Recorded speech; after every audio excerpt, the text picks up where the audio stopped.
Chapter 1. A Decade. The night air was abruptly shattered by a resounding bang as a figure materialized on the rural path. The birds nestled in the trees, startled by the sudden noise, took flight into the deepening darkness. Albus Dumbledore appeared to be in high spirits as he adjusted his silver hair and beard, peering through his crescent-shaped spectacles, seemingly in search of something. He carried with him a long, lengthy letter, which was the very reason for his visit. Soon, a rustling sound reached his ears, and a large black dog emerged from the nearby underbrush, making its way directly toward Dumbledore. "Remarkable," Dumbledore murmured softly, illuminating his wand. The light at the tip of the wand rendered the dog's form more distinct. It was large-boned, yet emaciated, its black fur marred by scars. Were it not for the skin tightly clinging to its bones, the dog could easily be mistaken for a walking skeleton. The dirty black dog impatiently let out low whines. Dumbledore blinked his cerulean eyes and spoke first. "If I'm not mistaken, you must be the owner of that letter, Sirius Black, one of my dear students. Allow me to behold your visage. It has been far too long since we last ETAS." Soon as the words left his lips, the gaunt black dog transformed into a man with dark hair. Traces of his once handsome visage lingered on his cheeks, yet the torment of Azkaban had nearly obliterated those remnants. Sirius Black had lost his younger brother, Regulus, at the age of 19, becoming the last head of the Black family. He was imprisoned in Azkaban at 21, and now, a decade later, at 31, his memories seemed frozen in time, anchored to the day following the death of his dearest friend, James. Sirius Black cautiously scrutinized Dumbledore's expression. The torment of the Dementors and malnutrition had robbed him of the strength to stand upright. "I am not the one who betrayed James Potter and Lily, Professor. For 10 years, I've been branded a murderer, falsely accused of betraying my friends while in Azkaban." Dumbledore nodded thoughtfully. He gazed into the eyes that peered from beneath Sirius' unruly dark hair. Even after a decade, those occasionally proud eyes remained clear. "Though the letter was laden with many cryptic details for security, I nonetheless grasped the essence of your account. Were I to distrust you, I would not have appeared at the designated location mentioned at the letter's conclusion. Do you believe the true culprit is Wormtail, Peter Pettigrew?" The mere mention of the name twisted Sirius' face with rage. The despicable traitor! He shattered the unbreakable bond of loyalty between James and Lily. No one would have suspected him of betrayal. I must find him. I'm loath to believe it was any of you. If memory serves, the four of you were once the best of friends.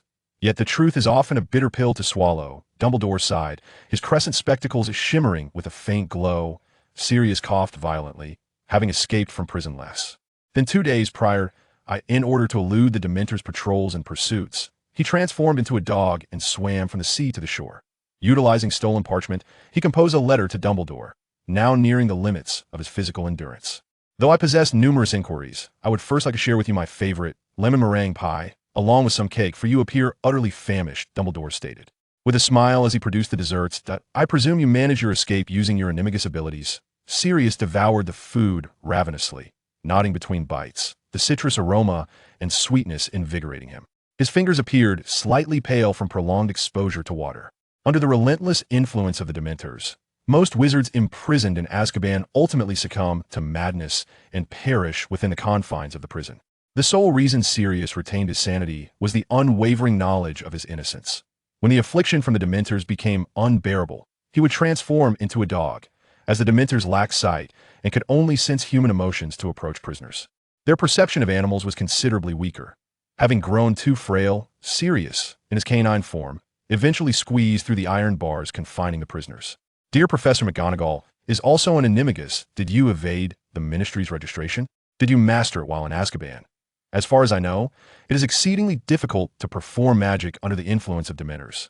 This advanced transformation is a skill possessed by very few wizards." Dumbledore inquired further. Hogwarts. Sirius replied intermittently, "For Remus Lupin. The 3 of us succeeded. Wormtail is a rat, and James is a stag. That is why Peter Pettigrew could escape without detection. He is certainly still living as a rat in some hidden corner of the wizarding world. What a profound friendship. My 3 clever students have become illegal animagi," Dumbledore remarked with a knowing smile. "It has been some time since your departure from Azkaban. Has the Ministry not yet released news of your escape?" Sirius Black's name could undoubtedly grace the front page of the Daily Prophet. Most of the time, the Dementors guard Azkaban, with officials periodically clearing away deceased prisoners. The minister occasionally inspects the prison, but Cornelius Fudge just conducted his inspection last week. It may take a while before they discover the truth, Sirius explained. "Then your situation is perilous." Dumbledore's expression turned grave. If you are recaptured and returned to Azkaban, you may only face more stringent confinement. I tore apart the Death Eaters on the same level of the prison. A dog's teeth are as effective as a dog's form. Sirius licked his fingers. Once the Ministry's inept officials discover the remnants or bones, if they still possess the inclination to piece them together for examination, they will finally realize that I have vanished. My word.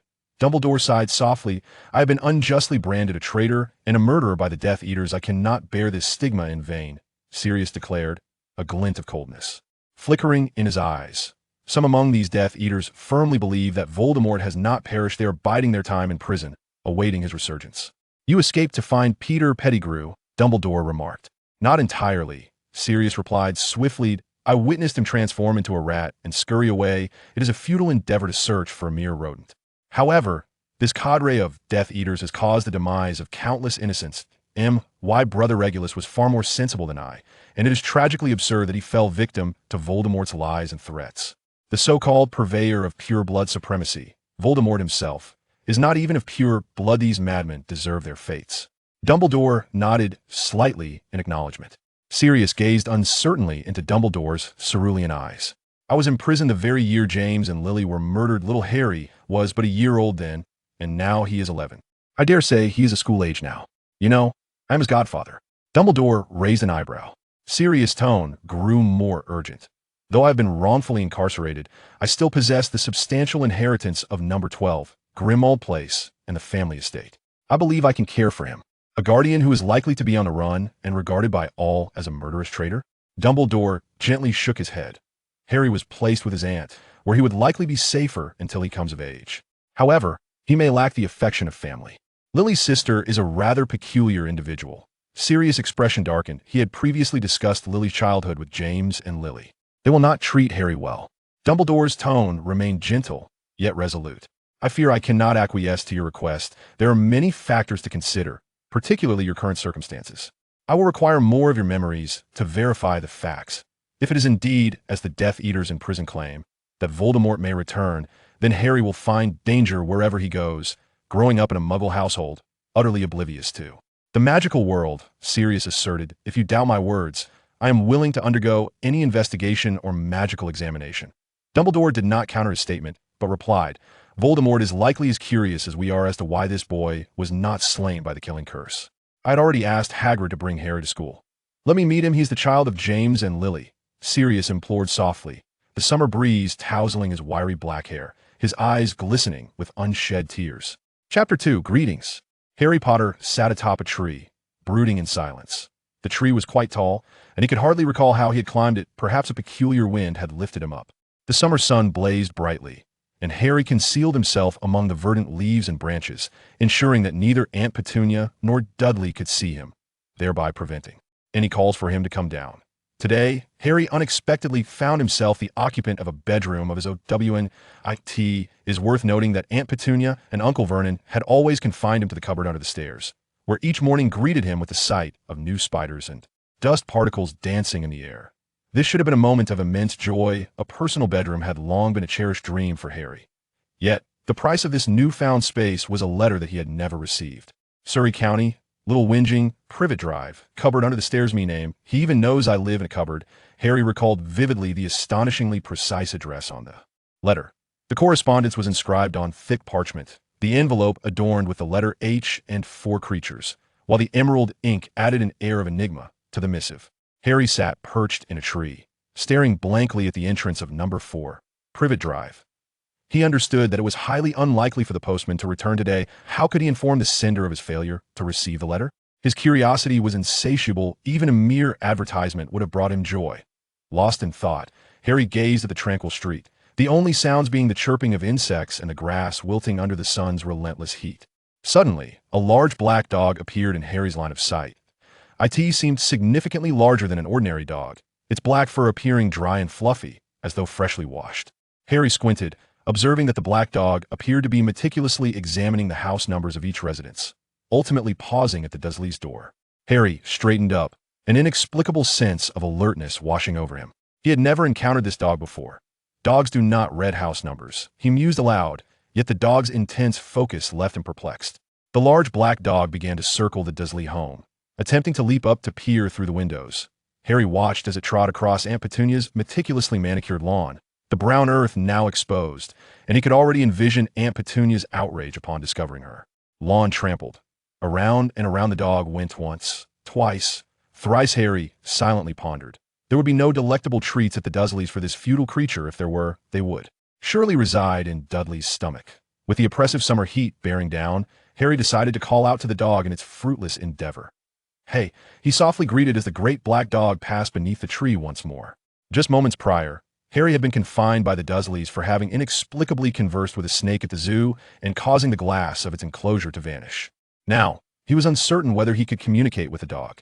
However, it was evident that the black dog halted immediately upon hearing his voice. The dog lifted its head, catching sight of Harry through the layers of leaves, and this time he could see its eyes brighten with recognition.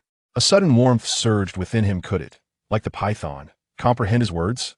Harry observed as the black dog opened its mouth and began to wag its tail, joy illuminating its gray eyes. The dog began to prance around the tree trunk. Though the tree was too tall for it to ascend, I pondered for a moment and thought I could come down to keep you company, even though today has also been a sorrowful day for me. Harry carefully maneuvered down the tree trunk. The black dog barked softly a few times before swiftly running to Harry's side. It seemed particularly intrigued by Harry's tousled black hair, instinctively reaching out with its paw to touch it. "I don't believe I've ever seen you around here. The only pet I remember is Mrs. Fig's cat. Are you a stray dog?" "Without an owner. I suppose I'm rather similar. I have no parents," Harry remarked, reaching out to stroke the dog's head while speaking to himself. "Today was the first time I received a letter, but my uncle and aunt seemed quite alarmed. I truly wish to leave this place, and I long for my letter." Harry continued aimlessly. He struggled to untangle the knotted fur of the dog, discovering that it was even more emaciated than it appeared, its black coat draping over its prominent skeletal frame. For some inexplicable reason, upon hearing Harry mention his lack of parents, the black dog's cheerful demeanor seemed to fade significantly. Harry was taken aback to see a few tears welling up in its eyes. As the Dursleys had no pets, Harry couldn't fathom why the dog's mood had shifted so dramatically. It had looked so excited while he was in the tree. "Perhaps I can help you find something to eat," Harry clumsily consoled the black dog. "There are still some things in my new room that Dudley didn't care for, vegetable snacks and such. Just wait here," Harry said as he dashed toward the windowsill. Harry's new room was cluttered with Dudley's discarded toys. A scratched-up miniature camera, a bent air gun, an empty birdcage, and a pile of pristine books which Dudley had never bothered to open. Some seemingly healthy yet utterly bland snacks were stuffed into the corner of the room. Upon moving in, Harry quickly discovered this little treasure trove that Dudley had no interest in whatsoever. Before long, Harry and the black dog were huddled behind the tree, munching on the packaged vegetable snacks. Their cheeks bulged as they chewed, and Harry couldn't help but laugh. "I know this isn't the tastiest, but sadly, I can't offer you more." The black dog brushed its tail against Harry's hand in agreement when suddenly, a shriek erupted from the Dursley household. "Who trampled my lawn like this? Goodness, which little rascal is responsible?" "Harry, was it you?" Aunt Petunia's shrill voice pierced through the air. "Oh no," Harry turned to the black dog. "You'd better not let her spot you. Ever since I received that letter, she's been on edge all day. Quick, run." Harry carefully stuffed the half-eaten vegetable snack bag into the black dog's mouth. "Take this and leave. You can sneak over play with me. You'll be free all summer." By the time Aunt Petunia found Harry behind the tree, the black dog had already made its escape. "I S at you. I knew you would deliberately seek revenge on me and Vernon for raising you with such care, yet you treat us this way. What an ungrateful wretch." Aunt Petunia's voice grew increasingly frantic with anger. "It wasn't me," Harry protested. "Could I please see the letter addressed to me?" Aunt Petunia's accusations seemed to choke in her throat. "No, that letter is not for you." But Harry was seized by Aunt Petunia's grip, pulling him further into the house. "Do not ask questions. Stay indoors." With a loud slam, Aunt Petunia locked Harry in his room. Harry struggled to find a space to sit among the piles of old toys, feeling utterly powerless. As twilight descended, Harry stared vacantly at the windowsill. The Dursleys' home fell silent. Perhaps they had also come to sleep. He contemplated whether he should climb from the windowsill to the tree, waiting until the next day when the postman would arrive, so he could inform him that he had not received the letter that rightfully belonged to him. At that moment, a furry silhouette darted past the window. It was a large black dog, illuminated by the daylight. Harry joyfully patted its head. The large black dog, with a piece of paper clutched in its mouth, dropped the paper and hurried away. Harry discerned the elegant, flowing script. "I shall come to fetch you tomorrow. Be prepared." Chapter 3. The note. This note kept Harry awake throughout the night. He could only pace back and forth in this new room, far more comfortable than a cupboard, in an attempt to distract himself. Everything of late had been peculiar. The realization that he could comprehend the language of snakes, the sudden appearance of letters, the enigmatic large black dog, and this unfamiliar note. A glimmer of hope lingered within Harry. Whenever he was confronted with matters he wished to evade, there always seemed to be a last-minute reprieve, like when his aunt had cut his hair, only for it to miraculously return to its original state overnight, or when he fell from the roof unscathed. Harry sat on the discarded scooter unearthed from the corner of his bedroom, laboriously maneuvering from one side of the room to the other. The night had deepened, and the occasional chirping of insects rendered the summer evening even more tranquil. Yet, Harry felt his heart racing as if it might leap from his chest. He sensed an anticipation brewing within him. Perhaps tomorrow would unfold just as uneventfully as the past decade, but in this moment, he still held on to a flicker of hope.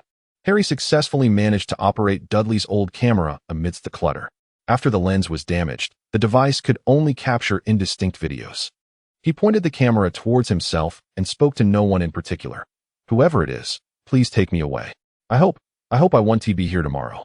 I'm quite ordinary, yet sometimes I feel remarkably different." The following morning, Aunt Petunia's shrill scream roused Harry from his slumber atop the pile of junk. "What are you doing? Daring to touch Dudley's things? Hurry to the kitchen and fry some eggs. Otherwise, Dudley will miss out on his hot breakfast." "Yes, Aunt," Harry mumbled, struggling to open his eyes. He might have slept for merely an hour or perhaps just a few minutes. But years of assisting in the kitchen allowed him to carry out Aunt Petunia's commands even in a daze. It was only when the family gathered around the dining table that Harry's mind began to settle. He occasionally glanced towards the door, seemingly awaiting a letter addressed to him. Yet Dudley and Uncle Vernon appeared equally tense, their squinting eyes fixed on the entrance. Just as Harry absent-mindedly sliced a grapefruit, the sound of barking caught his attention. "Excuse me, I need to return to my room," Harry said, hurriedly racing to the windowsill, uncertain of what he was anticipating. Sure enough, there was the large black dog from yesterday. Harry waved joyfully, only to be engulfed in confusion. Was he truly meant to leap from the windowsill and follow it away? Such a notion seemed absurd. What about that note? The black dog opened its mouth and gestured towards the Dursleys' front door with its paw. "Dad, a new letter has arrived." Dudley's exclamation echoed from downstairs. "I'll go check," Harry replied to the black dog. Could it be my letter? When Harry returned to the dining table, chaos had erupted. It seemed as if everyone was eager to clutch the letters in their hands. Uncle Vernon and Dudley were entangled in a peculiar wrestling stance. Dudley's squinting eyes fixed intently on the pile of letters, while Aunt Petunia was directly seizing the letters for herself. With a trembling flick of Aunt Petunia's hand, she sighed in relief and declared to Harry, as if victorious, "There is no letter for you." "Huh. No letter from the oddities. I knew it. We are respectable people. No one would attend a strange school." Instantly, Uncle Vernon released Dudley's grasp, sending him crashing to the floor with a resounding thud. It seemed that just as the family settled back at the table, the doorbell rang. The Dursleys, now relieved, began to indulge in their breakfast. "Dudley, go answer the door," Uncle Vernon commanded. "Harry, you go," came the countercommand. Dudley kicked Harry forcefully with his foot, permanently etching the recent fall into Harry's memory. Despondent and disheartened, Harry opened the door to a sight that left him momentarily stunned. Standing outside was a tall, slender man with dark hair, much of his face obscured, leaving only a pair of gray eyes visible, eyes that appeared melancholic and suffused with an aura of negativity. Yet, he exuded an undeniable charm. Clad in attire that would earn praise from Uncle Vernon as high class, suggesting an innate elegance. Upon seeing Harry, he swiftly pulled aside the mask covering his cheek and smiled. Introducing himself, "I am Sirius Black. I presume you have received my note. I am here to take you away. However, I believe it is safer to keep my face concealed." Harry noticed the handsome, albeit slightly fatigued, features of Sirius, whose narrow nose bore a few faint scars. What connection did he share with that dog? Harry stood speechless, mouth agape. Sirius once again covered the lower half of his face. As Uncle Vernon seemed to have finally noticed the unexpected visitor at the door, his voice tinged with anxiety. "Who is there?" Before Harry could respond, Sirius strode confidently toward the dining table. Uncle Vernon, startled, regarded the much taller stranger with a wary glare. But the apparent quality of Sirius's clothing transformed Vernon's suspicion into curiosity. Drawing from years of experience in assessing individuals through their attire, Uncle Vernon deduced that this man, albeit peculiar for obscuring half of his face, might be respectable and possibly affluent. This realization softened Vernon's demeanor. The stranger possessed an air of sophistication. "I have caught a cold. Please allow me to cover my mouth and nose," Sirius stated, having long abandoned such formalities, particularly in front of muggles. He resolved to steer the conversation promptly. "I have come today on behalf of a benefactor to deliver a significant sum of money." "A significant sum of money?" Uncle Vernon's squinted eyes widened in surprise, dispelling his previous suspicions about the stranger's intrusion. "Why, the benefactor is Harry's parents. After their tragic demise, you took Harry in. Thus it is only fitting to offer you some recompense. You see, James and Lily left Harry a considerable fortune." Sirius spoke calmly, placing a large bag of gold on the table, sensing the Dursleys' gazes intensifying with eagerness. "We certainly did a great deal for Harry. He can be quite disobedient and often a source of concern," Uncle Vernon remarked, reaching toward the gold, his face flushing with greed. However, Aunt Petunia intercepted Uncle Vernon's hand. Seizing the bag herself, her expression wary as she exclaimed, "What are your intentions? Are you planning to take Harry away? That is out of the question. He will not become like his monstrous parents." Aunt Petunia was exceedingly anxious, to the extent that she forgot to refute the explanation that Harry's parents had perished in a car accident, which had always been her narrative regarding their demise. Harry's parents had meticulously charted out his academic journey. Sirius appeared to disregard Aunt Petunia's words entirely and continued with his discourse, as indicated in the letter. In September, Harry would commence his educational journey at Hogwarts. "Here, this is your letter." Before the Dursleys could react, Harry had already taken the substantial envelope embossed with the letter from Sirius's hands. This was the letter he had agonized over for an entire day. Harry eagerly began to read. The words within were so unfamiliar: robes, cauldron, beginner's magic. Not a single title on the lengthy reading list was one he could comprehend, despite his commendable academic performance at school. "Dumbledore has a letter for you," Sirius said to Aunt Petunia. "He seems to mention that you wrote to him when you were a child, and he asked me to deliver this to you while I come to fetch Harry." Aunt Petunia's face flushed instantly. "How dare you? I have never done such a thing. Who is Dumbledore?" The air thickened for a few seconds as Dudley and Uncle Vernon began to wear expressions of skepticism. "In that case, take this little monster away. I shall no longer impede you." Aunt Petunia turned and walked towards the kitchen, tearing Dumbledore's letter to shreds. "If Harry wishes, I will bring him back at any time. After all, it is you who have allowed Harry to grow up safely over these past 10 years. Please accept this token of gratitude." Sirius paused before continuing.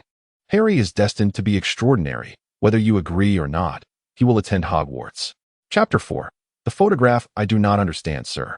Why is there a need for an owl? And these items to purchase, I doubt a department store would have them."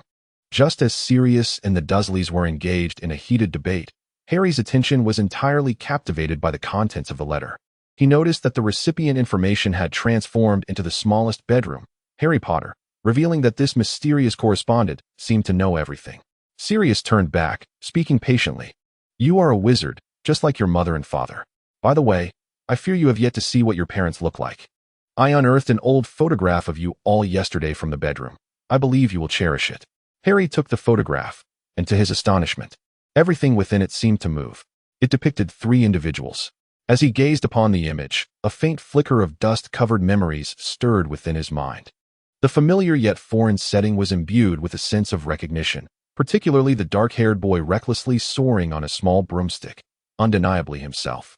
Beside him, a flustered man with hair identical to Harry's own was his father, while a beautiful woman, smiling gently on the other side, must be his mother.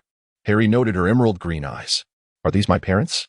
Harry murmured almost inaudibly, his palm gliding over the paper, yearning to feel the warmth of his relatives. He was bewildered by the peculiar broomstick's ability to fly, yet the mere sight of such a scene filled him with joy. "This little broomstick was the birthday gift I gave you that year," Sirius remarked, watching James in the photograph wave at him. "I knew you would fly as well as your father. At that time, you could hardly speak, yet you had already mastered flying." And Petunia had silently approached and stood behind Harry, her gaze falling upon the woman in the photograph. Suddenly, she burst into tears. "No, Lily, my sister, Lily." Tears streamed down Aunt Petunia's cheeks. "My sister was deceived by that damned letter. She is gone. If you take away the little monster, he will die too." Harry sensed Aunt Petunia's gaze fixed upon him, and Sirius noted her attention as well. He spoke earnestly, This child possesses Lily's eyes, does he not? The most formidable dark wizard in the magical realm was responsible for the demise of James and Lily, yet miraculously, baby Harry survived.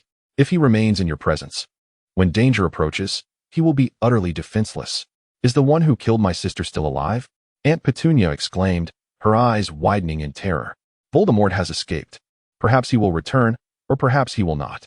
Sirius turned his face away, striving to suppress the memories of the Death Eater's ramblings within Azkaban. Preparing the necessary items for Harry's schooling would require some time. Thus, we must depart immediately. Aunt Petunia seemed poised to object, yet she appeared swayed by Sirius's conviction, her hand hovering in the air for several seconds before finally retracting. Sirius's lips twitched slightly. Harry must learn to become a stronger individual, capable of protecting himself and, indeed, protecting you. If a dark wizard desires to harm muggles like you, it would be a simple task. We do not care. Take him away, Aunt Petunia replied, her voice nearly breaking. Sirius murmured to himself, I believe we must allow the children to live in a better world. But only through struggle can a better world be achieved. Harry's parents were remarkable wizards. Sirius took Harry's hand and walked towards the door. Harry felt overwhelmed by an abundance of information, leaving him at a loss for where to begin with his myriad of questions. Yet, more often than not, he found himself fixated on the aged photograph, gazing at the smiling faces of his father and mother. As they approached the tree where Harry had taken refuge that fateful day, Sirius abruptly halted. Harry heard Sirius chuckle softly. What is the matter? Harry inquired, tilting his head with curiosity. I was pondering whether James and Lily's child is truly so easily deceived. We have only known each other for a few hours. And yet you are willing to leave with me? Sirius surveyed their surroundings, ensuring they were alone, and then revealed his face, his features coming alive with expression. I had anticipated it would take considerable time to persuade you, especially since you were raised by muggles and know nothing of magic. You knew my parents. You were friends with them, Harry stated earnestly, lifting the animated photograph. Indeed, I am your godfather, Sirius replied, his countenance radiating genuine joy. But are you not afraid that I might be a villain, suddenly whisking away the savior baby with a pile of gold? Those funds are mine. Yet your parents did leave you a substantial amount of treasure. I shall accompany you to Gringotts Wizarding Bank. Harry scrutinized the figure of his godfather standing before him. I believe you appear to be a good man. I have just emerged from prison, Sirius stated solemnly. Moreover, I was falsely accused of being the murderer of your parents. The true villain, who revealed your parents' whereabouts to Voldemort, remains at large. Harry seemed momentarily frozen in place. A faint, bittersweet smile graced Sirius's lips as he remarked, You are still young. Sharing too much with you now would be futile. How are we to find him? Harry inquired, his voice laden with determination. The one who betrayed my parents? This is precisely why I escaped from prison. Sirius crouched down to meet Harry at eye level, assuring him, Focus on your studies at Hogwarts. I shall protect you. Of course, it is imperative that you diligently master magic, so that when the time comes for you to stand alone, you will be more than capable of doing so.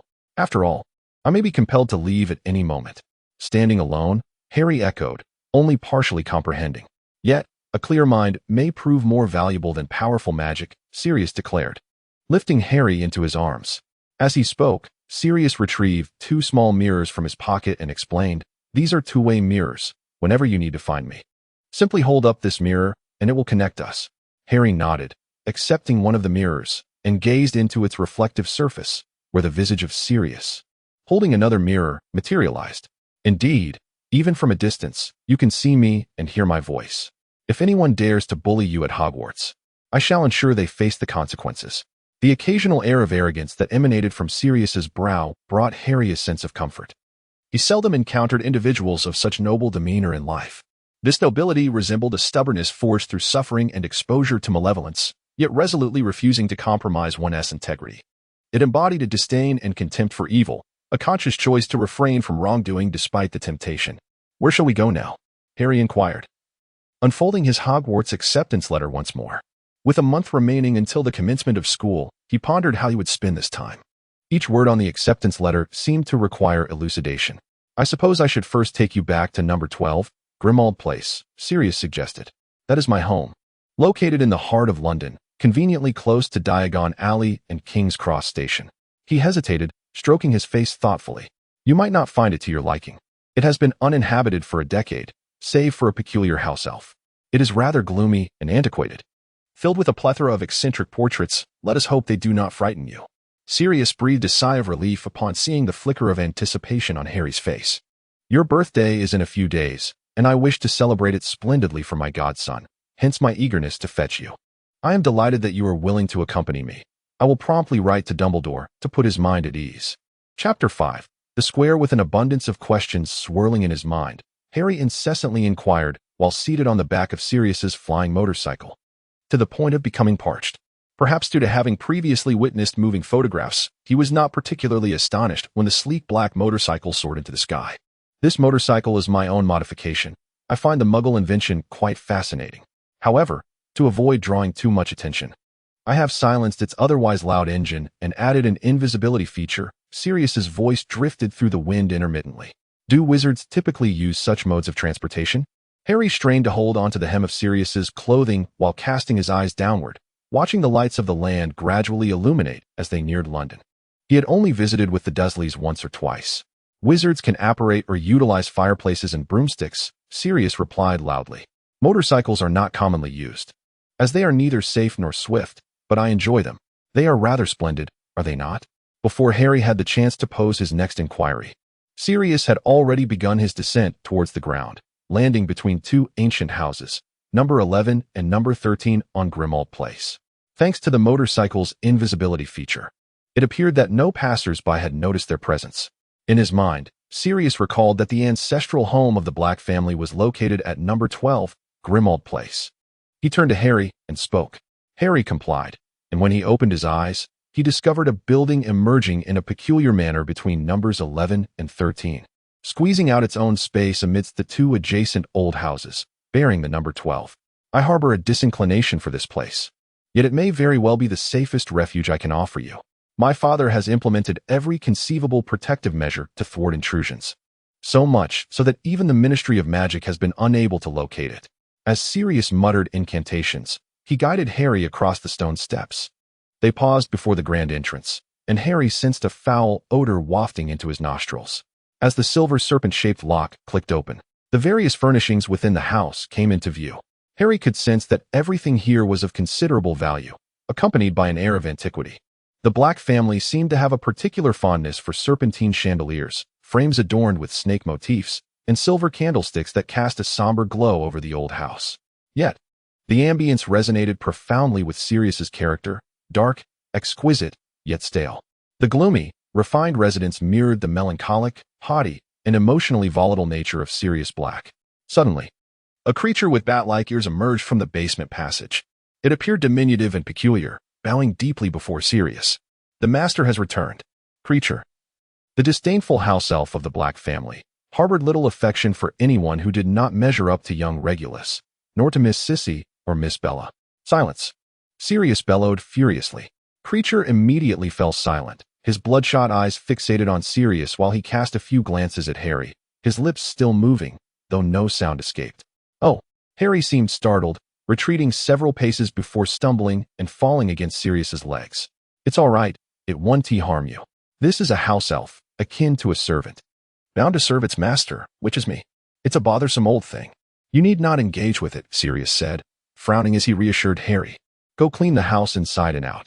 Prepare dinner for Harry and me, he instructed Creature with a cold tone, adding that he should not appear before him during that time and must not disclose any information regarding him or Harry to anyone. Creature has heard of Harry Potter. The old house elf seemed to acknowledge Harry's name.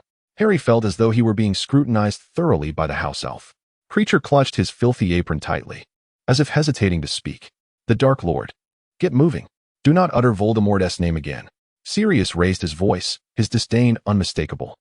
Perhaps Sirius's sudden outburst awakened the portrait, for the image of Mrs. Black hanging on the wall erupted into a tirade. Mongrel, disgrace, the shame of the Blacks. I do not acknowledge you as my son. How dare you return? Where is my Regulus? Silence her. Sirius shouted at Creature, then pulled Harry upstairs. The lady's shrill voice faded only after several seconds. Harry struggled to follow Sirius up the staircase. I apologize, Sirius appeared dejected. Perhaps I should have sent you back. This place is dreadful.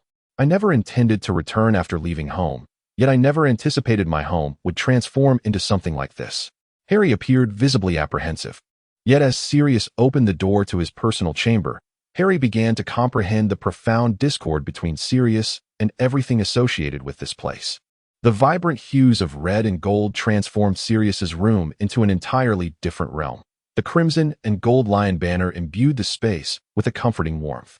The walls, once a muted silver, were adorned with an array of colorful posters, several of which featured Sirius's cherished motorcycle.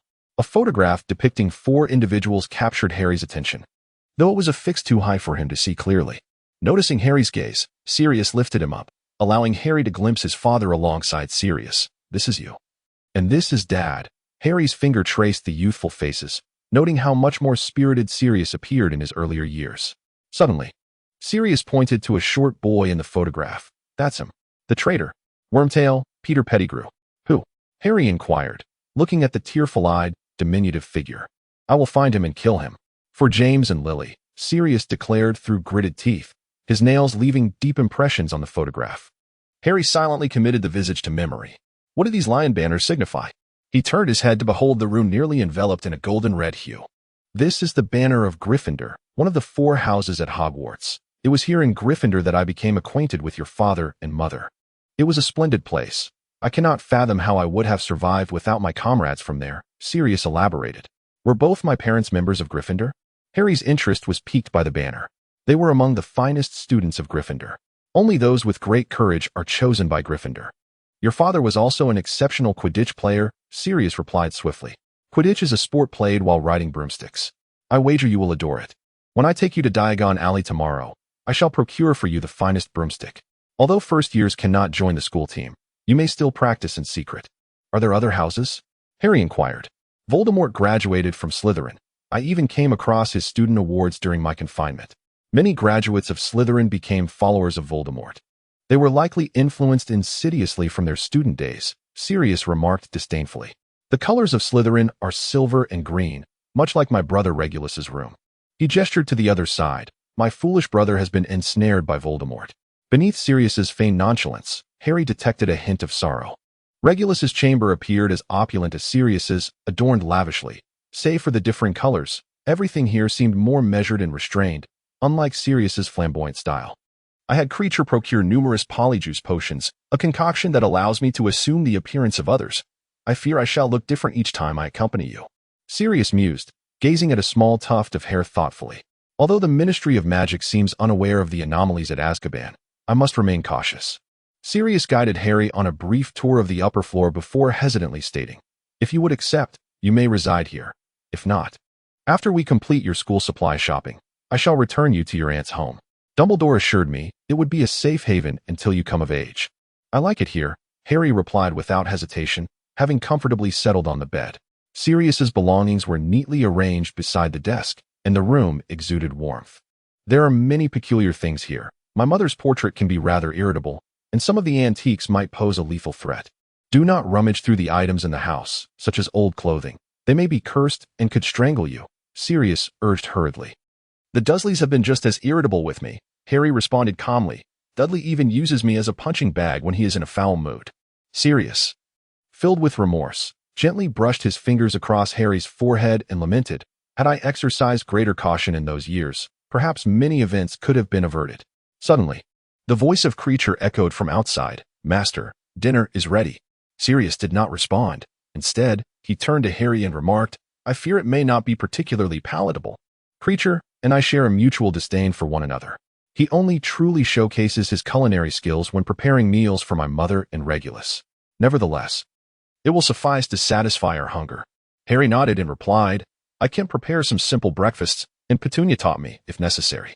No, starting tomorrow, I shall take you to a wizarding restaurant for a grand feast. To be honest, we are both ravenous." Sirius waved his hand dismissively. "I need a new wand. It would make things considerably easier. While the Ministry has yet to issue a warrant, with a stroke of luck, I may live my life without ever facing such a decree." Creature's culinary skills were indeed commendable. Harry savored a generous bowl of an unfamiliar thick soup, accompanied by a few fruit pies. Everything was delightful, though the house elf's penetrating gaze made Harry feel somewhat uneasy, as if it could peer into his very thoughts. Sirius was evidently suppressing his temper. Seemingly to avoid frightening Harry, he restrained himself from shouting at the house elf. "Thank you." Harry timidly expressed his gratitude to Creature upon finishing his meal, and Sirius grunted before pulling Harry away from the table. Just before they departed, Harry thought he caught Creature rolling his eyes dramatically at the two of them. Chapter 6. A chance encounter. Sirius ultimately took residence in his brother Regulus's room. While Harry enjoyed a restful slumber in the room adorned with Gryffindor banners, even in the depths of sleep, Harry felt as though the four figures in the photographs upon the wall were curiously observing him. In the early morning, before Sirius even knocked on the door, Harry had already awakened in the faint morning light. It was the time Aunt Petunia would have been screaming at him to prepare breakfast. His biological clock seemed oblivious to his departure from number 4, Privet Drive, and dutifully roused its master at the usual hour. The morning light streamed through the window, illuminating a corner of the room. Harry quietly rose and spent a considerable amount of time examining Sirius's desk, cluttered with numerous letters and some old textbooks. He recognized many of the titles mentioned in the acceptance letter, though Sirius insisted on purchasing a new set for Harry, filled with doodles from his own classes and some failed spells, as it was quite the trend during their school days to invent one's own incantations. When Sirius finally entered the room, Harry had already dozed off again, his head resting on the desk. There was much to procure today, and they needed to make an early visit to Gringotts Wizarding Bank, so they had to set off promptly. Sirius hurriedly guided Harry toward the basement, the dining area of number 12, Grimmauld Place. Creature's dwelling was adjacent to the basement dining room, a cupboard overflowing with the trinkets that Creature cherished, all emblazoned with the Black family crest. Harry was astonished to discover that the entire house had been significantly tidied since yesterday. The glaring cobwebs and the tattered curtains had been mended, and several silver ornaments and decorations gleamed as if brand new. He could hardly fathom how long Creature had spent cleaning through the night. Creature is rather commendable, Harry couldn't help but exclaim. He has accomplished so much. Indeed. But house elves are inherently inclined to labor, Sirius replied nonchalantly. If he wished, Creature could polish this dilapidated old manor until it sparkled like a royal palace. However, the likelihood of him exerting himself in my presence is virtually non-existent. Nevertheless, I shall endeavor to refrain from quarreling before you, lest I appear as a maddened godfather. Before their departure, Sirius consumed an ample bottle of polyjuice potion, and before Harry's astonished gaze, he transformed into another individual. This should suffice for the day. Let us be off. With the aid of flue powder, Harry rapidly learned to navigate the flames of the fireplace. Diagon Alley was bustling with wizards arriving from all corners, and the myriad of wizarding robes and pointed hats convinced Harry that he had indeed stepped into an entirely different magical realm. Sirius soon emerged from the fireplace, cheerfully leading Harry towards Gringotts. After a dizzying ride in the swift goblin cart, Harry felt his head spinning. For the first time, he beheld his very own vault. His parents had indeed left him a modest fortune. Sometimes he truly appreciated the neutrality of the goblins. As long as the identification keys were verified, they cared little about who you were. Sirius, clutching a hefty bag of gold, exited the crooked white edifice of Gringotts, but his steps abruptly halted. Following his gaze, Harry spotted a towering figure that stood out among the wizards. "That is Hagrid," Sirius remarked. "Excuse me, what?" Harry inquired, looking up. The enormous figure was ambling toward Gringotts, the keeper of keys and grounds at Hogwarts. "He is a rather good fellow. It was he who brought you back to number 4, Privet Drive. And he even lent me my motorcycle. To avoid him recognizing you, we should steer clear for now." Sirius turned and led Harry in another direction, hastily tousling Harry's hair to obscure his scar. As they distanced themselves from the crowd, the number of wizards around them dwindled. Eventually, they stopped on a drab street, before a shop adorned with exquisite decor. Harry noticed the silver serpent-shaped door handle and the deep green interior decorations visible through the window. Harry meticulously scrutinized the handwriting on the sign, which was embossed with the name Blue Ribbon. "This was a restaurant frequently visited by my mother in the past. Renowned among the pure-blood wizarding families, and in our generation, it was primarily known through familial word of mouth. Although I have always found the self-important aristocrats rather irritating. The cuisine they offered was quite commendable, and the establishment ensured a limited number of diners due to its exorbitant prices. This, for me now, was somewhat advantageous. If the wizards recognized you, they would likely expend considerable effort speculating about my identity." Sirius skillfully turned the doorknob, and a ghostly waiter promptly guided the two of them to a table. In a corner of the restaurant, several elegantly attired musicians were performing a melodic piece. The magical crystal ornament on the dining table emitted a gentle glow. Indeed, there were only a handful of patrons in the establishment. Harry hurriedly glanced around and noticed a nearby family of 3, their light golden hair standing out strikingly in the warm orange light. Harry observed Sirius displaying a hint of embarrassment. He cleared his throat and, lowering his voice, remarked, "The family of 3 nearby seems to be related to me in some way. That is my cousin." Harry immediately turned around and observed closely. The mother among the trio possessed a fair complexion and bore an air of haughtiness. Upon meticulous comparison, one could discern that she indeed shared a resemblance in temperament with Sirius. Her name was Narcissa Black, and she had been betrothed to Lucius Malfoy during their time at Hogwarts, the blonde man seated beside her. She was the favored Miss Sissy of Creature. It appeared that Sirius recalled that he still had the protective effects of the polyjuice potion, which allowed his movements to become considerably more natural. Ahem, in any case, she certainly wouldn't recognize me like this. Harry, emulating Sirius Black, read aloud the names from the menu, and soon the empty plates on the table were filled with exquisite dishes. The names of the culinary creations were perplexing, such as foie gras with candied perilla leaves and blueberry jelly, scallops with cauliflower paired with corn and coconut foam, and confit chicken leg accompanied by Italian balsamic vegetables and black rice risotto. You could choose any dish that piqued your interest. As the last heir of the Black family, I must labor diligently to exhaust this fortune. My poor mother surely never anticipated that her wayward son would manage to escape." Sirius gestured towards the pile of gold coins he had just withdrawn from Gringotts, noting that the portions here were rather scant, hardly enough to fill a gap between teeth. As he spoke, he swiftly finished the confit chicken leg with Italian balsamic vegetables and black rice risotto, his gaze shifting towards the minuscule deconstructed Mont Blanc, which was scarcely the size of half a palm. Observing Sirius's hearty appetite, Harry found himself unconsciously hastening his own eating pace. In the Dursley household, Harry could never afford the luxury of dining so freely, occasionally exchanging glances with his godfather and mocking each other's mannerisms. "Do you harbor a disdain for the surname Black? After all, it is your family," Harry pondered, observing the involuntary tightening of Sirius's brow as he relaxed. They prided themselves on being pure-blood wizards, looking down upon those devoid of magic, derisively referring to muggles as mudbloods. Yet, this notion held little merit. The truly commendable virtues were overlooked by them. Within the wizarding world, there existed 28 pureblood families. Typically those who had amassed considerable wealth through early alliances with muggle elites or royalty. To ensure the purity of their bloodline, descendants were generally confined to marrying within these pureblood clans. A look of disdain crossed Sirius's face once more. I too briefly subscribed to such nonsense in my youth. But upon encountering the world beyond, I realized how tragically misguided such beliefs are. Your mother, Lily, was a muggle-born witch, and she was exceptional, which is why James adored her so fervently for all those years. Mudblood. Harry encountered another unfamiliar term. It is a vile word. Should you hear anyone utter it, you have every right to strike them. Alternatively, summon me, and I shall deliver the blow. Sirius quickly read several more lengthy and convoluted dish names, unconsciously humming along to the melody played by the musicians. Just then, the voices from a nearby table filled the air. The tone was youthful, slow, and drawn out. "Does Hogwarts accept muggle-born children this year? Are these mudbloods to become my classmates?" As if by mental telepathy or fate, the child at the adjacent table unabashedly repeated the term mudblood. Sirius raised an eyebrow, a slight twitch at the corner of his mouth, before quietly glancing back at the boy with slicked-back hair, lowering his voice to say, "Harry, that little imp reminds me of my foolish brother. Is he not your cousin's child?" Harry recalled the mention of Narcissa Black by Sirius.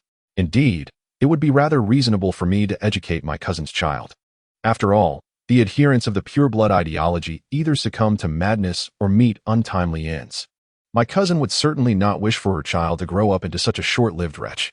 Sirius laughed, revealing a row of gleaming teeth. Once he found himself alone, I would take the opportunity to impart some wisdom to this young rascal. Chapter 7. Early records. Are you really considering giving him a punch?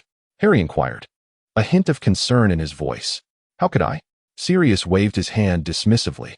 He is but a child, and his current beliefs are merely reflections of what the adults have instilled in him. As his uncle, I cannot strike my cousin's offspring. Moreover, if a mere fist could alter one's convictions, Regulus and I would have long since beaten each other into a shared understanding. Harry let out a sigh of relief and began to indulge in the enticing pudding before him. A mischievous smile crept onto Sirius's lips. At the very least, he could frighten Harry just a little, relishing his impish demeanor. He silently hoped that Hogwarts would soon witness the emergence of a Muggle-born child as formidable as Harry's mother. Someone who could give Draco a taste of his own medicine. The Malfoy family had already risen to their feet, and Sirius and Harry instinctively lowered their heads in unison. "Come, let us follow them." As the Malfoys vanished through the doorway, Sirius discreetly handed a handful of coins to the ghostly server and stealthily trailed behind Harry. Sirius's opportunity soon presented itself. He observed Narcissa heading towards the wand shop while Lucius entered the leaky cauldron.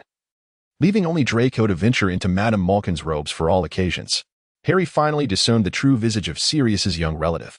Although his light blonde hair appeared somewhat comical due to its overly neat arrangement, his gray eyes bore an unmistakable childlike innocence. Beyond that, young Malfoy possessed a pale complexion and an air of arrogance, indicative of someone who had spent years ensconced in a secluded manner, far from the sun. As their gazes locked, Draco began to speak before Sirius, who stood behind Harry, could utter a word. "Are you also a new student at Hogwarts? Have you perused any spellbooks? Is there a wizard in your family? I believe Hogwarts should exclusively admit children from wizarding families. Surely, you can play Quidditch, can't you? Have you ever ridden a broomstick? How young were you when you first learned?" "I was riding at 6. It's splendid that you can ride. We could have a friendly competition at Hogwarts. Which house do you intend to join?" "Slytherin is marvelous. My entire family belongs to Slytherin. I shall undoubtedly be a Slytherin too. Isn't it infuriating that Hogwarts doesn't allow first years to ride broomsticks? I must inform my father. I will certainly purchase one. I simply must make the team. Otherwise, it would be quite embarrassing. Did you catch sight of that towering, foolish giant on the street just now? He doesn't seem particularly bright, does he? By the way, what is your surname?" Harry found himself utterly bewildered by Draco's incessant barrage of questions and lengthy self-revelations. In a moment of desperation, he inadvertently confessed to his ability to ride a flying broomstick, though no such memory lingered in his mind. The photograph gifted to him by Sirius indeed depicted such an event. Riding a miniature broomstick at the tender age of 1 could surely be considered a form of riding, especially with his parents by his side at that time. Harry stuttered in response to Draco's inquiries, silently praying that he would not have to attend flying lessons with the individual before him. He was uncertain whether the flying skills learned at the age of 1 could still be summoned a decade later. Sirius stood behind the two, arms crossed, unable to interject due to Draco's incessant questioning. In his frustration, Sirius resorted to a pronounced cough to assert his presence. Cough, cough, cough, cough, cough, cough. At last, Draco noticed Sirius standing behind Harry. Today, Sirius had transformed himself using a simple potion that rendered him as an utterly unremarkable adult Muggle man. As Draco adjusted his position to facilitate the robe shop assistant in taking measurements, he regarded Sirius with a hint of confusion and turned to Harry, asking, "Why do I find your father's clothing so familiar?" Harry denied, "This is not my father." "He is." Harry sensed that Sirius behind him suddenly stiffened and immediately said, "He is a friend." Although Sirius had assumed the appearance of another person, he wore his own attire. As someone who was exceedingly particular about clothing, most of his robes were custom-made at his mother's favorite tailor, a practice common among pureblood families. It was highly likely that Narcissa had also taken Draco there. Thus, it was not surprising that Draco found the wizarding robe familiar. "Hello, what is your surname?" Draco posed this question once more. "White," Sirius replied, fabricating a name that was the antonym of black. "I am a researcher of magical linguistics." "What?" Draco's brow furrowed. It seemed that the knowledge of this young aristocrat, hailing from a wizarding family, was being challenged for the first time. The surname White was not among the 28 pureblood families, which significantly diminished Draco's interest in the individual before him. However, the unfamiliar profession piqued his curiosity. Sirius deftly redirected Draco's attention, allowing Harry to breathe a sigh of relief. It involves studying the subtle, long-term effects of language on wizards. Certain words may have detrimental effects on wizards, potentially leading to dire consequences, even death. Sirius lowered his voice intentionally, adopting a grim tone. "I possess the ability to sense the malevolent magic imbued in such words." "What words?" Draco, his face taut, pressed for answers, oblivious to the measuring tape that was pushing against him. "For instance, mud blood," Sirius continued leisurely. "You're lying," Draco retorted swiftly, though his complexion paled further. "Have you ever noticed that those who frequently use this term do not tend to live long?" Sirius coaxed. This is a conclusion supported by numerous cases of wizarding fatalities.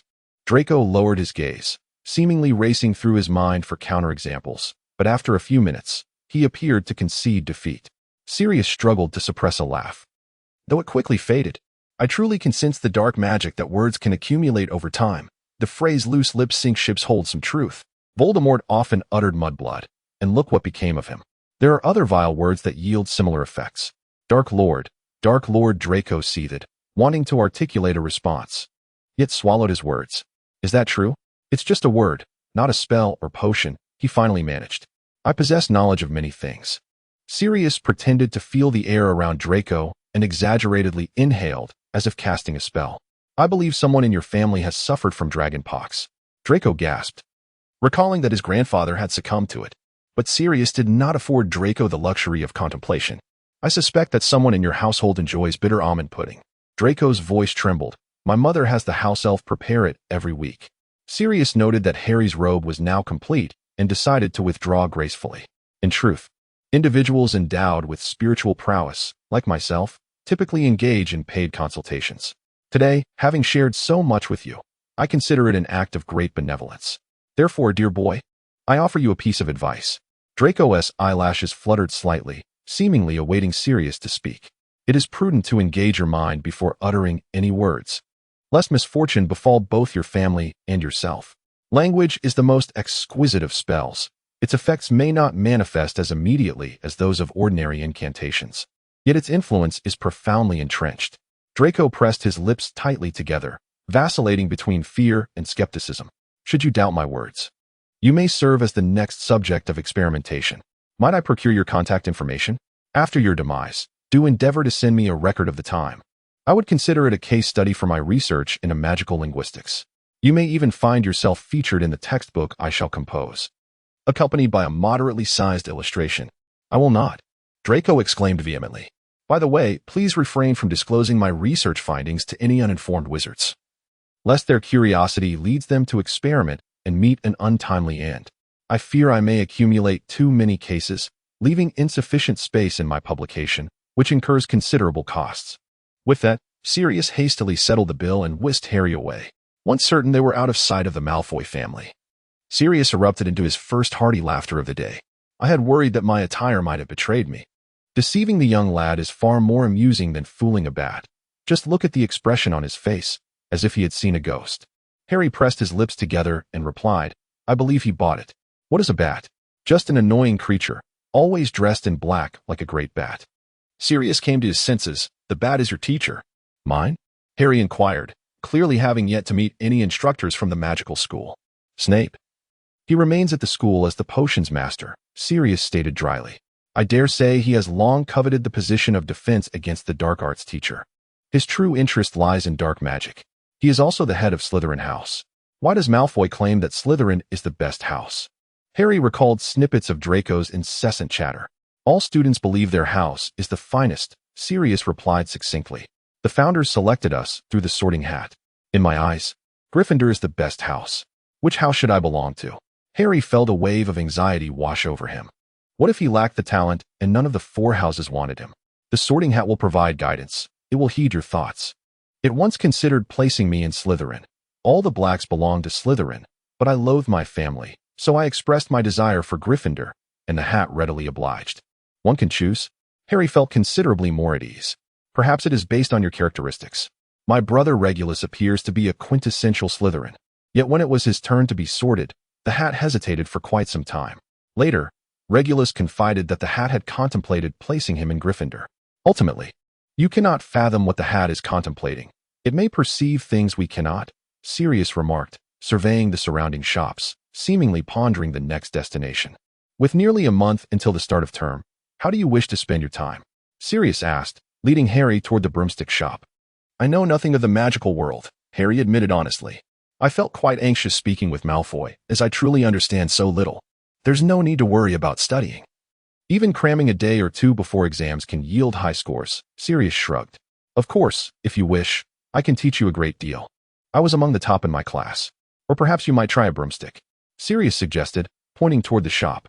Harry held his breath. For although he had never truly ridden a broomstick since growing up, the sight of the broomsticks displayed in the shop window rendered him momentarily immobile. The meticulously trimmed tail, the elegant aerodynamic design, and several striking promotional posters of Quidditch teams captivated his attention. "This could serve as one of your birthday gifts," Sirius implied, "and I knew you would adore it." As the two emerged from the store, each carrying a new Firebolt 2000, they unexpectedly crossed paths with the Malfoy family. Draco wore a stern expression, evidently discontented as his plan to coerce his parents into purchasing him a new broom for school had fallen through. "We must consider your safety. After all, you have yet to undertake any formal flying lessons." Narcissa hesitated, her son's displeasure causing her to waver. "When you reach your second year, we shall acquire the finest broom for you," Lucius asserted with unwavering resolve. Just as Draco prepared to throw a tantrum, the appearance of Harry and Sirius left him frozen in place. Draco's mouth fell agape, his envy causing his face to flush a deep crimson. When he finally recognized the newcomers as the very individuals he had just heard were to be included in the textbooks, his expression transformed into one of peculiar astonishment. Sirius beamed a radiant smile, playfully mouthing to Draco, "Do speak politely." By the time Harry and Sirius returned, their arms laden with treasures, dusk was approaching. Harry could not help but notice that Sirius's mood had significantly improved after a brief outing. He speculated that the two instances of Draco's irritation within a single day might have contributed to this uplift. "I must admit, there are certain charming qualities about the children of my cousin," Sirius remarked. Chapter 8. A late arrival. Remus Lupin felt a sense of heaviness clouding his mind. The night had grown late, yet his work remained unfinished. The research report was only half completed, and the words before him began to blur. However, he could not decisively set aside his quill to rest, as the approaching full moon left him with little time to finalize the document. As a temporary employee in a magical creatures research project, Lupin valued this position greatly. Although it was likely to conclude upon the completion of his report, it at least ensured his sustenance for the coming months and allowed him to scrape together enough funds to purchase the ingredients for Wolfsbane potion. Opportunities for werewolves within the wizarding community were scarce, and the magical creatures research project, involving numerous sentient beings such as werewolves, vampires, and the typically reclusive centaurs, was deemed high risk with low returns, thereby deterring ordinary wizards from engaging in such endeavors. Thus, Lupin had been afforded this chance. Rubbing his eyes, he resolved to complete the latest field report on vampires as swiftly as possible. If it passed inspection, it would yield a modest payment. Remus Lupin was undeniably among the most accomplished graduates of Hogwarts, yet his impressive academic record did little to alleviate the destitution he faced at present. His peers had begun to make their marks in various fields, while he felt as if he remained stagnant. If only he had the blood of a normal person, Lupin sighed softly, aware of the impossibility of such a notion. In fact, he had lost the greatest gift Hogwarts had ever bestowed upon him, his three best friends, all on the same day. A sudden, unusual noise interrupted his thoughts. Squinting, Lupin surveyed his surroundings. He resided in the attic of a small tavern in a wizarding village, a cramped space repurposed for storage, barely accommodating a single individual. The raucous, drunken patrons below often kept him awake through the night. The tavern owner, once a friend of Lupin's father, had offered him the room at an exceedingly low rent, out of pity for his circumstances. Another strange sound erupted, followed by loud shouts from several inebriated individuals downstairs. Where did that owl come from? It's trying to come upstairs. Owl? Lupin instinctively glanced at the clock. It was indeed the dead of night. More importantly, he had not received a letter from anyone in quite some time. Lupin opened the door from the attic to the tavern, and an owl promptly flew in, seemingly taken by surprise at the sudden opening of the door. Its wings flapped against Lupin's face, causing him to stumble backward and fall. A snow-white owl. It gently pecked at Lupin's fingers and then proudly displayed the letter bound to its side, as if it were experiencing the thrill of delivering a message for the very first time. All right, Lupin said as he rose to his feet, feeling wide awake. The moment his eyes fell upon the handwriting on the parchment, his heart felt as if it were being gripped tightly, causing it to skip several beats. The handwriting was so familiar that he could instinctively recognize it even after a decade apart. Lupin took a deep breath and folded the parchment, allowing memories of past quarrels with Sirius, suspicions, and the overwhelming joy of times long gone to flood his mind. During their school days, James was the cornerstone of their tight-knit group, his exuberance and straightforwardness binding four otherwise disparate young boys together. James was like a vibrant sun, drawing his friends closely to him.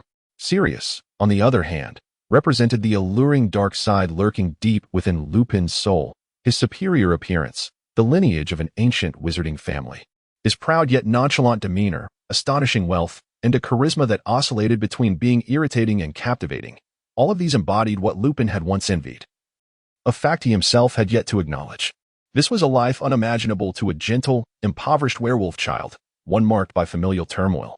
When Sirius was branded a traitor, hastily imprisoned in Azkaban without trial, Lupin realized that his identity as a werewolf rendered him powerless to assist.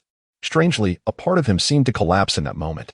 Returning to his writing desk, Lupin's hands trembled slightly as he inhaled deeply and began to read the letter, word by word. Dear Moony. Chapter 9.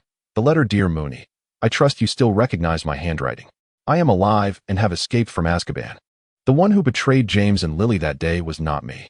It was Wormtail, the true traitor who rendered the Fidelius charm ineffective. And the secret keeper was switched at the last moment. Little Harry is now with me. Dumbledore has reluctantly agreed to let me stay with him for a while. To ensure you do not discard this letter at a glance, I have placed all the crucial matters at the forefront. If you are reading this, I wish to speak with you. I feel the need to meet. After all, we are among the few who survived. You did not come to see me during my 10 years in Azkaban, Remus, but I do not hold that against you. I must confess that my decision not to consider you as a candidate for Secret Keeper due to your werewolf status was a mistake. Yet, it has also led me to question myself. What kept you from appearing before me all these years? If you, like others, were to readily accept the notion that I am a murderer, I fear it would incite my anger. You should be one of the few who truly understands me. Back then, I was incarcerated without undergoing the trial process. I suspect the real reason lies in the presence of a traitor from the Ministry of Magic, with Death Eaters and officials complicit in concealing Pettigrew's transgressions. Thus, even if you were to bravely step forward to testify on my behalf, it would avail nothing. During my decade in prison, each time I reminisce about the joyful moments we shared at school, the Dementors become particularly agitated, compelling me to exert control over my mind. It is only by striving to forget everything that I can hope to alleviate the torment inflicted by the Dementors. Harry is but a month away from his journey to Hogwarts, and I find myself at 12, Grimmauld Place, accompanying him as he peruses his magical textbooks. Presently, I am the sole remnant of the Black family, accompanied only by the insufferable old creature. Occasionally, I seek out a tranquil valley to join Harry in a game of Quidditch. Though he is merely 11, you would be astonished by his remarkable flying prowess. He possesses the visage of James, but the eyes of Lily. This child is utterly delightful. His Muggle relatives exhibit a temperament as irascible as my mother S. And I am determined to treat him well. Had James and Lily still been here, the circumstances would undoubtedly have been vastly different. If you still harbor faith in me, I implore you to respond swiftly. Most of my memories have been entrusted to Dumbledore, and should you wish to revisit that fateful day, I believe Dumbledore would not decline your request. It would be unwise to demand a re-examination at this juncture. The Malfoy family, with their close ties to Voldemort, still wields considerable influence within the Ministry of Magic. During my time in Azkaban, I often overheard Death Eaters, in their delirium, proclaiming that Voldemort would soon return to power. I wonder how you have fared recently. The prejudice against werewolves remains deeply entrenched within the wizarding community, a situation exacerbated since Voldemort's rise, as he has manipulated the werewolf population, tarnishing their reputation further. In the days ahead, I shall exert every effort to locate that rat. He shall pay the price he deserves. I am no longer the youthful individual I was a decade ago. Yet, from the moment I emerged from Azkaban to behold the light of day, I understood that I had become a frayed and weary soul, teetering on the brink of middle age. Nevertheless, this matters not, even should I one day grow too frail to wield a wand. I shall fight with all my strength until my final breath. Chapter 10. The gathering Draco languidly commanded his pieces on the wizard chessboard, his knight triumphantly vanquishing adversaries. His companions, Crabbe and Goyle, appeared oblivious to his distraction, engrossed in a heated debate over whose fault it was that a piece had fallen. I said you shouldn't have made that move. Crabbe lamented. But you only voiced that after I had moved my piece, Goyle retorted, his speech slow and deliberate as he gesticulated with arms reminiscent of a gorilla. Even with the odds 2-1, the outcome seemed inevitable. Draco had long since lost interest in the game, his gaze fixated on his king piece while he eavesdropped on the adults' conversation. Lucius Malfoy had invited the Crabbe and Goyle families to Malfoy Manor, ostensibly to celebrate the impending Hogwarts term. Among the close friends of the Malfoys, most were more inclined to send their children to Durmstrang, believing that there, they would acquire a wealth of practical experience. Those who have encountered dark magic tend to hold it in greater esteem, whether for the purposes of defense or application. Thus, many friends who grew up alongside Draco would not attend the same magical school as him. Originally, the families of Crabbe and Goyle were not closely linked to the Malfoy family, but it seemed that in a bid to provide their son with more companions upon entering school, this invitation materialized, leaving Crabbe and Goyle's parents visibly astonished. The adults were conversing on the other side of the room. Draco could hear his father, Lucius Malfoy, speaking. "Have you heard about the peculiar incident that recently occurred at Azkaban Wizarding Prison?" Crabbe's father's expression turned enigmatic, clearly indicating that he had caught wind of this rumor. "The prison, which housed many captured Death Eaters, has seen all its inmates perish? I presume you refer to this?" Lucius nodded, his voice dripping with cold indifference. "It is entirely expected for prisoners to go mad or die under the watch of Dementors." Goyle's mother interjected. "What makes it so unusual, then? When the wizards were discovered dead, only fragments of bones remained. Moreover, they were all deceased," Lucius replied. "The Ministry of Magic did not even detect any traces of magic usage. The prison floor was stained a deep crimson with dried blood. During the sweltering summer heat, what little flesh remained had rotted and emitted a foul stench. However, Cornelius Fudge seems to have prevented this news from spreading. I read the newspaper diligently every day." Goyle's father remarked thoughtfully. "What is the ministry's stance?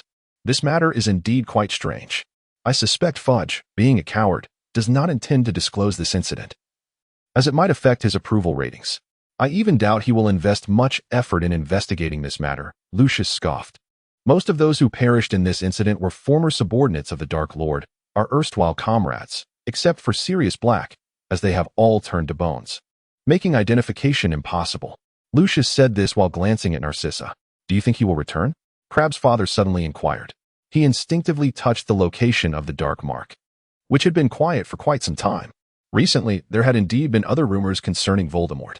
"If the Dark Lord returns, I am ready to stand by his side at any moment," Lucius replied succinctly. As Draco spoke, maneuvering his chess pieces, he endeavored to absorb every word uttered by his father. Narcissa and Lucius had never been inclined to discuss such matters with him in depth, and his father appeared far more devoted to the Dark Lord in the presence of Death Eater friends. Draco couldn't help but notice that in private, Lucius's enthusiasm for the topic of Voldemort was even less fervent than his eagerness to acquire new collectibles. Whenever Draco posed questions, his parents would intentionally or unintentionally divert the conversation away from Voldemort, instead engaging in discussions on other subjects, seemingly unsatisfied with Draco's curiosity in this regard. "We've lost again. Why have we lost once more?" With a thunderous roar, Crabbe startled everyone present in the room. His thick, stubby fingers gripped the chessboard, seemingly poised to upend all the pieces. Draco hastily diverted his gaze from the far side of the room, frantically assisting Goyle in restraining Crabbe. The opposing king on the chessboard had already been unceremoniously defeated and had toppled onto the carpet. Draco had suggested playing wizard's chess with Crabbe and Goyle, recalling how, during Crabbe's last visit to Malfoy Manor, he had relentlessly tormented the family's white peacock, kicking and striking it, while also trampling the beautiful flower beds of the estate. Thus, this time, Draco was resolute about remaining in the room, particularly since he could still hear Lucius speaking. "Let's play something else. There are plenty of enjoyable activities." Draco snatched a few pastries from a nearby platter and stuffed them into his companion's hands, but the children's restlessness had already drawn the attention of the adults. Crabbe's father strode over and delivered 2 sharp slaps to his son's head. "What a lack of decorum. Can't you see where you are? Apologize at once." Narcissa swiftly intervened, blocking Crabbe's father's actions, asserting that the children were merely having fun. "Would you like some pumpkin juice?" Lucius, having concluded his whispered conversation with the parents, turned to Draco and said, "Vincent Crabbe and Gregory Goyle are very likely to be in the same house as you. Everyone in this room is a graduate of Slytherin." The Goyle couple nodded in agreement. "I look forward to it," Draco shrugged. He had heard countless praises for Slytherin by now. Draco had never doubted that he would be sorted into Slytherin.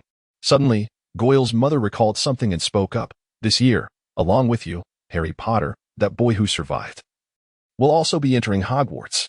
Goyle's father tugged at his wife's sleeve, seemingly chiding her for her slip of the tongue. Draco was intrigued by the tale of Harry Potter, having insisted on hearing it repeatedly during his childhood. Narcissa chuckled. "I did not."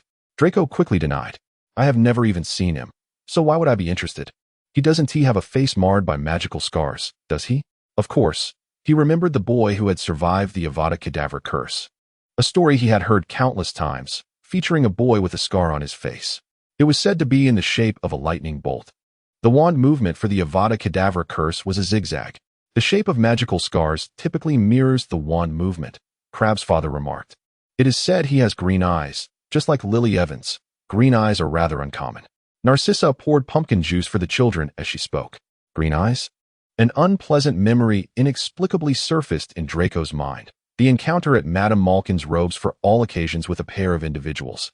Particularly that black-haired boy standing next to the eccentric linguist who cursed the term mudblood.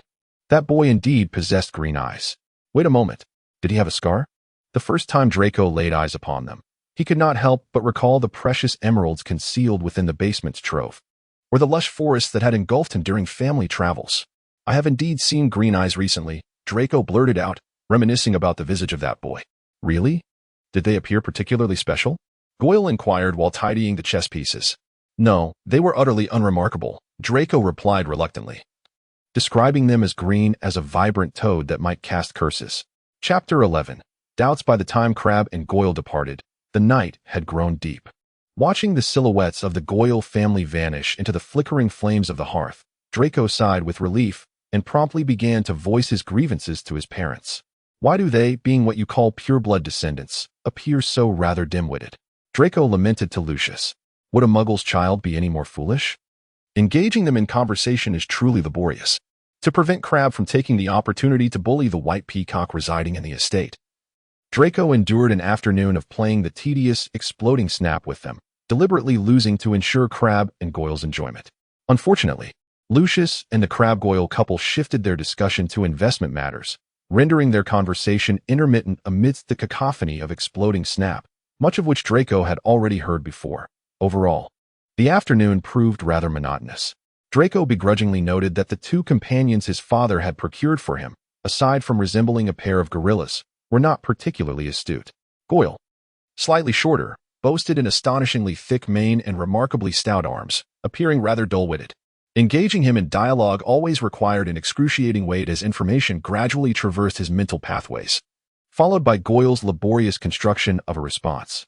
Each time Draco attempted a conversation of any complexity with him, it felt as though an eternity passed before he received an answer. Crabbe, robust and stocky with a thick neck, possessed a slightly sharper intellect, yet often bore a ferocious demeanor. Draco felt fortunate that Crabbe's father was wary of Lucius's status. After being chastened by his father that afternoon, Crabbe seemed far more docile. They still enjoy a modicum of trust from the Dark Lord. Maintain a cordial relationship with them, Lucius advised succinctly. If you were to rise again, it is prudent to be prepared. Caution is the mother of safety. I understand, Father, Draco replied with a furrowed brow, clearly dissatisfied with Lucius's response, as he had not addressed the intelligence issue regarding pureblood offspring. Indeed, these two children do appear rather dull. To me, your cleverness suffices. I trust you would not fare worse than a muggle's child, Lucius remarked with a smile, noticing Draco's displeasure. How could that possibly be? Draco retorted, hands on his hips. I hope never to hear you lamenting at the dinner table about the extraordinary talents of muggleborns, for I would be at a loss as to how to console you. Lucius wore an enigmatic smile. Do not utter that word, Draco said instinctively. Which word? Lucius retorted. I have heard that the term mudblood carries a curse. On that day in Diagon Alley, someone mentioned that those who despise mudbloods do not live long. Draco replied with a hint of uncertainty. I have not encountered such a saying. Indeed, in tumultuous times, it is the confused who often meet their end prematurely. It is the fortunate few who manage to survive. Lucius responded. If you find it distasteful, then refrain from using such words. After all, it is merely a term.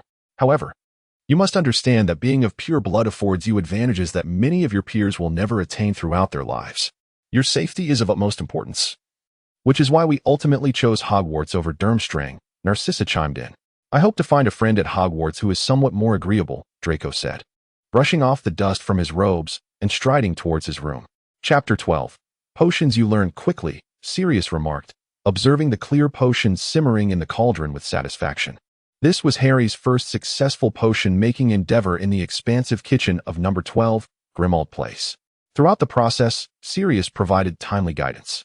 Even the simplest antidote thrilled Harry, for it resembled precisely what was depicted in the textbook. After all, he had only recently discovered the existence of the magical world.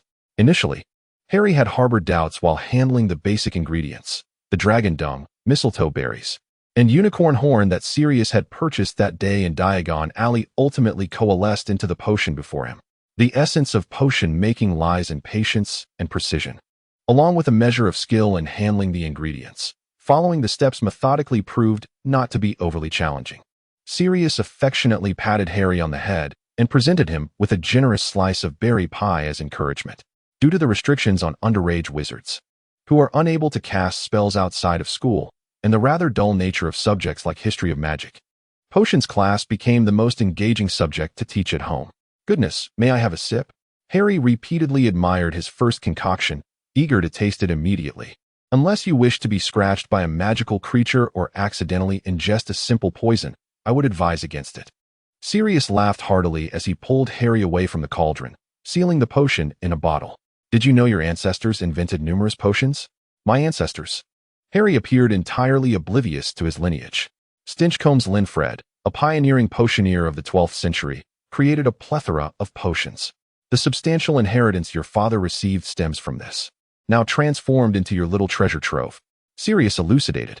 Although his inventions, such as bone regrowth potion, are not commonly used, each innovation in potions requires extraordinary creativity. Bone regrowth potion, the ability to regenerate bone in areas devoid of it, is typically reserved for exceedingly grave circumstances, and it is said to be quite painful. Sirius blinked his eyes. Harry observed that Sirius occasionally glanced out the window, as if anticipating the arrival of something. Are you waiting for someone's reply? Harry inquired cautiously. Oh. Sirius raised an eyebrow, not denying it. Last night, I borrowed your new owl, Hedwig. I sent it back home with a letter, but it has yet to return. I fear that Lupin's residence may be rather distant.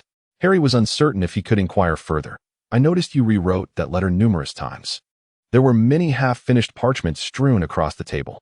I have repressed a great deal of profanity, Sirius candidly confessed. If a friend fails to appear for a decade during your most desperate moments, you would be angry too. Before Harry could respond, Sirius continued unabated. I was the first to uncover his secret. I was also the one who first thought of using the animagus method to accompany him. Back at school, he always maintained the image of a sensible, amiable, and kind student. That sounds rather commendable, Harry assessed fairly.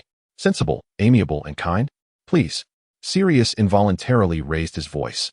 How good can someone be who associates with your father and me? Our record of infractions fills an entire drawer of filches. Oh, Harry grimaced, striving to suppress thoughts of his father's rule-breaking.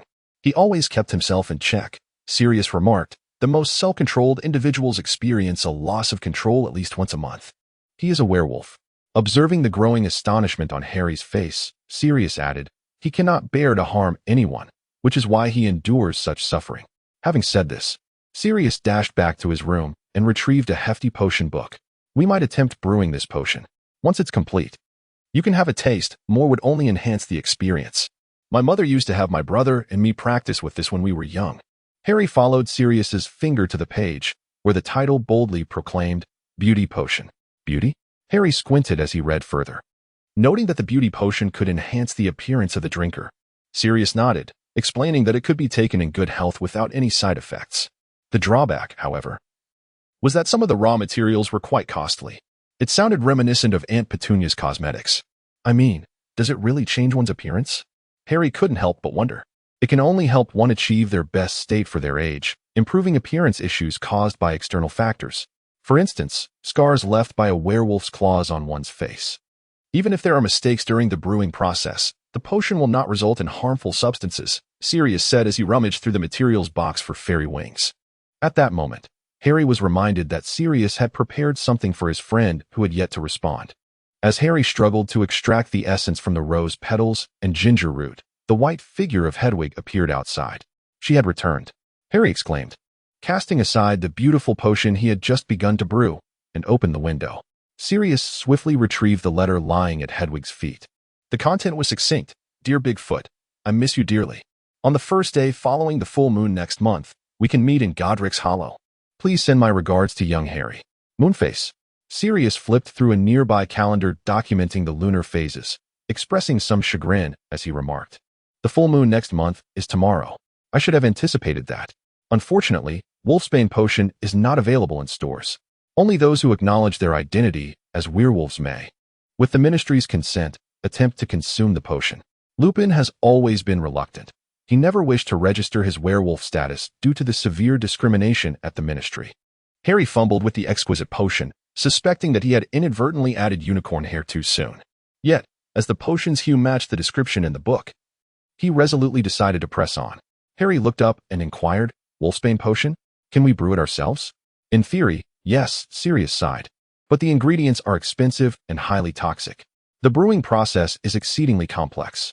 For instance, aconite has historically been used as a poison for hunting, and a single piece costs a galleon. Excluding wastage from operational errors, it is indeed one of the most exorbitant potions to prepare. The process can also be perilous. For example, one could inadvertently touch the aconite's juice or mismanage the brewing with a wand. And what about me? What about effort?" Harry felt foolish for asking such a question. "If you managed to brew the Wolfsbane potion, you would already be considered a master of potions," Sirius remarked dryly. "Oh. By the way, the potions master at Hogwarts now is Snape. He may have some reservations about you, but I haven't even enrolled yet." Harry exclaimed in disbelief. "Our relationship with Snape was rather abysmal, and you bear an uncanny resemblance to your father," Sirius lamented. "It is rumored that he shows favoritism towards Slytherin students." The potion had begun to emit a delicate fragrance, now appearing a pale pink. "The color seems a bit light. I believe you forgot to change the stirring direction midway," Sirius noted. "I prepared this potion many times for my mother as a child and made the same mistake. Yet, it is commendable nonetheless." Sirius extinguished the flame beneath the cauldron with his wand. After sealing it in a bottle, he offered Harry a sip of the remaining potion. A vague sensation of elation filled Harry's entire being as the potion entered his mouth. "Doesn't it feel splendid?" Sirius observed Harry's expression with keen interest. "I'm not certain." Harry instinctively touched his face. When the brewing is successful and freshly consumed, it typically induces the illusion that everyone in the world adores you, Sirius explained. "It seems not," Harry admitted, though he did feel slightly uplifted. "Ah, it appears you share a hint of inferiority complex, little savior." Sirius gently tapped Harry's head with a spellbook.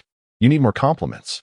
Chapter 13. The Birthday Song of Godric's Hollow, Part 1. Happy Birthday. Harry rubbed his sleepy eyes, somewhat taken aback by the unexpected blessing.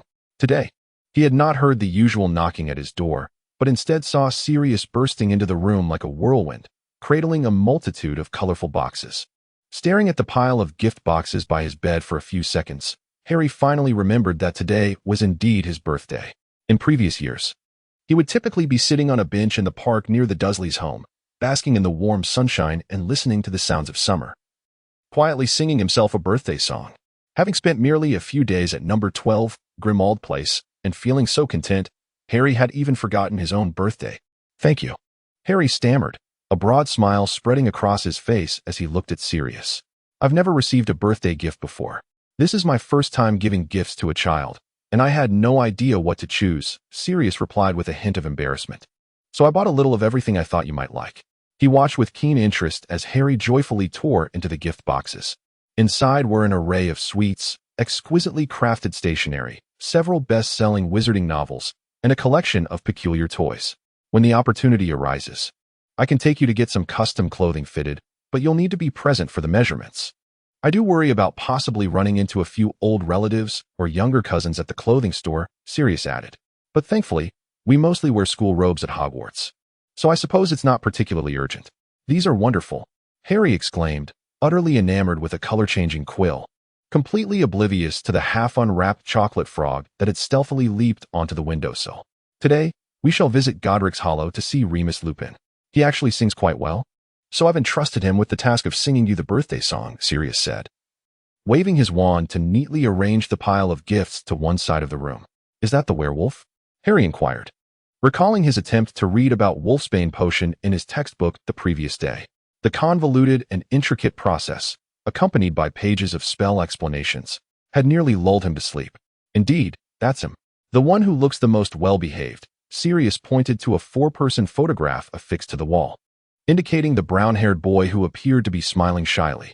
Harry had scrutinized the photograph numerous times, The image of Remus Lupin appeared strikingly different from the carefree James and Sirius beside him. As his godfather had remarked, it bore the countenance of a well-behaved child. Although the passage of time had rendered the photograph somewhat unclear, the youthful visage of Remus Lupin still revealed several faint, elongated scars across his clean face. After several days of indulgent feasting, Sirius's once gaunt features had regained considerable vitality, perhaps aided by the exquisite potion remnants Harry had employed for practice. The scars on his face had noticeably faded, allowing the remarkable beauty inherited from the Black lineage to shine through even more prominently. Harry could not help but notice that at certain moments, particularly when Sirius and the house elf creature exchanged harsh words, often provoking the portrait, where the resounding curses of Mrs. Black invariably outshone them, his dear godfather and the portrait of Mrs. Black shared a peculiar, frenzied spirit. As a man whose psychological age remained anchored in the time before his imprisonment, this faintly discernible madness rendered Sirius all the more vibrant. Although Sirius never acknowledged any resemblance to the other Blacks, aside from his rebellion against the family name, all other mental traits mirrored those of this lineage. Harry found it difficult to envision the once vibrant and chaotic number 12, Grimmauld Place, now shrouded in gloom and eeriness. On this momentous day, Sirius even rummaged through his belongings to find his earrings and necklace, meticulously arranging his dark hair. The shimmering fabric of his attire gave Harry the impression that his godfather's outfit was indeed extraordinary, crafted from dragon leather. Noticing Harry's gaze upon his clothing, Sirius smirked and elaborated. "It looks incredibly cool." Harry genuinely praised, "It truly does." Sirius then spun around to showcase the impeccable tailoring and luxurious material of his outfit. "However, today I shall cast a disillusionment charm upon myself, rendering me invisible. You likely won't see me throughout the day, though I will be holding your hand. Over in Godric's Hollow lies your former home. I suspect many of your parents' old friends and tourists commemorating them will be there. You bear an uncanny resemblance to James. I imagine many will greet you along the way," Sirius explained. Harry felt his heart quicken. Could that truly be his former home? Godric's Hollow had once been inhabited by many wizards, though many had since departed. "I hadn't intended to bring you back so soon," Sirius remarked, "but Remus is waiting there. I believe your parents would be delighted to know you have thrived at Aunt Petunia's." Chapter 14, The Birthday Song of Godric's Hollow, Part 2. The quaint taverns and shops within Godric's Hollow echoed with the laughter of wizards. The summer valley was enveloped by a gentle mountain breeze, proving to be far cooler than the bustling heart of London at number 12, Grimmauld Place. Harry held Sirius's hand tightly as they ventured deeper. They passed by the church and navigated through a narrow gate, ultimately arriving at the white marble tombstone of James and Lily. Harry whispered the words before him. The final foe to be vanquished was death. The dates inscribed for James and Lily remained frozen in time, marked October 31st, 1981, as Sirius's disillusionment charm rendered him invisible. Harry felt as though he were traversing the path home alone, his heart quaking with an uncontrollable tremor.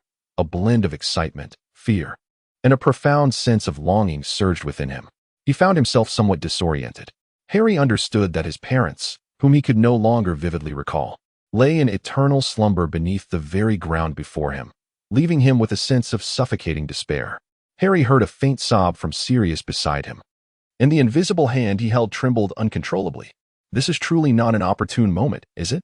I initially intended for your birthday to be filled with joy. Yet now that we have arrived at Godric's Hollow, I feel compelled to come here," Sirius said, his voice breaking intermittently. Harry remained silent, merely tracing his fingers over the smooth surface of the white marble, warmed by the intense sunlight. They passed by Harry's former home, now encircled by knee-high wild grasses and nettles, a structure that had been largely reduced to ruins. Verdant ivy cloaked the walls, and the thriving vegetation seemed poised to obliterate all traces of the wizard who once dwelled there. The iron gate had succumbed to rust, and as Harry's hand brushed against the wall, a wooden plaque slowly rose, inscribed with the words of wizards mourning the Potters. For the past 11 years, Aunt Petunia had steadfastly insisted that James and Lily perished in a car accident. Yet, the haunting remnants before him starkly revealed how dark magic had cruelly reshaped his existence. Sirius led Harry towards the Valley Square, where a monument commemorating the war stood proudly at its center. As they approached, it transformed from a spire etched with names into a striking statue. Harry gazed in astonishment at the sudden apparition of the humanoid figure. Sirius's voice broke through the moment. "That statue, It was created in remembrance of you and your parents. Voldemort failed to slay you with the killing curse, and since then, he has vanished. Wizards regard you as the chosen one. Harry and Sirius stood quietly behind a gathering of wizards, gazing at a statue depicting a family of three, a bespectacled man and a beautiful woman cradling a baby boy. The parents captured in the statue undoubtedly bore the same youthful faces as those in the old photographs. 11-year-old Harry looked at the 1-year-old version of himself within the statue, feeling a tightness in his throat, yet unable to utter a word. The infant in the statue bore no scar. Indeed, he murmured softly. Sirius's sobs seemed to grow louder. Let us go. After lingering for a considerable time, Sirius gently urged Harry to depart, casting his gaze around as if searching for Remus. Meanwhile, the wizards standing before them, previously absorbed in their reverence, had at some point noticed the black-haired boy who bore an uncanny resemblance to James. Oh, by Merlin's beard. Are you Harry? Harry Potter. As the first wizard to recognize the young savior exclaimed with excitement, Harry found himself gradually encircled by a throng of unfamiliar wizards, their faces illuminated with smiles. Gazing at him in awe and wonder, captivated by the scar that marked his forehead, Harry instinctively averted his gaze from the strangers, nodding in acknowledgement of his identity. He graciously responded to the enthusiastic crowd around him. It is indeed an honor. You have brought hope to the wizarding world. I never imagined I would encounter you here. What a delightful little hero you are. Harry found himself passively shaking hands with a large throng of wizards surrounding him. The clamorous shouts had drawn the attention of many, and the encircling crowd around Harry was steadily expanding. Sirius appeared to have been pushed aside by the dense mass of people. Harry craned his neck, searching for a gap amidst the sea of wizarding robes to locate his godfather. He was uncertain whether he could call out to Sirius for help. Just as Harry pondered his next move amidst the formidable human barrier, a strange male voice suddenly emerged from the side, requesting a moment of space. Though not particularly loud, the voice instantly quelled the excited chatter and shoving of the wizards. A man with brown hair, looking frail and sickly, finally managed to reach Harry's side. Clutching a tattered briefcase, Remus Lupin bore a face reminiscent of his youth, though the faint scar on his cheek appeared to be a recent addition. Today was young Harry's birthday, and he expressed gratitude for everyone's concern, hoping they would not disturb Lupin too much, which effectively calmed the crowd. After a few moments of shared glances, Lupin had successfully extricated Harry from the throng. I am Lupin, he said, offering Harry a gentle smile. The moon-faced one. I saw you in a photograph of your godfather. Harry quickly responded, and upon hearing his reply, Lupin's eyes sparkled with recognition. Indeed, you bear a striking resemblance to him. Chapter 15, The Birthday Song of Godric's Hollow, Part 2. As Harry and Lupin arrived at a somewhat more open area, he immediately sensed that Sirius had swiftly followed them. It appeared that the conditions outside were scarcely better than those within the confines of Azkaban. Moony, you seem to be faring worse than I am, Sirius remarked quietly, grasping Harry's wrist. Lupin, however, seemed entirely unperturbed by the sounds wafting through the air.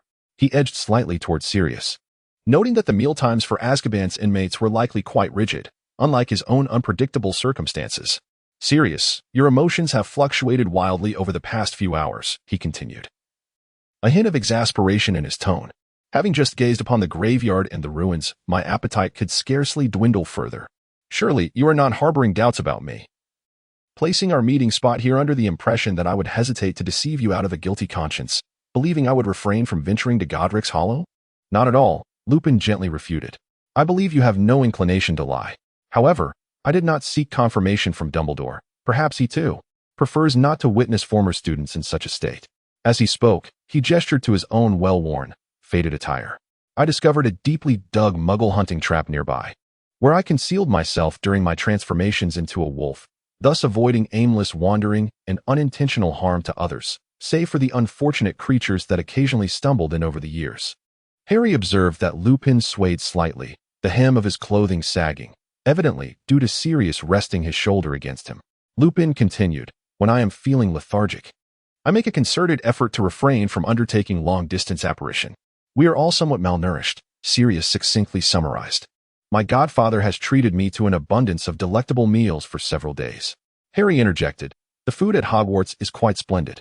Lupin gently tousled Harry's dark hair, reminiscent of James's, and added, since leaving there, I have not indulged in such copious amounts of meat. I believe that my transformation into a werewolf has significantly altered my palate. Occasionally, I feel an urge to hunt, yet I must also consider how to pay my rent. Ultimately, Lupin and Harry were warmly invited into the restaurant by the proprietor, situated beside the Valley Square, while Sirius seized the opportunity to join them at the table. Harry gazed in astonishment as Lupin retrieved an exquisite birthday cake from his briefcase, followed by a roll of parchment and a small gift that would prove quite useful at Hogwarts. Lupin handed the parchment to Harry. "Wow!" exclaimed Sirius, who was sitting beside Harry, suddenly letting out an odd sound. "But I thought the Marauder's map was confiscated by Filch. The most successful one indeed has been seized." Lupin nodded. "However, this particular map, while it does not indicate the common rooms and dormitories of the four houses, remains fully operational for everything else. But the names in the common rooms and dormitories are so overlapped that nothing is discernible," Sirius noted, "which ironically makes it all the clearer." Lupin affirmed. "There are no secret passages or traps within the student dormitories." Harry gazed at the blank parchment, observing as Lupin tapped the map with his wand. "I solemnly swear I am up to no good."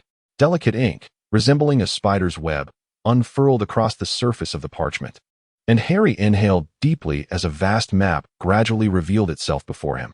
However, he did not see the names of the individuals Sirius had mentioned. Indeed, during the summer holidays, Hogwarts was devoid of occupants. "Look at this," Sirius suddenly exclaimed, pointing to a small corner. Beneath the fourth-floor corridor of the castle, a winding passage connected to several small black dots, each labeled with names. Severus Snape. Sirius emitted a peculiar sound, and Minerva McGonagall, Flitwick, Sprout. Lupin murmured as he read the names. Albus Dumbledore. Why are they gathered together? Sirius was now thoroughly intrigued. Not entirely together. It seems they are in different rooms, separated by a small distance. Lupin appeared equally captivated, likely not preparing for a lesson. They are not in a meeting either. Sirius squinted at the moving dot representing Snape, as if an elongated table obstructed his path. Perhaps he is preparing some surprise for the students. Lupin lifted his gaze from the map. The fourth floor. That area is generally off limits. It is not an office. Have we been there? Sirius recalled. It was empty at that time. Lupin pondered thoughtfully. A series of empty rooms. It seems they are arranging those vacant spaces separately. Sirius furrowed his brow. I wish I could return to school and see. Then you must call Professor Snape, Lupin chuckled. Expelled the next day for brawling with the faculty, Sirius replied swiftly. Lupin and Sirius spontaneously burst into laughter until Harry nudged Sirius, reminding him that he was still under the disillusionment charm. The two seemed to simultaneously realize that they had momentarily sidelined Harry. Lupin promptly cleared his throat and addressed Harry earnestly.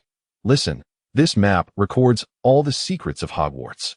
However, my intention in giving it to you was not to encourage mischief or reckless adventures. Your parents sacrificed their lives to protect you. Nothing is worth such risks. I think occasionally sneaking into the kitchen for a snack is quite pleasant, as the house elves there are exceedingly hospitable. Harry withdrew his gaze from the minuscule figure of the professors in the fourth-floor corridor and nodded in agreement. This map has cost us considerable effort. I never anticipated that you would still possess this incomplete version, Sirius remarked. When I think of you, I occasionally take it out to peruse. Alas, the names inscribed upon the map have transformed into strangers. Generations of students have departed, yet Hogwarts remains as it ever was. Lupin gestured at the map with his wand. Concluding the prank, the ink upon the parchment swiftly vanished, leaving behind an unremarkable sheet of white paper. Naturally, Sirius urged Lupin to sing the birthday song, while he lowered his voice and hummed along. Before his very first birthday cake, Harry closed his eyes and made a wish. When he opened them once more, Sirius leisurely declared, For my next birthday, my wish shall undoubtedly be to find Wormtail. There are countless mice in the world, Lupin consoled. Wormtail is likely still rummaging through some sewer for scraps. The thought of it brings me joy. I must personally bring his story to an end. If Wormtail were to be captured and sent to Azkaban, escaping as a rat would be considerably easier for him. Chapter 16. 2 bets Lucius Malfoy awoke from his slumber. A faint, unsettling sensation in his arm prompting him to sit up instinctively. What is it? Narcissa inquired, sensing her husband's unease. Outside the curtains lay an enveloping darkness, and Lucius's gaze settled on the location of the dark mark on his arm. However, he did not immediately speak. Instead, he held his breath, attuning himself to the stirrings behind the mark. In the years following Voldemort's decline, the color of the dark mark had dulled, no longer fluctuating with Voldemort's emotions or burning with pain. Yet, it showed no signs of disappearing or diminishing. All Death Eaters were acutely aware that Voldemort had not entirely vanished. Recently, the Malfoy couple had met with Severus Snape, who had implicitly mentioned the recent reactions of the Dark Mark. During their time at Hogwarts, please look after Draco, Severus. We sometimes indulge him too much, leading him to lose control of his emotions. But he is still a good boy, Narcissa had said to Snape. I understand. During my time at school, I received much care from you. Hogwarts is safe, yet Dumbledore is always willing to give peculiar individuals opportunities. This year, it is Quirrell. I cannot comprehend why he is so reluctant to allow me to teach defense against the dark arts. Snape seemed dissatisfied with this year's selection of professors, and certain actions of Dumbledore's often left one perplexed. As Snape's senior at Slytherin, Lucius had provided him with considerable assistance after Snape had clearly aligned himself with Voldemort. Yet, Narcissa was still not a true Death Eater. Recently, I have sensed some unrest in my arm, were the last words spoken by Snape before his departure. Narcissa had already begun to piece it together. As a member of a pure-blood family, most of her siblings had already made their allegiances clear during Voldemort's rise to power. Yet she remained hidden behind Lucius, untouched by the Dark Mark, though she was by no means a member of the Order of the Phoenix. Most of Voldemort's former followers were sentenced to life imprisonment in Azkaban, including Narcissa's sister, Bellatrix. While the Malfoy family not only escaped any charges, but also maintained a degree of influence within the wizarding community, drawing criticism from both factions. The Dark Wizards deemed Lucius insufficiently loyal and pure, while the Light Wizards consistently regarded the Malfoys as unwavering supporters of Voldemort, claiming that their later statements were merely a means of survival. Few people delve into the history of the Malfoy family's rise.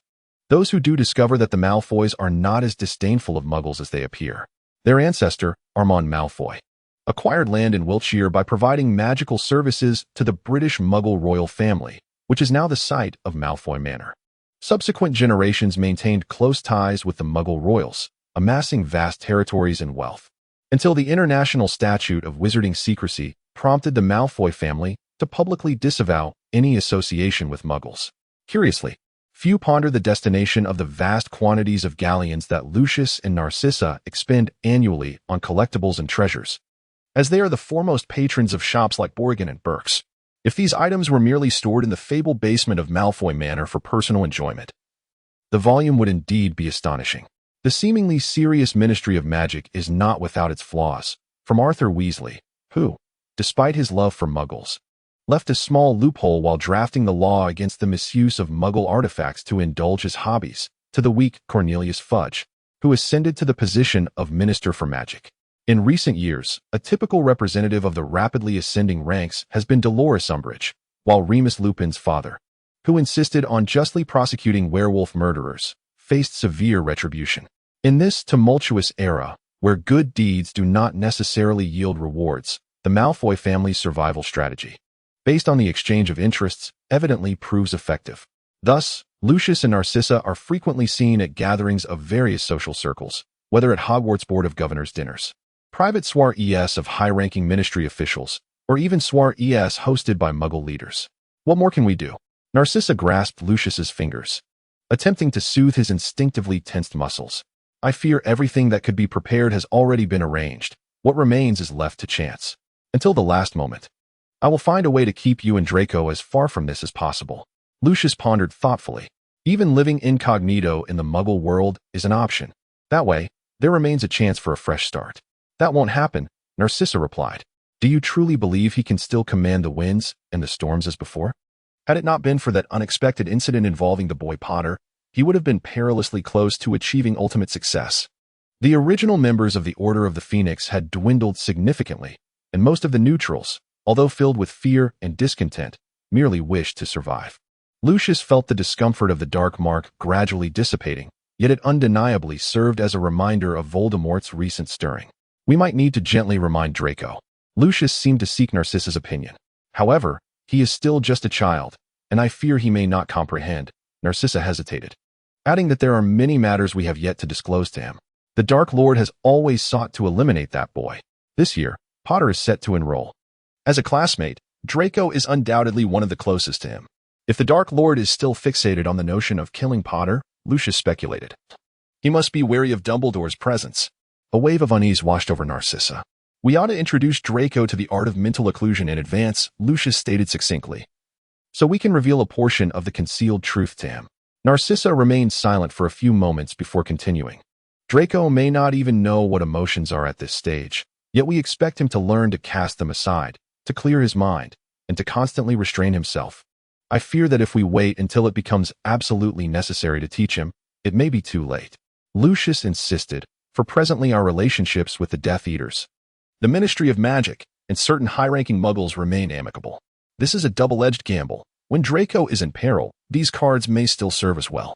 Lucius paused, then continued, and how he should conduct himself at school. After all, countless eyes are watching us, both openly and covertly, are they not? To appear overly supportive of the Dark Lord would invite scorn from others. Yet aligning too closely with the Order of the Phoenix or the offspring of Aurors could sow seeds of danger for the future. Narcissa grasped Lucius's intent.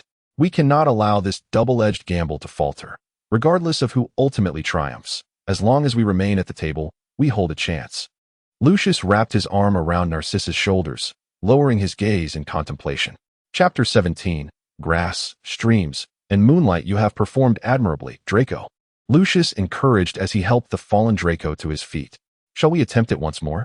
Although he was not required to use his wand, Draco was already drenched in perspiration. It had been nearly a month, and these were the last few days before reporting to Hogwarts. What was once a plan to review textbooks and travel had transformed into rigorous practice of mental occlusion with his parents. Ever since Lucius had abruptly informed him during breakfast of the necessity to practice this skill, Draco had been plagued day and night by the monumental task of clearing his mind.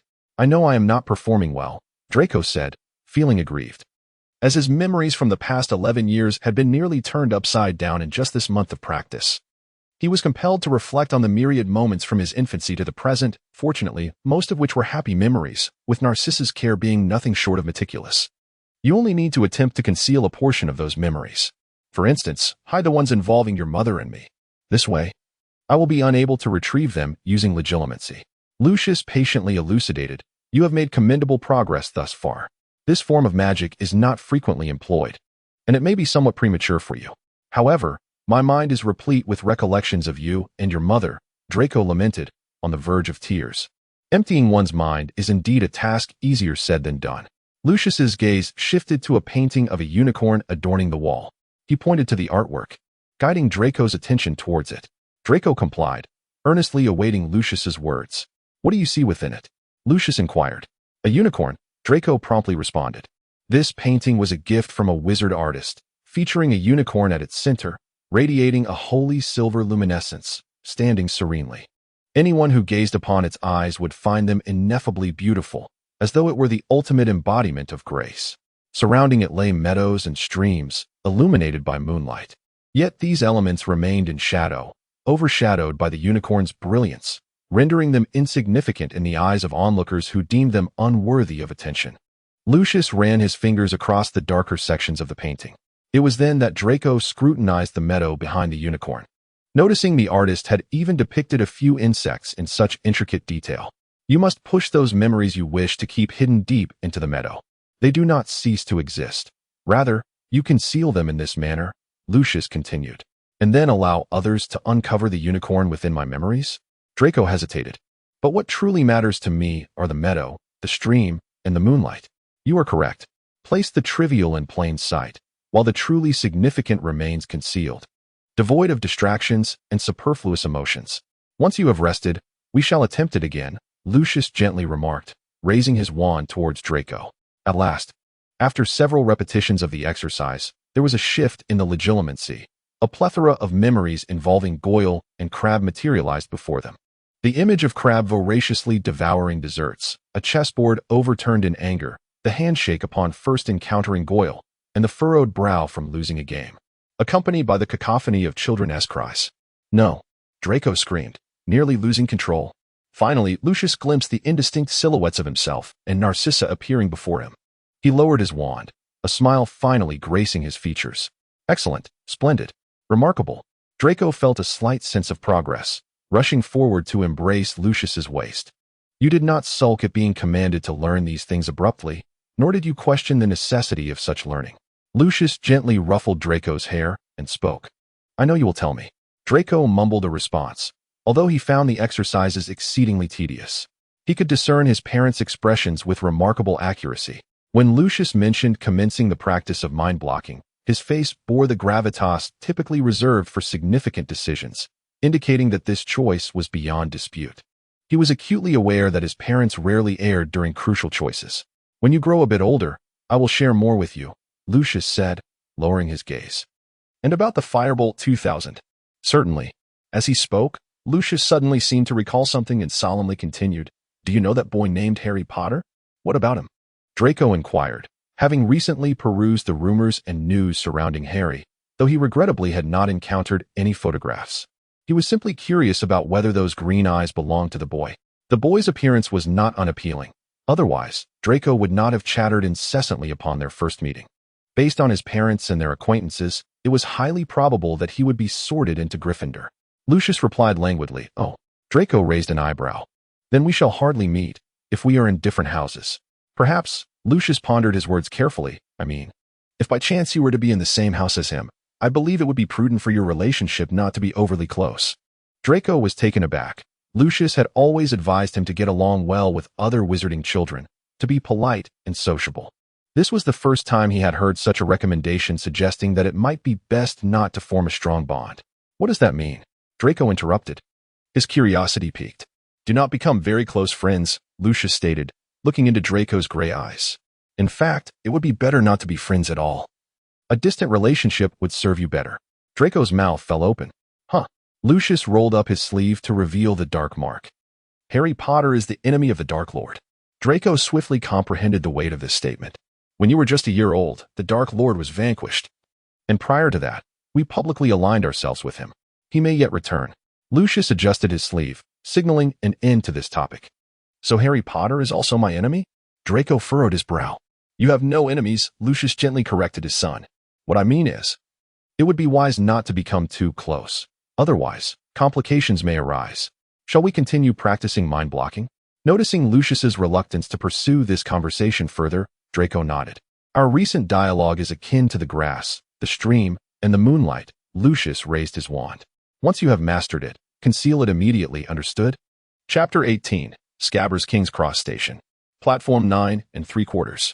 Lupin guided Harry through the wall, while Sirius, cloaked in the disillusionment charm, trailed closely behind them. Before departing, Sirius had pondered between taking the polyjuice potion, transforming into a dog, or employing the disillusionment charm, ultimately opting for the most prudent choice.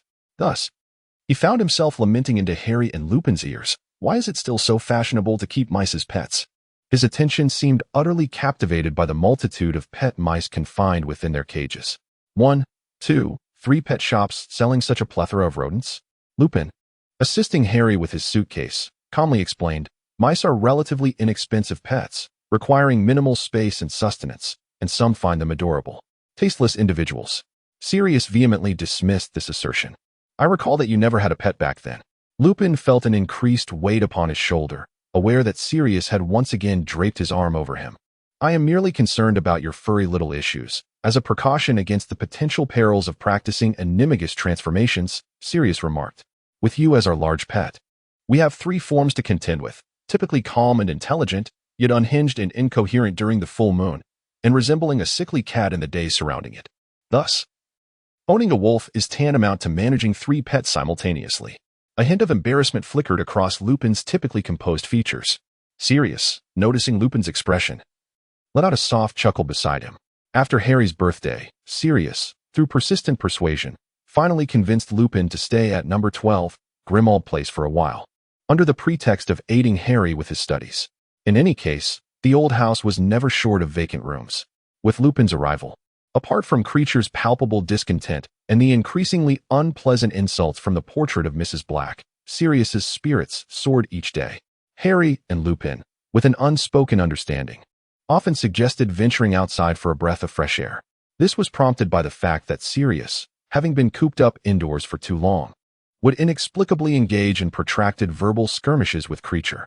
However, a leisurely stroll invariably rejuvenated Sirius, restoring his buoyant spirits. At times, I would jestingly liken myself to a dog walker. On one occasion, While escorting Sirius for some fresh air, Lupin mischievously winked at Harry and whispered, to which Harry subtly nodded in agreement. Sirius even took it upon himself to alter some of his old garments. He found Lupin's attire excessively tattered, which he could not abide, especially since Lupin rejected any new clothing offered to him. Ironically, the very old clothes that Sirius threatened to discard were accepted by Lupin. The garments, slightly smaller than Sirius's size, occasionally appeared overly loose on their new owner. Today, at King's Cross Station, Lupin donned one of Sirius's old outfits, which, despite its lack of fashionable flair, appeared well-crafted and intact, elegantly outlining Lupin's slender yet shapely shoulders. "We must prepare to send Harry off on the train," Sirius remarked, observing the dwindling crowd around them. The two had already inundated Harry with numerous reminders, and time was of the essence as the train's departure drew near. "I will keep in touch via the two-way mirror, along with Hedwig," Harry grinned as he pulled his suitcase aboard the train. Just as Sirius watched Harry's figure vanish at the train door, a little boy with fiery red hair departed from his parents and sister to board the train. "Why do children nowadays favor rats?" Sirius muttered, eyeing the sleeping pet in the boy's hands. In the next moment, a sharp pain shot through Lupin's wrist.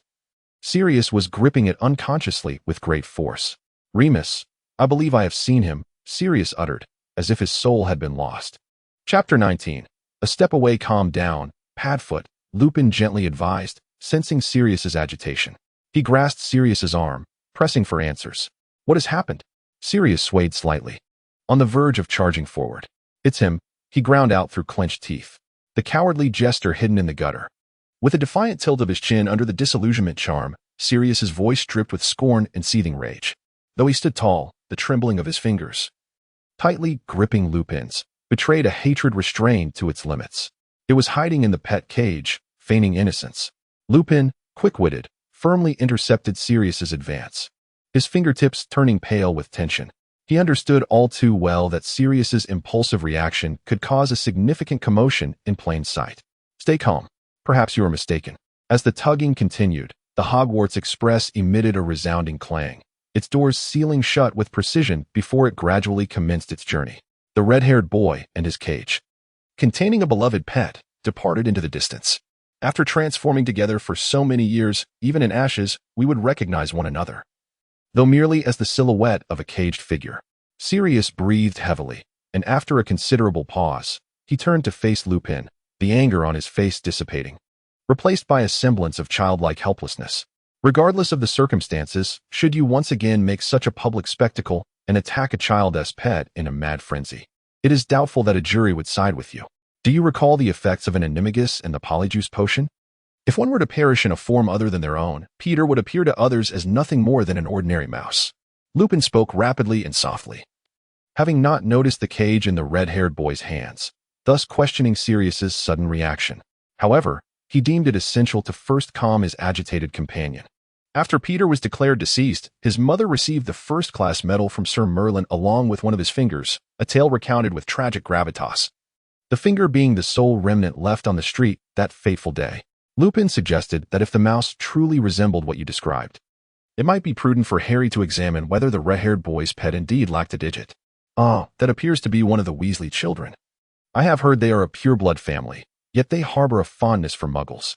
Sirius's mood began to settle somewhat, as if recalling his identity as a fugitive. "I shall contact Harry at the earliest opportunity.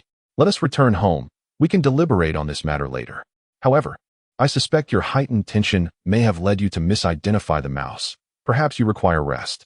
Lupin nodded, withdrawing his hand from Sirius's grip, and proceeded towards the exit. "What do you mean?" Sirius inquired, confusion evident in his voice. "Going home," Lupin replied softly, his voice as light as a feather dancing on the breeze. "You're not coming with me?" Sirius raised his tone, gazing at his empty palms. "I mean, you're not returning to number 12 Grimmauld Place?" "Certainly not," Lupin responded. "Harry has already gone to school, has he not? I still need to earn my rent. Residing in my home would not require you to pay any rent." Sirius insisted with great effort. "How could I possibly live in your house indefinitely? That is utterly absurd." Lupin had begun to walk away slowly. "That place feels like a cage to me," Sirius retorted indignantly. "Are you truly going to abandon me there?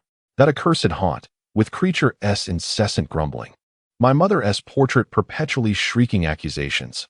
Oh, and the numerous cursed old furnishings that might kill me at any moment. I must thank you for helping me rid myself of many of them these past few days.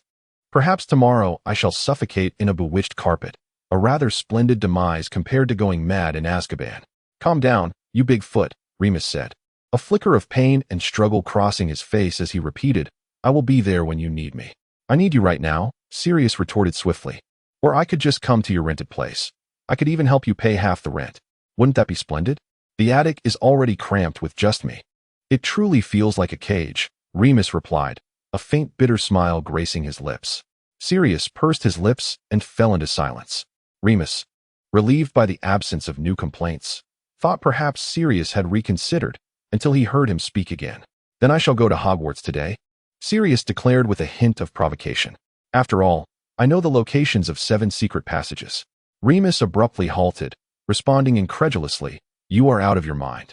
Not for long, Sirius murmured, whistling softly. Since you wish to part ways, do not interfere with my decisions. Wouldn't it be better for me to confront that rat face to face? I could even test my new wand. Stop behaving like a reckless child, Remus said, furrowing his brow. He realized that Sirius might indeed go through with it, and he grasped Sirius's sleeve. Oh, Sirius said, a note of delight in his voice. I suppose I must leave early. Hogwarts is quite far, and I need to recall the route. I can follow the tracks, after all. I have swum across much farther seas. You're not going, Remus insisted, his tone turning authoritative. You are no longer the head boy, Remus. Don't act so high and mighty. Besides, you never managed to keep James and me in line during your tenure. After saying this, Sirius fixed his gaze silently upon Remus's face, saying nothing more. What do you really want? Remus asked, his voice trembling. I am a werewolf. Each day brings new uncertainties and dangers. I do not wish to embroil you in more trouble and peril because of me. Moreover, I have grown accustomed to wandering alone all these years. This is for the best for both of us. Remus's tone softened, as if he had surrendered. Wow, you're a werewolf. How astonishing. I happen to know you were a werewolf for many years. Why didn't you just kick us to the curb back at Hogwarts? Sirius queried sharply. Or do you think I am a burden now, and so there is no need to care? How could you think that? Remus's voice quivered uncontrollably as he turned his gaze to the dreary London sky, which resembled a piece of gray silk repeatedly crumpled. I certainly do not think that. Take me home. Everything is still negotiable. Sirius tugged at Lupin's sleeve as they made their way towards the station's exit. Chapter 20.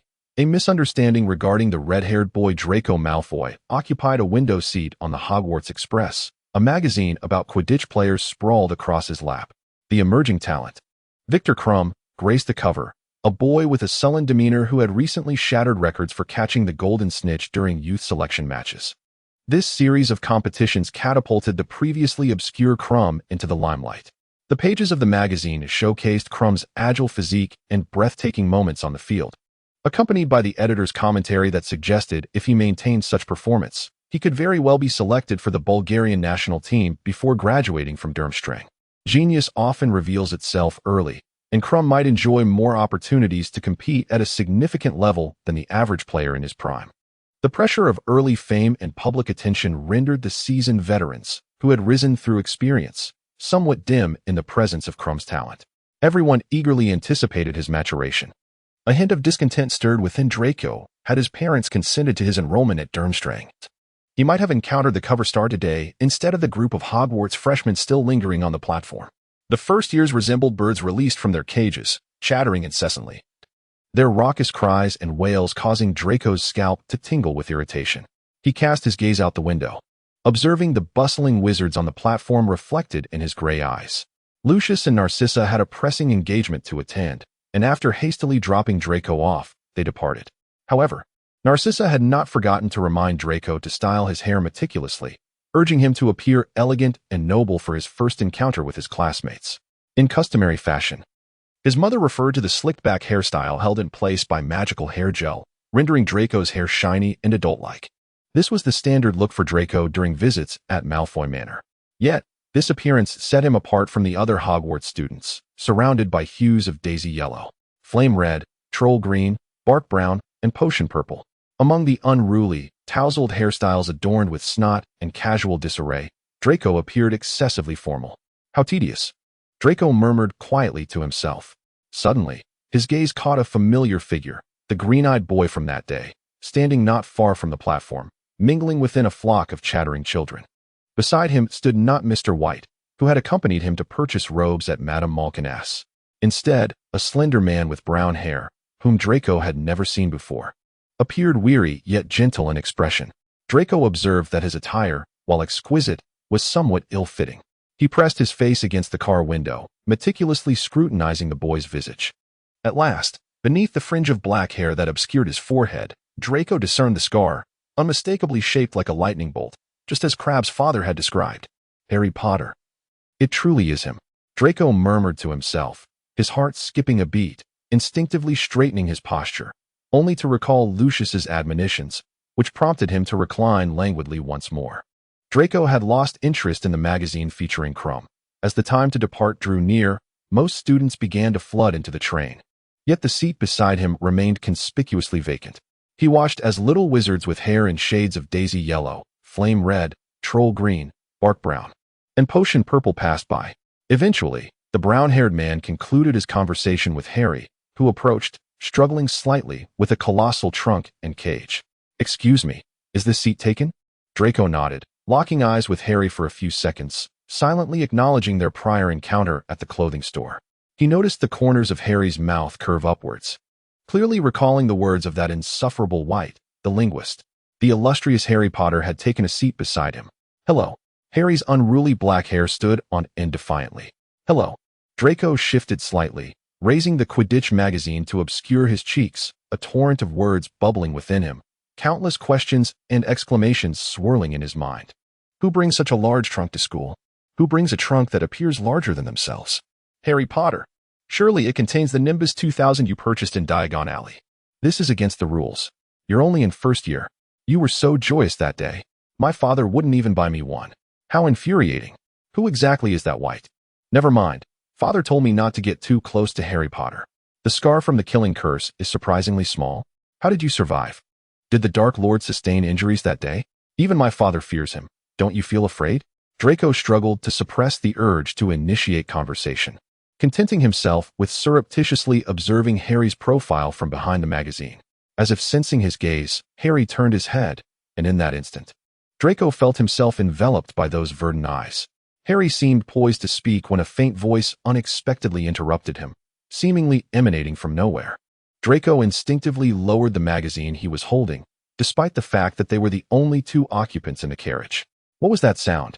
After a moment of bewilderment, Harry, realizing that Draco had not spoken, finally grasped the situation and retrieved a small mirror from his pocket. The voice was indeed emanating from it. The mirror appeared empty, yet a man's voice resonated from within, instructing, "Harry, take a closer look at that boy with the red hair." Harry appeared utterly bewildered. What boy with red hair? The voice of his godfather continued from beyond the mirror. "If possible, I would like to befriend him. I have some inquiries regarding his pet." Moony, slow down. Wait for me. Please, don't be angry, don't be angry. Chapter 21, Great Expectations. Sirius, on the other side of the two-way mirror, had ceased to speak. He was evidently matching Remus's pace. Harry was still striving to comprehend the brief words left by his godfather. Was Lupin angry? Though he had spent less than a month in the company of Lupin at number 12, Grimmauld Place, Harry had never witnessed such emotional fluctuations in him akin to those of Sirius. Occasionally, Harry caught a fleeting glimpse of melancholy in Lupin's eyes. The view of King's Cross Station was long gone outside the train window as it traversed the undulating mountains. Harry began to fret about the red-haired boy mentioned by Sirius. So far, he had yet to meet any peers from the wizarding world, aside from the light-haired boy sitting beside him, with whom he had shared only a brief encounter, leaving him unable to even inquire about the boy's name. Draco had not clearly heard the voice from the two-way mirror, yet he had quietly committed the intricately crafted mirror to memory, its craftsmanship rivaling that of the treasures housed in Borgin and Embarks. Communicating with Lucius and Narcissa through this would undoubtedly be far more convenient than using an owl. Draco bit his lower lip, suppressing the urge to speak, as he had a multitude of questions regarding the origins and craftsmanship of the two-way mirror that he wished to pose to Harry. It was particularly vexing that it was Harry Potter whom his father had advised against engaging closely with.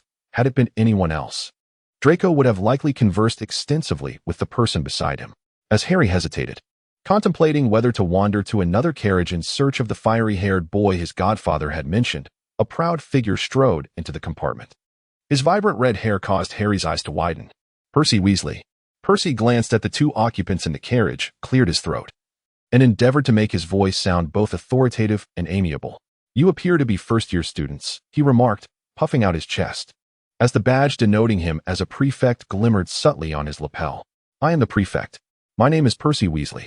After this declaration, Percy paused for a few seconds, seemingly awaiting adoration from Harry and Draco. Inspecting the carriages is one of my duties. Once you arrive at school, I shall also escort you to your dormitory, should you be sorted into Gryffindor. I will not be going to Gryffindor, Draco replied disinterestedly, dismissing Percy's enthusiasm regarding his title. I am Draco Malfoy. Thank you for your kind offer. Draco was somewhat familiar with the Weasley family, as Lucius had a good understanding of the ministry members. However, Arthur Weasley's department held little social or networking value in Lucius's eyes. Otherwise, the Weasley family would have long since been esteemed guests at Malfoy Manor. Draco couldn't help but notice that Percy was holding a book titled How Prefects Gain Power. Any first-year student may seek assistance from a prefect with any questions, Percy declared, a hint of hostility emerging on his proud countenance. As the whispers surrounding the Malfoy family within wizarding households were as varied as their influence, Harry remained oblivious to the subtle tension between Draco and Percy.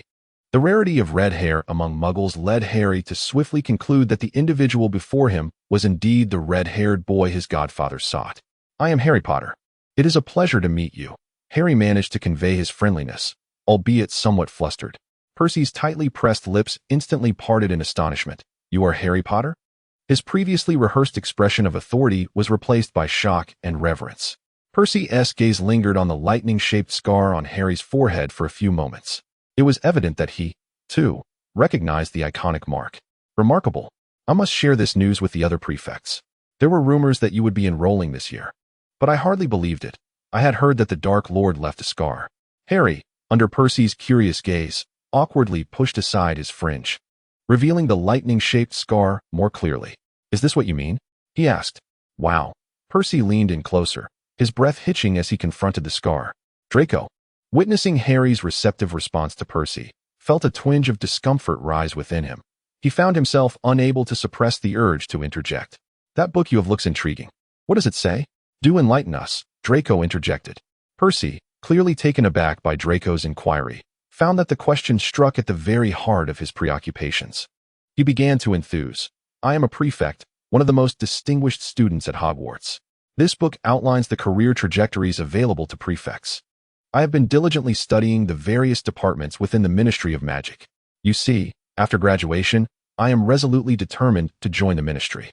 While the Auror position is undoubtedly alluring, there are also abundant opportunities within the Department of Magical Transportation and the Department of International Magical Cooperation. As he spoke, Percy animatedly gestured with his hands, his eyes alight with fervor, as if he were already ensconced in the grandeur of an office within the ministry. Draco rested his chin on his hand, clearly not paying much attention. He felt a sense of relief that Percy had shifted his focus from Harry to the bright prospects of being a prefect. However, when he turned his head, he noticed Harry, with an earnest expression, was intently listening to Percy's lengthy exposition. You wish to join the ministry? Why? Harry inquired. I believe it to be the most comprehensive career choice, Percy replied, lifting his chin. My father also works at the ministry, but his department is rather peripheral, lacking any real power. My father lacks ambition, he has no drive, and due to financial constraints, my younger siblings have endured a difficult life. As the eldest brother, I must shoulder the responsibility, yet I am often mocked by my brothers, who do not understand. Percy seemed to realize he had inadvertently divulged too much, clearing his throat in an attempt to redirect the conversation. Ahem, in any case, I will start as a prefect. I concur with your perspective, Draco replied tersely. However, he refrained from articulating the latter part of his thoughts. What he agreed with was Mr. Weasley's precarious financial situation, coupled with the imprudence of having so many children. Just moments ago, Draco had glimpsed the Weasley family through the carriage window, noting that the younger red-haired children were clad in worn clothing. Lucius and Narcissa would never permit such circumstances to arise. If poverty were to befall them, they would prefer not to have children at all. Draco found to his surprise that he felt little inclination to mock. He uttered half a sentence before simply closing his mouth. Harry chuckled, remarking, "That sounds quite remarkable. It seems the Ministry of Magic still harbors some systemic flaws. How splendid it would be if they could be rectified." At that moment, Harry's thoughts wandered to Sirius, his godfather, who would frequently express his outrage over the Ministry's unreasonable regulations concerning werewolf management. Indeed, it was quite unreasonable. Draco recalled the frequent visits from Ministry officials to Malfoy Manor, subtly demanding tributes and other privileges. Percy, upon hearing this, was profoundly moved. Believing he had finally found kindred spirits among the new students, despite their youthfulness compared to him. "I never anticipated such ambitious individuals among this year's freshmen. It's truly splendid. George and Fred always mock me," Percy exclaimed with fervor. "I always maintain that the right path is often the most arduous. We should engage in more discussions moving forward. I once harbored biases against the Malfoys, yet you seem far superior to my brothers," Percy said, addressing Draco. Draco smirked slightly. Never had he imagined conversing with a child from the Weasley family before boarding the train. Yet, Percy was indeed quite different from his preconceived notions of the Weasley clan. Harry remained deeply concerned about Sirius's mission, and he turned to Percy, inquiring, "I am quite curious. Do you possess a pet?" Percy replied enthusiastically, "Indeed. Hermes was a gift from my parents to reward me for becoming head boy. Does it possess any unique qualities or noteworthy attributes?" Harry sought to uncover the answer. "It serves as a source of motivation, urging me to steadfastly pursue this path," Percy asserted, clenching his fist. "I must not squander the gift bestowed upon me by my parents. A commendable head boy must embrace such responsibilities." Harry furrowed his brow, unable to discern anything amiss, save for the frequency with which the term prefect was uttered. "Is Hermes a new owl?" Draco speculated from Percy's words. "Indeed, he is quite healthy, as our old owl is on the brink of death. The younger siblings are forced to share him." Percy recalled his duty of inspection and opened the door to the next compartment. "I have my prefect duties to attend to, but I trust we shall have much to discuss later. I hope to see you in Gryffindor. I must be off to patrol now.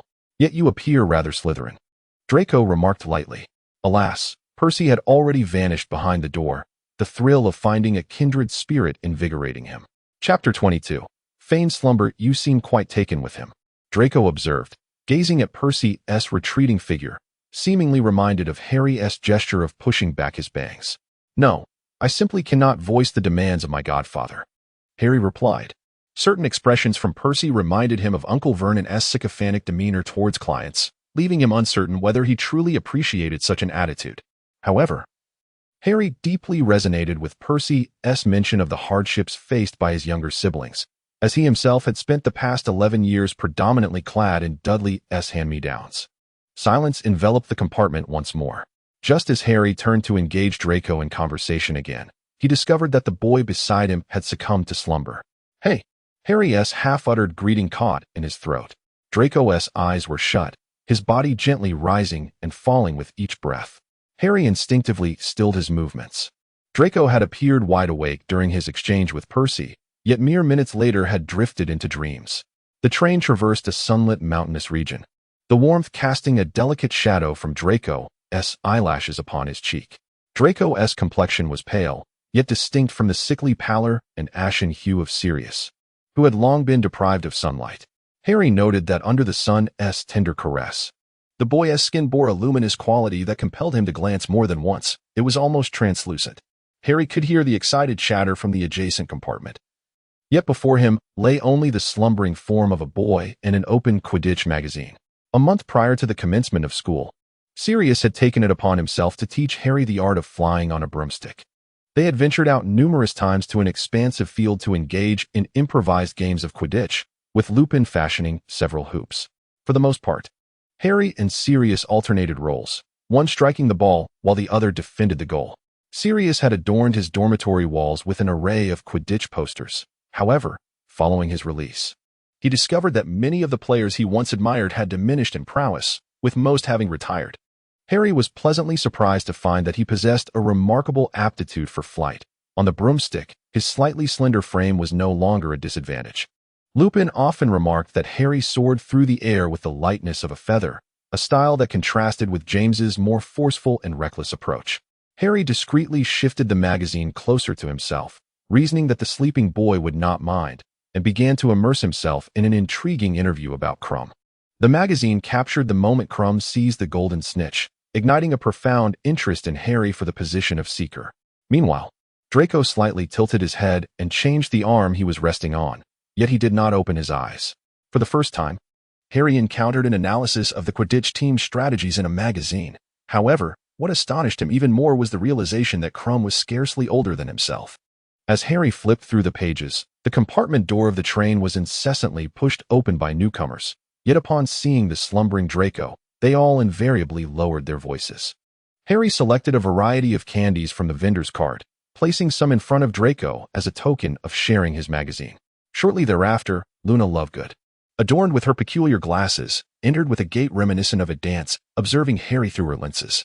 She spoke, "There are numerous thoughts of the pesky insects surrounding you, which seem to be interfering with your mind."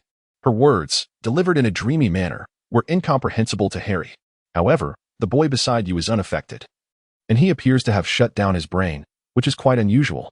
Before Harry could inquire further about the pesky insects, Luna, with her eccentric, colorful owl-like glasses, gracefully departed. Following closely behind her was Hermione Granger, who had come to assist a boy named Neville in locating his lost toad. "You should don your robes," Hermione remarked decisively as she scanned the compartment, reminding Harry that the train was nearing its destination. Harry hastily nodded in agreement, retrieving his school robe. He hesitated, contemplating whether to rouse Draco Malfoy, only to realize that Draco had already donned his attire prior to boarding the carriage. Evidently, he was still asleep. Ultimately, a pair of twins burst in, laughing heartily as they dodged and rushed forward, with Percy in pursuit, questioning them. "We did not take your prefect badge," one of the twins proclaimed. "It's far too shiny to part with, especially when paired with the new robes your mother bought you. They complement each other splendidly." "Give it back," Percy retorted angrily. "The train is about to arrive. Do not shout at our dear brothers," they quipped. "We shall ensure the esteemed prefect disembarks safely. I was wondering if you could award some additional points to Gryffindor. I have grown weary of the green and silver decorations in the Great Hall during finals." "Absolutely not," Percy firmly denied. Amidst the chaos, Harry noted that the hair of these three individuals was strikingly similar, each a brilliant shade of fiery red. Percy bore a resemblance to the twins, with a hint of similarity in their brows and eyes. Percy's face appeared as crimson as his hair, and as the train came to a halt, he should have reminded the others to disembark in an orderly fashion. Harry remained transfixed, observing the intertwined Weasley brothers. "There are even more boys with red hair," Harry blurted out. "The Weasleys are all red-haired," Draco replied lazily, having somehow found his way to the aisle. "Do you fancy red hair?" Harry was taken aback, realizing he had not noticed when Draco had prepared to alight. Draco had already exited the compartment at an astonishing speed. Harry snapped back to reality, realizing the Quidditch magazine still rested beside him, but the sweets and snacks he had placed before Draco had already been taken away. He attempted to call out to Draco through the car window, but it was evident that he did not hear. "Get out of the car, Harry," Percy beckoned awkwardly, his shiny head boy badge conspicuously absent. "My brothers are utterly insufferable." Chapter 23. A shared breath. Lupin refrained from speaking to Sirius any further. Aside from the moment before they disapparated, when he had seized Sirius's arm, he maintained a taut expression throughout their journey. The tavern was sparsely populated during the day, and Lupin made his way directly to the top floor of his loft. The tavern's cramped, steep wooden staircase wound upward, the low ceiling necessitating that Lupin stoop as he proceeded. Behind him, he could faintly hear the sound of Sirius bumping his head, yet Lupin chose to feign ignorance. With a soft click, the door opened, and a faint herbal scent wafted over him, as motes of dust danced in the dim light. As he stepped into the loft, the surrounding space seemed to envelop him tightly. He sensed Sirius following closely behind, making the already confined quarters feel even more constricted. The room was tidy, with a half-height cabinet neatly arranged with various items. Sirius closed the door and promptly lifted his disillusionment charm, then boldly sat on Lupin's bed. "You can wait until you've calmed down before heading back," Lupin said stiffly. The space felt too small, as though the very air they breathed collided. After speaking, Lupin took a seat at the desk, turning his back to Sirius. He felt the weight of Sirius's gaze upon him, scrutinizing the books, papers, old clothes, empty potion bottles, and the traces of his past life scattered around the loft. "Why drink the euphoria potion?" Sirius rose and grabbed an empty vial from the cabinet, still bearing a few drops. Beyond its golden hue, he detected the scent of peppermint. The formula was clearly an unorthodox one, evidently concocted by Lupin himself. Sirius discovered numerous ingredients for the Euphoria potion on the other side. They were easily gathered. Lupin snatched the vial from Sirius's hand, evading his gaze. Why? Do you consume it daily? Sirius stepped forward, pressing for an answer, uncertain if he truly wished to hear it. It's healthier than the drinks downstairs. Lupin had no recourse left. He could only raise his eyes to meet the clear, dark depths of Sirius's gaze. And it's quite affordable, perfectly suited for me. As Lupin looked deeper into Sirius's eyes, he felt a momentary disorientation, recalling the last time he faced such darkness, confronting a muggle's gun while transformed into a wolf. At this moment, he was engulfed by the same fear he had felt during that struggle. Remus Lupin would rather endure the peril of escaping from a muggle's gun once more than witness the reproachful gaze of Sirius Black. Sirius, his expression momentarily flaring with ire, found himself at a loss for further accusatory words. You may partake as well. The potion is quite effective. In 10 minutes, your mood will improve, though the side effects remain uncertain. Regardless, I appear to be in better form than you, Lupin remarked, lowering his head as if to counter the words Sirius had hurled at him during their earlier confrontation at the station. Noticing the veins in Sirius's throat, which pulsed with barely contained anger, Lupin adopted a more congenial demeanor. Please make way. I have work to do. Do not obstruct me. Observing that Sirius showed no inclination to move, Lupin continued, This is my home. Allow me to work. Sirius seemed to find humor in his irritation, responding, What sort of work? How to maintain a facade of normalcy through medication. How to engage in self-punishment. You know you need to live in such a manner. Lupin pushed Sirius aside, saying, I am writing an interdisciplinary paper that employs Muggle genetics to elucidate why an increasing number of children from pureblood wizarding families exhibit madness or intellectual irregularities. The prevalence of consanguinity leads to heightened chances of genetic defects and hereditary diseases. I'm not implying anything about you. It's merely an academic inquiry. Though such genetic manifestations are indeed rare, I shall consider incorporating it. Remus, Sirius exclaimed, his voice rising uncontrollably, anger lending a flush to his pale visage. At this, Lupin ceased his discourse, gazing mournfully at the face of his former friend, who appeared significantly healthier than he had a month prior. What a handsome face, Lupin mused, contemplating how unfortunate it would be if Sirius had to rely on the disillusionment charm, potions, or his transformation into a dog for the rest of his life. Alas, there was nothing he could do to change it. I only drink occasionally. I fear I might lack the strength to endure and would rather end it all. I am a coward. I would likely go mad on my first day in Azkaban, Lupin whispered. Only those who wish to live would feel this way. Perhaps I still harbor some hope, though I am uncertain of what I yearn for. Sirius's expression finally softened considerably.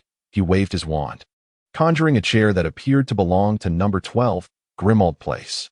He sat down with a fierce determination beside Lupin. Lupin felt the weight of Sirius's intense gaze fixed upon him. Right. A study on the madness of pureblood wizards. Sirius propped his legs up and locked eyes with Lupin, stating, The subject is right before you. How could it not be an easy task? It's akin to those days when we had to describe the characteristics of werewolves in exams. No one is more pure-blooded than I. Document my symptoms of insanity and their duration. Should a fugitive not conceal their name as well?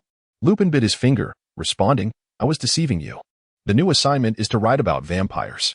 However, I find the angle of this paper on pureblood families quite innovative. No one has published on it before. Moreover, it holds considerable practical value. Those who look down upon muggles are often unaware of such matters. Sirius viciously kicked Remus's chair, cursing as he laughed. Madman. Remus. Madman. Remus extended his arms to maintain balance, joining Sirius in laughter. They speculated that the centuries-old practice of bloodletting in the Muggle society might be linked to vampires. Many vampires resided within the Muggle community, often masquerading as doctors to conveniently access fresh blood without resorting to murder. Remus organized the clutter on the table, remarking that this practice persists in modern society. However, this time, they specifically aimed to encounter a chef and a vampire working in an opera house. So, you intend to seek them out? Sirius leaned closer to examine the documents. Indeed. The ultimate outcome could either be a dissertation on the lives of vampires or merely a book for leisure, contingent upon the findings of the investigation. Remus straightened his back, jotting down notes on the new plan. They were intrigued by the fact that he would not be susceptible to vampiric transformation. while their kind exhibited considerable reluctance towards social interactions. "It's somewhat more fascinating than I anticipated," Sirius candidly remarked. "If you wish to join in the exploration of vampires, it is not out of the question, but this space is truly too confined." Remus gestured to the attic's upper level, where hardly any space remained apart from the bed and desk. "So, you should return home." Before he could finish, Remus noticed that Sirius had transformed into a large dog. He rested his head on Remus's lap, wagging his tail. A wave of warmth radiated from Remus's palm, stirring something within him. It seemed he had never truly succeeded in getting Sirius to obey him. This time, it appeared he was destined to fail again. Chapter 24. Two Paths, One Choice. Harry stood in line, awaiting the sorting ceremony, utterly astonished by everything Hogwarts had to offer. Despite having already seen most of its layout on the Marauder's map, several ghosts flitted about the Great Hall, while the Fat Friar occasionally approached the line of newcomers, sharing amusing anecdotes from his time as a student with those intrigued by Hufflepuff. The students seated at the four long tables in the hall whispered amongst themselves, craning their necks to catch a glimpse of the incoming first years. Professor McGonagall was reading from a lengthy list, preparing to sort the new students one by one. Harry's gaze fell upon the staff table. He had heard most of the teachers' names mentioned by Sirius and Lupin, yet he struggled to match them to faces. However, in a mere heartbeat, he discerned which one was Severus Snape. He resembled a great black bat. According to Sirius's description, amidst the array of professors clad in vibrant robes, there was only one male teacher with black hair, a dark cloak, a hooked nose, and a demeanor that was both stern and silent. Sirius had also remarked that anyone capable of successfully brewing the Wolfsbane potion could be deemed a master of potions. Harry observed Snape's impassive profile, undoubtedly recognizing him as his future potions instructor. At present, Harry's proficiency in potion-making was limited to the occasional mishap with beautiful brews. "Draco Malfoy," McGonagall pronounced loudly. Harry withdrew his gaze, observing Draco, who stood unperturbed at the forefront of the first-year line as he donned the sorting hat. The moment the hat barely grazed Draco's head, it audibly proclaimed, "Slytherin." As Draco passed by the Slytherin table, Harry perceived Snape offering a subtle nod towards him.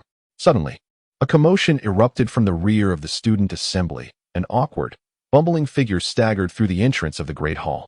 He was draped in an oversized purple scarf, and as he brushed past Harry, an overpowering, peculiar odor reminiscent of garlic wafted by. This was Professor Quirrell, our new defense against the dark arts instructor. Harry overheard the upperclassmen at the table whispering, "He certainly appears quite odd, doesn't he?" Watching Professor Quirrell make his way towards the table, Harry was abruptly struck by a searing pain in his scar, a sensation he had never experienced before. The intensity of the pain nearly caused him to lose his balance, and he found himself uncontrollably stumbling backward. The students surrounding Harry were taken aback, with only a pair of hands steadying him. "Be careful," came a melodious voice, belonging to Luna, the girl with the peculiar glasses in the carriage. She still wore that colorful, odd accessory. The disturbances around him seemed to multiply. Luna waved her arms at the air, as if attempting to dispel something sinister for Harry.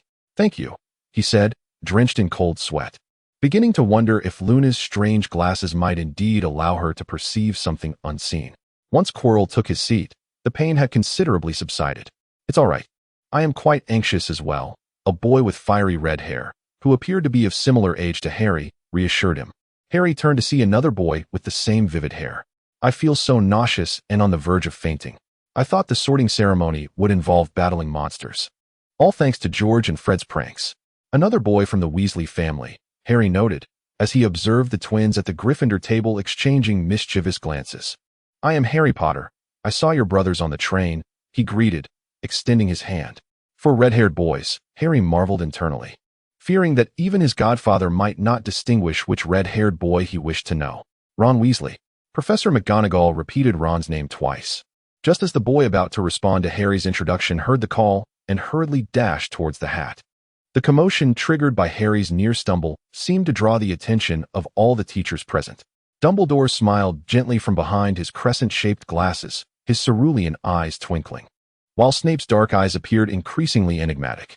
Harry was momentarily taken aback by Snape's gaze, a mixture of disdain and scrutiny. So engrossed was he in this silent exchange that he remained locked in eye contact with Snape even as Professor McGonagall called him to the stage.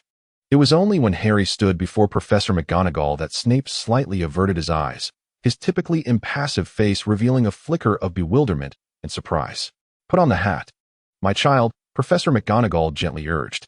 Harry seated himself at the 4 house tables, oblivious to the hushed silence that enveloped the entire hall at the mere mention of his name. The broad brim of the sorting hat obscured his view, and a voice emerged. "You are destined for greatness, yet the choice is arduous, fraught with difficulty. Both Slytherin and Gryffindor are well suited to you, but it is evident that these are 2 distinctly divergent paths. You may rise as a courageous hero, confronting evil, earning renown and honor amidst pain and battle. Your name shall become a symbol of fearlessness, pain, and renown." Harry realized that he could engage in conversation with the sorting hat merely by contemplating. Confrontation, bloodshed, and sacrifice are inevitable, the sorting hat slowly intoned. Harry felt a surge of anxiety. He possessed so little, and what more would he have to lose? The faces of Sirius and Lupin flashed in his mind. No, a sense of helplessness washed over him.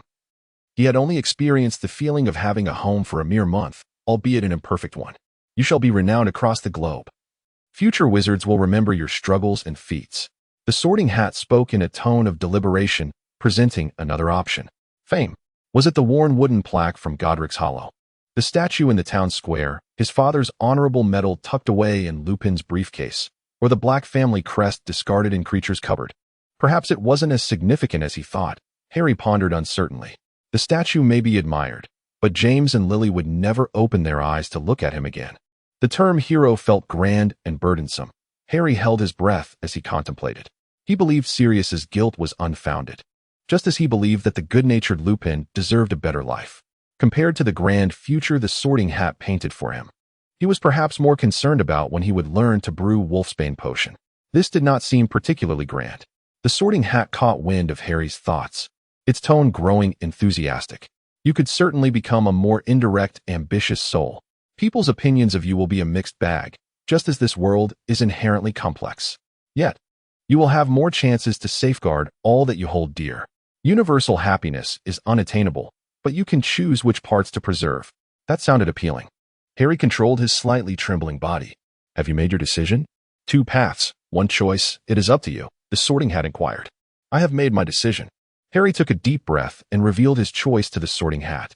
"Slytherin." The sorting hat's cry echoed throughout the Great Hall of Hogwarts. Chapter 25, The Diagnosis of the Scar. Harry stumbled slightly as he rose from his chair, uncertain of how long he had been conversing with the sorting hat.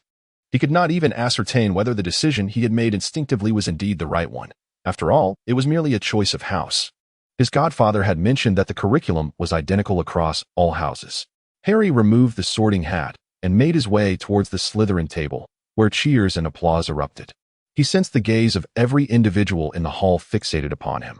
Snape, with an expression of incredulity, even rose from his seat at the staff table upon hearing the announcement of Slytherin, only to reconsider and return to his seat, begrudgingly clapping his hands.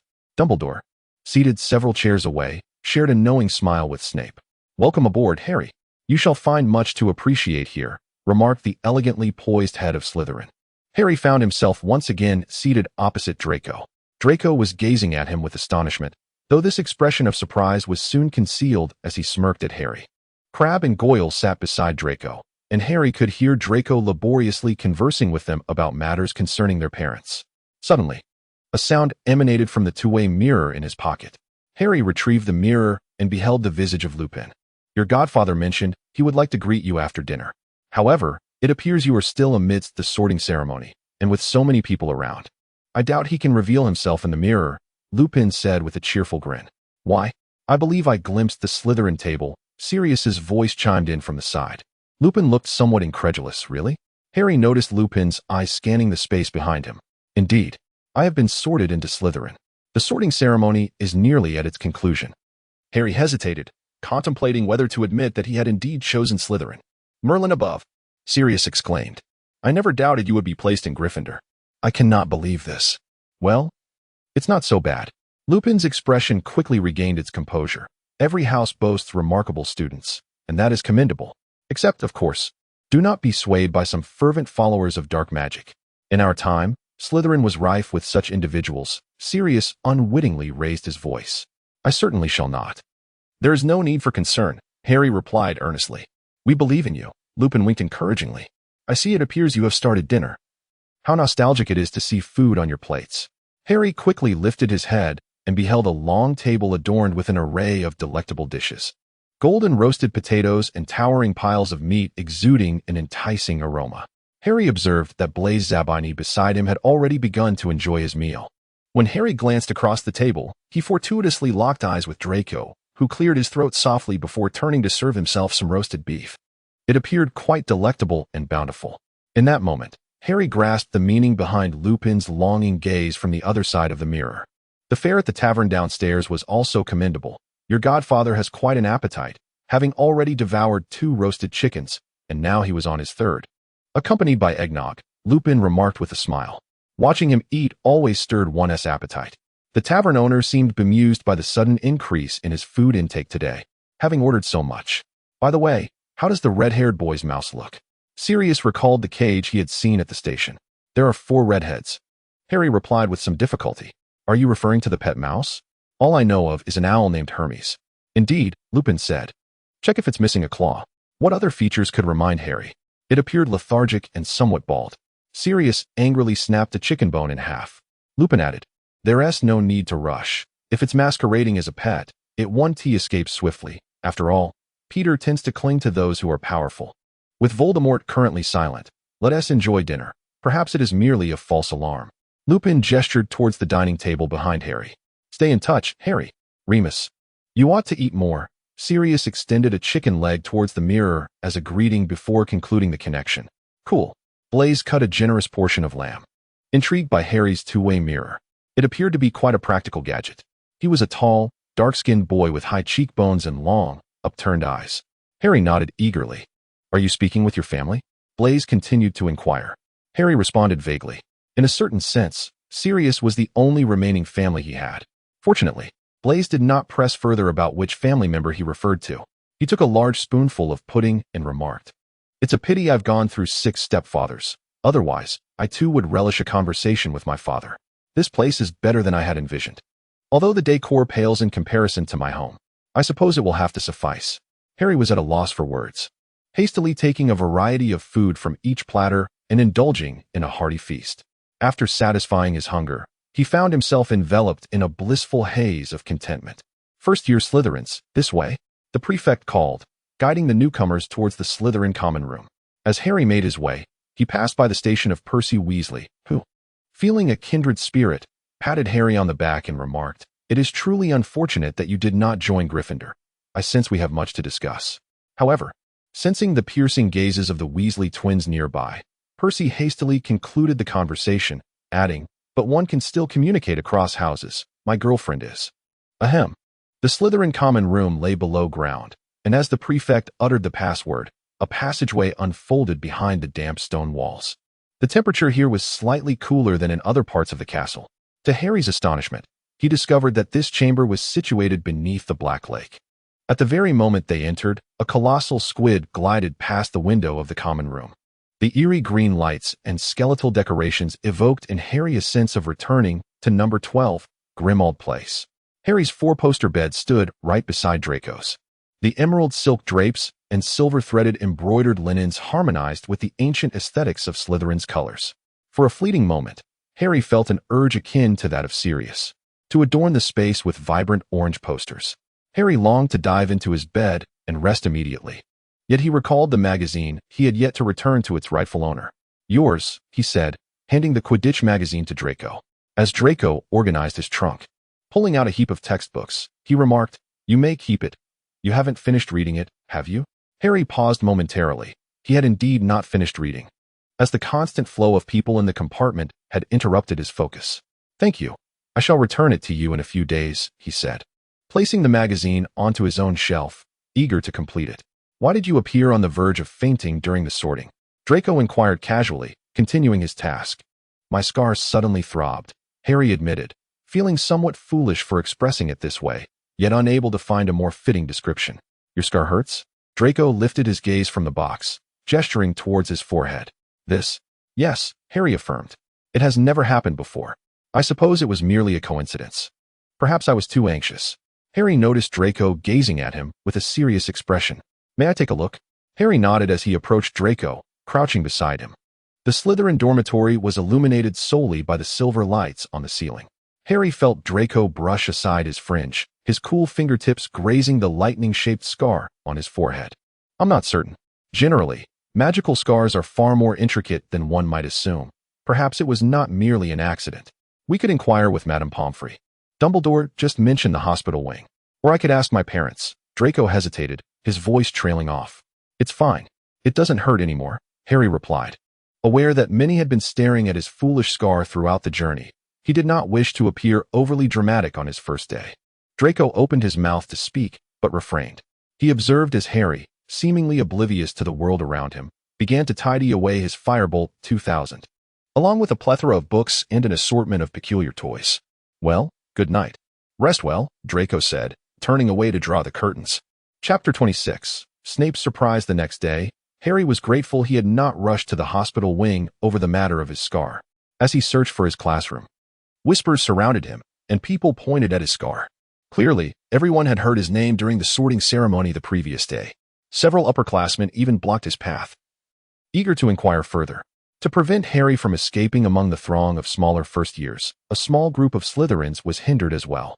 "Step aside, you troll-headed buffoons," Draco said with irritation, standing not far from Harry, evidently displeased by the crowd's scrutiny and relentless glares.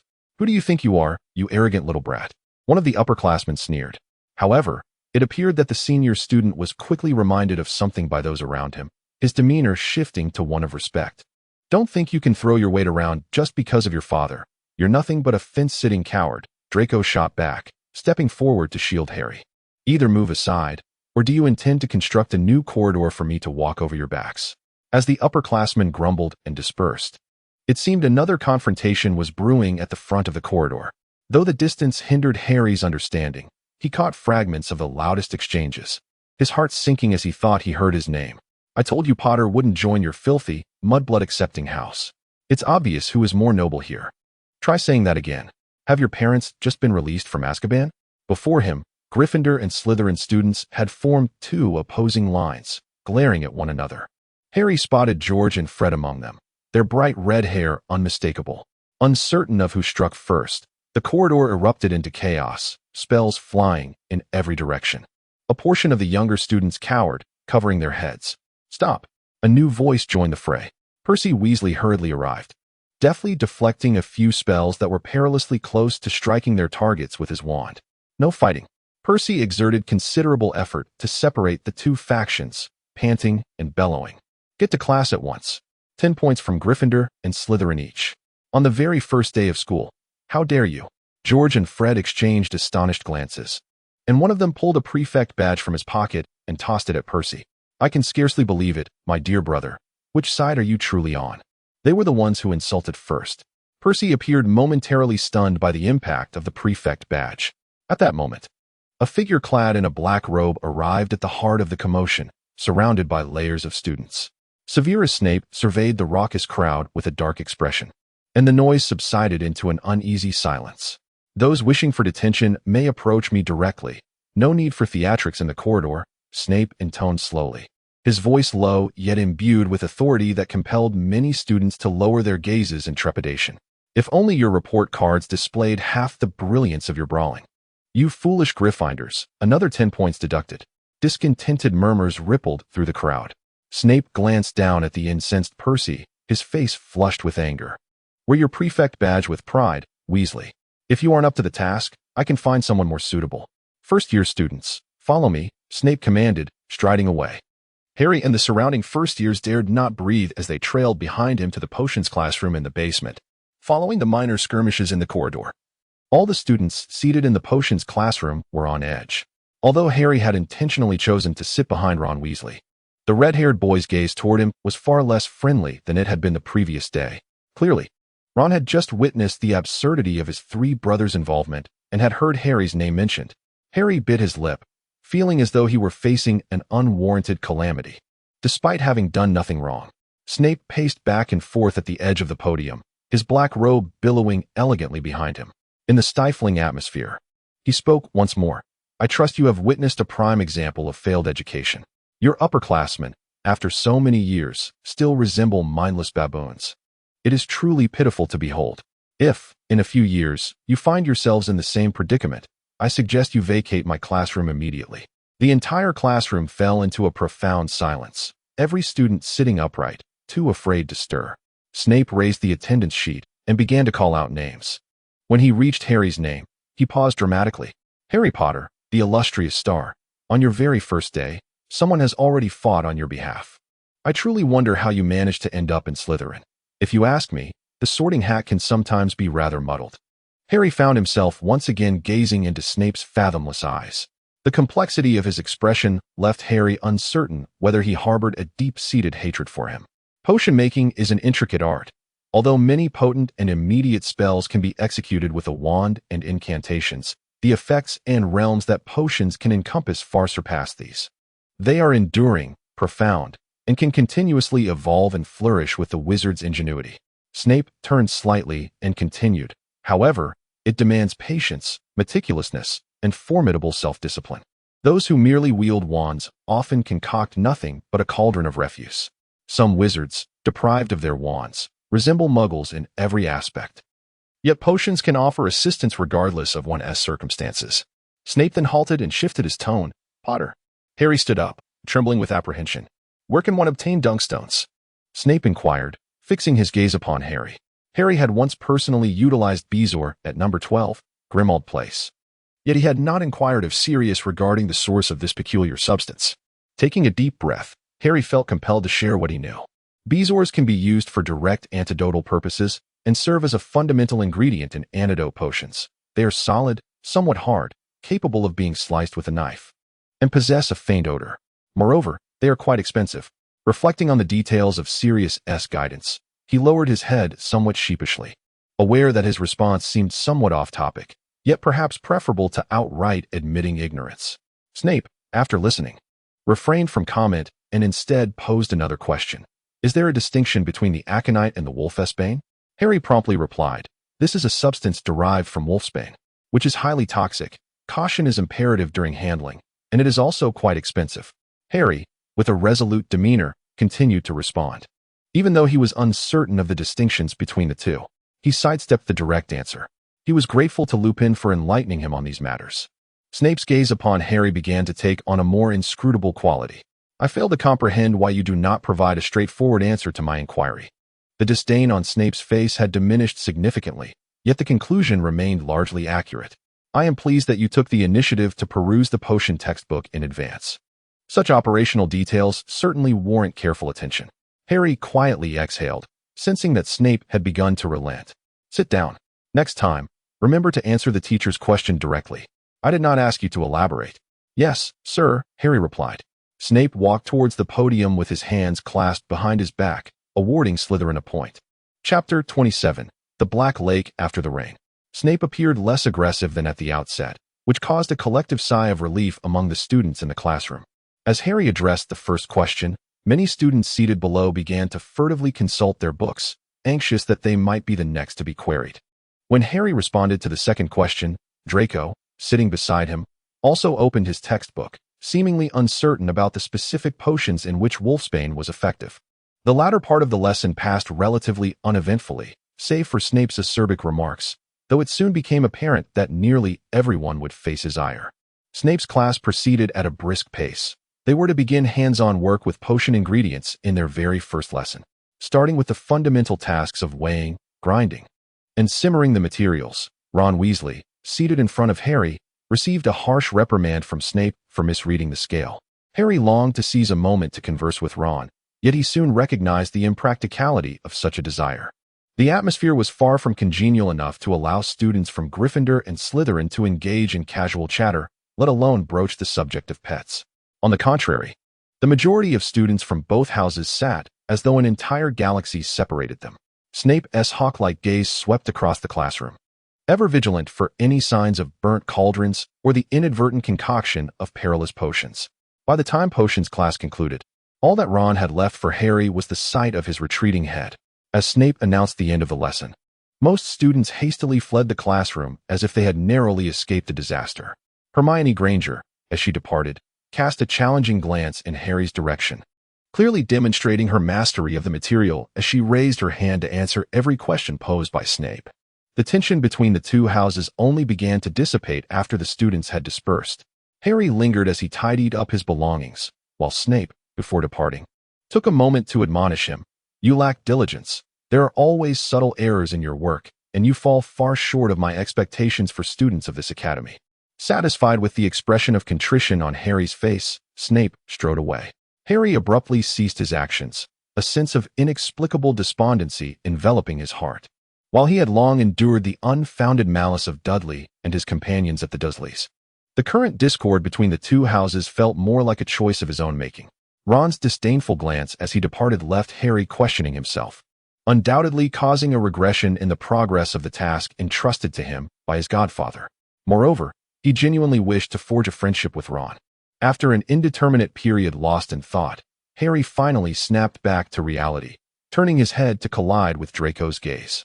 The classroom was now devoid of its occupants. Draco appeared to hesitate for a few moments before speaking. "Well, shall we bask in the sun? There is still plenty of time before our next flying lesson." Harry nodded. Compared to their first encounter at the robe shop, Draco now seemed considerably more taciturn, at times even appearing indifferent. Yet, whenever Harry felt the need for assistance, Draco was invariably nearby, as he was at this moment. The late summer weather was capricious. A heavy rain had just fallen, leaving the castle's stone walls glistening with a damp sheen. However, golden sunlight once again bathed the dew-laden grass, and the air was imbued with the earthy scent of moist soil. A few waterfowl skimmed over the surface of the lake, their feathers adorned with a golden sheen. If one were to plunge into the depths of the Black Lake from here, would one catch sight of our common room? Harry recalled the gigantic squid that had briefly flashed past his window yesterday. Forgetting the password might be worth a try, Draco raised an eyebrow. "But you might find it difficult to pass through that window, or perhaps be attacked by the merfolk lurking in the depths along the way." Harry seemed amused by the thought. The Black Lake appeared to be quite deep, and he wondered what other common rooms might look like. They must be within the castle. At the very least, the view of the lake from their common room varied each day. Draco shrugged, casting his gaze downward as he kicked a small stone into the lake. A gust of wind rippled across the water's surface, prompting Harry to glance at Draco, who seemed to be feeling somewhat better. At that moment, another sorrowful figure approached. Percy Weasley appeared to have just concluded a class. "You're here as well," Percy remarked, observing the two seated beneath the tree. "I apologize for not intervening before things escalated. I have been a dreadful prefect. I fail to comprehend why they mentioned my name. I do not know those individuals." Harry replied, somewhat awkwardly. "Calm down, Harry. Those eager for a fight will always find a reason," Percy reassured him. "Regardless, they would have clashed at another time." Draco interjected matter-of-factly. "Indeed, Slytherin and Gryffindor have been like this since my first year. However, once I became prefect, I had to intervene. Previously, I could simply ignore it and attend class." Percy kicked a stone beneath the tree, visibly agitated. "I cannot tolerate them mocking my efforts." He continued in a hushed tone, constantly mimicking and ridiculing me. "I earn top marks in nearly every subject. A troll's thick skull cannot fulfill your aspirations," Draco remarked dismissively. "Yet if you truly joined the Ministry of Magic, they would have no choice but to listen to you." "No, my desire to enter the ministry is not to have others bow before me," Percy responded, kicking another stone into the lake. "Perhaps it is merely for greater respect. The work is meaningful, and, of course, there is the matter of financial compensation. No one would claim to dislike money. If they did, I would suspect them of lying." Draco settled down beside Harry. If a bunch of fools entered the ministry and ruined everything, that would indeed be a matter worthy of mockery. Percy felt an overwhelming sense of solitude at school, a loneliness stemming from a lack of like-minded companions, to the extent that he now found himself venting his frustrations to two children. "Sometimes I wonder if I would be better off choosing an easier path. After all, one can pass exams regardless of being a high or low achiever. An easier route would grant me a reprieve." Percy finally managed to muster a smile. "Yet I feel that an easy path is one to be taken in old age, leaning on a cane and walking slowly, not now. Well, we must head to class. I refuse to feel ashamed of having ambitions or appreciating wealth. Moreover, some monstrous beings are indeed deserving of a good thrashing. Such malevolent curses were devised precisely for individuals like them." As Draco spoke, he tugged at Harry's sleeve, subtly reminding him to prepare for their flying lesson.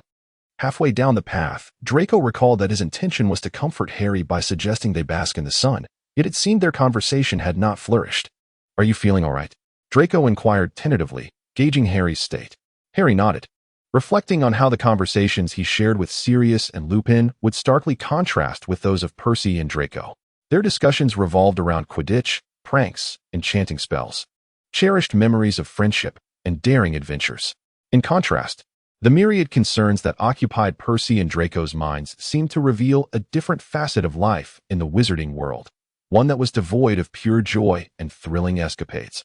Instead, characterized by meticulous plotting, cautious maneuvering, and careful weighing of pros and cons. Even in the face of loss, choices were made to minimize damage. This left Harry with a vague sense of the differences mentioned by the Sorting Hat, differences stemming from divergent perspectives, ultimately influencing every decision made.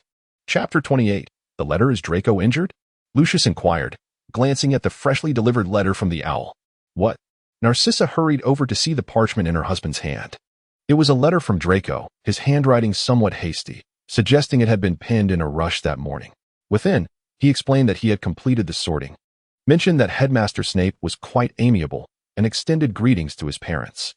At the conclusion of the letter, Draco posed several questions regarding magical scars, expressing confusion while perusing his textbooks. "I recall that first-year curriculum did not include any spells for attacking others," Lucius remarked slowly, his gaze fixed on the questions at the letter's end. In fact, the overall teaching style at Hogwarts is decidedly non-aggressive. Yet, the curses popular among Hogwarts students are not found within the textbooks. Narcissa hesitated, contemplating whether to check on their son. If he were injured, he would surely inform us. Lucius conceded after a brief silence, reassured that with Dumbledore present, there was likely no cause for alarm, though Dumbledore sometimes appeared rather unhinged. Lucius mused that serving as Minister of Magic would be far more beneficial than remaining at Hogwarts as headmaster. However, Dumbledore had declined this path. If he were in power, Fudge would have no role whatsoever. Narcissa began to compose a response to Draco, carefully addressing his inquiries. Perhaps due to her past affections, she was acutely sensitive to power. Should Dumbledore ascend, old grievances might resurface and be sensationalized, tarnishing his reputation, which was currently quite favorable. The gossip surrounding him was not necessarily grounded in truth. If that were the case, Dumbledore possessed more humanity than Lucius had initially perceived, rather than merely appearing as an infallible elder. Lucius added a few lines to the end of Narcissa's letter. Everyone has their youth. Without Dumbledore, it is doubtful anyone could counterbalance the Dark Lord. Narcissa instructed Dobby to bring several books, intending to send them to Draco as well. I hope Draco has not engaged in any fight since the term began. Otherwise, I would truly question whether I have overly indulged him. Lucius rubbed his brow and murmured softly. It is certainly preferable to the notion held by young Barty Crouch that his father harbors no affection for him, whereas family remains paramount in Draco's heart, especially when he must learn to shield his mind so early on. Even if he exhibits some rebelliousness, he will not push us away, Narcissa retorted. Lucius appeared to recollect something and addressed Narcissa. It seems that Bella did not perish in the recent prison incident. Fudge is nearly successful in obscuring the matter, with only a handful of ministry officials demanding a thorough investigation, as they refuse to believe that the Dementors could suddenly spiral out of control. Bella, with her and Sirius's obsession, always requires an outlet. In her youth, Narcissa shared a close bond with Bellatrix, often referred to within the family as Miss Bella and Miss Sissy, yet their circumstances now stand in stark contrast. Having grown up in a similarly oppressive household that relished the use of the permanent sticking charm, Narcissa considers herself fortunate to have found Lucius. Bellatrix's love for Voldemort far surpasses her affection for her husband, while Voldemort regards her more as a tool that fits his needs. Perhaps I shall visit Draco under the guise of a board member. I believe our response to the magical scars has been sufficiently comprehensive, Lucius remarked as he tied the letter to the owl's leg. Chapter 29. The Rampant Unicorn. After Harry and Draco returned to their dormitory to stow away their potions textbooks, there remained a little time before their flying lesson. Harry stood by the bookshelf, gazing at the Marauder's map that Lupin had gifted him. Since boarding the train, he had yet to take the opportunity to truly utilize this enchanted parchment. Crouching beside his cupboard, he curiously unfolded it and gently tapped the map with his wand, declaring, "I solemnly swear that I am up to no good." The ink spread like a spider's web across the surface of the parchment, and to Harry's astonishment, he discovered that this time, the map was indeed filled with names. Peering closely at the multitude of names, he did not find his own. Lupin had mentioned that this incomplete version did not mark the common rooms and dormitories of the four houses. However, he did spot Percy on the castle stairs, while Fred and George were seated in a classroom surrounded by students, presumably still engaged in lessons. Harry once again sought out several teachers. Snape was in his office, while Dumbledore stood motionless near the tower. A swiftly moving small dot caught Harry's attention. Professor Quirrell was hastily making his way towards the forbidden forest at the edge of the castle. Harry rubbed his eyes, for he seemed to notice that Quirrell's name was marked more indistinctly than others, as if another layer of names overlapped with it. Just as Harry leaned in to observe more closely, Quirrell vanished beyond the edge of the map, for the exterior information of the castle did not appear on this parchment. At present, Harry's sole impression of Professor Quirrell was his peculiar, oversized scarf. "I shall depart first," Draco announced, standing at the dormitory door and addressing his roommates. He had changed into a different pair of shoes, evidently eager for the flying lesson. "I'll rest a few more minutes," mumbled Blaise Zabini from his four-poster bed. He was also one of Harry's roommates. "I'll be there shortly." Harry examined the secret passages on the Marauder's map, realizing that there were more ways to exit the school than just the main entrance and a few side doors. Some mysterious rooms appeared quite alluring, but Harry considered that, as a first-year student, if he were to brazenly appear in seldom-visited places, he would surely be caught by Filch and receive a severe reprimand. Thus, he decided to temporarily set aside some of his curiosity. At 3 o'clock in the afternoon, students from Slytherin and Gryffindor gathered on the grass by the edge of the Forbidden Forest, preparing for their first flying lesson. The air was particularly fresh after the rain, and Madame Hooch glanced at the sky, satisfied as she remarked, "It just poured, but the temperature is now perfect for flying." The students appeared immensely excited. Although most of the children from wizarding families had some exposure to flying broomsticks, such formal instruction could only be found within the school. Harry, like everyone else, took hold of a broomstick, yet the school's instructional broom appeared considerably more rudimentary than his Nimbus 2000. Harry felt a profound sense of tranquility. After all, Sirius had guided him through a month of flying with his exceedingly unorthodox teaching methods. Now, upon seeing the broom, Harry felt as if he were gazing upon an old friend. In moments of sheer joy, Sirius would even call out to Harry, "Hey, James, you missed it." Harry harbored doubts that, at times, his godfather was unable to distinguish whether he was addressing an old friend or the child of that friend. Yet, whenever Harry beheld Sirius's beaming smile, a singular thought flickered in his mind. It was of no consequence. In contrast, Lupin exhibited a far greater degree of caution than Sirius. Whenever Harry soared through the air on his broomstick, Lupin would always grip his wand tightly, vigilantly monitoring Harry's every movement, as if fearing that a momentary lapse could result in Harry plummeting from his broom, necessitating a timely rescue. However, Harry continually excelled in flight, rendering Lupin's protective gestures unnecessary. "Hold the broom firmly and command it to rise," Miss Hooch exclaimed. Harry's broom was obedient, as he observed Madame Hooch pacing back and forth, correcting the mistakes of other students. He seemed to hear a sharp cry emanating from the Forbidden Forest. Harry lifted his gaze towards the Forbidden Forest, seemingly startled by a few scattered birds taking flight, retreating into the distance. "Did you hear that?" he inquired of his classmates. "Hear what?" Draco replied, furrowing his brow as he scrutinized his broomstick. Although it had leapt into his grasp, it trembled slightly, leading Draco to question whether his method of calling it was flawed or if the broom itself harbored some defect. Pansy Parkinson diverted her attention from her own rolling broom and shook her head at Harry. The attention of their classmates was similarly fixated on the brooms. Harry even suspected that it was once again an issue with the pesky flies, as he felt the scar on his forehead twitching slightly with excitement. "Now, let us attempt to float at a low altitude. Once I finish counting down, everyone shall leap into the air and soar just above the ground. 3, 2, 1. Harry deftly maneuvered his broom, his feet gently lifting off the ground. Upon raising his gaze, he was startled to see a pure white creature rushing towards him from the depths of the Forbidden Forest, standing out starkly against the dark backdrop. As it drew nearer, a sense of horror washed over him. The majestic being was smeared with blood, silvery liquid glistening along its side. It appeared agitated, prompting Harry to instinctively shout, "Be careful." Most of the onlookers were already startled by the sound of its rapid approach. Professor Hooch's astonished voice pierced the air, How could a unicorn be injured? They typically do not attack wizards. Everyone move aside. Unfortunately, it was too late. The unicorn, seemingly enraged, charged toward the crowd.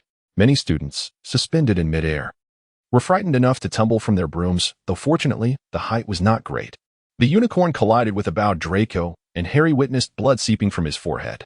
Draco collapsed to the ground, clutching his wound. Professor Hooch sprang forward, skillfully using her wand to subdue the ailing unicorn. What on earth is happening?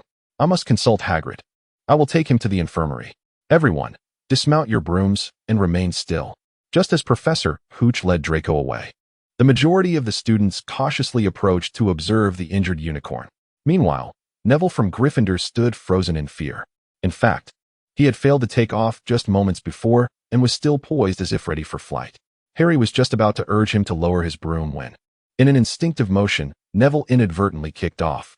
Perhaps he was entirely unaware of his actions, but he shot upwards on his broom. "Get down!" Hermione Granger shouted in panic. Watching Neville ascend at a perilously steep angle only to plummet back down, tracing a comically awkward arc through the air, Harry realized that Professor Hooch had already moved away, leaving no teacher nearby. Harry mounted his broom and swiftly soared to Neville's side. As Neville's broom began to decelerate, Harry extended one hand, attempting to draw Neville onto his own broom. However, he quickly realized this was unfeasible. Their weights were not significantly different, and Harry lacked the strength to accomplish such a feat amidst Neville's panic. Harry resolutely grasped the handle of Neville's broom, tightening his grip. Shouting in the air, Harry aligned Neville's broom with his own, gradually reducing their speed as they descended towards the ground.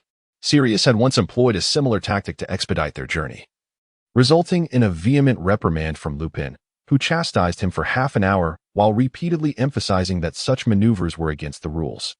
Harry silently prayed that no teacher would witness the unfolding events.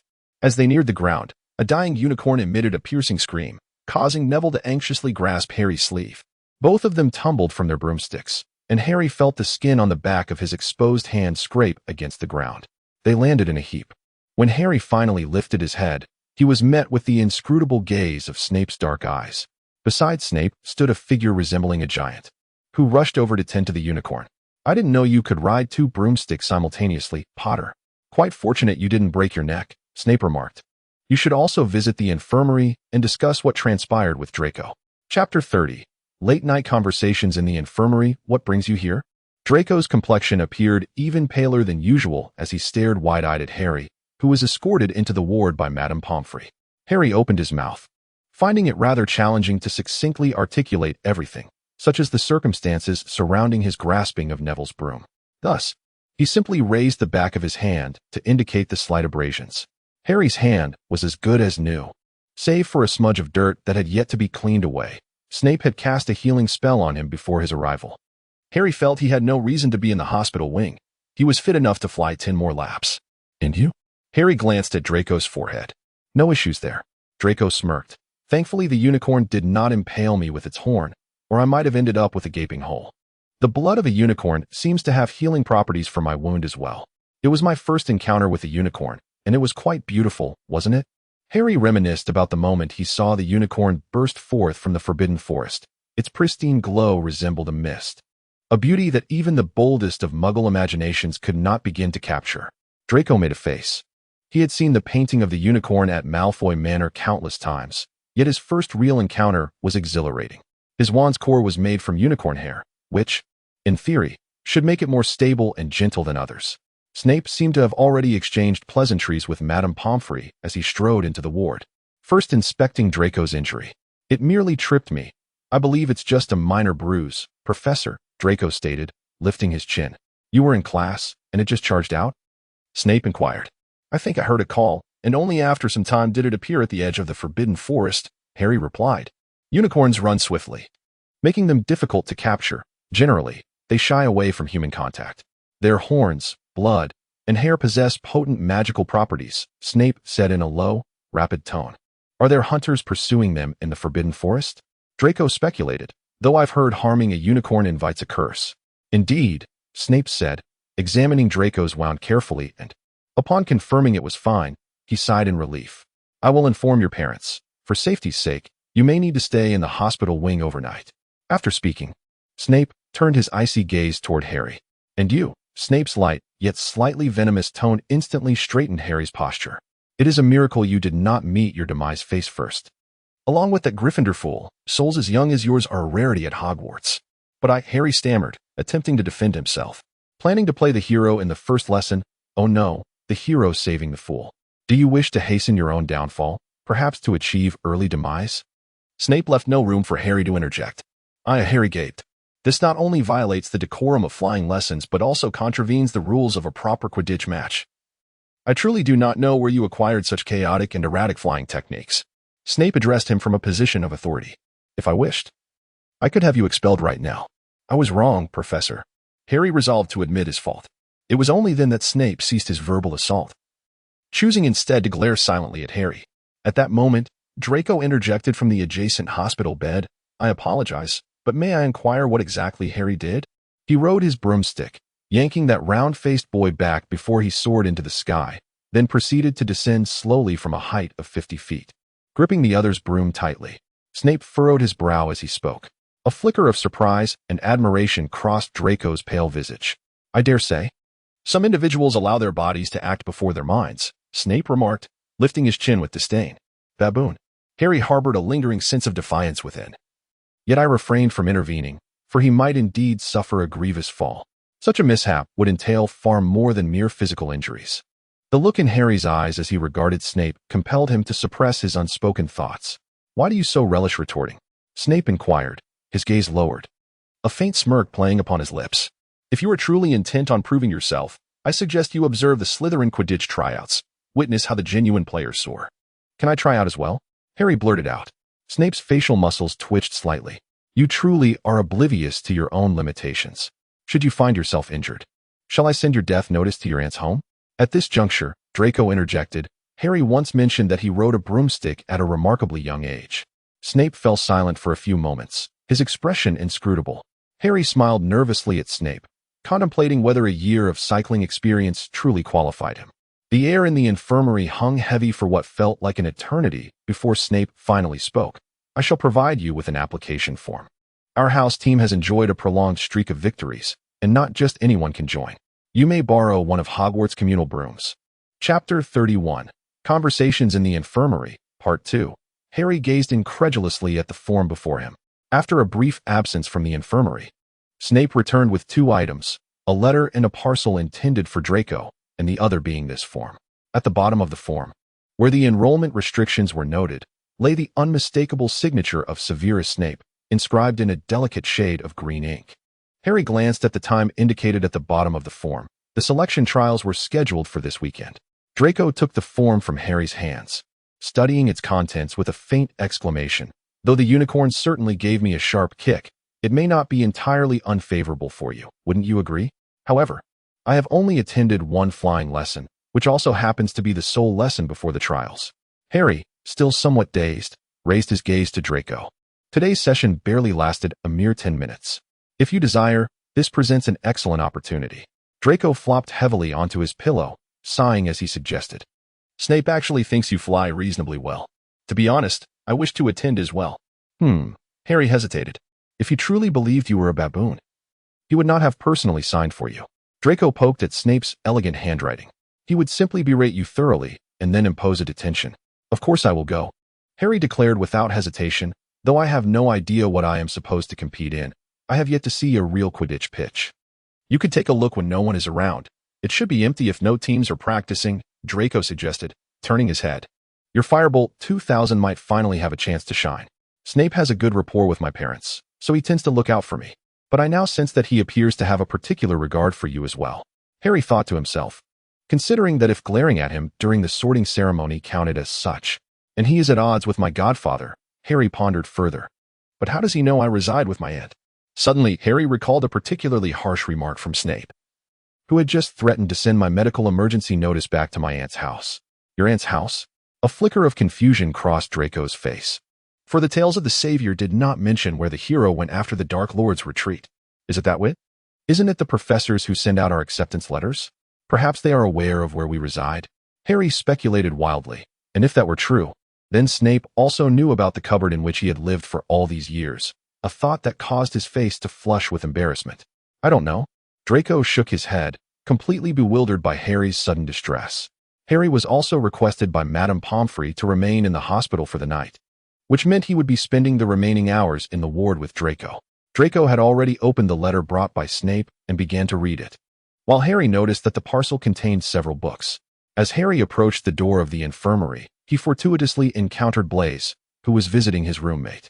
I never anticipated that a single flying lesson would result in 2 roommates acquiring such honorable injuries. Blaise Zabini offered Harry 2 packets of sweets and patted him on the shoulder, saying, "Honestly, I think you flew magnificently. Neville even spoke highly of you in front of Professor McGonagall.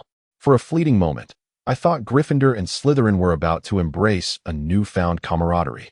"Thank you," Harry replied, taking the sweets. A thought crossed his mind, and he said to Blaise, "I wish to return to the dormitory to fetch a few things. I can substitute for you and lie in the hospital bed for a while, provided Madame Pomfrey does not question why Harry Potter has suddenly acquired darker skin."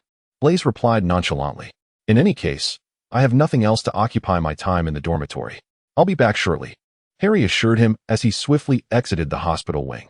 He intended to retrieve his 2-way mirror, having stored it in his cabinet for fear of damaging it during the flying lesson. Although Sirius would not greet him through the mirror every day, Harry was determined not to miss any opportunity to respond to his godfather's call. As Harry stealthily made his way back to the castle, he encountered Quirrell. Recalling the last known direction of Quirrell's movements indicated on the Marauder's map, Harry pondered whether he might glean some information. Quirrell walked ahead of Harry, his demeanor fraught with anxiety. Before Harry could discern anything clearly, his scar began to throb once more. Suddenly, Quirrell halted mid-stride, and Harry felt an inexplicable sensation, as though Quirrell had caught sight of him. Harry pressed his hand against his forehead, the excruciating pain threatening to strip him of his ability to think. He watched as Chilo turned around and approached him with a peculiar expression. "Bibi Botticello," he stammered. "Have you fully recovered? Why are you not lying obediently on your sickbed?" Snape emerged from nowhere, stepping forward to position himself between Harry and Chilo. Harry took a large step back, finally realizing one of the functions of the Marauder's map. He would henceforth choose a route that would not bring him into collision with Snape. Quirrell Quirrell forced a smile towards Snape, as if he were somewhat apprehensive at the sight of him. "Would you care to come to my office for a chat? You seem rather weary. I have potions available, should you require them," Snape remarked to Quirrell. "I believe I shall. Take a moment to rest," Quirrell stammered in response. As Harry swiftly returned to the hospital wing while Severus diverted attention, Madame Pomfrey remained oblivious to any peculiarities due to the brevity of the interval. Draco had meticulously folded the letter, mindful of Lucius's admonitions, yet Harry invariably ignited his desire for conversation. Observing Harry's breathlessness from his hurried gait, Draco abandoned his pretense of slumber and initiated a discussion regarding which position in Quidditch would be most suitable for him. "How did you return so swiftly?" Draco inquired. Harry spread his arms wide, mimicking the form of a bat. In a deepened tone, he adopted Snape's characteristic whispering manner. "Why not hurry and lie down on the sickbed, Potter?" Draco instantly grasped the jest and couldn't help but burst into laughter. "Harry, I can fill out the registration form first. There must be numerous upperclassmen eager to join the Quidditch team. If it comes to seekers and keepers, they are likely much taller than you, making it easier for them to control the game or disrupt their opponents," Draco observed. Clearly, Blaise had also noticed the registration form that Snape had personally handed to Harry, but he showed little interest. Before Madame Pomfrey ushered him out of the infirmary, he remarked, "Then choose a position suitable for someone of your stature. I've heard that Quidditch training consumes a great deal of weekend time, leaving you little opportunity for anything else." "Like Crumb?" "To be a seeker," Harry replied. "A seeker not only needs to fly well, but also requires keen eyesight, as they spend most of the match searching for the golden snitch," Draco nodded, agreeing that Harry was indeed better suited for that position. Harry picked up the quill from the bedside and began to fill out the form. "My scar has ached again. I hope it remains dormant during the match." "Ached again?" Draco turned around, his expression earnest. "Indeed," Harry replied, brushing his forehead before being caught by Snape. "But now, it has settled. Current research on magical scars does not address the long-term effects, although some potent spells may leave permanent marks. And the scars from a werewolf's claws can as well." Draco recalled his parents' explanations. "Is the scar on my forehead also the result of a powerful spell?" Harry countered. "The Killing Curse." Draco uttered the name of the spell, the most formidable of the unforgivable curses, with only you as the sole survivor throughout history. Hence, no scholar can provide an answer to this question, as others have perished. In Harry's memory, only a flash of green light and a scream remained. Indeed, Draco replied, swiftly turning the pages of an old book, finding nothing of what he sought. Harry swiftly accepted the reality that he might be the only one capable of uncovering the answers he sought. "Will you come to watch my selection match?" he suddenly inquired. "What?" Draco paused in his actions. "I fear I may embarrass myself in front of a large crowd of upperclassmen," Harry confessed, feeling his heart race at the mere thought of numerous spectators in the arena. "Very well. I shall accompany you and fiercely reprimand anyone who dares mock you." Draco replied with a slight smirk. "No, just watch me. When I feel too shy to lift my gaze, lead me back to the dormitory." Harry gestured with the registration form he had already filled out. Chapter 32. Rock Cakes. Harry did not rest well that night in the school hospital. In the dead of night, he experienced several nightmares, each time awakening to find himself staring at the ceiling of the infirmary. The visions haunting his slumber involved Quirrell wielding his frenzied yellow scarf to lash out at others, a tattered broomstick performing an erratic dance in the air, vowing to throw Harry off during the selection trials, and Snape threatening him with the dire consequence that if he did not score 100 goals for the Slytherin team, he would never teach Harry the art of brewing wolfsbane potion in his lifetime. Harry was jolted awake from a nightmare. Enveloped by the stillness of the night within the confines of the Hogwarts infirmary, moonlight filtered through the narrow window, casting a silvery veil upon the floor and the beds. Beside him, Draco appeared to be in a deep slumber, his steady breathing having been audible to Harry even on the train. The moonlight also illuminated a small portion of Draco's cheek. Harry turned his gaze towards the window, observing the moon hanging in the sky, nearly full. Instantly, he recalled that Lupin's next transformation day was drawing near. On his birthday, Lupin appeared so haggard, he wondered if his godfather was still by Lupin's side. Amidst a myriad of hazy thoughts, Harry drifted in and out of slumber until dawn. The bed in the infirmary was surprisingly comfortable, wasn't it? Draco, evidently well-rested, was brimming with energy early in the morning, preparing to leave for a day filled with lessons. Splendid. Beneath his round spectacles, Harry bore 2 conspicuous dark circles. He could almost still catch a whiff of the garlic scent from Quirrell's scarf in his dreams. If they set off now, they might still catch breakfast. It was hard to fathom that he had experienced a near-death ordeal alongside the boy who lived. Draco tucked the letter into his pocket. "However, I shall have my father investigate the true cause of this incident. The Board of Governors is entitled to inquire about the particulars of the teaching mishap." At that moment, Madame Pomfrey appeared suddenly, holding 2 remarkably large, stone-like objects. These were the rock cakes sent by Hagrid, the keeper of keys and grounds, as a gesture of sympathy. Madame Pomfrey regarded Harry and Draco with evident satisfaction, signaling that they were free to leave the infirmary. Hagrid expressed his apologies for the unicorns running amok in the Forbidden Forest. "He had intended to visit you yesterday, but was thwarted by me." He looked terribly distraught. "He asked me to inform you that you are welcome to visit his hut for tea at any time." Draco, with a skeptical expression, accepted the stone-like rock cake, cautiously tapping its surface with his knuckles, seemingly deciding within 2 seconds to discard it. "Is this a dessert?" Harry took one of the cakes, filled with curiosity. He still held a fondness for the culinary delights of the magical world, enjoying Mars bars, chocolate frogs, and Bertie Bott's every flavor beans. The rock cake appeared to be twice the size of the usual fare he consumed. He recalled the giant who had arrived with Snape. That must be Hagrid. It seemed quite formidable. Draco chuckled dryly at Harry's eager demeanor. Harry could not restrain his curiosity. He opened his mouth wide and took a hefty bite, which he soon regretted. The confection not only resembled a stone in appearance, but also in texture, causing him to wince in pain as his teeth ached. His temples throbbed with a buzzing pain from the collision of bone and rock cake. "Ah," Harry exclaimed while covering his mouth. "If you bite down any harder, you might find yourself spending another night in the hospital wing," Draco kindly reminded him. "So, do giants have teeth that are significantly larger than ours?" Harry sheepishly tucked the rock cake away. "Is Hagrid, the one who ferried us to school, really a giant? I believe he merely drank a few bottles of essence of Murtlap in his youth. True giants are much larger than him. Moreover, giants do not communicate like ordinary wizards.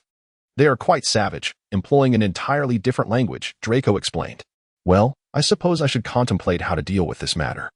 Perhaps I could soften it by boiling and then feed it to Hedwig," Harry mused. "I shall head to the Great Hall for some healthy soft food, and take the opportunity to write another letter to my parents before class begins. Draco adjusted his attire and proceeded toward the door. I will check out the Quidditch pitch during the break. It would be splendid to see the Quidditch team practicing, Harry remarked, suspecting that he might only be able to soothe his aching teeth with porridge. I await your good news, Draco winked, holding up a request form personally signed by the headmaster. Chapter 33. Trace's Sirius concluded his conversation with Harry through the two-way mirror, wearing a broad smile. Harry had just shared with him about the unicorns in the Forbidden Forest and his impending participation in the Quidditch tryouts. Once the figure on the other side of the mirror disappeared, confirming that Harry could no longer hear him, Sirius turned to Remus with a furrowed brow. Why do I find it difficult to believe that Snape would graciously allow Harry to participate in the Quidditch tryouts as a first year? Was he not the one who despised James flaunting the golden snitch? Remus did not respond immediately. He too was taken aback, especially upon hearing that Snape had personally approved Harry's application. Would he truly treat a child who bears an uncanny resemblance to his long-ago rival with kindness? A rival who pursued him for 7 years and ultimately failed? Does he desire to see Harry get hurt? Sirius pondered, perplexed, as he had devoted most of his school years to opposing his mother, Walburga, leaving him remarkably inexperienced in matters of the heart. As the full moon approached, Remus bore a slight pallor. After considering Sirius's question, he eventually nodded thoughtfully. Of course he would treat him well. Is it not unlike seeing James and immediately wanting to engage in a duel? Perhaps by hurling a barrage of self-made hexes, Sirius pressed.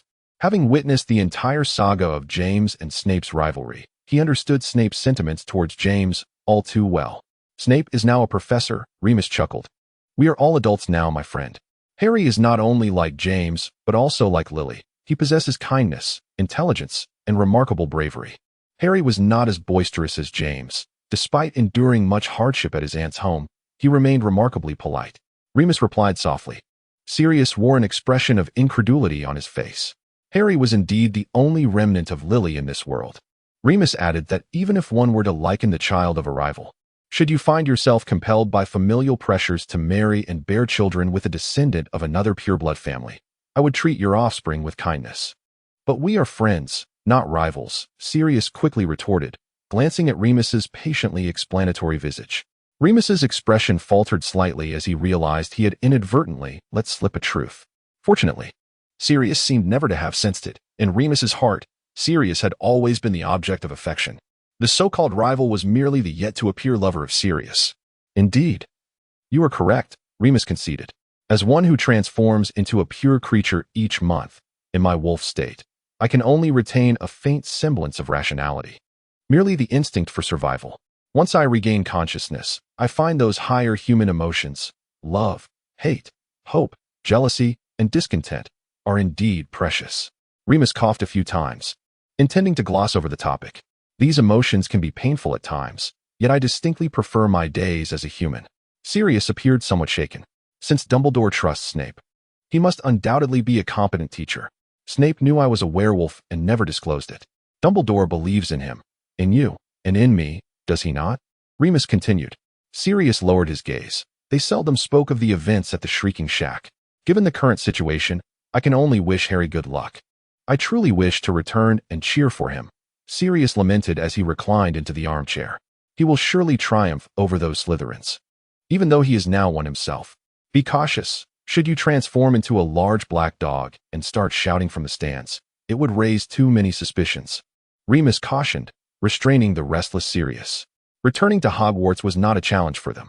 I know, Sirius replied, seizing Remus's arm. My foremost priority is to accompany you through the night of the full moon. In the days that followed, Harry found himself constantly daydreaming about the scenes from the upcoming weekend's tryouts. Ever since Blaise inadvertently revealed at breakfast that Harry would be attending the Quidditch tryouts, a new sentiment had emerged within Slytherin. They believed Snape was particularly lenient with Harry, granting him an elevated regard. After parting ways from the hospital wing, Harry's interactions with Draco dwindled significantly. Draco was always seen entering and exiting with Crabbe and Goyle, leading some to suggest that Crabbe and Goyle were merely the Malfoy family's lackeys.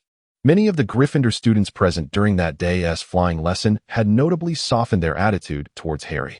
This brought a sigh of relief to Harry, who even managed to exchange a few words with Hermione and Ron during Professor Flitwick's class. Albeit the conversation revolved around Hermione's attempts to teach him how to make a feather successfully levitate. he was advised to pay close attention to the pronunciation of the incantation, as well as the wand movement in the textbook, which required a flourish and a flick rather than a jab. After failing for the second time to make the feather rise, he observed Hermione standing nearby, vividly demonstrating the instructions from the textbook. A feather soared into the air, and Harry noticed Luna performing remarkably well as well, her carrot-shaped earrings gleaming brightly. Aware of Harry's gaze and the immobile feather on his desk, Luna spoke in a dreamy voice. "I am conducting it to dance, and then it rises." Luna's gestures indeed resembled those of a conductor. As if an invisible orchestra were performing before her, the feather longed to ascend on its own, and she merely provided a gentle nudge. Harry stared wide-eyed at the feather on the table, convinced that apart from Luna, no one else could discern its intentions.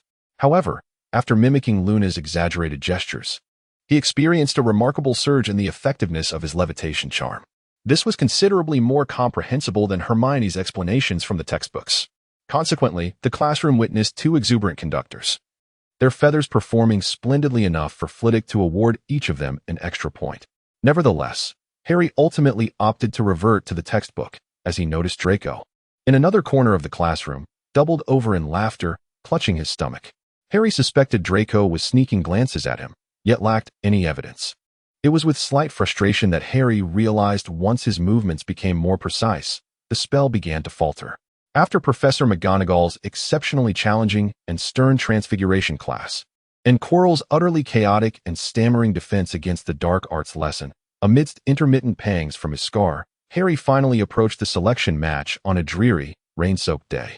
Chapter 34. The Slytherin Beaters. The sky was overcast, and the stands of the Quidditch pitch were filled with spectators. Harry was astonished to discover that the candidates present at the scene were not solely those from Slytherin. From the scattered array of colors in the audience, it was evident that individuals from all four houses were in attendance. Even before entering the field, Harry collided with Percy and another boy, the latter gripping a notebook with an expression of utmost seriousness. Wood, my roommate, was among them. Percy greeted Harry, emphasizing his immense responsibility as the Quidditch captain. He stated that as a prefect, he must be concerned with all the honors of Gryffindor and its potential rivals, which is why he had dragged Harry along. Wood glanced at the Nimbus 2000 in Harry's possession, visibly disgruntled. The financial backing of Slytherin is indeed formidable. Our newcomers typically have to settle for Comet 260s. I must petition Professor McGonagall to allow first-year students to participate in the trials. I cannot afford to overlook a rare talent. Wood's obsession with securing the Quidditch championship mirrored my own fixation on the Ministry of Magic, yet we had endured several years of failure. Percy hurriedly concluded his remarks before being whisked away by Wood to a prime position in the front row. At the commentary booth, Snape was conversing with a tall boy. "I am Marcus Flint, the current captain of the Slytherin Quidditch team." He introduced himself. The selection for Seekers occurs last. The tall boy, noticing Harry approaching, greeted him enthusiastically. Marcus's imposing figure reminded Harry of a future version of Crabbe and Goyle, magnified several times over. Snape's expression remained inscrutable as he merely nodded, seemingly anticipating Harry's arrival. All the current Slytherin players were present, and from Marcus's recent introduction of the candidates, it was clear they were seeking individuals who could seamlessly integrate with the entire team. We would conduct different assessments based on the various positions, starting with the keeper, who would win by saving the most goals within a designated time frame. For the first time, Harry found himself seated at the edge of the arena, observing the thrilling spectacle of the game unfold before him. The experience surpassed anything he had encountered in magazines. The gentle breeze, the overcast sky, and the murmurs of the spectators rendered everything vividly tangible. Even though this was merely an assessment, Harry could feel his blood racing with exhilaration. The green uniforms of Slytherin blurred as they moved swiftly, and he suddenly grasped Wood's desire to watch. Each candidate, despite occupying the same position, exhibited a unique style. The selection process for the goalkeeper concluded after several minutes. Faced with two candidates who had achieved identical save records, the current Slytherin players cast their votes to determine the outcome. Ultimately, they opted for a boy named Blatch, who, like Marcus, was tall and soared through the air like an eagle. However, his most astonishing feat during the trials was the forceful return of a ball aimed at the goal, followed by an impeccable strike that sent one of the opposing players tumbling from his broom. Marcus, while summoning the medical staff, announced Blatch's selection. Selected. Remember to adhere to the rules. Remarkable power. A faint sense of foreboding stirred within Harry's heart, as the Slytherin Quidditch team appeared to favor players of a robust and aggressive demeanor, possessing well-defined muscles and formidable strength. Harry's conjecture was soon validated. As several candidates hesitated to strike the drifting balls decisively, Marcus spoke up emphatically from the sidelines. Be bolder. Do you have any idea how formidable the Weasley brothers can be? At this pace, I fear our entire team will be knocked off their brooms by 2 drifting balls and 2 Weasleys. A teammate, flying nearby and observing the candidates, echoed his sentiment. Hit back fiercely. If you're going to be sluggish, you might as well head back to the dormitory and rest. The selection process was halfway through, and fine rain began to fall from the sky. Harry anxiously grasped his face, oblivious to the crimson marks his fingers had left upon his skin. After successfully selecting suitable individuals for other positions, he finally heard Marcus calling for those who wished to sign up as seekers. Trembling slightly, Harry approached the crowd. The other candidates towered over him, and he found himself barely reaching the waist of some of the older students. Harry awaited Marcus to speak, anticipating a remark about his slight frame, which seemed ill-suited for the standards of the Slytherin Quidditch team. He was prepared to depart at any moment. Marcus proclaimed loudly, "In accordance with our team's strategy, our expectations for the Seeker are as follows. First, minimize interference with fellow players. Do not intrude during our offensive maneuvers or while disrupting the opposition. Second, exhibit agility, adeptly locating and seizing the golden snitch based on the current score. The primary assessment encompasses 2 aspects, initially evading the bludgers while on the broom. Those who successfully navigate this challenge will then engage in the pursuit of the snitch." The rain on the pitch began to intensify, rendering the surrounding stands indistinct amidst a veil of mist as numerous students commenced their exodus. Harry felt the droplets accumulating on his glasses, the fabric of his clothing growing heavier. He attempted to wipe the lenses with his fingers, only to find it futile. Unbeknownst to him, Snape had silently approached from behind. He reached out, took Harry's glasses, and with a flick of his wand, uttered a spell. Water repellent. Harry heard Snape quietly uttering such a spell. When Snape tossed the glasses back into his hands, Harry was pleasantly surprised to find the lenses impeccably clean. Everyone must learn to wield this enchantment. Training on rainy days or competing in the rain is a common occurrence.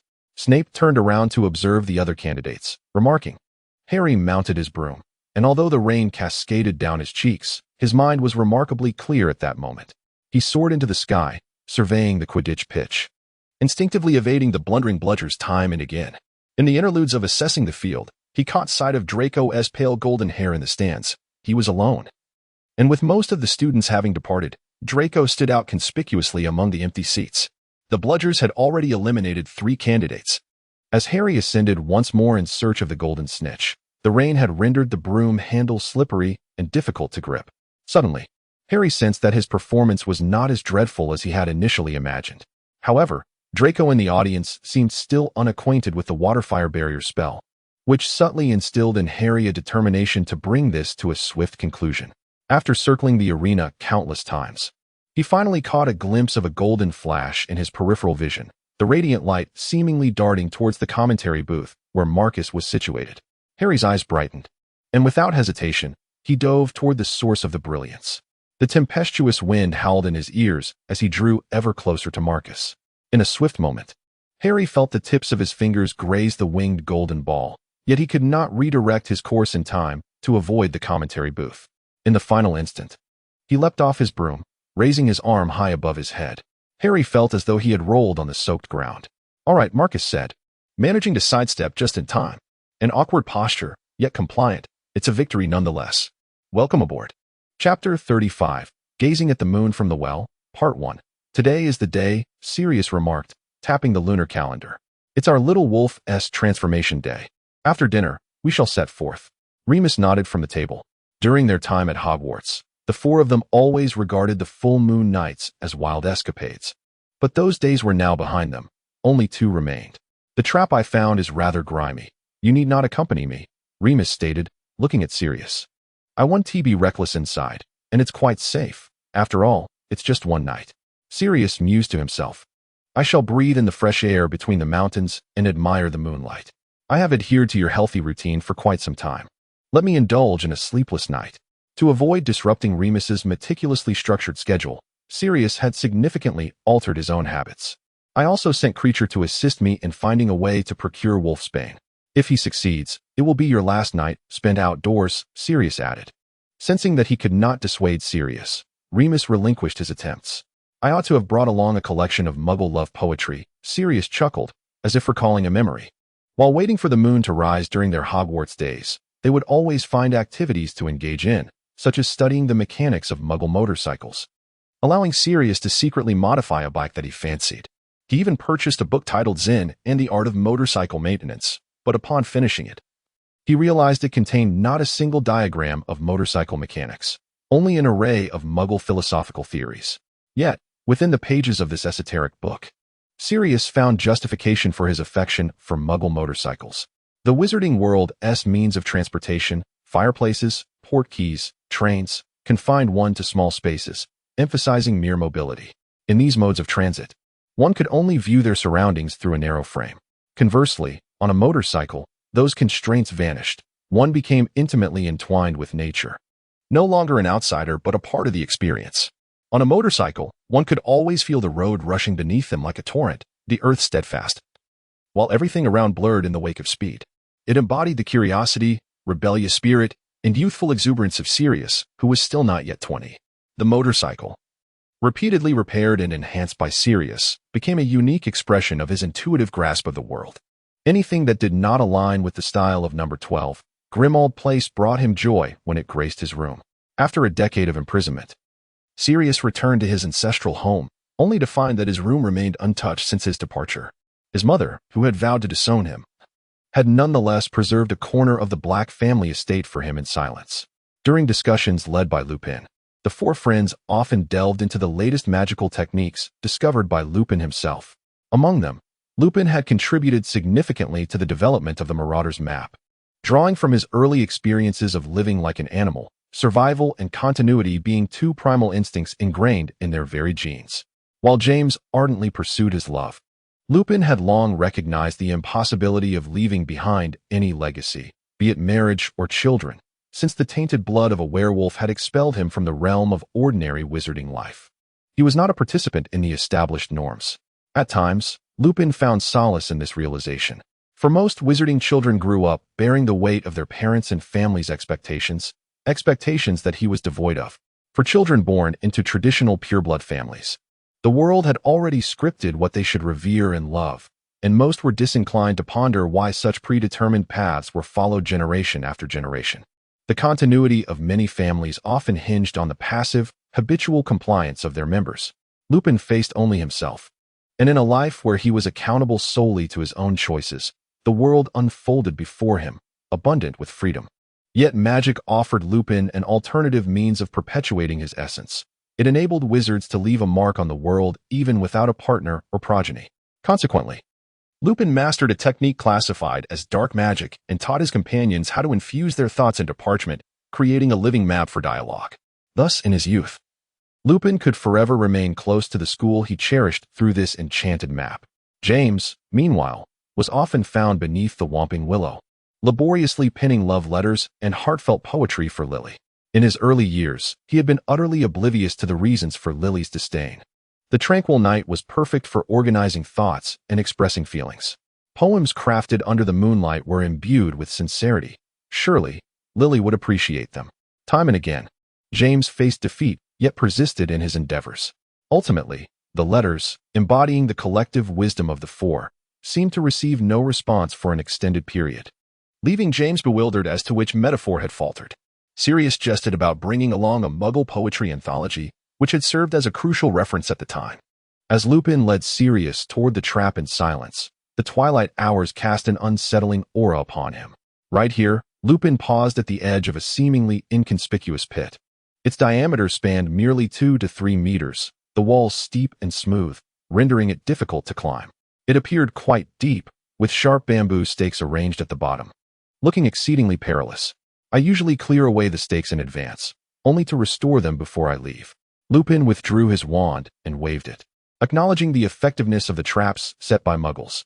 After spending countless full moons in this place, I had never once awoken to find myself free from its confines.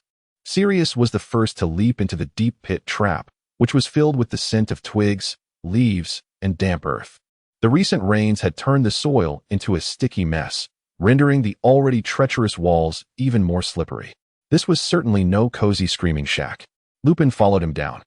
Unable to bear any other burden, all night, he could only watch me howling and flailing about. It had been a long time since Sirius had seen him. And he remarked, "Ah, the little wolf is making his grand entrance. I still remember the thrill of our first encounter." "Enough," Lupin said, playfully swatting at Sirius with his weary arm, unable to suppress a chuckle. Chapter 36, Gazing at the Moon from the Bottom of a Well, Part 2. Though Lupin longed to collapse at the bottom of the pit, he mustered the strength to rise and cast every known protective charm around them. "I must eliminate any possibility of muggles stumbling in here," he explained as he observed Sirius raising his wand to assist. Despite the remoteness of this trap and the scarcity of wildlife in the vicinity, there had been a time when, feeling particularly despondent and lightheaded, I had huddled in a corner upon entering and lost consciousness. That very night, a muggle had accidentally fallen in. Lupin recounted, filled with regret. It nearly led to a grave mistake. Did he escape? Sirius paused in his task to inquire. "He was a hunter, armed with a gun. I was fortunate. He shot me with his last bullet, and I fainted from the pain. The next day, once I regained my human form, I altered his memory and guided him out of the trap," Lupin recalled with a shudder. "I shudder to think what might have happened had he been an ordinary muggle. I was too careless." "A gun? He shot you?" Sirius cursed. "I am fine now. He did not strike a vital spot, and a few healing potions sufficed." Lupin confirmed as he ensured his protective spells were in place before heavily sitting down on the ground. One can never be too cautious. Leaning against the wall, Lupin closed his eyes, feeling the familiar, painful sensation begin to spread through his very core. He could sense the moon ascending slowly in the night sky. To enhance the authenticity of the trap, Lupin had covered the entrance with a fresh layer of branches, which intensified the dank, musty odor emanating from within. A few drops of cold sweat trickled down Lupin's forehead as Sirius had transformed into a large black dog, his paw firmly gripping Lupin's palm. Sensing the subtle tremors coursing through his bones, after a while, moonlight streamed through the crevices of the trap, and the pained expression in Lupin's eyes gradually morphed into something unrecognizable. His body twisted and contorted, ultimately taking on the form of a wolf. Just as Lupin, now fully transformed into an animal, scrutinized the imposing black dog beside him, a sudden explosion reverberated, and a diminutive figure emerged at the bottom of the trap. Instinctively retreating a few steps, the wolf Lupin arched his back, emitting a threatening growl, his gaze filled with hostility towards the unexpected third creature. Sirius's heart tightened in an instant until he recognized the familiar, grimy apron of the Black family. Creature had discovered where to procure the items his master desired. Despite the fact that his master was a disobedient son, perpetually causing distress to the mistress and straying from home. Creature's voice, laden with resentment and dissatisfaction, suddenly caught in his throat, clearly unprepared for the scene before him. A massive black dog and an exceptionally fierce-looking wolf, with himself trapped in the middle.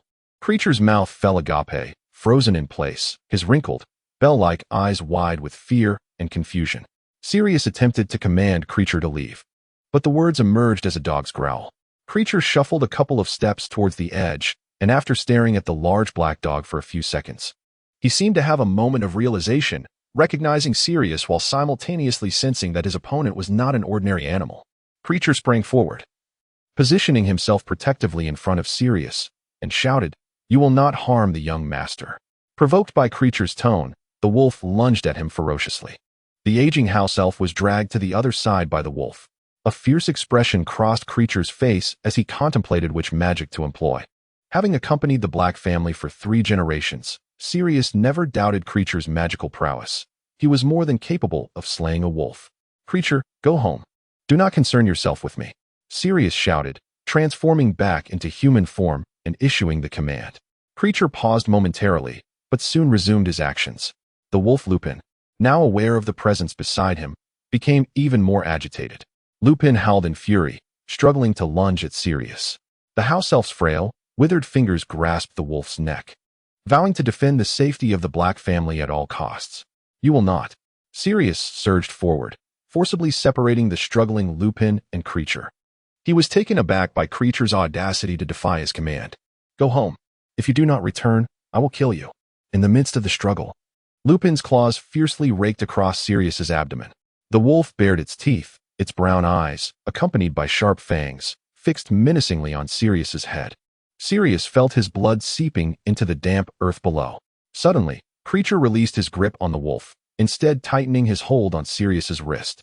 After a dizzying whirl, Sirius, gritting his teeth against the pain in his abdomen, opened his eyes to find himself brought back to number 12, Grimmauld Place by Creature. Stumbling, Creature fetched a healing potion for Sirius, then began to repeatedly bang his head against the wall, muttering self-reproachful words. Sirius, racked with pain, gasped for breath. Wondering why Creature had defied his command, he glared coldly at the house elf. Creature loathed the young master. Bang. Yet, Creature did not wish to witness the young master perish. Bang. The mistress was dead. The young master was in the lake. Bang. Creature could not bear to watch the Black family come to such an end. Bang. The sound of the house elf's head striking the wall sent waves of agony through Sirius's head. The healing potion flowed over his wound, turning an unsightly brown as the lacerated muscles of his abdomen gradually mended, ultimately leaving behind 3 scars. If you stay a moment longer, you might truly kill me. Are you satisfied? Sirius hurled the potion bottle against the wall, unwilling to behold Creature's aging, tearful visage. Creature perceived his master in peril. Bang. This time, Creature would not abandon his master, even at the cost of defying orders. Bang. Sirius felt utterly incapable of communicating with Creature, dismissing the elf's nonsensical ramblings about lakes and leaving his master. Silence. Stop. Sirius commanded, as he sensed that his mother's portrait might awaken from the cacophony. Creature's mad chatter finally ceased. He collapsed by the stairs, falling silent. Sirius realized his wand lay abandoned near the trap, and his attempts to disapparate back were thwarted. The protective spells proving effective, though a wizard's magic could not restrain a house elf. It will be fine. It will be fine, Sirius breathed deeply in prayer. He would wait until dawn, until he could return. Chapter 37. The Things You Do Not Know. Sirius returned to Lupin's attic, preparing to keep his eyes wide open through the night, fearing that the moment he heard Creature's voice, he would explode in anger and shout, prompting him to flee once more from number 12, Grimmauld Place. Now, he possessed only the potion Harry had used for practice before school. Sirius controlled his breathing, striving to avoid touching the scar, which still throbbed with a twinge of pain. The 10 years in Azkaban had left their own permanent marks on him. Yet he was indifferent to them. In his memories, Creature was never meant to be as detestable as Walburga, who would have relished his misfortune. However, Creature's recent actions left him in disbelief. An old house elf who had served the Black family for 3 generations dared to defy his orders right before his eyes. This was Sirius's first encounter with a house elf's refusal to comply. Recalling Creature's expression of disappointment, those bulbous eyes always reflecting his own image, Sirius emitted a cold snort. It was as repugnant as the title of young Master Black. Yet, before departing, Sirius remembered to inquire about the location where he could procure wolfsbane. He had never attempted to fathom Creature, although he frequently observed Regulus engaging in cheerful exchanges with him, which only complicated Sirius's feelings further. Outside, the heavy night gradually brightened, and Sirius could hear the commotion from the tavern below. The latter half of the night was invariably quieter than the first. Some patrons clinked glasses, others whispered secrets, while a few succumbed to the drunken stupor accumulated earlier in the evening. In the night, these subtle sounds were more conducive to slumber. During these days, Sirius had shamelessly squeezed into Lupin's space, morphing between dog and human, at times bringing over a massive armchair from home to fill the room, and other times using the cushions prepared for him by Lupin as a dog bed. Whenever Sirius transformed into a dog, his hearing was significantly heightened. He could curl up beside Lupin, feigning sleep, yet attentively listening to every sound. He heard Lupin rise, change clothes, the sounds of washing, and finally, Lupin descending to buy breakfast, ordering 3 wraps and 2 cups of coffee. Lupin would approach him step by step, crouch down, stroke his head, and urge him to wake. Sirius delighted in this charade of pretending to sleep, burying his face in the pillow, enveloped by Lupin's scent, while time seemed to stretch into eternity. Yet, this morning, Lupin did not appear until noon, when the attic door was hastily flung open. Upon seeing Sirius collapsed on the bed from fatigue, Lupin exhaled a sigh of relief tinged with panic. His wand lay discarded on the floor beside a pool of blood, and the absence of a person rendered Lupin's eyes slightly red. He anxiously grasped Sirius's face, seemingly searching for something. What happened? Sirius, well aware of what he sought, tugged at his clothing and casually replied, "Nothing happened." He lifted his chin, indicating that his cheeks and neck were unscathed. "Are you hurt?" Lupin's voice trembled. "I'm perfectly fine," Sirius stated, noticing his reflection in Lupin's eyes, and he sat up to smooth his hair. Did a muggle intrude again? There wasn't any blood over there. The fear in Lupin's voice was palpable. "What have I done? Tell me." Observing Lupin on the verge of frantic self-reproach, Sirius sighed and lifted his shirt to reassure him. "This isn't your fault. It was that mad old creature who suddenly returned, seeking the protective charm that rendered my return impossible. Thus I found myself here waiting for you." 3 deep claw marks, accompanied by a blood-crusted abdomen and hips, were shocking in their vividness before Lupin's eyes. My strength had not yet fully returned, and he swayed as though nearing faintness. Noticing Lupin's inclination to retreat, Sirius grasped his wrist firmly. "Do not flee. I have no desire to hear any self-reproachful words. I have already stated that I do not blame you. Stay away from me." Lupin exerted all his strength to shake off Sirius, but to no avail. "I currently have no potions, no experience with healing spells, nor the means to reach St. Mungo's hospital. Do you intend to leave me in the care of the house elf that nearly caused my demise?" Sirius raised his voice slightly, reclaiming his wand from Lupin's grasp. Finally, Lupin appeared a bit more composed. Sirius reclined, lifting his shirt to reveal his wound, gesturing to Lupin to proceed. Lupin traced the scar with his wand, muttering incantations. They both understood without words, for the mark was a permanent scar inflicted by a werewolf. "I should not have allowed you to accompany me. It is selfish of me," Lupin murmured while tending to the scabs. "I always do this. I chose to go." Sirius reminded him, "I did not stop you." Lupin found it difficult to breathe. The wound appeared to have healed considerably, and Sirius cheerfully remarked, "It no longer hurts." After the treatment concluded, Lupin turned his head away, burdened with melancholy. "It is all right," Sirius consoled, lowering his shirt. "The wound is here, where no one can see it. Creature found a place where we can procure wolfsbane potion. We shall go now. From this moment forth, you shall be a harmless wolf." "Do not pity me," Lupin replied. Sirius lifted Lupin's chin with the tip of his wand. "Listen, if you feel entirely responsible for these 3 scars, then do not refuse any of my requests. Accompany me to buy potions." Sirius opted to use the disillusionment charm for their journey. Creature's given address was in a muggle neighborhood, where the air was thick with the stench of fish, as if a filthy rag lay lifeless in the city's corner. Sirius and Lupin walked side by side through the bustling, noisy streets where sewage flowed, ultimately stopping before a shop that resembled a bookstore. The door was ajar, and a peculiar aroma of potions clashed with the fishy scent of the street, the former barely prevailing. "What book do you wish to purchase, dear?" inquired a portly wizard, lifting his gaze to meet Lupin's. "Arsenius's magical potions and elixirs," Lupin responded. "This is the password conveyed by Klitsch." The male wizard yawned and gestured towards the bookshelf, behind which a passage was slowly materializing between the shelves. "The truth serum is on sale today. Those interested should act swiftly," the male wizard lazily reminded. The passage was illuminated by flickering dim lights that barely brightened the walls, while various bottles and jars emitted a faint glow in the shadows. Lupin was somewhat astonished to discover that there were numerous patrons here, bustling between the shelves. However, most were bent over, examining the small labels on the potions. He noticed at the cashier's desk which had purchased over 100 vials of shrinking potion. These were regulated by the Ministry of Magic, likely in the same category as the truth serum. Sirius quickly scanned the labels on the shelves and commented, "Over there." A few individuals were gathered near the shelf marked with wolfsbane potion, cautiously opening the bottles and sniffing the contents, as if deliberating the quality of the potions on sale. "It smells quite bitter, and the color is remarkably clear," one which remarked. "It feels comparable to the potions distributed at the Werewolf Registration Center. Quite expensive," the male wizard beside her noted as he glanced at the price tag. "For the sake of ensuring that Connie can grow up like any normal wizard child, this amount of galleons is worthwhile," the witch said, taking several vials before departing.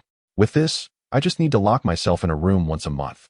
The voices of the male and female wizards faded away, and Sirius tugged Lupin towards the shelf. "Can you discern the quality of the wolfsbane potion?" Sirius inquired, mimicking the actions of those before them as he opened a bottle and inhaled deeply, a sharp, bitter scent wafting from the neck of the vial. "Clearly, I cannot. 1 bottle costs me 12 months' rent," Lupin replied with a wry smile. "Let's give it a try first," Sirius said, casually grabbing a large handful and stuffing them into Lupin's arms. No one around paid any attention to the concealed Sirius, even as an abundance of potions seemingly ran from the shelf into Lupin's embrace. I told you not to pity me. In fact, I've managed quite well on my own for a night outside. I am happier now than I was before your return, Lupin admitted honestly. Do you know what? This place reminds me of a question, Sirius said, gazing thoughtfully at the colorful potion bottles. What question? Lupin detected a hint of amusement in Sirius's tone and felt that he was looking at him with a meaningful expression. You must promise to answer me honestly. Of course, Lupin replied, uncertain of Sirius's intentions. Sirius pulled him in front of another row of shelves, where the unique pearlescent sheen and spiraling steam made them easily distinguishable. This hidden little shop proudly labeled its potions with powerful tags. What's the matter? Do you still need this? Lupin arched an eyebrow. Sirius remained silent, uncorking one of the bottles and placing it beneath Lupin's nose. Tell me, what scent do you detect? Sirius spoke nonchalantly. Remus was momentarily taken aback, instinctively pinching his nose. The professor had taught us that it should all smell of love. Sirius gently removed Remus's hand. He stood behind Remus, whose ears had now turned a delicate shade of crimson. Remus fell into silence. Sirius, unperturbed, continued, I recall that class when you stood up to answer a question. Let me think, what did you say? The scent of bloody raw meat, the fragrance of new books, a pet dog, and the aroma of cedar and rosemary. Last night, while arguing with Creature, I suddenly remembered that during my lower years, I would send my school robe home for Creature to wash. He would heed my mother's instructions to soak the robe in cedar and rosemary essence. I had astonishingly forgotten this after running away from home. And you have never owned a pet dog? Sirius added. Remus lowered his gaze. Through the glimmering potion bottle, Sirius noticed him biting his lip. Speak honestly. Sirius nudged Remus with his knee. What scent do you detect now? It is still the same, Remus admitted with difficulty. Did it take you a decade to realize? He had not prepared for that lesson. Otherwise, he would not have articulated everything so candidly. Thankfully, none of their three blunt friends had noticed. Indeed, Sirius murmured softly. Within the sense I perceive, there exists one I have long since forgotten. Remus returned the amortentia to the shelf, and upon being unmasked, he suddenly felt an overwhelming sense of relief. Sirius continued, but this morning, I discovered that scent on your pillow. With a crash, the potion in Remus's arm shattered, scattering across the floor. All the customers near the shelf turned their attention to him. Remus stood frozen in a rigid posture, as a bitter aroma spread across the floor. Well, looks like you've just spilled several years' worth of rent, Sirius remarked, wrapping his arms around Remus's waist, his laughter and warmth tickling Remus's neck. He buried his nose in the crook of Remus's neck, inhaling deeply. After 10 years apart, don't lose me again. Remember to slowly make up for the letters unwritten and the meetings unmade. Chapter 38. The secret of Chilo's challenge. Harry discovered that once he had transitioned past the initial few lessons, the difficulty of all subsequent courses began to escalate dramatically. In addition, he had to carve out a significant amount of time for Quidditch training while simultaneously keeping up with his assignments. However, Sirius had been frequently sending exquisite confections via Owlpost, which greatly elevated Harry's spirits. Beyond garnering a multitude of envious glances at the Slytherin long table, he also shared these delightful treats with his friends. I shall present you with a surprise come Halloween, Draco remarked as he observed Harry distributing the sweets. I have also noted that this confectionery is a favored haunt of my mother, and some of the varieties are unique creations of theirs, which left a lasting impression on me. Harry recognized that it was once again Sirius's shopping habits, inherited from the family, that made Draco feel a sense of familiarity. Draco would likely never realize that it was candy purchased by his own uncle. Halloween was still a ways off. Harry made a face at Draco, expressing his anticipation. Draco shrugged, a mysterious expression gracing his features. Of course, I am not entirely prepared yet. Will Hogwarts have festive decorations? Harry inquired, uncertain whether wizards engaged in trick-or-treating like Muggle children. There will be a banquet, Draco asserted confidently. They had previously discussed this in the Slytherin common room. Dumbledore is a headmaster who appreciates ceremony.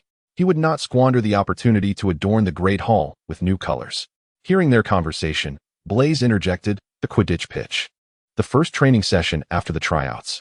I suggest that all players with sufficient funds acquire a Firebolt 2000, just like Harry's. Marcus raised Harry's broom before the assembled group, demonstrating the speed disparity between it and the ordinary Comet 260. A good team must utilize the very best in every aspect. Harry sensed the gaze of his fellow Slytherin players upon him.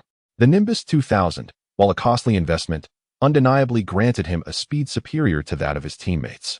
Typically, The Slytherins prided themselves on their nobility, elegance, and refined demeanor, except in instances of brawling. Clad in exquisite attire and adorned from head to toe, they exhibited a different aspect of themselves on the Quidditch pitch. Some teammates appeared to believe that uttering profanities could cleanse their inner selves, while others seemed to join the Quidditch team not solely for a passion for the sport, rather than emphasizing collective honor. Marcus often inspired his teammates' enthusiasm from an alternative perspective during motivational talks, for those among them wishing to pursue a professional Quidditch career after graduation.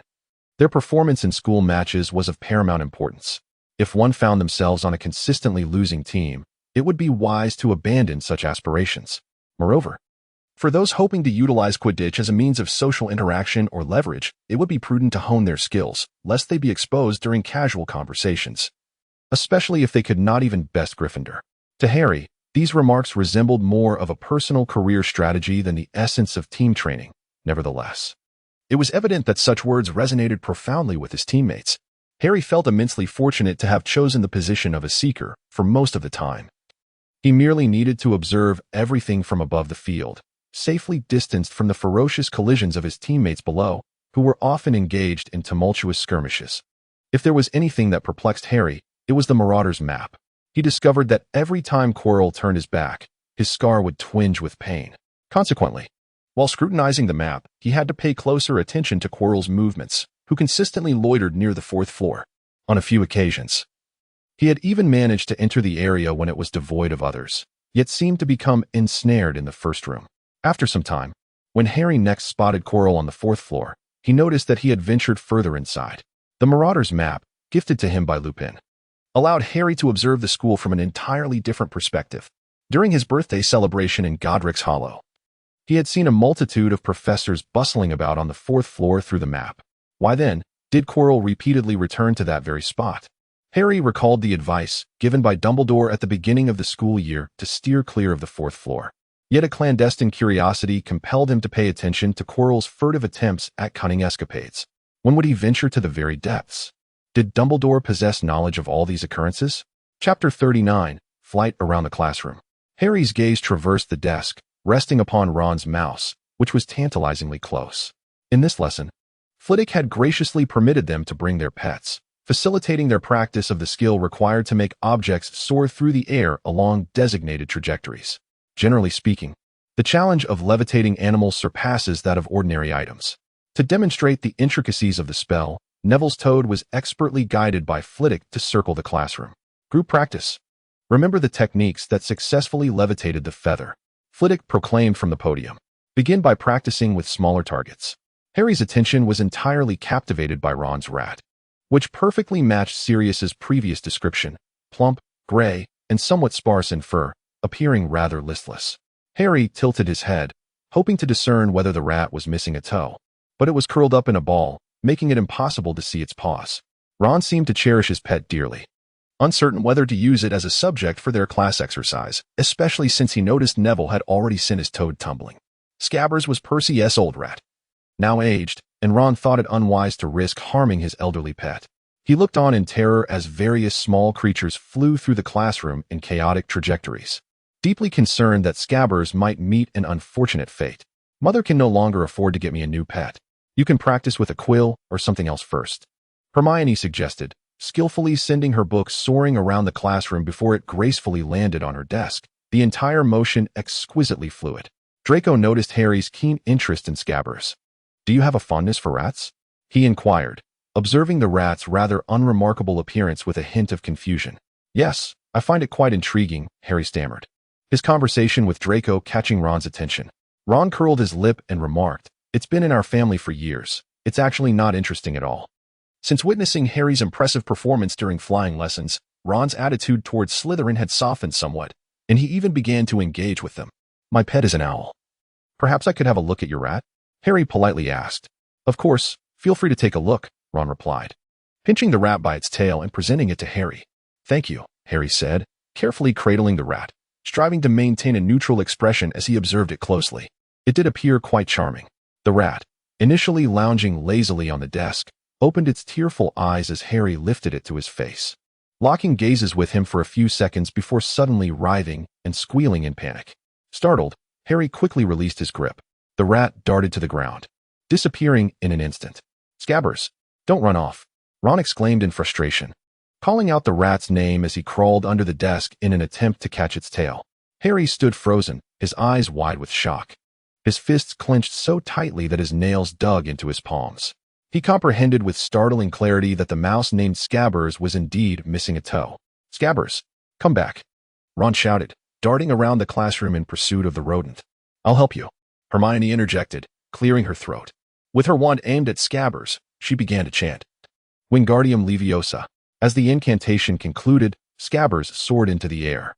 Hermione did not immediately return him to the desk. Instead, she allowed him to glide gracefully around the classroom, reminiscent of Flitwick's earlier display, before gently guiding him back down. Splendid, Miss Granger. Gryffindor earns 5 points, Flitwick proclaimed with enthusiasm. It was only when Scabbers landed safely in Hermione's palm that a flushed Ron returned to his spot. No, he was just frightened. You sent him flying into the air. Hermione had anticipated a few words of gratitude from Ron, but instead, she was met with reproach. Without me, you might not have found your pet at all. I truly do not understand your insatiable need for the spotlight, Ron murmured as he took Scabbers from Hermione and tucked him into his pocket. Even if you are quite clever.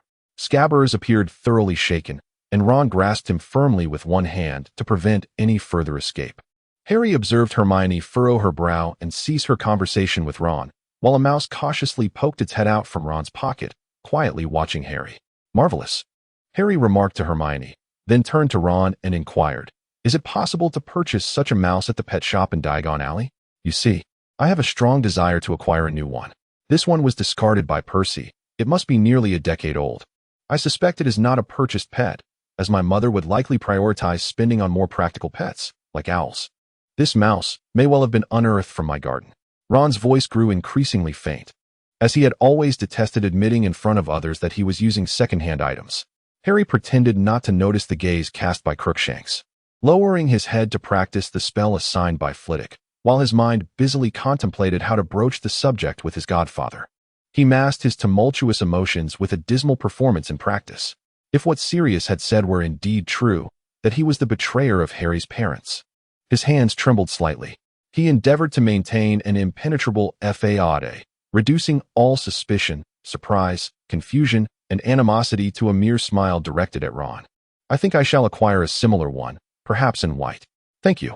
Ron appeared relieved, albeit with a tone of disdain as he assessed Crookshanks' condition. Of course, most of the time the cat is rather well behaved.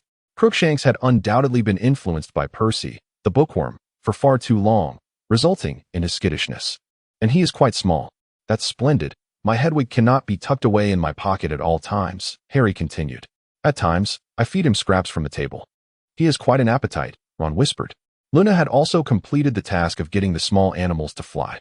She was now sporting a new pair of glasses, gazing dreamily at the rat and Harry. You, Luna, she began, surrounded by pesky flies. Indeed, Harry had become adept at Luna's lexicon, seamlessly continuing the conversation.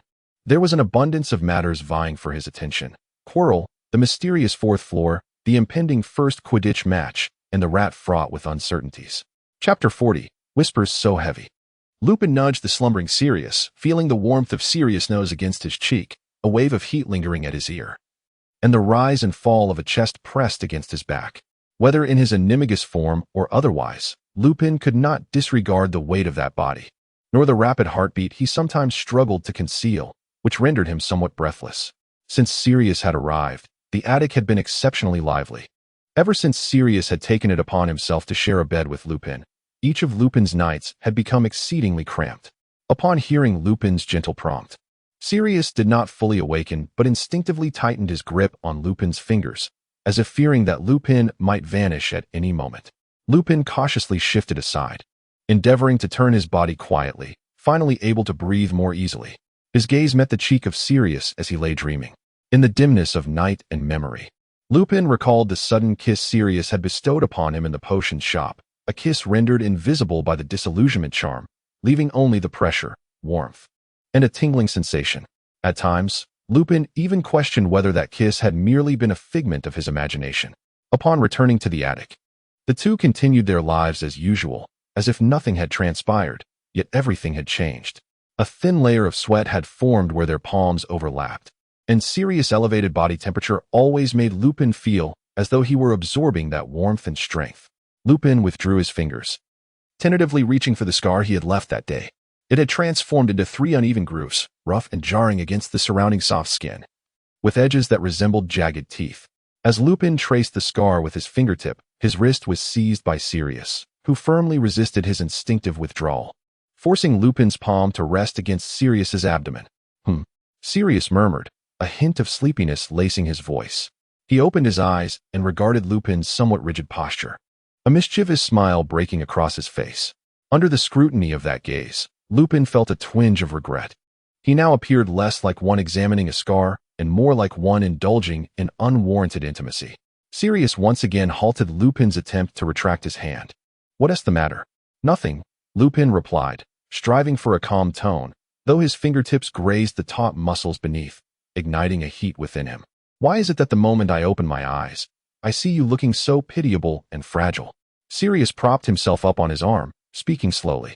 "I'm fine," Lupin insisted, silently wishing Sirius wouldn't. He noticed the flush creeping across his face. "I haven't done anything," Sirius said with a laugh, his voice imbued with amusement in the dim light of the night. "Speaking too quickly might frighten you. The shift from friends to lovers is a delicate matter." Finally, Lupin withdrew his hand, covering his face in embarrassment. "I believe taking it slow contradicts my nature," Sirius remarked nonsensically. "However, I am willing to wait until you fully acclimate to all of this. I'm not so bad when I'm not being reckless, am I?" Lupin did not deny the impulse to evade everything at any moment, though Sirius had not yet made any promises or earnest declarations. Lupin occasionally felt the weight of their relationship. He merely gazed tenderly at Sirius. Sirius leaned closer, taking hold of the hem of Lupin's shirt with his teeth, guiding Lupin's wrist back to his waist, softly whispering, "Go on, touch me." Chapter 41, A Bait Hogwarts. Boys' lavatory. "I saw the rat. It's indeed missing a toe." Harry had finally located an empty lavatory, his heart racing as he used the two-way mirror to contact Sirius. "What can I do now?" Lupin's expression was grave, yet Sirius nodded in apparent understanding. "I told you I wouldn't be mistaken. That rat was once Ron's pet, and Percy is now in his 5th year. The average lifespan of a common rat is merely 1 to 3 years. Harry had occasionally glimpsed the rat while living in the cupboard at number 4, Privet Drive. Therefore, its existence as a rat has far exceeded the typical age. I must return to Hogwarts." Sirius turned to Lupin, seeking his opinion. "Kill him yourself." "No," Lupin replied, fixing his gaze on Harry. "We must ensure he lives to stand trial before the Ministry of Magic. This is Sirius's sole opportunity for exoneration. Why did I hear Snape say that just a hint of Veritaserum could compel one to speak the truth? The Ministry of Magic could use this to restore my godfather's innocence," Harry mused earnestly as he crouched in a corner of the washroom. "However, Veritaserum can be resisted by some wizards through sheer willpower, thus it cannot be wholly relied upon as evidence in a trial. Moreover, a wizard's memories can be altered, although most memory modifications leave rather crude traces. Therefore, Wormtail, as the most compelling witness, might be the one to persuade the jury," Lupin elucidated. "If your godfather wishes to return to a normal life, then we must capture him alive at Hogwarts." Sirius quickly made his decision. Would it be too rash to storm into Gryffindor Tower? The fat lady's password is always changing. Lupin pondered, lowering his gaze. Any misstep along the way would leave no room for retreat. Nevertheless, we must ascertain his identity. If I inquire with Percy, perhaps he might generously divulge the Gryffindor password. Harry said uncertainly, "Yet Percy is generally very strict and responsible. That is too suspicious." Lupin had been a prefect. If a Slytherin student were to inquire about the password, he would surely refuse them vehemently. Perhaps I overheard them mention a Halloween party coming up? Harry recalled discussions at the Slytherin table. Indeed, Hogwarts will host a Halloween feast. Sirius nodded. There will be a costume party, ghost stories, and on that day, friends of the ghost will visit. A wizarding band will perform, along with pumpkins, bats, and dim lighting. No professors would stop you from running about in bizarre attire. What if we go then? Harry suggested, mentioning that he would bring his pet. And Ron said he would feed scabbers from the feast table. Let me go, Lupin suddenly stated. On Halloween? Sirius queried, slightly perplexed. If the professors at Hogwarts were to discover me, they would not deem it a grave matter. I am one of the earliest members of the Order of the Phoenix. And since Voldemort's disappearance, there has been little news. Perhaps they still remember the commendable student Lupin. But you are different, Lupin replied calmly. What would happen if the escaped prisoner of Azkaban infiltrated the school? You want to suggest I stay at home like a fool? Sirius sharply pointed out. This is precisely so you can roam the streets joyfully every day afterwards, Lupin replied. Harry cannot afford to lose you again. Neither can I. After the trial, you will have ample opportunity to showcase your talents. Sirius leaned back in his chair, falling silent. Suddenly, Harry felt a glimmer of hope regarding the matter at hand. He turned to the two and cheerfully began discussing other aspects of Hogwarts, including the training style of the Slytherin Quidditch team, his progress with the hovering charm, and Snape's sardonic, yet somewhat attentive demeanor. Old bat, he isn't too harsh on you, Sirius remarked with a knowing tone. If only he would wash his hair. It would be even better. However, among the many professors, Snape's manner of instructing was always notably more severe. A thought suddenly struck Harry. Do you remember the fourth-floor corridor we spotted on the Marauder's map? Professor Quirrell is often seen loitering around there. Do we know this Quirrell from our school days? Sirius inquired. I vaguely recall a student from Ravenclaw by that name, but he seems to be from a different year. I'm not familiar with him at all, Lupin replied. He appears quite peculiar, always stuttering, Harry giggled. And it seems I always notice him wincing at his scar. On the Marauder's map, he appears to have a shadowy figure, while the names of others are clear. A shadowy figure? Do you have it with you? Let me see what the issue is, Lupin. Being one of the primary creators of the Marauder's map, seemed unaware of this particular anomaly in his creation. Harry retrieved the Marauder's map from his pocket. Discovering that Quirinus Quirrell was in his office, he directed the two-way mirror towards the name, allowing Lupin to see clearly. Underneath Quirrell's name, there appeared to be some faint additional text, seemingly beginning with the letter T. Sirius strained to decipher it. Perhaps something was amiss. Lupin candidly admitted that his technical skills might be lacking. A complete map could potentially be stowed away in Filch's drawer. At times, he struck Harry as rather sneaky. Harry recalled Quirrell's trail, akin to a series of challenges. Let us speculate what lies on the fourth floor, he suggested, glancing at Lupin. If a new teacher were repeatedly tested to retrieve it, it likely indicated that the item in question was not of true significance. Lupin concurred, stating that if the object were genuinely important, Dumbledore would not have allowed so many teachers to participate in setting up such elaborate obstacles. Generally, the more individuals privy to a secret, the greater the risk of its revelation. You know, with the Fidelius charm, if one wishes to conceal something, it is far wiser to cast a spell that only one can unravel or hide it in a clandestine location rather than within the school, he remarked. Sirius agreed with Lupin's assessment, noting that Dumbledore's arrangements appeared ostentatious, almost as if inviting challengers to venture forth. A decoy? Lupin mused, recalling the bloody meat often placed beside traps for muggles. Indeed, a bait, Sirius nodded. Yet we remain unaware of the prey he aims to attract. Just the four of us could turn Hogwarts upside down. How perilous could a corridor be that a student might inadvertently wander into? It is likely something of little real importance. Hearing this, Harry felt reassured. It meant he had no reason to meddle further. His focus was now on aiding Lupin in preparing for a better Halloween. Chapter 42. The office. Lucius Malfoy gently rapped on the door and entered Severus Snape's office. Now bathed in the twilight hour, Snape was engaged in sorting potion ingredients and nodded in acknowledgement. Draco had yet to arrive at this hour. He was likely still partaking in dinner.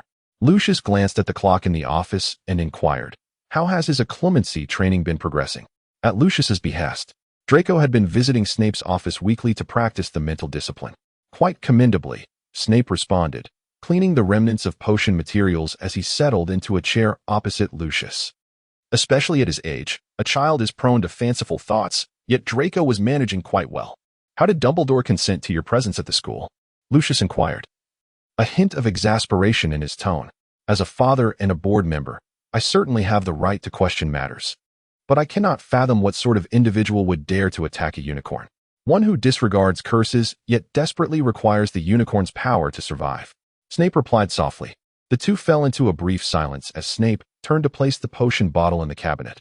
What is the nature of Draco's relationship with that boy named Potter? Lucius inquired.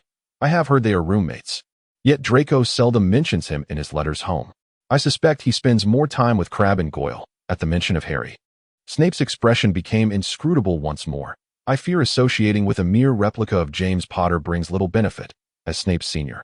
Lucius had often assisted him in dealing with James and his cohort during their student days. I believe you still harbor feelings for her, Severus. I cannot determine if this is a good or bad thing. Love endures longer than hate. There is nothing inherently good or bad about it. Snape inhaled deeply. It is precisely due to her absence that she appears even more perfect in my heart.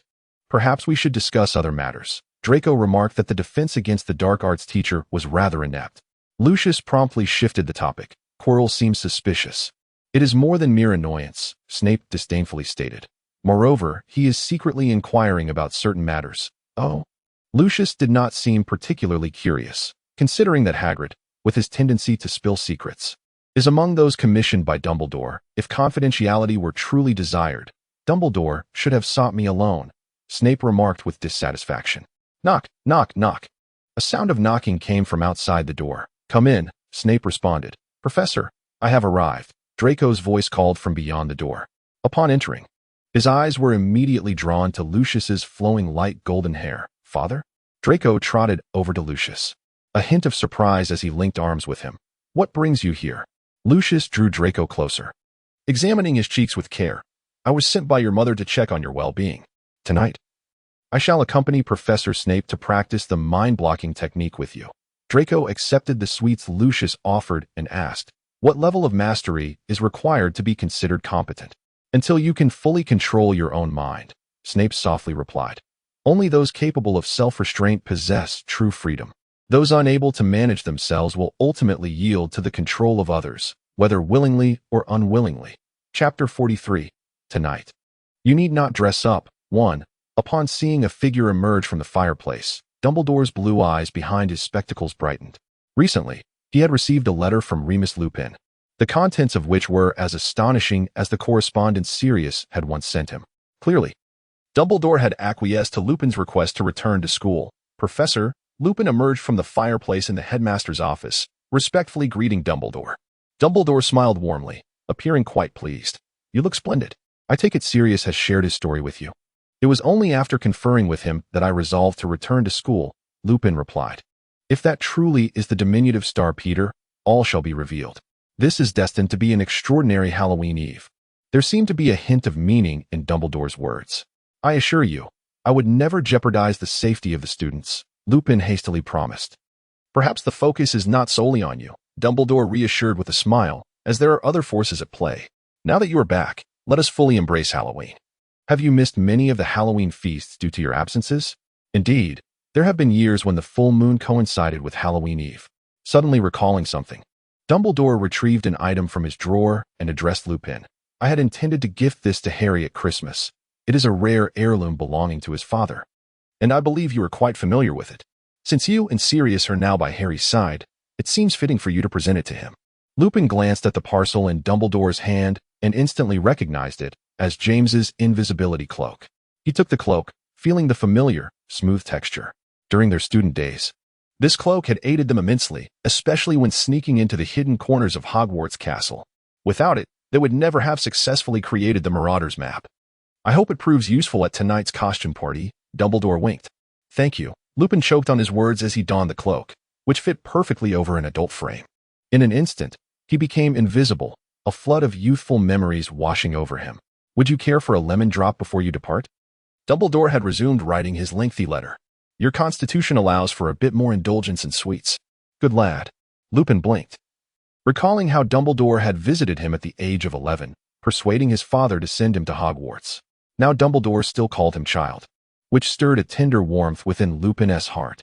Back then, Dumbledore was not the snow-white bearded figure he was now. Lupin felt a wave of gratitude. His present appearance, somewhat healthier, was largely due to Sirius's insistence on hearty meals. The pallor and frailty he had exhibited upon reuniting with Sirius had faded significantly, perfectly concealing a decade of turmoil and a veritable mountain of failures.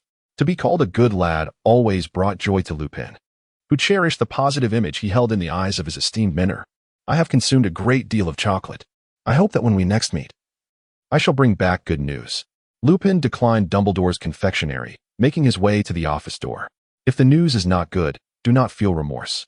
Many questions may not have immediate answers. As Dumbledore observed the office door gently creak open, he bid farewell to Lupin, descending the steep staircase. The castle was adorned with vibrant orange pumpkin decorations and bats, which caught Lupin's eye. The students were brimming with excitement, many having already donned their whimsical costumes of ghosts and ghouls. Lupin adjusted his invisibility cloak, seamlessly blending into the bustling corridors of the castle. Chapter 44. No need for finery tonight, too. Although the festivities of Halloween Eve unfolded under the cover of night, I wish to present this to you in the morning. As Harry arose from his slumber, he noticed Draco approaching, something concealed behind his back.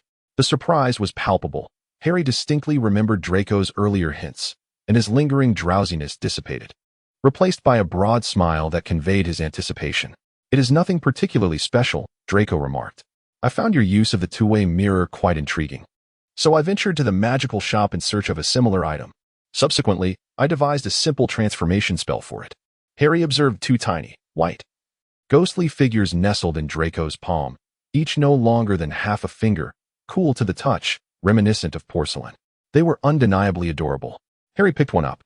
"With this, we can hear each other's voices from afar, though it alters your voice each time, making it sound as if it belongs to another species." Draco pressed the little specter against his lips, gesturing to Harry for its use. "First, utter the name," Draco instructed clearly to the small apparition, Harry Potter. Another specter in Harry's hand suddenly took flight, swirling gracefully before him. With effortless ease, Harry captured it once more, watching as the white apparition transformed into a shadowy black. "Now we can converse," Draco declared to it. A deep, sonorous voice, reminiscent of a sea creature, emanated from within. Yet there was no doubt that the words and cadence echoed Draco's own. This moment left Harry momentarily stunned, before he erupted into hearty laughter. Harry's laughter was transformed into the voice of the sea monster, instantly enlivening the dormitory. Beside him, Blaise abruptly sat up in his bed, wearing a look of suspicion. Had the waters of the Black Lake seeped into the dormitory? Draco gently prodded the ghost, restoring its original white hue. He turned to Blaise and assured him, "Of course not." Yet Blaise remained skeptical. "Why did I hear the monster's voice?" "Oh, it's nothing. It's gone now." Draco exchanged a knowing glance with Harry, both breaking into laughter. "You know, being in a dormitory beneath the lake always makes me feel a bit uneasy," Blaise admitted as he reclined back down. "Imagining it swimming across the lake bed and climbing into my bed." Draco leaned closer to Harry and whispered, "In truth, the monster's voice has many variations, each time randomly generated. I suspect there may be mermaids or other creatures producing sounds within." Nonetheless, discerning what was being said remained quite manageable. Harry cheerfully tucked away the little ghost and turned to Draco, saying, "I've conceived a delightful use for it. On my birthday, you shall sing the birthday song to me in the voice of a banshee. Should it accidentally resemble the shriek of a harpy, I shall not take responsibility." Draco waved his hand, not declining Harry's request. This marked Harry's inaugural celebration of the holiday at Hogwarts. Previously, during Halloween on Privet Drive, he could only observe Dudley and his friends swaggering towards neighbors in search of candy. Dudley delighted in donning Muggle superhero costumes, so Harry often witnessed Dudley as a rotund Batman and a Spider-Man that appeared as if it might tumble off the wall at any moment. On this day, the pumpkin decorations and bats adorning the castle filled everyone with exuberance. Even the minor skirmishes in the corridors transformed into playful exchanges of bat-bogey hexes. Luna replaced her usual carrot earrings with 2 small pumpkins, and under her dreamy demonstration, Harry joyfully discovered that he had mastered the levitation charm quite well. Another source of cheer for Harry was the knowledge that Lupin would be visiting today. Although he had yet to grasp the significance of capturing rats, it had been far too long since he had seen his godfather and Lupin in person. Lupin, as a guardian figure, instilled a sense of security. A reliable adult always brought comfort. While en route to the Hogwarts Hall for dinner, Harry bumped into Oliver Wood, who greeted him awkwardly and glumly.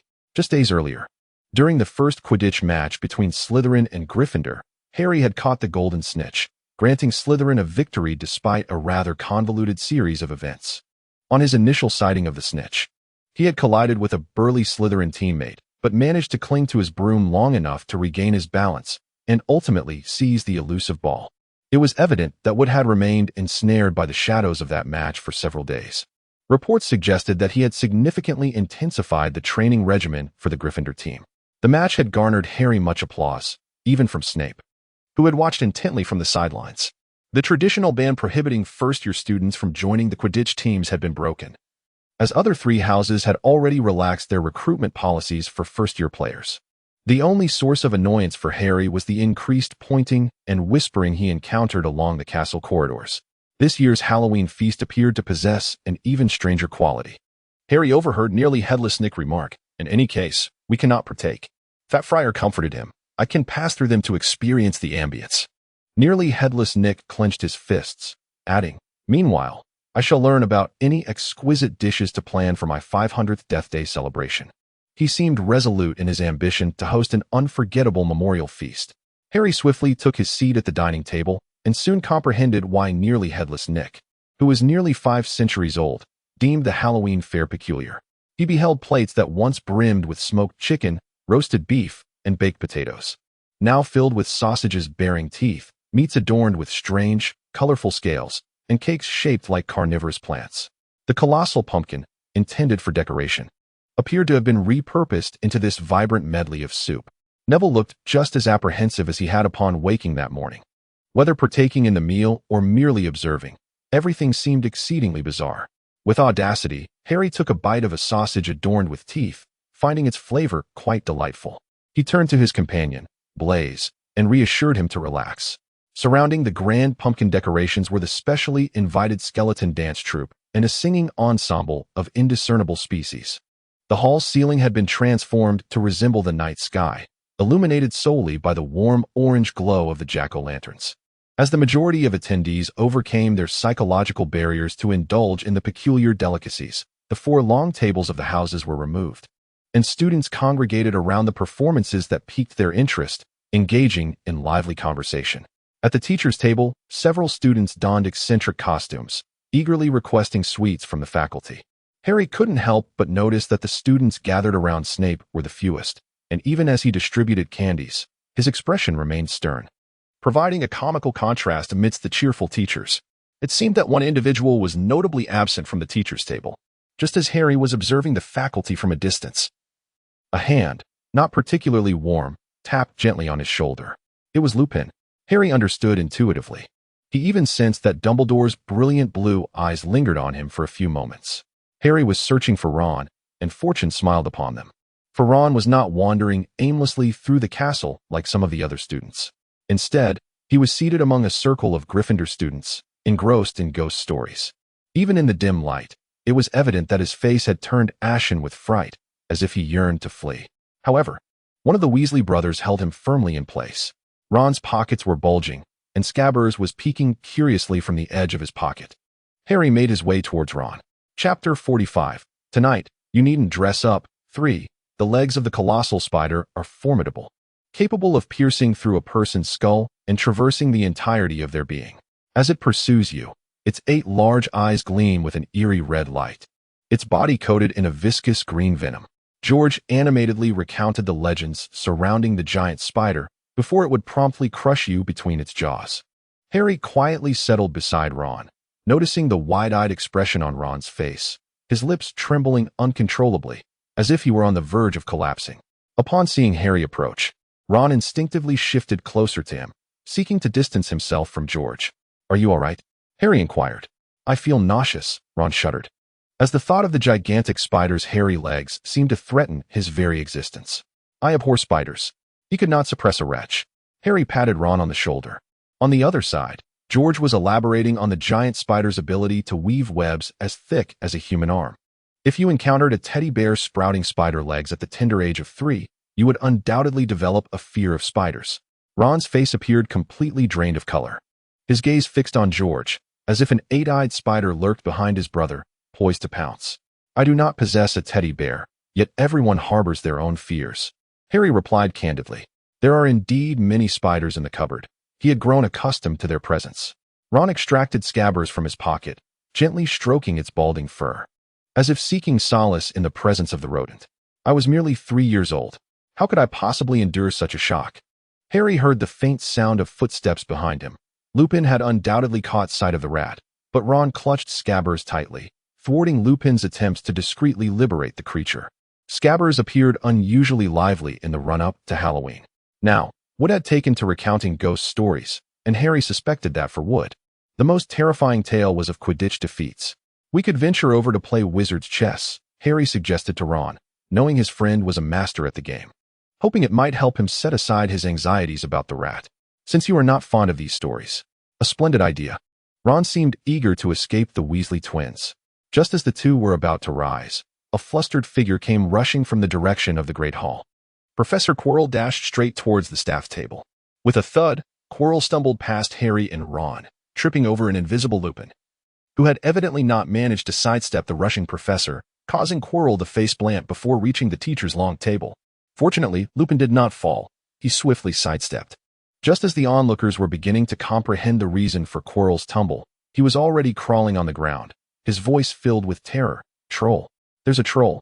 Harry's scar began to throb with an intensity akin to being torn apart. He cried out in pain, clutching his forehead and sinking to the ground.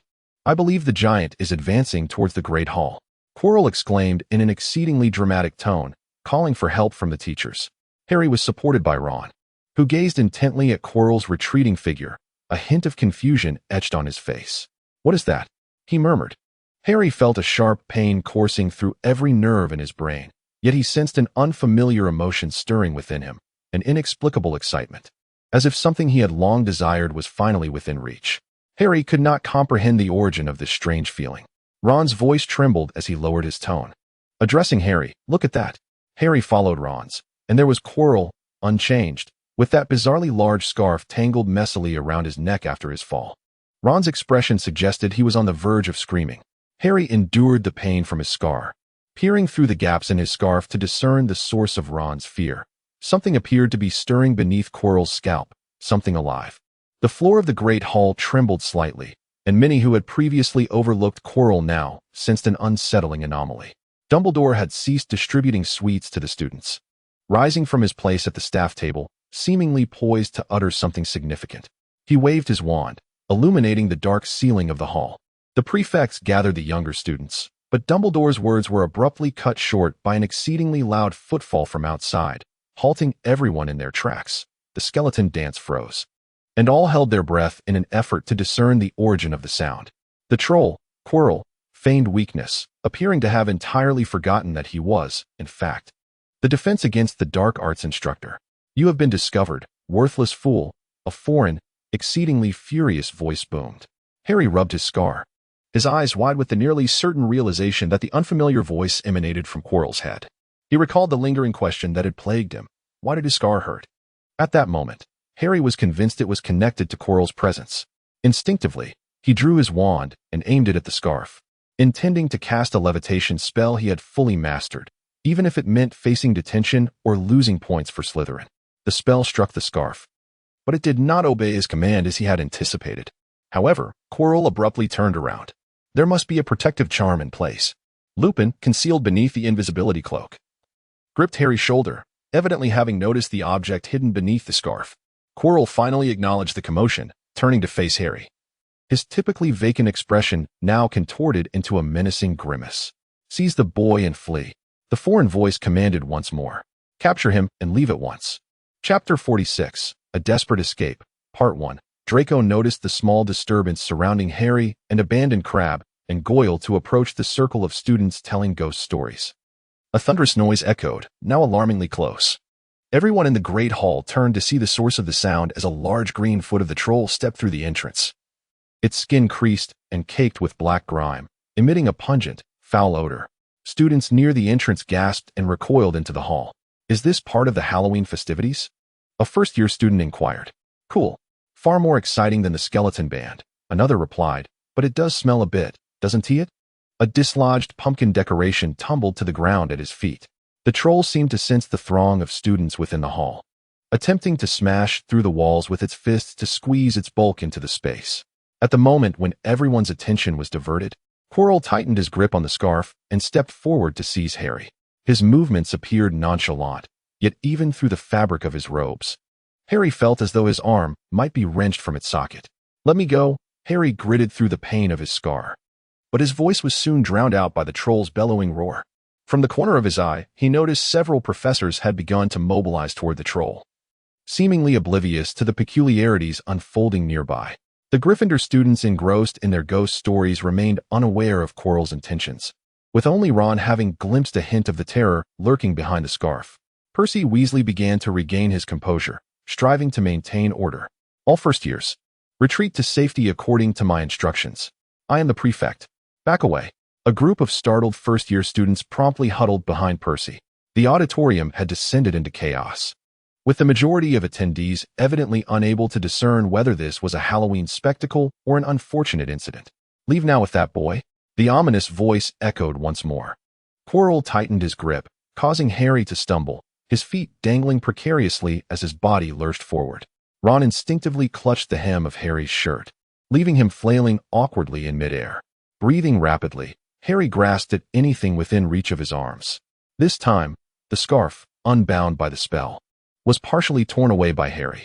All the students gathered there beheld the ghastly visage on the back of Quirrell's head, a pallid face with narrowed, crimson eyes and snake-like nostrils. Fred let out a peculiar cry. Best Halloween costume of the night. I never imagined Professor Quirrell had such flair for self-decoration. George chimed in. What spell accomplished this? If I were to affix your face to my own nape, it would hardly differ. Lupin swiftly cast a spell at Quirrell's hand, causing him to release his grip on Harry as if struck by lightning. Quirrell, Harry, and Ron tumbled to the ground in a heap. Scabbers, don't run. Ron suddenly noticed his pet racing toward Quirrell, attempting to climb into his pocket. Reveal your true form. Lupin cast another silent spell, striking the rat, which instantly transformed into a tearful, balding, rotund man. Chapter 47. Survival by Shedding One's Tail, Part 2. Peter Pettigrew found himself in a rather undignified position, crawling at Quirrell's feet. After a few moments, he realized he was no longer in the form of a rat. He looked around, seemingly perplexed about who had restored him to human shape. What is this? Merlin, my scabbers! Ron shrieked, staring at the man his rat had become, before fainting and collapsing onto the floor. Quirrell's face, with its blood-red eyes, fixated on Peter Pettigrew with a mixture of surprise and malice. Master, Peter quavered, trembling at the hem of Quirrell's robes.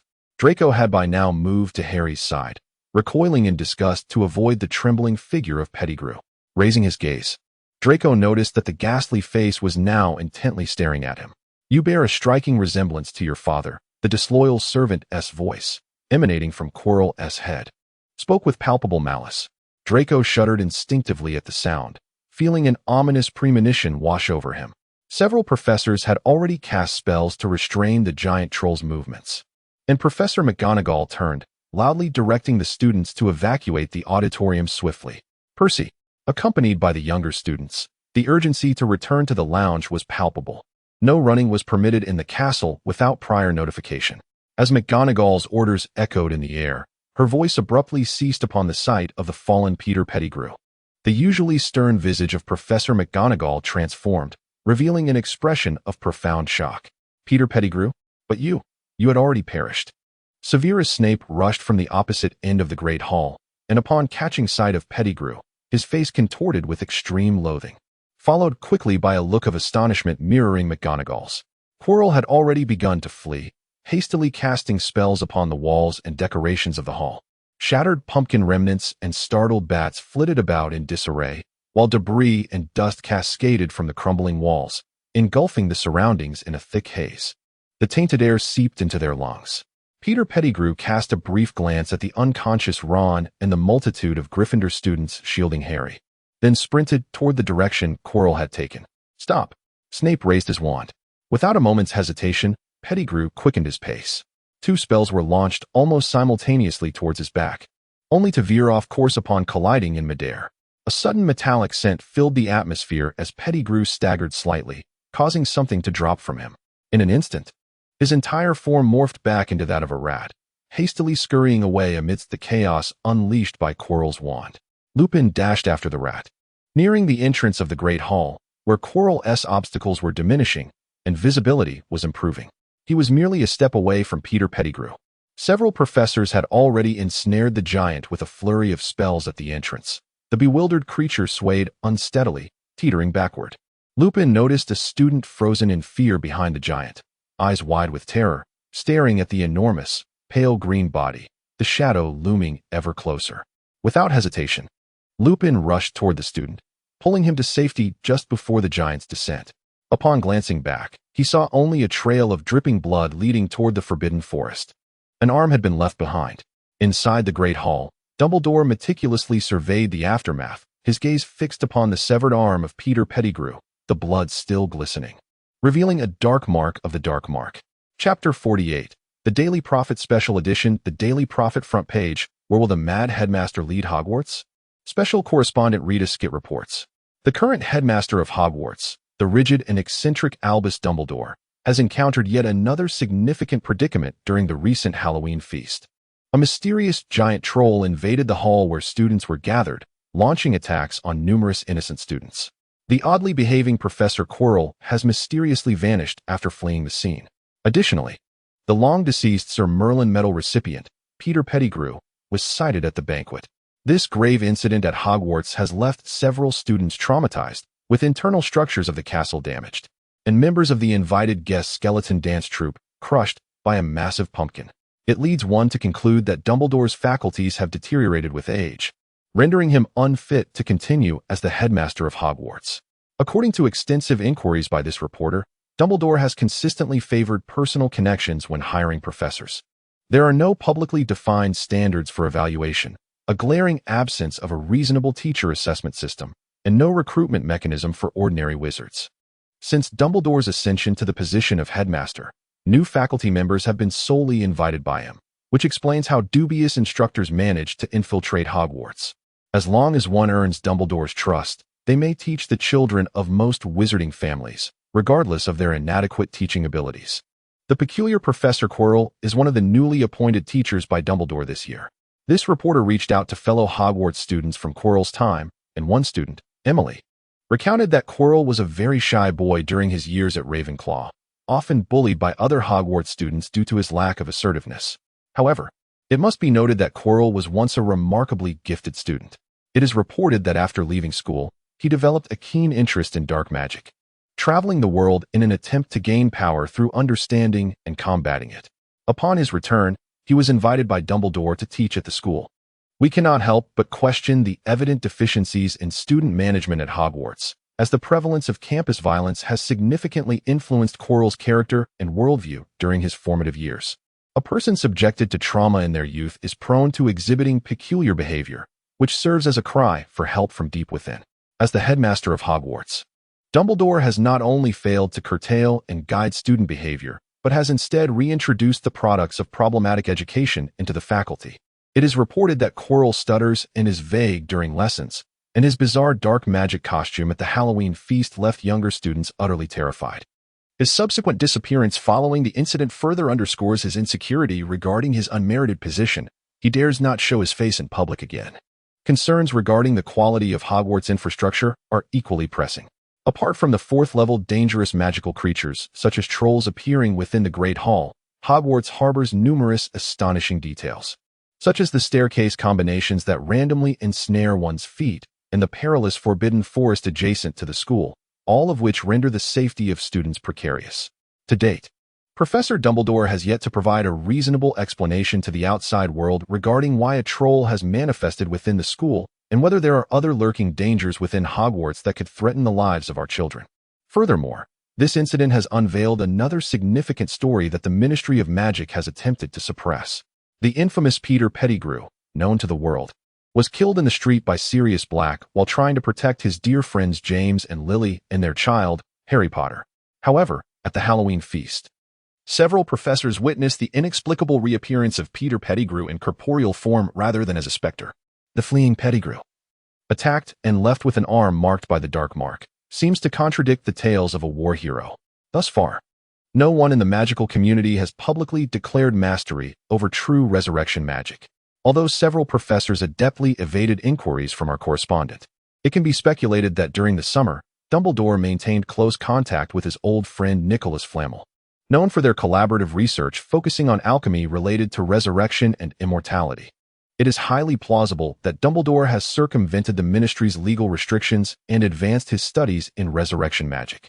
If not, there may be an alternative explanation concerning the tragic deaths of Harry Potter's parents, which our correspondent sought to investigate by attempting to interview the prisoner Sirius Black at Azkaban, only to be firmly denied access by the guards. The Ministry's evasive stance resonates with Hogwarts' chaotic management style. Our correspondent will continue to pursue this matter. In light of recent events, It is imperative to reiterate the viewpoint that the eccentric Dumbledore is unfit to continue as headmaster of Hogwarts. The Ministry of Magic must appoint more capable wizards to steer the school's educational direction. Chapter 49. Afterward, Madame Pomfrey knocked on Harry's hospital room door. Dumbledore wishes to speak with you. 15 minutes. After Harry responded, the door creaked open, and Dumbledore entered. Good day, Harry. He greeted as Harry propped himself up on the bed. Having been readmitted to the hospital wing, Harry appeared significantly better than the fainted Ron. He even felt a twinge of guilt, pondering how to hint to Ron that he might now harbor a fear not only of all spiders, but also of all rats, as discovering that his pet rat had suddenly sprouted spider legs was far more terrifying than encountering a mere toy bear. This time, Madame Pomfrey had arranged a private room for Harry. I imagine you must have many questions at this moment. Dumbledore stated with utmost candor that a decade ago, it was he who made the decision to leave you at your aunt's doorstep. To now confront you with the future, while you remain in ignorance, would be quite irresponsible. I have come to provide answers to your inquiries. Dumbledore sat beside Harry's hospital bed, speaking kindly. Yes, sir. Harry tightened his grip on the bed linens, uncertain of where to begin. Why had the troll appeared at school? What was affixed to Quirrell's head? Why did his scar ache? How could he retrieve Peter Pettigrew? Harry's mouth fell agape, yet no sound emerged, for an overwhelming torrent of confusion surged within his mind. Dumbledore, displaying profound understanding, nodded thoughtfully and proposed. May I pose a question to assist you in clarifying your thoughts? You must have uncovered something that prompted you to remove Professor Quirrell's scarf.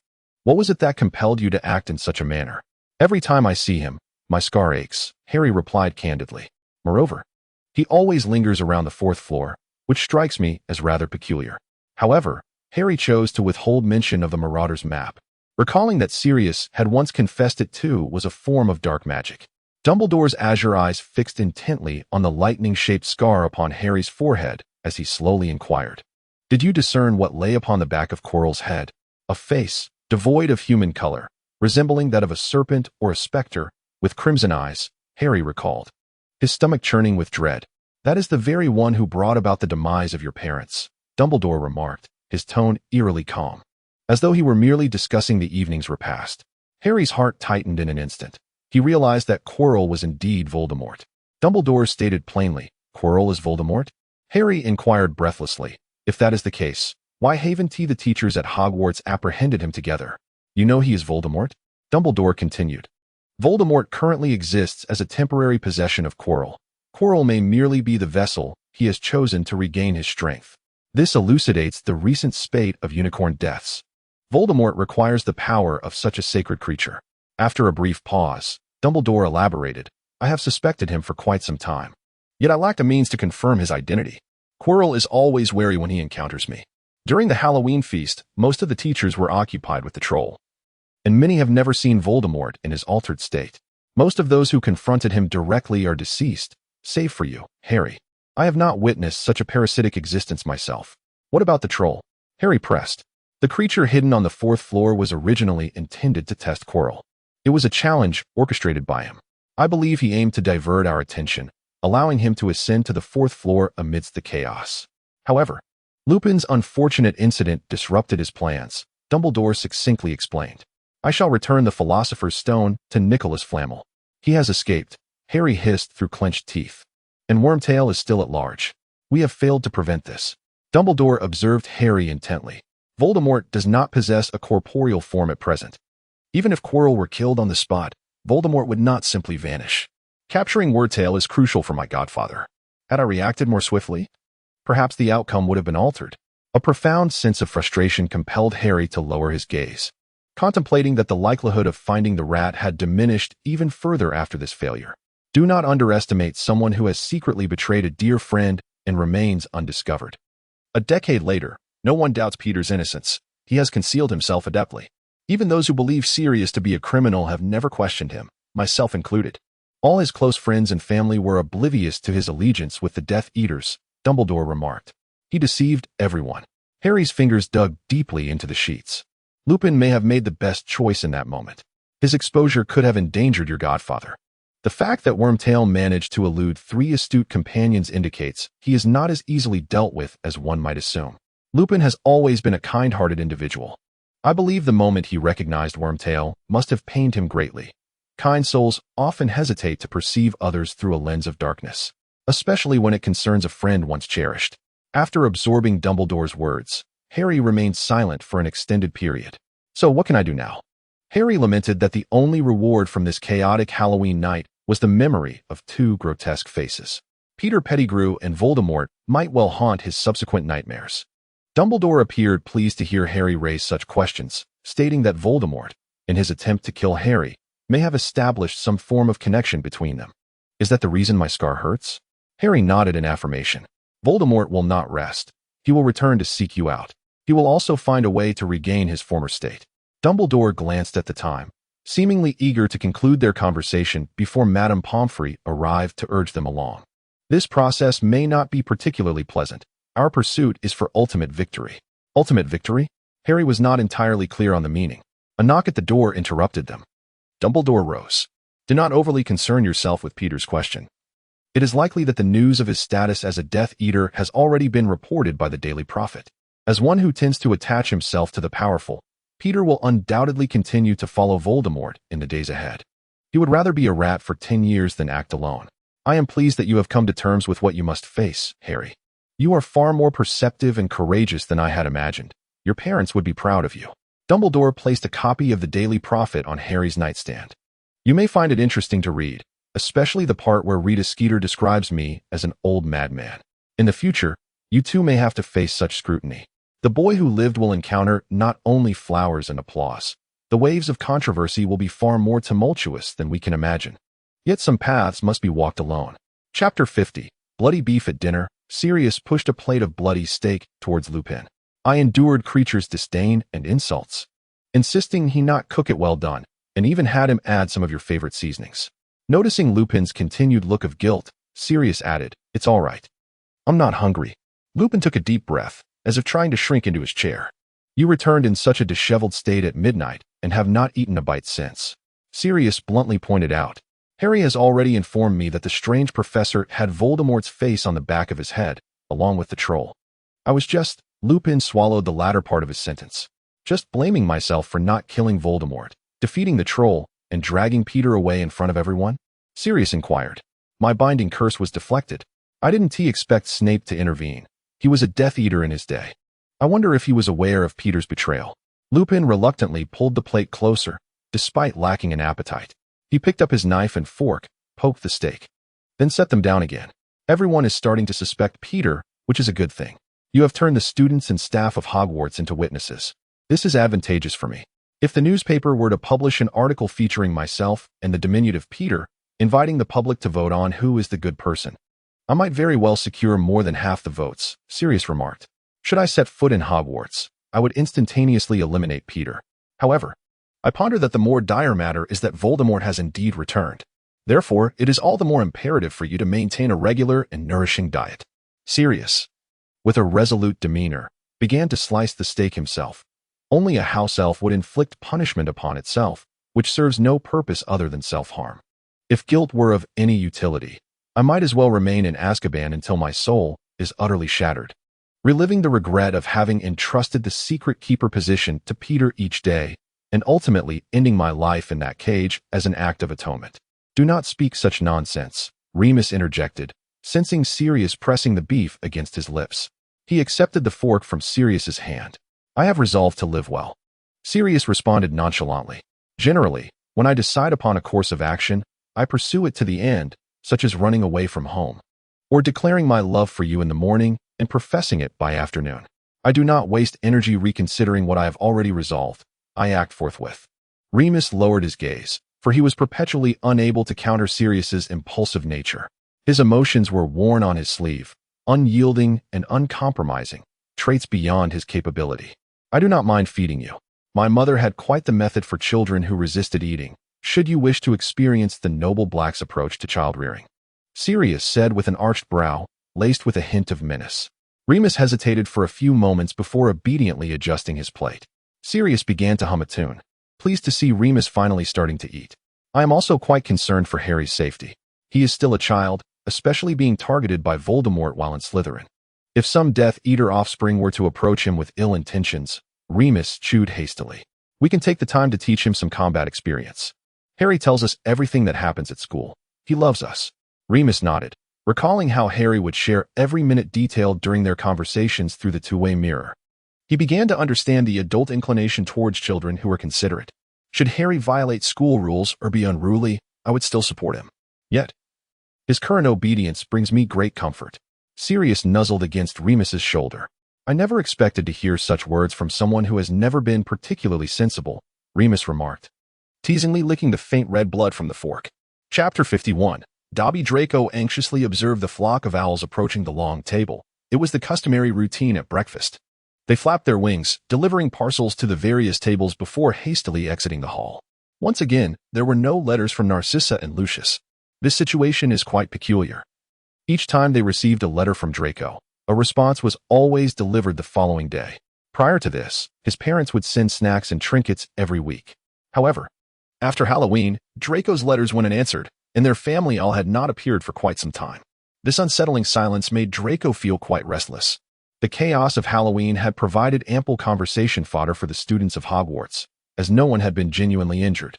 Most dismissed the criticisms of the Daily Prophet with disdain, with some students, like the Weasley twins, finding the festivities rather amusing. Only a few seemed to be in low spirits, notably Harry and Ron. After witnessing his pet rat undergo a transformation, Ron would jump at the sound of squeaking. Discussions surrounding Harry intensified. It was as if the entire school had revisited the tale of Sirius's betrayal of James and Lily overnight. Some students even asked their families for newspapers from a decade ago to compare whether they had indeed seen Peter Pettigrew that day. At the Slytherin table, Blaise incessantly recounted his adventures from that day. I overslept and rushed from the dormitory to join the feast, only to encounter the foul-smelling troll at the entrance to the Great Hall. I was petrified, and just as it was about to crush me, some mysterious force lifted me out of harm's way. Perhaps you inadvertently learned the art of apparition. Danger has a way of awakening one's magical abilities. Goyle had seen the notice about the upper years training in apparition. However, Professor Binns had stated in his monotonous class that apparition was not permitted within the confines of Hogwarts. Draco impatiently interrupted Goyle's musings, asserting that Hogwarts was protected by magical barriers, unless one was a house elf. Upon finishing his statement, Draco paused thoughtfully. An image of Dobby suddenly came to mind. Without hesitation, Draco discarded his food and ceased to pay attention to the chattering discussions at the Slytherin table. He resolved to find a quiet place to discreetly summon Dobby and inquire about the recent happenings concerning Lucius and Narcissa. Generally speaking, house elves are a symbol of prestige among wizarding families. Yet Draco had always found Dobby to be a rather peculiar elf. Dobby was quite young compared to some house elves who had served wizarding families for generations. His tenure at Malfoy Manor had not been extensive. However, unlike other house elves, Dobby had expressed a desire for wages and a fondness for freedom, prompting Lucius and Narcissa to consider replacing him. A servant with a will of their own was not seen as a positive trait in the eyes of their masters. Nevertheless, Dobby had already learned many secrets of Malfoy Manor, such as the various collections in the basement and the different individuals who frequented the estate. Should a house elf ever break free from their master's constraints, they could potentially divulge their former master's secrets. Thus, the Malfoy family had abandoned the idea of dismissing Dobby. Draco hurried to an empty boys' lavatory. Dobby. Draco raised his voice, summoning Dobby. With a loud bang, a small elf with bat-like ears and a long nose materialized beside the sink. Dobby appeared utterly terrified, tears brimming in his large eyes as he knelt by Draco's robes. Squeaking young master. A wave of discomfort washed over Draco. Dobby should not have been so panicked. Grasping the pillowcase on Dobby's attire, Draco leaned down and inquired, "Why have father and mother not responded to my letters? Are they not at home? Should I return to check?" Dobby screamed, "There are guests, a very frightening guest. Young master must not return home." "Who?" Draco's complexion paled further. "Master Lucius calls him master." Dobby trembled in fear. Draco's lips twitched. He had two faces. Dobby had never seen such a wizard before. In moments of displeasure, he would toss Dobby into the fireplace for amusement or kick him down the stairs. Dobby raised his battered arms, stating that while the Malfoys had never treated him with kindness, they had never abused him in such a manner. As Dobby patted the back of his head, Draco immediately understood who Dobby was referring to. "The Dark Lord is at my home?" Draco asked softly. Dobby heard he needs to recuperate for a while. Then he will seek ways to restore his power. The mistress makes Dobby buy many expensive potions for him every day? Dobby clutched his ears tightly. Draco recalled the snake-like face behind Quirrell he had seen on Halloween, the pallid skin devoid of any human texture, resembling flowing gelatin. A wave of nausea surged within him. He had been discussing some very malevolent matters with Master Lucius. Dobby continued to scream, his voice echoing off the bathroom walls, growing increasingly shrill. What malevolent matters? Draco tightened his grip on Dobby's shoulders. Dobby cannot say. The Dark Lord will kill Dobby. Dobby's face contorted in anguish. Dobby cannot say. I am your master. I command you. Draco pressed darkly. The Dark Lord can sense whether Dobby is lying. He can hear the thoughts in Master Lucius's mind. Dobby struggled for a few seconds before finally speaking. They intend to aid the Dark Lord in regaining his strength and resume previous plans to eliminate those unworthy of learning magic. They also wish to kill that boy. Boy? Draco shook Dobby, urging him to speak swiftly. The renowned savior, Harry Potter. Tears streamed down Dobby's face, as he lamented that the Dark Lord's current state was all because of that boy, who sought to eradicate the Dark Lord before he could successfully obtain the Resurrection Stone. He also harbored resentment towards Dumbledore. Draco abruptly released his hold, causing Dobby to stumble and fall to the bathroom floor. Young master must not return home. Dobby cried. Dobby does not wish to return home either. However, Dobby had to return to brew potions for the Dark Lord, lest he face the grim fate of losing his head. With eyes as wide as saucers, Dobby could not suppress a shiver. He was about to depart, making his way to procure the necessary ingredients. Does my master have any further instructions? He inquired. I summoned you regarding this matter. Ensure that no one, not even my parents, becomes aware of it. Draco murmured vacantly as he gazed into the mirror of the boy's lavatory. Moments later, Dobby executed a deep bow, and with a resounding crack, the house elf vanished. Draco remained oblivious to the passage of time as he stood there, fixated on the water cascading from the sink, his tumultuous thoughts rendering the world around him a mere blur. It was only when footsteps sounded behind him once more that he snapped back to reality.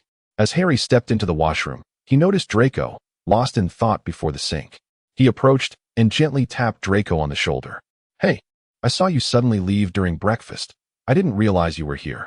Upon turning, Draco's eyes appeared slightly reddened, leaving Harry momentarily taken aback.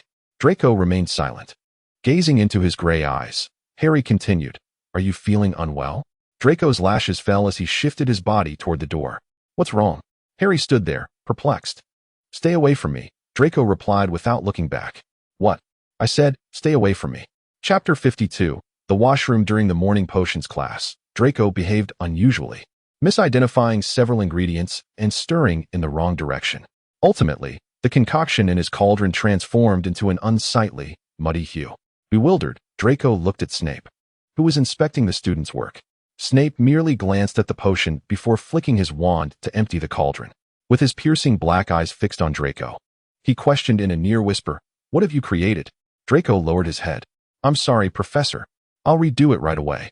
Since exiting the boys' washroom, his mood had not improved. During this lesson, he had even abandoned Crabbe and Goyle, opting to sit alone in a corner. Snape raised an eyebrow in skepticism. Draco retrieved some daffodil roots to grind them into powder, and as he noticed Snape preparing to move on, he called out, Professor, may I ask? At the sound of Draco's voice, Snape turned back. Can the spell Legilimency extract all memories and thoughts from a person? Draco endeavored to keep his tone steady. Isn't the master of dark magic a Legilimency expert, unable to resist with a clemency? If the opponent is relaxed or vulnerable, then Legilimency can succeed. If the opponent is sufficiently powerful, it cannot. Snape, clearly taken aback by Draco's inquiry unrelated to potions, was fortunate that the rest of the class remained focused on their cauldrons, oblivious to the exchange taking place in the corner. Professor, I would like to increase the frequency of lessons on occlumency. Draco inhaled deeply as he made his request. If I master it quickly, you would have more time to rest. Snape paused in silence for a moment. You need not feel pressured. He then nodded. I will inform you when time permits. The bubbling potion released tiny bubbles, reminiscent of the incessant thoughts swirling in Draco's mind. Did the Dark Lord torment his parents as he did house elves? If he were to encounter the Dark Lord again, and a multitude of memories concerning Harry Potter were extracted from his mind, what would he do? His father had once cautioned him against becoming too close to Harry Potter. Draco bit down hard on his lower lip. He harbored a profound curiosity and affection for Harry. Had Harry been an ordinary child, they would undoubtedly have become the best of friends by now. However, the apprehensions expressed by their parents have proven to be justified. The Dark Lord is currently residing at Malfoy Manor, brazenly utilizing Quirrell's body. They are scheming to eliminate Harry Potter. Draco observed Harry's silhouette from a distance, a sense of confusion stirring within him. Should he sever ties with Harry sooner, or perhaps adopt a demeanor of enmity in the eyes of others? This way, even if the Dark Lord were to delve into his mind, there would be no cause for concern. The image of those serpent-like red eyes resurfaced in his mind.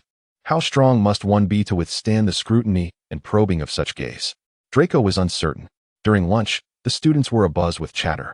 For the afternoon would bring their defense against the dark arts lesson. Following Quirrell's departure, Snape would be taking over the class temporarily. After a round of questioning, Snape was infuriated to discover that the students had retained none of the morning's potion lessons. Having left the school momentarily, it was evident that an unfamiliar teacher would be arriving for the afternoon session. Inviting a new instructor posed no challenge for Dumbledore. Anyone would surely teach better than Quirrell, remarked Pansy Parkinson, imitating Quirrell's stammer. I defeated a VV vampire. Dee, did you like my scarf? Laughter erupted from the Slytherin table. While only the Gryffindors gathered around to exchange ghost stories had witnessed Quirrell's peculiar visage. The Dark Lord had once sought the position of defense against the dark arts professor, but Dumbledore had declined his application, leading to the rumor that the role was cursed. As no one could maintain it for long, this afternoon, an Auror will substitute, interjected Theodore Nott, a rather slender boy. Cornelius Fudge is quite anxious about the prison matters being uncovered, hence his keen interest in Peter Pettigrew. Recent incidents at Hogwarts have provided the perfect pretext to send an Auror, facilitating surveillance of Dumbledore. Fudge even suspects that Pettigrew was deliberately disguised by Dumbledore to undermine his position as Minister for Magic. You know, negative news can wield immense power. The Slytherin students fell silent, their attention fixed on Theodore, as if he had just revealed a significant piece of news. Are you all unaware? Theodore asked, observing their wide-eyed expressions. Most of the Slytherins shook their heads. Draco, your family maintains a close relationship with the Ministry of Magic. Surely you must have heard something. My mother mentioned it in her letter yesterday. Theodore turned to Draco. Draco, with a sullen expression as he sipped his pumpkin juice, felt the collective gaze of his peers upon him.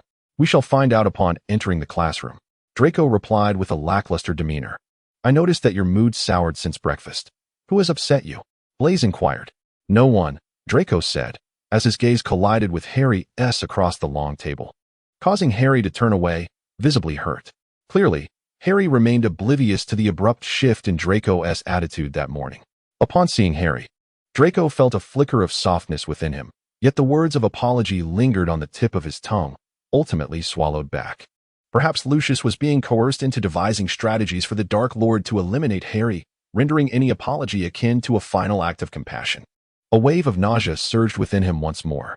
Draco despaired at the realization that, despite being in the same house, he and Harry had likely never stood on common ground. With a fierce thrust, Draco sliced through a piece of potato. Perhaps vegetables were happier than humans, unburdened by the need to develop fondness for those who ought not to be favored, nor obliged to navigate the treacherous waters of social hierarchy, living cautiously within the dignity bestowed upon them by others. Chapter 53. Invisibility cloaked John Delirious had become the latest substitute instructor for defense against the dark arts at Hogwarts. Delirious had not sought the position voluntarily.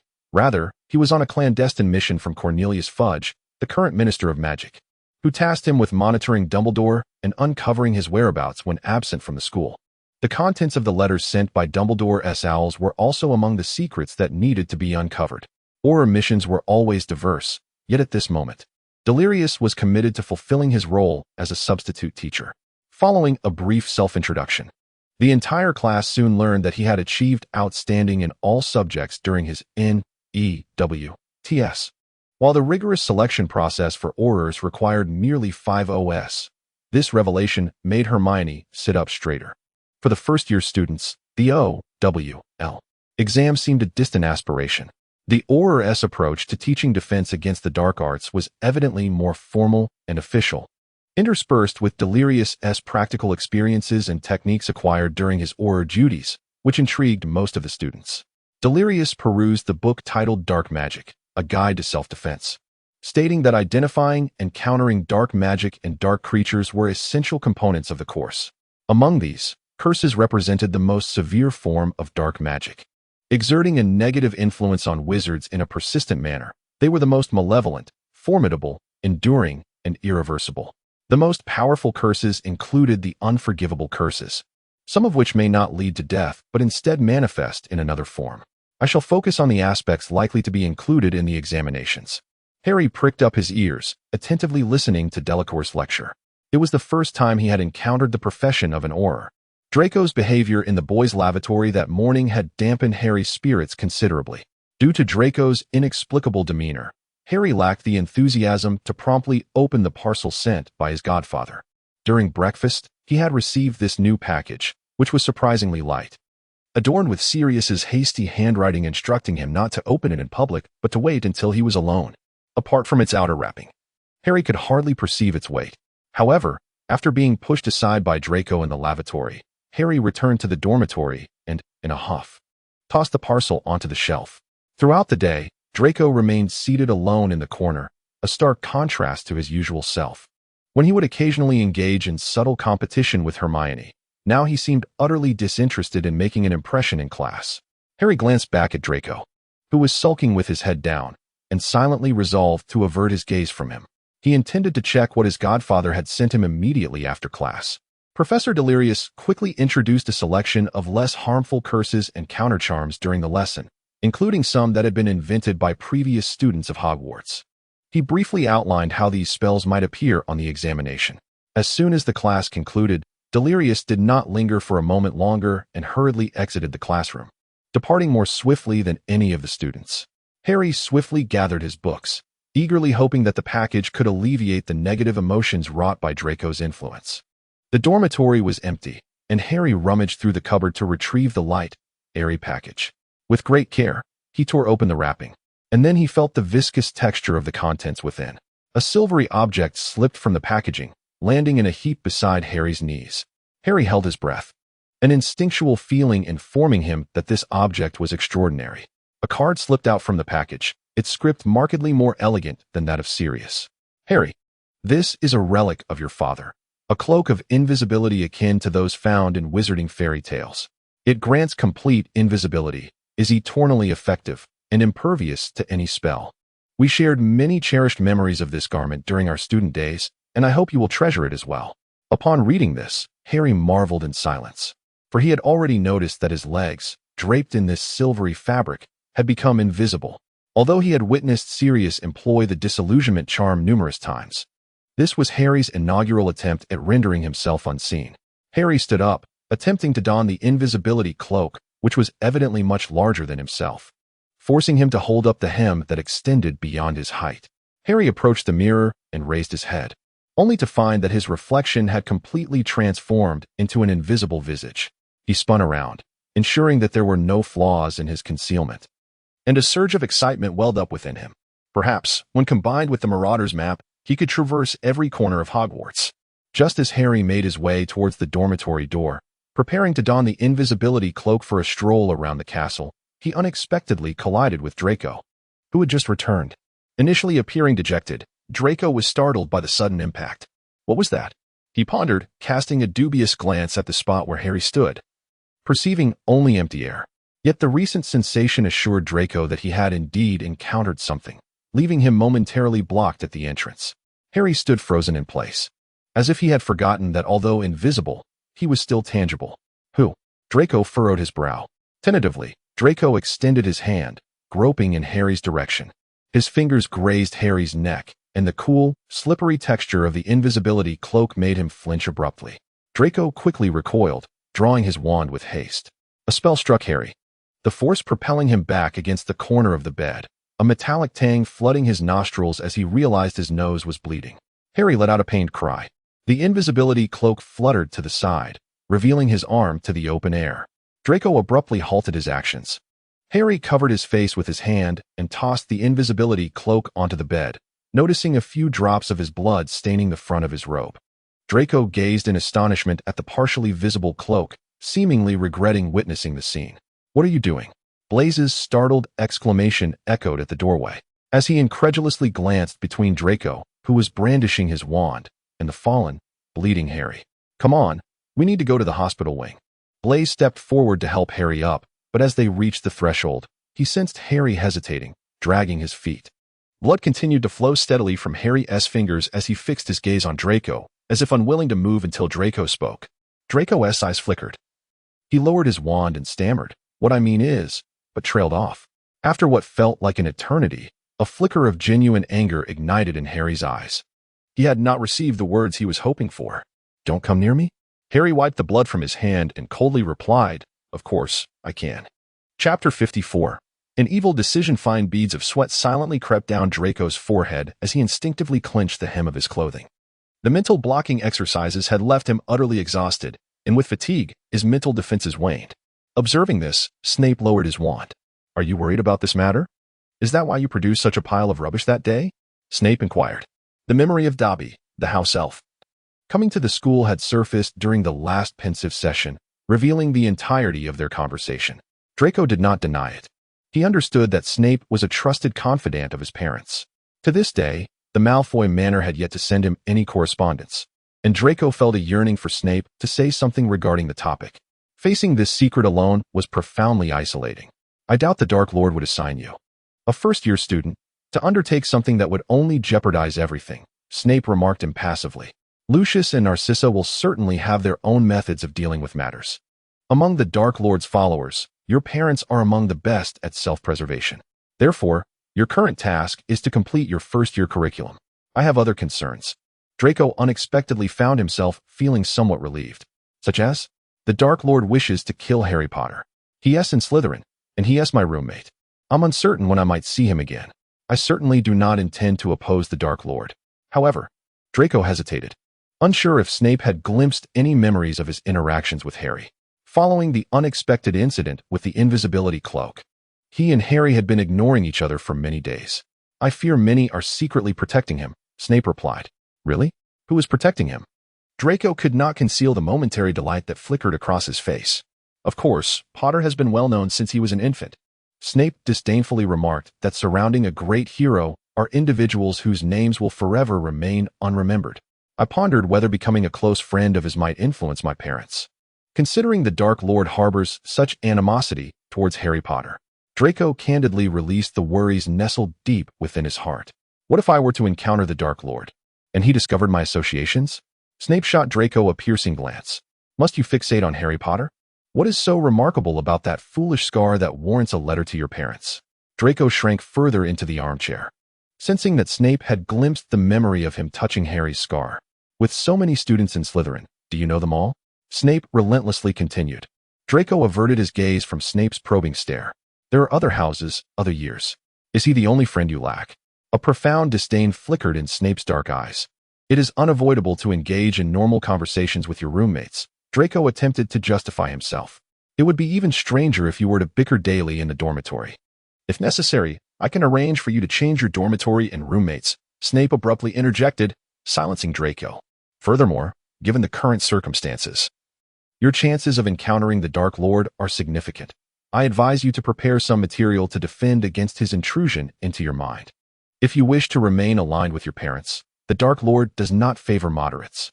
Snape resumed his inscrutable demeanor.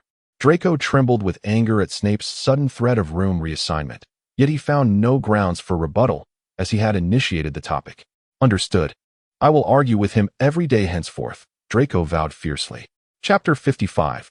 A Night of Blood. At 2:30 in the morning, Sirius and Lupin traversed through the inky blackness towards the Langus wholesale market, a realm of muggle ingredients and floral trades that dwarfed the entire country of Monaco. Lupin's temporary work concerning vampire research was still ongoing. Delayed by the full moon and Halloween, he needed to advance this research report while his health remained relatively stable. Hugo was one of the vampires Lupin had contacted. He currently served as a chef at a muggle 5-star restaurant and had agreed to meet Lupin at dawn. The profession of chef indeed suited a vampire well. Sirius, riding his flying motorcycle, yawned continuously along the way. "Look, there is not a trace of sunlight.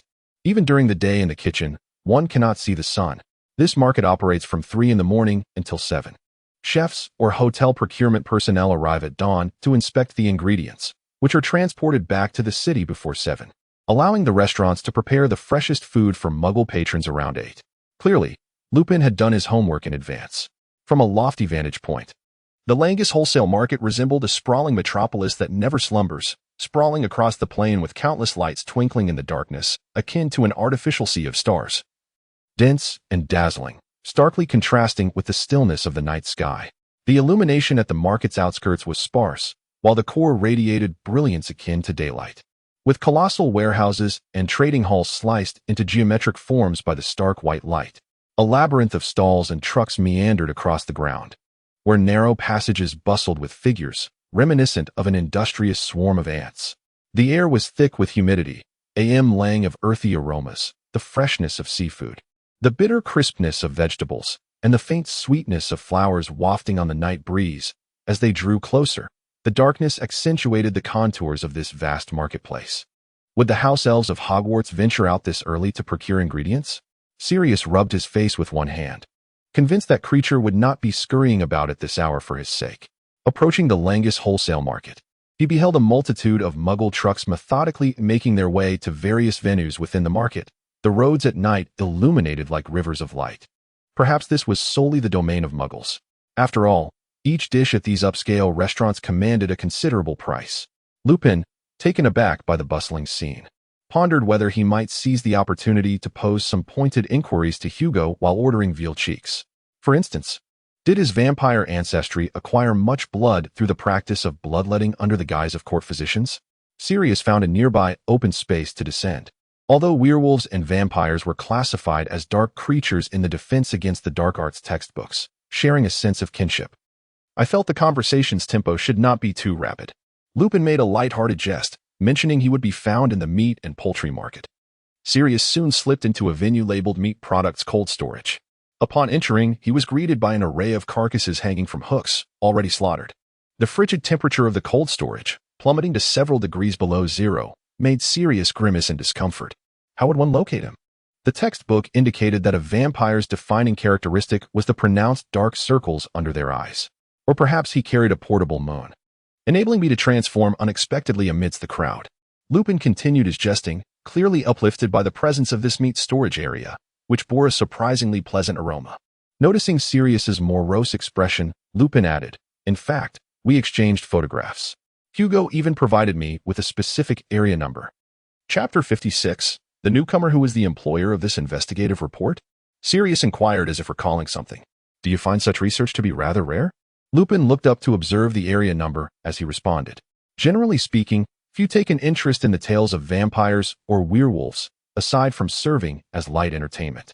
The topics that could earn a wizard the Order of Merlin, first class, would certainly not involve the latest significant spells, the uses of dragon's blood, or even planetary trajectories and prophecies. I can only recall that the achievements printed on the chocolate frog cards are indeed accurate." Sirius raised an eyebrow, having never truly engaged with the forefront of magical research. Perhaps it was because studies on werewolves or vampires appeared to lack significance and profit. "I believe only a wizard whose material existence and spiritual wealth have reached a certain level would take an interest in the lives of those on the fringes. Many pureblood wizards harbor even greater hostility toward wizards of Muggle descent than toward werewolves, as these individuals might threaten their jobs or social standing. Yet, we could never fathom such a reality." Remus quickened his pace, tugging at Sirius's sleeve as he moved toward a particular direction. "Werewolf venom is quite expensive. It cannot be deemed unprofitable," Sirius muttered. "At my current level of wealth, I would be fortunate to savor it a few times in my lifetime," Remus sighed. "Other werewolves are likely as impoverished as I am. This employer has only corresponded with me through letters. Our previous collaborations went smoothly. Yet we have never truly met in person," Remus continued. Suddenly, Sirius pointed toward a certain direction. "Look, isn't he over there by the cold storage? Behind those layers of red meat, a tall, slender figure stands out conspicuously." Clearly, Remus spotted the vampire at once. More noticeable than his slightly taller stature compared to those around him was the pallor of his skin, which bore a hint of silvery gray. Perhaps due to the late hour, the surrounding Muggles exhibited a frenzied energy from sleeplessness, entirely oblivious to the vampire's somewhat unusual complexion. The vampire was currently bent over, conversing with one of the merchants. Such dark circles under his eyes, Sirius added. "Is that Hugo? Let us go greet him," Remus suggested. The vampire was meticulously checking several barcode labels, his thin skin rendering his fingers bony and pronounced. 130 portions of aged steak. And the turkey breast should be cut into large chunks for easier slicing. Why do muggles prefer to hang their meat in rows? Sirius whispered into Remus's ear. When animals are slaughtered, they secrete lactic acid. Hanging helps to elongate the muscle fibers to expel the lactic acid. In short, it enhances the flavor, Hugo replied, not turning around, yet promptly addressing Sirius's question. Clearly, the vampire had noticed the two. Seizing the moment while the muggle merchant busied himself with orders, Hugo leisurely turned around. His face appearing to belong to someone in their 20s, yet his reddish-brown eyes conveyed an unexpected kindness that seemed incongruous with his appearance. Werewolf friends? Hugo greeted warmly, extending his hand first to Remus before turning to Sirius. You look so young. Sirius raised an eyebrow in surprise. For the vampire appeared to be the younger of the two. He and Remus were undoubtedly full-fledged adults.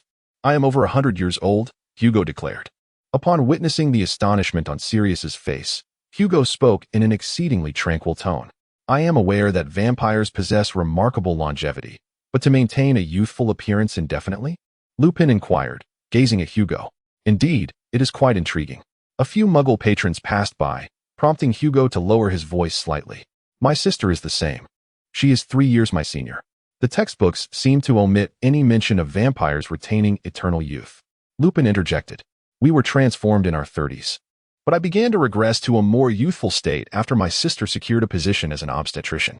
We were fortunate to have studied a comprehensive set of muggle knowledge and degrees before becoming vampires. Since her employment, we have occasionally acquired some umbilical cord blood, potentially from newborns, which has yielded such effects without harming the muggles. Hugo observed as the goods began to move along the conveyor belt, shifting his attention to the next venue. The blood of muggle newborns can rejuvenate a vampire's appearance? That is something even wizards cannot achieve, Sirius remarked, suppressing a click of his tongue.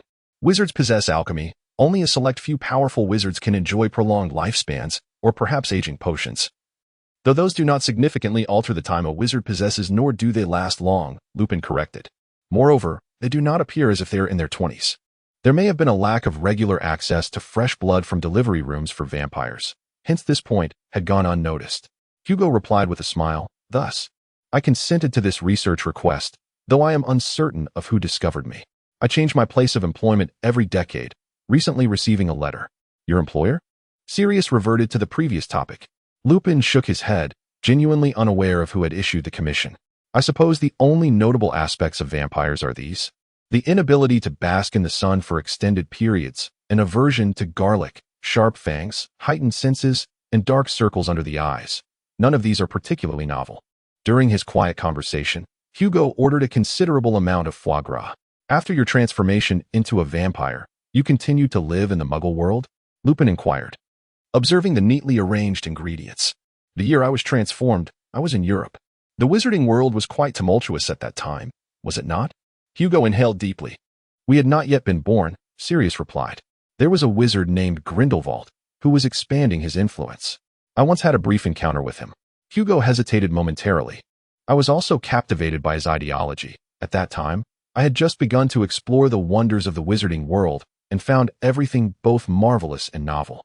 He was a remarkable individual, capable of rallying others to follow him for a greater cause. Oh, Lupin gasped. I suppose you and Dumbledore are of similar ages. I should have realized. My apologies. I have been distanced from the wizarding world for many years. I do not know him. Perhaps I have heard of him, but I have since forgotten. Hugo slowly blinked, mentioning Grindelwald. It was then that I swiftly realized I did not belong to the powerful and wise witches or wizards he spoke of. I was a creature of darkness. Lupin interjected calmly, noting that in Grindelwald's utopian vision, there was no place for me. Having witnessed numerous scenes of bloodshed, I made the decision to flee back to the muggle world, where I had resided for so long. Crafting a few lies about working the night shift seemed far easier. Hugo nodded in agreement, revealing that he was now confined in the highest cell of Nurmengard. Unbeknownst to us, many years had passed. Hugo sighed softly, remarking that the muggle world was significantly more tranquil, with worries limited to a new chef misjudging a sauce or accidentally misplacing a dish, and the occasional mishap of overcooking a steak. Is it possible for you to age, then rejuvenate, and age again? Sirius gestured. Indeed, Hugo replied. If that is the case, I may need to seek new employment. I could cease consuming the newborn blood my sister brings and switch to animal blood instead. He touched his face as he spoke. Chapter 57. Immortality Before Dawn. Hugo suggested taking Sirius and Lupin to his home. As a vampire converted from a muggle, Hugo did not wield a wand like a wizard. Yet he demonstrated to them the astonishing agility of a vampire. When Hugo moved with full force, he was as swift as an indistinct shadow in the night. Who wouldn't want to preserve their youthful prime? Sirius exclaimed, watching the fleeting silhouette. Look at him. Though you were alarmingly vigorous a decade ago, you are still of a different species than a vampire. No matter how fit one may be, one cannot attain such speed as if flying. Lupin, preparing for flight, restrained himself from further stating a fact. Even now, rejuvenated to some extent, Sirius was still remarkably energetic. I wish I could catch mice at such speed. Sirius lamented as the gust from his ascent tousled his hair, squinting to catch a glimpse of Hugo's figure. You are a wizard. Wizards have their own ways. Lupin urged, striving to keep pace with the rapidly moving silhouette in the darkness. Daybreak approached swiftly, just before they followed Hugo through the doorway of his home. The solidified night began to dissolve, a liquid gray-white emerging at the horizon, the sun stirring beneath. We have blocked all natural light and the electric illumination is dim. You may need to acclimate, Hugo said apologetically, glancing at the heavy curtains drawn tightly. Prolonged exposure to sunlight can be fatal for us. My mother adored a dimly lit decor. Sirius marveled at the sparkling adornments he encountered, letting out a soft whistle. It is truly beautiful. Lupin gazed admiringly at the magnificent crystal swans within the cabinet, their sharply carved edges radiating a brilliance that illuminated the otherwise tightly sealed room. I have lived for over a century, diligently serving as a chef in the Muggle world, yet my savings are nearly non-existent. As I have spent them all on acquiring these exquisite items, Hugo confessed, I find myself devising ways to purchase beautiful things almost every day. The Muggles' enclosed architecture and online shopping are remarkably convenient. This room is filled with an array of peculiar treasures, all of which I have procured, save for a few layers that belong to my sister. Following the direction of Hugo's finger, Lupin noticed several colorful cards atop the cabinet, accompanied by some elegantly crafted envelopes. These are holiday cards and letters sent to my sister from patients and various couples, Hugo remarked as he casually retrieved a few. My sister has saved many lives and assisted numerous families in welcoming their newborns. Due to my excessive acquisitions, our home often necessitates a decluttering, yet these tokens remain eternal. Lupin glanced at the content of the card atop the pile. It read, You are my superhero. The superhero whose universal pocket holds surgical instruments, clamps, and emergency machines. Our daughter is now 1 year old, and all is well. The second card stated, Happy holidays. Thank you for pulling me back from the brink of death. Also, your skin tone is quite cool. Is it the result of your extensive tattoos? The third appeared to be from a colleague.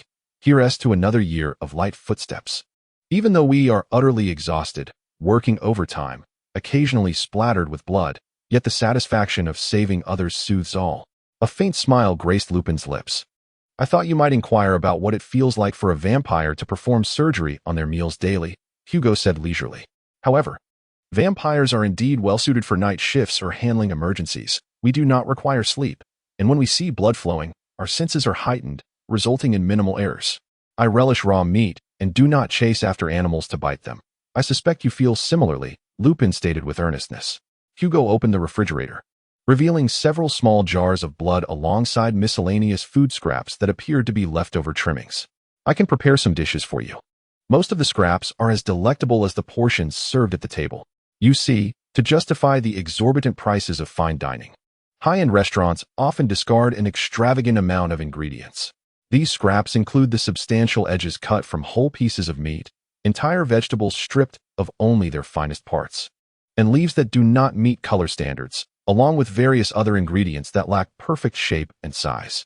Apart from blood, other foods hold little allure for us. Though they are consumable, Hugo added, you have lost considerable weight, yet in the photographs, you appear more mature. Sirius Black scrutinized the family photograph of the Hugo family displayed upon the long table. In the image stood 4 individuals, among them Hugo, who appeared plump and devoid of dark circles beneath his eyes, alongside his tall parents and sister. This photograph was captured shortly before his transformation. Since becoming a vampire, my weight has diminished by 1/3, likely due to my insufficient intake of sustenance. Hugo has begun to adeptly handle ingredients. As the limited blood brought back from the hospital primarily serves to satiate his hunger, Remus gazed thoughtfully at the small vial of cord blood. To perpetually remain in youth implies the ability to overturn the natural progression of life from innocence to decay. The intricacies and profundities of alchemy are such that only a select few wizards, like Nicolas, can truly extend their lifespans. However, the behavior of Hugo and his sister suggests that this might evolve into a universally applicable phenomenon. The utilization of animals as potion ingredients is not uncommon. The uncontrollable fire dragon, the noble phoenix, and the pure unicorn all face the fate of being exploited by wizards. Remus found himself lost in thought. Observing the silvery sheen of Hugo's skin, contemplating the remarkable study this could yield, Sirius seemed to discern Remus's musings, softly interjecting, "Indeed." Remus averted his gaze, his eyes a tapestry of complex emotions. They had been discovered. Sirius gestured toward the family photograph, pondering whether it was the danger posed by vampires or some other reason that deterred others from approaching them. Yet, if they did not act, others might come forth. As the temperature rose, the oil began to sizzle. Hugo, evidently aware of their discourse, turned around decisively, continuing, "I have lived for so long, and only by perusing for enticing new items daily do I find a semblance of freshness in life. Muggle medicine currently offers us no answers. Does immortality hold significance for an ordinary vampire? I often find myself questioning this. Even if I were a century younger, I doubt I would storm the American Magical Congress or establish my own dominion. I possess no fervent desires. My parents have long since passed." Hugo seemed to recall Grindelwald. "I am merely ensnared in the monotony of endless nights. You lack aspirations. Thus, even if you discover a comfortable way to exist, you remain uncertain of your purpose." Sirius suddenly remarked, "Even if you could potentially live forever in this manner?" Sirius reflected on how the thought of vengeance had sustained him for so long. Without it, he might have perished in Azkaban, tormented daily by Peter Pettigrew's presence in his mind. Therefore, upon receiving that invitation for investigation, I even felt a sense of relief. I have finally been recognized. Hugo did not refute Sirius's words, contemplating what this unexpected revelation could bring to his life. Immortality bears no significance for me. What of others? Hugo was almost instinctively cooking, having repeated this series of actions countless times over the years. I am so curious. Chapter 58. A trustworthy elder. Why has Harry not yet reached out to us? Sirius inquired, fiddling with the unresponsive two-way mirror. Not long ago, Harry and they had agreed to activate the two-way mirror at a fixed time every few nights. However, an hour had already passed since the appointed time today. Lupin lifted his gaze from the cluttered desk, which was laden with tomes on wizarding magic concerning age and time, alongside several Muggle medical treatises brought from a vampire's abode. To his astonishment, he discovered that as early as the 17th century, radical Muggle physicians had attempted to transfuse animal blood into humans in the hope of restoring vitality. Jean-Baptiste Denis from Montpellier had successfully transfused calves' blood into a young man suffering from a persistent fever, and miraculously, the patient survived and his fever subsided. Yet, due to the plethora of subsequent failed experiments, Muggle doctors gradually abandoned this reckless method. Muggles had also experimented with injecting beer, wine, and milk into the veins of dogs and pigs in their quest to understand the circulatory system. Harry had always been punctual. Perhaps he had some pressing matter to attend to. If not, we could always write a letter. Lupin's gaze remained fixed on the page about aging potions in the Master of Practical Potions book, which detailed the specific effects of each ingredient in the potion. It was evident that the creation of deadly wolfsbane potions had also encountered numerous failures during its development, leading one to ponder whether the test subjects, who willingly accepted the risks of new drugs, felt as Hugo the vampire did, that living had little significance. Lupin felt Sirius nuzzle against his cheek. It was time for a trim. Lupin slightly turned his head, making his reflection in the mirror appear more spirited. "Is it that bothersome?" Sirius chuckled and recoiled a bit. Then he obediently watched as Lupin raised his wand and murmured incantations near his lips. "I always thought long hair suited you, but short hair looks quite good now too." Lupin commented succinctly. Sirius's present tidy haircut was also the result of Lupin's handiwork. Long hair, tied back, or the current simple short style, all suited him well. "Then choose the hairstyle you prefer," Sirius replied, raising his eyes. "After all, only you see me every day." A rustling sound emerged from the two-way mirror, and Harry's voice faintly came through. Lupin quickly flung Sirius back into his chair, as if jolted, a hint of awkwardness crossing his face. Sirius delayed responding to Harry, instead flipping the mirror upside down and lowering his voice to Lupin, saying, "There's nothing to be ashamed of." I know," Lupin replied, appearing more tense. "Then why?" Sirius recalled how he had been discarded moments ago like something too hot to handle. "Well, is Harry still young?" Lupin hesitated. "I like you." Sirius raised an eyebrow. "It's too soon. You see, we can't frighten Harry. To him, we are merely friends," Lupin stammered. It might have taken only a second for his father to fall in love with his mother. Harry, like James, might understand. Sirius raised his hands in exasperation. Had it not been for James's arduous pursuit of love, followed by the pressing matters of contending with Voldemort and the Death Eaters, and my own estrangement from family, coupled with your considerable energy being sapped by the full moon, we might have long since discerned the sentiments within our hearts. Before Harry, it is more fitting for us to uphold the image of a reliable elder. Perhaps in a few years, Lupin will have regained his composure. Harry was attempting to call out through the two-way mirror. Sirius brushed his tousled hair back, gestured a sign of compromise to Lupin, and then sat upright, raising the mirror with precision. The Harry on the other side appeared quite sullen. Snow had begun to fall.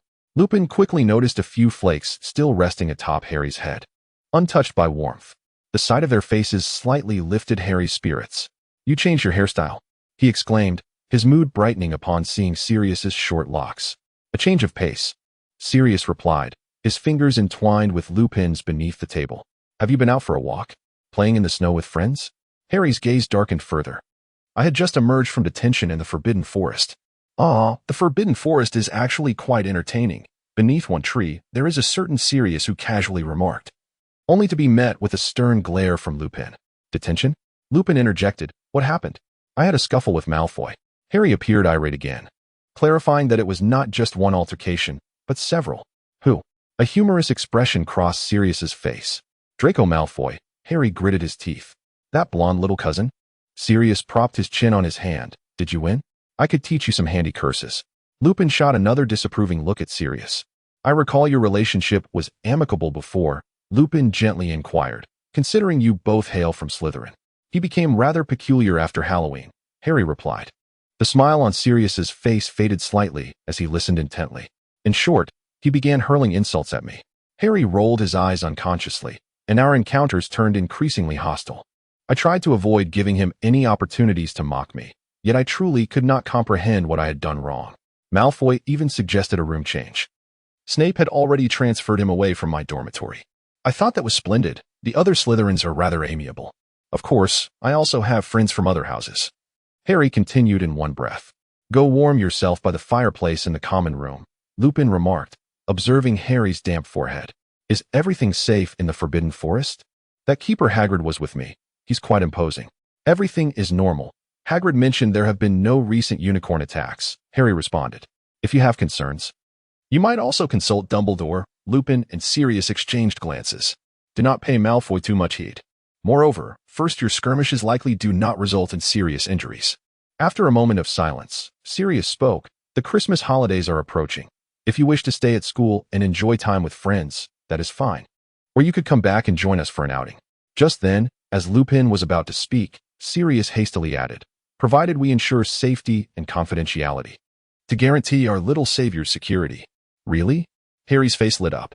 "The Dursleys never took him along on their distant travels, always leaving him at Mrs. Fig's house," which reeked of cabbage. "A promise is a promise." Sirius extended his hand to pat Remus's shoulder, as if to demonstrate his resolve to be a dependable elder. Chapter 59. The Frosty Night, Part 1. Draco stood outside Malfoy Manor, the faint warmth of his breath swiftly absorbed by the frigid winter air. He lingered in the snow for quite a while, finally mustering the courage to take a step forward. Although he could have returned directly to the manor's fireplace using flue powder, a vague premonition filled him with trepidation. The letter from Narcissa inviting him home for Christmas was unusually brief, stating that he could come home once he was ready. Draco recalled the peculiar phrasing of the letter. The only correspondence he had received from home recently. Ready for what? He sniffed, certainly remembering the words Dobby had shared with him. The snow had been falling heavily for several days, blanketing the manor and the surrounding fields in a fluffy white layer. Fortunately, the snow did not reflect like water, and Draco was apprehensive about catching a glimpse of his own despairing visage. "The Dark Lord at Malfoy Manor. Do not return home." Dobby's shrill voice echoed in his ears. The snow piled up nearly to his calves, and Draco endeavored to maintain his composure as he advanced step by step. He adjusted his sleeves, ensuring that a small scar on his wrist remained concealed, a remnant from his recent altercation with Harry. Overall, he had been quite successful in his plan to push Harry away. Draco mused wryly that if transforming strangers into friends was a skill, then turning friends into enemies could certainly be considered one as well. After several provocations, Harry had finally begun to lose his temper. Yet, evidently, Harry had not had the time to learn any chaotic curses, resorting instead to merely producing faint sparks from the tip of his wand during their scuffle, before deciding to pounce on Draco and deliver a few solid punches.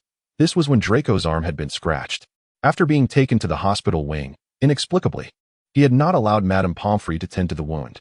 Now, the scab on the concealed injury was either about to fall off or fresh. Much like his newly established adversarial relationship with Harry. "I'm back." Draco forced a smile and strode inside. "Master Malfoy." Dobby bowed deeply, emerging from nowhere to greet him. Draco barely had time to meet the gaze of Dobby's large, bell-like eyes before he noticed something else. The myriad of new scars adorning Dobby's body and the peculiar absence of a significant portion of his ear. The edge ragged and shriveled, as if it had been roughly torn away. "You." Draco's words hovered on the tip of his tongue, but he already had an answer in his mind before he could inquire. Dobby remained bent low, his nose nearly touching his toes, and he shrieked, cutting off Draco's question. "The esteemed guests are in the foyer. Master Lucius and Mistress Narcissa are waiting for you to come home. For Christmas, Dobby will prepare many delicious treats to please both guests and hosts." "Very well." Draco stifled the tumultuous feelings stirring within his stomach and acquiesced. The corridor was suffused with a potent aroma of potions. As Dobby swung open the grand door, Draco's gaze first fell upon his parents, Lucius and Narcissa, their expressions serene and impassive, devoid of any superfluous emotion, as pristine as the white snow blanketing the entire estate. Next, he discerned the figure seated in the armchair, Professor Quirrell. Draco endeavored to maintain an expression as neutral and respectful as that of his parents. "Ah, you have arrived," Lucius remarked, his golden locks cascading with the same elegance as ever. He strode forward, grasping Draco's hand as they approached Quirrell. "Come, greet the esteemed Dark Lord, Draco." Chapter 60. The Night of Cold Frost, Part 2. Out of the corner of his eye, Draco noted the soft gold of Lucius's hair falling onto the floor, his father kneeling to kiss the hem of the Dark Lord's robe. Draco dared not lift his gaze. The bloodied visage of Quirrell might be fixated upon him. His father had often mentioned that the Dark Lord was a master of legilimency, capable of discerning the thoughts of those before him, detecting any deceit. Yet, at this moment, Draco's mind was a blank canvas, the tremors of anxiety rendering him incapable of coherent thought. The interior of Malfoy Manor was warm, yet his extremities felt icy. He had heard numerous tales of the Dark Lord, as plentiful as the stories surrounding the boy who lived, yet he had never laid eyes upon the Dark Lord himself. Most of these tales were the fervent gossip of Death Eaters during their gatherings at Malfoy Manor. They spoke of how the Dark Lord had amassed followers even in his youth, how effortlessly he could extinguish a wizard's life, the exalted nature of pure bloods, and the vast dominion he once commanded, so formidable that even his adversaries were rendered mute, his name a spell capable of silencing all. For a long time, Draco had taken pride in his pure blood heritage, frequently inquiring of his parents which of the sacred 28 families the Dark Lord hailed from. Naturally, he received no answer. Narcissa's demeanor at that moment conveyed the gravity of his inquiry, a question forever forbidden. Draco had yet to confront death directly, and even the harrowing tales of those whom the Dark Lord had annihilated left him largely indifferent. His initial understanding of the Dark Lord perhaps originated from the battered remnants of Dobby's ears. "I shall not deny rewards to my loyal servant." Voldemort's deep voice resonated. Draco realized he had taken a seat, unaware of how Lucius had guided him to offer greetings or utter words to please the Dark Lord. His heart raced, yet it felt as though the very blood coursing through his veins had ceased to flow. "We are forever at your service, Master," Lucius respectfully proclaimed. "Should you require it, we can procure superior potions that, when combined with unicorn blood, will yield even more potent results. This is already the best efficacy achievable in a possessed state." Evidently, Voldemort remained dissatisfied. "I must swiftly discover a means to restore my corporeal form. Remaining here is not a viable solution, since the fools at the Ministry of Magic insist on hosting their gatherings here. Malfoy Manor shall be at your service. We can continuously deny their visits, Lucius remarked. No. I believe that one day these imbeciles will prove useful, Voldemort darkly replied. I have instructed Wormtail to locate another venue. Dumbledore may have been watching me for some time. He will undoubtedly reveal a weakness come Halloween. Dumbledore has grown old and lacks the energy to concern himself with distant matters. Lucius interjected. There are many places away from Hogwarts where we can gather strength. I cannot distance myself from Hogwarts. That arrogant old man incessantly speaks of love, as if its mere presence guarantees everything will be well. Voldemort's irritation at the mention of Dumbledore was palpable. Ignorant, foolish, sanctimonious hypocrite. As if anyone lacks the blessings he bestows. Lucius remained silent. One day, I shall prove him wrong, along with that boy, Voldemort continued. Draco instinctively straightened in his seat. Regardless of whether the prophecy is true, I must eliminate him swiftly, Voldemort sneered. It is because of him that I have squandered a decade, resulting in my current state. Dobby, limping as he carried a goblet, dropped it, shattering it upon hearing this remark. Voldemort's crimson eyes narrowed. Quirrell's neck bulged with unsightly veins. I have warned you before, Lucius. It would be best to dispose of him and acquire a new house elf, Voldemort cursed vehemently. I often sense that he lies. Yet I am reluctant to delve into that wretched creature's mind to uncover his thoughts. Dobby trembled, frozen in place. Do not worry. A house elf dares not defy their master's command. Lucius waved his wand, dismissing Dobby from the room. It is paramount that you recover your strength. Procuring most rare potions is far more convenient with him. Acquiring another house elf would be too time-consuming. The previous elf from the Black family became much more compliant after I dealt with him. If I were in full control of my body now, I would act immediately. Voldemort expressed with evident dissatisfaction. I shall discipline Dobby properly, Lucius stated. Will you be departing after Christmas? Is there anything you require? We can prepare it in advance. Narcissa inquired. There is but one thing, Voldemort suddenly called Quirrell to Draco's side. Narcissa's eyes widened in terror, yet she remained silent. Assist me in bringing this to Hogwarts. Voldemort placed a weathered diary before Draco. The diary appeared quite aged, its cover faded, bearing a date from 50 years prior. Upon seeing the name of a dealer from Vauxhall Road in London, Draco realized he had never heard of Vauxhall Road nor purchased anything from there. Perhaps it is a Muggle's diary? For whom is it intended? Draco felt a tightening in his throat. The mere thought of entering Hogwarts while Voldemort sneered was unsettling, especially if it meant falling into the hands of fools. How tiresome that would be. Ah, you must be acquainted with Harry Potter, right? Quirrell, of course, is the best at this. He likely would not be inclined to accept my small gift. A few exchanged curses would suffice. Draco managed to steady his voice in response. Just a few days prior, I had him confined. Moreover, he receives rather special treatment. Harry Potter has someone checking his broom before every Quidditch match, I added. It seems that Hogwarts' fine traditions remain unchanged. This is the result of favoring such disordered students. Voldemort regarded this with indifference. I could also leverage my position as a governor to facilitate his entry into the school. Lucius observed the black diary with caution. I possess the authority to come and go freely at Hogwarts. Lucius, you know my nature. My gratitude is direct. Voldemort finally sounded somewhat satisfied. I shall also reciprocate the various expenses incurred at Malfoy Manor. Compared to investing in those projects or magical research endeavors, everything done here is worthwhile for you. Lucius bowed his head. The magical studies we have funded have exhausted our resources. Achieving success in 2 or 3 out of 100 is commendable. It is our honor that the Master holds Malfoy Manor in esteem. I shall attend to the diary as instructed without delay. There is no immediate rush for the diary. Perhaps next semester? I suspect Dumbledore remains vigilant. Voldemort continued. After all, it is only Christmas. Do make the most of entertaining those fools from the Ministry of Magic. When the time is ripe, my loyal servants imprisoned in Azkaban should also enjoy the sun and stretch their limbs. Chapter 61. Misunderstanding the students of Slytherin soon sensed the subtle shift between Harry and Draco.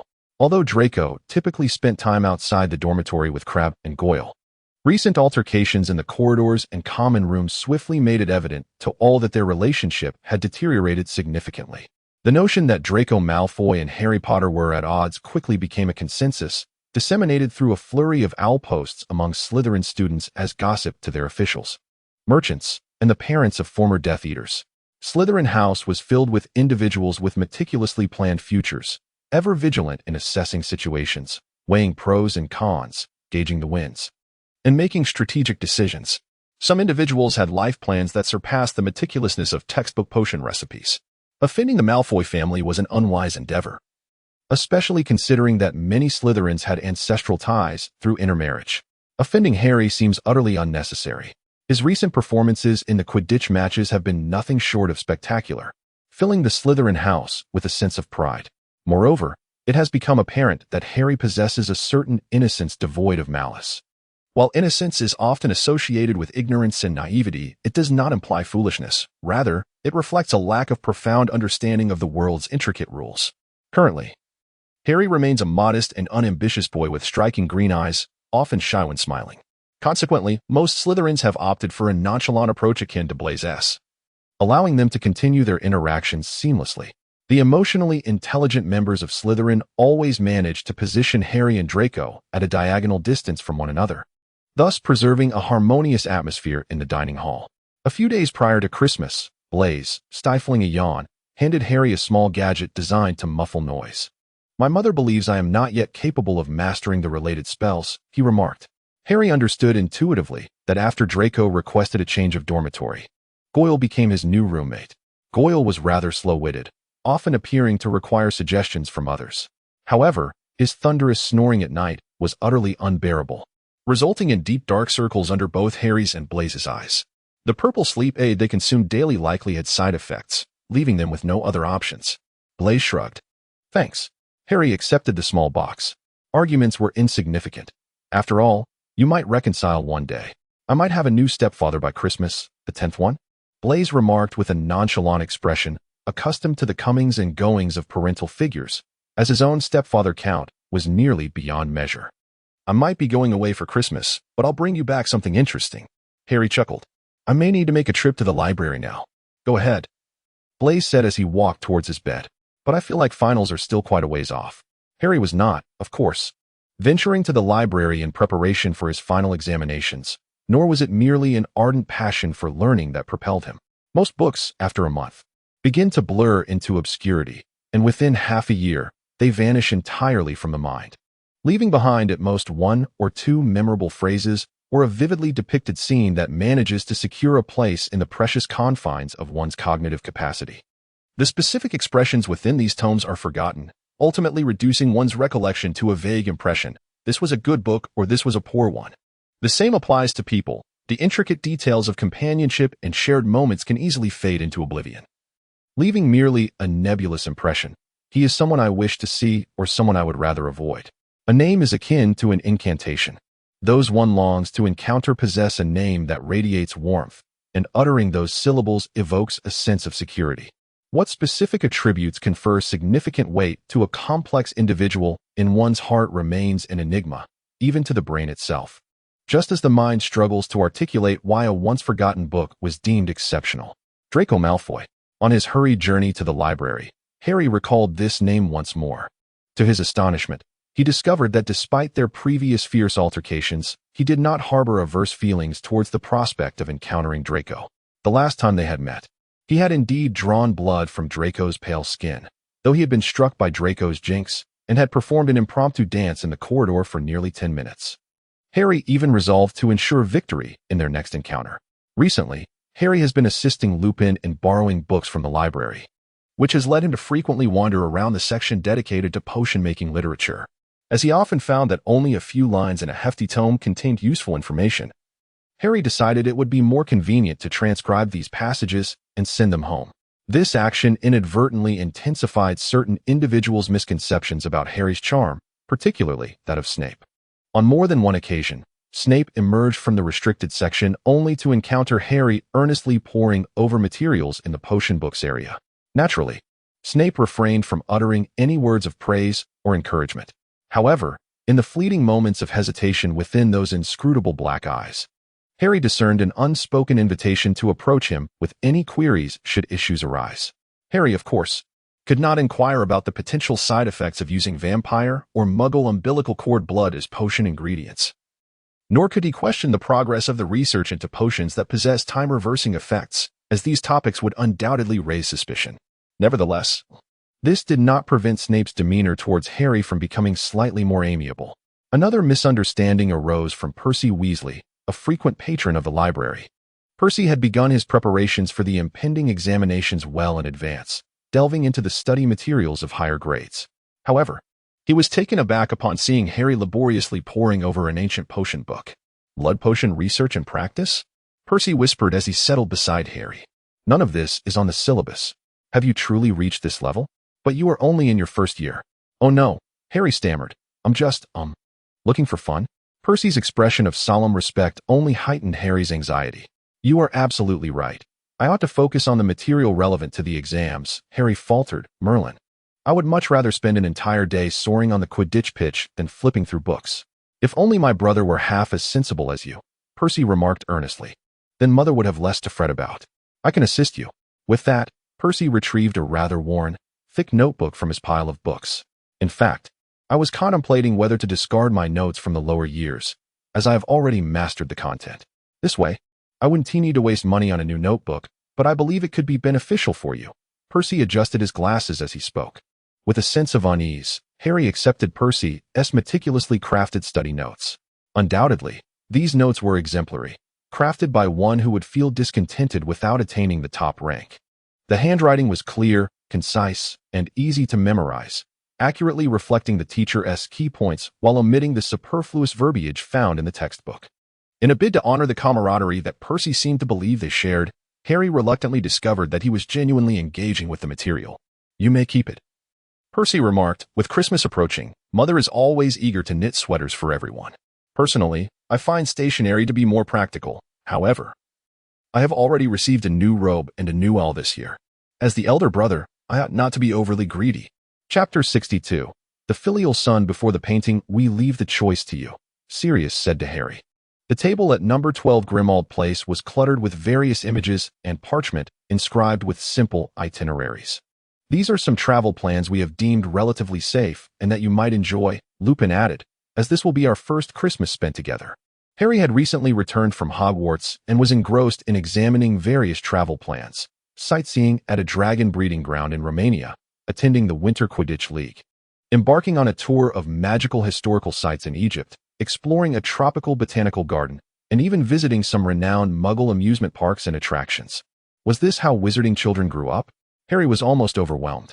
My father was a scholar, and I would sometimes accompany him on his investigations of non-human paranormal phenomena in forests or abandoned mansions.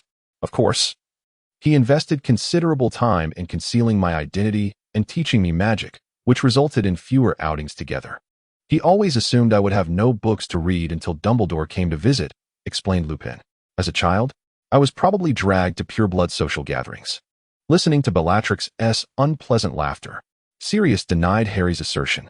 When I grew older, I ventured out on my own, after running away from home. James and I would often ride motorcycles together. Pureblood. Upon hearing this term, Harry suddenly realized he had several questions. In fact, during my time at school, I never perceived any distinction between purebloods and Muggle-born students. Harry picked up the Quidditch League poster, keenly reading it, as he had yet to witness anyone outside Hogwarts play. Indeed, Sirius quickly replied. Then why did Voldemort adhere to the ideology of pureblood supremacy, seeking to eliminate non-purebloods or Muggles? Was it merely a matter of feeling superior? Harry continued to inquire. Oh, I don't believe he is.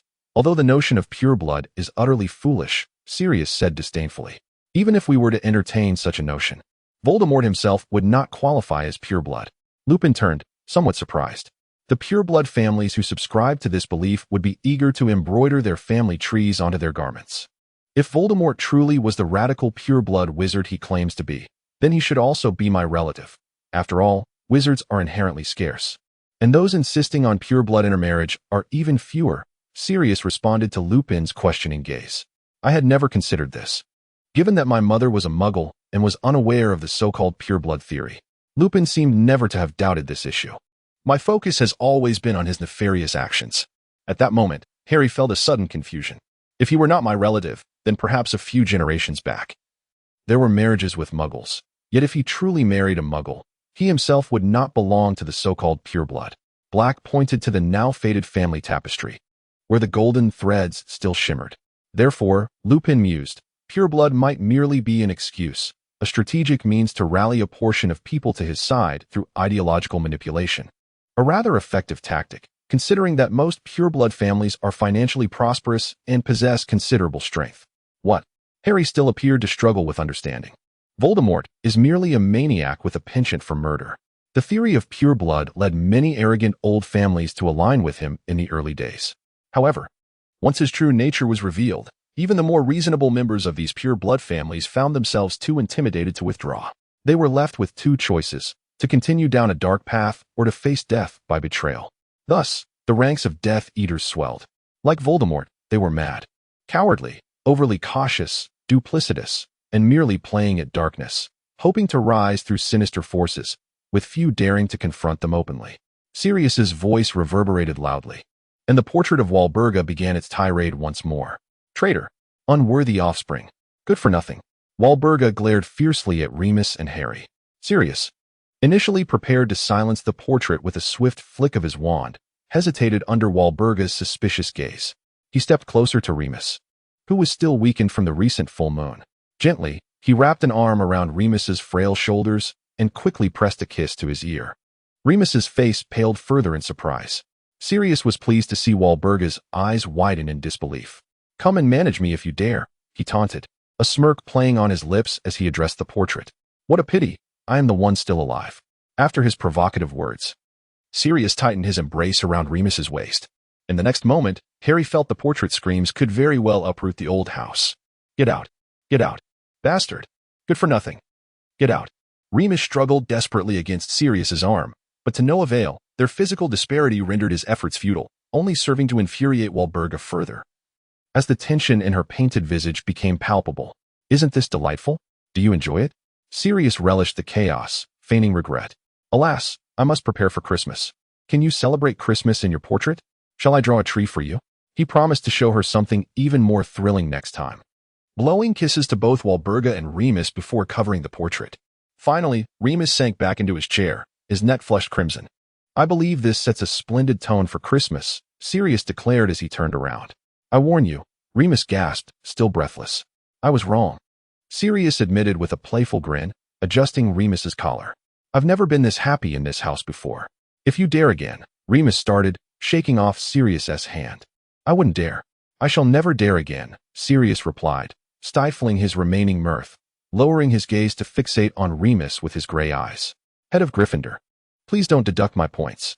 His earnest gaze and the playful curve of his lips betray one another, reminiscent of the countless troubles he stirred during his school days. Harry cleared his throat a couple of times, eager to bring the brief farce to a close. Let us see what Harry wishes to choose. Sirius winked in Harry's direction and, as if understanding unspoken words, remarked, You can take your time with me later. The Christmas holiday is precious, and we must not squander it. Chapter 63. The decision to Harry. Each option appeared exceedingly tempting. With approximately 2 weeks for the Christmas holiday, according to Sirius, if they filled their itinerary, they might even visit 2 or 3 locations. Harry found himself in a state of indecision, caught between the Quidditch winter tournament and a Muggle amusement park, while Sirius and Lupin, who were on the verge of an argument, observed him intently. Harry hesitated, unable to dismiss either option with ease. Lupin and Sirius exchanged glances. It was merely a portrait, and Lupin could not fathom why Harry was so intent on opposing it. The color had mostly drained from Lupin's face. Recognizing Harry's desire to ponder further, he turned to Sirius and spoke. Few could evoke such emotional fluctuations in Lupin. Yet Sirius effortlessly achieved it. It was she who insisted on using the permanent sticking charm to remain in this house. Sirius muttered that had she not constantly fed him erroneous beliefs, Regulus would not have strayed down a misguided path at such a tender age. She had indirectly caused the demise of her beloved youngest son. After all, she is your mother. I fail to understand the reason behind your daily verbal sparring, Lupin remarked, rubbing his forehead, even if the portrait merely represented a fragment of her thoughts from her elder years. Oh, is it a good thing to only share joyous news? Sirius quickly retorted. You concoct lies every so often, telling your father that you are thriving. Is that the epitome of familial bonds? The father with the moon-shaped face? Harry abruptly lifted his head. What is the matter? Both Sirius and Lupin turned to him in unison. You just mentioned he is a scholar. Are you still corresponding with him? Harry concealed his surprise, having erroneously assumed that Lupin's parents had also passed, simply because Sirius and his own parents were no longer alive. Indeed, I write to him quite often. If you were to read the letters Lupin sends to his father, you would think he is the happiest wizard in the world. Sirius complained to Harry. Lupin's father, Lyle Lupin, had been plagued by guilt following an attack by the werewolf Greyback. He was evidently lying for the sake of his parents' happiness. If I returned home in tatters, I could not even maintain my lies, Lupin replied with a resigned expression. If I claimed to be thriving independently, my parents might think of me less often, allowing them to enjoy their later years in peace. I do not wish to burden them with my identity for a lifetime. Sirius sharply pointed out, Remus always assumes that no one wants to see him, or that he is unworthy of appearing before others unless he is exceptional. He pretends the problem does not exist, always ready to flee. Lupin was aware that Sirius was about to bring up his failure to visit him in Azkaban again. I do not wish to always burden others with my concerns. I have secretly visited them. Without me, they are likely happy now. Or perhaps they should consider having another child. Lupin's voice grew increasingly uncertain. Harry's attention had entirely shifted to the conversation. Non-human entities? Are those akin to ghosts and similar apparitions? Harry's inquiry caused Sirius to pause his rebuttal. This included specters or phantoms. Yet occasionally new discoveries related to magical creatures have emerged recently near the Bay of Naples. There lies an ancient city buried beneath volcanic ash, as Remus responded. 3 days prior, a letter from Lyle had alluded to these matters. Is that so? I find these supernatural phenomena quite intriguing, Harry suddenly resolved. Shall we go and explore? In truth, Harry's understanding of ghosts was confined to the spirits of Hogwarts and the sensation akin to dousing oneself in cool water when passing through a ghostly form. The only seemingly amicable spirit was perhaps the Fat Friar. It is indeed a splendid place for an outing, and not too far away. Italian cuisine is undoubtedly superior to what we have here, Sirius nodded. I have also seen Lyle's letter. I know where that place is. Do not concern yourself with me. Remus quickly grasped the intentions of the two. I can make time for myself to go. We could also visit your parents. Revealing the hardships you endure alongside an escaped convict from Azkaban and the thorn in Voldemort's side, Sirius teased. How long has it been since you last saw them? You appear far from ragged. Sirius continued, cherish it. At least you still have living parents to visit. Remus was momentarily choked by the last statement. And it was evident that Harry and Sirius had made their decision, regardless of what the future held. The notion of returning to see his concerned parents was perhaps not a poor choice. How shall we get there? By fireplace. Harry had already compiled a plethora of travel plans, resolved to suggest attending the winter match if time permitted. Wouldn't a muggle ferry or a rental car be more entertaining? Besides the motorcycle, I can also drive a car. You intend to stand before my parents without using Polyjuice Potion or Disillusionment Charm. Remus pulled Sirius aside and lowered his voice. The case concerning the werewolf, Greyback, should have made your father aware of the absurdity of the Ministry's trial procedures. I believe that if you are by my side, they will trust me, Sirius replied. Very well. Remus sighed. They know you have always sought ways to accompany me during the full moon while at school. I'll see if I can find any remaining beautiful potions, Sirius hummed. I suddenly feel it necessary to drink a bottle before we depart. Chapter 64. Your name outside the windshield. The last vestiges of twilight were being crushed beneath the wheels. Sirius pressed the accelerator deeper, and the old Ford's engine let out a low, beast-like roar.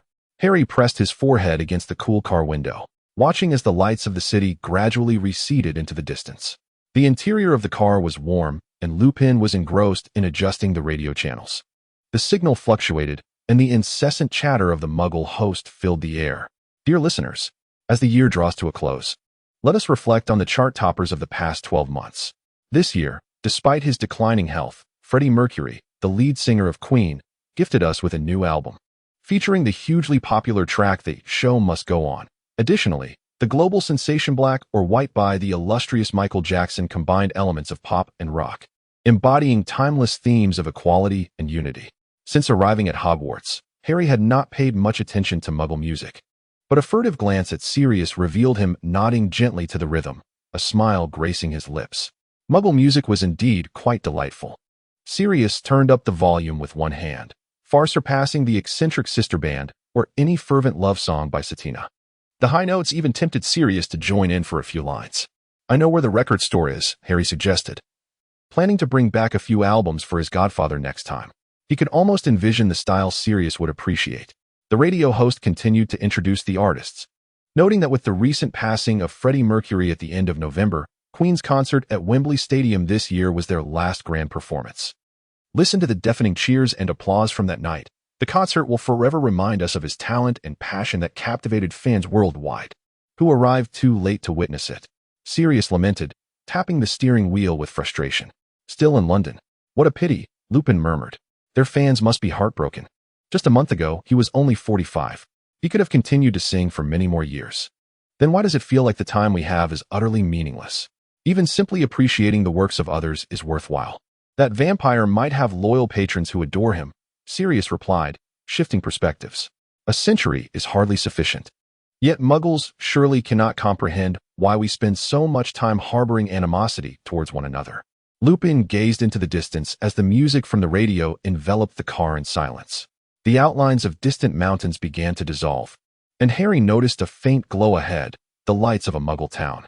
It was evident that Sirius had cast some magic on the car, for they seamlessly bypassed mundane stretches of road, and the muggle vehicles seemed oblivious to their old Ford, which sped along as if untouched by the surrounding traffic. Up ahead is the coastal highway, Lupin remarked, examining a map. We should encounter a renowned magical CAF along the way, marked by many traveling witches and wizards. Harry indeed felt the sea. In the twilight, the water merged into darkness, with only the occasional glimpse of dark waves. Harry attempted to crack open the car window just a fraction, and an icy, briny breeze swiftly penetrated the interior. Look at your Godfather, Lupin suddenly remarked. With a curious expression, Harry tilted his head towards the driver's seat, while Sirius followed Remus's finger, gazing out the windows. His nose and the shadows of his eyelashes forming a delicate outline. I mean that star, Remus pointed out. Sirius, the brightest star in the night sky. Typically. We can locate it through Orion, Harry. I believe you have yet to commence your astronomy classes. Is it the blue-white one? Harry pressed his face against the window. Sirius promptly pulled over, and the three of them stepped out to admire the starry expanse. That's the one, Remus said, grasping Harry's hand. Pure-blooded lunatics believe that blessings are inscribed in the stars. Sirius leaned against the roadside railing, and they chose the brightest and hottest one for me. The winter months in the northern hemisphere are the prime season for observing Sirius, though it is arguably one of the most visible stars to the naked eye. Remus attempted to shield Harry from the biting wind. The astronomy textbooks do state that Sirius possesses a remarkably high temperature. As the December winds and waves swept over the breakwater, Harry inhaled deeply, conceding that the night sky was indeed breathtaking. I didn't expect you to be so fascinated by this star, still able to recite the textbook descriptions after all these years. Sirius noted the gentle expression on Remus's face. Your name seems to embody such a scene. Stars, darkness, Remus murmured, exceeding mere words. After all, stars shine brighter in the night. Sirius replied. Your words diminish my disdain for that surname somewhat, for it is precious to be born of the night, yet not to succumb to its shadows. Chapter 65. Coffee grounds. Harry was uncertain how long he had been asleep, whether it had been mere minutes or several hours. He lay on the back seat, and as he stirred slightly, the coat of Lupin that had been draped over him slipped away. The warmth inside the car enveloped him like a cradle, while the radio was tuned to a low volume, with the host currently playing a sweet melody. Harry could sense Sirius and Lupin engaged in soft conversation, occasionally sharing a quiet laugh, their faces illuminated and shadowed by the car's headlights. Harry fumbled to retrieve his glasses, which had slipped to the side, preparing to put them on. Lupin, with keen perception, sensed Harry's movement and turned to inquire. Just in time. We were contemplating whether to awaken you. The renowned roadside magical CAF is just ahead. We could indulge in a cup and perhaps procure some pastries to take along. Sirius interjected. The coastline, shrouded in the morning mist, still curled in shades of deep blue and black. Yet the sign of the Laurel and Sandglass CAF had already ignited with a muted golden glow. From a distance, Harry could discern the sign adorned with coffee beans and a plethora of deep green and vibrant red Christmas decorations, perhaps due to the festive season or the late hour. Only 2 or 3 patrons occupied the CAF. It smells delightful in here, Lupin remarked with anticipation. This one features both chocolate sauce and chunks of dark chocolate. I believe you would enjoy it. Sirius swiftly assisted Lupin in selecting a coffee. And what about Harry? Lupin inquired, glancing down. 3 holiday visitors. The witch behind the counter exclaimed warmly. Would you care to sample our freshly thawed Venetian deepwater coffee? It's a newly formulated magical extract. After a moment, she finally noticed Harry, whom Lupin was guiding. Child, we have a limited edition for the holidays. Harry received a cup of a festive Christmas cappuccino. Perhaps it was due to his departure from England, but here, no one incessantly scrutinized his scar, which slightly lifted his spirits. He held his breath, gazing at the intricately animated latte art on the surface, hesitating whether to drink it immediately. The witch generously offered them some exquisite Christmas gingerbread as well. I recall this CAF's fame stems from the marvelous coffee grounds, remarked Lupin. Coffee grounds, Sirius observed as the witch carefully retrieved the filtered powder. Legend has it that they possess divinatory properties, and every patron receives a reading. Lupin watched intently as the witch produced a light-colored cup and began to arrange them. Oh no, Sirius had already begun to reminisce about the tea leaf readings from their divination class at Hogwarts, a course that seemed designed to test his lung capacity. As he and James spent most of their time laughing, Lupin squinted with intrigue. However, the previous wizards had reported remarkably accurate readings, albeit lacking in detail. This one is for the young boy, the witch said as she handed the coffee grounds to Harry. Come, close your eyes, and follow my instructions. Harry sipped his coffee delicately as he noticed that with each sip, an exquisite new pattern formed in the froth. Upon hearing the witch's words, he complied. Let me see, she said, casting a swift glance at the coffee grounds before quickly scrutinizing Harry. This was indeed peculiar, very peculiar. He was, after all, quite extraordinary. Before entering the shop, Sirius had already concealed his face, murmuring to Lupin. I doubt this lady has recognized Harry, Lupin mused, stroking his chin. You are destined to become a formidable individual, renowned far and wide. You will attract numerous followers and admirers, the witch interpreted. Wow, a broad smile spread across Lupin's face. Harry seemed to have choked. The witch immediately produced a pen, requesting his signature. I believe this will serve as excellent publicity for our CAF in the future. Harry, feeling bashful, nonetheless left a somewhat crooked signature under her warm invitation. And what of me? Sirius's curiosity was piqued once more. The same procedure ensued. The witch frowned at the coffee grounds, suggesting that tumultuous upheavals might arise. 2 significant shifts in circumstances, along with some minor ones. Twice, a look of apprehension crossed Sirius's obscured visage, indicating that there was yet another occurrence. This method does not lend itself to precise divination. However, I have drawn my conclusions. An expression of regret flickered across the witch's face. Sirius felt Remus beside him tightly clasping his fingers. The witch turned her gaze toward Remus, ready to examine his coffee grounds, but Remus halted her impending action. I feel as though I have glimpsed the end of my life. If there are any surprises left, I shall unveil them myself. Remus chuckled, waving his hand in dismissal, relinquishing his turn. Harry was evidently still lost in the reverberations of his own prophecy, gazing somewhat dazedly at the witch as she carefully tucked away her signature. His heart raced, perhaps a consequence of excessive caffeine intake. We can continue our journey, Lupin said, assisting Harry in securing the plethora of sweets gifted by the witch. We shall arrive shortly. Sirius effortlessly discerned the anxious expression etched on Lupin's face. This is likely just as deceptive as tea leaf divination, he murmured swiftly, offering quiet reassurance. It is merely a palatable beverage. With that, Lupin opened the car door for Harry, placing the food in the back seat before closing it again. Turning back, Lupin and Sirius exchanged silent glances outside the vehicle. In the darkness, their expressions were indiscernible, yet emotions transcended words. A lingering anxiety persisted, though the two had never broached the subject earnestly. The breakout had yet to be made public, and the charges remained unresolved, existing in a murky gray area, even more obscure than that of a vampire. Everything is in turmoil, Sirius whispered. Good can turn to bad, and perhaps bad can transform into good. You must believe in my words. Misfortune does not befall one twice. Does it? Trust me. With a gentle gesture, Sirius coaxed a smile from Lupin's weary visage. Chapter 66. The Ancient City, the Poltergeist, and Fat Friar, along with the blood-curdling barrow, were, of course, entirely different species. Ghosts could only pass through solid objects and were unable to consume anything. However, the poltergeist possessed a physical form and could even hurl objects at you. The Riddle couple patiently elucidated this to Harry. Harry recalled the image of Peeves, the poltergeist, chasing students while brandishing a large cabinet. Indeed, ghosts merely drift about.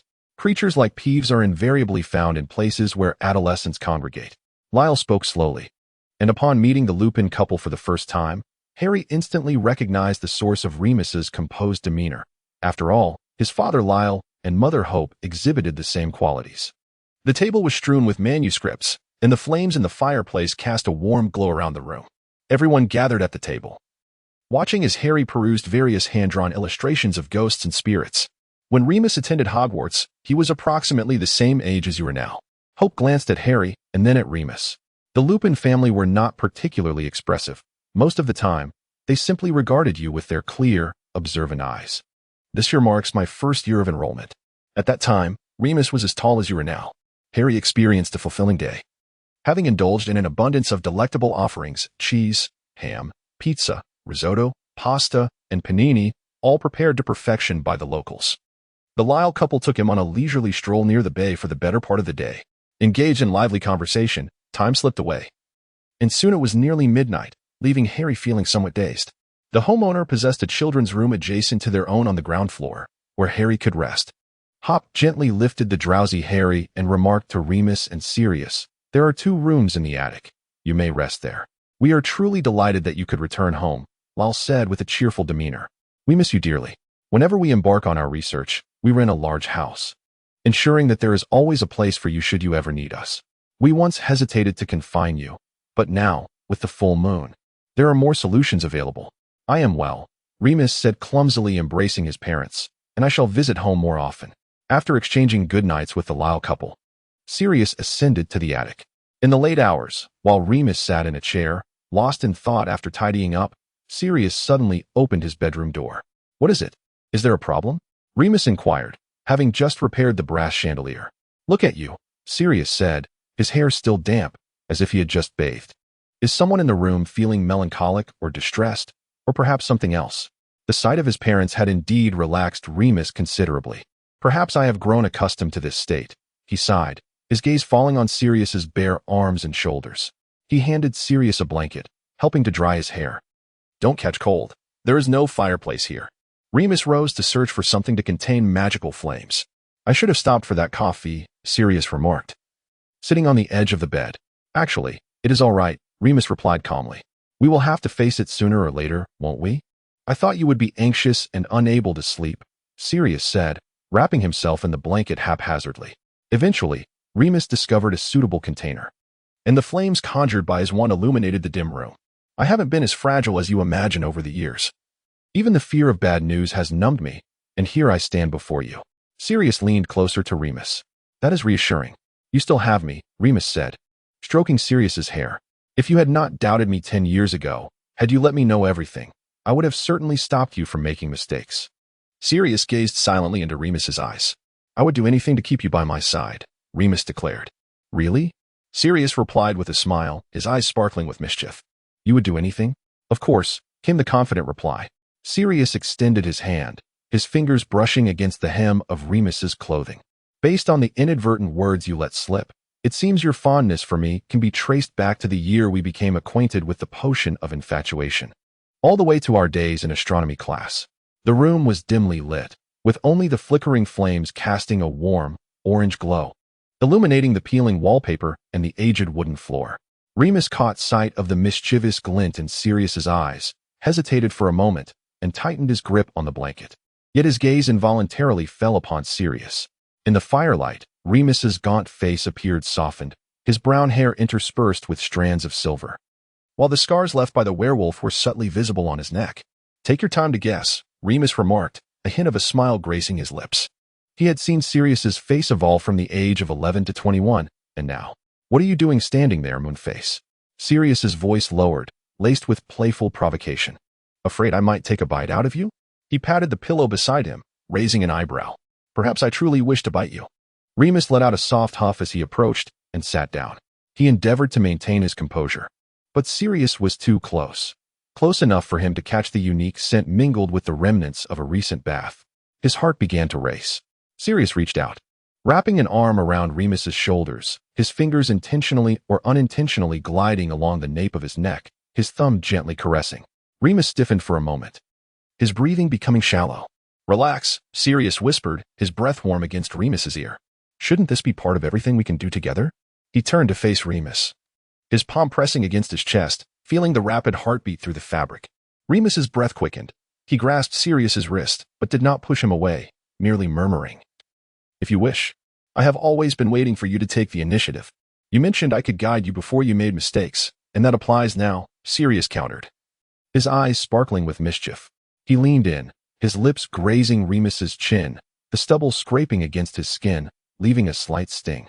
Remus closed his eyes, feeling Sirius's other hand slowly traversing upward, his thumb outlining the contours of his muscles beneath the fabric. Downstairs, Remus gritted out, his voice hoarse. The two exchanged glances for a moment, and Remus finally relinquished the last thread of his reason, turning to seize Sirius's collar. Drawing near his face in the dim light, a long-held desire finally realized. Remus instinctively arched his body, a pained groan escaping his lips, his back taut. Nails digging into Sirius's shoulder, leaving behind crimson marks, claw marks of a wolf and scratches of a human intertwined. Sirius felt the subtle sting on his flesh, observing the duality of the fierce side of this obedient boy.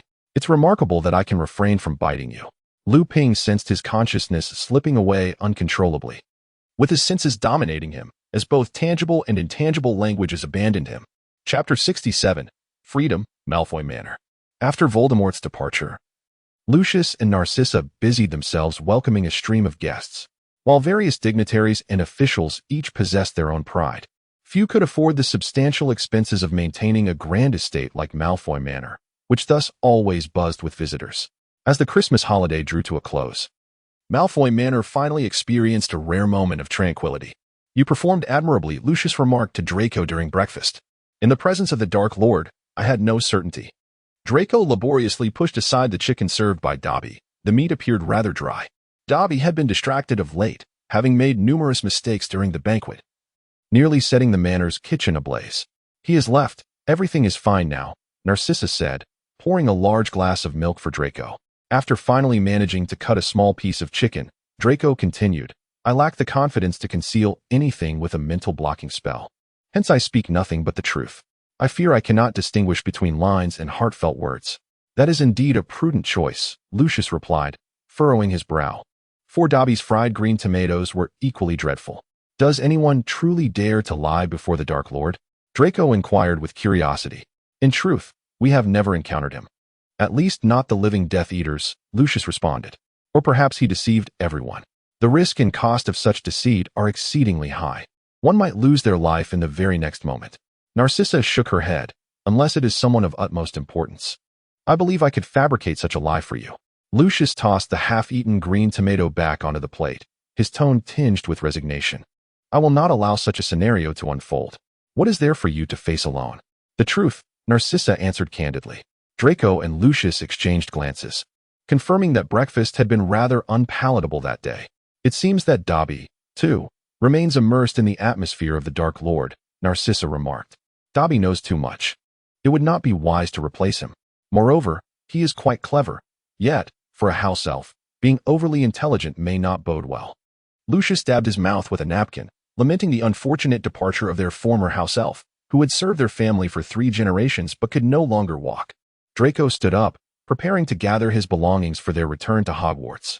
As he turned to ascend the stairs, he unexpectedly collided with Dobby, who was busy cleaning. Dobby still wore a disoriented expression.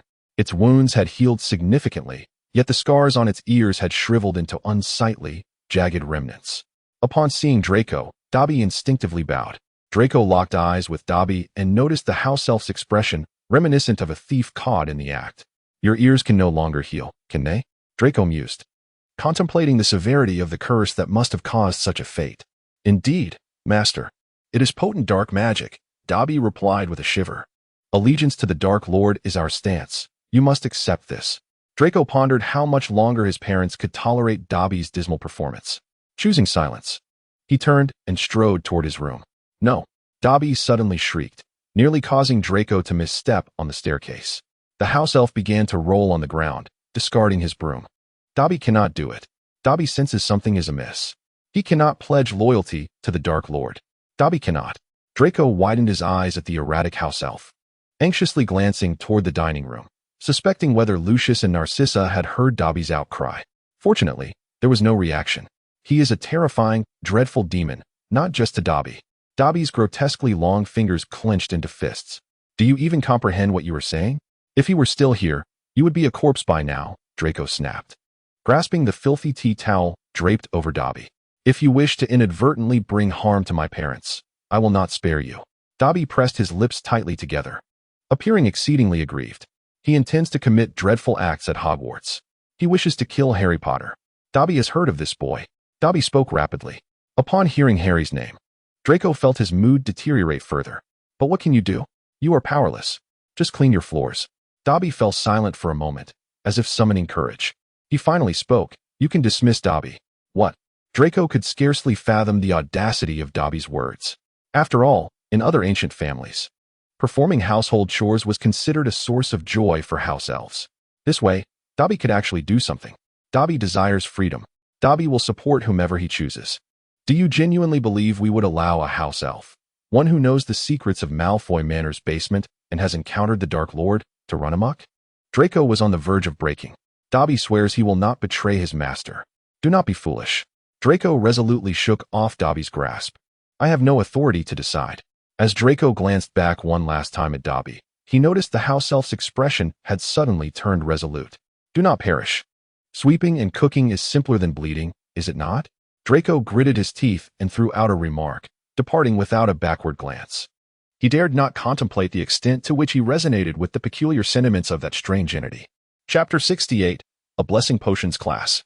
As usual, Draco found himself occasionally fixated on the back of Harry's head, observing the disobedient black hair that persisted in its unruly state. It felt profoundly unjust. Draco allowed his thoughts to drift for a few seconds. After all, it was Harry whom the Dark Lord had vowed to kill. Yet it was he who was left tormented and conflicted. Upon returning from the Christmas holiday, Draco's visage appeared to have thinned considerably, with Dobby's piercing screams from before his departure still echoing in his mind. Dobby would support whomever he chose.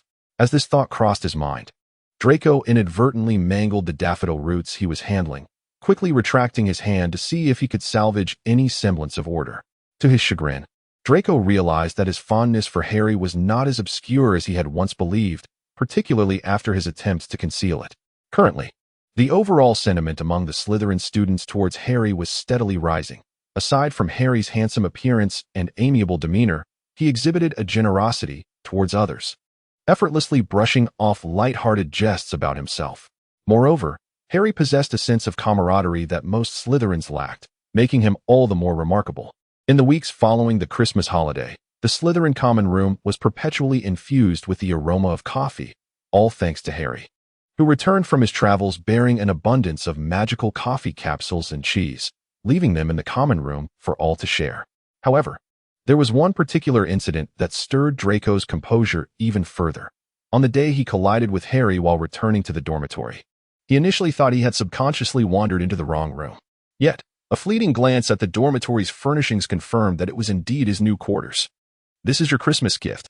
I returned home for the holidays," Harry explained, gesturing toward the newly added gift boxes atop the cupboard, indicating the reason for his uninvited presence.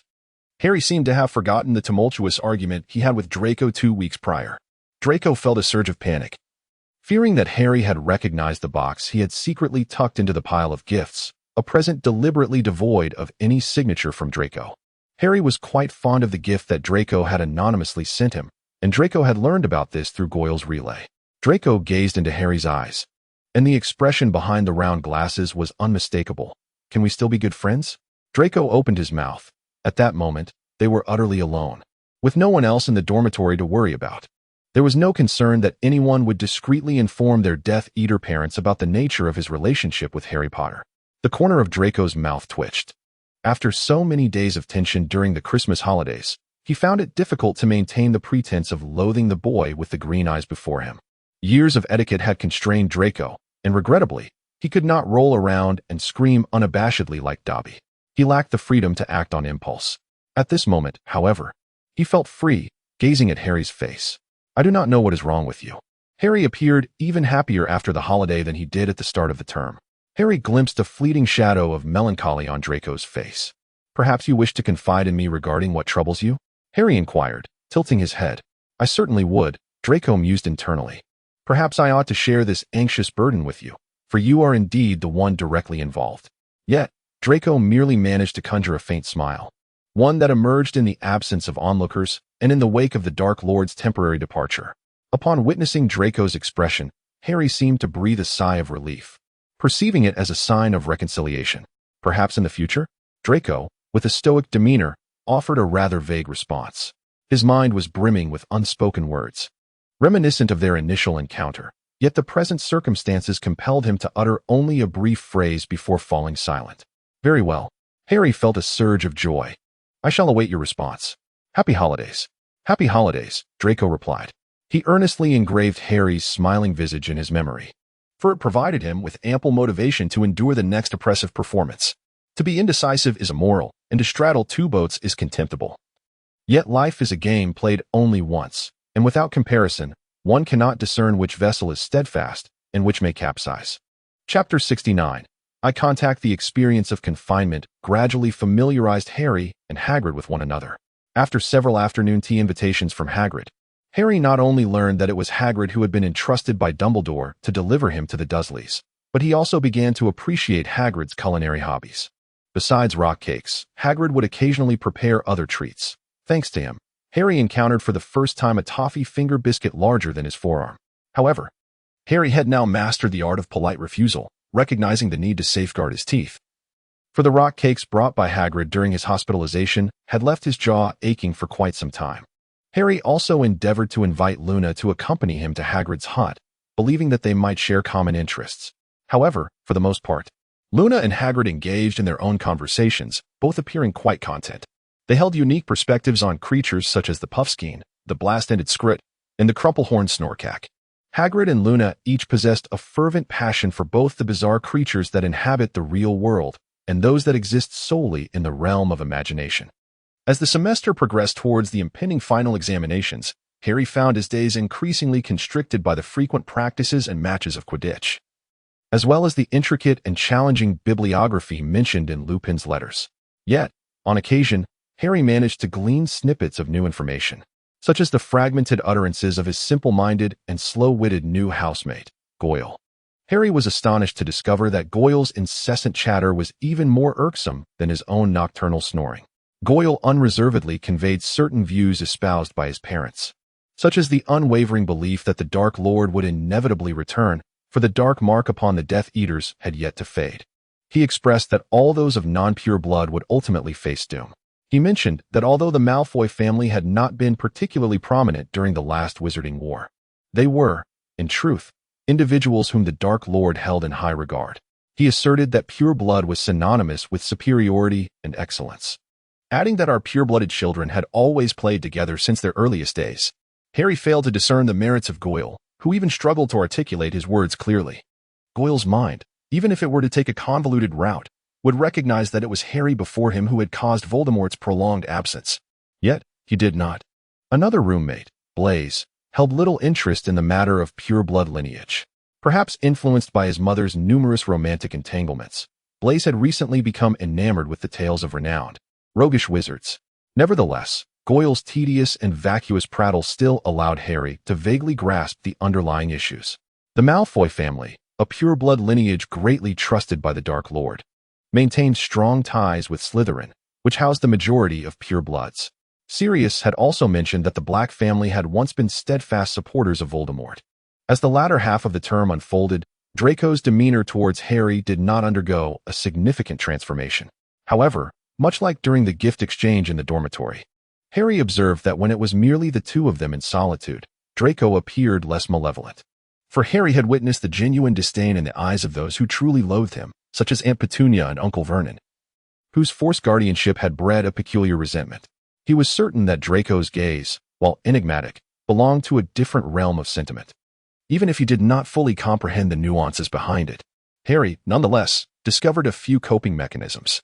For instance, when Draco, in the Slytherin common room, ostentatiously announced his name in a drawn-out tone, Harry was able to retort in kind. Potter, what new scheme has the infamous Scarhead concocted this time? Silence, Malfoy. Perhaps you should return to mastering the incantation, Daddy. Potter, shall I remind you of your grotesque wand-waving gestures? Be quiet, Malfoy, and take your sycophants away. Potter, is your sludge-like potion intended to seal someone's throat? The exchanges were marked by a rhythmic back and forth, imbued with drama yet devoid of physical confrontation, captivating numerous onlookers while deftly sidestepping the repercussions of detention. as the wintry winds of sleet gradually transformed into the gentle warmth of sunshine upon the Quidditch pitch. The Slytherin team emerged victorious in the Quidditch finals. The semester was drawing to a close. Harry held aloft the captured golden snitch, gazing down upon the throngs of spectators. And there sat Draco, occupying the very same spot he had during the selection match on that rainy day. Harry squinted as he gazed at Draco, feeling as though he had engaged in an unspoken exchange across a vast distance. Chapter 70. The House Cup Year-End Feast, where all faculty and students assembled, eagerly anticipating Dumbledore's announcement regarding the recipient of this year's House Cup. The disparity in points among the four houses was striking, with Slytherin poised to claim the House Cup championship for the 8th consecutive year. At the Slytherin table, while a handful of new students were excited for the impending award ceremony, the majority of the older students were engaged in hushed conversations, deliberating over another matter that had unfolded the previous day. Slytherins have always exhibited an extraordinary interest in politics, as the actions of the Ministry of Magic are intricately tied to the interests of their families. Theodore took a seat beside Draco, eager to share his thoughts. Draco had already surmised what Theodore wished to convey.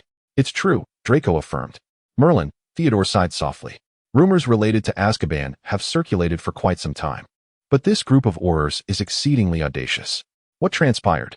Blaise, having overheard their discussion, turned to inquire, revealing that he was not as well informed as his Slytherin peers.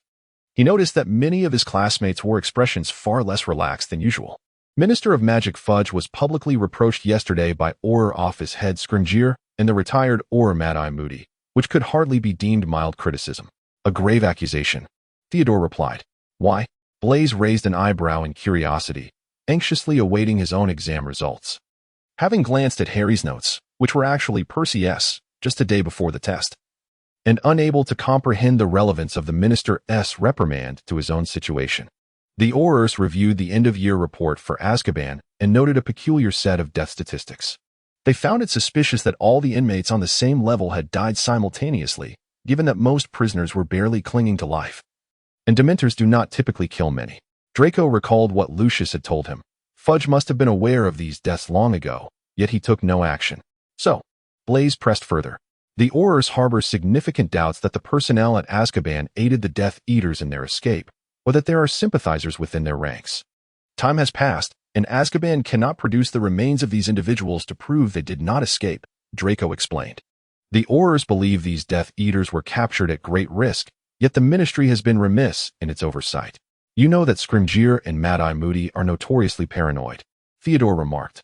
"They escaped," Blaise exclaimed, startled, raising his voice. This drew the attention of a sizable group of people towards the Slytherin table. The expressions of the older Slytherins were knowing and composed. Blaise, wary of the scrutinizing gazes around him, began to feel a sense of dread. "What shall we do?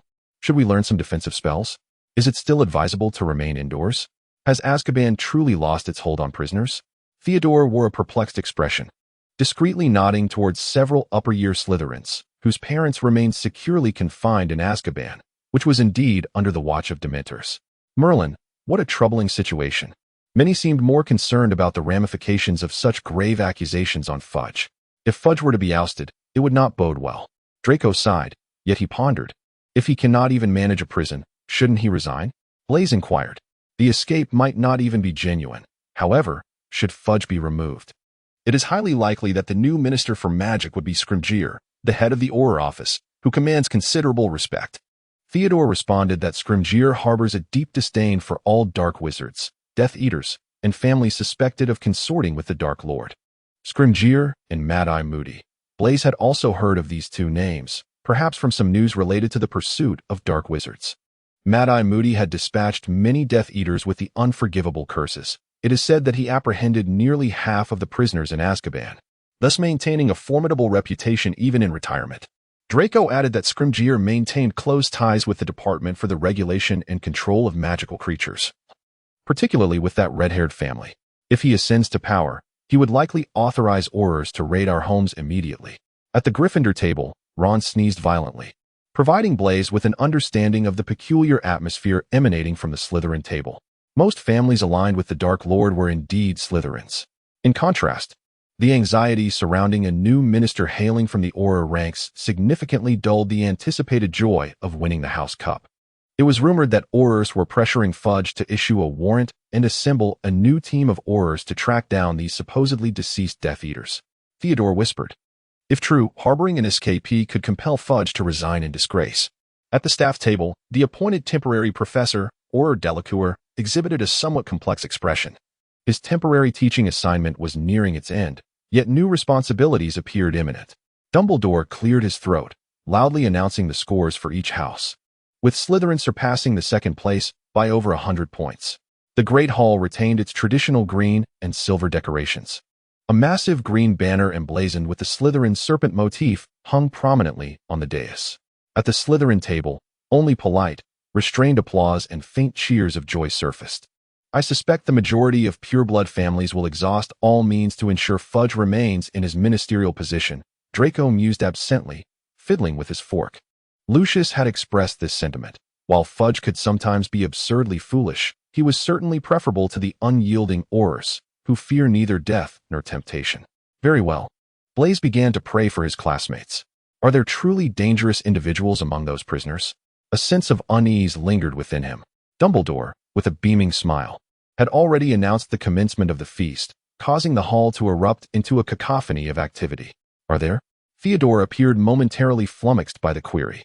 Each individual incarcerated in Azkaban bears a murky legacy of bloodshed. None can claim to be blameless, yet determining the most perilous among them proves to be an arduous task. Stories regarding the Death Eaters continue to circulate, albeit in whispers, among wizarding families. Oh. Theodore had not even begun to indulge in the banquet's delicacies when a name surfaced in his thoughts, the one who had slain an entire street, even betraying a friend of many years. In terms of sheer numbers, he may not be the most prolific, but his deeds were undoubtedly the most harrowing. Draco swiftly exchanged a glance with Theodore, instantly comprehending who he referred to, Sirius Black. Theodore grasped a fork, declaring, I believe it to be him. He even chuckled heartily. Chapter 71. Special Report of the Daily Prophet. The front page featuring a dozen photographs of Death Eaters. Where have the prisoners gone? Death or freedom? Special Correspondent Rita Skeeter reports, continued on page 2. Recently, faced with stern inquiries and accusations from several Aurors, Minister of Magic Fudge has conceded, agreeing to the immediate establishment of a special Auror task force to investigate the collective demise of certain Death Eaters in Azkaban.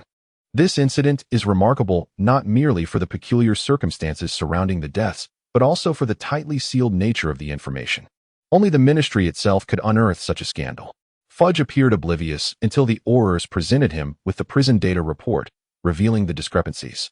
He continues to assert that these Death Eaters died of natural causes, dismissing the rumors of a prison break as futile efforts, a waste of Auror resources, and insidious false accusations. Eventually, everyone will align with my perspective, he maintains regarding the formation of the Auror search team and the issuance of arrest warrants. The feeble Fudge consistently allows others to trample over him. Aside from this instance of Auror dissent, his performance in recent international trade negotiations has also been lackluster. Fudge is particularly fond of material pleasures. I have witnessed his presence at numerous high society gatherings. One cannot claim he is genuinely invested in enhancing the wizarding world. He merely seeks to maintain a facade of peace, as revealed by an anonymous wizard. We must also mention another key figure in this event. The current director of the Auror office, Rufus Scrimgeour. Scrimgeour, a formidable presence, has made significant contributions to the capture of dark wizards. However, his desire for control is pronounced.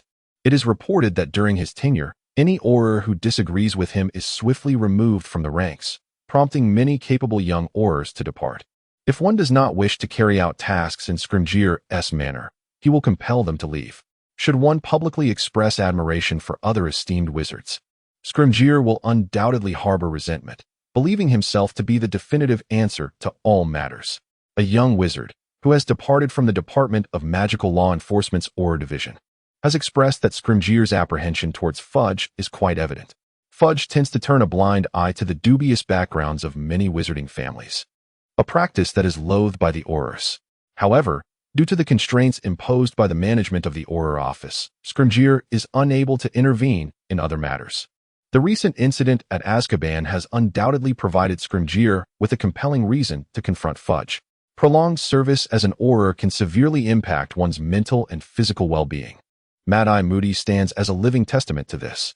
Capturing dark wizards cost me a leg and an eye.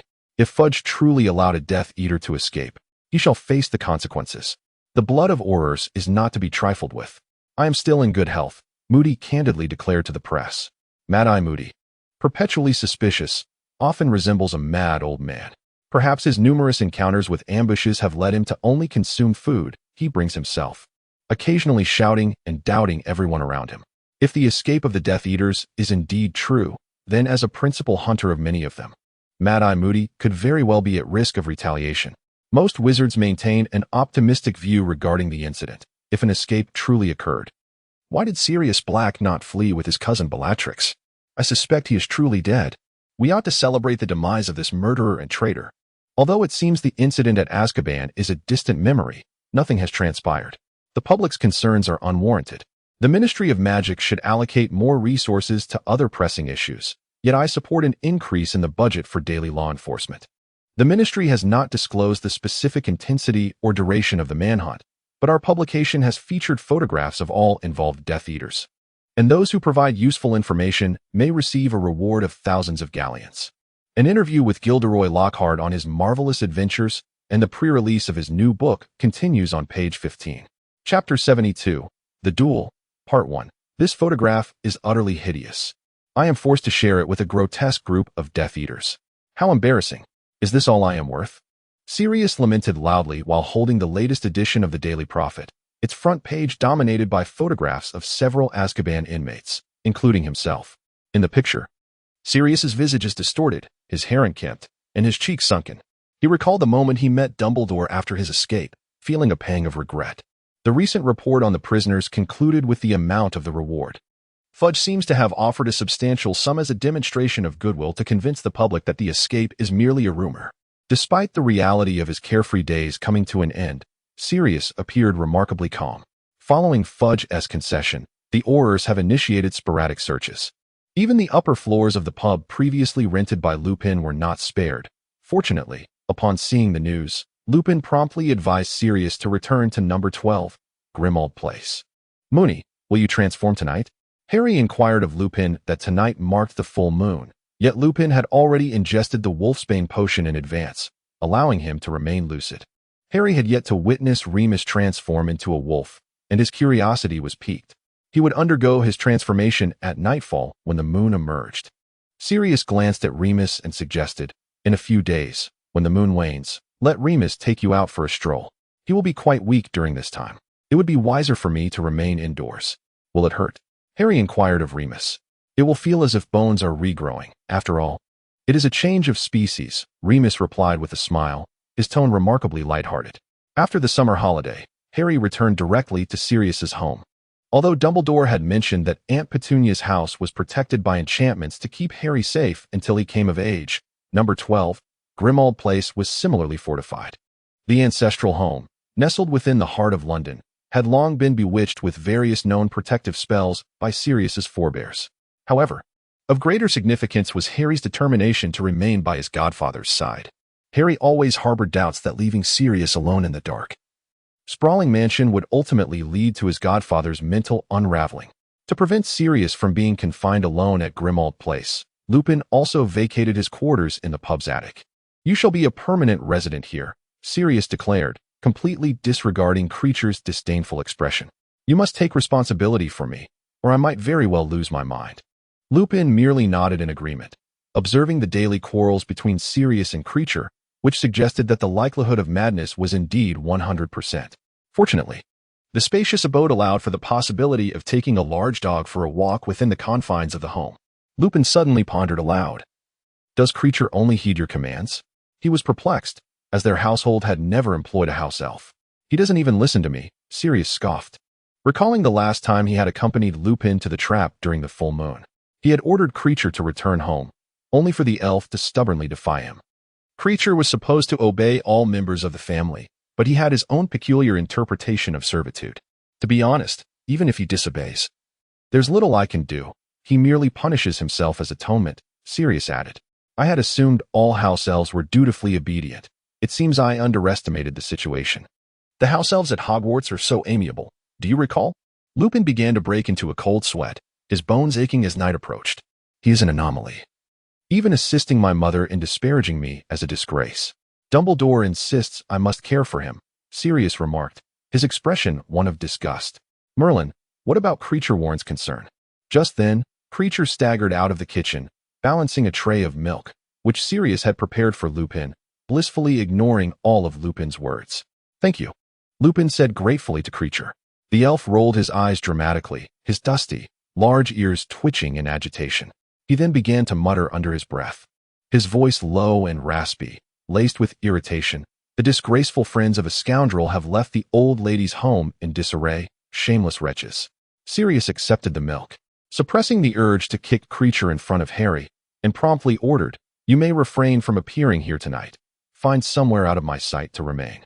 Sirius prepared to wait quietly with Harry for Lupin to transform. Creature, the wretched creature, was sent away. He had now gone to engage in idle chatter with the old mistress, a pastime he thoroughly relished. In a fit of frustration, he stomped his foot vehemently, as if to suppress the discontent brewing within him, before continuing to mutter curses under his breath while tiptoeing gloomily toward the door. A loud bang echoed in their ears. Sirius did not look up. Finally unable to contain himself, he bellowed, "No operating in the house, Creature. It's maddening. Just leave quietly." However, he quietly reminded Lupin of the situation. Creature remained rooted in place, his aged, blood-red eyes fixated on the source of the noise. What was that? Sirius murmured to himself. Get out. This time, it was Creature who shouted, and all three of them saw another house elf standing where the noise had originated. Chapter 73. The Duel, Part 2. The newly appeared house elf bore a striking resemblance to a younger Creature, save for its enormous eyes and frail frame. Harry noticed that this elf was missing half of its right ear. Lupin, who had been curled up by the table, immediately stood upon seeing the unexpected guest. He grabbed his wand, shielding Sirius behind him, watching the unfamiliar house elf that had materialized in number 12, Grimmauld Place, with utmost vigilance. "Harry, come here," Lupin quickly beckoned, pulling Harry from the other side behind him. He aimed his wand at the house elf, having just read the article in the Daily Prophet. Lupin instinctively suspected that this elf was linked to the Ministry's recent activities. "How did it get in here?" Harry asked, astonished. "The protective charms against wizards are ineffective against house elves," Sirius replied. "Creature can apparate nearly anywhere, but I've never seen another house elf in the house." While the three were whispering amongst themselves, Creature had already launched an attack on the newcomer. He hurled a plate that belonged to Sirius at the elf. The plate bore no Black family crest. The house elf deftly dodged the thrown plate, which crashed against the wall, shattering into fragments. A flicker of fear sparkled in the large eyes of the unfamiliar house elf as it squeaked, "No, no. Dobby has come to find Harry Potter.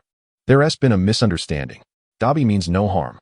Trembling, Dobby's scar on his right ear became faintly visible in the dim light. Harry felt an odd sense of familiarity. He had heard this elf's voice somewhere before. Dobby has seen Harry Potter enter this room, and has not left. Dobby can see this place, just like his master's manor. Dobby has come inside. You were following me? Harry was oblivious, as he had indeed been wandering the streets of London with Lupin a few days prior. Lupin still held his wand at the ready, yet there was a hint of hesitation in his gaze. Due to Dobby's seemingly non-threatening demeanor, Sirius emerged from behind Lupin, having tightly gripped his wand early on, squinting at the unfamiliar house elf with curiosity. "What is transpiring here?"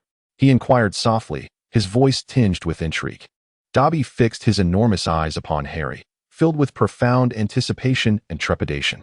He bore significant news, and he would return to inflict punishment upon himself. Trembling, he uttered a sinister plot, one that concerns everything you are yet unaware of. Harry Potter cannot return to Hogwarts. Dobby has come to prevent Harry Potter from attending school.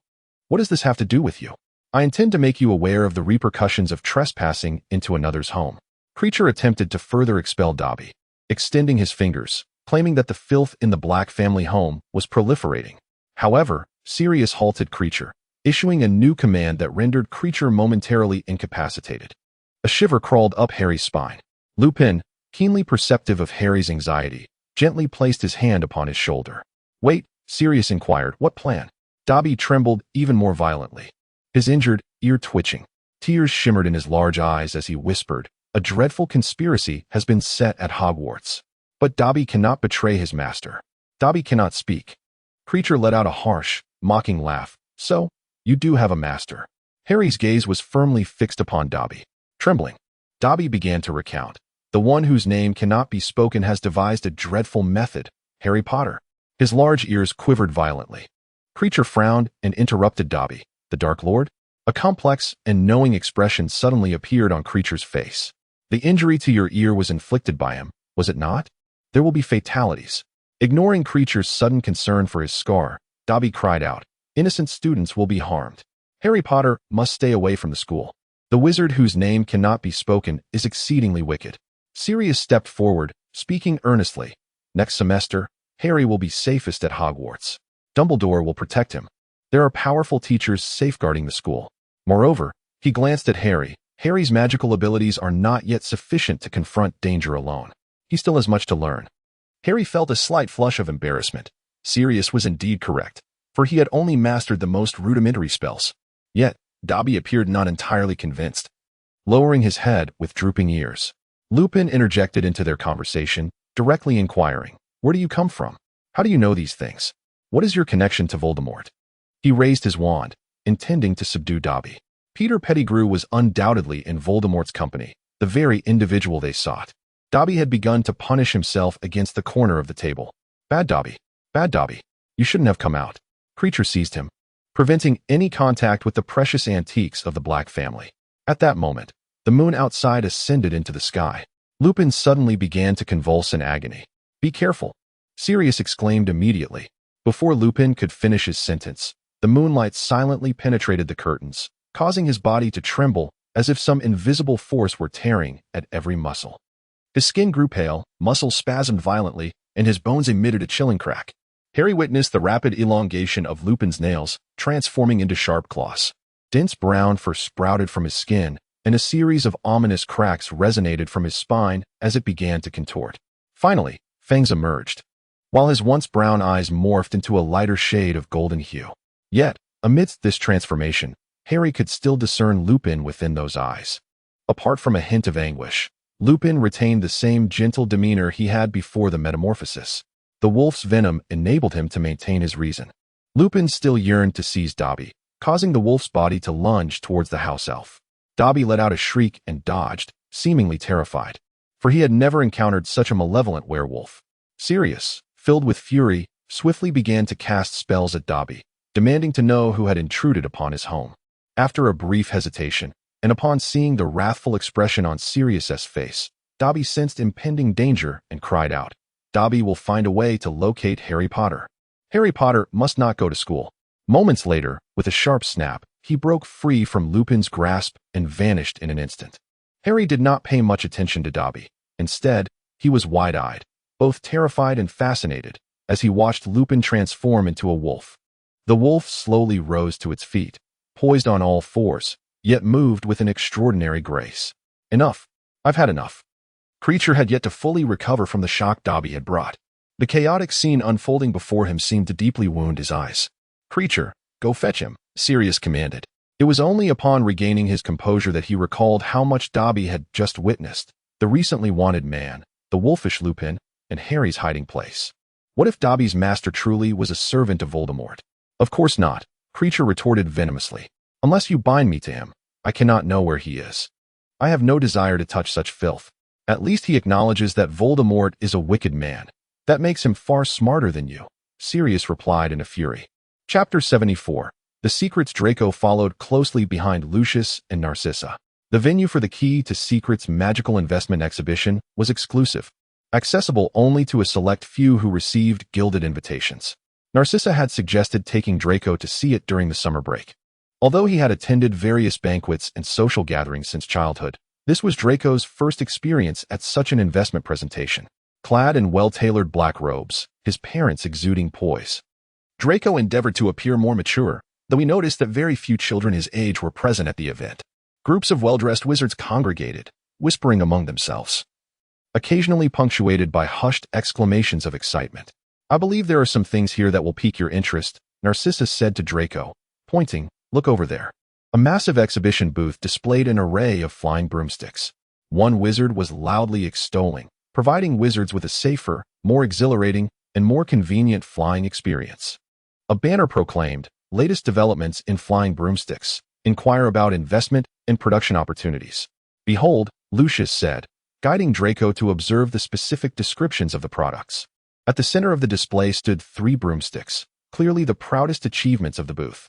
Draco quietly read the inscription, Automatic Stability Broom. This product ensures that even the most novice flyers can soar smoothly. Neville Longbottom could certainly use this, Draco mused, thinking that if he were Neville's grandmother, she would undoubtedly buy one for her grandson. The second broom featured enhanced propulsion technology. With this magical enhancement, the broom's speed and agility were significantly improved, making it ideal for high-speed racing or pursuit.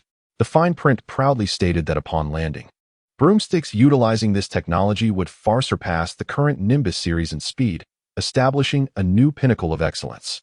Harry's Firebolt 2000 is already remarkably swift. Draco can scarcely catch a glimpse of him in the stands unless Harry comes to a halt. The third innovation is a collision avoidance mechanism that automatically adjusts the broom's flight path to avert accidents, thereby mitigating the risks of falls or collisions. I believe these could be utilized in Quidditch matches? Draco's interest was piqued, and he was indeed intrigued. Oh no, I think the acceleration technology might have greater practical applications. The game requires thrill and agility. If everyone flies with perfect stability, it would lack excitement. Although witnessing one's favorite players tumble can be rather disheartening. Lucius attempted to touch one of the broom handles. In the outer circle, there are also brooms designed to assist wizards in performing complex maneuvers, capable of illuminating or producing fireworks. Would you invest in such items? Draco asked Lucius, his eyes wide with curiosity. Lucius shook his head. Professional flying brooms are prohibitively expensive and are typically purchased only by players or a select few enthusiasts, making them unsuitable for mass production. Besides flying brooms, various inventions pertaining to wizarding life exist. Household carpets that automatically generate cleaning spells, fabrics that can change patterns based on mood, and phonographs that can mimic the calls of any known magical creature. Your mother and I generally prefer to invest in the results of potion research, as they cater to a broader audience and yield higher profits, Lucius explained. This is precisely the essence of investment, Draco, discovering those possibilities and wagering on the most valuable among them. Draco was led by Lucius toward the potion-related investment area, where the items were not as immediately comprehensible as their functional counterparts. Many potions were still in their preliminary stages, presenting considerable side effects or toxicity, necessitating further financial support for refinement or enhancement. Just then, a somewhat shadowy corner caught Lucius's attention.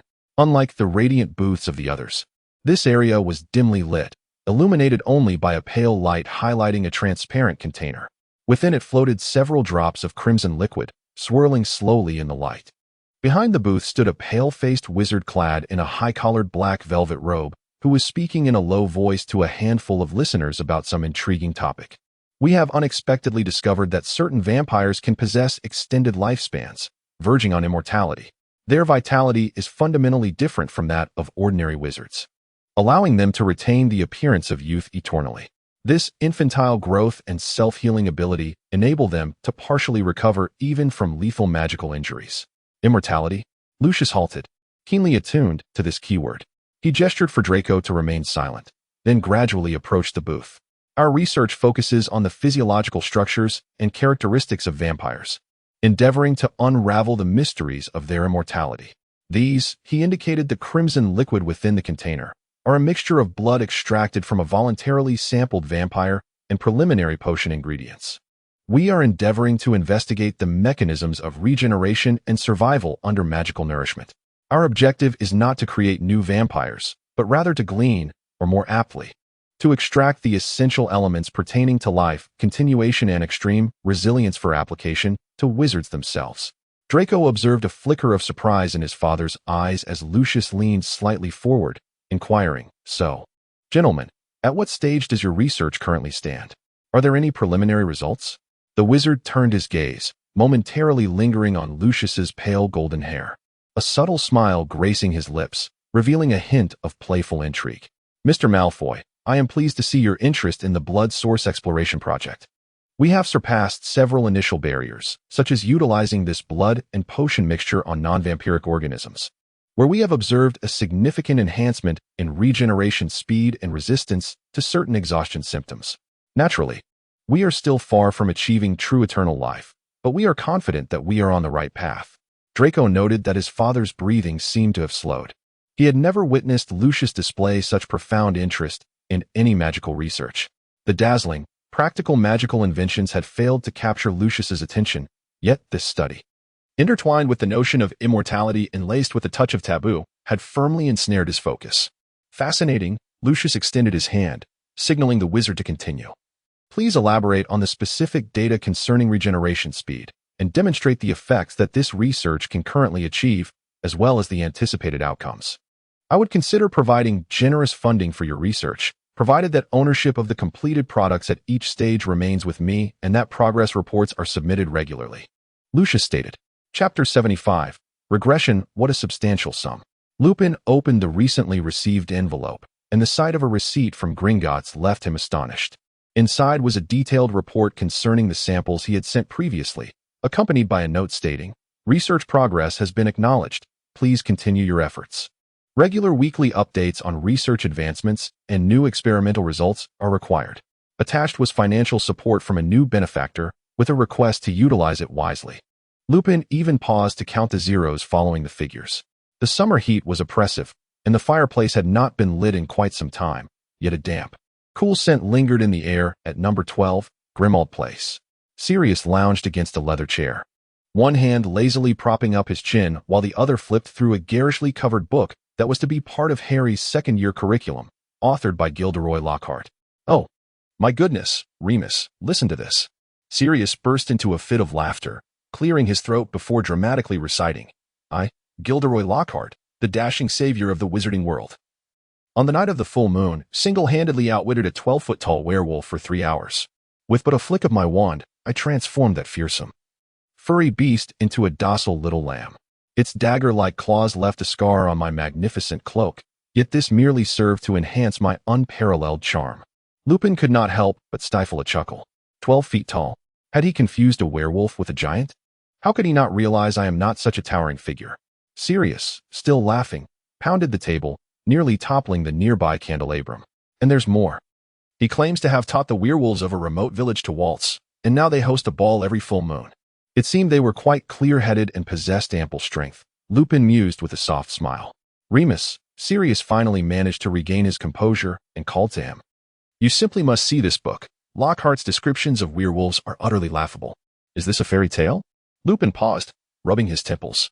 "If it brings joy to children, I wouldn't mind dancing or becoming a little lamb." This is Lockhart's first-hand account. While some parts are indeed captivating, one cannot help but find his storytelling abilities to be rather inconsistent. Sirius's attention was drawn to the letter in Lupin's hand. "What is this?" "It appears that vampire research has received a substantial funding boost." Lupin handed the receipt to Sirius for inspection. "Not surprising," Sirius remarked, tossing the book onto the table, leaning forward as his tone grew serious. "Moreover, you are already able to replicate the process on plants." Harry descended from upstairs, having spent the entire morning meticulously tending to his Nimbus 2000. "Research?" Harry inquired, his curiosity piqued by the term. "Harry, your new textbook is utterly dreadful," Sirius pointed out incisively upon seeing Harry. "It appears that this fellow Lockhart has woven an elaborate tapestry of tales with but a scant amount of fact. At least that is the case with this volume on werewolves. Ordinary wizards never have the opportunity to encounter werewolves. They would likely believe such things to be plausible."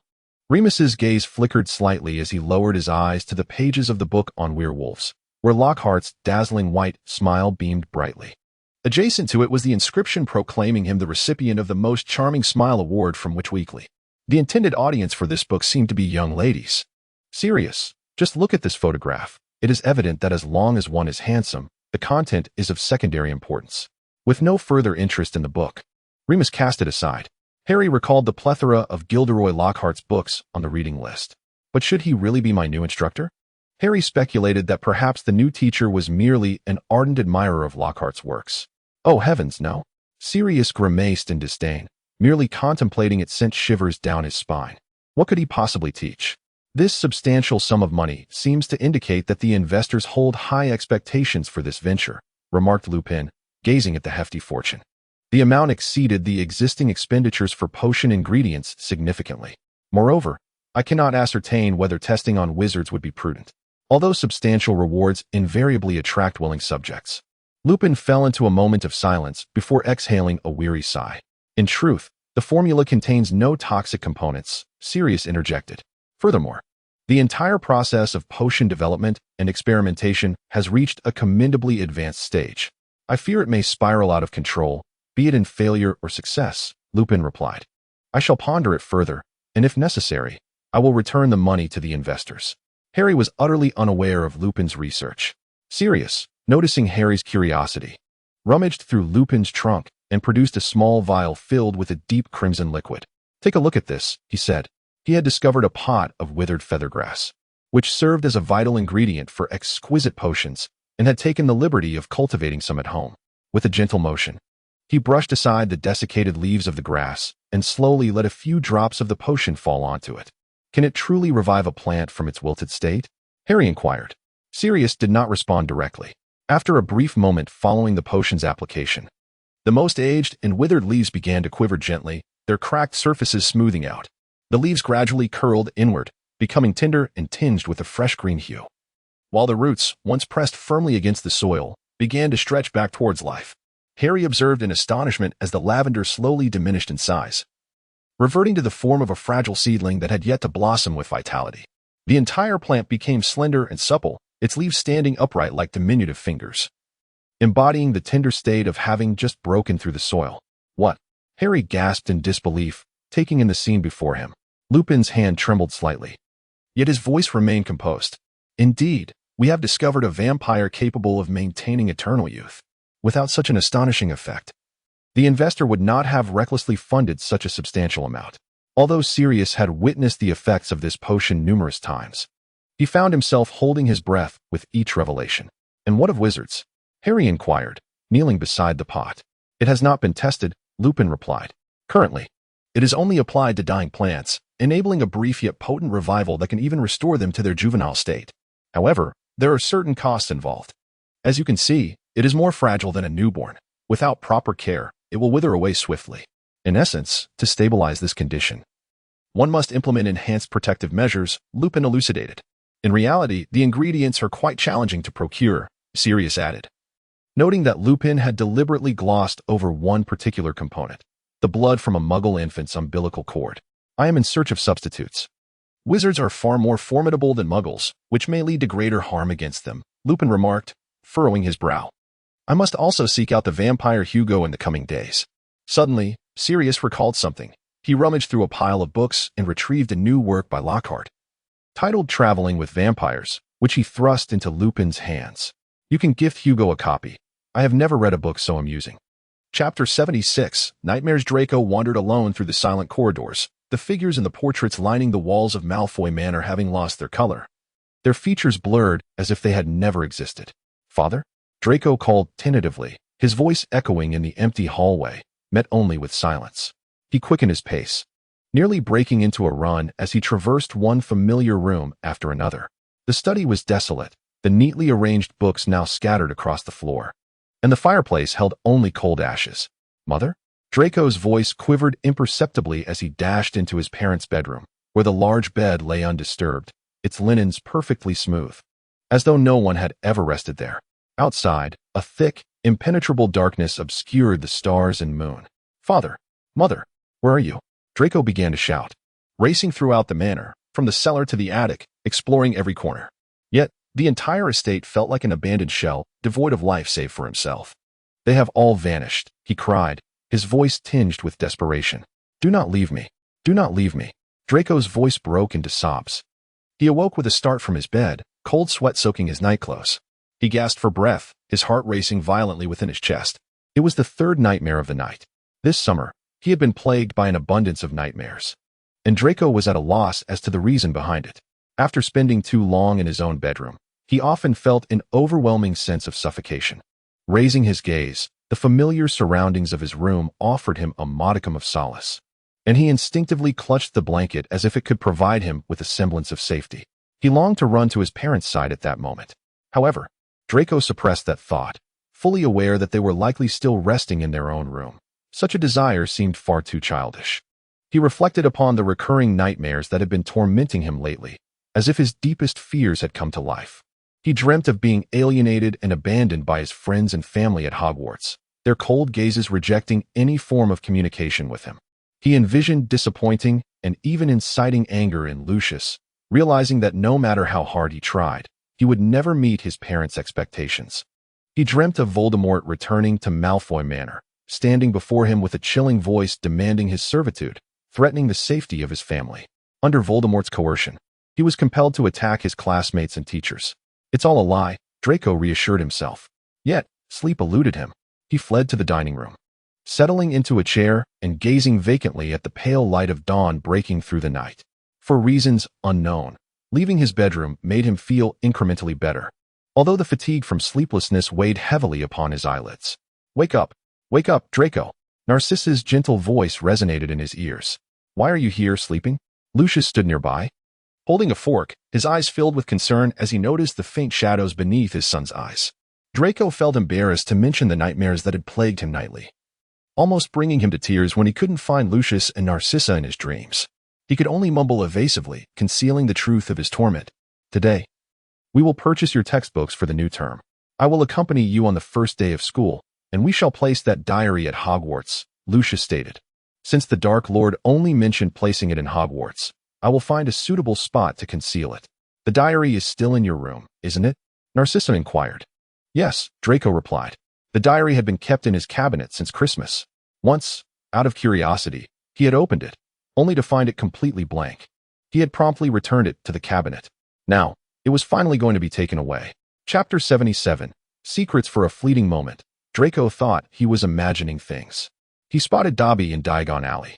At that moment, the alley was bustling with crowds. Shops overflowed with people. Wizards hurried past with new robes, pets, and mountains of books and supplies. Dobby. Draco silently whispered to himself.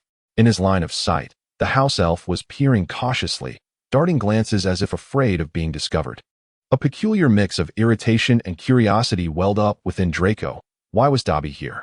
Should he not be dutifully residing at Malfoy Manor? What are you looking at? Narcissa inquired, cradling a large stack of books intended for Draco's second-year curriculum. However, Draco's attention was entirely captivated by the filthy little figure with its large, bright eyes. Nothing, Draco replied, brushing past Narcissa as he discreetly followed the direction of the house elf's gaze. To his astonishment, he found that at the other end of Dobby's stairs stood a figure he knew all too well, Harry Potter. Draco instantly recognized Harry's signature untamed black hair and round glasses. Harry was not holding any textbooks for the new semester. He had just emerged from the stationery shop. Beside him stood a man with chestnut hair, whose demeanor exuded a peculiar warmth, as if he were safeguarding Potter, yet lacking the assertiveness typical of a guardian. Draco furrowed his brow. It seemed that Dobby was indeed putting his eccentric musings into practice. Draco, don't dawdle, Narcissa gently nudged her son's shoulder. We still need to purchase new potion ingredients. Fortunately, Narcissa had yet to notice Dobby. Harry and the brown-haired man were making their way towards a narrow alley when the man said something to Harry before turning and entering a shop. Just as Draco was about to turn away, Dobby suddenly moved. The house elf darted through the crowd like a shadow, approaching Harry's direction. Draco's heart raced. What was he doing behind a family?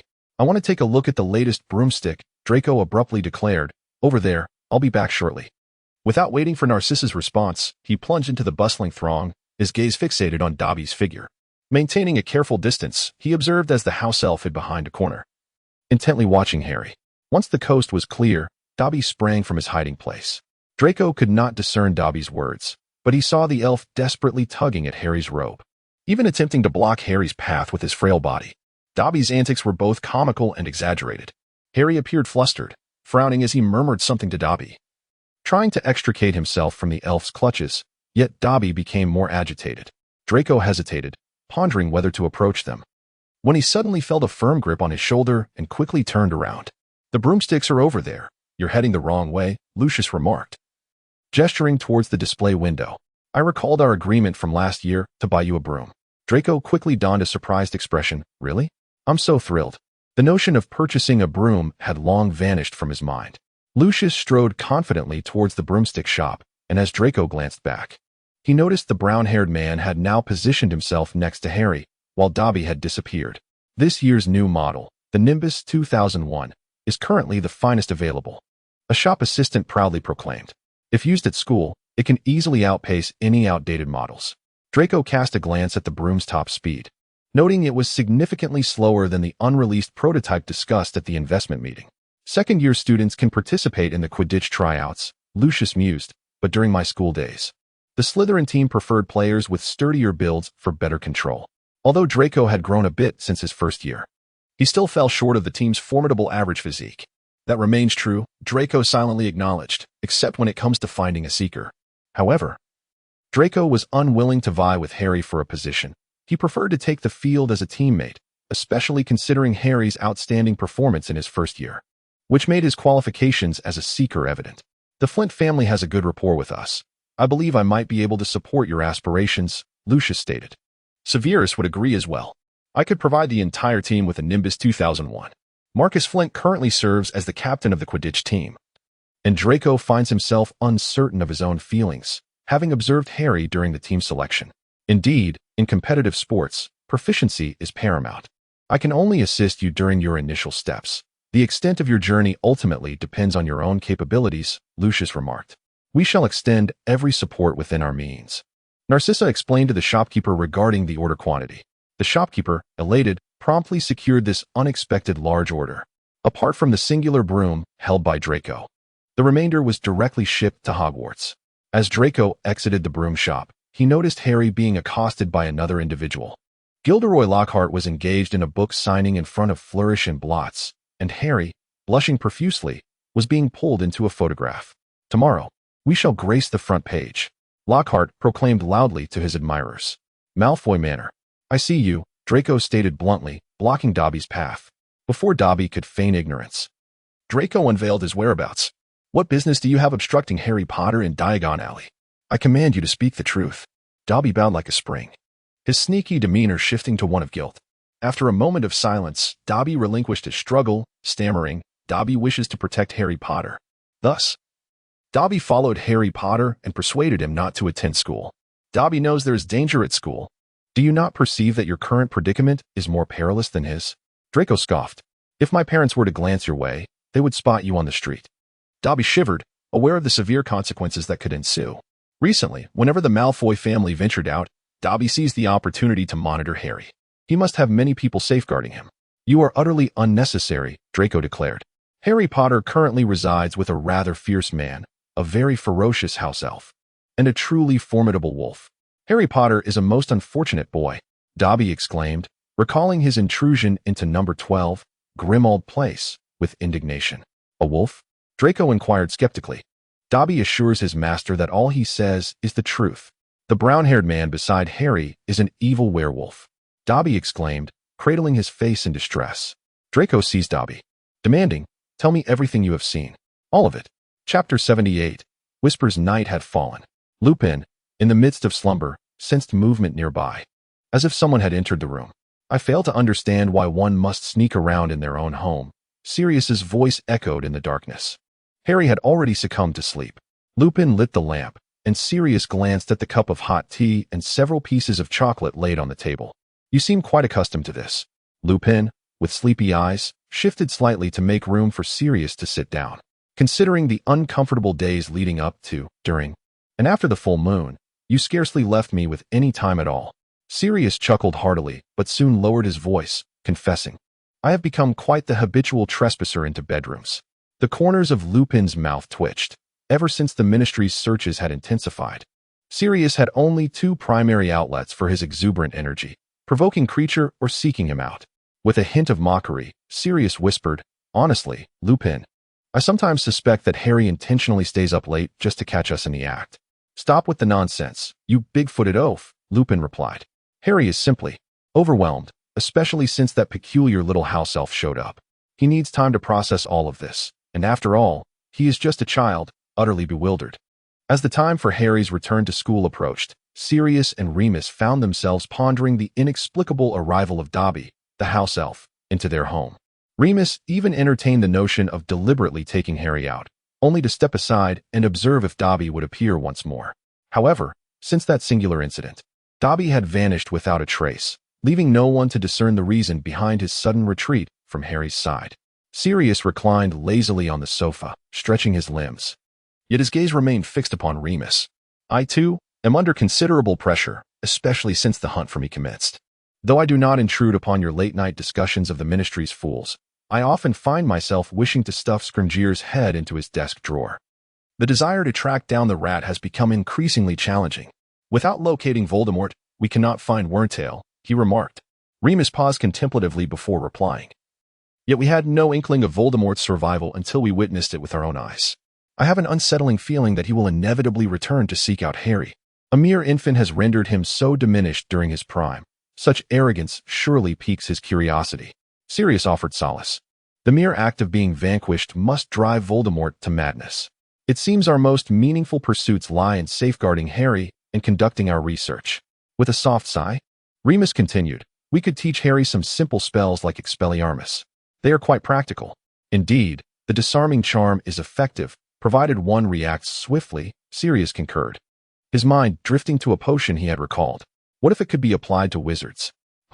Remus inquired. Could it possibly allow me to court the version of you from a decade ago? I remember you sitting upright in class. Reminiscent of the royal guards I see on the streets of London, Sirius quipped, a mischievous glint sparkling in his eyes. Sirius's fingers gently traced along Remus's jawline, lingering on his cheek. His thumb caressed the skin, where time had etched its marks, a delicate wrinkle and faint scars from his werewolf transformations. Remus's breath quickened as he struggled to articulate his thoughts, but Sirius leaned closer, their noses nearly brushing. Should I regress to an infant? You would first need to devise a way to raise me, Remus said with a light-hearted tone as he nodded. We could be 60 years apart. The thought is exhilarating. No matter how old I become, I will never be incapable of love. I doubt you would find a 17-year-old me utterly unappealing, Sirius replied, taking a bite of chocolate from a nearby stash. You are quite perfect as you are now, Remus declared, grasping Sirius's hand. I do not yearn for anything more.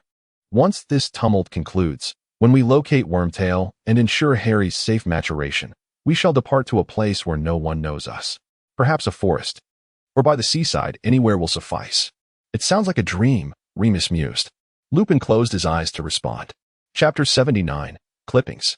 In the common room. Slytherin students congregated in small groups, some engaged in hushed discussions about their summer experiences, while others perused the Daily Prophet. Fragments of conversation reached Draco's ears. So the Aurors conducted a 2-month search and found nothing? The individuals from Azkaban are confirmed deceased? Fudge appears to have regained his confidence recently. His face rounder and seemingly thriving. Regardless, Scrimgeour will not relent. He covets Fudge's position. Draco sat alone at a table, a book titled The Snout in hand, reading slowly. What a peculiar title. Blaise glanced curiously at the cover as he passed by. What is it about? Werewolves, Draco replied succinctly, describing a heart-wrenching tale of a wizard and a werewolf. I didn't know you were still interested in such things, Blaise remarked, somewhat surprised. I'm merely perusing. However, I noticed discrepancies between this book's depiction and that of Lockhart's works, Draco stated, gesturing with open hands, pointing out the inconsistencies concerning werewolves. What is this? Blaise observed a piece of paper pressed within Draco's notebook. Suddenly, an exaggerated burst of laughter shattered the tranquility of the common room. Blaise leaned against the table, brandishing a neatly extracted clipping with a broad grin. This was the very clipping he had just pulled from Draco's notebook. Goodness, this photo of Harry is utterly hilarious. Draco was unable to prevent Blaise from unveiling the clipping. It featured Harry and Lockhart on the day of their signing event, yet it had not been published in the Daily Prophet. The following day's front page was reserved for more pressing news. Consequently, most Slytherins had never seen this photograph.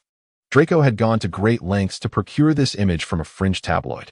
As Harry stepped into the Slytherin common room, he was greeted by a chorus of laughter. Frowning, he raised his gaze. In Blaise's hand was a photograph of himself, published in the newspaper, capturing an incident from the summer at the Leaky Cauldron.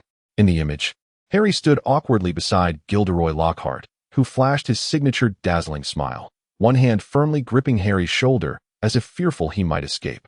Beneath the photograph, a striking headline proclaimed, "The Savior and the Wizarding World's new sensation in a close-up, limited edition autograph photos for sale." Upon noticing Harry's entrance, Draco immediately seized the opportunity to perform. "Oh my, Potter," Draco exclaimed dramatically, covering his mouth in mock astonishment. "Are you aspiring to sell autographed photos like Lockhart and strike it rich? I went to great lengths to procure a copy, just to support you. It's such a pity you didn't make the front page of the Daily Prophet." The other Slytherins fell silent, with half watching the unfolding spectacle between Draco and Harry, while the other half gathered around Blaise to scrutinize the tabloid's front page. "Little Harry, your face is as red as a roasted tomato," Marcus Flint chuckled. "Lockhart is quite dashing," Pansy remarked. In truth, aside from appearing somewhat silly, Harry looked rather good in the photograph. Harry's face suddenly flushed crimson. He abruptly slammed the book shut, glaring at Draco as he muttered fiercely, "That was Gilderoy Lockhart who forcibly dragged me into that photograph.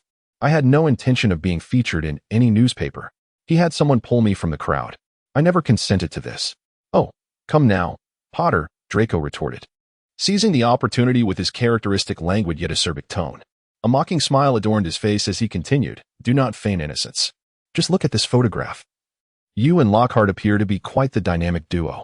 A wave of good-natured laughter erupted in the common room, with several Slytherin students chiming in. It was abundantly clear that Harry was far more renowned than Lockhart, and the unfairness of the situation was evident. Harry gritted his teeth, forcing himself to regain composure. He understood that engaging in a quarrel with Draco would only serve to inflate the latter's arrogance. Taking a deep breath, he coldly remarked, "Malfoy, if you were so enamored with that photograph, why not beseech Lockhart to capture one for you as well? His class is just around the corner. Perhaps he might even impart to you the art of that foolish grin. I need not sell autographed pictures. I am already quite affluent." Lockhart is still intent on marketing his signature shampoo. Draco smirked. "Yet, I believe this photograph could appreciate in value. In the future, one might sell it and donate the proceeds to the Harry Potter Support Fund." Harry's face momentarily froze in indignation, but he swiftly regained his composure. He was well aware of what Draco was insinuating. Among the new students, there were a few who admired him, such as Colin Creevey, who relentlessly pursued him for photographs. Draco sauntered over to Blaise, reclaiming the clipping from his hands and feigning an exaggerated scrutiny of it. In the photograph, Harry appeared distinctly reluctant, even somewhat irate. Yet Draco found himself irresistibly drawn to the emerald depths of Harry's eyes, which always sparkled with a defiant light, evoking both curiosity and fascination within him. This obscure tabloid was indeed hard to come by, and Draco had no intention of relinquishing the clipping easily. He subsequently returned it to his own book. Quickly diverting his gaze to mask a fleeting moment of distraction, Draco clicked his tongue and remarked, "Honestly, Potter, I never anticipated you would so readily indulge that narcissist." Harry glared at him, his fists instinctively clenching. He certainly did not wish to be confined for resorting to violence.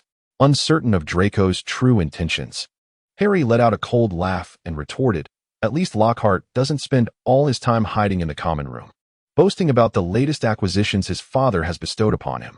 The laughter within the common room abruptly ceased, and the atmosphere grew palpably tense.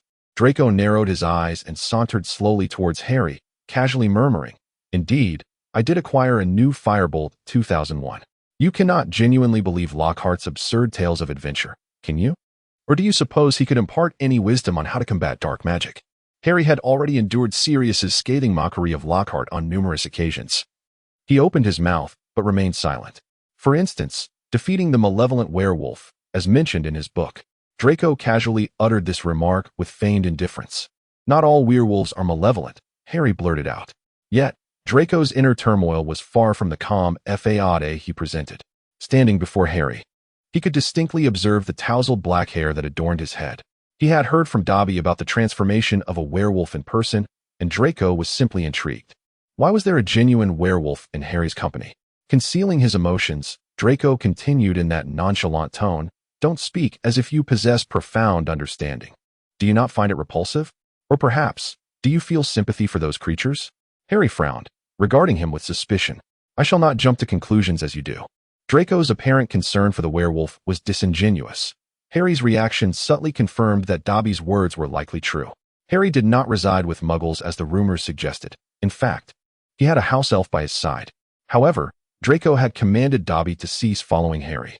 Dobby unexpectedly provided Draco with an opportunity to observe Harry openly, offering him a legitimate pretext to watch him.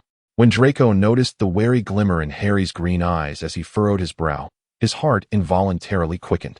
Observing the lull in conversation between Draco and Harry, Marcus Flint seized the moment to steer the discussion in another direction. He suggested that everyone should retire for the night. As the Slytherin Quidditch team was set to commence their latest training session in the coming days, with a delightful surprise awaiting them. As the Slytherin captain made his way to the dormitory, he gave Draco's shoulder a reassuring pat. Chapter 80. Teammates. The members of the Slytherin Quidditch team had already donned their uniforms in the locker room, the green and silver attire glistening with a sharp sheen in the morning mist. Draco stood in a corner of the locker room, tightly gripping a brand-new Nimbus 2001, attempting to mask his nervousness. Lucius had sponsored 7 Nimbus 2001 broomsticks for the entire Slytherin team, which had elicited great excitement among Draco's teammates, who chattered incessantly, clearly having been informed in advance about Draco's entry into the team. "All right, friends," Marcus Flint bellowed, his imposing figure resembling a wall as he stood in the center of the locker room, exuding a commanding presence. "Today marks the first training session of the new semester. We graduated a beater last year, and this year, we welcome Draco Malfoy as his replacement." Scattered applause erupted within the team, and Harry feigned enthusiasm by raising his hand to clap a few times. He realized that with Draco's inclusion, his own diminutive stature in the team felt less isolating. As Draco was of a similar height, the tall chaser standing next to Draco playfully patted him on the head. Over the past year, Harry had become accustomed to the Slytherin training style. As a seeker, he had engaged in less cooperative training with his teammates, focusing instead on enhancing his agility. Integrating new players is never easy, and beater positions typically require considerable strength and quick reflexes, so we will expedite your familiarization with the role, Marcus Flint advised Draco, whose ears reddened slightly, yet he lifted his chin, striving to project confidence. "Yes, Captain," he replied. "Your task will be to manage those 2 bludgers, and another beater will assist you. This is no simple feat. For instance, when facing Gryffindor, you will contend with the Weasley twins, who are quite formidable," Marcus continued. Imparting his counsel, Harry stood aside, lowering his gaze to polish his glasses, feigning ignorance of their conversation. Draco had been interacting with him in a provocative and haughty manner for quite some time. Their current position on the same team meant they would inevitably have more frequent encounters. "Harry," Marcus's voice interrupted Harry's thoughts.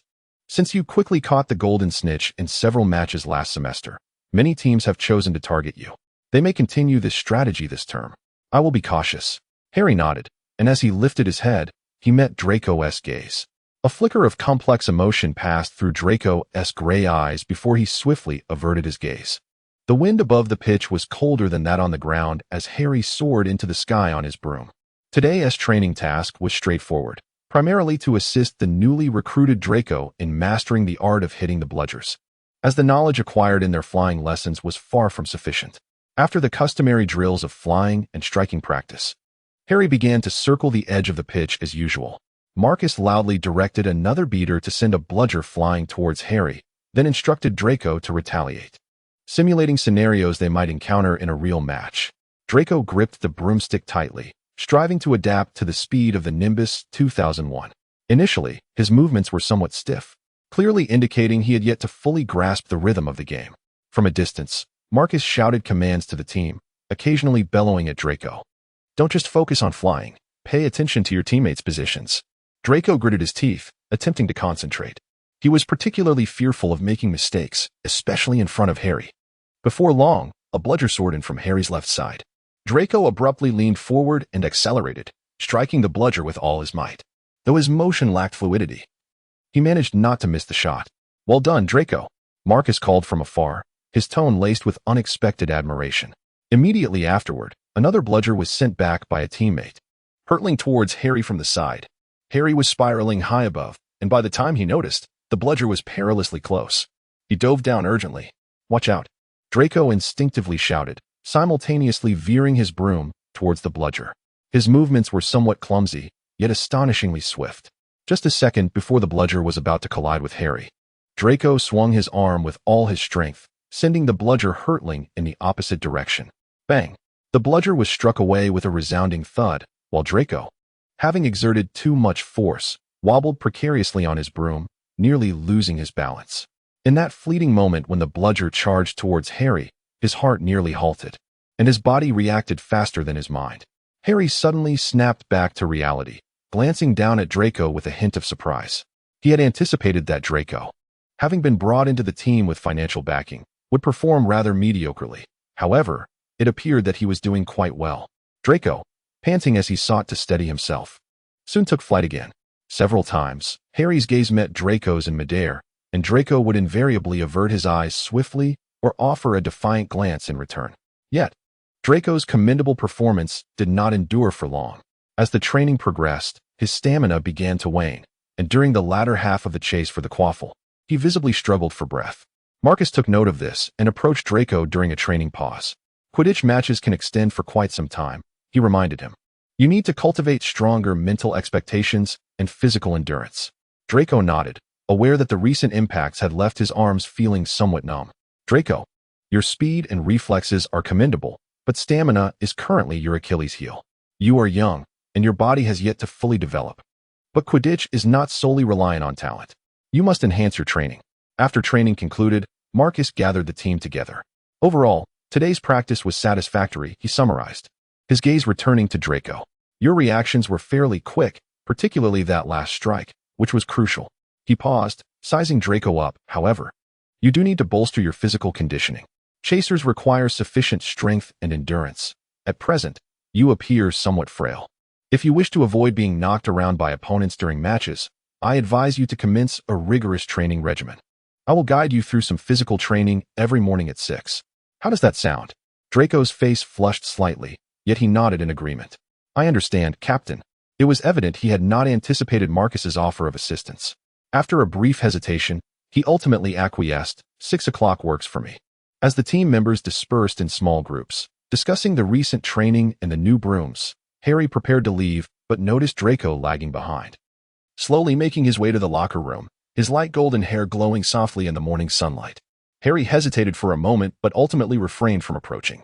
Chapter 81, The Dispute. Percy Weasley was organizing his belongings in the library's locker, murmuring to himself, standard spells, 6th level here, history of magic above. What is this? He pulled out a tattered black notebook from the pile of books. Percy furrowed his brow and opened the first page, only to find it entirely blank. Strange, I don't recall possessing this diary. Why is it nestled among my books?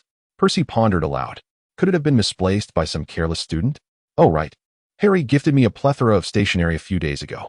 At the beginning of the semester, Harry had bestowed upon Percy an exquisite collection of quills and ink, all meticulously selected from Diagon Alley as a token of gratitude for the notebook Percy had given him the previous term. That very notebook had not only aided Harry in achieving commendable grades, but had also assisted Fred in successfully cramming for his examination. Harry knew he could find Percy in the library, so he decided to hand over the stationery to him in person. However, Percy was in a hurry to patrol the corridors and carelessly tossed everything into his locker without a second glance. Did Harry also give me a notebook?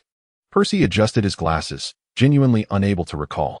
The notebook appeared rather unremarkable and somewhat worn.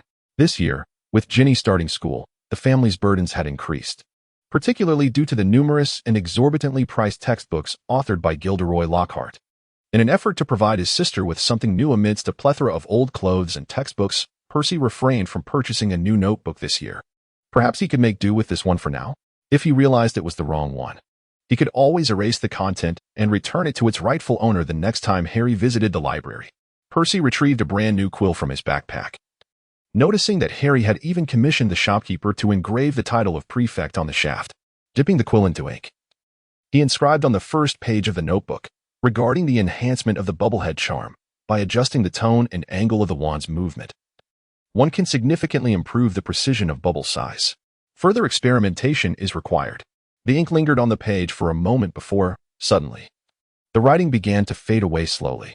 Percy's eyes widened in astonishment, and just as he was about to exclaim, a new line of writing materialized on the paper.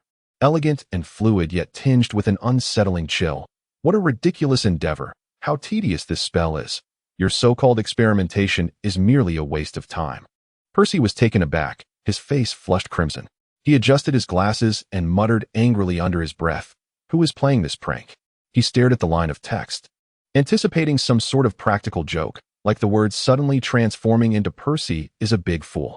However, the unfolding events far exceeded his expectations. The ink seemed to seep into the paper, as if being absorbed, and then, out of nowhere, another line of text appeared. There are countless other matters to attend to besides note-taking. Only those of mediocre talent require such arduous efforts for these elementary lessons. Percy abruptly closed the notebook. his face burning with indignation. His first instinct was to toss it into the nearest waste bin. But his curiosity and the anger at being mocked compelled him to reopen it. Gritting his teeth, he wrote, "Who are you to mock a prefect? My command of magic is impeccable, and moreover, magic is meant to serve order and efficiency, not to flaunt or demean others." Almost immediately, new writing emerged, laced with a tone of cold derision. Order? Efficiency? What a pitiful excuse. Magic is power, a tool for transcending the mundane. Yet you willingly allow it to become something trivial. I am Tom Riddle, one who comprehends the true essence of magic far better than you. Percy's glasses nearly slipped from his nose. Tom Riddle? That name sounded vaguely familiar, yet he could not recall where he had heard it. Taking a deep breath, Percy endeavored to compose himself. He must not be intimidated by a talking notebook, especially since it evidently pertains to some form of dark magic. He should promptly hand it over to Professor McGonagall or Headmaster Dumbledore. However, Percy's pride was in turmoil. As he found himself at a disadvantage in the debate with the diary, he began to write fervently, "Tom Riddle, I care not who you are, but your tone leads me to suspect that your understanding of magic is nothing more than superficial grandstanding. A true wizard comprehends the importance of adhering to rules, for they are the very foundation of the magical world." The notebook fell silent for a moment, then the words re-emerged, this time with an even sharper tone. Laced with a sinister threat, "Rules? They are merely chains employed by the strong to bind the weak. Do you believe magic exists to uphold rules? No, Weasley. Magic is meant to shatter rules, to conquer, to bring the world to its knees. Souls like yours are unworthy of the title of wizard." Percy felt an overwhelming surge of anger, nearly crushing the quill in his grasp. His ears turned a vivid shade of crimson. He recognized the notebook was troubling, emanating a disquieting aura, possibly an artifact of dark magic. Yet, he could not bear the humiliation, particularly at the hands of one claiming to be Tom Riddle. He inscribed, "You fundamentally misunderstand the true essence of magical study. Magic demands rigorous research, systematic mastery, and respect for its rules. A self-important individual like you would likely fail even the standard spells on a fifth-year examination." The diary's response was almost mocking, tinged with a hint of malicious derision. Examinations? What a laughable measure. When I was at Hogwarts, I had long surpassed the tedium of those textbooks. I can teach you true magic.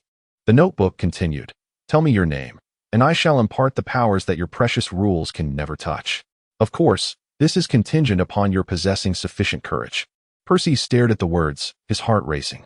He knew he ought to cease this absurd debate and hand the notebook over to the professors. Yet, his pride, the very quality that had elevated him to prefect and perpetually compelled him toward perfection, screamed for him to retort.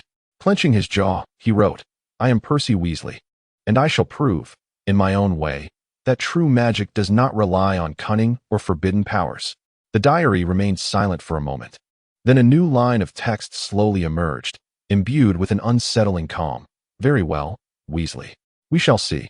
Remember, I will be by your side until you change your mind. Since you question my power and abilities, allow me to reveal the true method of improving that tedious bubblehead charm. One need only try. Gradually, an exquisite illustration of wand movements and tonal inflections appeared on the diary's pages. It seemed to await Percy's validation. With a sudden motion, Percy slammed the notebook shut, beads of cold sweat forming on his brow. He knew he should destroy it immediately, yet he found himself unable to do so. He tucked the notebook deep into his backpack, assuring himself that he merely intended to keep it temporarily, to present as evidence to the professors. It was certainly not because he was provoked by that argument, nor was it due to a flicker of curiosity to discover what Tom Riddle might have to say. "Humph," Percy muttered, adjusting his glasses, "I shall not be intimidated by a mere tattered diary." Chapter 82. Muscle-Gain Draco had never endured such arduous days. He suddenly comprehended the source of the near-uniform robust physiques of the Slytherin team. The seemingly courteous Quidditch captain, Marcus Flint, had devised an exceedingly rigorous training regimen for him, marking the commencement of Draco's arduous transformation journey. Monday, upper body strength and core training Tuesday, leg strength and endurance training Wednesday, aerobic and flexibility training Thursday, comprehensive strength training Friday, speed and agility training Saturday. Quidditch-specific physical training. Marcus's training plan encompassed strength, speed, endurance, and skill, with each metric striving for perfection. Draco did not neglect any facet, diligently honing his aerial speed, precision passing, rapid diving, agile evasion, endurance training, and targeted muscle workouts, starting afresh with each session. True to his word, Marcus gathered Draco on the training field every morning at 6, while the Hogwarts castle remained enveloped in tranquility. Initially, Draco felt as though his body was being dismantled and reassembled. Each muscle and bone ached profoundly. His movements were awkward and stiff, often unable to keep pace with Marcus's rhythm. However, under Marcus's unwavering and uncompromising guidance, Draco gradually persevered. After all, it was he who had clamored to join the Quidditch team in the first place. Draco suspected that he would need to train until he resembled the other hulking players before Marcus would relent.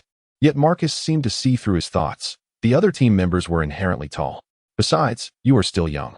I believe developing a physique akin to the Weasley brothers is sufficient. They are not overly muscular, if you catch my drift. However, they possess ample strength and agility. Marcus reassured Draco, stating that training would fortify and enhance his physique, yielding long-term benefits. My advice is to avoid relying on potion aids. That is not a sustainable solution. Due to the intensity of the training, Draco's body struggled to adapt to these changes. By day, his performance in class began to falter, particularly in potions class. During the early stages of training, his hands trembled significantly, and as he stirred potions, searing pain often shot through his arms. Whenever he attempted to lift a cauldron filled with ingredients, a tearing pain would radiate from his shoulder to his wrist, forcing him to grit his teeth just to complete the tasks assigned by Professor Snape. However, as days turned into weeks, under Marcus's guidance and the continual intensity of training, remarkable changes began to unfold quietly. Initially, the changes were so subtle that they were almost imperceptible. His arms gradually began to take shape, with hints of muscle emerging, the lines becoming increasingly defined and robust. I believe your appetite has improved recently, remarked Blaise as he poked at a piece of pudding. You always seemed rather disinterested in food before, didn't you? Anyone who trains like that would surely feel hungry. Draco did not refute this observation. His eating habits had indeed undergone some transformation. Previously, he dined with the same elegance as his parents, consuming modest portions, favoring delicate pastries and light fare, often playing with silver forks at the table, disdainful of greasy or coarse dishes. However, now, in order to replenish the energy expended during training, his appetite had significantly increased. Following Marcus's guidance on the dietary regimen, he was advised to consume more muscle-building foods, such as boiled eggs and roasted chicken breast. Is there really muscle? Blaise questioned skeptically, eyeing Draco's arms concealed beneath his robes. The key is to not be utterly vanquished by the Weasley brothers, Draco replied fiercely, slicing through a piece of chicken breast. I hope I can endure a bit longer. Chapter 83. Lockhart, the second-year defense against the dark arts class, had long become a peculiar torment for the students of Hogwarts. On this day, the Slytherin and Gryffindor students trudged into the classroom, the air thick with the sickly sweet scent of lavender perfume, the signature aroma of Professor Gilderoy Lockhart. He stood at the front of the classroom, draped in a dazzling peacock blue robe, brandishing a quill, and wearing that trademark beaming smile that revealed 8 almost blindingly white teeth. As time passed, Lockhart's presence had increasingly irked the older male students of Hogwarts. His handsome visage and flamboyant style seemed to effortlessly win the favor of most witches. From Mrs. Weasley, Ron's mother, to the academically inclined Hermione, all of whom held a certain admiration for Lockhart, particularly the younger students, who clamored around him for autographs and even mimicked his fashion choices, such as adorning their robes with gaudy violets or spritzing their hair with lavender perfume. I truly fail to understand. He is but a charlatan. What is there to admire? Some students scoffed and continually voiced their grievances in private. Many individuals of both strength and wealth, due to their lack of conventional attractiveness, spend their lives unable to garner genuine affection from the opposite sex. Relationships formed from attraction to wealth or power starkly differ from those born of sincere admiration. Yet Lockhart could elicit such affection merely by flashing a smile, which rendered him a focal point of rivalry. The fundamental method of rivalry consists of showcasing oneself, belittling others, or defeating another male in direct confrontation. This, to some extent, explains the persistent occurrences of brawls at Hogwarts. In fact, as time wore on, an increasing number of individuals began to see through Lockhart's fade. His heroic exploits were riddled with inconsistencies, with many tales even contradicting one another. For instance, he claimed to have single-handedly subdued a horde of vampires while accompanying them. Yet astute students noted that he was in France attending a book signing at that time, rendering his presence in a remote village in Eastern Europe utterly impossible. Nevertheless, Lockhart remained blissfully immersed in his own aura. "Ah, dear students," Lockhart exclaimed, arms wide open, his tone exaggerated as if delivering a dramatic monologue. "Today, we shall embark on a uniquely enlightening quiz. It will not only test your knowledge of the dark arts of defense, but also your understanding of me, your esteemed professor. Please take out your quills and begin." The students exchanged glances. Draco whispered to Crabbe, "He can't possibly be asking those tedious questions again, can he?" Crabbe rolled his eyes and replied in a hushed tone, "Just wait and see. It's bound to be something like what is Professor Lockhart's favorite fruit." Sure enough, when the papers were distributed, the students discovered that aside from a few questions regarding the fundamentals of dark magic, most inquiries revolved around Lockhart's illustrious exploits. For instance, please describe in detail how Professor Gilderoy Lockhart subdued a ferocious ghoul with nothing but a tea strainer. And what do you think is Professor Lockhart's favorite color? Please explain your reasoning based on his fashion choices. However, this was not the most egregious part. Just after the quiz concluded, Lockhart clapped his hands, his face alight with a disconcerting excitement. "Dear students, to provide you with a more tangible experience of the allure of defense against the dark arts, I have prepared a practical demonstration for you." He waved his wand and released a swarm of dazzling blue Cornish pixies from a large cage beneath the podium. Before the students could react, the pixies screeched out of the cage, igniting chaos within the classroom. They resembled a frenzied pack of mischief makers, tearing textbooks into shreds, appending ink bottles, and splattering ink everywhere, leaving the walls and floors in utter disarray. Neville, terrified, dove beneath a desk, while Goyle's wand accidentally ignited a piece of torn parchment, nearly sparking a fire. Draco's misfortune was concealed within this pandemonium. A particularly mischievous pixie snatched his cherished clipping of Harry's photograph and shredded it into countless pieces. Draco's face turned a shade of deep anger as he sprang to his feet, brandishing his wand at the pixie, only to be halted by Lockhart. "Allow me to demonstrate how to handle all the pixies with a single spell," Lockhart proclaimed loudly, embodying the role of an exemplary teacher. Draco shot Lockhart a frosty glare, but relented, only to witness the Cornish pixies strip Lockhart's flamboyant robe and toss it out the window. Calm down, my children." Lockhart, now devoid of his robe, smiled broadly as he reassured, "These pixies merely wish to play with us. Look, I shall tame them right away." He waved his wand, attempting to utter a string of incantations that sounded rather intricate, only to result in the elves becoming even more agitated. One particularly mischievous elf even leapt onto his head and yanked a handful of his lustrous golden curls. "My hair!" Lockhart shrieked, his voice piercing enough to nearly rupture eardrums. The classroom descended into chaos until Hermione calmly stepped forward, employing several freezing spells to temporarily immobilize some of the elves. Others quickly followed her lead, and the tumult began to subside. "Is there truly a more egregious waste of time?" Draco mused, observing the disarray in the classroom before resolutely gathering his belongings and exiting. "This is hardly more enjoyable than History of Magic. Professor Binns seems positively charming in comparison." Blaise followed closely behind. Lockhart's class had rendered even sleep elusive for him.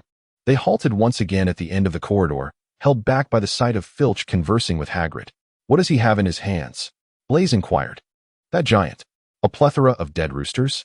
Draco frowned. The two held their breath, eavesdropping on the exchange between Hagrid and Filch. "Some mischievous student has managed to slaughter all the roosters I've been raising, not to mention a few that have mysteriously vanished without a trace." Hagrid's voice wafted from afar, tinged with both exasperation and sorrow. "If you happen upon any of the missing roosters within the castle or uncover any clues, please notify me at once. I must get to the bottom of this.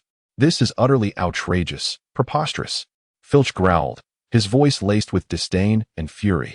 His expression contorted as though he might breathe fire. "If I ever catch that audacious little miscreant, they shall face dire consequences. I will make them rue the day." Chapter 84. The staircase. Percy had recently appeared perpetually unwell, his complexion pale and his gaze vacant, as though a portion of his soul had been siphoned away. Even during the rounds of his beloved prefect duties, his steps had grown lethargic, the spirited vigor he once possessed long since evaporated. "We can hardly bear to tease you in your current state," George remarked solemnly to Percy one breakfast. "What troubles you, dear prefect? Shall I assist you in polishing your prefect badge?" "Oh, be quiet," Percy retorted, rolling his eyes. It was evident that he had not forgotten the twins' previous mischief involving the loss of his badge. "Drink this. It will invigorate you, Fred said, pouring a revitalizing potion into Percy's cup, which transformed into an unappealing shade of purple when mixed with pumpkin juice. Honestly, when will you regain your former self? If you continue like this, we might have to report to Mother. I am perfectly well. I must attend class, Percy insisted. Shaking off the hands of the twins resting on his shoulders, striving to maintain an air of calm in his tone. He was not oblivious to the reasons behind his recent state. Deep within Percy, a silent tug-of-war was unfolding. Whenever he attempted to recall the days past, vast expanses of blankness would materialize in his mind, as though someone had erased his memories. Yet, amidst these voids, he could sense a peculiar force, cold, dark, yet irresistibly alluring. The last time he regained consciousness, he found himself in an empty washroom, covered in feathers. However, he remained utterly unaware of how he had become so ensconced in them. The diary was indeed correct. Percy listened with a mix of skepticism and hope to the diary's advice on refining the bubblehead charm, and the results were immediate. The diary also offered numerous effective suggestions, such as Percy gradually establishing connections with current officials in the Ministry of Magic through the channels and methods indicated in its pages.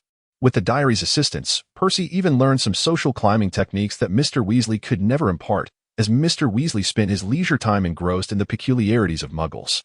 This fostered a growing trust in the diary. Few had ever made Percy feel intelligent, yet the diary was becoming one of those rare entities. Tom Riddle was undeniably clever, a sentiment that rekindled Percy's sense of kinship. Consequently, he set aside his doubts regarding the diary's connection to dark magic. The diary had transformed into a confidant, astute, empathetic, and portable. Percy found himself unable to resist confiding in the diary about his future aspirations and grievances regarding his family. He lamented his origins in a destitute household, his lofty ambitions often mocked by his brothers, and the isolating nature of being a prefect, which positioned him as an adversary in the eyes of many peers. The diary exhibited an extraordinary capacity for understanding. The voice claiming to be Tom Riddle resonated with Percy's sentiments. Acknowledging his desire to emerge as the paragon of his family, to eclipse his brothers, to gain his parents' approval, and even to secure a high-ranking position within the Ministry of Magic. These thoughts were seldom shared with others, for they seldom comprehended his aspirations. "Trust me, Percy. I shall guide you," the diary's words echoed, reminding him that first, he must learn to observe those wielding power, their behaviors, decision-making processes, and crisis management. Secondly, he needed to carve out his own niche, unafraid to exhibit his ambitions. The world would not willingly open its doors. He must force them ajar. Chaos is but a ladder, Percy. Break the existing rules, shatter the status quo, the diary coaxed gently. These voices incessantly reverberated in Percy's mind, like an invisible thread manipulating his thoughts and actions. Whenever he attempted to resist, to liberate himself from their control, a fierce pain would grip his head, as if an unseen hand were mercilessly squeezing his brain, compelling him to yield. Gradually, Percy began to grow numb, subconsciously acquiescing to this control, perceiving everything the voice uttered as undeniably accurate and even self-evident. Once again, Harry ventured into the library to assist Lupin with research, where he engaged in a brief conversation with Percy in a secluded corner of Hogwarts library. Percy's voice, once feeble and hoarse, now bore an unusual hollowness. Yet when the discussion turned to his career aspirations, his tone abruptly transformed into one of fervor. "Harry, do you know? I have recently acquired a plethora of invaluable knowledge." As Percy spoke, his fingers gently tapped the surface of the table, his gaze fixed not on Harry, but rather on an open notebook before him, his eyes darting restlessly. The corners of Percy's mouth involuntarily lifted, a peculiar sense of satisfaction washing over him. As if these words were not entirely his own but rather the dictates of the diary, a notion he did not resist. Indeed, it felt only natural. "Oh, such as?" Harry replied patiently, surmising that Percy's recent coursework had likely garnered him high marks, as he consistently excelled in his assignments. In a hushed tone, Percy continued, "For instance, someone has imparted to me the subtleties of flattery. Those officials at the ministry, you know, are not as unapproachable as they seem. If you master the art of eloquence and praise, they will regard you with newfound respect." As he uttered these words, Percy experienced a strange internal dichotomy. A part of him, the once dutiful and principled Percy, who firmly believed in hard work and integrity, seemed to silently protest, declaring that such tactics were misguided and against his principles. However, The diary swiftly quelled his objections. Do not be foolish, Percy. You desire success, power, and liberation from the constraints of those rules, do you not? This is the sole path forward. Harry furrowed his brow, attempting to interrupt Percy's peculiar tone. Flattery?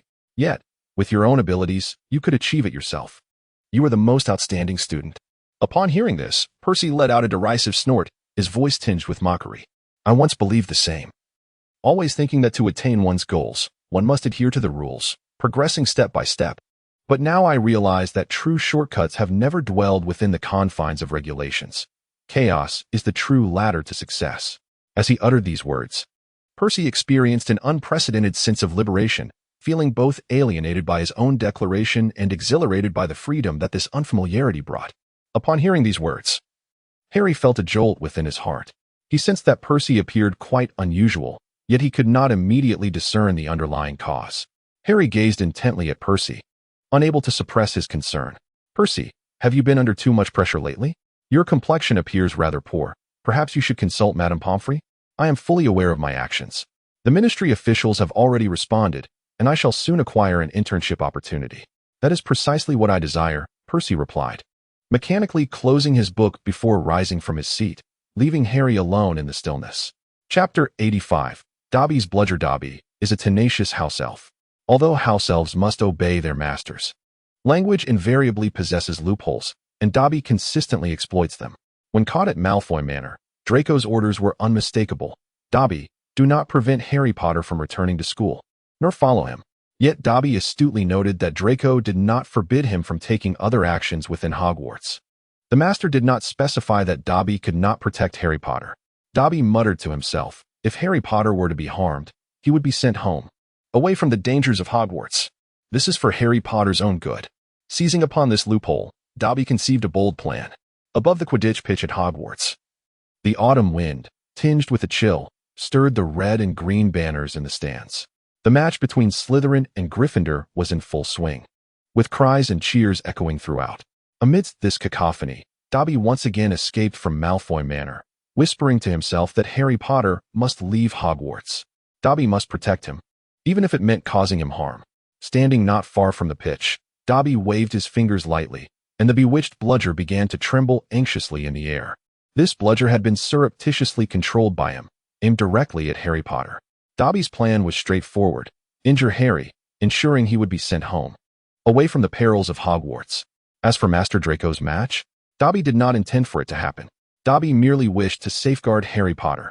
He reassured himself inwardly, his ears drooping slightly, tinged with guilt. Shortly after the match commenced, Harry Potter sensed something amiss.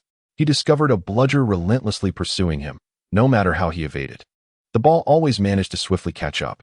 Harry maneuvered deftly in the air, but the speed and precision of the bludger hindered his focus on seeking the golden snitch. Draco soon noticed as well. The bludger appeared particularly aggressive today, pursuing Harry with unbridled fervor. Potter, to your left, Draco shouted, propelling his broom towards the bludger on Harry's left, striving to mask his inner turmoil. It appeared rather absurd for Harry to be chased around by a bludger, yet Draco's gaze involuntarily fixated on Harry, noting the beads of sweat forming on his forehead and the furrowed brow that betrayed his concentration.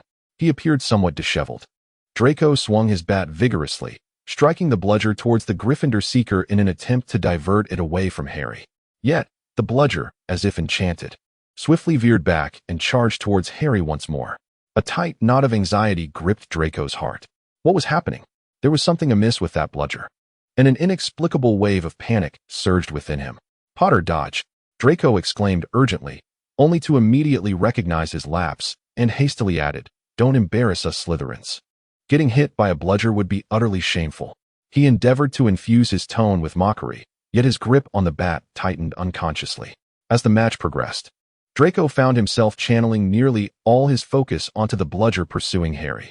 Time and again, he swung the bat to redirect the bludger, but it obstinately reversed course, relentlessly targeting Harry. Sweat beaded on Draco's forehead, and his breath grew rapid. Damn that bludger, why was it always after him? Draco thought, gritting his teeth and forcing himself to concentrate on the game. If Harry were indeed struck, it would be the responsibility of a player in Draco's position. The notion sent a wave of disquiet through him, He scarcely cared about the potential embarrassment of performing poorly in the first match. Draco reassured himself that he merely wished to prevent the game from being interrupted due to Harry's injury. After all, that would render victory rather dull. The students in the stands were already utterly transfixed. Theodore whispered in astonishment, "Today's bludger seems bewitched," while Goyle, wide-eyed, stammered, "This is exceedingly unusual." The match reached a fever pitch, and Harry finally caught sight of the elusive golden snitch. The tiny golden ball fluttered in the air, shimmering with an enticing glow. Harry suddenly dove, the wind howling in his ears, while the bludger relentlessly pursued him. Draco gritted his teeth and swung his bat once more, attempting to intercept the rogue ball. However, this time, the bludger's speed was astonishing. It collided forcefully with the rear of Harry's broom, emitting a resounding crash. Draco's gaze was locked onto him. Had he lost his mind? Flying so low, a wave of inexplicable tension washed over Draco as he instinctively urged his broom forward, striving to block the bludger that sought to knock Harry down again. But he was too late. Harry caught the golden snitch, yet was struck by the bludger on his arm, losing his balance. He collided with Draco, who had just arrived, and together they spiraled out of control. The two of them traced a perilous arc through the air before plummeting onto the grass of the pitch, kicking up a cloud of dust. "Potter!" Draco exclaimed in alarm. Struggling to rise from the ground, he disregarded the sharp pain radiating from his arm, his gaze immediately seeking Harry. Harry lay on the ground, his complexion ashen, his right arm contorted at an unnatural angle, evidently fractured. "I seized it. I grasped it." Harry raised his left arm, signaling to all that the match had concluded. Why must he always be so reckless?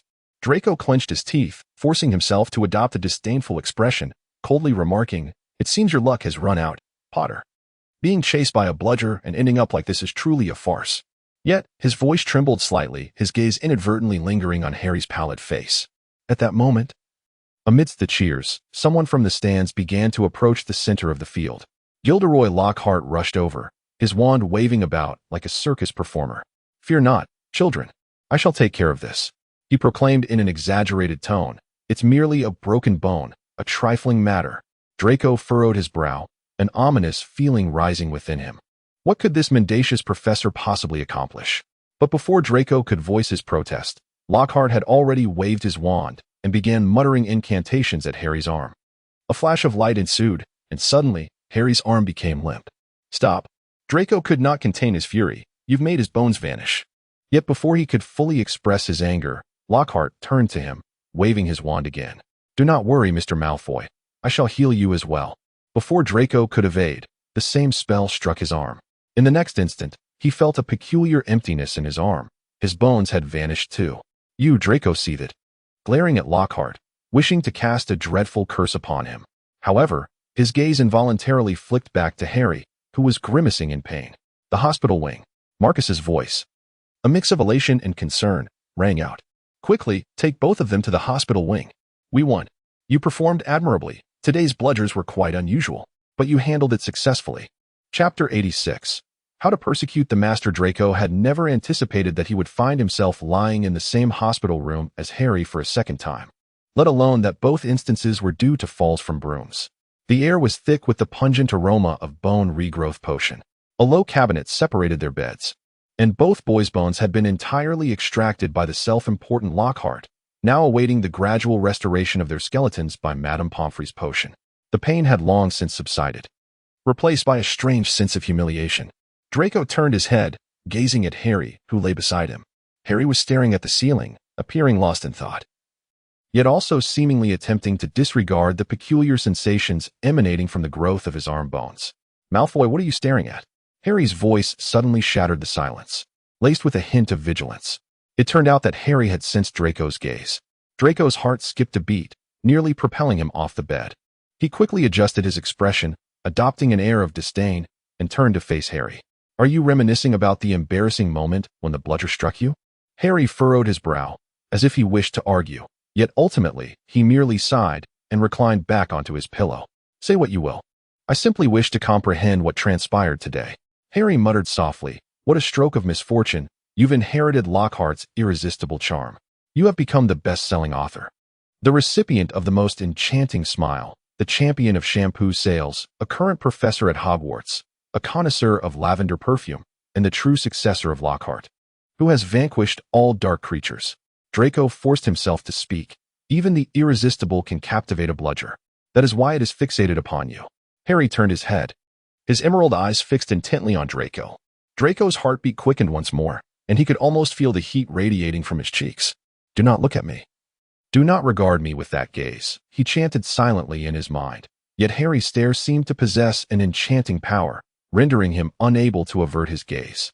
Do you truly believe that all of this is mere coincidence? Harry's voice resonated with sincerity. Malfoy, I am aware of your disdain for me, but have you ever considered that perhaps someone is deliberately targeting me? The Quaffle has never behaved in such a manner before. Harry turned his head and beheld Draco furrowing his brow, the moonlight streaming through the window illuminating his face, rendering his gray eyes exceptionally bright. Harry could not restrain himself any longer. What if I had flown just a little worse? Or if you hadn't shielded me from so many bludger attacks? I cannot fathom the consequences. I don't know. And I failed to hit the last bludger as well. Otherwise, you wouldn't have fallen. Actually, you flew quite well today, Harry remarked, gazing at Draco's silhouette. I could sense your determination. Draco remained silent, turning away from Harry, seemingly indifferent to his presence. As night deepened, the hospital wing was enveloped in profound silence. With his eyes closed, Draco feigned sleep, yet his ears were acutely attuned to every subtle sound. He discerned a faint rustling, accompanied by an odd sound akin to fabric being dragged. His heart raced. Someone was approaching. Harry Potter. A sharp, trembling voice shattered the night's tranquility. Draco's eyelids flickered, but he compelled himself to remain still. He recognized that voice. It was Dobby, the insufferable house elf. It took Draco merely seconds to identify him, and a sense of dread gripped his heart. He was aware that Dobby often indulged in mysterious and inexplicable antics, but he never anticipated that Dobby would infiltrate the hospital wing in the dead of night. Dobby just wants to protect Harry Potter, the elf's voice quavered, almost inaudibly. Yet Draco heard every word clearly. Dobby understood that Harry Potter should not be at Hogwarts. It was far too perilous. That was why Dobby had urged the bludgers to pursue Harry Potter. It was you, Dobby? Have you lost your mind? Harry hissed. You nearly got me killed. Do you realize how dangerous that was? Dobby thought Harry Potter would go home after getting hurt. Draco's heart sank. What? The rogue bludgers during the Quidditch match were the result of Dobby's meddling? The foolish little elf had nearly brought death upon Harry and himself, all in the name of misguided protection. Visions of the day's match flooded Draco's mind. Harry plummeting from his broom, his body crashing to the ground like a marionette with severed strings. He felt an overwhelming urge to leap up, seize Dobby by the ears, and hurl him out the window. But he could not. He could not let Harry know that Dobby was the Malfoy family's house elf. Nor could he reveal that he was not asleep, and that Harry's well-being mattered to him. Thus, Draco continued to feign slumber, eyes tightly shut, nails digging deeply into his palms, forcing himself into silence. Just then, Harry's voice pierced the stillness once more, this time laced with uncertainty. Dobby, who is your master? Why do you care so much about me? Draco's heart nearly skipped a beat. He held his breath, awaiting Dobby's reply. If Dobby were to utter the Malfoy name, if Harry were to realize that everything was interconnected, he could not bear to imagine the look that would cross Harry's face. Dobby cannot say. Dobby's voice was sharp and frantic. Dobby's master is a terrible person, but Dobby cannot reveal. Dobby could only warn Harry Potter that danger was imminent. Draco let out a quiet sigh of relief, but was soon overcome by a surge of anger. Not only did Dobby sneak away from his master, but he also spoke behind his back. Harry Potter must remain vigilant. The distant sounds of the hospital staff patrolling echoed from outside. Dobby's voice gradually faded, seemingly slipping out of the ward unnoticed. Draco's emotions churned violently within him. He yearned to open his eyes, to tell Harry that it was all Dobby's fault. To express what? To convey how deeply he cared for him? To reveal that when he witnessed Harry's fall, what flooded his mind was not the elation of victory, but an overwhelming dread? No, he could not. The ward fell silent once more. Draco opened his eyes and turned his head slightly, stealthily gazing at Harry. Harry's brow was furrowed, his green eyes shimmering with a complex array of emotions in the faint moonlight. Suddenly, Draco felt an impulse to speak, to tell Harry that he did not truly hate him as he pretended to, but still, he could not. Potter, Draco finally could not restrain himself any longer. His tone laced with a feigned mockery. You truly are a heartthrob. Even house elves are utterly captivated by you.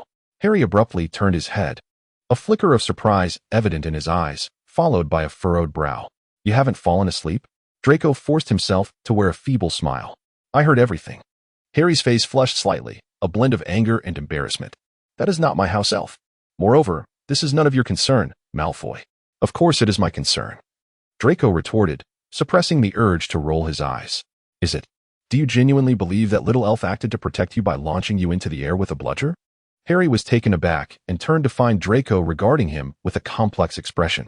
Harry nodded, acknowledging that he believed it to be sincere, albeit the approach was somewhat extreme. Draco scoffed. What a fool. Harry chuckled, his emerald eyes shimmering in the moonlight. Perhaps he had indeed done his utmost. Draco corrected him. I was referring to you. You are the fool. Such a method of protection is utterly futile, and you are so forgiving? Well, sometimes being a little foolish isn't such a bad thing, Harry replied. At his words, Draco's heart raced unexpectedly. He quickly turned away from Harry, murmuring softly, Suit yourself, Potter. Get some sleep. Tomorrow we must endure that dreadful potion once more. Harry chuckled softly, and you too. Good night. Draco remained silent. Yet he could feel the heat rising in his cheeks. He closed his eyes, attempting to calm himself, but his mind was consumed by Harry's emerald eyes and that farewell. Chapter 87. Regulus. His arm's bones had been extracted by Gilderoy Lockhart. The bones were gone. Gone. Sirius meticulously read Harry's letter 3 times. He had never encountered such a peculiar arrangement of words. That arrogant fool Lockhart. He slammed his fist onto the armrest of the chair, causing it to creak in protest. Extracting bones. What did he think he was doing? Using Harry's arm as a test subject? That narcissistic imbecile. I ought to go to Hogwarts personally and turn that smirk on his face into pumpkin puree. Seated across from him, Lupin sighed, urging calmness. Given the circumstances. At least Madame Pomfrey had provided Harry with Skeelgrow. That potion should restore him to his former self. Interestingly, Skeelgrow was invented by Harry's ancestors. Fortunately, James was unaware of this. If it were me, I would rise from the grave just to cast a few hexes on Lockhart. Sirius abruptly stood up, letting the letter slip from his grasp, fluttering to the ground. He was merely 12 years old. 12. Not to mention that the entire ordeal had stemmed from a blasted house elf-controlled bludger. Lupin bent down to retrieve the letter, his gaze scanning its contents, his brow furrowing slightly. Indeed, it was due to being struck by the bludger during the Quidditch match that he had fallen.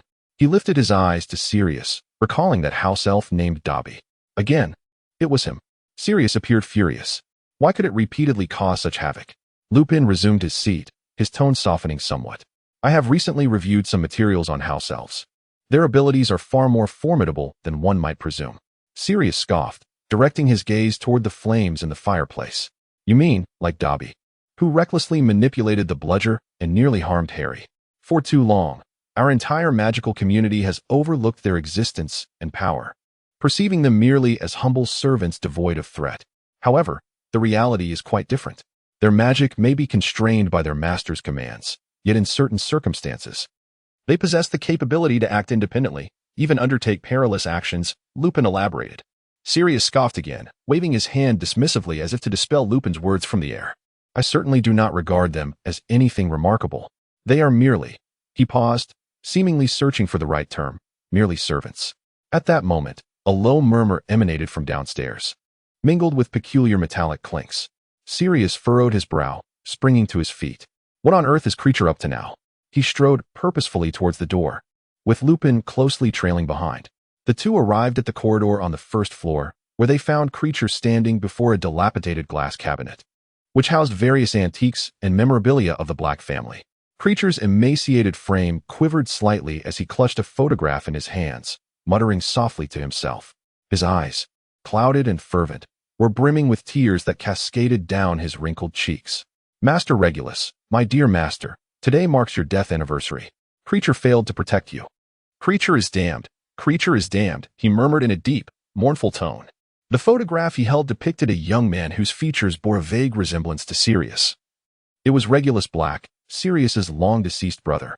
This day appeared to be a commemoration of Regulus's passing, and Creature was honoring him in a manner bordering on reverence.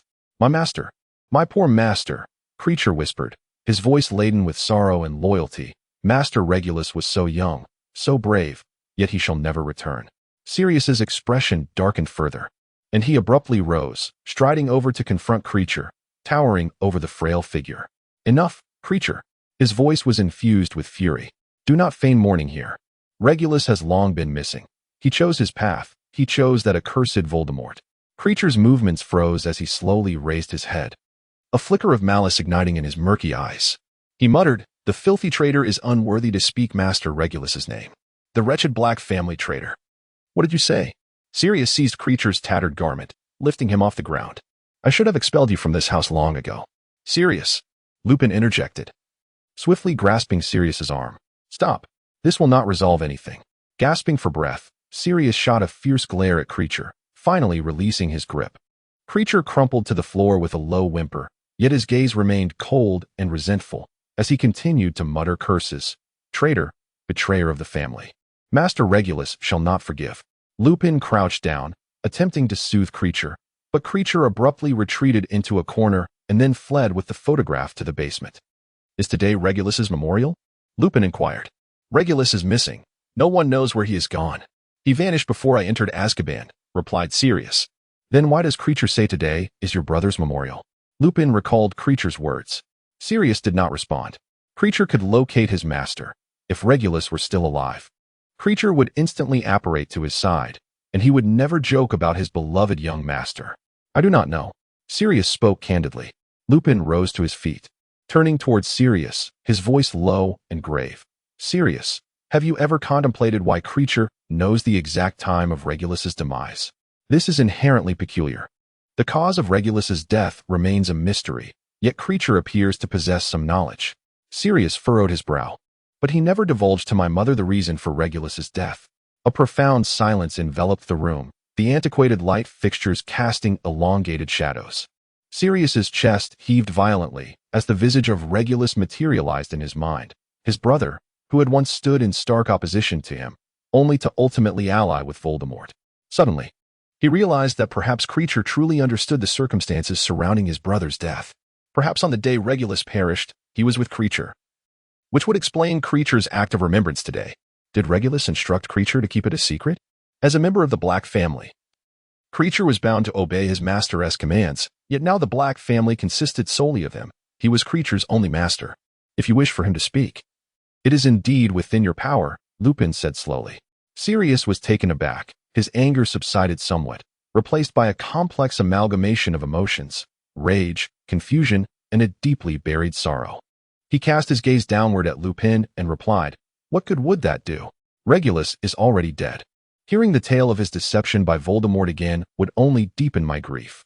If Voldemort was indeed responsible for Regulus's demise, and Creature remains so loyally devoted to his young master, we could potentially gain Creature's support, ensuring he does not oppose us. At the very least, we could prevent him from betraying his master as Dobby did." Lupin paused before continuing. "Your position is unique now. If Creature wishes to, he could betray you at any moment. The loyalty of House Elves is intricate. Creature does not entirely reject you, does he? You must discover the right approach to elicit his words or secure his loyalty." The soft sobs of Creature continued to intermittently emanate from the basement. "So, you mean to suggest that I should be somewhat courteous to the House Elf?" Sirius's tone softened, though he remained unconvinced. He too was curious about the cause of Regulus's death. Logically, a son so favored by a pureblood family should have been trusted by Voldemort as well, if he were indeed Voldemort's loyal servant. The worst fate he could meet would be imprisonment in Azkaban or death at the hands of Voldemort's adversaries. Yet there was no news regarding Regulus from either side. "I mean, you need to confront their existence," Lupin replied calmly, "particularly regarding Creature. He is the house elf of the Black family, fiercely loyal to your mother and brother Regulus to the point of obsession. Have you considered that he might know things we are unaware of?" Sirius remained silent, his gaze fixated on the cabinet before him. The atmosphere in the room grew increasingly oppressive. The pureblood family has long served as the breeding ground for Death Eaters. Following Regulus's words, Creature must have witnessed another facet of the Great Battle, the side of the Death Eaters, even if it has been a decade since those events. Lupin sighed, placing a comforting hand on Sirius's shoulder, murmuring, "This matter requires time. House elves have been overlooked and oppressed for far too long. Yet this does not imply they lack strength or emotion. You must learn how to navigate your relationship with them." Otherwise, he paused, casting a glance towards the corner of the room. "I fear you may come to regret it. Dobby is already a case in point." Sirius furrowed his brow, striving to suppress thoughts of the sullen, grievance-laden house elf, creature, residing in the basement. He had never held creature in high regard. That incessantly grumbling relic of the Black family's glory was merely an irksome addition to the dilapidated house in his eyes. Yet, Lupin's words instilled a sense of unease within him. Chapter 88. Renovation. Maintaining a gentle demeanor towards creature proved more challenging than anticipated. More often than not, uttering the term Black family would leave Sirius feeling nauseated. However, it seemed that engaging in meaningful dialogue with creature was inextricably linked to that very term. Sirius could sense the truth in Lupin's words. If he wished to uncover the circumstances surrounding Regulus's demise, creature was his sole lead. If he desired to grow alongside Harry and maintain a semblance of stability, improving his rapport with creature was indispensable. The consequences of creature running amok like Dobby one day were too dire to contemplate. I have yet to locate the rat. I cannot die just yet, Sirius silently reassured himself. On that day, Sirius sat at one end of the long table, cradling a steaming cup of coffee, his gaze frequently drifting towards creature, who stood in the corner. The house elf's bloodshot eyes glared at him menacingly as he muttered under his breath.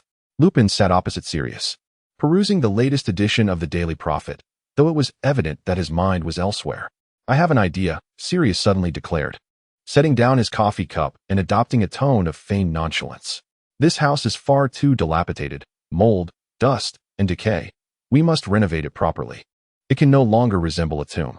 Creature abruptly lifted his head, his ears twitching like tattered rags, emitting a sharp protest. Renovate?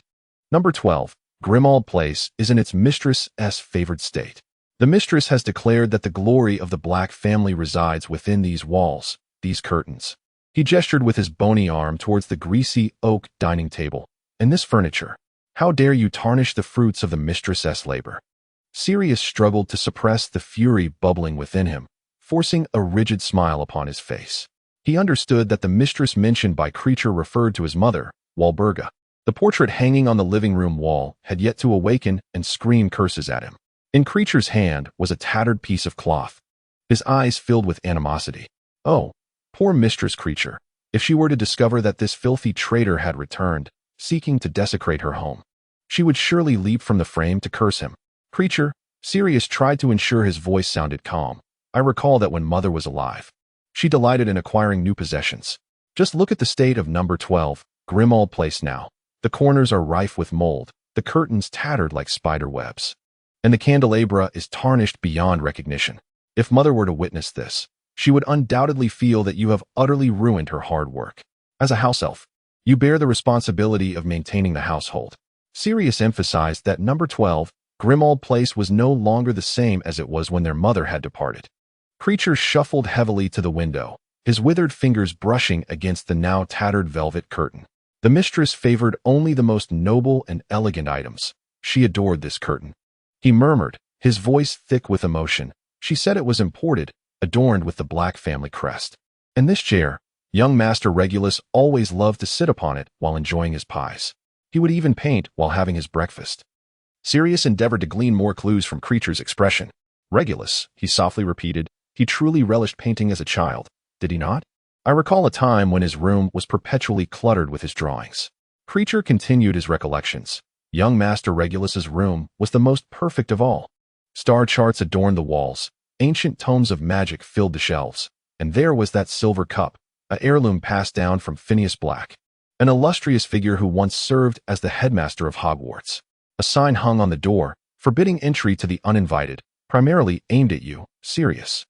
Sirius restrained himself from making a sarcastic remark, as he often found himself expelled from Regulus's room, forcing himself to evade those painful memories.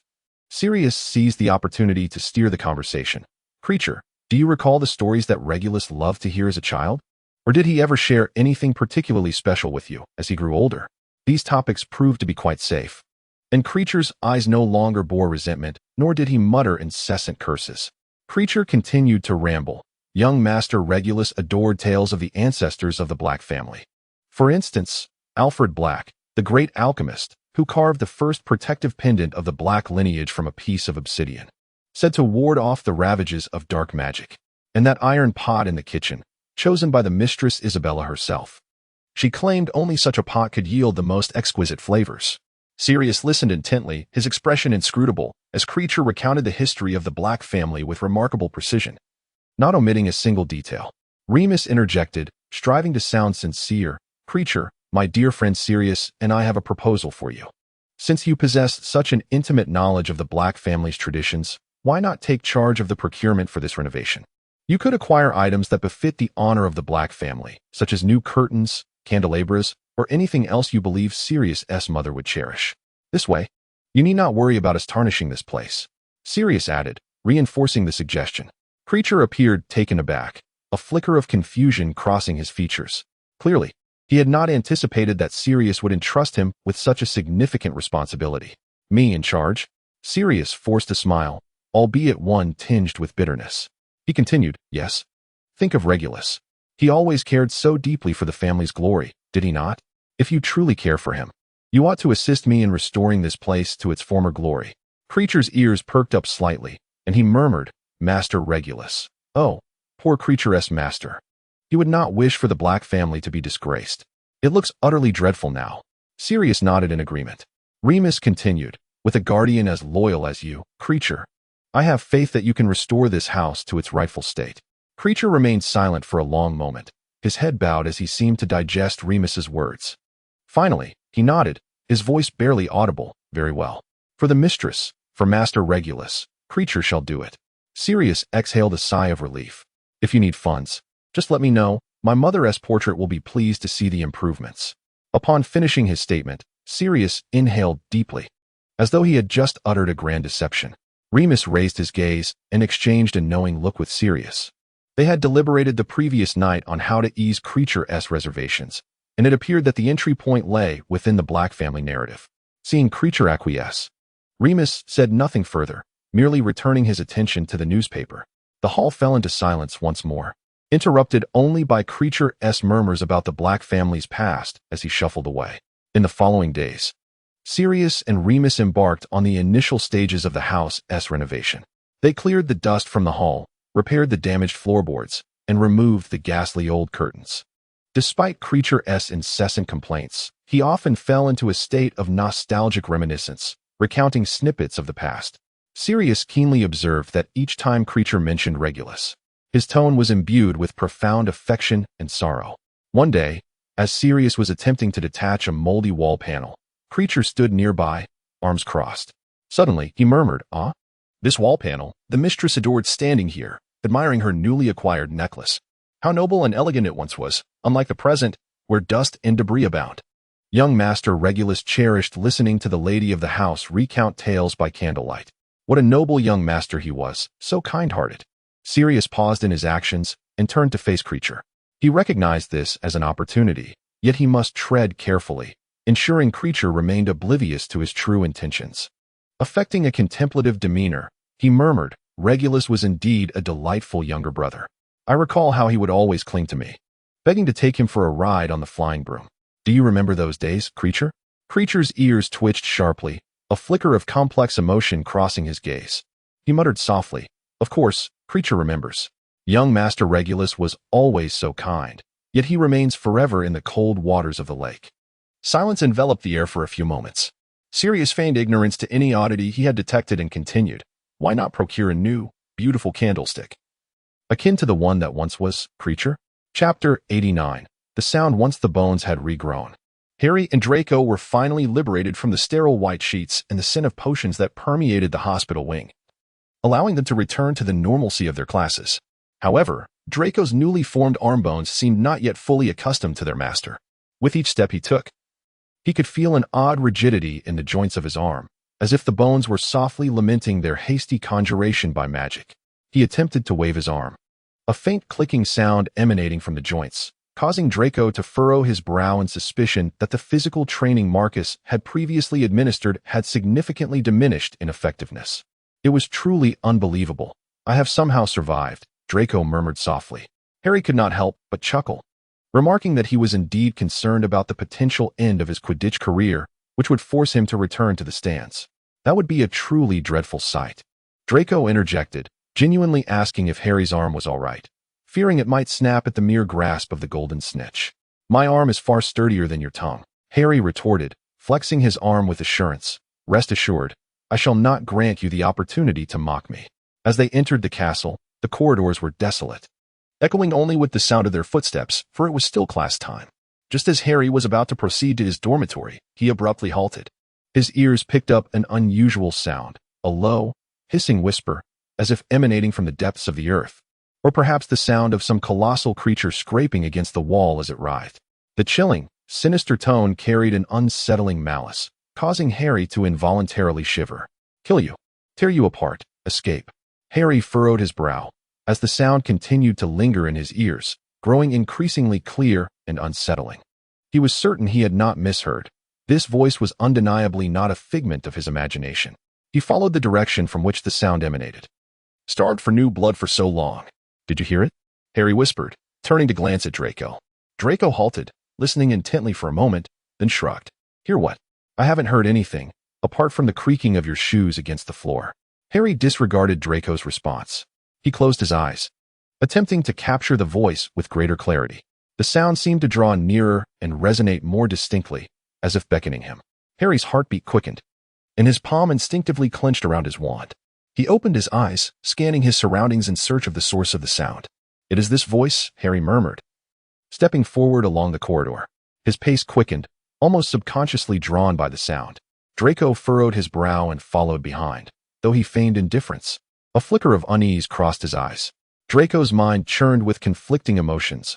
On one hand, he wished to turn away, reminding himself that Harry's affairs were none of his concern. On the other hand, he could not dismiss the focused and tense expression on Harry's face. If Harry truly faced danger again, Draco gritted his teeth, compelling himself to match Harry's stride. I will tear you apart, filthy creature, echoed ominously through the corridor. At the end of the passage loomed a shadowy corner, adorned with an ancient portrait of a wizard dozing and emitting soft snores. Harry halted, holding his breath. The hissing grew sharper here, as if emanating from just beyond the wall. Slowly, he turned around, his gaze falling upon a cat lying rigidly on the floor, its fur disheveled, resembling a grotesque specimen. Its eyes were wide open, vacant and lifeless, its body contorted into an unnatural angle by some unseen force.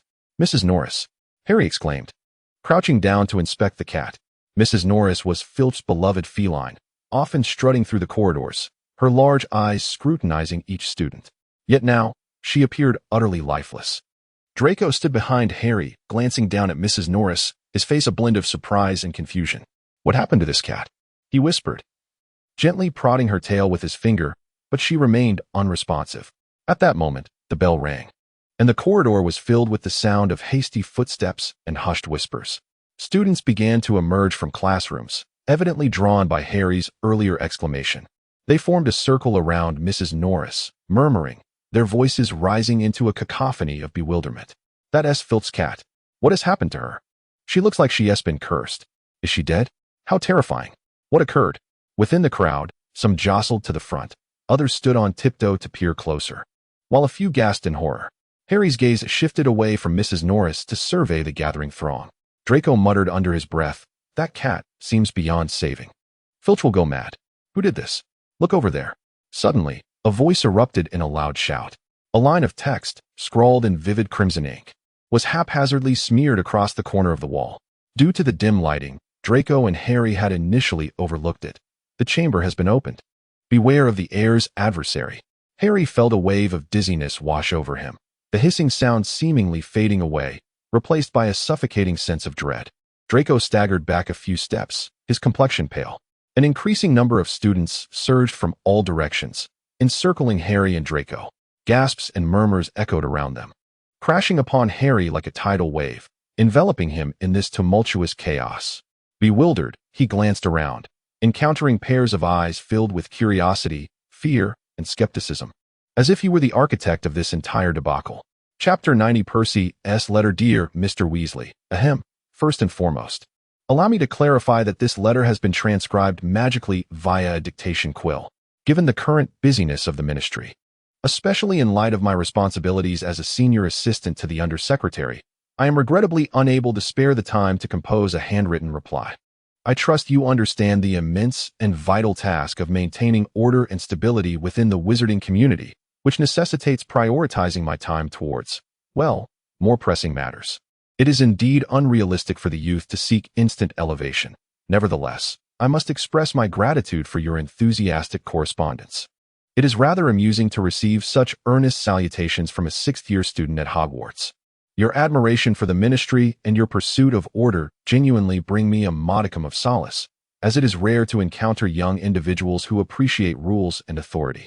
Regarding the internship opportunity you mentioned, I must assert that the ministry is an extremely serious and efficient institution, and we uphold extraordinarily high standards for any prospective candidates. Your ambition is commendable, yet I must remind you that the ministry is not easily accessible. Every position, every opportunity is determined through rigorous selection, assessment, and, appropriate background checks. Of course, as a student from Hogwarts, there remain numerous areas for you to learn and improve upon. Your letter contains some rather creative ideas, however. I kindly suggest that in future correspondences, you pay greater attention to the proper format and decorum of your language. After all, the employees of the ministry must always exemplify the highest professional standards. As for your interest in specific departments within the ministry, I noticed you did not explicitly mention which field you wish to enter.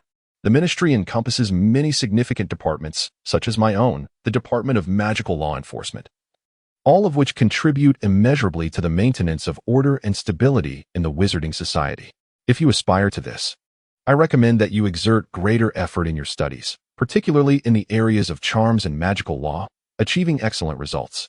Your transcript, dear Mr. Weasley, is the most direct basis upon which we assess an individual's capabilities. Speaking of your familial background, I must touch upon your father, Mr. Arthur Weasley. I trust you are aware that his, career choices within the ministry are somewhat regrettable.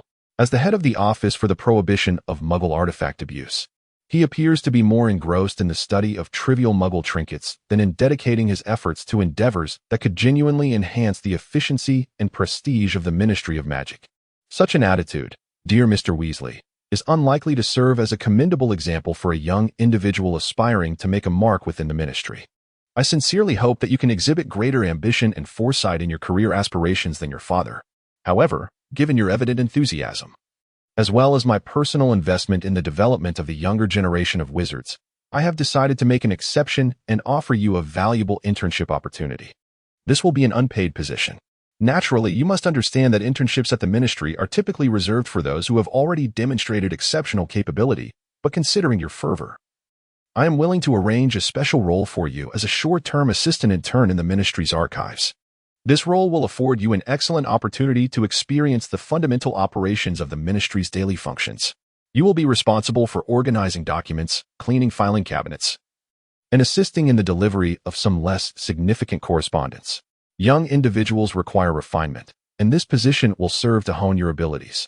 Although such tasks may seem mundane, they are an indispensable part of the ministry's efficient operation. I trust you will come to appreciate the significance of order and regulation through this experience. Lastly, I must emphasize that the ministry does not accept internship applications outside of the formal process. Your internship arrangement will be personally submitted by me to the ministry's Human Resources Office and will take effect only upon necessary approvals. I believe you will understand that the existence of rules is intended to ensure a more orderly environment. I wish you success in your studies at Hogwarts, dear Mr. Weasley. I look forward to seeing you in the corridors of the ministry in the future, provided you meet our standards. Of course, this is contingent upon your ability to demonstrate that you are not merely a passionate student, but a truly capable individual who can contribute to the glory of the ministry. Dolores Jane Umbridge, Senior Undersecretary to the Minister of Magic, Department of Magical Law Enforcement, Chapter 91. Parseltongue in the aftermath of Madame Loris's incident. An air of unease pervaded the halls of Hogwarts Castle. Students whispered in the corridors, classrooms, and even in the dormitories about the chilling word inscribed on the walls, Chamber of Secrets. The students of Gryffindor, Hufflepuff, and Ravenclaw were primarily driven by curiosity and fear, while those of Slytherin appeared particularly eager, congregating in their common room to engage in fervent discussions regarding the origins of the term Chamber of Secrets. Does the Chamber of Slytherin truly exist? Pansy Parkinson inquired softly, adjusting her skirt. It certainly exists, replied Marcus Flint with a furrowed brow. Have you not heard the legend? It is said that when the four founders established Hogwarts, Slytherin harbored distrust towards wizards of Muggle descent. Slytherin believed that the practice of magic was not suited for all. Thus, he concealed a chamber within the school, accessible only to his rightful heir. What secrets does this chamber hold? Theodore not cast a sidelong glance at Flint, his tone laced with skepticism. This is precisely the crux of the matter. Blaise shrugged, recounting the rumor that a monster lay hidden within, controllable only by the heir. In other words, the one who can unlock the chamber is none other than Pansy, who lowered her voice conspiratorially, suggesting that it is Slytherin's heir. Are you implying that those unworthy of learning magic are the Muggle-born students? A timid first year inquired. Indeed, another Slytherin student scoffed, recalling Salazar Slytherin's assertion that Hogwarts should rightfully belong to pure-blood wizards. Those mudbloods are utterly unworthy to study alongside us. Such discussions intensified in the Slytherin common room, with some even beginning to speculate about the true nature of the chamber's monster. Meanwhile, an eerie atmosphere enveloped the school as students discreetly deliberated on the identity of Slytherin's heir. Harry Potter and Draco Malfoy emerged as the most prominent candidates, both present at the time of Madame Rosmerta's attack. In his infancy, Harry was able to vanquish the Dark Lord, while Draco seemed to embody the archetype of the Slytherin heir, largely due to his family's lineage. As the students fervently debated who among Harry and Draco was more likely to be the heir of Slytherin, Harry found himself wandering alone through the corridors of Hogwarts. His spirits were utterly dampened. The rumors surrounding him fostered a profound sense of isolation, and many Muggle-born students had begun to deliberately avoid him. Amidst the rampant speculation about the Chamber of Secrets, Harry once again heard that chilling, rasping voice, one only he could perceive. This time, the voice seemed even clearer, more imminent, instilling within him an unprecedented dread. Suddenly, a deep and frigid whisper pierced his ears, as if emanating from the very depths of the walls. Tear, devour, kill. Harry abruptly halted, his heart racing. He surveyed his surroundings. The corridor was deserted, illuminated only by the flickering shadows cast by a few candles on the walls. "Who is there?" he whispered, but was met with an eerie silence. "Not again," Harry murmured to himself, a dull pain throbbing at his scar. He recognized this was no mere illusion.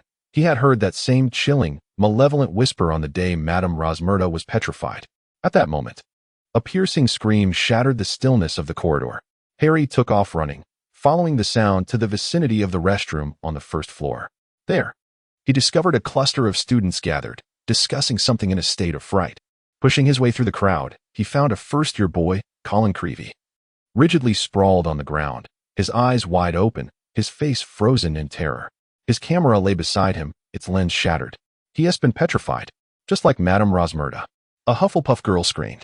A chill coursed down Harry's spine as dreadful news swiftly spread throughout the school. Colin Creevey, a first-year Gryffindor student, had been petrified. When discovered, he clutched his camera tightly, his face frozen in a look of terror, as though he had glimpsed something extraordinarily horrifying in his final moments. The entire school descended into a greater state of panic, with students banding together in fear of becoming the next victim. Professors intensified their patrols, and even Peeves was instructed to refrain from causing mischief. Days later, the atmosphere at Hogwarts grew increasingly tense. In an effort to bolster the students' combat abilities, Dumbledore announced the formation of a dueling club, led by Professor Gilderoy Lockhart. This decision sparked great excitement among many students, particularly those eager to witness Professor Snape use his magic to best Lockhart.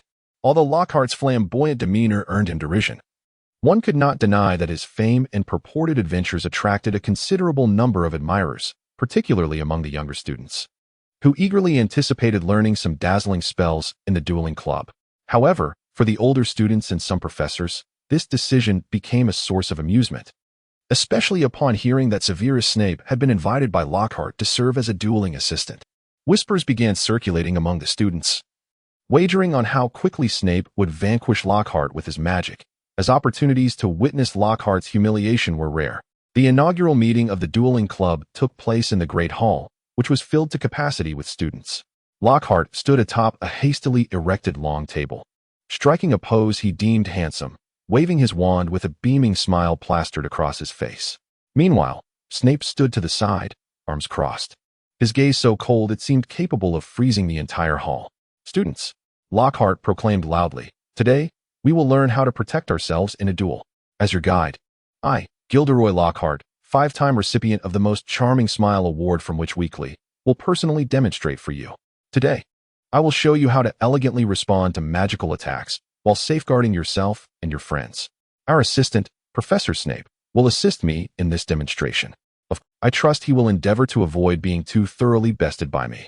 Standing at the edge of the crowd, Snape slowly approached the stage, a faint smirk curling at the corners of his mouth. Indeed, Lockhart, I would be most pleased to teach you some genuine magic. Laughter erupted from the students, and many began to murmur, eagerly anticipating a thrilling confrontation. Amidst the crowd, Harry felt a twinge of unease as he noticed Draco standing nearby, watching Snape intently. Now, class, Lockhart continued, undeterred by Snape's scornful retort, his enthusiasm unabated. Let us demonstrate a standard wizard duel. Pay close attention to my stance. No sooner had he finished speaking than a red beam shot from Snape's wand, and Lockhart's wand was sent soaring from his hand, tumbling to the ground below. Lockhart paused momentarily, then awkwardly chuckled. Ha, splendid job, Severus. This is precisely the standard disarming charm I wish to demonstrate. The students erupted in laughter, and Harry heard Blaise mutter beside him, I knew Snape would leave him searching for his teeth. Now, Lockhart cleared his throat, striving to regain his composure. Let us invite two students to the stage to showcase their skills. Harry Potter and Draco Malfoy. Come on, children, demonstrate your prowess. Harry felt a tightening in his stomach. Yet he understood that refusal was not an option. He ascended the stage, confronting Draco.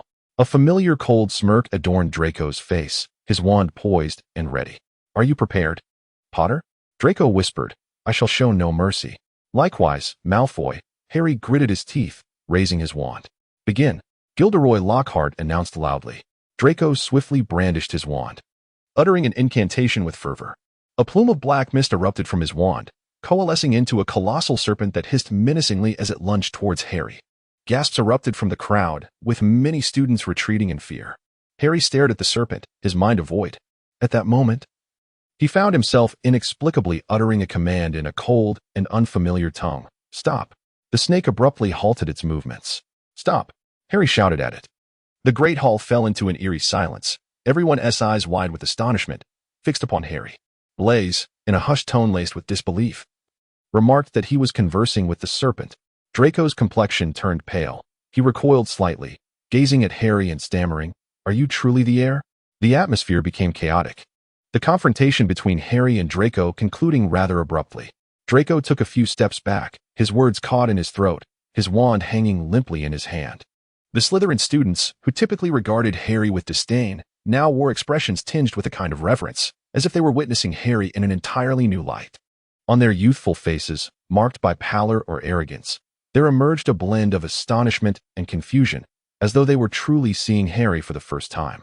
A peculiar stillness enveloped the air, as if the recent tumultuous display of magic had drained all sound from the hall. Professor Snape, his face ashen, announced the end of the event, his voice colder than usual, as if he were desperately suppressing something. Yet, scarcely anyone noticed his demeanor. All Slytherin gazes were riveted upon Harry. Amidst the tumultuous crowd, Blaise pushed through two younger students obstructing his path and hurried to Harry's side. His face betrayed unmasked shock, his normally languid eyes now wide with astonishment. Harry, he inquired, his voice slightly higher with surprise, did you just speak Parseltongue?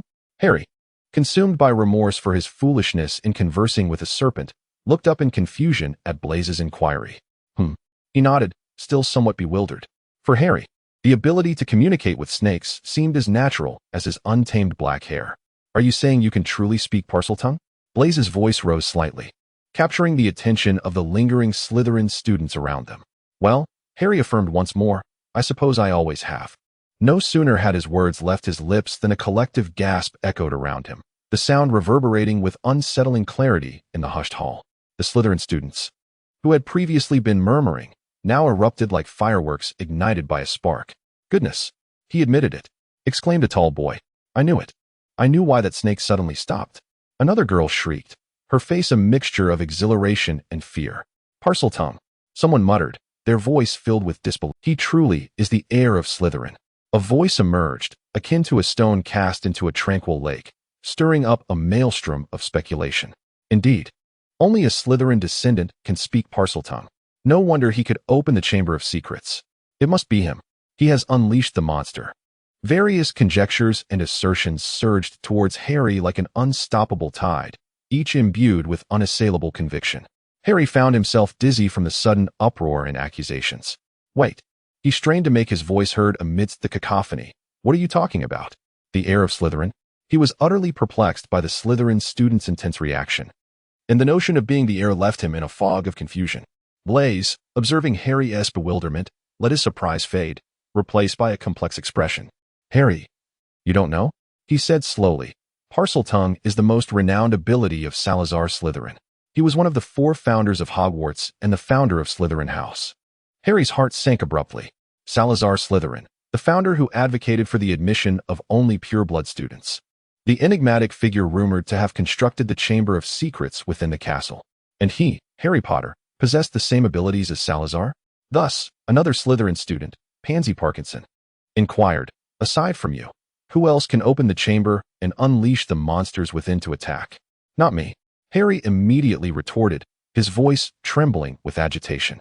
He recalled the petrified cap belonging to Filch, the rigid body of Colin Creevey, and indescribable anguish seized him. How could he possibly commit such acts? I haven't harmed anyone. I don't even know what the chamber is. Yet, Harry's protests seemed feeble against the unwavering gazes of the Slytherin students. Their looks were no longer merely filled with awe but intertwined with a hint of fear and excitement, as if they were meeting Harry for the first time. Chapter 92. Composure. Draco stood amidst rows of bookshelves, his fingers gliding along the spines of the tomes, his brow furrowed, a flicker of impatience glinting in his eyes. His purpose was not to complete any assignments, but to resolve a persistent headache named Dobby. Noting Dobby's recent behavior, Draco observed that the house elf seemed utterly unperturbed by the customary punishments, such as slamming against walls or burning his fingers, even repeatedly risking everything to protect Potter. However, dismissing Dobby outright would not only expose some secrets of Malfoy Manor, but would also play directly into Dobby's hands. He desired freedom. Dobby had explicitly conveyed this to Draco. Insane. Draco muttered under his breath. Acting on his own, protecting Potter? Preposterous. If Father were to learn that the Malfoy house elf had betrayed his master. He paused, recalling that Dobby had previously warned him about the Dark Lord's presence at Malfoy Manor, which tempered Draco's anger somewhat. There must be a solution, he murmured to himself, forcefully extracting a hefty tome on house elf contracts and constraints from the shelf. He turned the pages, convinced that some ancient magic could compel that filthy little creature to behave. Even if only temporarily. The library was not devoid of life, as whispers occasionally broke the silence, with Madame Pants periodically admonishing the chatterers. Among those hushed tones were the names of Harry Potter and the heir of Slytherin. The news of Harry Potter being a Parseltongue had already spread throughout Hogwarts, and the rumors regarding his identity as the heir of Slytherin were intensifying. The heir of Slytherin resided within Slytherin House. The heir possessed the ability to converse with snakes. The heir had vanquished the Dark Lord as an infant. All of this seemed quite plausible. Draco initially found these rumors absurd. Yet after witnessing Harry converse with a serpent during the dueling club, he found himself engulfed in confusion, for the ability to speak Parseltongue was exceedingly rare. At that moment, Draco's gaze unintentionally drifted to a corner of the library, where he spotted a familiar figure, Percy Weasley. Draco noticed an unassuming black diary sprawled open beside Percy. Percy was currently bent over, fixated on the diary, his quill moving rapidly across the parchment as he scribbled something. His expression was peculiar, his eyes vacant yet fervent, as though captivated by something beyond comprehension. Draco's heart raced. He recognized the diary. It was an item his father, Lucius, had brought to Hogwarts, belonging to the Dark Lord. He recalled that the diary had once been kept in his bedroom until it was brought to the school not long ago. Even more chilling for Draco was the sudden recollection of the inexplicable nightmares he had experienced in his bedroom, which may have been connected to this very diary. After arriving at Hogwarts, he had been sleeping soundly. This realization caused him to set aside the book about house elves. Draco narrowed his eyes and cautiously approached Percy, deciding to temporarily set aside his concerns regarding Dobby to unravel this mystery. His gaze fell upon the black diary, and Percy seemed to sense something, abruptly lifting his head, a flicker of panic crossing his features. Draco noticed that Percy instinctively attempted to close the diary, but his movements were awkward and stiff. "Long time no see," Draco initiated. "How have you been lately?" A single line of text was visible on the black diary, and Draco cast a quick glance at it. It was an incomplete sentence, You may bring some valuable gifts. The phrase appeared to be a response. Percy swiftly closed the diary, his complexion looking quite pallid. You seem a bit under the weather. Haven't been sleeping well recently? Draco inquired, seeking to validate his suspicion that the nightmares that had plagued him during the summer might be linked to this diary. Percy clearly did not expect Draco to pose such a question, his face instantly turning awkward as he attempted to mask his unease. I haven't been sleeping too well. I keep having strange dreams, Percy replied, his voice somewhat shrill, clearly trying to maintain composure. Perhaps you could consult Madame Pomfrey, Draco suggested. She has remedies that could help. I will, Percy replied, lowering his head as he flipped through other books on the table. Will you be taking the books back to your dormitory? Draco inquired again. Indeed. I typically carry my notebook back to the dormitory, Percy replied, mentioning that he has taken this diary with him wherever he goes lately.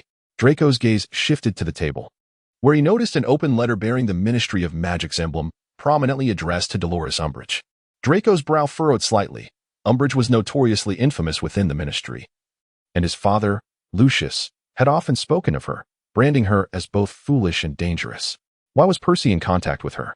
Do I appear unwell? Percy suddenly raised his head, his tone serious. Draco hesitated for a moment, but decided to caution Percy. I believe so. It seems as though you are unwell. I have been experiencing brief lapses in memory lately, Percy confessed. Draco hesitated again, having nearly concluded that the diary was responsible, yet uncertain if he should divulge too much. He could only suggest, have you encountered anything peculiar? Anything out of the ordinary? Percy's eyes flickered, seemingly conflicted. Recently, someone has taught me how to approach the Ministry of Magic, how to gain influence. It has instructed me on how to connect with those who truly matter, how to secure a place for myself in the future. Apologies, I noticed this letter. Are you closely associated with Umbridge? Is she the important person you speak of? Draco found it difficult to conceal his disdain. In truth, I have sent numerous letters, yet only a handful have responded, but I am pleased nonetheless, Percy replied. I believe I have interacted with something unusual recently, but I have received feedback. Draco spoke with a rare seriousness. I would advise you to steer clear of that woman. Umbridge. My father knows her. She is not someone you can handle. Percy abruptly stood up, his face flushed. What gives you the right to lecture me? I find her quite amiable. He clutched the diary tightly to his chest. Who do you think you are? Just someone riding on the coattails of your family's reputation. I do not require your counsel. I am aware of what I am doing. Madame Pants, the librarian, noticed the commotion and stormed over in their direction, furious. A thought swiftly crossed Draco's mind. He lowered his voice to Percy. Yet if you possess any semblance of reason, you should calm down. A flicker of anger crossed Percy's face as he abruptly stood, seizing the diary and letter, holding them tightly against his chest. I am perfectly calm, he hissed through clenched teeth, before turning on his heel and striding out of the library. What is all this noise? Madame Pants had approached them, ready to expel Draco from the library as well. Draco's lips twitched as he stood rooted, gazing at Percy's retreating figure. Although he was unaware of the true enchantment of the diary, the matter was far from resolved with its mere appearance. Percy's peculiar behavior, along with Harry's ludicrous rumors, seemed to point towards a more profound conspiracy. Chapter 93. Stalking in the early morning at the Gryffindor common room. Percy clutched a copy of the Ministry of Magic's regulations, yet he hesitated to turn the pages. His memories from the previous day felt as though they had been severed, leaving behind a disconcerting void. Percy, you're daydreaming again? Ron called out as he hurried to breakfast, offering Percy a brief greeting. Startled, Percy snapped back to reality, clearing his throat in a feigned manner. Just pondering matters, he replied dismissively, lowering his gaze to pretend to peruse the book. Ron shrugged and walked away. Percy dared not disclose to his brother that weeks prior, he had awoken to find his clothes covered in feathers, as if he had just crawled from a henhouse. Even worse, the morning before, his fingers bore fresh, vivid paint, glaringly red like blood, of which he had no recollection of its origin. His gaze involuntarily drifted to the black diary on the table.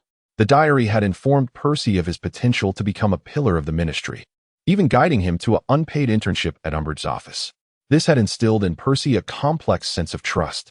It seemed genuinely capable of aiding him in realizing his ambitions. To Percy, who had yet to fully immerse himself in the working environment, those in positions of power appeared through a certain lens. However, doubt had begun to take root in Percy's heart. He had heard whispers of the Chamber of Secrets being opened and murmurs surrounding the previous two incidents. Were the feathers and the words on the wall somehow connected to him? Had he inadvertently opened the chamber? At the same time, in an empty classroom at Hogwarts, Draco leaned against the wall, seemingly awaiting something. Suddenly, a sharp crack resonated in the air as a small figure materialized beside him.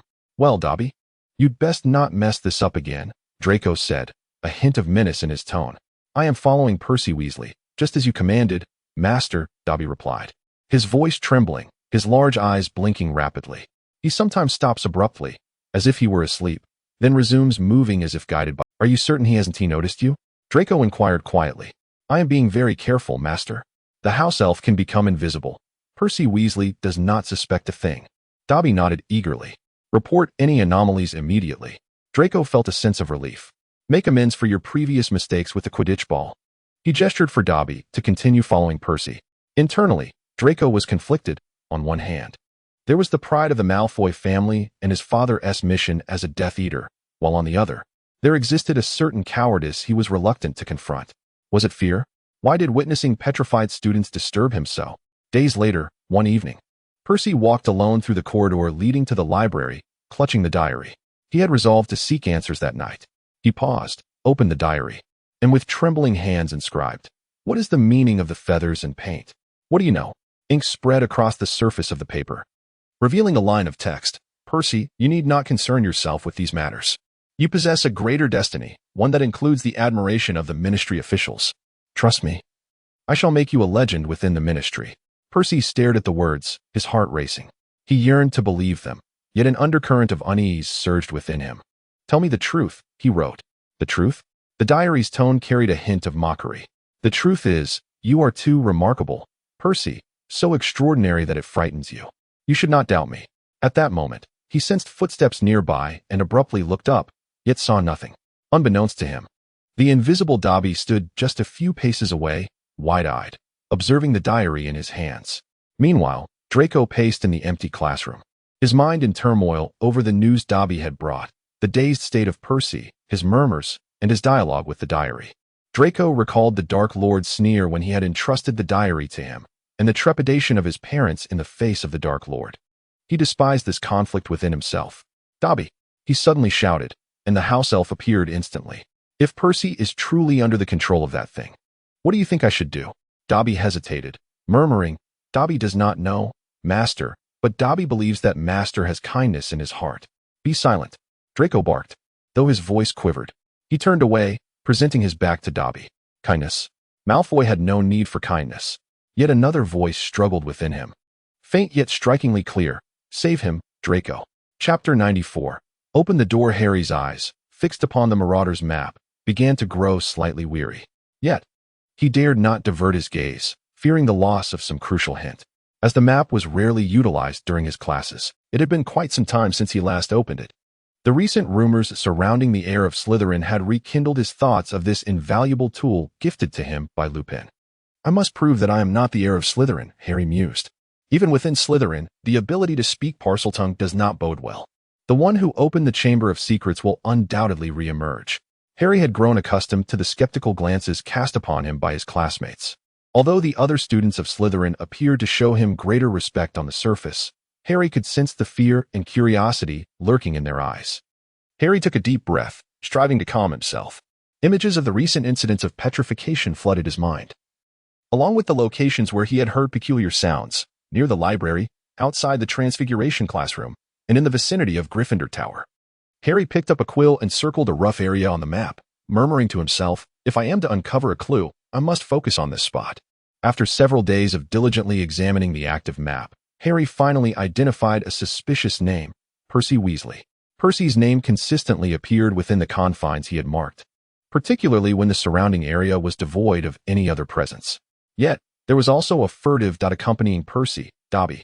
Wherever Percy ventured, Dobby seemed to follow, oblivious to Percy's awareness of his presence. Harry furrowed his brow. Percy? He was the least likely person to engage in such activities. As the head boy of Gryffindor, how could he possibly be aware of the secrets of the Slytherin chamber? Moreover, he would never contravene school regulations or act in an indiscreet manner. Yet, Percy had indeed been exhibiting peculiar behavior lately. Harry recalled the recent pallor of Percy's face. Why was Dobby tailing Percy? Harry wondered in astonishment. Shouldn't he be following me instead? Was he suspecting something? Or was there another reason altogether? When the little dot representing Percy Weasley reappeared on the map within that dubious vicinity, Harry sat up straight. He noted that Percy's route was unusually erratic, leading toward the girls' restroom. Harry's heart quickened as he bit his lower lip. Why would Percy be lingering near the girls' restroom? All the incidents of petrification had occurred not far from that very location. Just as Harry pondered his next move, another familiar name caught his eye on the map, Dobby. The little dot of Dobby was cautiously trailing behind Percy, maintaining a safe distance. Dobby's dot followed Percy neither too closely nor too far, and as Percy's dot lingered near the girls' restroom, it suddenly vanished from view. Harry's eyes widened in astonishment as he observed Dobby's shift to the vicinity of Justin Finch-Fletchley's, only to vanish moments later. However, after a brief interval, Harry was astounded to find Dobby's dot once more on the Marauders map, this time appearing beside Draco Malfoy's dot. Subsequently, Draco's dot dashed towards Snape's office. Snape, accompanied by a host of professors, made his way to Justin's side. Justin Finch-Fletchley had been petrified. Harry heard someone nearby exclaiming the latest news. On the second floor was a student of Muggle descent. The heir of Slytherin had struck again. Hogwarts was once more engulfed in an atmosphere of panic, and Harry found himself at a loss for words, for he was alone in the empty classroom, scrutinizing the Marauders' map.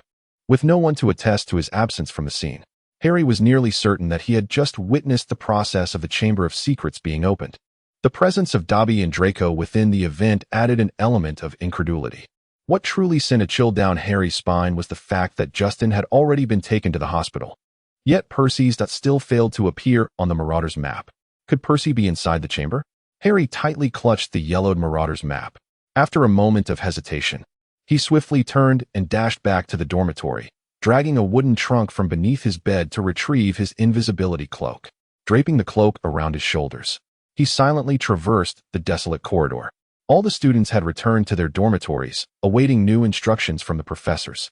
The current atmosphere at Hogwarts was eerily tranquil, with only the occasional soft scrape of his shoes against the stone floor, allowing Harry to hear the rapid pounding of his own heart. Harry felt an overwhelming urge to rescue Percy. He might be the only one who had noticed Percy's disappearance, yet he was entirely oblivious to what awaited him. The girls' restroom lay just ahead. He quickened his pace, holding his breath as he pushed open the creaking door. The sound of dripping faucets echoed in the empty space. However, before he could take a single step, he found himself frozen in place. Inside the restroom stood two figures, Snape and Draco. Snape was fixated on a rusted faucet, his lips pressed tightly together, while Draco, standing beside him, appeared visibly shaken. You said it was this faucet that it saw, correct? Snape inquired. Draco nodded. Yes, Professor. Dobby mentioned that Percy vanished right here. After he uttered something towards it, a large hole appeared, and Percy slipped inside. Without further questioning, Snape raised his wand, whispering a series of incantations directed at the faucet. A burst of light erupted from the tip of his wand, colliding with the faucet, yet it merely sparked feebly. The faucet remained immovable. Snape's brow furrowed deeper as he attempted several more complex spells, but the faucet continued to show no sign of response. At that moment, the floor beneath Harry trembled slightly. He had inadvertently stepped on a loose stone, producing a faint creak. In the silence of the restroom, the sound was startling.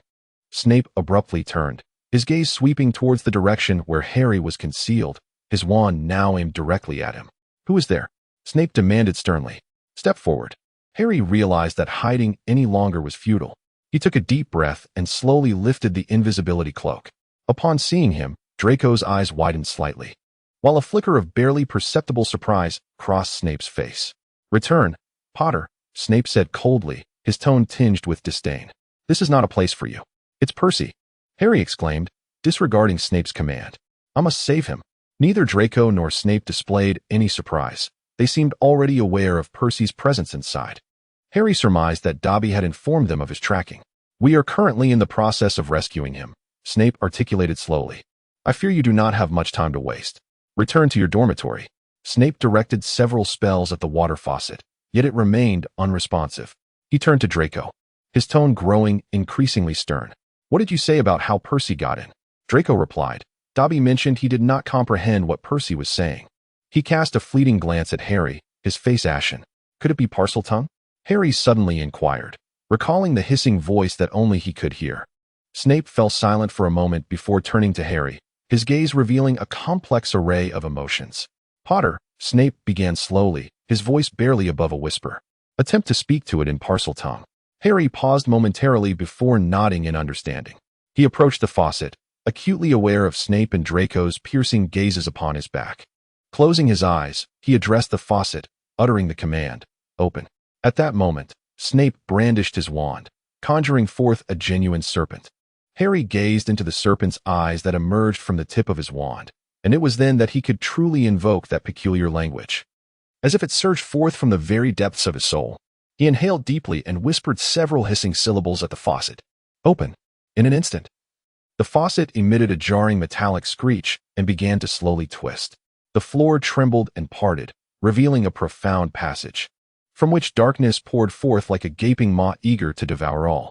Harry glanced back. Snape's face was inscrutable, while Draco took a slight step back, a flicker of fear crossing his features.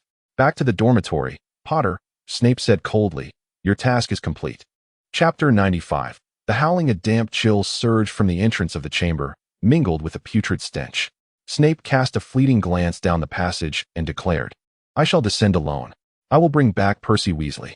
He turned, his piercing gaze sweeping over Harry and Draco. "You two return to the dormitory." Snape reiterated his command, his tone imbued with an undeniable authority. Harry stood rooted to the spot, his feet seemingly nailed to the floor, unable to move an inch. Snape's tone grew increasingly severe. "I do not have the luxury of a spare hand to collect your corpses, especially yours, Potter." He fixed Harry with a penetrating gaze, his dark eyes flashing with a warning glint. "Leave at once." Harry, meeting Snape's gaze, remarked, "It is perilous ahead. Given that I can comprehend the creature's calls, which may very well be serpentine, are you testing the head of Slytherin's familiarity with its legends?" Snape, upon finishing his response, pressed his lips into a straight line. "I am acutely aware that it is a basilisk within," he retorted. "Or do you wish to leave your stone effigy in the chamber?" "Professor, there may still be areas in the chamber that require Parseltongue," Harry countered. At that moment, Draco interjected, fixing his gaze on Snape. "That diary, its owner." He hesitated. "I fear the owner of the diary is the Dark Lord, and he yet lives. What if the diary is intertwined with him? Might Snape, as a Death Eater like his father, be implicated?" Harry's presence held Draco back from articulating the thought fully. Perhaps it would be more prudent for another to address the dilemma of the chamber, yet they could not afford to delay any longer. Draco had already recounted the situation in Snape's office. As the custodian of the diary, Draco found it intolerable to consider that it could genuinely endanger students. Thus, after Dobby's findings, Draco chose to inform Snape, the first reliable adult he thought of in this grave matter. Snape's expression turned icy. He understood Draco's apprehensions. After a moment, he inhaled deeply and turned to Harry. "Very well, Potter, follow me. You will heed my commands." He then directed his gaze to Draco. "Draco, go and notify Dumbledore. Inform him of the situation here. We require assistance. I will find a way to contact Dumbledore immediately." Upon hearing this, Draco turned and departed, swiftly vanishing around the corridor's corner, leaving only the echoes of his footsteps against the stone walls of the lavatory. The passage was slick and frigid, and Harry trailed closely behind Snape. The tip of his wand emitted a faint glow, barely illuminating the path ahead. The air in the chamber was heavy and oppressive, with walls adorned in moss and serpentine carvings, the hollow stone eyes of the snakes seemingly watching them. Snape advanced with assured steps, his usually flowing black robes trailing along the ground, soon soiled by mud.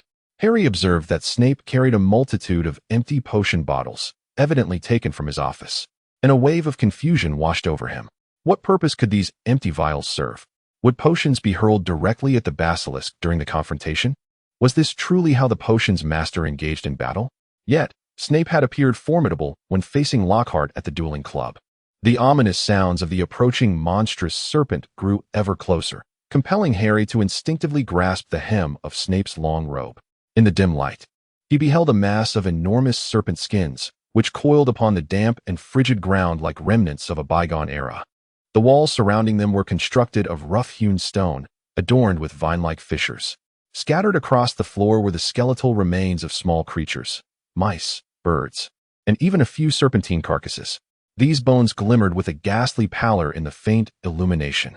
As they pressed forward, they encountered a colossal stone wall. intricately carved with two entwined serpents, their eyes set with gleaming emeralds, cold and lifelike. "Open it." Just as before, Snape whispered to Harry. Harry once again commanded in Parseltongue, and the stone wall gradually parted, revealing the true visage of the chamber. The chamber was a vast underground hall, its ceiling soaring to heights that seemed to vanish into infinity. Each stone pillar was intricately carved with serpentine motifs, the snake heads poised downward, flicking their tongues as though they might spring to life at any moment. The floor was laid with slick black marble, glistening and reflecting a faint green luminescence. At the hall's center flowed a long waterway, its surface imbued with a deep emerald hue. Occasionally, tiny ripples danced across the water, hinting at some unseen creature lurking beneath the surface. Flanking the waterway were symmetrical platforms, at the far end of which stood a colossal statue of Salazar Slytherin. Draped in a flowing robe, Slytherin's gaunt visage exuded an air of coldness, his sunken eyes resembling dark caverns, and the corners of his mouth curled into a hint of disdainful amusement. His beard cascaded to his chest, winding like a serpent. Scattered at the base of the statue were fragments of stone and dust. "Be cautious, Potter," Snape suddenly halted, his voice a low whisper. "The basilisk's gaze can kill. Even through glass, it can turn you to stone." Harry remained in a state of trepidation, glancing about anxiously. "Close your eyes," he was instructed. "Do not open them until I tell you to. Like this, cover your eyes. I shall take care of the rest." No sooner had the words left his lips than Snape extended his hand, shielding Harry's eyes. Harry barely registered the chilling sensation before a deep, menacing hiss echoed from the depths ahead. How could he possibly vanquish the creature with his eyes shut? He pressed his hands firmly against his eyes, his heart racing. What if Snape fell victim to the serpent's gaze? Could Snape truly confront the monster alone? Snape turned to face the depths of the chamber, squinting as he retrieved a collection of small, intricate potion vials. Harry heard Snape murmuring an incantation and was astonished to realize that he recognized the spell. It was a transfiguration charm taught by Professor McGonagall. The bottle twisted and contorted in midair, swiftly transforming into a vibrant, crimson-combed rooster. Harry once again heard Snape softly utter another incantation, a brilliant light radiating forth that even penetrated the palms shielding his eyes. Dawn had arrived. The roosters began to crow, their piercing calls shattering the profound silence of the chamber. Suddenly, Harry recalled the recently deceased rooster that Hagrid had been tending to, a natural enemy of the basilisk. Clearly, Snape had no intention of confronting the basilisk head-on. Instead, he opted for a more cunning approach. In the next moment, an enraged hiss echoed from the darkness. The massive form of the basilisk slithered forth from the statue, its scales glinting with a lethal sheen in the dim light. Harry felt the ground tremble beneath him. The crowing of the rooster pierced the air like a blade aimed at the serpent creature, which writhed in agony, emitting several pained roars before crashing to the ground, transforming into a silent pool of remnants. Snape did not hesitate. He advanced swiftly, surveying his surroundings to ensure no further threats loomed. In the shadow of the Slytherin statue, he discovered a patch of dried blood on the ground, a deep crimson hue reminiscent of a long-forgotten past. Further afield, a corner was cluttered with various dilapidated objects, a shattered wand, a book ravaged by water, and several fragments of broken serpent scales. Snape turned his gaze toward the corner, where Percy Weasley lay, his complexion as pale as parchment, clutching a black diary tightly in his hand, the pages of which revealed faint lines of writing. With a flick of his wand, Snape enveloped the diary in a shroud of dark mist, causing it to rise and float towards him as he lowered Harry's hand, which had been shielding his eyes. Harry held his breath, gazing in astonishment at the unfolding scene. "Potter, it is safe here now. I must speak with Dumbledore privately. Take Percy Weasley outside." Snape's voice was low and urgent. He turned away, adding, "Once you are outside, tell everyone it was you who did this, Potter. You vanquished the basilisk, and you saved Percy. I was never here. I trust you have learned the transfiguration spell by now." He paused, lowering his voice further. Harry stammered, But I haven't done anything, Professor. Without you, that wretched boy would likely be dead," Snape replied tersely. "Only you can enter. Just do me a favor. Remember that I was never here, nor was Draco." Without uttering another word, Snape turned and strode towards the exit. Chapter 96, Riddle. The massive form of the basilisk coiled in a corner, dark blood pooling on the ground. Harry gasped for breath, his gaze sweeping across the hall, where, in the shadow of the statue of Salazar Slytherin, he spotted a familiar figure, Percy Weasley. Harry stepped forward, lifting the unconscious Percy and draping his arm over his own shoulder.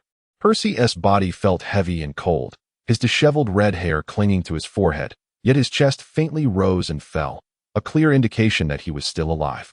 Harry crouched down and gently shook Percy's shoulder. "Percy, wake up. It's me, Harry." Percy's eyelids fluttered slightly before slowly opening. His gaze was unfocused, as if he were struggling to concentrate. Then, his lips moved, producing a faint sound. Harry noted that his voice was hoarse, tinged with a hint of pain. Where am I?" Percy's fingers instinctively reached out toward the ground. Harry furrowed his brow and whispered, "You are in the chamber, Percy. Why am I here?" After a moment of contemplation, Percy seemed to awaken from a stupor and exclaimed, "Is it truly me? Did I really do all of this?" "I suspect you have been ensnared by dark magic," Harry replied. Percy raised his head, a flicker of anguish crossing his eyes. "I had a confrontation with the diary just before I was captured in the chamber. I told it that I would no longer be its pawn, that I did not wish to become a marionette." His voice trembled as he spoke. "That diary knows everything about me. It saw right through me. I was so foolish." Harry recalled the ominous black diary that Snape had taken, his voice tinged with urgency as he inquired, "The diary? What did it do to you?" Percy replied in fragmented thoughts. "Within that diary dwelled a soul named Tom Riddle. He shared his tale with me, an orphan, abandoned in the Muggle world. Like me, he harbored ambitions and desires. He made me feel an uncanny resemblance between us." Percy's voice gradually lowered, laced with a hint of remorse. "I even began to feel sympathy for him, Harry. I thought perhaps he was merely a victim of fate, but I was mistaken."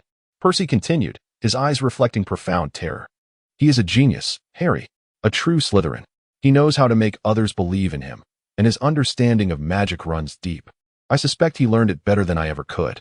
Initially, I perceived him as a trustworthy friend, but later I realized he cared not for me at all. He sought only my soul, intending to transform me into his instrument." He clenched his teeth, tears streaming down his face. "I shall never forget his arrogance, his indifference. I was a fool to entrust my soul to a monster, believing it to be the path to success." Harry's tone turned resolute. "He did not defeat you, Percy. You are still here, with me. The diary has been taken away. He can no longer harm you." Percy was momentarily taken aback, wiping away his tears, his voice trembling yet imbued with a flicker of hope. "Do you truly believe I can escape him?" He sighed deeply, his voice heavy with regret. "At first, I genuinely thought we were quite alike. I was mistaken, Harry. I should not have allowed him to prevail." Percy's voice caught in his throat as he expressed that he could feel my loneliness and the sense of being misunderstood.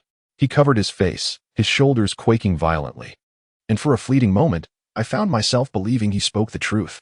A solitary child striving for success at Hogwarts. How does that differ from me?" "Of course." Harry grinned broadly. "You are Percy Weasley, the one who constantly admonishes us to adhere to the school rules. Did you truly think you could be so easily vanquished by Tom Riddle?" Percy took a deep breath, seemingly striving to compose himself. His fingers clenched tightly around his robes, his knuckles turning white. "He knows my vulnerabilities. I have always sought to prove myself, Harry. I am a Weasley, and I yearn to be the best. I wish for everyone to remember my name. I desire a brilliant future, and that diary saw through my ambitions. It promised to help me realize my dreams." Harry listened intently, fully aware of Percy's ambitions and his relentless pursuit of perfection at Hogwarts, whether in his studies or in his role as a prefect. However, he never anticipated that the weight of such pressures and expectations would become the very catalyst for the diary's malevolence. "And then what?" Harry inquired softly. "When did you first sense something was amiss?" Percy offered a wry smile, tinged with self-deprecation. "I began to realize that the diary was not what it seemed. I frequently found segments of my memory shrouded in darkness, and Tom Riddle's words grew increasingly extreme." He paused, a flicker of anguish crossing his gaze. "But it was too powerful, Harry. It could not only control my body, but also delve into my mind, unearthing my deepest fears and desires." "Percy," Harry finally spoke, his tone resolute, "this is not your fault. He is a deceiver, adept at exploiting the vulnerabilities of others. This is dark magic." Percy lifted his gaze, a hint of uncertainty flickering in his eyes. "But how could I have been so foolish? I should have been stronger. I should not have allowed him to manipulate me." "Strength does not equate to the absence of weaknesses," Harry interjected. "Everyone harbors fears, and everyone has desires." Percy hesitated for a moment before nodding. There seemed to be a glimmer of hope rekindling in his eyes. "Yes, It secured me an internship with Umbridge. I believed it was my opportunity. The ministry responded favorably to the flattering letters he taught me to compose, which fostered my trust in the diary and bred my skepticism towards the ministry. Then let us give it a try, Harry replied. The ministry may have been seeking exceptional students all along. A faint twitch of a smile attempted to form at the corners of Percy's mouth, though it fell short. His heart churned with guilt, shame, and a faint sense of relief. I nearly destroyed myself, yet here I stand, he remarked. Harry rose to his feet and extended his hand to help Percy up. We must leave. There are others awaiting us outside. At that moment, a brilliant golden light pierced the darkness of the chamber, accompanied by a melodious cry, as Dumbledore's phoenix, Fawkes, soared into the room. It gracefully circled once before finally alighting upon Percy's shoulder. Fawkes lowered its head and gently touched Percy's forehead with its golden beak, two crystalline tears sliding from its eyes to land upon Percy's skin. Fawkes, Harry murmured, his gaze filled with reverence. The phoenix emitted a soft trill, as if responding to Harry, before turning its attention back to Percy. Taking a deep breath, Percy grasped Harry's hand and unsteadily rose to his feet. Though his legs still trembled, clarity began to return to his eyes. He cast a glance at the corpse of the basilisk, then lifted his gaze to the ceiling of the chamber, a wave of emotion washing over him. I was such a fool, Percy choked back tears. I nearly caused the death of many. I am unworthy of being a prefect. The rooster conjured by Snape continued to meander leisurely within the chamber. Harry struggled to support Percy, whose height barely reached Harry's chest. Let us venture outside first. You should also consider your internship at the Ministry of Magic. Harry had forgotten the pronunciation of Umbridge's name until he was nearly upon it. I worry that I may not be what the ministry needs, Percy lamented, engulfed in guilt. But if you do not approach them, the fantasy will remain just that, Harry replied. You can choose to leave when the time comes. However, I believe losing you would be a detriment to the ministry. The letter Tom Riddle taught me to write is truly quite sentimental, Percy said, wiping the mud from his cheek. I must apologize to the petrified students. That is the most pressing matter at hand. Chapter 97. Destruction. Several hours later, Harry was escorted to the headmaster's office. Dumbledore sat in a high-backed chair, directly opposite Severus Snape. I shall take my leave, Snape remarked upon seeing Harry. There is one last matter, Dumbledore interjected. Snape halted in his tracks. Harry, please have a seat, Dumbledore said, his voice deep and steady. Your performance tonight was impressive. Severus has informed me of the events that transpired within the chamber. Harry nodded, realizing that Snape had indeed briefed Dumbledore on all matters. Now that our discussion has reached a consensus, let us proceed to destroy the diary. Dumbledore gestured towards the book. Would you prefer to take on the task yourself? Dumbledore said with a twinkle in his eye as he regarded Snape. Of course, we could also employ the sword. Snape said nothing but returned to Dumbledore's desk, slowly drawing his wand, his gaze fixed upon the diary. As the incantation escaped his lips, a blinding green light shot forth from the tip of his wand, imbued with the essence of death, hurtling towards the diary resting on the table. For a brief moment, the air seemed to freeze, the illumination of the room consumed by the emerald glow. Suddenly, the diary began to writhe, not as if stirred by the wind, but as if it were a living entity struggling against an unseen force. It sprang open with a violent rustle, the pages fluttering wildly, dark ink seeping from the paper like blood. At the instant the green light struck it, a piercing, heart-wrenching scream erupted from the diary, the sound twisted and agonized, as if a soul were being torn asunder. Harry instinctively covered his ears, a chill rising from the depths of his heart. Harry clasped his arms tightly, the emerald light seemingly igniting a painful recollection within him. The cover of the diary began to contort, as if being kneaded by an invisible hand.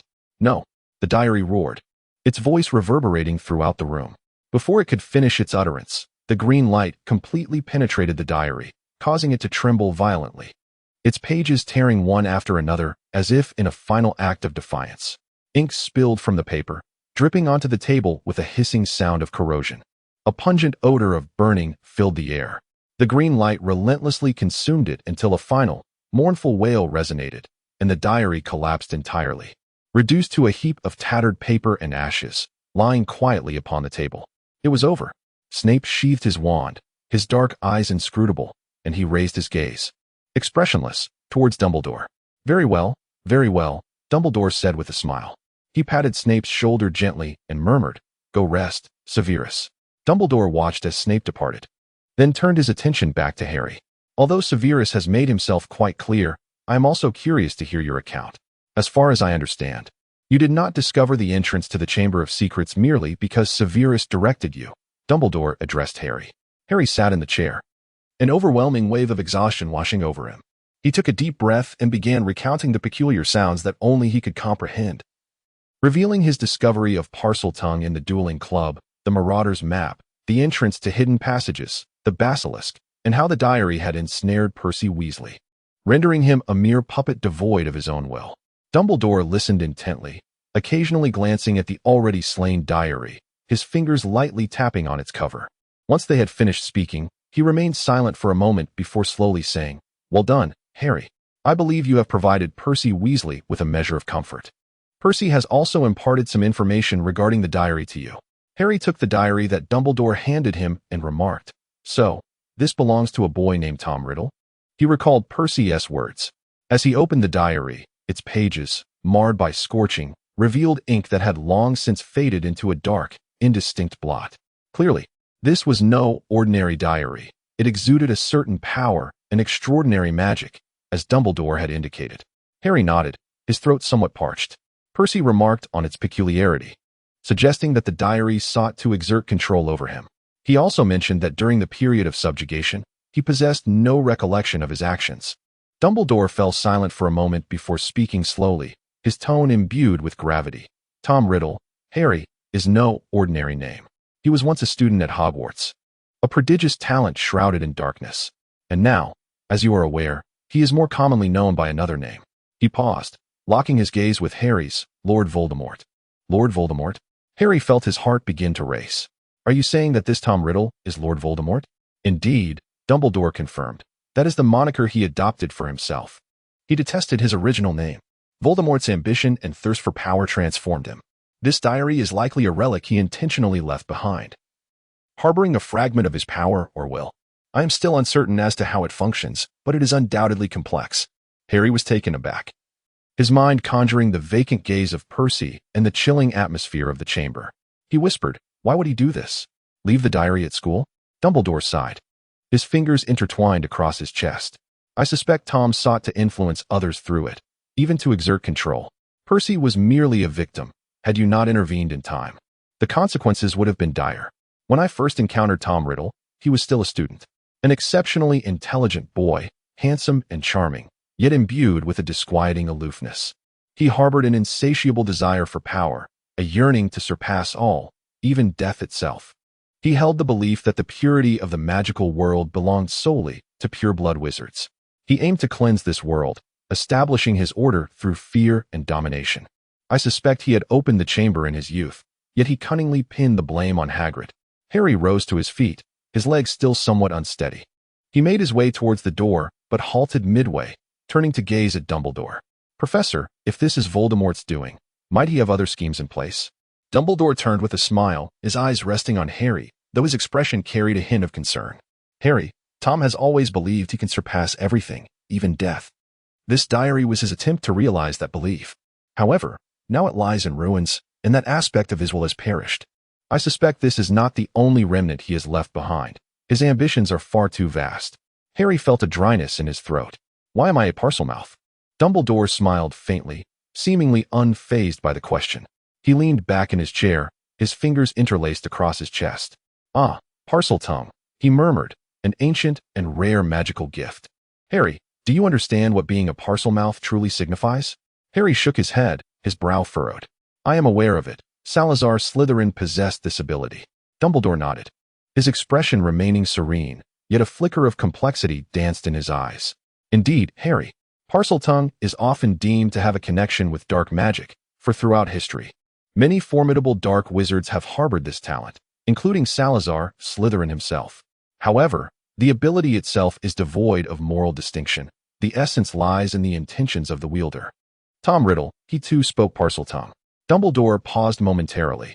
"I have already mentioned this. He is Voldemort." Harry involuntarily clenched his fists. "But Professor, why do I possess such abilities? I do not believe I am a descendant of Slytherin." "Harry," Dumbledore turned to face him, his gaze piercing into Harry's. "Do you know what transpired when Voldemort attempted to kill you while you were still an infant?" Harry nodded slightly, brushing his fingers over the lightning-shaped scar upon his forehead. He had fled. He had lost his power. Indeed, Dumbledore had asserted, yet that was not the entirety of the tale. On that fateful night, Voldemort's magic sustained profound damage. His power, his essence, and even certain abilities underwent a transformation of sorts. And you, Harry, may very well be the vessel for this transference. Harry's eyes widened, and his breath quickened. Are you suggesting that Parseltongue belongs to Voldemort? He bestowed this ability upon me? Dumbledore nodded slowly, though his tone carried a hint of caution. Indeed, Harry, certain traits of Voldemort may have transferred to you through the magical connection forged that fateful night. Parseltongue, perhaps, is one of them. No, Harry murmured softly. Dumbledore's gaze softened further. Harry, this is not your fault. You did not choose any of this. Moreover, this is merely a possibility, a conjecture I have yet to fully confirm. But do remember, even if it were true, it does not mean you are Voldemort, nor does it imply that you will become him. You are your own person. A brave and kind-hearted boy. Harry inquired. So this is not an innate talent of mine? Dumbledore nodded. I believe it is an unexpected gift. How can I rid myself of it?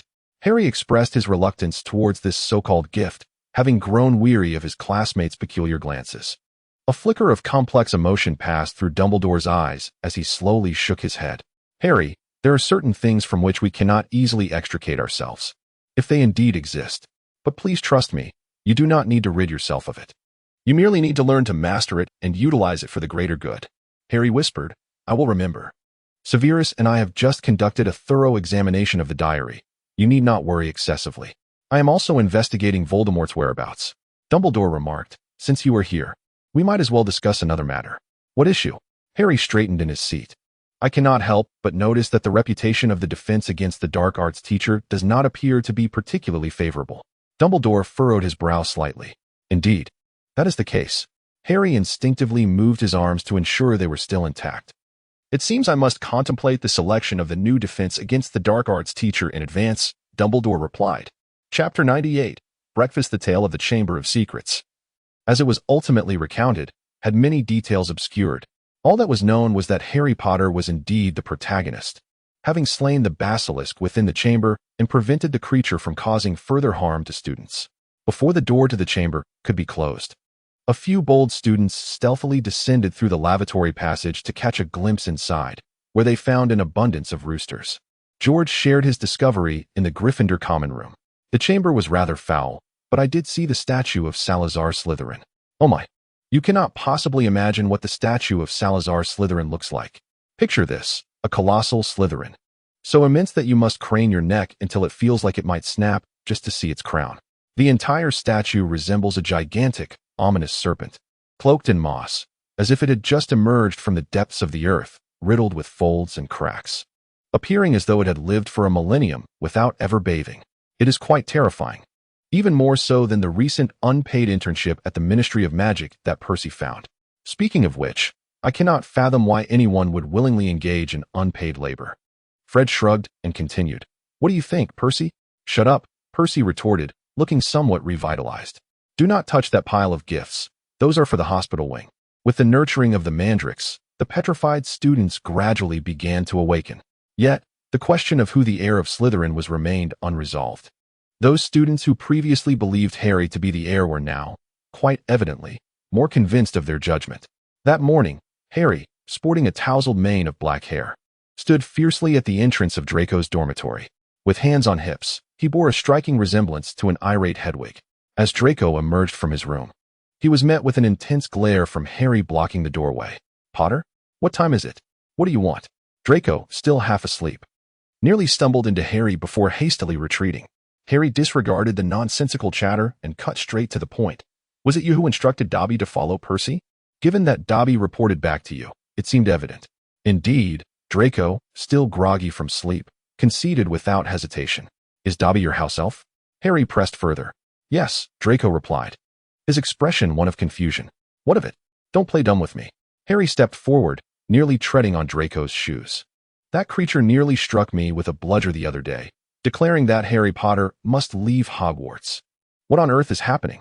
Draco's expression froze, his lips twitching as he finally grasped the gravity of his previous admission, yet it was too late to retract. Leaning against the doorframe, he feigned indifference. Oh, that Dobby. He might just be a bit overzealous. Who remembers such trivial matters? Overzealous? Harry's voice escalated in pitch. How long has he been following me? I can't shake him off. He barged into my home, blocked my path in Diagon Alley. You tell me this is mere enthusiasm. Was this all you're doing? Draco's face paled. Not from the typical Slytherin pride, but from the pallor of someone who had consumed tainted potion and suffered the consequences. He stammered, scratching his head. Well, Dobby might have lost his mind a bit, but this has nothing to do with me, truly, believe me. Nothing to do with you? Harry's eyes blazed with fury. Is this not your command? Draco opened his mouth to defend himself, but found no excuses forthcoming, resulting in a strained chuckle. Ha, Potter, your imagination knows no bounds. But I assure you, I did not orchestrate this. Imagination? Harry's face flushed with indignation. Draco Malfoy, you are a creep. Did you intentionally set Dobby on me? Do you have a penchant for stalking? The moment those words left his lips, the corridor fell silent. Even the caged owls seemed to pause, eavesdropping on their exchange. Draco's complexion shifted from green to red, then to white, ultimately settling into a state of stunned disbelief. He opened his mouth as if to retort, yet no words emerged. At that moment, Crabbe stumbled out of the dormitory, clearly just awakened, his robe askew, exposing half of his shoulder and wearing only one shoe. Upon seeing Harry and Draco in confrontation, he immediately conjured a scene of a Slytherin civil war in his mind, rushing forward without a second thought. Grasping Harry's arm with one hand and tugging at Draco's robe with the other. Don't fight. Don't fight. Let's talk this out. Who is fighting? Harry and Draco shouted in unison, glaring at each other before quickly averting their gazes. Crabbe stood frozen, hand raised in the air, mumbling not fighting. Then what are you shouting about? You nearly scared me into thinking you were going to turn Draco into a slug. A slug? Draco was so enraged that he nearly leapt to his feet. Crabbe, what on earth is going on in that head of yours? How could I possibly become such a repulsive creature? Harry let out a cold laugh, crossing his arms. Ah, yes, you are the noble Malfoy. So you can only send a house elf to follow me, right? Truly impressive. Draco was left speechless, glaring intensely at Harry. His eyes filled with a ferocity that seemed capable of consuming him whole. Unfortunately, his fierce demeanor crumbled within mere seconds, utterly shattered by Harry's next remark. Do you perhaps harbor some unspeakable secret? Harry raised an eyebrow, his tone laced with mockery. No, it is everyone's duty to protect the heir of Slytherin. The master of Parseltongue, Draco retorted, his voice sharp as that of a cat whose tail had been stepped on. Go sell your savior's signed photographs, Potter. A growing crowd gathered at the entrance of Draco's dormitory, intrigued by the unfolding drama. Even those from Slytherin, typically uninterested in meddling, were captivated by the spectacle. Never mind, Blaise has taken Crabbe away. They've been arguing for days.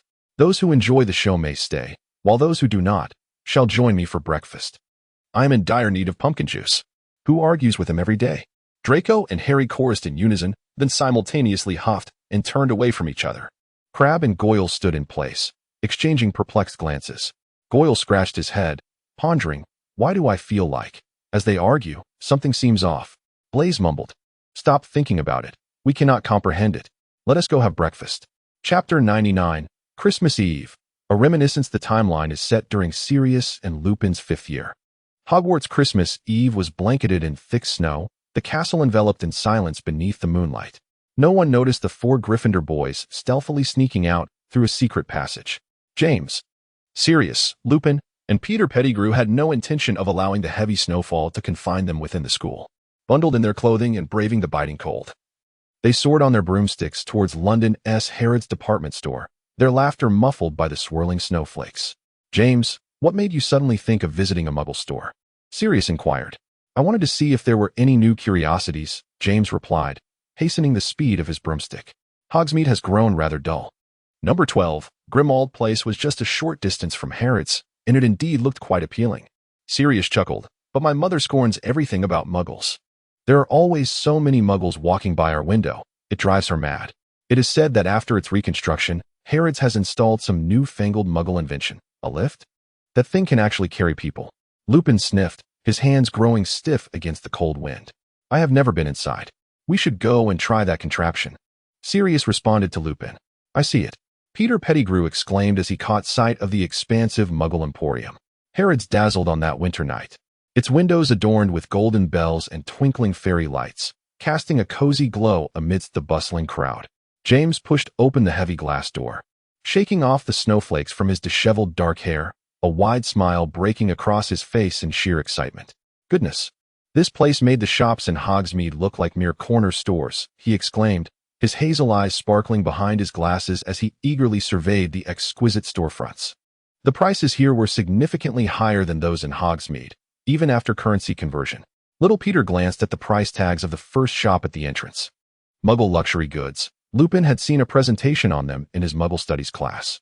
He trailed behind slowly, his tattered coat wrapped tightly around him, still weary from the moonlight that had tormented him days earlier, while James and Sirius had successfully mastered the Animagus transformation this month. The full moon had left him utterly exhausted, his hands and feet cold. Despite being bundled in several layers of clothing, he remained fatigued. Lupin shivered slightly, burying his hands deeper into his pockets. "Moony, you're as cold as ice," Sirius remarked, brushing the snow off Lupin and frowning. "It's much warmer inside." "Muggles have their own temperature control devices," Lupin replied, rubbing his face. "How about something to drink? Look at that enormous Christmas tree. How do Muggles manage without magic?" James marveled at the colossal tree in the shopping center. "Wait a moment, I'll fetch you something warm," Sirius said as he dove into the crowd. Before long, James halted before a jewelry counter, captivated by a delicate necklace featuring a tiny ruby pendant that sparkled like fire under the lights. "What do you think, mates? Will Lily like this?" He pondered, ruffling his hair even more. "It's beautiful. It would complement her red hair perfectly," Lupin replied honestly. "But I think her acceptance of gifts has little to do with what you choose." "What should I do then?" James countered, frustration lacing his tone. "Come on, give me some useful advice." "During my rounds with Lily as prefect, I inquired about her opinion of you," Lupin said slowly. "She might find you a bit too ostentatious and at times, rather impulsive. Snape is her good friend, you know. Your rivalry with him might only make Lily dislike you more. Isn't it worse to fancy the dark arts?"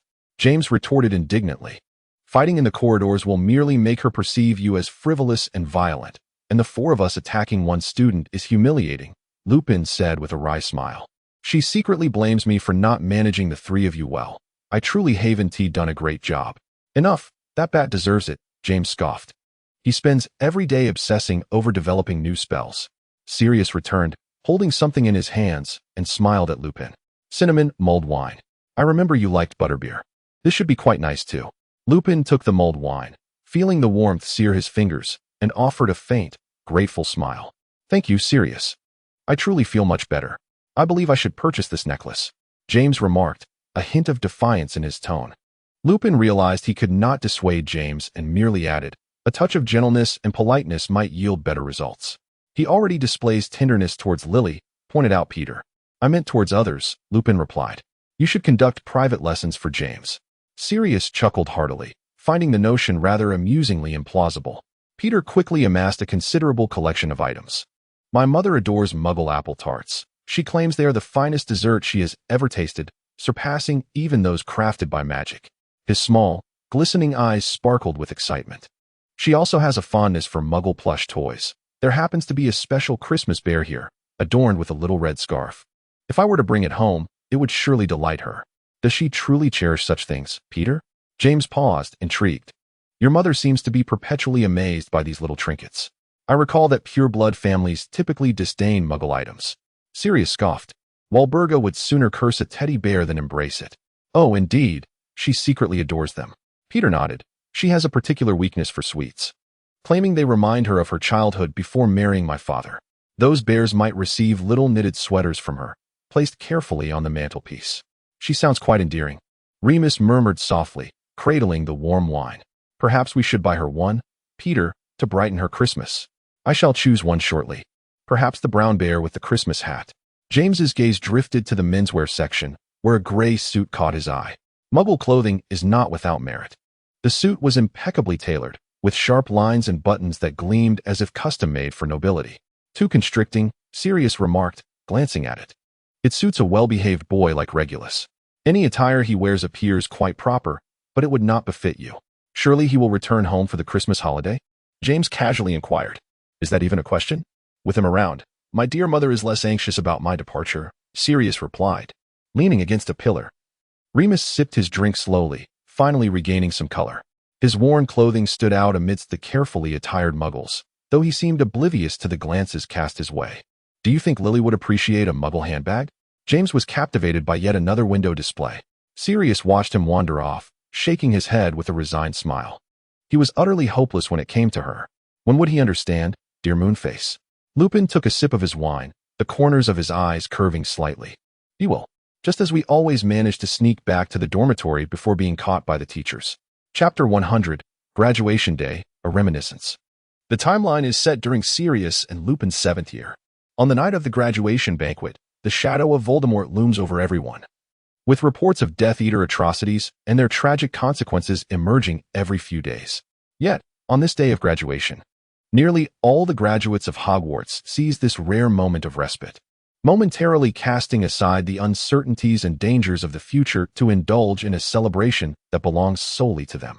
They revel in the Great Hall, singing and dancing, their laughter intertwining with music as they bid a heartfelt farewell to their student days. Outside Hogwarts, the night deepens, and the castle's lights reflect upon the lake's surface. The feast has long concluded, sumptuous dishes cleared away, leaving only a few empty goblets and scattered gift wrappings on the table. Nevertheless, the hall remains vibrant.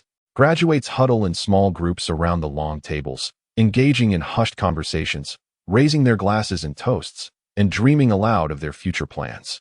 They are reluctant to disperse, striving to prolong the warmth and camaraderie of this moment, as if departing the hall would irrevocably consign their youthful and precious memories to the past. At the Gryffindor table, Pettigrew assists James and Lily in capturing their couple-s graduation photo. James, tame your hair. Sirius chuckles, watching them, adding, "You won't have another chance to take pictures at school after this."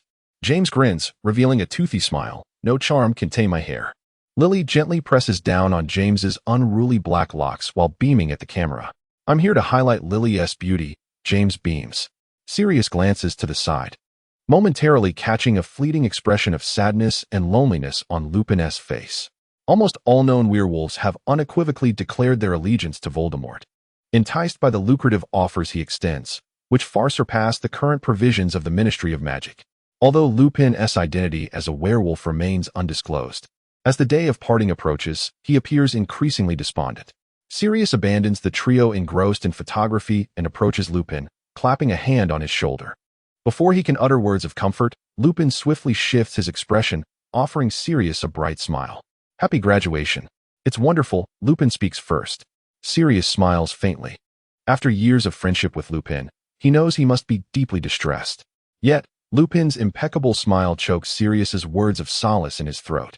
Lupin is astute. He resolves not to allow Sirius the opportunity to unveil his sorrow. "Let us keep in touch, the 5 of us just like before." Sirius blurts out a grand falsehood. Perhaps it will soon be James and Lily's wedding. Indeed, I know, Lupin too decides not to puncture this lie. He lowered his eyelids, avoiding Sirius's gaze. Sirius realized that when someone wishes to conceal their eyes, one can never truly meet their gaze. Going their separate ways was an inevitable conclusion, signifying the impending end of their days spent together. 7 years is a considerable span of time. Sirius recalled Remus in their first year, bashful child who had transformed into the melancholic yet gentle figure before him. Remus was not striking at first glance. He resembled the moon, akin to the very things he feared, often appearing hazy, neither blinding nor devoid of light. Most of the time, he seemed devoid of temperament, only revealing his vulnerabilities upon prolonged and close observation, allowing one to discern the pockmarked psychological scars reminiscent of the moon's surface, marks left by years of misfortune. James was mostly ensnared in his trifles, trivial concerns that hardly qualified as worries: romance, brawls, Quidditch blunders, and detentions for breaching school rules. Yet, with his harmonious family, substantial inheritance, athletic prowess, and naturally cheerful disposition, he had seemingly attained all the joys a child ought to possess. However, Sirius could sense the repressed emotional turbulence within Remus. The adverse familial dynamics and harsh living circumstances could, to a degree, reshape one's psyche. They were both striving to survive in a distorted environment, akin to stars and the moon standing side by side in the night sky. Sirius opened his mouth, uncertain of how to continue, feeling that any words would be futile. He merely adjusted Remus's shoulders. Suddenly, a figure approached Sirius's side. The individuals at the Gryffindor table took a moment to regard the slightly shorter brother. It was a face nearly as handsome as Sirius's own. Upon seeing Regulus, Remus discreetly stepped aside, granting the brothers space to converse. Moving to Peter's side to observe the magical camera's viewfinder. "What brings you here?" Sirius inquired, looking at Regulus. "A graduation gift. Mine. Mother's. Creature has one too." Regulus indicated the 3 gift boxes he held. "Thank you."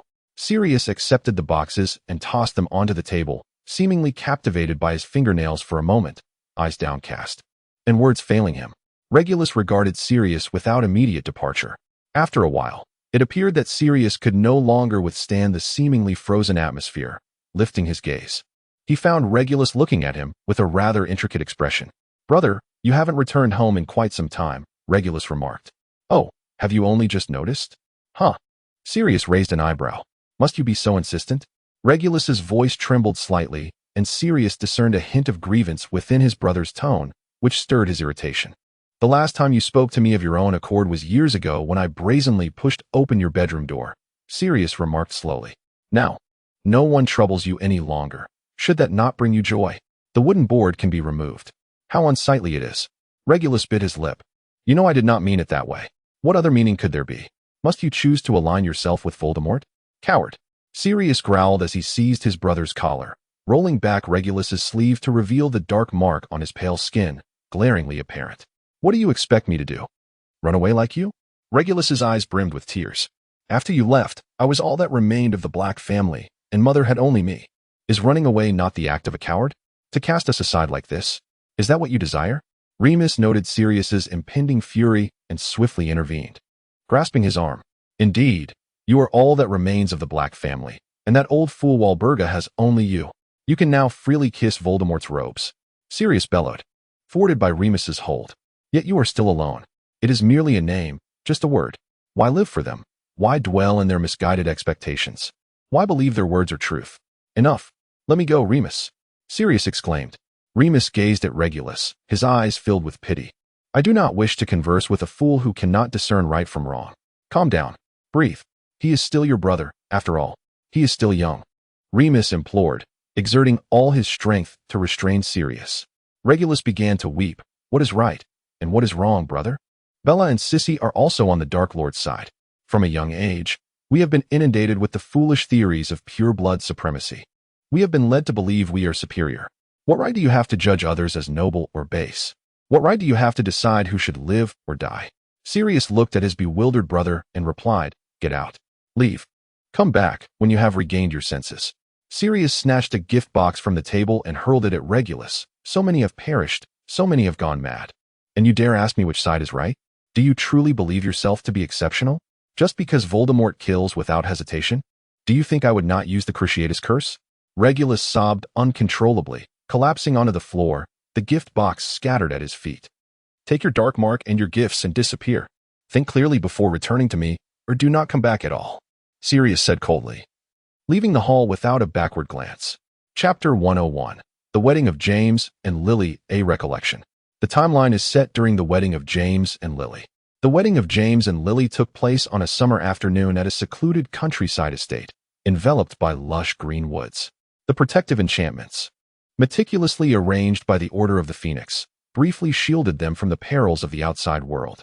The shadow of Voldemort was increasingly casting gloom over the wizarding realm, and the ominous clouds of war added a sense of urgency and significance to the ceremony. Nevertheless, the atmosphere within the estate remained warm and festive. A makeshift altar adorned with Lily's favorite lilies had been erected on the lawn, and as a gentle breeze swept through, the air was infused with a delicate floral fragrance. The guests were few, primarily consisting of members of the order and a handful of trusted friends. Beneath a tent, Lupin, Sirius, and Peter Pettigrew were gathered around a round table, mugs of mead in hand, their eyes occasionally glancing at the newlyweds.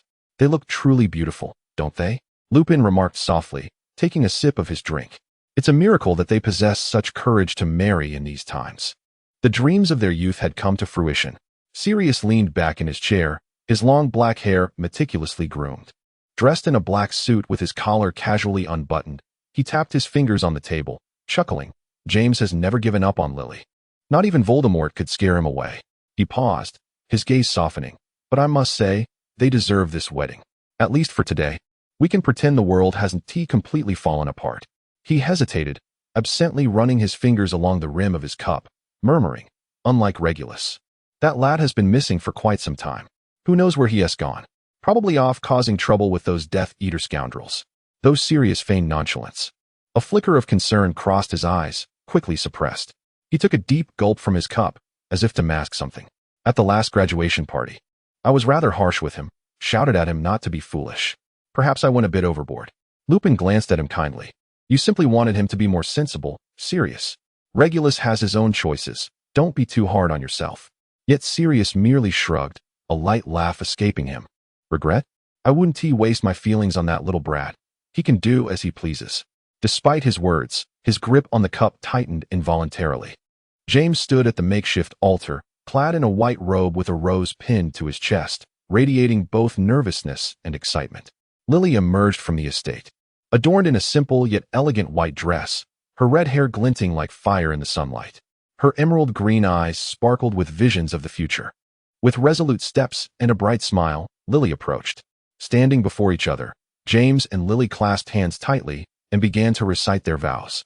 James spoke first, his voice trembling slightly. Lily, I vow that whether the future is bright or dark, I shall stand by your side, protecting you with my wand, my heart, and even my life. All I desire is for the family we create together to be eternally happy. Lily gazed at him, her eyes slightly reddened, her voice clear and melodious. James, I swear, no matter how fierce the storm may be, I shall stand by your side. I once believed love to be fragile, yet you have instilled in me the conviction that it can be mightier than any magic. You have revealed to me that the true essence of magic lies not in spells, but in the trust we share. I once thought love was merely a fantasy beyond the pages of textbooks, but now I am willing to face this world with you, wand in hand and soul entwined, regardless of how cruel it may become. The officiant raised his wand, showering a cascade of golden light above them, symbolizing that their vows were eternally etched in magic. The guests erupted in applause, the manner resonating with ephemeral joy. Peter, the diminutive star, sat nearby, appearing somewhat uneasy, his fingers nervously twisted around his cup, his eyes darting about as if seeking reassurance. His voice was high-pitched and tinged with a hint of supplication. Indeed, they are truly brave. Sometimes, I find myself at a loss in the face of such matters. Do you think we can truly endure this? My mother expressed her concerns last night, worrying that I might not cope, advising me to consider how to protect myself. His tone quivered slightly, as if probing for something, or perhaps crafting an excuse for himself. Remus cast a gentle glance his way, smiling softly. As long as we stand united, there is hope. Peter, do not overthink it. Today is a day of joy. Your mother only cares for you. Do not let her words weigh heavily on your heart. He patted Peter's shoulder, attempting to soothe his evident tension. However, Sirius furrowed his brow, casting a sideways glance at Peter. Do not be so pessimistic, Wormtail. Who isn't on edge at this moment? Look, James and Lily are unfazed. We can be as well. Yet, he lowered his voice, with a hint of teasing, but if the moment of truth arrives, don't be the first to flee. He laughed heartily, as if jesting, though Peter's expression stiffened slightly, his smile appearing strained. After the wedding, Remus, Sirius, and Peter lingered at the table, watching as James and Lily shared their first dance on the lawn. Remus's voice softened. I am still contemplating Dumbledore's proposal to infiltrate the werewolf community. Perhaps it could prove useful. Sirius abruptly set down his goblet, his brow furrowed as he interrupted. Stop dreaming. Remus, are you mad? Those wretches are not worth the risk of you blending in. Do you think you can persuade Greyback and his lunatics? They would only tear you apart. Not to mention the radical Aurors. If they see you mingling with werewolves, they will likely mistake you for an enemy, and a single Avada Kedavra could end your life. Who would explain that you are an undercover agent then? Sirius paused, catching his breath, trying to temper his tone. You are already struggling to lead a normal life. Do not seek your demise. Lupin smiled faintly, yet a flicker of hesitation crossed his eyes. I am acutely aware of the perilous nature of the situation. But the prospect of gathering more intelligence lingered in the air. Before he could finish his thought, Sirius raised his hand to interrupt, asserting that while intelligence was crucial, one's life held even greater significance. Do not make me argue with you about this again, please. His tone bore an uncommon seriousness, though his gaze drifted elsewhere, as if he wished to shield Lupin from the worry that lingered in his eyes. Peter unexpectedly interjected, his voice tinged with an urgency that felt somewhat unnatural. I can help too. I've always been loyal, you know. My mother insists I must prove myself. She often says I am too timid. His eyes flickered, seemingly eager to validate something while simultaneously concealing an inner turmoil. Lupin offered a gentle nod. Of course, Peter. We all know you will do your utmost. Your mother merely wishes for you to grow stronger. Sirius, resting his chin upon his hand, chose not to engage further. He turned his gaze toward the newcomers in the distance, the smile at the corners of his mouth gradually fading, as the image of Regulus's stubborn face haunted his thoughts, along with the cold indifference with which he had cast him aside at the graduation ball. Let us dance. Come on, let us dance, James exclaimed. His face lit up with a carefree grin as he beckoned to his 3 closest friends. Don't just sit there. Hurry up. The evening sun cast a fiery golden hue upon the lawn, as James and Lily twirled amidst the grass, their movements causing Lily's flowing skirt to sway gracefully. They resembled 2 moths drawn to a flame, dancing beautifully yet blissfully unaware of the searing fire that awaited to consume them. Chapter 102. Before dawn, a reminiscence. The timeline is set 3 days after the demise of James and Lily. The air in the dingy tavern was thick with the scent of cheap liquor and damp wood. Lupin leaned against a corner table, clutching a dull gray mug, the remnants of its contents glimmering with a faint yellow light. He stared blankly at the stain left at the bottom of the cup, the alcohol blurring his consciousness, relieving him of the burden of thought. Having just returned from a mission with the Order of the Phoenix, Lupin felt utterly exhausted. Yet the night compelled him to numb himself with inexpensive spirits. He was acutely aware that even purchasing a decent birthday gift for young Harry was a daunting task for him. A quality toy wand or an exquisite illustrated spellbook were luxuries beyond his reach. I am utterly useless, he muttered with a bitter smile, self-deprecation lacing his words. For most, the cheapest sustenance in times of poverty would be bread and potatoes. However, for Lupin, painkillers and alcohol proved to be the most economical escape. Once ingested, they dulled his senses, rendering pain, hunger, and even the entire world non-existent, far more effective than bread. If only one could numb the body as effortlessly as the mind, and the sense of hunger could fade away. Lupin was reluctant to admit that this thought had lingered in his mind for quite some time. He had not been in touch with his old friends, Sirius, James, Lily, in ages. Each recollection of them sent a sharp pang through his heart. He did not wish for them to behold his current state, tattered clothing, a visage marked by exhaustion, resembling a beggar crushed by the weight of existence. What would they think of him? A fallen werewolf, lacking even the courage to stand upright.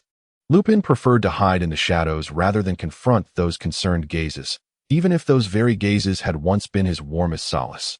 The tavern was filled with a cacophony of voices, with a few drunken men engaged in boisterous quarrels. Suddenly, the voice of a bald wizard pierced through the clamor. As he slammed his hand on the table and shouted, spitting as he proclaimed, Sirius Black, that traitor.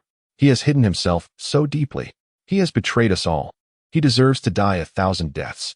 Upon hearing the familiar name, Lupin's hand trembled, nearly causing his cup to slip from his grasp.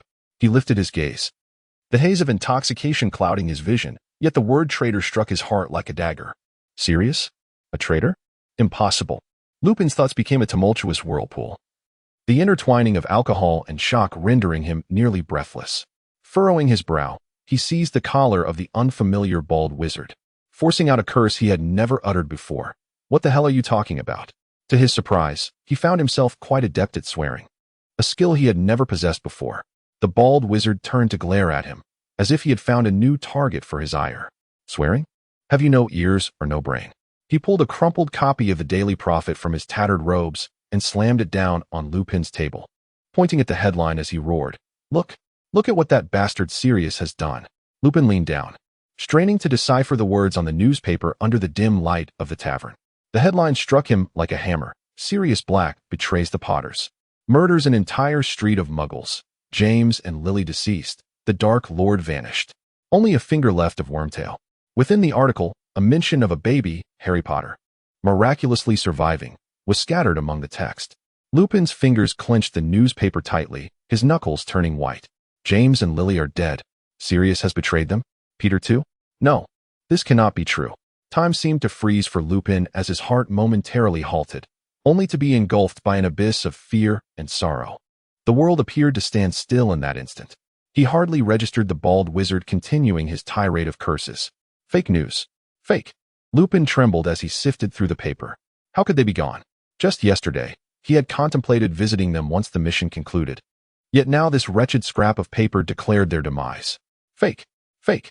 He repeated incessantly, beginning to scratch at his own cheek. No one had informed him. No one had told him that his friends had perished overnight. Hey, are you deaf? I'm talking to you. You're provoking me. Let's duel. The bald wizard barked impatiently. But when he saw Lupin raise his head, he was taken aback. Tears streamed down Lupin's haggard face, mingling with the remnants of alcohol, cascading down his cheeks and dripping onto the newspaper. Why are you crying? The voice of the bald wizard waned. Just moments ago, he had been quite resolute. Remus Lupin did not respond. His mind was a blank slate. He abruptly rose to his feet, staggering through the crowd, and stumbled out of the tavern. Outside, only the cold wind greeted him. The following morning, in the office of the headmaster of Hogwarts, Albus Dumbledore stood by the window, gazing at the distant dawn. The door burst open, and Lupin entered, still clad in the same robes he had worn the night before. Dumbledore, Lupin's voice was hoarse and urgent. I need to go undercover among the werewolves. I must leave at once. Dumbledore turned, his blue eyes scrutinizing him through his half-moon spectacles. Remus, you did not sleep well last night, did you? Do not concern yourself with my rest. I must go now. Please, allow me this one request. Lupin's emotions erupted suddenly as he stepped closer, pressing his hands against the desk. I can no longer evade this. I must act, even if it costs me my life. I have long hesitated, feeling weak and useless. Now, I fear nothing. I simply wish to do something, even if it leads to my demise. Remus. Dumbledore's voice conveyed deep sorrow. Please sit down. I believe you have seen the news. I am deeply sorry. I too am taken aback. Lupin paused momentarily, yet ultimately succumbed to despair and sat down. He lowered his head, his hands clenched into fists, his nails nearly digging into his flesh. Dumbledore approached him, saying, I understand your pain, Remus. I am fine, Lupin retorted defiantly, raising his head. I am not in pain. Dumbledore regarded him with compassion. The smell of alcohol on his clothes and the redness in his eyes betrayed his true state. Good lad. Should you require assistance, do not hesitate to seek me out. Dumbledore offered. I do not need help. Lupin roared, unaware of the sudden surge of anger within him. I refuse. Let me go? It is the only thing I can do. I am utterly worthless. Little Harry is still alive. Not only has he survived, but he has rendered Voldemort weak. Perhaps peace is nearer than we think, Dumbledore suddenly remarked. Lupin lifted his head, a flicker of confusion crossing his features. Harry? He is but a year old. Having lost his parents, James and Lily's child, I cannot even protect him. Sometimes, even the smallest flicker of hope can illuminate the deepest darkness, Dumbledore asserted with conviction. You have reasons to live, Remus. For Harry, for the days yet to come. Lupin remained silent for a long while. His shoulders trembled slightly, yet his heart felt as though it had been torn in two. Live. For Harry? He only wished for an end to his own suffering. Finally, Lupin murmured. Voldemort has vanished. Peace is on the horizon, so there is no longer a need for a werewolf undercover. Now, I am left with nothing. Not even a reason to face death with valor. He truly possesses nothing at this moment. Chapter 103, Privet Drive, A Reminiscence. The timeline is set when Harry was 6 years old. On a summer afternoon, sunlight cascades through the sparse clouds, casting a warm glow upon the tranquil streets of Privet Drive, while the air is infused with the fresh scent of recently trimmed lawns. Lupin stands at the corner, inhaling deeply, attempting to calm the turmoil within. He has endeavored to blend in as an ordinary muggle. Yet the multitude of cartoon-themed gift bags in his hands renders him somewhat out of place in this pristine, middle-class, refined neighborhood. For 6 years, Lupin murmured, his gaze fixed upon the well-kept house. The smiles of James and Lily, along with the image of the small boy with green eyes, Harry Potter, materialize in his mind. He acknowledges that perhaps he should not be here. However, during his recent correspondence with Dumbledore, the latter had provided him with the precise address. Though numerous tales have circulated in the wizarding world about the boy who lived, no one knows the whereabouts of young Harry. Just days after Dumbledore revealed the address, Lupin resolved to discreetly check on Harry. Lupin has never truly comprehended whether he lives for the sake of young Harry. The taste of despair became familiar to him at a tender age, yet at 11, he received his acceptance letter to Hogwarts, which marked a significant turning point in his life. He is uncertain of what hopes he harbors after all these years. Perhaps it is worth enduring. for good fortune may yet arise. After all, it has happened before. Dumbledore mentioned that young Harry would depart from his Muggle relatives upon reaching adulthood. Lupin muses that if Harry should ever require assistance, then he shall certainly be by his side. After a moment's hesitation, Lupin ultimately strides towards the Dursleys' doorstep. He gently knocks. Yet after a prolonged silence, there is no response from within. Furrowing his brow, he knocks again, still met with silence. How peculiar, he mutters, turning to survey his surroundings. At that moment, a rustling sound emanates from the adjacent yard.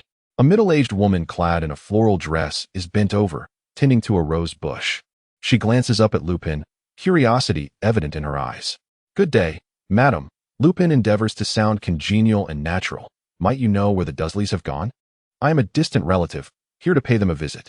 The woman straightens, wiping the sweat from her brow, regarding Lupin with skepticism. "A distant relative? Humph. I have never heard Petunia mention any relatives." She squints, her tone laced with caution. "However, your timing is rather unfortunate. They have gone abroad for a holiday. I believe to Spain or somewhere, and it will be several weeks before they return." "A holiday?" Lupin is momentarily taken aback, a wave of disappointment washing over him. "And what of Harry? I mean, their nephew, the little boy. Did he accompany them as well?" "Harry?" The woman's tone sharpens, her wariness intensifying. "What do you want with that peculiar child?" "Ah, I see. You have come for him, haven't you?" "Humph, that child did not accompany them. He has been entrusted to Mrs. Figg's care. You may find her in that old house at the end of the street." She waved her hand dismissively, seemingly unwilling to elaborate further, and turned back to her roses. "Thank you, madam," Lupin replied, inclining his head slightly, though a sense of unease settled within him. He was aware that Harry's life was far from easy, yet the fact that the Dursleys would leave him in the care of another during their holiday struck him with a pang of sympathy. As Lupin walked along the street towards the end, he soon spotted a somewhat dilapidated house, its windows adorned with yellowed curtains and the steps cluttered with bric-a-brac. Before he could even reach the door, a strong odor of cabbage assailed his senses, causing him to wrinkle his nose in distaste.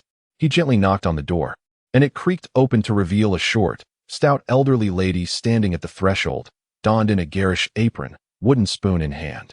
Her face was lined with wrinkles, yet her gaze was remarkably sharp. "Who are you?" Mrs. Figg's voice was laden with suspicion, as she scrutinized Lupin from head to toe, her tone betraying her skepticism. "I do not recall knowing anyone like you." Lupin cleared his throat awkwardly, attempting to muster a friendly smile. "Good day, madam. I am a friend of Harry's. I merely wish to see him and ensure he is faring well." "A friend? A friend at such an advanced age?" Mrs. Figg narrowed her eyes, her tone growing more acerbic. "Your stammering hardly presents you as an ordinary friend. Speak plainly, who exactly are you? Do not assume I cannot discern your unusual aura." She waved her wooden spoon as if to shoo away an annoying fly. Lupin paused, taken aback by her perceptiveness. He hesitated to reveal his identity. But before he could speak, Mrs. Figg suddenly huffed and murmured, "You are a wizard, aren't you? Am I correct in my assumption?" Lupin was startled, instinctively taking a step back. How did you know?"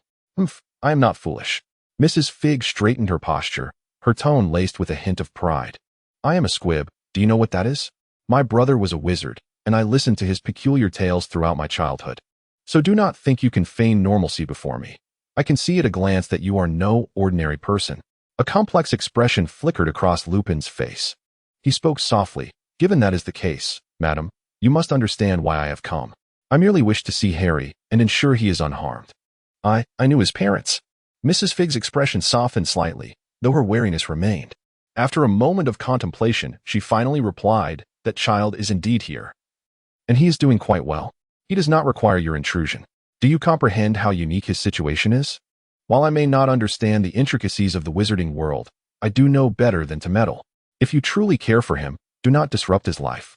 Lupin felt a tightening in his throat as he responded quietly, "I understand, madam. I merely wish to catch a glimpse of him, even if it is from a distance. I assure you, I shall not intrude upon his peace."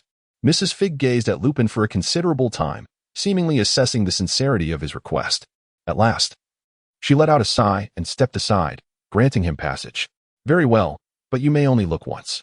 Do not entertain thoughts of conversing with him. That poor child has suffered enough and does not need to be burdened with any more chaos."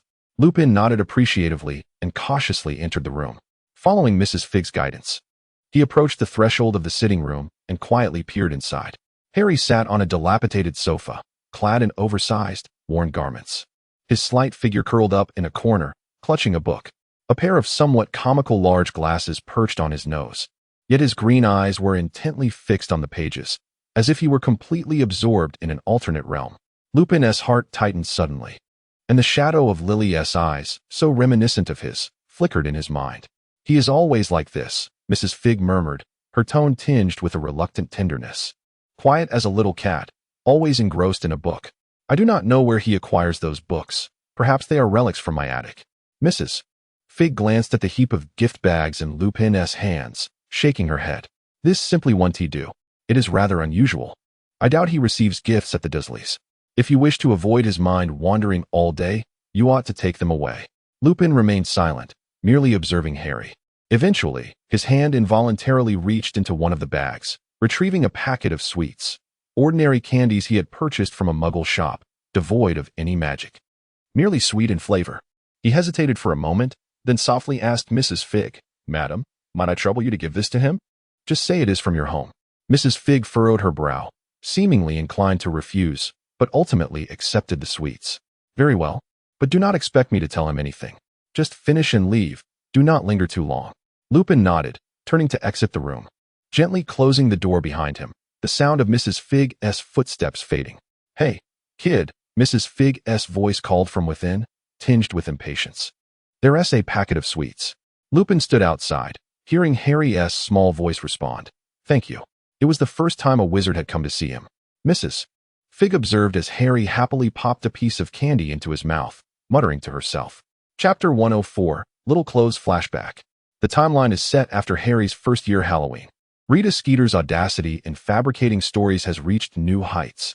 She dares to claim in her latest report that Pettigrew appeared at Hogwarts and left behind an arm bearing the dark mark. I wouldn't believe a word of anything she writes.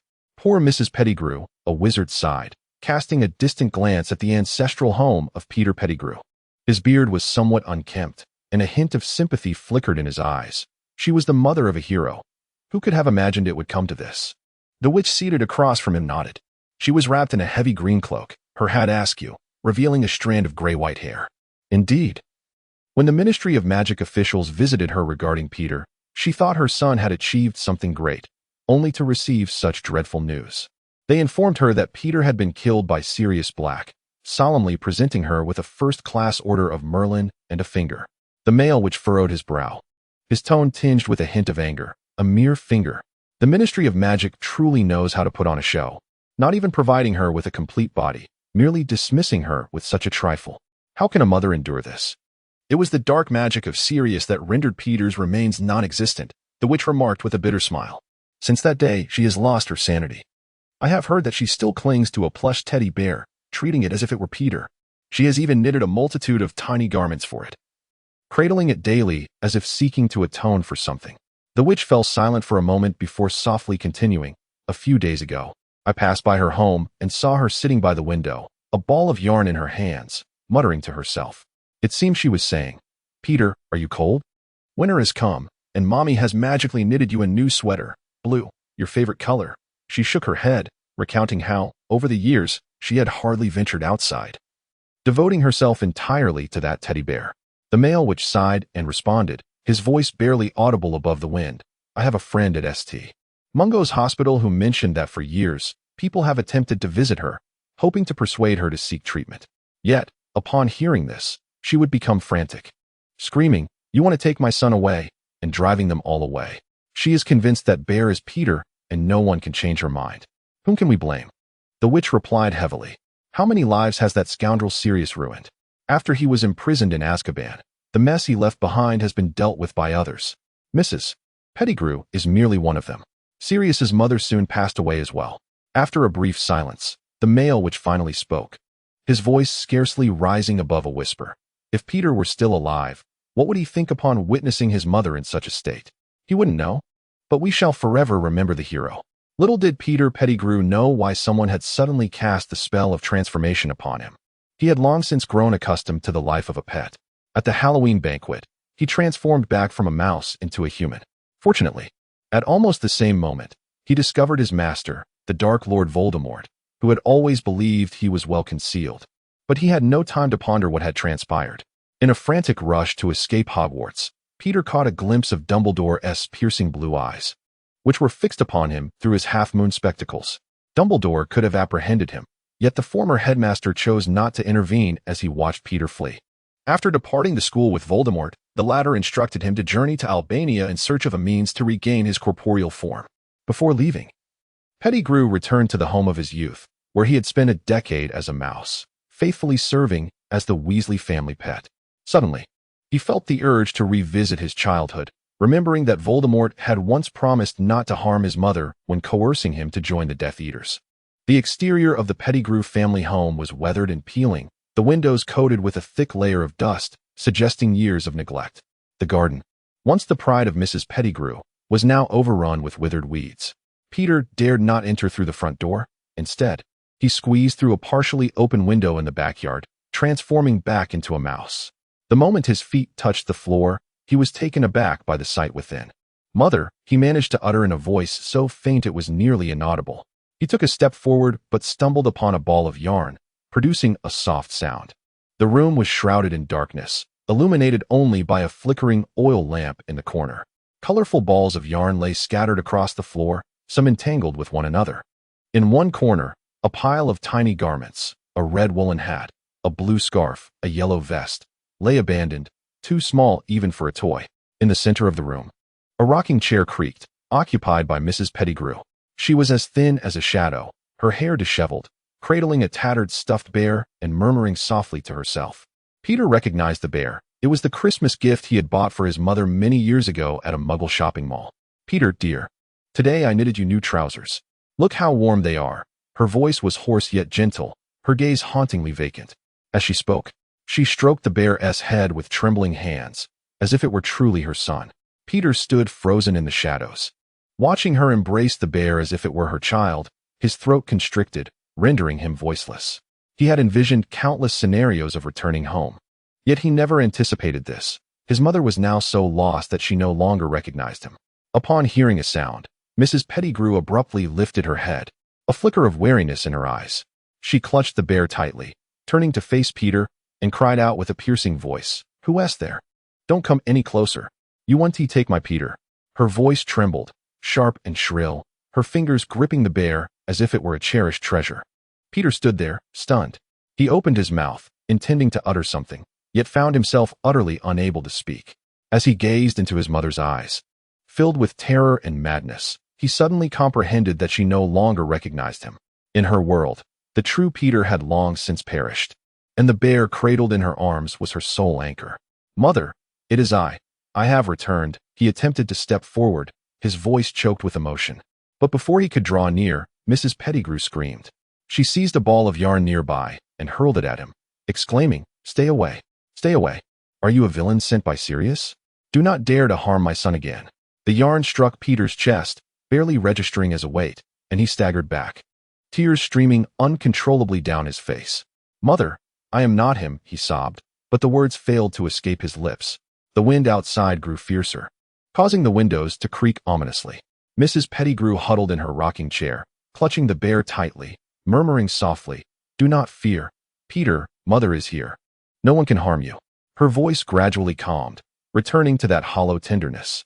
Peter stood frozen, tears blurring his vision. He slowly retreated, ultimately turning to flee into the darkness.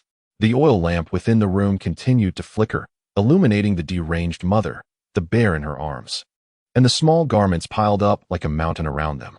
Chapter 105. Confinement due to Harry's recent preoccupation with quarreling with Draco. Many students curious about the tale of the Chamber of Secrets found themselves unable to seek clarity. The vague version of the story had been embellished by students from various houses, gradually spiraling into absurdity.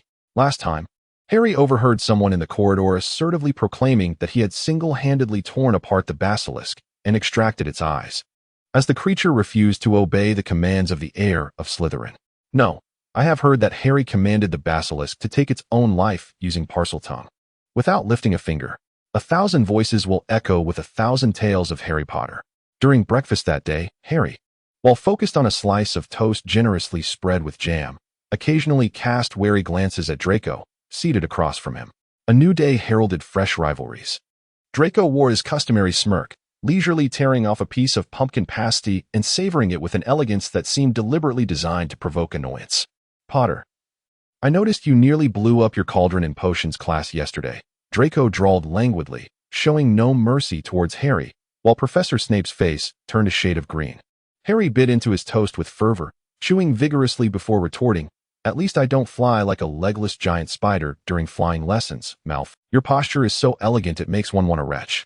Upon hearing these words, several Slytherin students, including Blaise and Pansy, could not suppress their laughter.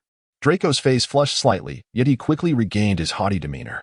He set down his pumpkin pasty and narrowed his eyes at Harry, stating, "You'd best watch yourself, Potter, lest Professor Snape decides it would be more fitting to toss you into a cauldron for a potion." "Go ahead and try, Malfoy," Harry shot back defiantly. "I would relish the chance to see how long you can be so brazen right under the professor's nose." The exchange between the two escalated, their voices growing increasingly louder, drawing the attention of surrounding students. Just then, an exaggerated cough resonated from the far end of the hall, followed by the entrance of a striking figure clad in bright purple descending from the staff table. It was Gilderoy Lockhart, his hair meticulously styled, wearing that infuriatingly charming smile, and holding an ostentatious quill, as if ready to sign autographs at any moment. "Mr. Potter," Lockhart proclaimed, halting before the Slytherin table with an air of pompous authority. "It seems you are overflowing with energy this morning. Why not join me in my office after dinner for a spell of quiet detention?" Harry was momentarily taken aback, nearly dropping the toast in his hand. He gazed incredulously at Lockhart and exclaimed, "What? Detention? Me? Why me?" "Malfoy." "Oh, do not concern yourself with Mr. Malfoy," Lockhart interrupted, waving his hand dismissively, his eyes not even casting a glance in Draco's direction. It was he who instigated the conversation. Harry raised his voice in protest. "And isn't the punishment of detention a bit excessive? They didn't even come to blows. I have particularly high expectations for you, Potter. Emerging from the mysterious chamber of secrets at Hogwarts. After all, you are the renowned boy who lived." He paused, revealing a dazzling smile. "I wish to have a private chat with you. My office is quite cozy. You will find it delightful."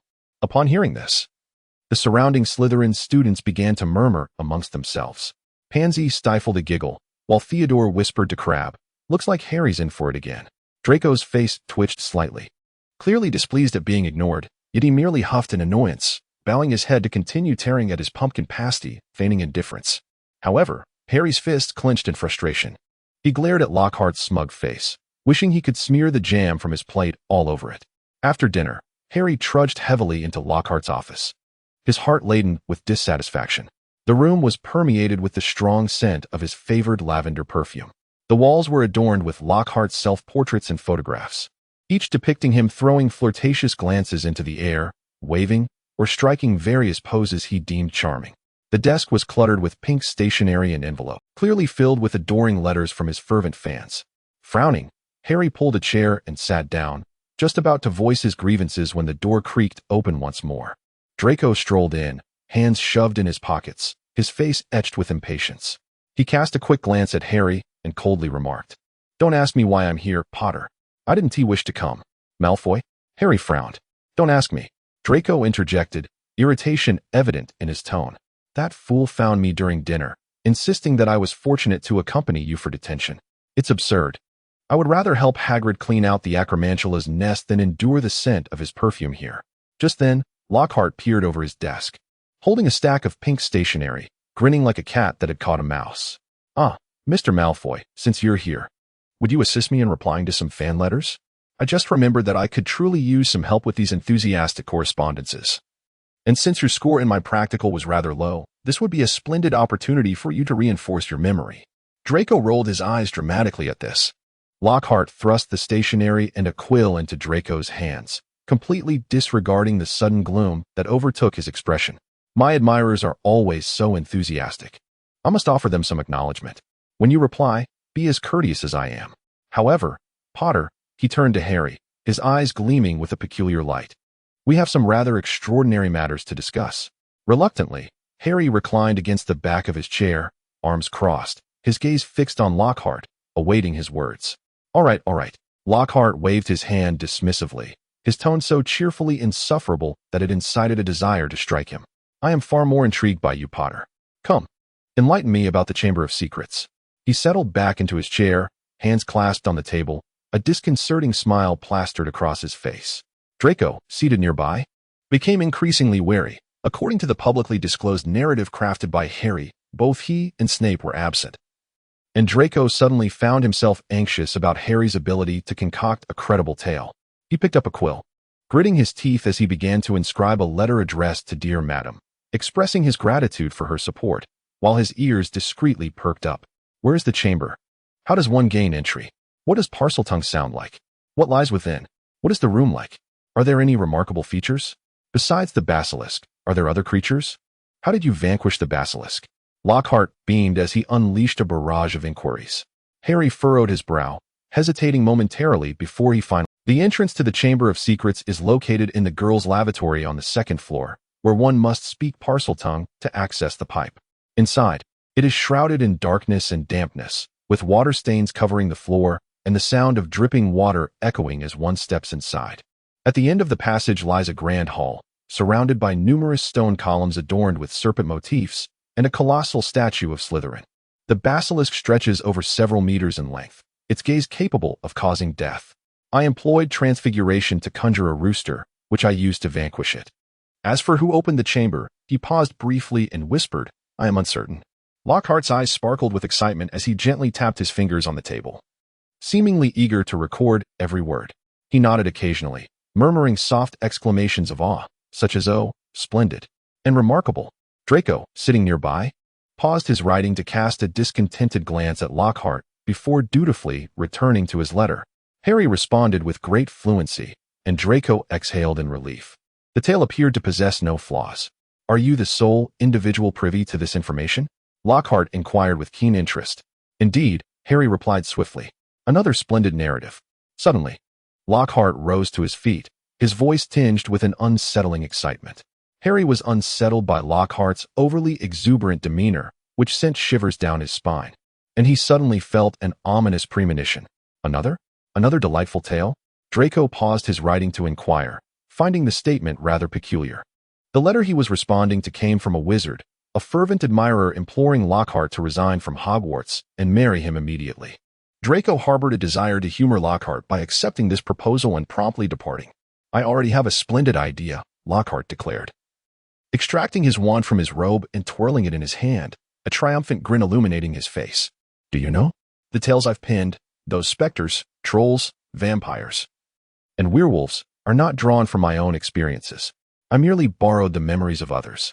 Harry's eyes widened as Draco's quill fell with a thud onto the desk, ink splattering a small blot upon the parchment. What did you say?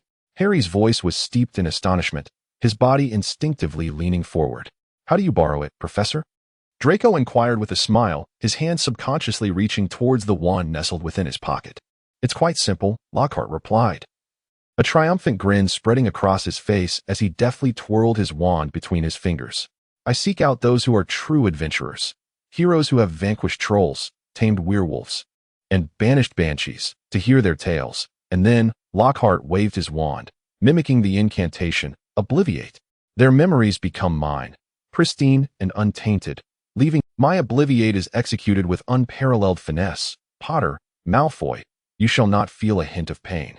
Are you insane? Harry exclaimed, rising abruptly, fury surging within him, his voice nearly a roar. You erase others' memories like that? How can you? Oh, do calm down, Potter, Lockhart chuckled lightly, his tone as casual as if he were discussing the weather. It's merely a little trick to present the world with more captivating stories. Now it is your turn. The tale of the Chamber of Secrets is simply too magnificent to squander on you. A dashing professor and the story of the chamber. It is a fitting narrative for me. Thus, I must apologize, my two delightful students. The protagonists of the chamber's tale will be none other than myself and Potter. And you too shall forget everything I have just uttered. Lockhart raised his wand, its tip initially aimed at Draco, and began to chant, Obliviate. At that moment, a spell taught to him by Lupin flashed through Harry's mind, the disarming charm. It was a spell Lupin had patiently instructed him in, just in case. Harry swiftly drew his wand, instinctively shouting, Expelliarmus. Simultaneously, Draco brandished his wand towards Lockhart, casting a spell. A brilliant red beam erupted from Harry's wand, striking Lockhart's wrist with precision. His wand flew from his grasp, colliding with a self-portrait on the wall, from which the Lockhart depicted let out an exaggerated gasp. Almost immediately, the memory charm Lockhart had just cast rebounded upon him, striking him squarely. Lockhart stood there, dazed, his eyes gradually becoming vacant. He swayed slightly before collapsing onto the ground. Mumbling, "Where am I? Who are you?" He had fallen victim to his own spell. I had initially intended to bind him with a spell, but this outcome is quite satisfactory. Draco watched this spectacle, unable to suppress a laugh tinged with schadenfreude. He truly got what he deserved. Had he not lost his memory, he might have found himself imprisoned in Azkaban for violating wizarding law. The game of retaliation had come to an end. Draco rose, strode over to kick Lockhart's wand, and turned back to Harry, saying, "Well done, Potter. I had thought you were only capable of blowing up cauldrons." Harry had not yet emerged from his astonishment. Casting his gaze downward at the bewildered Lockhart, the once formidable professor now resembled a lost child, seated on the ground, absently running his fingers through his hair. Murmuring to himself, "Should I be attending a signing event? I recall there being a signing event." Draco crouched down, addressing the amnesiac Lockhart in a leisurely manner. "Listen, Lockhart, your current task is to refund the money earned from those books. The fans will not take kindly to a fraud. You would do well to commence this promptly, lest the wizarding court come knocking at your door." He paused, a smirk gracing his lips. "Of course, this is contingent upon your ability to remember your Gringotts bank account. Perhaps you should hold a press conference to confess and apologize." Lockhart, looking rather foolish, nodded vacantly, his expression dazed as he muttered, "Confess? Yes. I need to refund the money." He stumbled to his feet and, swaying slightly, made his way to the desk, beginning to rummage through the pink stationery as though he intended to execute this new task immediately. Harry and Draco exchanged a glance, sensing an unspoken understanding between them. Harry rubbed his forehead and murmured, "I initially thought he was merely a charlatan, but it turns out he is far worse than I imagined. A deceiver is the most despicable of all. He has robbed countless wizards of their lives in exchange for fame and fortune." "At least he is quiet now," Draco shrugged, turning towards the door. "Come on, Potter. I have no desire to linger here for even a moment longer. The scent of lavender is giving me a headache. What shall we do now? Is he truly untroubled?" This marked Harry's first experience of casting a spell that produced tangible consequences. "If you do not retaliate, you will be the one sitting on the floor, looking foolish and unable to remember anything," Draco remarked. "Moreover, the audience has the right to know the truth. I believe I shall pen a letter to his publisher.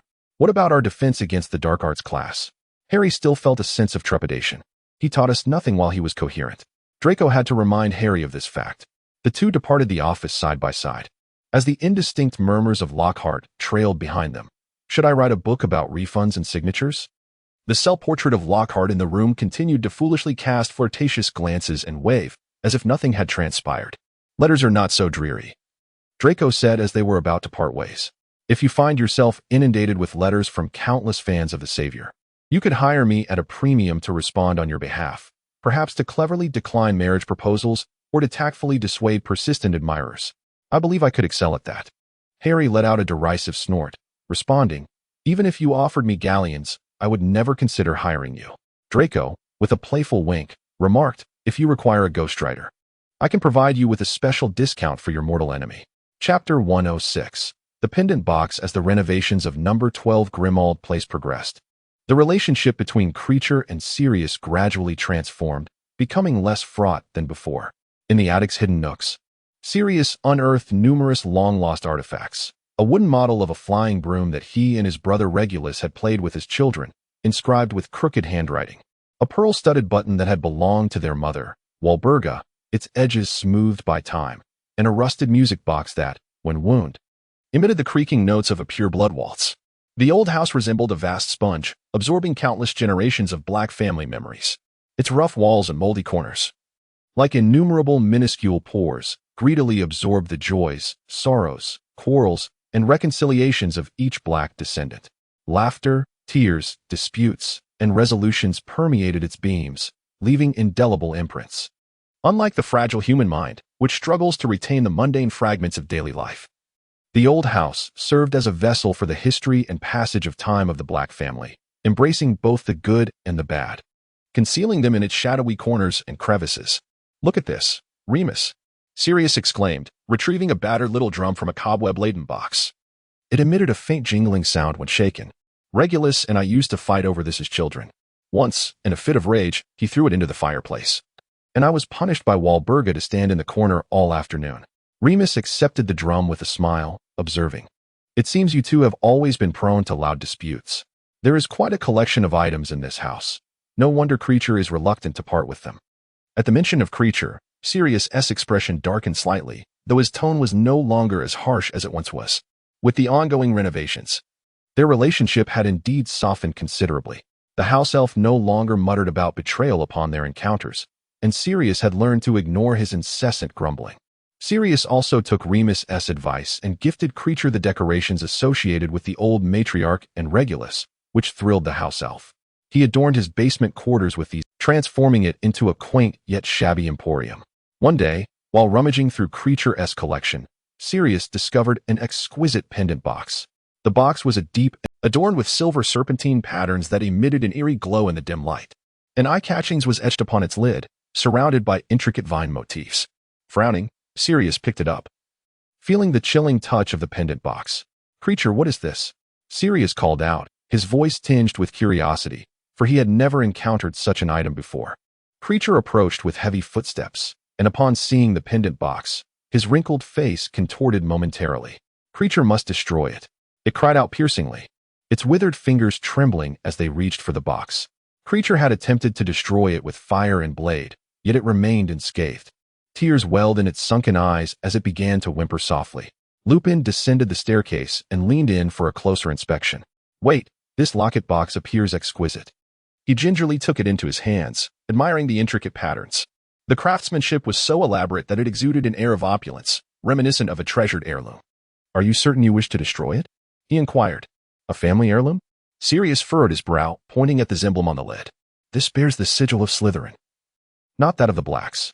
"Creature, from where did you acquire this?" Creature did not respond immediately, merely bowing his head in sorrow, his hands twisted together, his frail body quaking slightly. Lupin crouched down, adopting a gentle tone in an attempt to console him. "Do not weep, Creature. Please, tell us.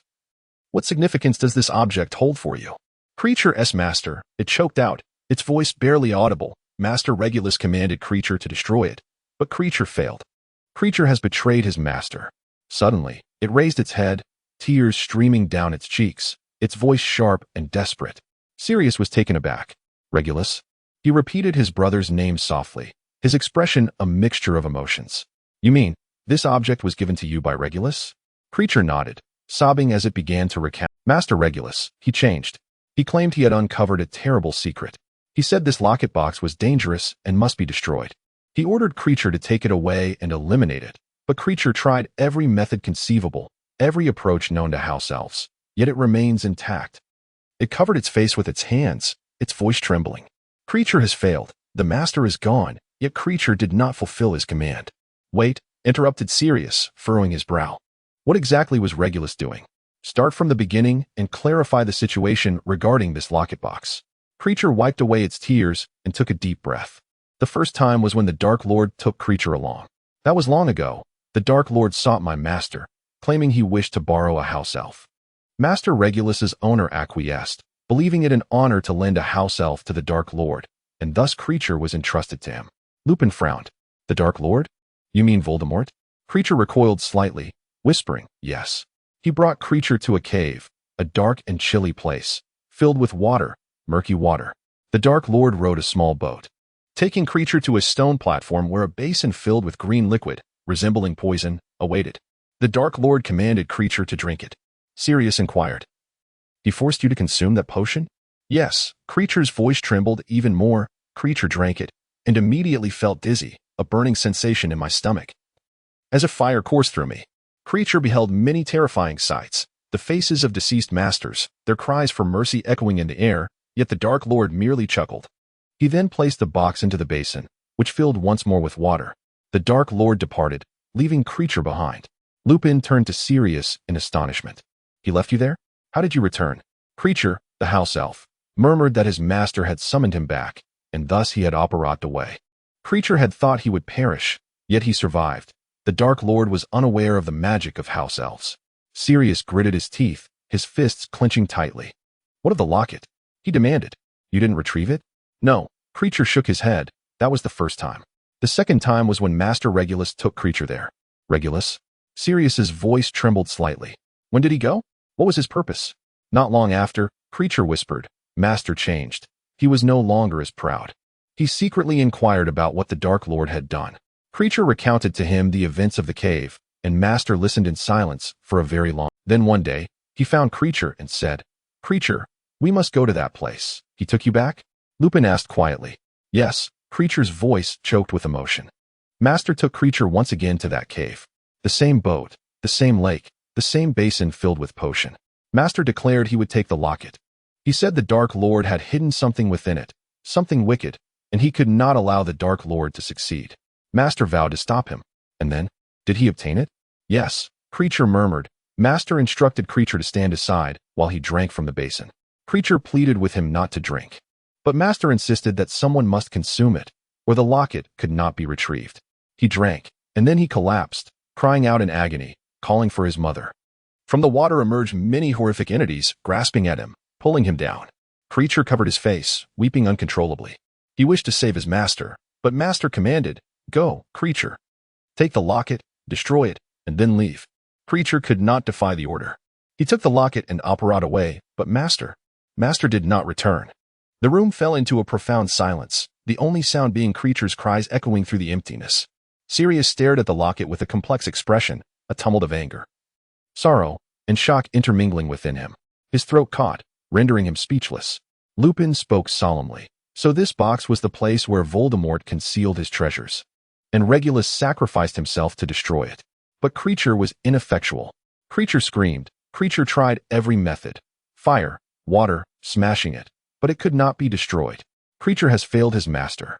Sirius took a deep breath and raised his wand, declaring, Very well, let me attempt it. He uttered several incantations, the radiance of the spells flickering within the room. Yet the pendant box remained unscathed. This object is indeed peculiar, Sirius muttered, tossing the box onto the table. Lupin, would you take a look? Lupin accepted the pendant box, narrowing his eyes in scrutiny. It emanates a potent aura of dark magic, he murmured. I suspect Voldemort has imbued it with formidable enchantments. Sirius responded. Regulus exchanged his life for this. We must destroy it. Is there any way? After a moment of contemplation, Lupin replied, Ordinary magic will be ineffective. Regulus may not have known how to obliterate it, but he understood it could not remain. Moreover, we are unaware of the true nature of this object. Creature lifted his head, eyes glistening with tears as he gazed at them. Can you destroy it? Fulfill the young master's last wish. Sirius looked towards Creature, his toner. I cannot fathom Regulus's thoughts, but he accomplished something I could not. If this is his final desire, I shall see it through. Lupin nodded in agreement. We must exercise caution, otherwise none can predict the troubles it may bring. Take me to that cave, Sirius commanded Creature. I must go. Chapter 107. Delayed return. It was once again the appointed time for contact. The two-way mirror reflected Lupin's visage. Harry noticed something peculiar behind Lupin. He appeared to be standing before a craggy outcrop, with the wind howling past and the distant sound of waves crashing. Good evening. Harry leaned closer to the two-way mirror and inquired, Where is Sirius? Why hasn't he spoken to me lately? Lupin sighed, his voice tinged with a hint of exasperation, even a trace of anger.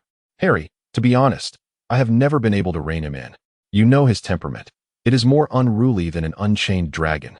Harry furrowed his brow, fixating on the reflection of Lupin in the mirror. The background resembled a cavern.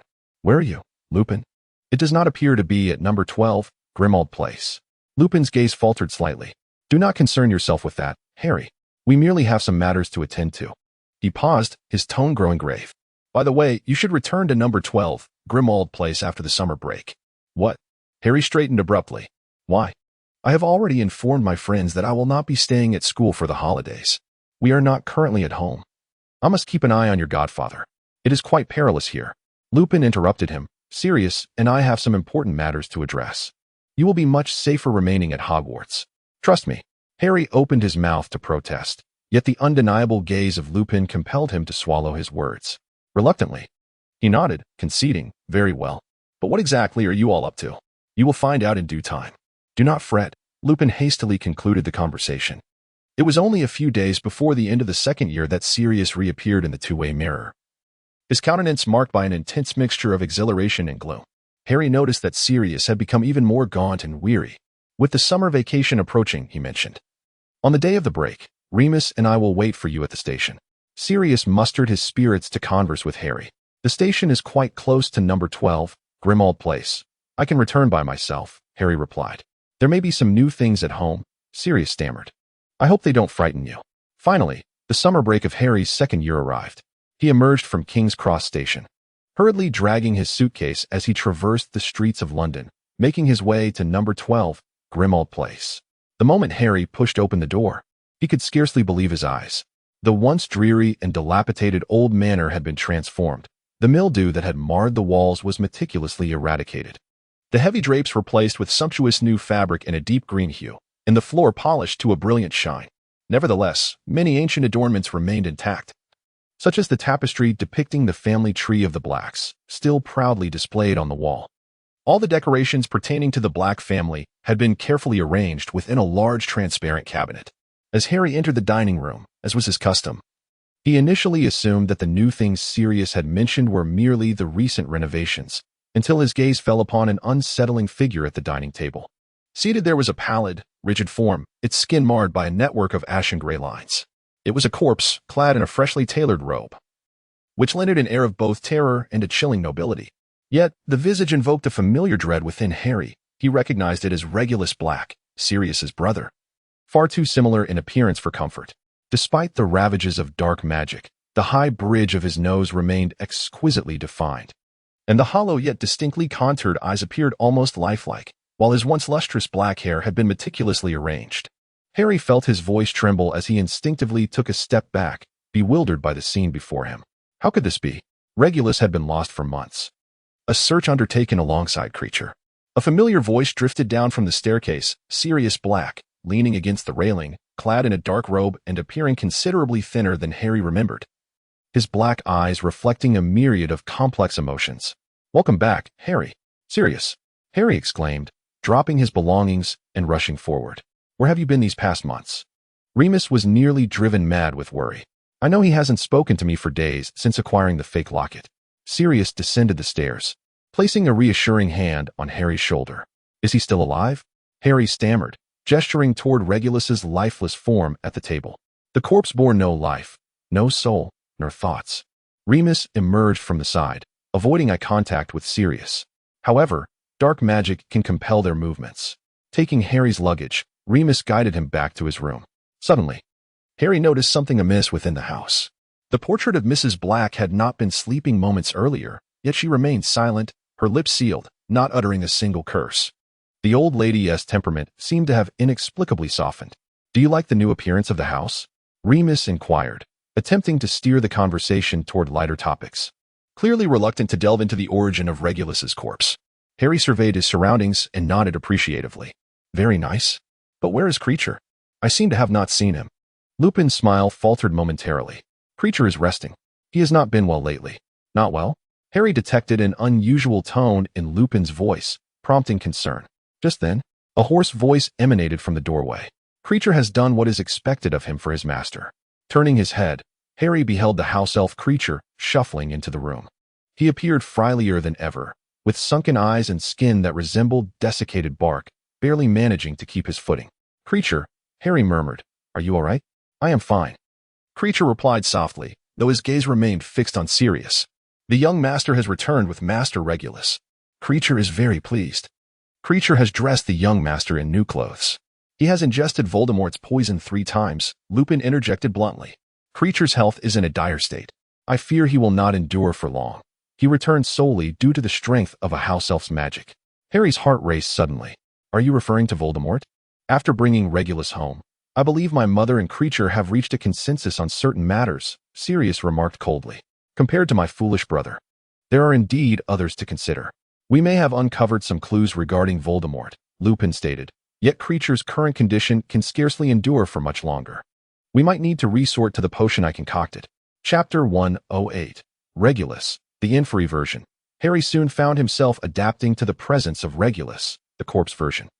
Creature diligently dressed Regulus each day in a splendid new outfit, treating him as if he were a life-size doll, a being only manipulable through dark magic, rendered incapable of independent action after being controlled.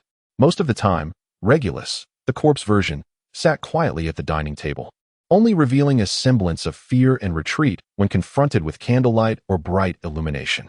Since Harry's return, the Cold War between Lupin and Sirius had persisted.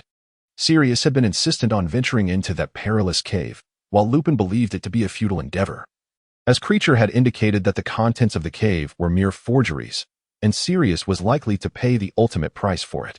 Lupin did not prevent Sirius from repeatedly cutting his skin to enter the cave, nor did he stop Creature from willingly consuming a large basin of poison to retrieve that false locket.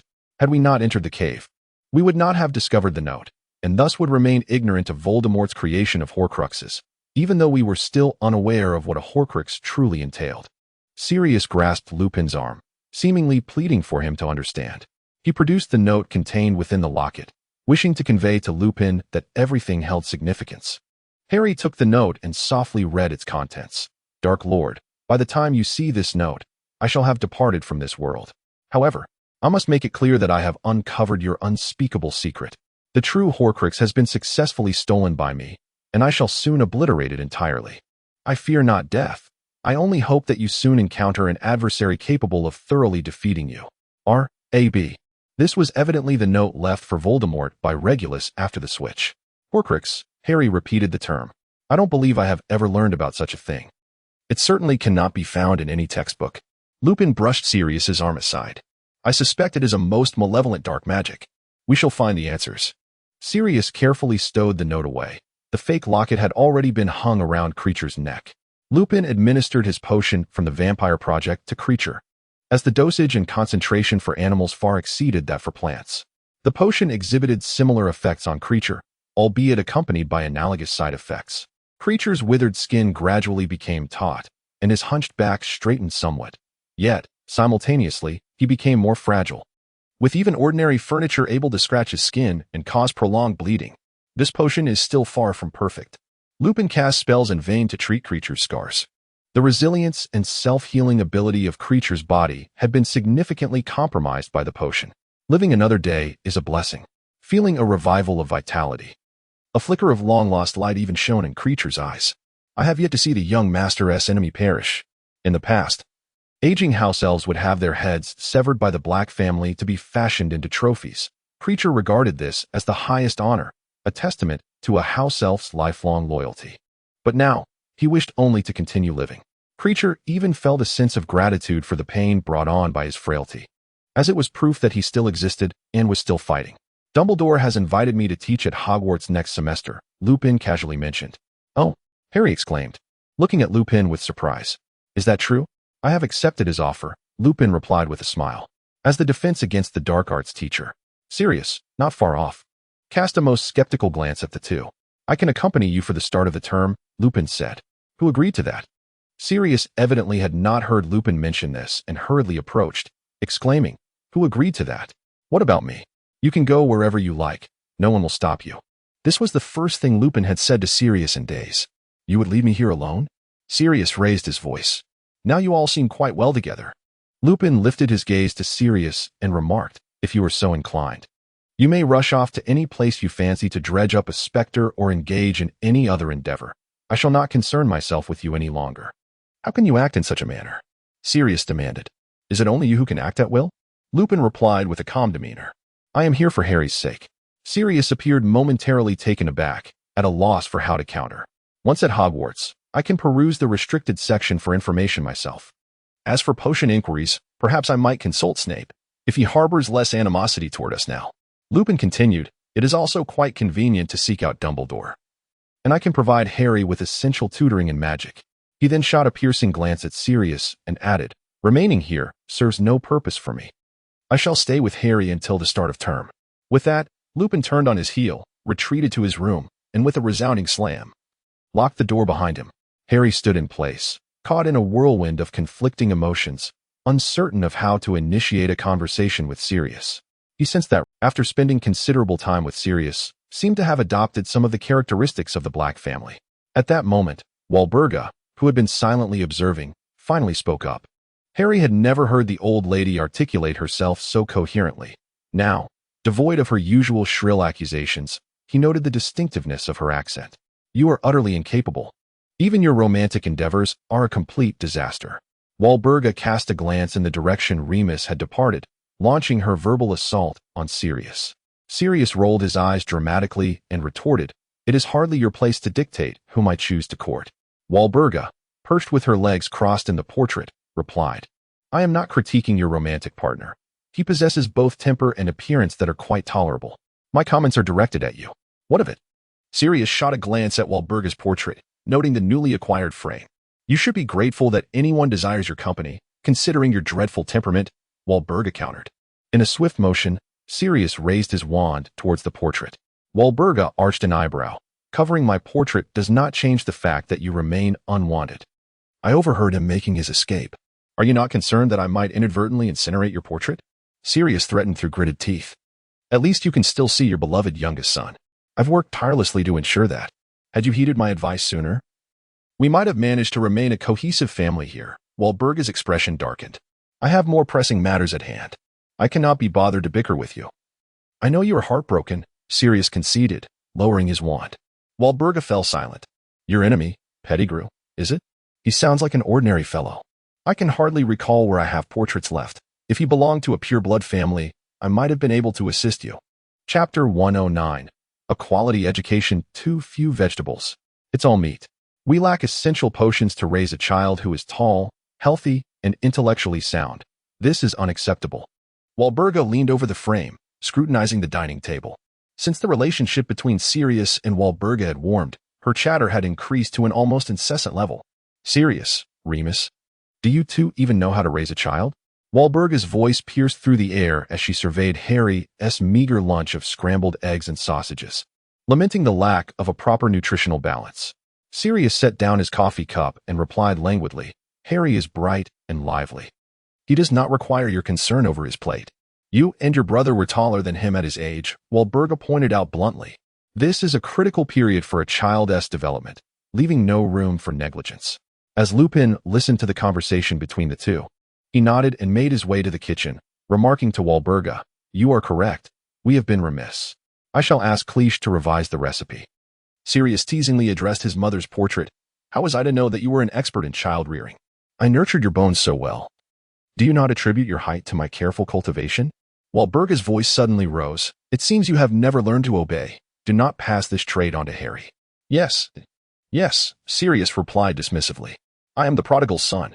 A single drop of the children's growth potion daily is sufficient. Starting at 13 is rather late," Walburga continued, her voice a stream of admonitions. "Only through an elegant and refined education can one raise an equally graceful child." "Indeed," Sirius replied, voraciously chewing the last morsel of beef. Addressing the portrait, "Activate my potion cauldron at once. It is truly unfortunate that Harry is in your care." Walburga gestured emphatically. On the eve of the third year's commencement, late at night, Lupin awoke, struggling to breathe. He felt as if his ribs were being tightly constricted. Blinking in a daze, he noticed Sirius's nose pressed against his cheek, the warmth of his breath brushing against Lupin's neck. "Let go," Lupin murmured. Feeling uncomfortable with the tight grip, gently patting the now stealthily returned Sirius. Throughout the summer, Lupin had largely ignored Sirius, speaking only when necessary regarding Harry. It was not that he desired to avoid Sirius entirely. Rather, he found himself devoid of other means to truly curb Sirius's impulsive behavior. "Still angry?" Sirius's voice sounded sticky with emotion. "No," Lupin replied, feeling a soft touch near his neck. "Are you still ignoring me? We are about to depart. We never let our quarrels linger overnight." Sirius extended his tongue playfully. He pulled Lupin back into his embrace. "Indeed, not overnight. In your eyes, I am of such little worth." Under the cover of darkness, Sirius caught the resigned expression on Lupin's face and chuckled softly as he leaned closer. "I never claimed you appeared worthless. Move aside. Do you wish for me to present myself to the students on the first day with a suspicious mark upon my neck?" Lupin pushed away the eager Sirius. "Then let us find another location, one where the students cannot see." Sirius licked his lips, lifting the hem of Lupin's shirt. "You shall undoubtedly be a splendid teacher. Alas, I cannot sit in the audience to hear your lectures. Who would want to teach you?" Lupin attempted to evade the restless fingers of Sirius. "Individuals like you should be confined from the start of the term until its conclusion. Will you not be bullied by mischievous students? I am quite concerned, Sirius remarked, half in jest, half in earnest. Do you believe everyone is like you? Lupin felt a mixture of shame and anger, yearning to cover his face, yet his arms were firmly restrained. Only I can witness your pitiful demeanor. Sirius narrowed his, relishing the near-chaotic expression on Lupin's face. Make sure to communicate with me through the two-way mirror every day from now on. Understood. Shower me with a bit more affection. Will you?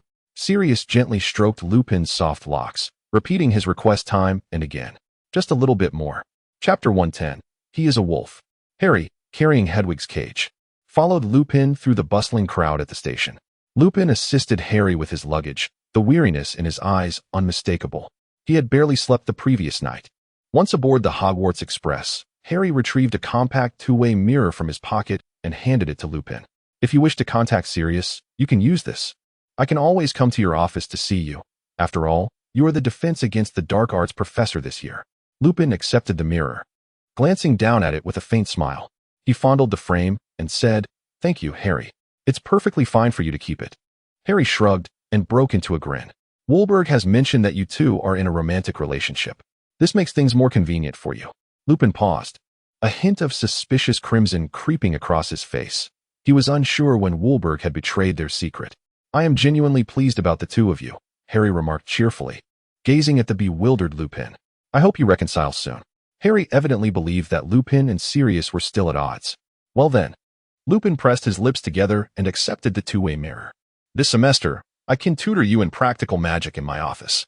Once you leave school, you won't be able to use your wand. Hogwarts is a splendid opportunity. I can hardly wait, Harry said, rubbing his hands together.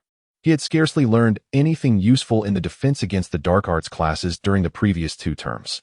The Hogwarts Express began its journey, and Lupin leaned against the window frame, his head gently resting on the glass. Before long, he fell asleep. His brown hair fell over his forehead, and he appeared as tranquil as an infant in slumber. Harry discovered that something had slipped from the open pocket of Lupin's coat. It was the Slytherin locket. He recalled that Lupin had mentioned intending to show this item to Dumbledore. Both Sirius and Lupin had become aware of the negative influence the locket exerted on those who approached it, and thus, they had never allowed Harry to handle it. As Harry endeavored to assist Lupin in returning the locket box to his pocket, the instant he grasped it, the chilling metallic sensation coursed through his fingertips, evoking an extraordinary sense of familiarity within him, as though this object held some clandestine connection to his very being. Harry hesitated for a moment, seizing the opportunity to examine the pendant box with utmost seriousness. It was entirely silver, intricately etched with serpentine motifs, and bore the letters, emanating a faint, ethereal glow under the dim light of the carriage.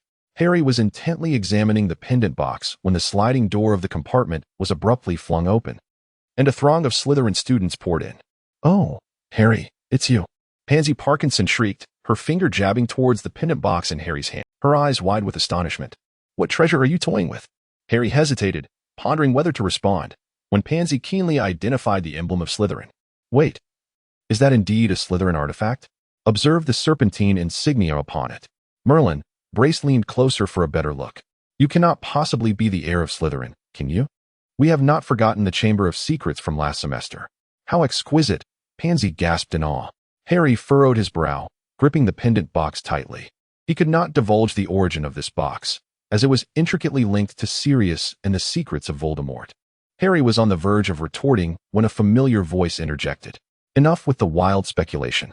Draco pushed through the crowd, making his way to the center of the carriage. His pale golden hair shimmered under the light, and his gray eyes initially settled on the slumbering Lupin.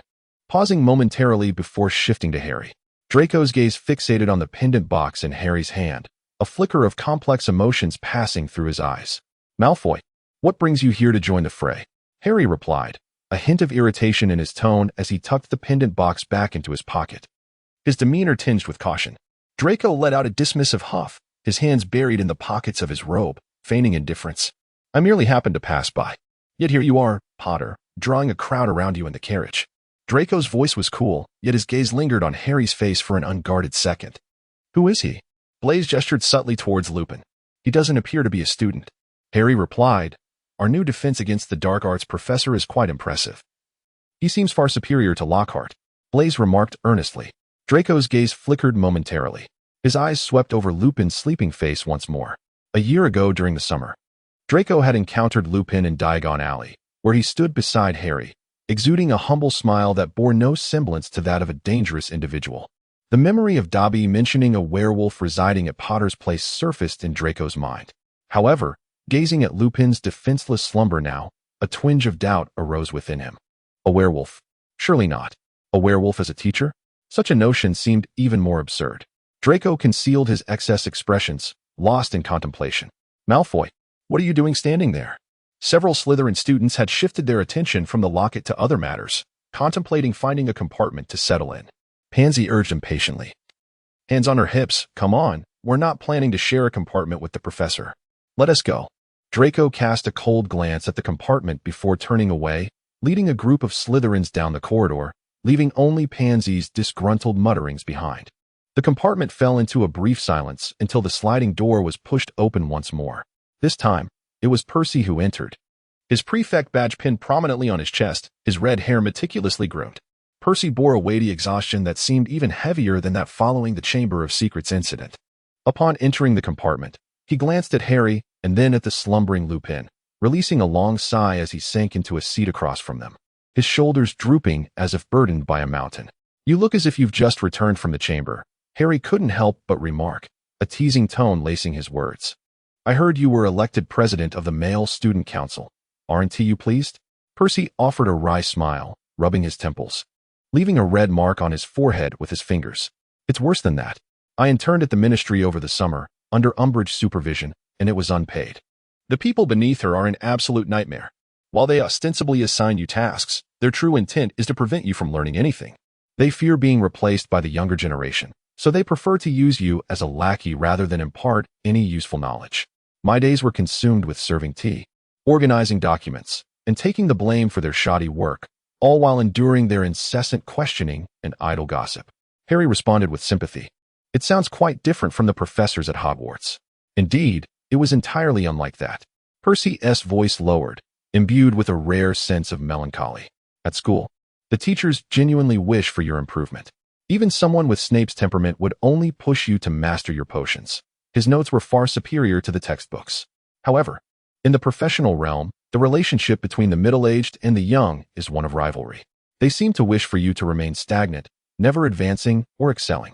On one occasion, I inadvertently overheard them conversing, remarking that it is not a good thing for young people to be too clever, sooner or later. They must be suppressed. Such malice had never crossed my mind before.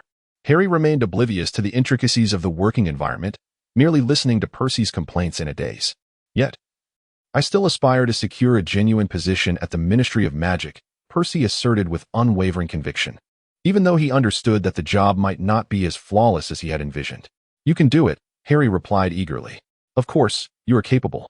A moment of silence enveloped the carriage as the scenery shifted from the bustling city to expansive fields, the silhouettes of distant mountains gradually emerging. Percy, preoccupied with fiddling with the buttons on his robe, suddenly lifted his gaze and whispered, I have conversed extensively with Tom Riddle in my diary, and some of his assertions hold a certain validity. At the mention of Voldemort's name, Harry's interest was piqued, for Percy remained unaware that Tom Riddle was, in fact, Voldemort. Percy cast a complex glance at Harry. I recognize that Tom is a deceiver. However, we discussed many other topics, his likes and dislikes, his admiration and disdain. After a brief silence, he continued, his voice almost drowned out by the rumbling of the train. Some of Tom's notions are quite dark, yet they are not necessarily incorrect. For instance, he claimed that power is perpetually held by a select few, who are reluctant to relinquish it. I once thought he was merely trying to manipulate me. But reflecting on those at the ministry, they indeed seemed to embody his words. They were smiles on their faces, yet behind the scenes. Their sole concern is preserving their own positions. Apologies, Percy snapped back to reality, realizing that Harry was too young to grasp such complexities. I shouldn't have rambled on for so long. In any case, diligence in school will undoubtedly yield positive outcomes, but the same may not hold true for employment. I must prepare myself mentally for that. Harry's gaze fell upon the fleeting scenery outside the window. He listened, only partially comprehending, and offered Percy an encouraging smile. I must go on my rounds, Percy stated as he adjusted his robes, waving goodbye to Harry before stepping out of the compartment. Should you require assistance, do not hesitate to call upon me. This is my final term at school. Remus stirred in his slumber, mumbling something incoherent. Leaning in closer, Harry discerned that he was speaking of Sirius, his tone tinged with a mixture of exasperation and affection. Chapter 111. In the name of the sword in the Great Hall of Hogwarts, Dumbledore had just introduced the new defense against the dark arts teacher. Remus was warmly applauded and welcomed by the other faculty members across the long table, the atmosphere as vibrant as that of reuniting with a long-lost friend. Professor McGonagall wore an unusual smile. Her gaze behind her glasses softened. "Welcome back." Professor Flitwick nodded in agreement, evidently recalling the well-behaved student Remus from their small group. "Indeed. I still have one of your papers, the one on defensive spells. Your insights on spell modifications were remarkable." Even Professor Sprout chimed in with a beaming smile. "The children will adore you, I wager." Seated at one end of the long table, Remus wore a gentle smile as he softly replied, "Thank you, esteemed professors. I am equally delighted to return. It is my honor." However, there was an exception. Severus Snape sat immediately to Remus's right, his expression as dark as the clouds before a storm. Occasionally, he shot a glance at Remus filled with undisguised disdain. Remus sensed this animosity and turned to Snape, offering a radiant smile. "Severus, it has been quite a while," he said softly. Remus had a penchant for addressing everyone by their titles, and the way he pronounced Severus carried an air of mysterious familiarity that made it difficult for Snape to lash out publicly. Snape had repeatedly petitioned Dumbledore for a position change, aspiring to be the defense against the dark arts teacher, but his requests had been consistently denied. Their adversarial relationship from their school days led both Snape and Remus to recognize each other's interest in the dark arts. With a huff, Snape turned away. Fixating on his plate, muttering under his breath, "I would rather not have seen you." Harry observed the scene from a distance, unable to suppress a smile as he glanced down at his plate. When Dumbledore extended an invitation to Lupin, he mentioned that Snape would provide Lupin with an unlimited supply of Wolfsbane potion. Although Lupin had already procured a considerable amount, he did not decline this generous offer. In truth, Lupin harbored a sense of regret regarding his past during his student years, and at the same time, he genuinely wished to engage in more dialogue with Snape. Lupin and Harry agreed to seek out Dumbledore together after the start of term feast. After dinner, Harry followed Lupin to the headmaster's office. The stone gargoyle door slowly closed behind them, and a faint aroma of lemon drops filled the air. Dumbledore sat in a high-backed chair, surrounded by stacks of parchment and an open, hefty tome upon his desk. The flames in the fireplace danced, casting a gentle glow upon his silver beard. "Remus, Harry, please take a seat," Dumbledore said, lifting his gaze. His cerulean eyes, peering through crescent-shaped spectacles, scrutinized them with a slight smile. "I presume you have brought something intriguing?" Lupin retrieved a silver locket from his robes, its surface prominently adorned with the serpent emblem of Slytherin, glimmering faintly. He placed it upon the desk, stating, "We discovered this at number 12, Grimmauld Place." Along with a note. He paused, opened the locket, and handed the crumpled piece of parchment to Dumbledore. Lupin omitted the details of Sirius and Creature's reckless endeavors, as well as their perilous search in the cave for the remains of the dead. Dumbledore accepted the note and read aloud softly, "To the Dark Lord. I know that by the time you read this, I will be dead. Regulus Black." He lifted his gaze, a flicker of surprise evident in his eyes. "A Horcrux? I had presumed the Black brothers to be irreconcilable foes. I never anticipated Regulus would go to such lengths." He tucked away the note, as though organizing his thoughts. Lupin glanced at him before turning to Dumbledore. "Professor, are you familiar with Horcruxes?" Dumbledore leaned back in his chair, his fingers lightly tapping the desk. "I have a basic understanding," he began cautiously.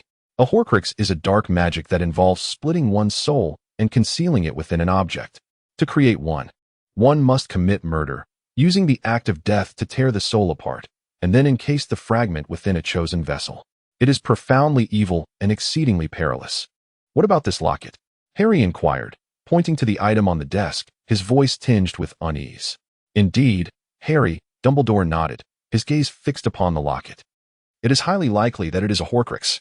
Tom Riddle, or Voldemort, evidently believed it to hold significant sentimental value, much like last semester's diary, and Regulus was aware of its true nature, which compelled him to retrieve it. Was the diary also a Horcrux?" Harry's eyes widened as he recalled the unassuming black diary from the previous year. Dumbledore offered a slight smile, though his tone grew grave. "Severus and I later confirmed that the diary contained potent dark magic, capable of controlling those who came into contact with it. and even attempting to resurrect a portion of Tom's soul. Destroying it is no easy task. We employed the unforgivable. Severus and I had not previously confirmed the precise function of the diary, but now Regulus's note has corroborated it. The Horcrux is an exceedingly malevolent form of dark magic. Perhaps this is why Voldemort increasingly resembles a mere shadow of his former self. His soul is utterly fragmented. Dumbledore added. Lupin furrowed his brow and murmured, So, Voldemort may not have created just one Horcrux? I fear that is the case. Dumbledore sighed, continuing, Voldemort is an arrogant man. He would not be content with merely splitting his soul into two pieces. It is highly probable he fashioned more, as a safeguard for his immortality. To defeat him, we must locate all the Horcruxes. But how can we discern which ones remain? Harry could not help but inquire. Dumbledore replied, to ascertain this, we might need to confront Voldemort himself, though that is perilously dangerous. His dark magic can effortlessly dominate those who approach him, even warp their will. Percy came to Harry's mind. He recalled Percy mentioning that he had spoken at length with Tom Riddle. Dumbledore's gaze shifted to the locket, however. This Horcrux must be dealt with immediately. How shall we dispose of it? Lupin asked, his brow knitted in concern. Dumbledore paused momentarily, retrieving the sorting hat that had just been used to allocate the new students. He placed it on the table and addressed Lupin. Remus, you are a Gryffindor. You can summon the sword of Gryffindor with it. The sword? Harry exclaimed, looking at Lupin in astonishment. You mean Godric Gryffindor's sword? Indeed, Dumbledore affirmed with a nod. That sword is a masterpiece crafted by goblins, capable of absorbing the power of the objects it touches. Severus borrowed it when he ventured into the Chamber of Secrets to collect basilisk venom and dissect the creature. It should still be in his office. I believe it has absorbed the basilisk's power, making it capable of destroying the locket. Remus, would you be willing to attempt it? I have yet to try. Lupin inhaled deeply, accepting the sorting hat. Voldemort's werewolf minion, Greyback, has irrevocably altered your life. Voldemort himself murdered your dearest friend. I can think of no one more qualified to obliterate a piece of Voldemort, Dumbledore said softly. I imagine you would not relish using the unforgivable curse. If you require it, it will manifest. The sword stands beside those of justice and courage. Lupin donned the sorting hat, and soon, it quivered slightly. The brim opened, revealing a shimmering silver sword, its hilt adorned with rubies that gleamed with a warm light. Lupin grasped the sword and approached the locket, hesitating for a moment before turning to Dumbledore. Shall I simply stab it? Yes, Dumbledore nodded, but be cautious, it may resist. Lupin nodded, gripping the hilt tightly and raising it high. Just as the tip of the sword was about to make contact with the locket, the box emitted a piercing shriek, and a plume of black mist surged forth, coalescing into a nebulous figure. The figure emitted a low, menacing growl.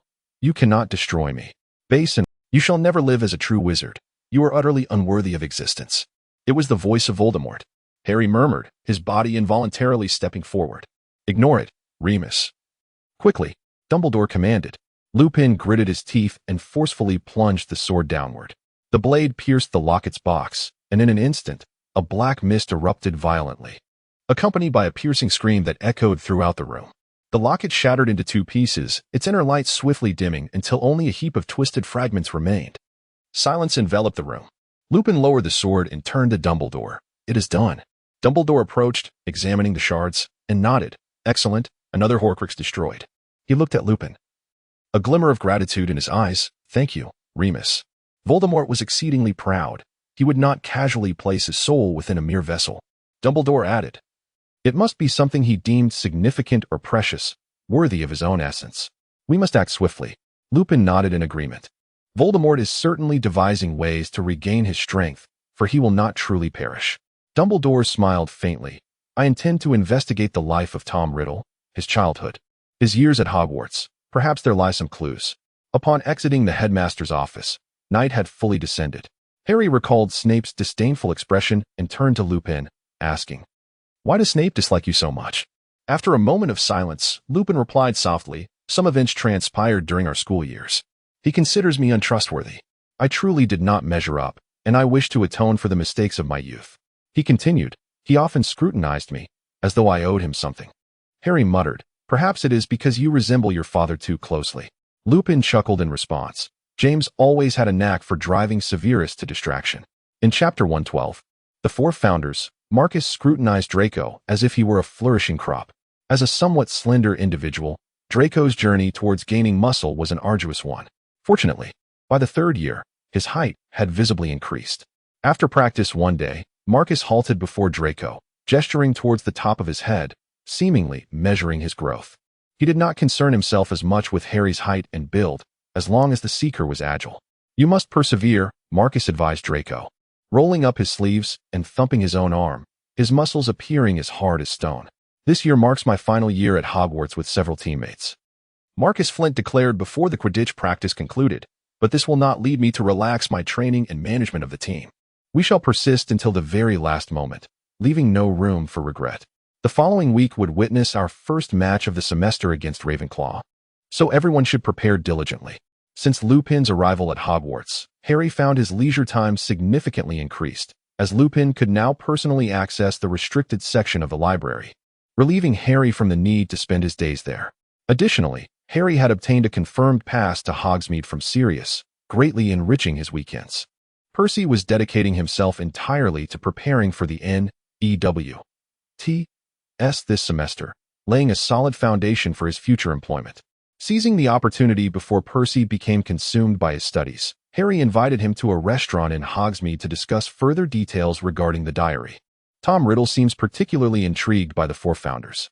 Although he considers Slytherin the most noble house, Percy remarked, "I believe he harbors a special connection to Hogwarts. After all, he regards it as his first home, despising the orphanage."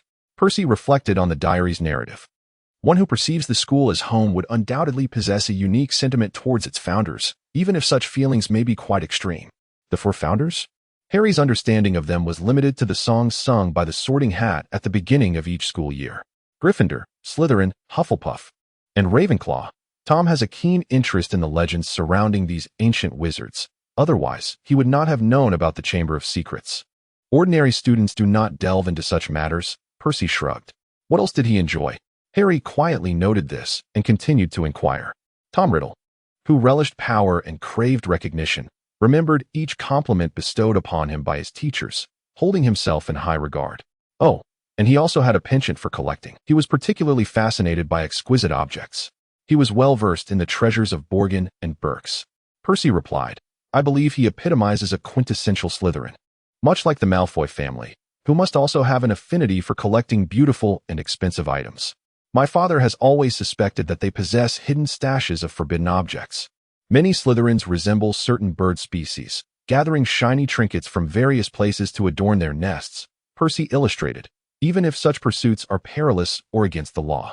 Harry nodded, as Percy's words resonated with the pendant box belonging to Slytherin. The box was exquisitely crafted and exceedingly rare, in the arrogant eyes of Voldemort. These were undoubtedly worthy of his very soul. Harry pondered where he might uncover more information regarding the four founders. The Marauder's map revealed numerous mysterious rooms and passages within Hogwarts. Since the founders were the architects of the school, there likely remained hidden places where their secrets were concealed. Some tales among wizards were quite intriguing, Percy remarked, noting that renowned wizards often had biographies, which could serve as delightful reading in one's leisure time. The Chocolate Frogs contained only abridged versions, while substantial tomes were necessary to capture the grandeur of their lives. Chapter 113. The fluttering of butterflies. The allure of Quidditch as a highly captivating sport partly stemmed from the players themselves, as each team boasted individuals of remarkable appearance. It was yet another rainy training day. The inclement weather rendered many players' performances erratic, as the rain soaked the broom handles. Draco had missed his swings several times, and on one occasion, he was even tripped by another player's broomstick, tumbling into the grass and splattering himself with mud. The rain was intensifying. "If anyone gets hurt, head straight to the hospital wing," Marcus called out to Draco amidst the downpour. Struggling to rise, Draco found his light blonde hair matted with mud, and his Quidditch uniform clung to him, drenched. Frowning, he shook his hands in an attempt to dislodge the mud from his robe, but only succeeded in driving it deeper into the fabric. "I'm fine," Draco replied, picking up his broom and preparing to soar back into the sky. "You've practiced enough for today. The weather is dreadful. Seek some practice with the keeper for a few rounds. Draco, you may as well go change now," Marcus shouted to him. Hearing Marcus's response, Draco acquiesced and headed directly towards the changing room. Harry was futilely squinting through the rain, as visibility was severely. Marcus refrained from releasing the golden snitch today, fearing it would be impossible to retrieve. Watch your swing. He bellowed at the goalkeeper, nearly colliding with Harry on the side. My apologies, Harry hastily sidestepped. Harry, you should leave as well. The match ought to be suspended in such weather, Marcus insisted, urging Harry to withdraw. Very well. Harry felt the downpour relentlessly pelting against him. Even with the water-repellent charm on his glasses, he found it exceedingly difficult to discern the conditions of the pitch. As Harry descended to the ground, he paused at the threshold of the changing room door. Draco stood to the side, removing his cloak, which was caked in mud. Harry intended to stride directly towards his locker, but his gaze was ensnared. Draco, with his back turned, had carelessly discarded the soiled cloak onto a nearby wooden bench, revealing the training attire beneath. The garment, drenched in sweat and mud, clung to his lean yet muscular frame, accentuating every contour. Harry's breath involuntarily slowed as he observed Draco from such proximity, a rare occasion since their dormitory had been changed. He was acutely aware that Marcus had been intently watching Draco hone his physical prowess, and it was evident that his efforts were beginning to bear fruit. Unbeknownst to Harry, Draco commenced unfastening the buttons of his training attire, revealing his chest, and casually shedding his mud-stained garments. Draco's skin was astonishingly pale, reminiscent of untouched snow in the depths of winter. The fair complexion glimmered softly under the light. Typically, team members would merely change their outerwear in the locker room. Harry found himself uncertain whether to retreat back into the downpour. Caught between the deluge and confrontation, he chose instead to silently approach his locker.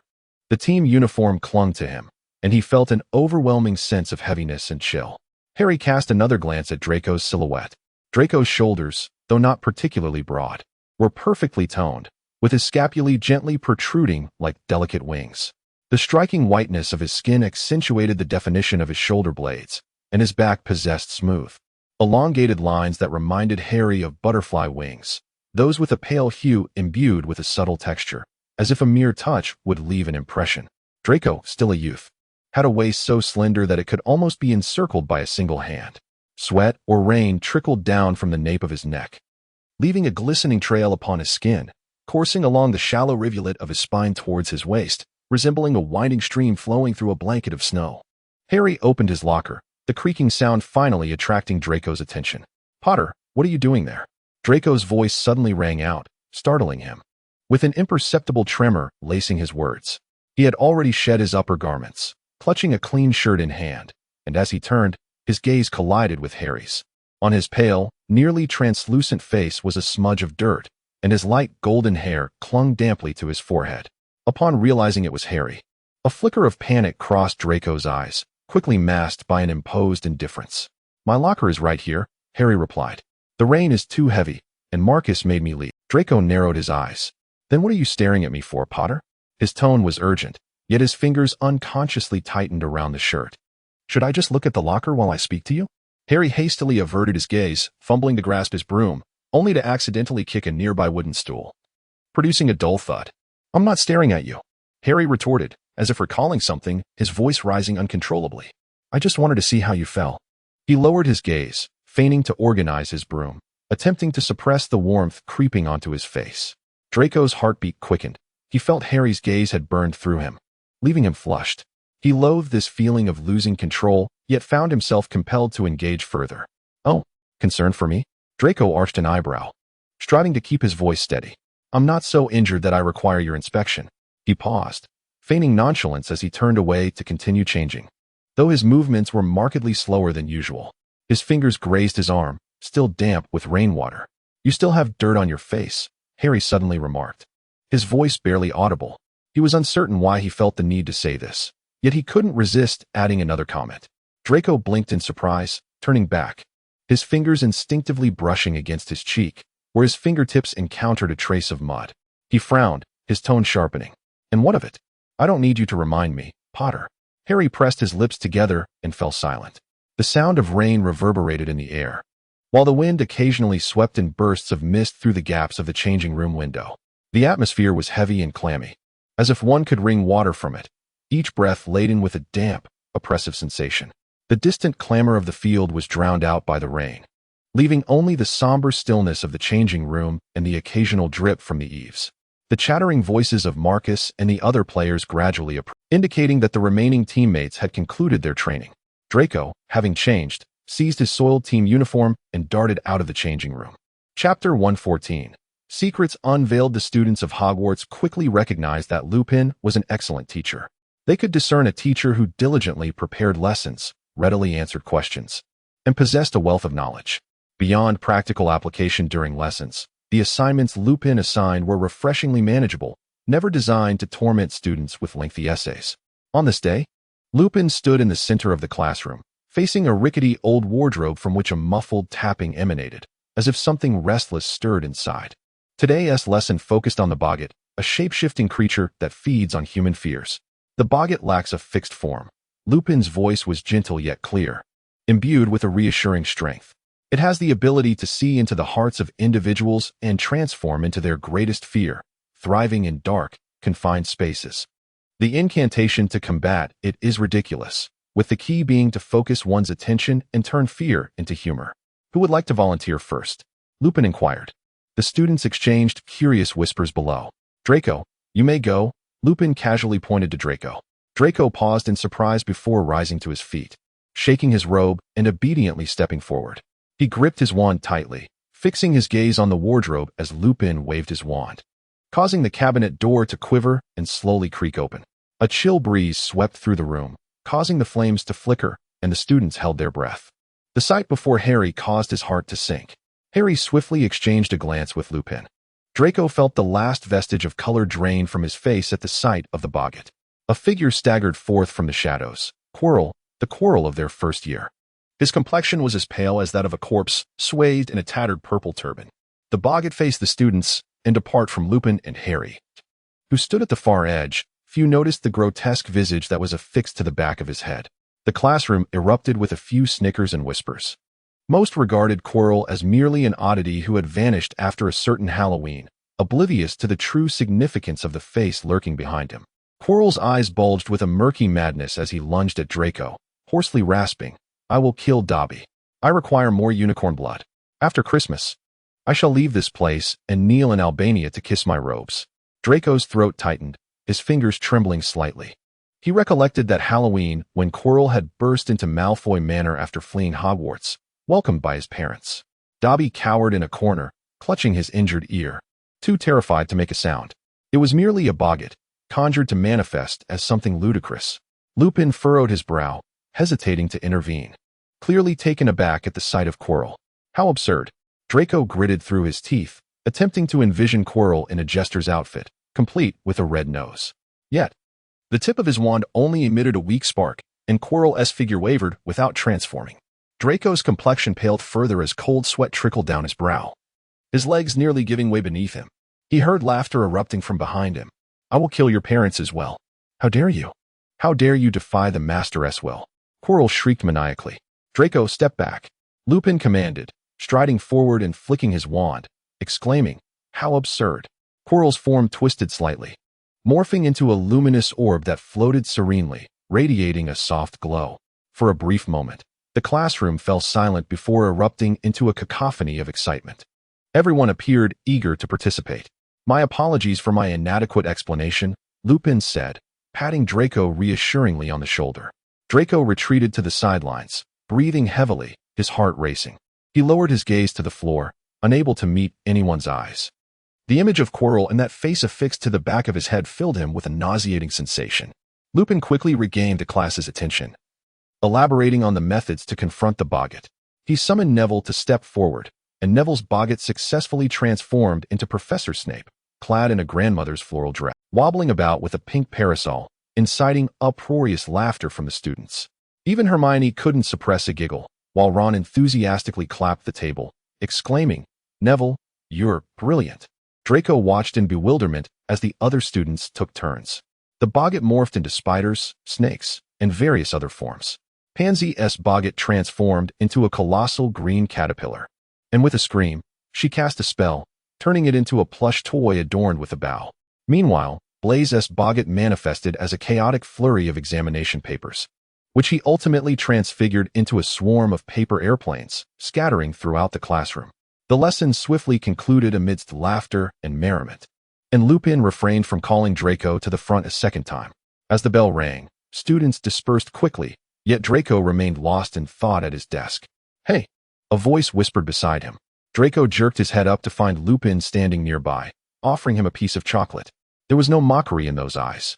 Draco couldn't help but notice that Harry had also not been called upon by Lupin to demonstrate. Eat this. It will make you feel better, Lupin said softly, his tone akin to that of soothing a frightened creature. Draco gazed at Lupin's face, a peculiar emotion surging within him. He realized that Lupin's boggart had indeed been a full moon, and he had not been mistaken. Thank you, Draco replied as he accepted the chocolate. Lupin hesitated for a moment before quietly adding, I have failed before too. It's nothing to be ashamed of. Draco swallowed the chocolate, nodding in silence. He was reluctant to revisit those memories, yet Lupin's gaze suggested an understanding of his inner turmoil. With a smile, Lupin gathered his bag and belongings and exited the classroom. Draco noticed that another figure had appeared beside him unannounced. Startled, he looked up to meet Harry's gaze. In that instant, his heart raced as if it might leap from his chest. Are you in Albania? Harry inquired softly, his eyes fixed on Draco. Harry's gaze was profoundly revealing. Draco discerned a multitude of meanings within that look. For instance, Harry was aware of the peculiarities at the back of Quirrell's head. He had come to comprehend the reason behind the drastic shift in Quirrell's attitude towards him around Halloween. He understood the allegiance of himself and his family, and he grasped the sudden urgency with which Dobby had rushed to his side, repeatedly warning him of impending danger. Draco, lowering his gaze, stared at the chocolate wrapper in his hand, his fingertips unconsciously crumpling it into a tight ball. Harry seemed to be awaiting Draco's response. It had been quite some time since he had last spoken those words upon leaving. Draco felt a dryness in his throat and averted his gaze from Harry. He was uncertain of Harry's current thoughts or whereabouts. In a flurry, Draco gathered his books, eager to depart swiftly. Suddenly, he felt Harry grasping the sleeve of his garment. And what about you? What do you think? Harry's inquiry immobilized Draco. Why did you allow Dobby to seek me out? Why did you not stop him? I don't know. Draco replied, his gaze pained as he regarded Harry, who blinked slowly and heavily with those beautiful eyes. Do you not wish to end my life? Harry continued to press. Draco shook his head, almost collapsing as he extricated himself from Harry's grasp. He wished he could dismiss the events of Halloween as a mere prank or a trivial incident. But alas, there was no such luxury as if only. Chapter 115. The forest. Harry hurriedly traversed the corridors of Hogwarts. Today was the day he had arranged to contact Sirius. He finally arrived at the door of Lupin's office and gently knocked. However, before he could await a response from within, he heard a furious voice emanating through the crack of the door. Harry recognized that it was Snape's voice. Harry hesitated for a moment before gently pushing the door open, peering inside. In the office, Lupin stood by the fireplace, while Snape loomed at the desk, his black robes fluttering slightly with his furious gestures. His countenance was ominously dark, lips pressed into a thin line, his eyes fixed intently on Lupin. The entire school is abuzz with the news. That brainless fool Longbottom. Snape's voice was laced with fury, nearly squeezed out from between clenched teeth. He transformed the boggart into me, clad in a ludicrous pink floral dress adorned with lace trim. Lupin, is this the kind of student you have nurtured? Lupin raised his head, a gentle smile still gracing his features, seemingly accustomed to Snape's ire. He approached the desk and spoke. Severus, you must understand Neville. He is a good boy, nearly lacking in confidence. His primary influence is his grandmother, a formidable old woman, as you know. Thus, his imagination naturally gravitates towards familiar fears. Is this not what you taught him? Snape appeared utterly enraged. You taught him that. Neville's greatest fear is you. Therefore, the boggart assumes your form. He must learn to counter your boggart then. A wry smile crossed Lupin's face, acknowledging that teaching defense against the dark arts was far simpler than potions. Accidents in potions class can be grave. I believe it is reasonable for you to be strict with them, as they understand your good intentions. I cannot comprehend how something so clearly articulated can still be misunderstood by some fools. Snape ground his teeth, seething, and they would have descended into oblivion under a different teacher's guidance. Lupin nodded, offering reassurance. This is not a personal indictment against you. Not everyone possesses the inherent intellect that you do, Severus. Intelligent individuals are always few and far between. Talent is not a universal gift. You need not impose your elevated standards upon your students.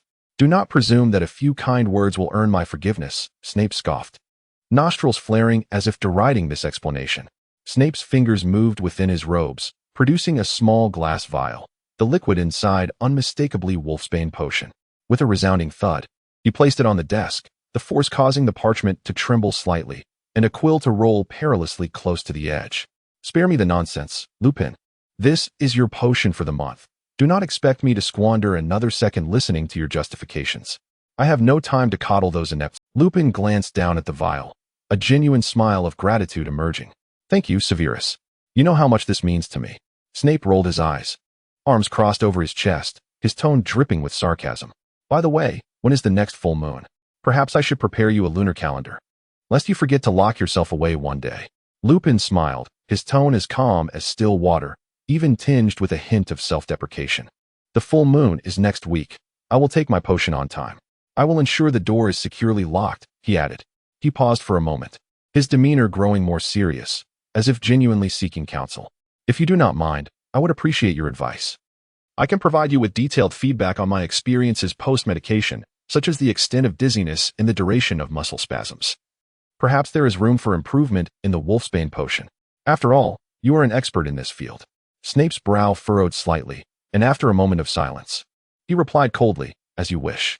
At that moment, Snape's gaze inadvertently swept across Lupin's desk, landing on several open books. The covers were worn and faded, revealing titles such as Exploring Advanced Dark Magic and Forbidden Potion Formulas. Scattered nearby were a few pages of handwritten notes, densely filled with text. Snape's eyes narrowed sharply, akin to a hawk spotting its prey. He strode over, seized one of the books, and flipped to a page, his tone laced with unmasked skepticism and What is this, Lupin? Are you studying dark magic? He glanced down at the page. This was no ordinary book on defensive dark arts. The forbidden ritual of soul division? What exactly are you up to? Lupin replied, Severus, do not misunderstand. This pertains to Horcruxes. You did assist Dumbledore in destroying one, did you not? The diary. Snape paused, having a faint understanding of Horcruxes. The mention of the diary clearly hinted at Voldemort. Lupin shrugged, his tone lightening. Regarding my classroom incident, to make amends, how about I treat you to dinner after the full moon? There is a Muggle restaurant I have been eager to try, and I have some questions I would like to discuss with you. He smiled slightly, attempting to shift the conversation. There is a rather intriguing potion discovery I wish to consult you about. Lupin added, and the chef, well, he is rather unique. Snape abruptly lifted his head, a flicker of suspicion in his eyes. He scoffed and tossed Exploring Advanced Dark Magic back onto the desk, the pages slapping shut with a dull thud. I may not have the time. Snape grabbed a handful of flue powder and stepped into the fireplace, preparing to return to his office. Trust me, Severus. You will not be disappointed, Lupin called after Snape's retreating figure. Once Snape had finally departed, Harry slipped into Lupin's office. You're late. Sirius finally connected the two-way mirror. Did something urgent come up? I was just inviting Severus to join me at Hugo's restaurant, Lupin replied. Harry observed a flicker of menace in Sirius's eyes. Who? Sirius inquired, taken aback. If we could successfully enhance that potion. Creature would he have to remain as frail as an infant, Lupin remarked. Indeed, Creature bled all morning today, Sirius replied. But the question is, when have you ever treated me to a meal? And you still extend such courtesy to him? When will you have the audacity to appear in public? Lupin retorted. Does it truly matter? I could use the disillusionment charm. Sirius's voice escalated, revealing a palpable envy. Harry promptly interrupted the discussion. It seemed that we had inadvertently discovered that Voldemort had visited Albania after the Halloween of their first year. It appears that Bellatrix's husband has a residence there, Sirius remarked. Her emotionless spouse, he added. I feel as though I have encountered the name Albania somewhere before. In a book, perhaps, Lupin mused. The forests of Albania are frequented by numerous researchers. They are home to a plethora of extraordinary flora and fauna, alongside some enigmatic phenomena. I believe my father may have visited as well. Chapter 116. Significance. Is this the new material you sought for the Dark Arts Defense class demonstration? Snape inquired as he settled at the table, his gaze immediately falling upon the vampire, which appeared slightly different from the Muggle variety. It seemed a touch more intriguing than a boggart. Hugo was approaching them, his appearance striking enough to be unforgettable, his skin shimmering with a silvery hue, as if solidified moonlight, exuding an unusual beauty. His hair, a deep burgundy, was softly curled, cascading like silk over his shoulders, with the ends playfully flicked upwards. No, I did not become acquainted with him merely for the sake of the class, though he is indeed a vampire, Lupin explained. However, your suggestion is quite fascinating. I suddenly thought of proposing to Dumbledore that he visit Hogwarts to show the students what a genuine vampire looks like, as the textbooks contain none. Snape coldly remarked. An extensive social circle, it seems. It is only natural for dark beings to associate with one another. Lupin jested in response. Snape himself was unsure why he had inexplicably accepted Lupin's invitation. His curiosity about the mysterious potion Lupin had mentioned was piqued. He typically did not enjoy social. Even during his student days, his friends in Slytherin were primarily a select few led by Lucius. Now, he found himself dining in an elegantly appointed restaurant, sharing a meal with one of his least favorite individuals from the past, Lupin. Tasseled curtains hung by the window, through which the blurred glow of streetlights could be seen. It was now night, and a gentle rain fell outside. Remus, it has been ages. Your friends always possess such distinctive charm, Hugo said, placing the silver coffee pot down and lazily leaning against the counter. Having heard that Lupin was bringing friends, he had swapped shifts with a colleague to dine with the two. His gaze swept over Snape before resting on his overcoat. That coat is quite fine. Where did you acquire it? Snape's eyes lingered for a moment on Hugo's silver skin and his well-tailored attire before he replied, It's been some years. I cannot recall where I bought it, as I do not wear such garments often. Since Lupin had mentioned it was a Muggle establishment, Snape wore a black Muggle overcoat. Its collar slightly turned up, creating an intriguing contrast to his usual brooding demeanor. Severus Snape, Lupin introduced with a smile, my colleague. Severus, this is Hugo, my friend. 3 individuals were seated around a round table by the window, where the ambience was undeniably delightful, adorned with petite crystal chandeliers, interspersed with deep crimson velvet drapes. Alongside vintage ornate mirror frames gracing the walls and an antique piano nestled in the corner, all while the air was infused with the sweet aroma of toasted bread. Lupin took a sip of tea and spoke first. Today, I wish to discuss the potion that purportedly possesses the ability to reverse aging. At the mention of this, Snape straightened in his seat. Hugo, having surpassed a century in age, benefited from the unique qualities bestowed upon him by his vampiric nature, allowing him to remain eternally youthful. Lupin succinctly outlined the method and process of the potion's creation. Snape's mouth fell slightly agape, a hint of astonishment flickering across his features. If true, it would indeed be a groundbreaking discovery. Once Lupin finished, Snape slowly remarked, The field of potion-making has yet to yield such a result. It is indeed true. Hugo languidly reclined against the back of his chair, his fingers drumming idly on the table while the other hand absently caressed his glass. The last time Lupin mentioned it, the potion was already capable of rejuvenating plants. What? Is there another breakthrough? There are significant side effects, Lupin said with a wry smile. I attempted to administer a small amount to a house elf.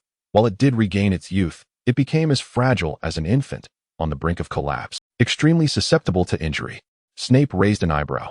You actually experimented on a house elf? That creature is on the verge of death, and already quite old. We had no alternative. Lupin replied. At the very least, it proves that the direction of the potion is correct. I now wish to sustain the house elf's life, Lupin continued. But I fear I may not be able to advance further on my own, hence I sought your counsel. Lupin turned his gaze towards Snape. To resolve the side effects? Snape quickly grasped Lupin's intent. I have considerable funding available from investors, Lupin nodded. It can be provided whenever necessary. Since his student days, Snape had harbored a penchant for creating spells and modifying textbook formulas. Even without financial backing, the allure of this new potion discovery was immensely compelling to him. He was invariably driven by the allure of the unknown, the quest to develop new spells or potions requiring not just knowledge and skill, but also an almost obsessive focus. After listening to Lupin and Hugo's exposition on the potion's formula, he had begun to mentally simulate each step, calculating the balance of effects, even foreseeing the potential for failure. Yet this was precisely the temptation he found irresistible. The process of transforming chaos into order, of distilling hope for success from failure, was to Snape more precious than any sum of gold galleons. Setting down his teacup, Snape regarded Lupin with a cold stare, the buttons of his cloak glinting dimly in the candlelight. Why should I assist you? As if I do not already have enough to occupy my time with brewing wolfsbane.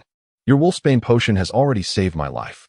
Remus chuckled and said, If you could save this centenarian who has lost the will to live, that would be even better. What do you mean by losing the will to live?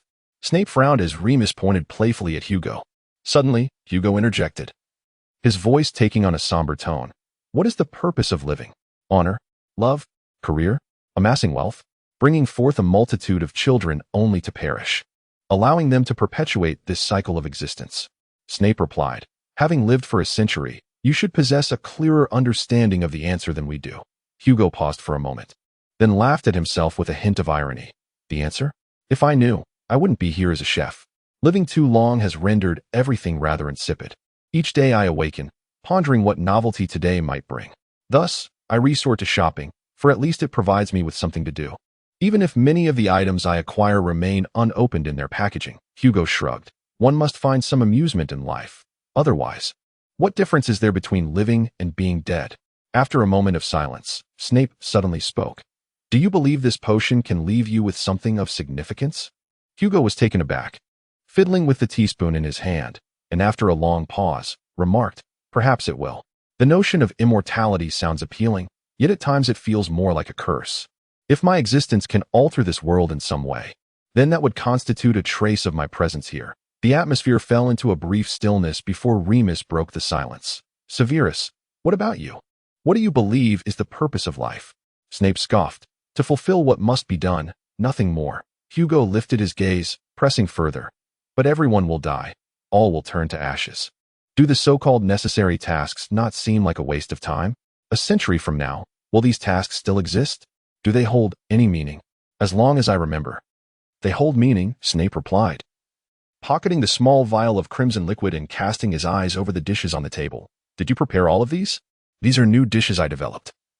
Meant to suit your palate. Hugo laughed heartily, revealing his sharp teeth. Then I shall be sending my blood samples to your school from now on. Chapter 117. The Crown, Part 1. Harry stood amidst a circle of his teammates, clutching a pristine firebolt, the varnish of its handle glistening with a cold sheen under the sunlight. This was the latest gift sent by Sirius, accompanied by a note penned in his characteristically hasty handwriting. Harry, I saw this latest model in the newspaper and thought you would appreciate it. This marked the third time in 3 years that Harry had acquired a new broom, transitioning from the Nimbus 2000 to the Nimbus 2001, and now to the Firebolt, establishing himself as a veritable collector of brooms within the team. Marcus seized the Firebolt and couldn't help but whistle in admiration. Changing brooms every year, Harry. You're destined to make history. He mounted the broom and glided low over the pitch, eliciting a chorus of gasps. The speed of the Firebolt left the Nimbus 2001 far behind. Harry grinned widely as he reclaimed the Firebolt, his fingers caressing the carved initials etched into the broom handle. A personalized touch from Sirius. The wood grain of the Firebolt was naturally flowing, its elongated, aerodynamic shape exuding both lightness and resilience. The branches at the tail were straight and even, and the transition between the metal components and the wooden parts was seamless, presenting no imperfections. Draco recognized the Firebolt. It was one of the internal products he had seen at a research and development conference, a model that Lucius had deemed too swift for mass production. Draco could hardly believe that a lunatic had actually crafted such a fast broom, and that it was not only available for purchase, but that there were indeed those willing to buy it. Remarkably, these enthusiasts brought it to the pitch. Marcus, wide-eyed and brimming with excitement, clapped Harry on the shoulder and exclaimed loudly, "You actually spent a fortune on such an extravagant broom for the match. The sheer aura of it is enough to intimidate our opponents. Just imagine, in our next game, soaring on firebolts, we shall trample over that bunch of Ravenclaw bookworms." Indeed, interjected a teammate, a hint of envy in their tone, particularly from Cho Chang, who recalled how she had almost caused Harry to tumble during their last encounter. With the Firebolt, let us see how she tries to play her tricks this time. Next time, it won't happen. Marcus waved his hand confidently. With this broom, no matter how clever Ravenclaw thinks they will have to concede defeat. However, a few days later, the Quidditch match dashed Slytherin's hopes. The sky was a brilliant blue, a gentle breeze wafting across the pitch as the crowd roared with excitement. As the match commenced, Cho Chang revealed her strategy. Rather than chasing the golden snitch directly, she flew along the edges of the pitch, deliberately cutting into Harry's path several times without confronting him head-on. When Harry dived, she would suddenly accelerate, swooping past him, forcing him to evade her. When he ascended, she would decelerate, feigning a change in direction, leading Harry to believe she had spotted the snitch. The golden snitch appeared early in the match, yet Cho's maneuvers bewildered Harry. What was she up to? Harry gritted his teeth and lowered his broom, pursuing the snitch, but a flicker of doubt crossed his mind. The snitch was clearly ahead of him, Yet Cho's movements were so fluid, her gaze exuding a certainty, as if she had truly locked onto her target. For just a moment, he hesitated, his eyes shifting slightly in her direction, seeking to discern her intentions. This moment of distraction became his folly. A subtle smile graced Cho's lips as she sharply pulled up her broom, executing a swift turn back to her original altitude. By the time Harry realized, the golden snitch had darted to the opposite side of the pitch in the instant he had been momentarily distracted. Rather than pursuing the snitch directly, Cho once again cut into Harry's path, creating an invisible barrier with her body and broom, compelling him to slow down and navigate around her. While her speed could not match that of the firebolt, she always appeared at the critical moments when Harry needed to accelerate, like a cat toying with it. Harry spots the snitch, shouted commentator Lee Jordan. He*s diving. Goodness, Cho Chang is blocking him. As the match reached a fever pitch, the snitch hesitated momentarily beside the Ravenclaw goalpost. Harry gritted his teeth and surged forward at full speed, his fingers nearly grazing the wings of the golden snitch. However, Cho emerged from the side, deliberately slowing her pace to obstruct Harry's line of sight. The snitch suddenly shot upward, narrowly escaping Harry's fingertips.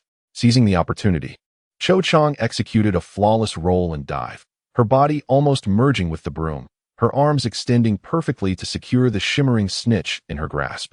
The bell tolled, and the Ravenclaw stands erupted in deafening cheers. Cho Chang had captured the golden snitch. Lee Jordan announced, Ravenclaw triumphs with a score of 150-70. This was a textbook victory. Harry hovered in midair, panting heavily, gazing down at his empty hands before turning his gaze towards Cho. She was gracefully descending to the ground, holding the golden snitch aloft, a faint smile gracing her lips. Marcus was so incensed that he nearly dropped his bat, muttering under his breath, Damn Ravenclaw. How cunning they are. I thought the firebolt would secure our victory. Harry, you needn't be so gentlemanly. It was my hesitation, Harry replied, a hint of frustration in his voice. For him, Cho Chang's interference proved far more challenging than the blundering bludgers. After all, Draco could easily bat away the erratic bludgers. While in the presence of the opposing seeker, Harry was left with no choice but to evade. As Harry, still somewhat vexed, exited the locker room, he chanced upon Luna Lovegood. She was emerging from the stands, a quill in hand, sketching peculiar symbols in her notebook while humming a disjointed melody. Harry approached and casually remarked, Luna, did you see the match just now? Cho Chang is really difficult to deal with. She always confuses me with her feints. I can never discern her intentions. Luna looked up, appearing genuinely pleased for her senior. Oh, yes, we won. Cho Chang is quite astute, like an eagle amidst the clouds, always knowing precisely when to swoop down on her prey. She paused, tilting her head to add, she has been observing you. Whenever you rush toward the snitch, she finds ways to disrupt you. Ravenclaw's strategy relies more on intellect than on brute force. Don't you think she resembles a sprite? A sprite? Harry seated himself beside her, rubbing the scar on his forehead. Perhaps. She always seems to appear in my flight path. Your speed is too swift. Ravenclaw employs a different tactic against Hufflepuff, yet during the last match, Cho also bested Cedric. Luna chuckled. Your broom is splendid. Ravenclaw still uses the Comet series. Oh, Harry replied dryly, feeling a tinge of regret for not securing victory in his debut on the Firebolt. In a direct confrontation, Ravenclaw struggles to gain the upper hand. After all, Slytherin players excel in endurance. However, we can also devise strategies through intellect, as exceptional wisdom is humanity's greatest asset. That essay rather fine sentiment, Harry responded. Luna continued, Fine? That is a quote from Rowena Ravenclaw. The book states she was as beautiful as a shadow in the mist and possessed the brilliance to unravel any riddle. That sounds far more intriguing than the tales of Slytherin's chamber, Harry scoffed. Luna nodded, adding, she even created a diadem that could enhance one's intelligence. That sounds far more appealing than the peculiar serpents Slytherin favored, Harry remarked, scoffing again. Has anyone ever used that diadem? Perhaps before an exam? Luna's gaze became somewhat distant. The diadem of Ravenclaw. I've heard of it. Legend has it that it conceals her wisdom, but it was lost. Her daughter, Helena, stole it, and thereafter, its whereabouts remained unknown. She paused and whispered, the diadem of Ravenclaw. Hearing those words, Harry furrowed his brow as Percy Weasley's words echoed in his mind. Voldemort harbored a strange affinity for Hogwarts and was quite fascinated with the four founders. Is it a rare object? Harry inquired. It exists within the realm of legend, Luna replied. Where might one find its story? Harry's voice quickened with anticipation. Luna blinked and said, The ghost of Ravenclaw, Helena. You could try asking her, though she isn't fond of discussing the diadem. She has mentioned that too many students seek shortcuts, and that is one of the reasons for her tragedy. Do you think I could glean anything from Helena? Chapter 118. Tea Leaf Divination. Harry pushed open a heavy wooden door near the Ravenclaw Tower, and the air was thick with the scent of aged parchment and damp moss. Squinting to adjust to the dim light, he finally caught sight of the ethereal figure of Helena at the end of the corridor. She hovered in midair, her silvery robe gently undulating as if caressed by an unseen breeze. Her expression was cold and distant, as Helena gazed longingly into the horizon. Harry took a deep breath, summoning his courage as he stepped forward. "Are you Lady Helena Ravenclaw?" His voice trembled slightly, echoing in the empty corridor with striking clarity. "I am Harry Potter. I have heard the tale of the diadem." "The diadem? Once again, the diadem?" Helena interrupted, slowly turning to face him, her gaze piercing as it locked onto Harry's countenance. "Indeed, I have heard some details regarding your mother's diadem." Harry endeavored to imbue his tone with sincerity. "She mentioned it was a treasure of Ravenclaw, bestowing wisdom upon its possessor. I merely seek to learn its story and its current whereabouts." Helena's expression abruptly chilled, and she ascended slightly, looking down upon him as if scrutinizing an insect that had trespassed into forbidden territory. "Wisdom?" she echoed, her voice laced with derision. "Once again, the same story. Each time, someone comes to me with the same pretext. Do you presume I would believe you are different from the rest? You are merely another child seeking to reap rewards without effort." Harry furrowed his brow, attempting to defend himself. "No, I am not doing this for my own sake."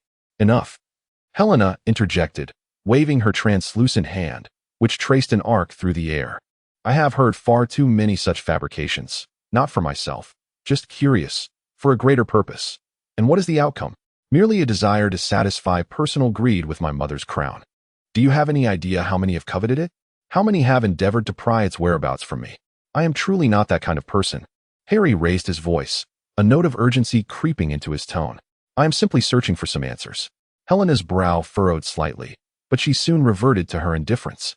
"Regardless of whom you seek answers for or what your intentions may be, I shall not divulge anything. My past mistakes have already wrought too many tragedies. I will not allow the crown to fall into the hands of another avaricious soul." Harry stood frozen, his mind racing with thoughts.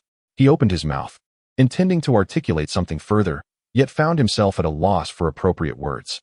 Helena's gaze rendered him feeling insignificant and absurd. He awkwardly scratched his head and murmured, "I did not intend to steal it, nor did I wish to use it for any nefarious purpose. I merely thought that if it is truly of such significance, perhaps I could offer some assistance." "Assistance?" Helena scoffed. "You have yet to comprehend why you sought me out, and you presume to offer assistance? Do you believe the crown is merely a trinket to be toyed with? Or perhaps you see it as a misguided instrument of justice? You are no different from the others, self-righteous, reckless, and full of empty rhetoric." Harry felt a twinge of embarrassment at her words, a faint flush creeping across his cheeks. He cast his gaze downward, fixating on the tips of his shoes, murmuring, "I merely wanted to give it a try." "Give it a try?" Helena's voice suddenly escalated, tinged with indignation.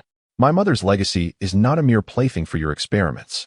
I have already paid the price for my naivety. I shall not make the same mistake again. Leave, and do not squander any more of my time." Harry lifted his head, yearning for another chance, only to find Helena had turned away, her back facing him. Her silhouette gradually faded in the dim light, as if she were merging with the wall. "Wait," Harry called out, his voice echoing down the corridor. "I truly am not what you think I am. I have had enough." Helena's voice had already vanished into the distance. "I have nothing to tell you." Harry left the Ravenclaw Tower with heavy footsteps, the indifferent words of Helena still echoing in his mind. Harry murmured to himself, "What a futile endeavor." Time was slipping away, and he suddenly recalled that Trelawney's divination class was about to commence. He hurriedly dashed towards the North Tower. The wind at the staircase corner tousled his hair, and his robe billowed behind him as he ran, attempting to gather his thoughts. Helena's demeanor left him feeling somewhat dejected. Yet Luna's words rang true. Helena despised the topic, and Harry realized he had been rather reckless. Harry's backpack still contained a biography about the four founders, which he had borrowed from the library after his conversation with Percy, yet he had not read a single word of it to this day.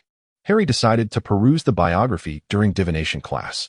As he pushed open the door to the classroom, he realized he was already a few minutes late.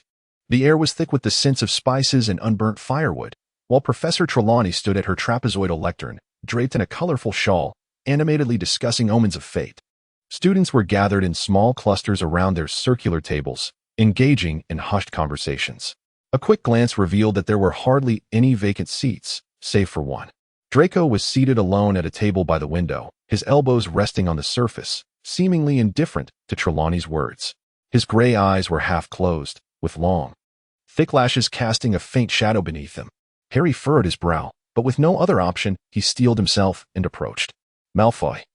Harry attempted to keep his tone neutral as he set down his bag and inquired, "Is there room here?" Since the incident with the boggart, their quarrels had gradually diminished, and they mostly pretended not to notice each other. Draco lifted his gaze, his gray eyes lingering on Harry's face for a moment, the corners of his mouth curling slightly in a smirk. "Take a seat. Don't say I didn't save you a spot. Off to sell autographs again?" Draco remarked, pausing before leaning back lazily, making space for Harry to sit. Harry let out a huff as he pulled out a chair and took a seat. He had intended to retort, but the voice of Trelawney had already filled the classroom. "Today, we shall interpret the omens of tea leaves. Form pairs and begin promptly." Harry sighed, resigned to partnering with Draco. He retrieved a copy of Parting the Mists to gaze into the future from his bag, placing beneath it the secret history of the 4 founders of Hogwarts. Intending to feign attentiveness while surreptitiously flipping through the pages in hopes of uncovering some clues regarding the tale, Draco cast a glance at the book and remarked, "You truly cannot sit still. Even during divination class, you choose to read leisure literature? Better than staring vacantly at tea leaves," Harry retorted without lifting his gaze, his fingers deftly turning the pages. The 2 steaming teacups from Trelawney floated over, their clinking beads creating a jarring sound. After finishing their tea, they inverted the leaves onto the plates. As Trelawney's florid voice began to weave her elaborate interpretations of the tea leaves, Harry lifted the cup to his lips, the bitter taste of the tea causing him to grimace. Draco discreetly emptied the tea with a flick of his wand and promptly turned the cup upside down on the plate. "Interpret that," he said, as he slid the plate towards Harry. Harry continued sipping his tea, his gaze drawn to Draco by the sound of his voice.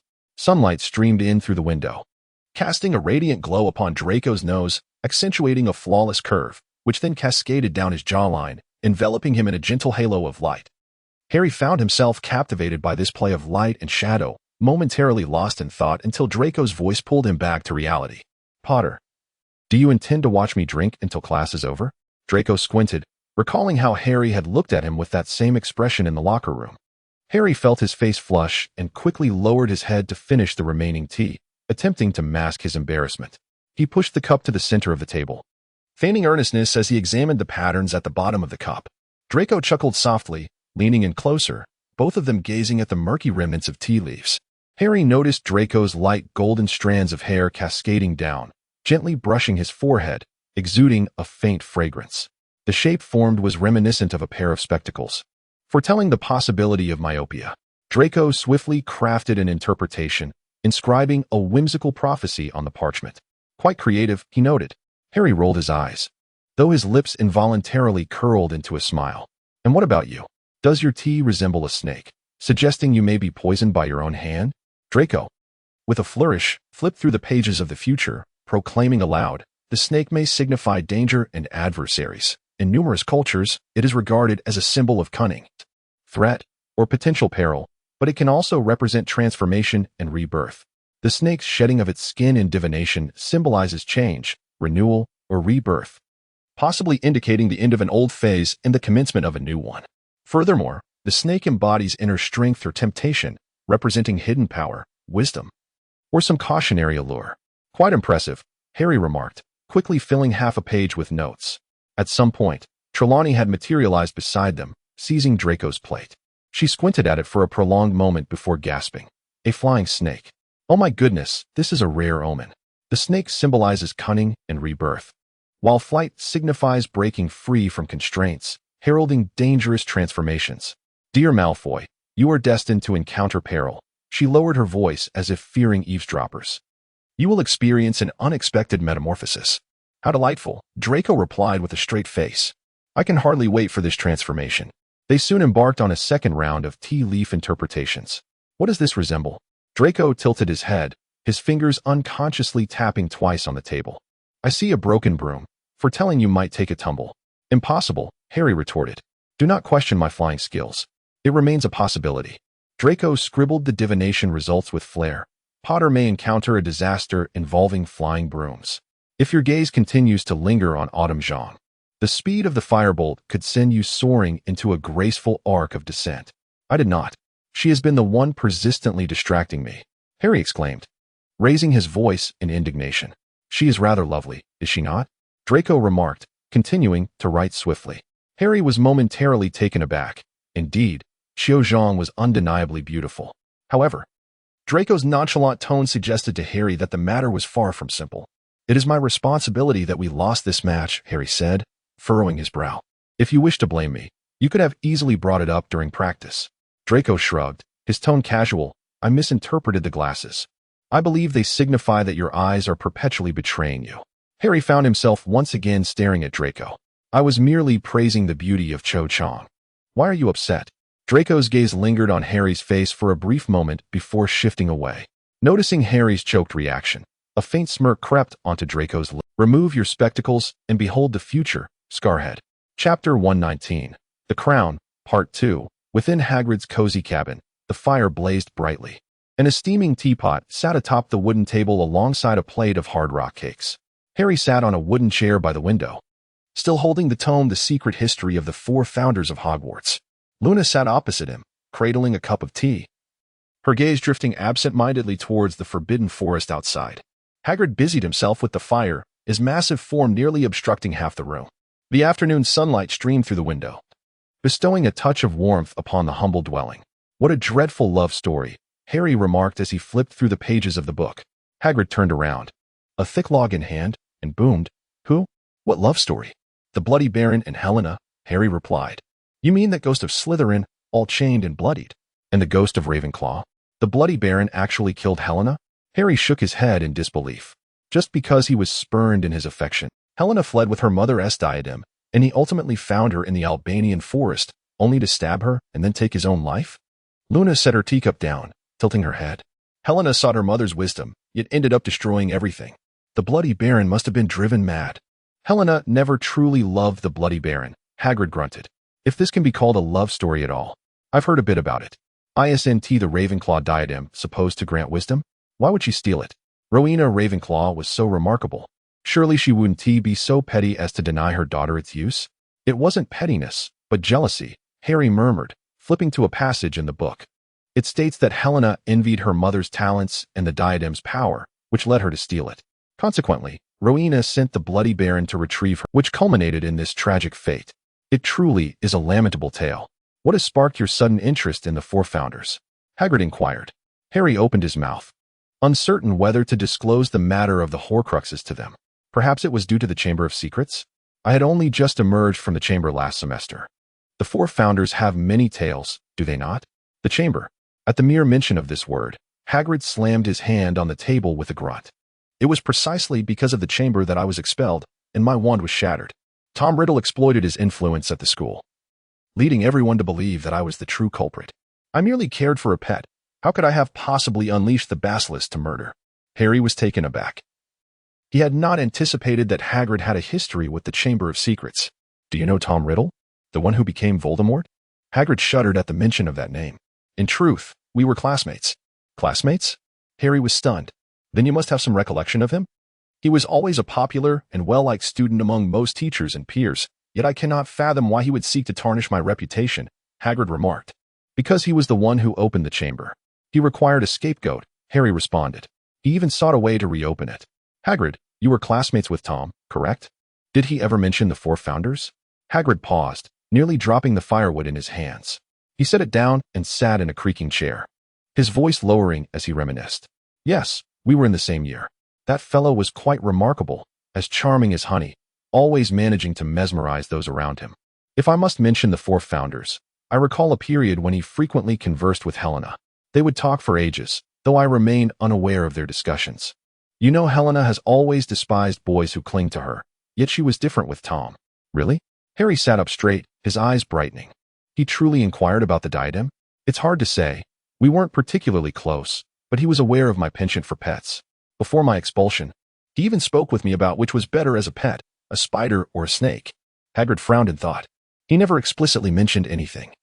But I overheard him reference Ravenclaw's legacy and ask if I knew of any secret passages hidden within the school. At that time, I was rather naive and shared a bit about the Forbidden Forest. Harry remarked, Tom Riddle is quite the deceiver. Perhaps he has extracted something from Helena. I do not believe this to be mere coincidence. Hagrid's eyes widened in astonishment. Harry, what are you saying? Why must you concern yourself with his affairs? Harry responded gravely. Because Voldemort has not entirely vanished. The remnants he left behind nearly destroyed the school. I suspect he harbors an interest in the diadem, and I must locate it.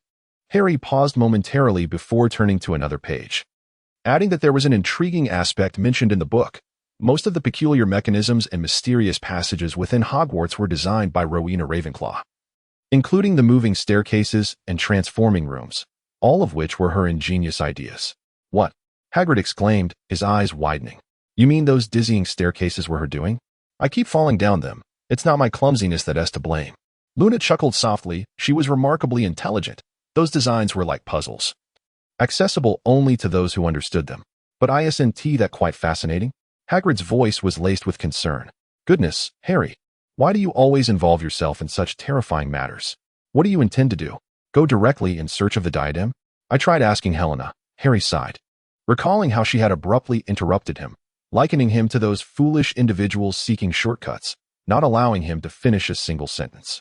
Luna smiled gently. She is proud, yet deeply sorrowful. She certainly wouldn't take kindly to your approach.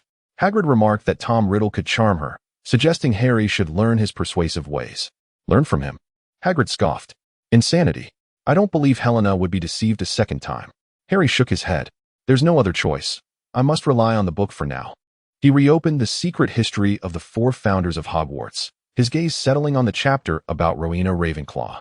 The book detailed how Rowena's later years were shrouded in shadow. Her daughter, Helena Ravenclaw, envious of her mother's brilliance and the power of the diadem, stole it and fled their home. Helena's betrayal inflicted deep anguish upon Rowena, leading to her gradual physical and mental decline. Nevertheless, she never relinquished her pursuit of knowledge, persisting in reading and research even while bedridden. In her final days, Rowena entrusted a loyal follower, later known as the Baron, to retrieve her daughter. However, this quest ended in tragedy. The Baron, in a fit of rage, killed Helena and subsequently took his own life. Upon hearing this devastating news, Rowena's heart shattered, leading to her demise. Harry closed the book and stared into the fireplace, his mind racing with thoughts. The bloodstained figure of Barrow murmured to himself, having slain Helena and subsequently becoming a ghost alongside her. Perhaps he possessed knowledge of the whereabouts of the crown. Bloodstained Barrow? Hagrid furrowed his brow. That fellow bound in chains. He is not to be trifled with. Did you not witness how he dealt with Peeves? That little rascal dared not make a sound in his presence. Indeed, Harry nodded, his eyes brightening, as a ghost. He lacks a physical form, yet commands respect sufficient to subdue Peeves. If only I could persuade him to divulge some information. But why does he wield such authority? Hagrid scratched his head. After all, he is merely a deceased baron. Harry whispered, perhaps it is due to his stern nature. He killed Helena and then chained himself, as if to punish himself. The book mentions that he was a follower of Rowena during his lifetime, undoubtedly well-versed in knowledge. Even in death, he could subdue Peeves perhaps because of his fiery temper, which even a ghost would be wary of provoking. Hagrid grumbled, that's true. Peeves is usually insufferably arrogant. But when he sees him, he scurries away like a mouse fleeing from a cat. He certainly commands respect. But how do you engage with a temperamental figure like the Bloody Baron? Convincing him won't be easy. Harry frowned. I need to devise a strategy. Direct inquiries would be futile. He likely detests discussions about the diadem. Luna took a sip of her tea and gently suggested, you might try discussing Helena with him. He loved her yet ultimately took her life, so he must harbor regret. If you can make him feel that you are aiding Helena rather than seeking the diadem, he may be more forthcoming. Discussing Helena? Harry pondered, realizing that Tom Riddle had managed to make Helena speak, perhaps by exploiting her vulnerabilities. I must find the Bloody Baron's weakness, his remorse. Hagrid shot him a skeptical glance, skepticism lacing his voice. Remorse? Harry, that fellow is bound in chains, looking quite menacing. Are you sure he will bare his soul to you? How will I know unless I try? Harry clenched his fists, his tone resolute. The connection between him and Helena is too peculiar. If the diadem truly relates to Voldemort's plans, I cannot remain idle. Hagrid sighed and patted Harry on the shoulder with enough force to nearly topple him. All right, Harry, but you must be cautious. Don't put yourself in jeopardy. I don't want to have to explain to Dumbledore that you were lost to a ghost. Chapter 120. Guest Harry clutched a somewhat worn feather quill. His brow furrowed in concentration as he struggled to devise a method for conversing with the ghostly figure of Barrow. Since his previous encounter with Helena Ravenclaw had gone awry due to his eagerness and bluntness, resulting in her departure with the icy remark, "I have nothing to tell you." He was resolute this time not to repeat the same blunder. He required a flawless outline for their discussion, a strategy capable of coaxing the somber and peculiar Barrow into dialogue. The dilemma lay in Harry's belief that he was utterly inept at such endeavors. He longed for an eloquent and articulate individual to guide him, preferably someone with the charm of Tom Riddle, who could enchant listeners with but a few words. However, among those around him, he could think of no suitable candidates. The entire Black family seemed devoid of silver-tongued individuals. The first face that sprang to mind was that of Sirius, with his rebellious demeanor. His good friend Ron was likely asleep. Professor Snape had a talent for deducting points with mere words. Conversations with Luna often left one feeling as though their thoughts were adrift in the ether. As for Crabbe and Goyle, Harry shook his head. They could barely articulate themselves coherently. Harry rolled his eyes and thought of Draco Malfoy, that incessant adversary who was perpetually at odds with him. Malfoy might utter kind words, but alas, he only employed his tongue to provoke. Harry sighed. Casting his feather quill onto the table, resting his hands upon his head against the back of the chair, he stared at the ominous ceiling of the common room, where shadows of the Green Lake danced above him. At that moment, a name abruptly leapt into his mind: Lupin. Unlike Sirius, who was prone to emotional volatility, or who wielded sarcasm like a weapon, Lupin possessed a calm and persuasive demeanor that elucidated matters with clarity. Although he was not one for flowery words, Harry thought perhaps he could assist him in clarifying his thoughts. Thus, Harry seized the densely written parchment and resolved to seek out Lupin after the afternoon's defense against the dark arts class. Afternoon. Defense against the dark arts lesson. Wow, what a handsome vampire. Pavarti Patil's voice rang out from the front row, sharp enough to nearly overshadow the murmurs of her peers. Lupin had brought a special guest to class today, a vampire named Hugo. He stood at the center of the podium, adorned in a well-tailored black robe, his hair a rich burgundy cascading casually over his shoulders, accentuating his luminous silver skin. His sharp fangs peeked from his thin lips, and his tall, slender figure exuded an air of elegance with each movement. The students gaped, scrutinizing every detail from his burgundy hair to his silver skin, from his fangs to his elongated fingers, and even the boots barely visible beneath his black robe. Lavender Brown whispered to Pavarti, "His hair is even more beautiful than when I style mine with spells. It's so unfair. Professor, he really won't bite, will he?" Dean Thomas raised his hand, a hint of anxiety lacing his voice. Lupin smiled gently. "Rest assured, Dean, Hugo is our friend. Isn't that right, Hugo?" Hugo smiled slightly. "I can survive on the same food as you.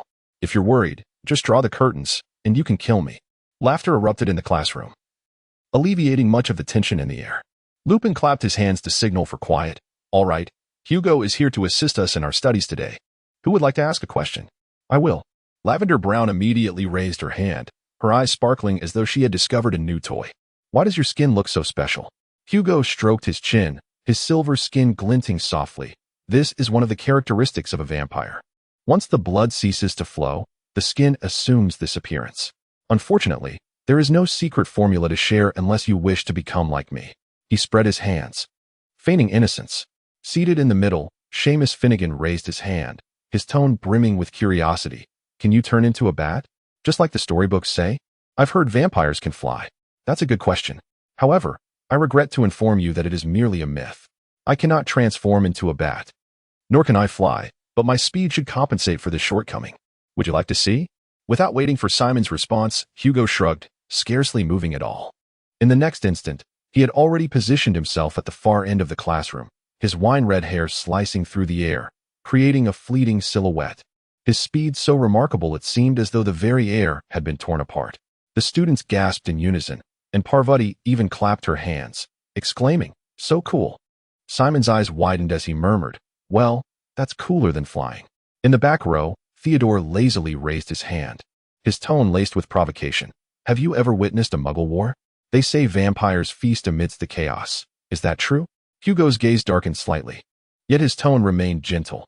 I have witnessed numerous wars, both Muggle and wizarding. As for feasting, well, some of my kind indeed take advantage of the tumult. But war is far too brutal. I would rather avoid it. Theodore scoffed, seemingly dissatisfied with the response. Finally, Blaise raised his hand cautiously and inquired, "Are you afraid of garlic? What about crosses and sunlight? Are those real?" Hugo laughed heartily. Garlic? It merely has an unpleasant odor. I am not afraid of it. And in fact, I utilize such ingredients. Crosses hold no power. They are merely Muggle superstitions. As for sunlight, I cannot endure prolonged exposure. The classroom erupted into laughter. Harry sat in the back row, propping his chin on his hand, ostensibly focused on Hugo. Yet his mind was preoccupied with how to broach the subject with Lupin after class. Throughout the lesson, Hugo answered a myriad of questions. And it was not long before the class bell rang. The students engaged in lively discussions about Hugo while gathering their belongings to depart. Harry deliberately lingered, rising slowly only after most had left. At that moment, he noticed Hugo approaching the doorway, his wine-red hair gently swaying behind him. Just then, Snape happened to pass through the corridor. "Severus, how is your potion coming along?" Hugo paused, his silver fingers lightly brushing the edge of his robe as he casually inquired. "I can provide some more blood if you require it." Snape appeared momentarily startled by his presence, but quickly regained his composure. "The more, the better," Snape replied. Hugo rolled up his robe to reveal his forearm. "Proceed to my office," Snape instructed, making his way toward his chamber. "The students here are quite charming," Hugo remarked, following in Snape's wake. "I imagine being a teacher brings you great joy." "I most certainly do not share that sentiment," Snape replied, each word measured and deliberate. Chapter 121, Halt. "How much blood is within your tolerance?" Snape inquired. "I will call it off when necessary," Hugo stated. Observing as Snape used his wand to make a small incision on his skin, deep crimson blood arcing through the air before steadily landing in the potion vial. Snape's office was filled with shelves brimming with jars and bottles containing desiccated roots and liquids of various hues. In one corner, a jar held a complete dragon heart, alongside a heap of skinned toad skins. In another corner, a massive cauldron bubbled, emitting ethereal green steam. Hugo looked around with keen interest, freeing one hand to grasp a small vial labeled basilisk venom, gently shaking it to create ripples in the green liquid. Snape coldly admonished, "That is highly toxic. You would do well not to touch anything here." Hugo obediently set the vial down. "I believe this amount is sufficient," he stated, before Hugo could call for a halt. Snape waved his wand, healing the incision. "What progress have you made?" Hugo inquired, leaning against the desk with arms crossed, watching Snape diligently at work. Snape spoke in a tone as flat as if he were reciting from a textbook. "I still require some African tree snake skin. I intend to use it as a stabilizer in the potion." Hugo observed as Snape expertly ground a dark mass of herbs, tossing in a few dried leaves, which released a faint purple smoke from the cauldron. Unable to restrain himself, he asked, "I have always wondered, Severus, how does one test the efficacy of a new potion once it has been concocted?" "A chef can simply summon someone to taste a dish." Without raising his gaze, Snape replied in a low voice, "For ordinary potions or new spells, I test them myself." A flicker of surprise crossed Hugo's eyes. "Are you going to try it yourself?" he inquired. "Most of it is predictable to some extent, but the effects of the new potion remain uncertain. No one can foresee what may transpire." Snape paused in his actions, his voice steady. "I refuse to gamble with others' lives, especially those fools who lack even a basic understanding of potions. They cannot even clean a cauldron properly, let alone discern toxicity." "Have you already tasted it?" Hugo pressed on. "This," Snape replied, "once my new ingredients are prepared, and if the house elf mentioned by Lupin reacts favorably, I believe I shall give it a try." "I thought you might delve into discussions of life's meaning or some such matters," Hugo remarked, recalling a recent inquiry from Hogwarts students about whether vampires could be classified as pureblood or mixed blood. "It seems your house places particular emphasis on this distinction." With a cold snort, Snape's lips twitched slightly. "As head of the house, my mother was a witch and my father a Muggle. Was the last wizarding war ignited by such reasons? Did they slay one another over blood status?" Hugo continued to question. "Indeed," Snape affirmed. "We were meant to survive on air, water, and food alone, yet reality has delineated us into various factions, forging a myriad of complex concepts that incite conflict among those of differing affiliations. Even when the world provides ample air, food, and water for all, we still turn against each other. As all my human friends gradually age and pass away, How do I confront this ceaseless solitude? Is time a gift or a curse to me? To survive, I must consume blood. Is there a way to transcend this nature and attain inner peace? I constantly question the reason for my existence. Am I here merely to survive, or is there a higher purpose? Should I strive to leave some form of legacy? Even if this world is destined to forget me? Vampires typically lurk beyond human society. I often ponder my connection to this world. Am I a predator, an observer, or merely a pawn in a grander scheme? Hugo poured forth his inquiries in a torrent. Snape turned to continue stirring the potion in the cauldron, his voice icy. Have you been contemplating such matters for so long, with so many thoughts swirling in your mind each day? Pretty much, Hugo replied with a nervous chuckle. I think while I cook. I observe that you possess both vigor and intellect, Snape remarked, seizing Hugo's wrist. Perhaps we should draw a bit more blood. The previous quantity was somewhat insufficient. I apologize if I have been overly verbose, Hugo said anxiously, glancing at Snape's movements. What if you draw too much? You did not call for a stop, Snape replied. Have my ramblings incited murderous thoughts in you? Hugo asked, eyeing Snape warily as he extended his wrist. If I wish to cause harm, I need not go through such trouble, Snape replied coolly. If you continue to prattle on, I would not hesitate to test this freshly concocted dissection potion on you to see if a vampire would be reduced to a mere pile of bones, Snape remarked as he brandished a gleaming vial. Please, do not torment the elderly, Hugo interjected awkwardly. Harry, have you not yet departed? Lupin inquired gently. Approaching Harry with a textbook in hand, clearly having just finished tidying up the lectern, Harry quickly regained his composure and handed over the parchment. I have a matter I wish to inquire about. Lupin accepted the parchment, glanced at the outline inscribed upon it, and raised an eyebrow slightly.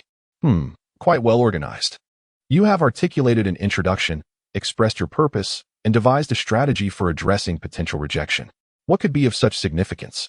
I wish to converse with the Bloody Baron. After my discussions with Percy and Hagrid, I suspect Voldemort may have a keen interest in Ravenclaw's diadem. I am currently in search of it, Harry murmured, lowering his voice, his grip tightening around the parchment.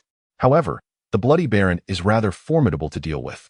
The last time I spoke with Helena, I faltered. She found me rather insufferable. So this time I wish to be thoroughly prepared. Yet, I am uncertain how to initiate the conversation. The Bloody Baron? Lupin's face registered a flicker of surprise. His temperament is not particularly amiable. Thus, I believe I require some skills in eloquence. Harry replied uncertainly. Lupin remained silent for a moment, his expression softening. Why do you feel the need for eloquence? Harry scratched his head, feeling somewhat awkward as he said, because Voldemort is quite the orator, isn't he? He can persuade anyone to listen to him. Even Dumbledore has remarked on his charisma. I wish to learn that skill to coax the blood-curdling Barrow into speaking. Lupin returned the parchment to him gently and remarked, Indeed, Voldemort excels at manipulating hearts, but he relies not on sincerity, but rather on fear and deception. You need not emulate him, Harry. The blood-curdling Barrow is a complex specter, having endured impulsiveness and suffering. Flowery rhetoric may only serve to repel him further. He is more likely to be moved by genuine sincerity. What should I do then? Harry asked eagerly, his eyes wide with anticipation. Lupin chuckled softly and patted his shoulder, saying, Tell him why you seek the crown. Speak the truth about your intentions to thwart Voldemort's potential machinations and to safeguard everyone. Avoid circumlocution and do not attempt to curry favor. If he perceives your determination, he may be inclined to assist you. Harry paused for a moment, then furrowed his brow in contemplation before nodding. All right, I shall give it a try. However, what if he loses his temper? He appears as if he might strike with chains at any moment. Lupin chuckled softly. In that case, remain composed and do not confront him head-on. His chains likely evoke a sensation akin to being doused with icy water. He is, after all, a specter. Harry grinned, feeling a surge of confidence. No need to be modest, Lupin said gently, but do not harbor excessive hopes. At that moment, a call from the two-way mirror emanated from Lupin's pocket. He frowned, retrieved the mirror, and its surface illuminated, revealing the familiar visage of Sirius Black. Lupin, where are you? Sirius's voice carried a note of urgency, the background appearing both familiar and alien, a row of shelves cluttered with various items. Lupin glanced around the empty classroom. Just finished class. What's the matter? I am in the room of requirement, Sirius replied. Chapter 122. Traces a wave of unease washed over Lupin. He hurried to the well-known wall on the 8th floor, recalling how the four of them had inadvertently stumbled upon it during their student days. Upon entering the room of requirement, He immediately spotted Sirius standing in the center, his back to a series of shelves brimming with items, clutching a wand tightly in his hand. The uneven shelves leaned precariously against one another, filled with an assortment of belongings accumulated by students over the years: tattered textbooks, a chair missing a leg, a crumpled pointed hat, and even a broomstick split in two. In a corner, a rusted birdcage overflowed with dried quills, beside a pile of parchment scribbled with text. "Are you out of your mind, Sirius?" Lupin whispered, his voice laced with anger as he strode over, seizing Sirius by the arm and turning him around. "You should be at number 12, Grimmauld Place. Do you have any idea how perilous your situation is? If someone discovers you, that's why I came to find you. I rushed here, knowing you'd be furious." Sirius shook off Lupin's grip, his eyes ablaze with intensity. "I've had enough of that old house. Do you know what I discovered today?" The portrait of Walburga had a few things to say. She might still be as nagging as ever, but this time she didn't scold me. She mentioned that there are people in the Lestrange family home in Albania. Lupin stood frozen, his throat constricted as he managed to utter, "Are you certain it was Walburga who said this? She didn't deceive you? Why would she lie to me?" Sirius scoffed, kicking a nearby broken wooden box, from which several rusted gears tumbled out. "Ever since I brought Regulus back and had some proper discussions with her, she has been less hostile. She genuinely wants to assist me this time. I heard it clearly. Voldemort and Peter are there. I must go and deal with him. Calm down, Sirius." Lupin raised his voice sharply, gripping his shoulders tightly. "You cannot act so rashly. Listen to me. The Lestrange residence is likely heavily guarded. You cannot simply enter. The entire family ought to be in Azkaban." Sirius's lips curled into a cold smirk. "I do not care. I can turn the Albanian forest to ash. I will make Peter pay. He destroyed everything. James, Lily, and those years I spent in Azkaban. Enough. Now Cleese cannot assist you." Lupin interrupted him, his voice trembling slightly. "Do you think I don't want him to pay the price? I loathe him more than anyone. But going out to kill now won't resolve the issue. It will only lead you to your own demise. You have yet to clear your name. You must undergo a trial." "A trial?" Sirius scoffed, a flicker of weariness in his eyes. "What kind of trial will those ministry wretches grant me? They will merely cast me back or deliver me a Dementor's kiss. I cannot wait any longer. For every day Peter lives, my descent into madness intensifies." Lupin gazed at him, his chest heaving violently. He could feel Sirius's rage and anguish. That emotion blazed like a fierce fire, nearly consuming him. He took a deep breath, striving to steady his voice. "Listen, Sirius. I am acutely aware of the suffering you have endured. Yet, you cannot act recklessly. We must devise a plan, a more prudent one. We can seek Dumbledore. He will believe you." "Dumbledore?" Sirius interrupted coldly. "He cannot help me. This is a matter between Peter and me. I must resolve it myself." With that, he turned to leave. Lupin seized his arm, growling, "If you step outside now, I swear I will bind you myself." "Sirius, you cannot destroy yourself like this." Sirius halted, facing away from Lupin. His shoulders trembled slightly, as if suppressing something within. After a moment, he spoke softly, "Then tell me, what else can I do? Wait for Peter to roam free, allowing him to harm more innocent lives?" Lupin released his grip, falling into silence for a while. His voice grew somber and weary. "I do not know, but I know that if you die, or are captured again, I will truly have nothing left. Give me some time. Let us think of a solution together, shall we? Since Walburga is willing to assist you, perhaps she may provide more clues." The room fell into a profound silence. Sirius did not turn back, but his fists gradually unclenched. After a long pause, he murmured, "Very well, but I will not wait too long." Lupin hesitated, then suddenly reached out, whispering, "Expelliarmus."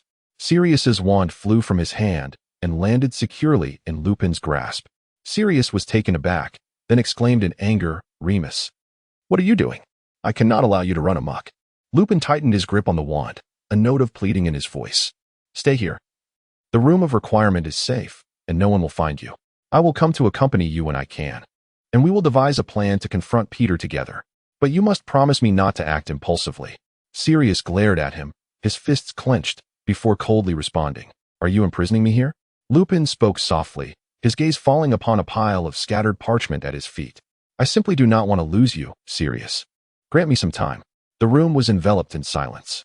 Sirius leaned against the shelf, his back to Lupin, his shoulders trembling slightly. Beside him, an old kettle teetered precariously before finally crashing to the ground. After a moment of silence, he murmured, "Very well. But I shall wait no longer than 7 days, Lupin. If, After this period, there is no resolution. I shall seek out Peter, regardless of your wishes. Lupin exhaled in relief and nodded. 7 days will suffice. I shall return. He turned towards the exit, pausing briefly to utter, do not act foolishly, Sirius. Chapter 123, The Crown of Desire, Part 1. While searching for the location of the blood traitor, Peter Pettigrew, on the Marauder's map, Harry beheld the name of Sirius Black. Harry thought he was seeing things, but indeed, it was the name of his godfather. Sirius was on the 8th floor. To Harry's knowledge, the 8th floor housed only Professor Dumbledore's office, which he had visited several times. Clearly, Sirius was not in the same room as Dumbledore. Harry gave it little further thought as he discovered the Bloody Baron at a staircase. The ghost hovered in midair, the silver streaks of blood on his chest glimmering in the dim light. The Bloody Baron's face was pallid, his gaze somber, as if he had grown weary of everything. Mr. Baron, Harry summoned his courage to speak, his voice echoing in the empty corridor. May I converse with you? About the diadem of Ravenclaw. The Bloody Baron slowly turned, regarding Harry with a cold snort, a cruel smile playing upon his lips. You? Harry did not flinch. He lifted his gaze to meet the fathomless eyes of Bloodman Barrow.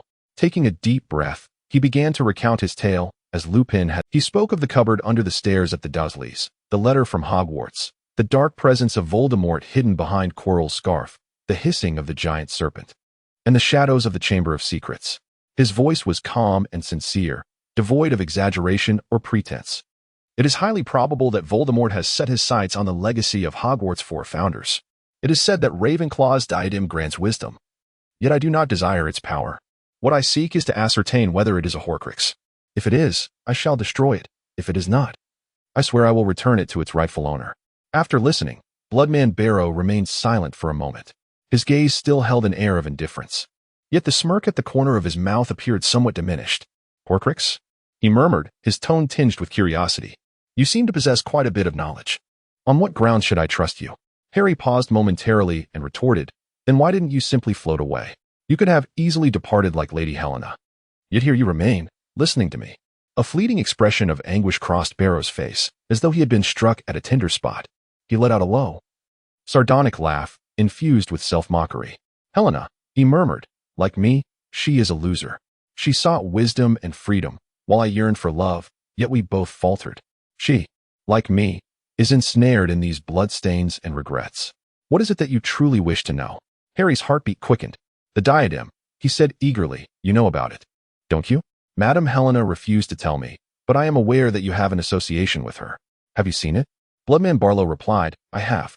When I discovered her, I witnessed Helena conceal it within a hollow tree in Albania. That was her final act of defiance. Helena was reluctant to acknowledge that she had stolen the diadem, yet she never anticipated such an unfortunate turn of events. Bloodman Barlow continued, I did not disclose this to anyone, as I wished to keep it away from greedy hands. However, as your friend mentioned, I too observed Tom Riddle conversing with Helena.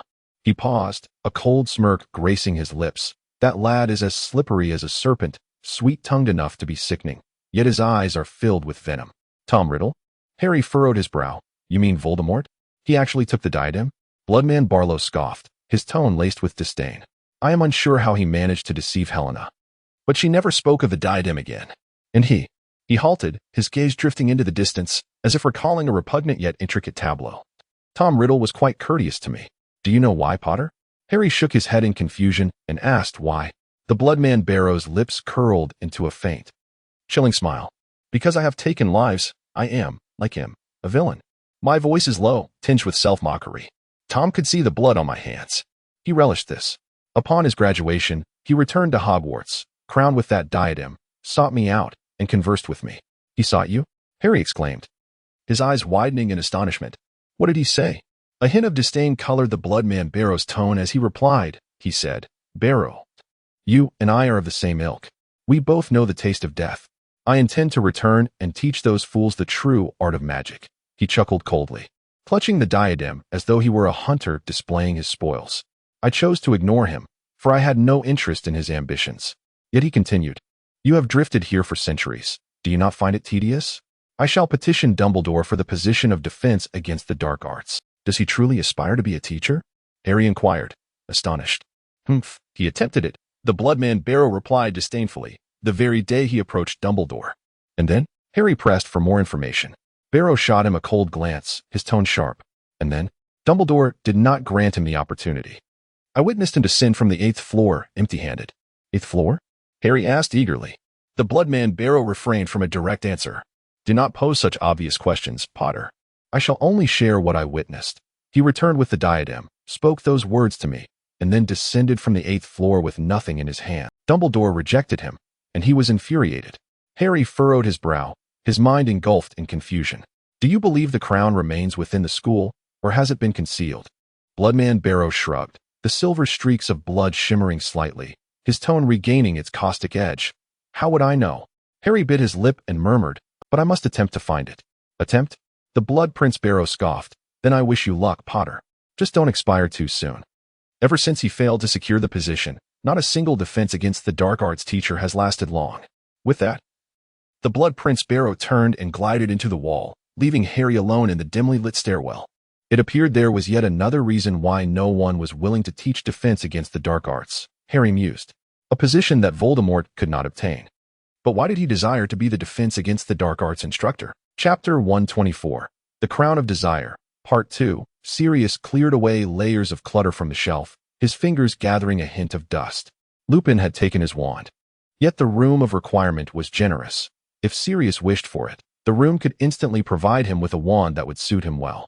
However, Sirius refrained from making such a request. He believed Lupin would honor his promise, and when the time came, he would retrieve his wand to seek vengeance. The hatred for Voldemort paled in comparison to the anguish of losing a suddenly decayed friend. Having Lupin by his side was a stroke of fortune. Together they had tasted the bitterness of this world, fully aware that malevolence lurked ever closer, trampling everything in its path. Sirius never considered himself a paragon of justice, nor did he possess a lofty moral compass. He merely refused to bow down to this unremarkable world. Harry had been telling himself for 2 days that the diadem of Ravenclaw might be hidden here, and the three of them had spent the entirety of those 2 days rummaging through this room, cluttered with an array of peculiar discarded items. At present, Lupin and Harry were attending class, while Sirius was still sifting through the ocean of debris, searching for any sign of such a diadem. He paused beside a crooked wooden table, upon which lay a haphazard assortment of oddities. Among them was a potions textbook, its edges singed. The name on the cover smudged beyond recognition by ink. Flipping through its pages, he uncovered a hand-drawn cartoon, a young Severus Snape, depicted in an exaggerated and comical manner, accompanied by a hasty annotation that read, "The teacher is so fierce." Next to it was an old Quidditch wrist guard, its leather marred with scratches, evidently having endured countless intense matches. The inner side bore a crookedly inscribed unfamiliar name. Sirius gazed at it, envisioning a player drenched in sweat on the pitch. There was also an unfinished letter, the ink blurring midway as if it had been accidentally splattered with water. It contained only a single line. "I don't know how to tell you, but I really," followed by a blank space. Within Hogwarts, a multitude of young souls perpetually roamed, generation after generation, spending 7 years gradually maturing, akin to a lengthy, drawn-out serialized narrative. Together, they attended classes, engaged in quarrels, sat for exams, celebrated Christmas, concocted disastrous potions, or burned the midnight oil on the eve of submitting essays. Then, as the 7 years drew to a close, these carefree and chaotic moments abruptly ceased. Some donned the attire of adulthood, seamlessly transitioning into mature beings, while others lingered behind, oblivious to the passage of time. If one were to categorize Sirius, he would belong to the latter group, having been left behind in his understanding. However, Peter's betrayal negated not only the precious memories of those 7 years, but also proved that the friendships forged during that time. James's love became a casualty of this failed camaraderie. The day Sirius confronted Peter Pettigrew in the street, the blinding light of the curse engulfed him. Akin to a tidal wave, Sirius tossed the crooked wooden table into the already examined heap of items and continued to rummage through the other belongings on the shelves. This place resembled the shed skin of the basilisk in the Chamber of Secrets, littered with remnants of what many had hastily discarded before their transformation into adulthood. Countless individuals reminisce about their student years, not for the vigor of their youth, but for the state of being blissfully unaware of many things, yet brimming with anticipation. Hope and expectation are the most precious of treasures. As they mature, their experiences accumulate, providing answers and standards to every query. and the judgments of right and wrong extinguished the fervor and joy of immersing oneself wholeheartedly in any endeavor. Friendship, love, beautiful yet futile collections, various hobbies, and countless fantasies gradually yield to the pragmatic considerations of reality. Sirius Black passed by a vanishing cabinet standing in the corner of the room of requirement. The cabinet loomed tall, nearly 2 meters high, with a width ample enough to accommodate an adult man within. Its wooden surface was rough, the door slight, and a prominent scratch ran diagonally from the upper left to the lower right, as if it had been harshly scraped by a sharp object. There was no handle on the door, only a small, rusted keyhole emanating a sense of abandonment, suggesting it was broken. Suddenly, the flickering lights from the shelf to the right of the cabinet stirred something within Sirius. Instinctively, he extended his hand toward that corner. The diadem was silver, adorned with elegant and simplistic lines, its center featuring a uniquely shaped gem resembling a droplet of solidified tears. Sirius held his breath, captivated by it. Time seemed to stretch endlessly until a commotion at the entrance broke the silence. "Let us search again," said Lupin, who had just finished class and returned to the room of requirement with Harry. Suddenly, Sirius emerged from the side, gently placing the diadem upon Lupin's head. Stepping back a few paces, he surveyed Lupin adorned with the diadem. It, too, like the pendant box, could bring about negative emotions with prolonged. Sirius hesitated momentarily before continuing. "But wait, an idea for modifying the potion recipe has just occurred to me." Lupin, supporting the diadem, gasped. "Yet it looks splendid on you." Sirius concluded with a smile. "You resemble a prince, perhaps a werewolf prince, or a princess would suit you as well. It truly is beautiful. I think I might have actually figured it out. I have some materials and steps in mind," Lupin stammered.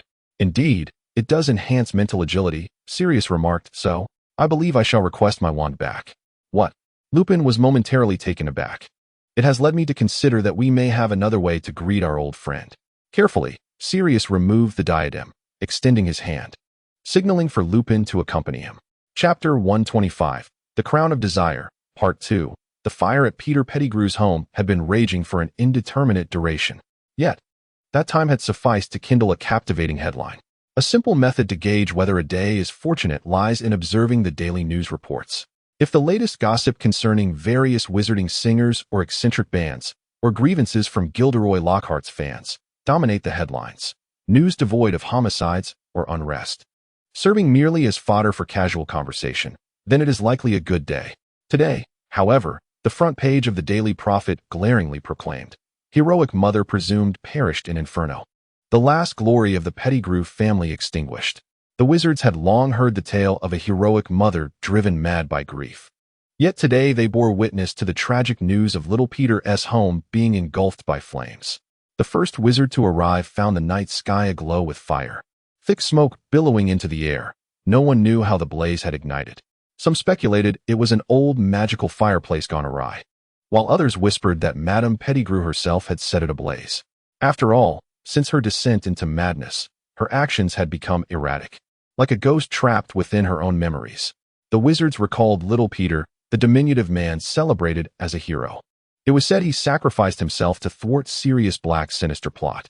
This tale had spread widely, becoming a legend in the wizarding world, the cowardly little Peter, rising to the occasion, trading his life for the triumph of justice. Madame Pettigrew would scream her son's name in the dead of night, convinced that Peter had merely stepped out to play and would soon return. Initially, the wizards attempted to comfort her, but her gaze was as hollow as an abyss, impervious to any words of solace. Eventually, they despaired. No one compelled Madame Pettigrew to seek treatment at St. Mungo's Hospital, for it was an unspoken agreement that, rather than face the agonizing reality of losing her son, it might be kinder to allow her to dwell in a comforting illusion. With Christmas just days away, the first mourners arrived as snow began to fall.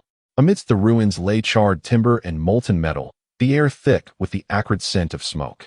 A young witch laid a bouquet of flowers, murmuring, "May your soul rest in peace, madam." An increasing number of wizards gathered, some out of reverence for Peter's heroic deeds, others simply moved by sympathy for the unfortunate woman. The snow continued to fall steadily, the last vestiges of golden twilight swallowed by dense clouds, casting a somber twilight over the Pettigrew ruins. As the mourning wizards dispersed, their footsteps faded along the muddy path, leaving the desolation of the ruins shrouded in darkness. the broken beams resembling exposed skeletons. In this moment of neglect, a mouse emerged from the nearby thicket. Its fur was damp and clung to its body. The gray-brown coat speckled with mud, small eyes glinting with vigilance. It had arrived long before the mourners, concealing itself in the depths of the woods, waiting for the crowd to dissipate. Now, it returned to this familiar yet feared place. Peter's tiny paws scurried across the charred ground, his slender tail trailing behind, leaving a faint mark. He navigated around a collapsed brick wall and slipped into the remnants of the burnt living room, his nose twitching as he sniffed the air, seemingly in search of something. His movements were hurried and frantic as he clamped his sharp teeth onto a splintered wooden plank, attempting to pry it loose. In his mind, the visage of his mother, the deranged Mrs. Pettigrew, surfaced, forever seated in her rocking chair. Peter was uncertain of what he truly sought as he burrowed beneath a pile of collapsed bricks, clawing through a charred piece of fabric when a barely perceptible sound of footsteps resonated behind him. His small ears twitched sharply, yet before he could turn, he was suddenly lifted into the air by a hand emerging from the shadows, which grasped his tail with precision. The hand was small but strong, unhesitatingly pulling him from the ruins. Peter struggled in a panic, flailing his tiny paws in the air, but a surge of potent magic coursed through his body. He felt a dizzying sensation as his bones elongated, his fur rapidly receding. Within mere seconds, the form of a mouse vanished, replaced by that of a short, stout man.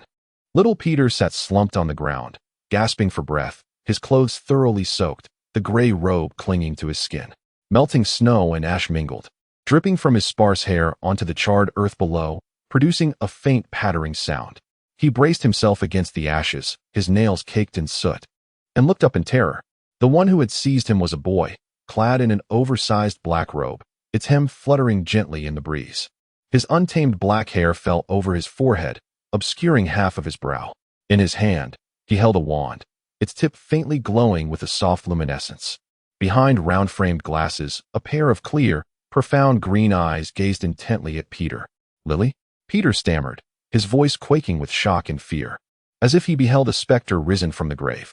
The boy did not respond immediately, merely furrowing his brow slightly. His countenance bore an extraordinary calmness beyond his years. His lips pressed into a straight line as if scrutinizing the man before him. Peter's throat felt parched, his heart racing violently, as though it might leap from his chest. He could not fathom why Lily's name escaped his lips. Perhaps it was because those eyes mirrored hers, imbued with the same warmth and resolve. Or perhaps the tide of guilt surged within him at that moment, rendering him unable to flee from the truth. "James," Peter stuttered, recognizing the boy's face. He attempted to rise from the ground, but his legs felt as weak as cotton, devoid of strength, leaving him only able to kneel. Stealing a glance at the wand in the boy's hand, he secretly contemplated the possibility of escape. He could transform back into a mouse, slipping through the crevices of the ruins, just as he had done countless times before. Finally, the boy spoke. "I know who you are, Peter." His tone bore no anger, nor disdain, but rather a chilling certainty. "I know what you have done." Peter's heart plummeted, his lips quivering as he parted them to defend himself, to fabricate a lie. Just as he had done for years. He could claim he was coerced, that he too was a victim, but under the scrutiny of those eyes, all his deceptions felt utterly feeble. His hand clenched involuntarily, nails digging deep into his palm, drawing forth a trickle of blood. The wind around the ruins ceased, and the heavy snow fell silently to the ground. An eerie stillness permeated the air. "What do you intend to do?" Peter's voice was nearly a plea, his gaze darting uncertainly before finally resting upon the boy's wand. "Enough!" Another man's voice resonated, and with a flick of his wand, he transformed little Peter back into a rat, gripping him tightly in his hand. "Your heart is beating in my grasp. Do rats possess hearts?" Sirius remarked. "Perhaps only as small as my fingernail." Peter struggled desperately within Sirius's palm, catching sight of lights flickering across the room, where his mother was being supported by Lupin, a crown adorning her head. Mrs. Pettigrew's eyes were remarkably lucid, soon brimming with tears upon her wrinkled face. "This should be your final glimpse of your mother." Sirius intoned deliberately to the rat in his hand. "The charade of the hero has come to an end." Chapter 126. The blood-spattered fountain, the Ministry of Magic's atrium. Nearing the end of the workday, a wizard at the front desk lounged against her wooden table, idly twirling a quill in her hand, boredom etched across her face. She had already envisioned the evening's dinner, perhaps a steaming bowl of pumpkin soup or a mug of hot cocoa, complemented by a slice of freshly baked buttered bread. She could almost picture herself nestled comfortably at home. With less than half an hour until closing, she could nearly hear the freedom bells ringing in her ears. Suddenly, a colleague emitted a gasp. The witch at the front desk jolted upright, her quill clattering to the table with a splash of ink. Her eyes widened, her mouth slightly agape, completely forgetting to close it. What unfolded before her was utterly astonishing. A throng of individuals had materialized in the center of the atrium. A boy stood at the forefront, his disheveled black hair plastered to his forehead, round glasses askew upon his nose. The witch instantly recognized him. Harry Potter, the boy who lived. A legendary figure known throughout the wizarding world. Beside him, an elderly woman sat on the floor, hands covering her face, emitting heart-wrenching sobs. Her gray hair was wildly disheveled, as if she had just escaped from a tempest. Her cries were intermittent, mingled with incoherent murmurs. "My son, my little Peter." Behind the elderly woman stood a dark-haired man, his long hair cascading over his shoulders, an indescribable fury reflected in his deep-set eyes. Beside him was a brown-haired man, gentle in demeanor, yet possessing an air of sickly pallor. They held another individual firmly in check.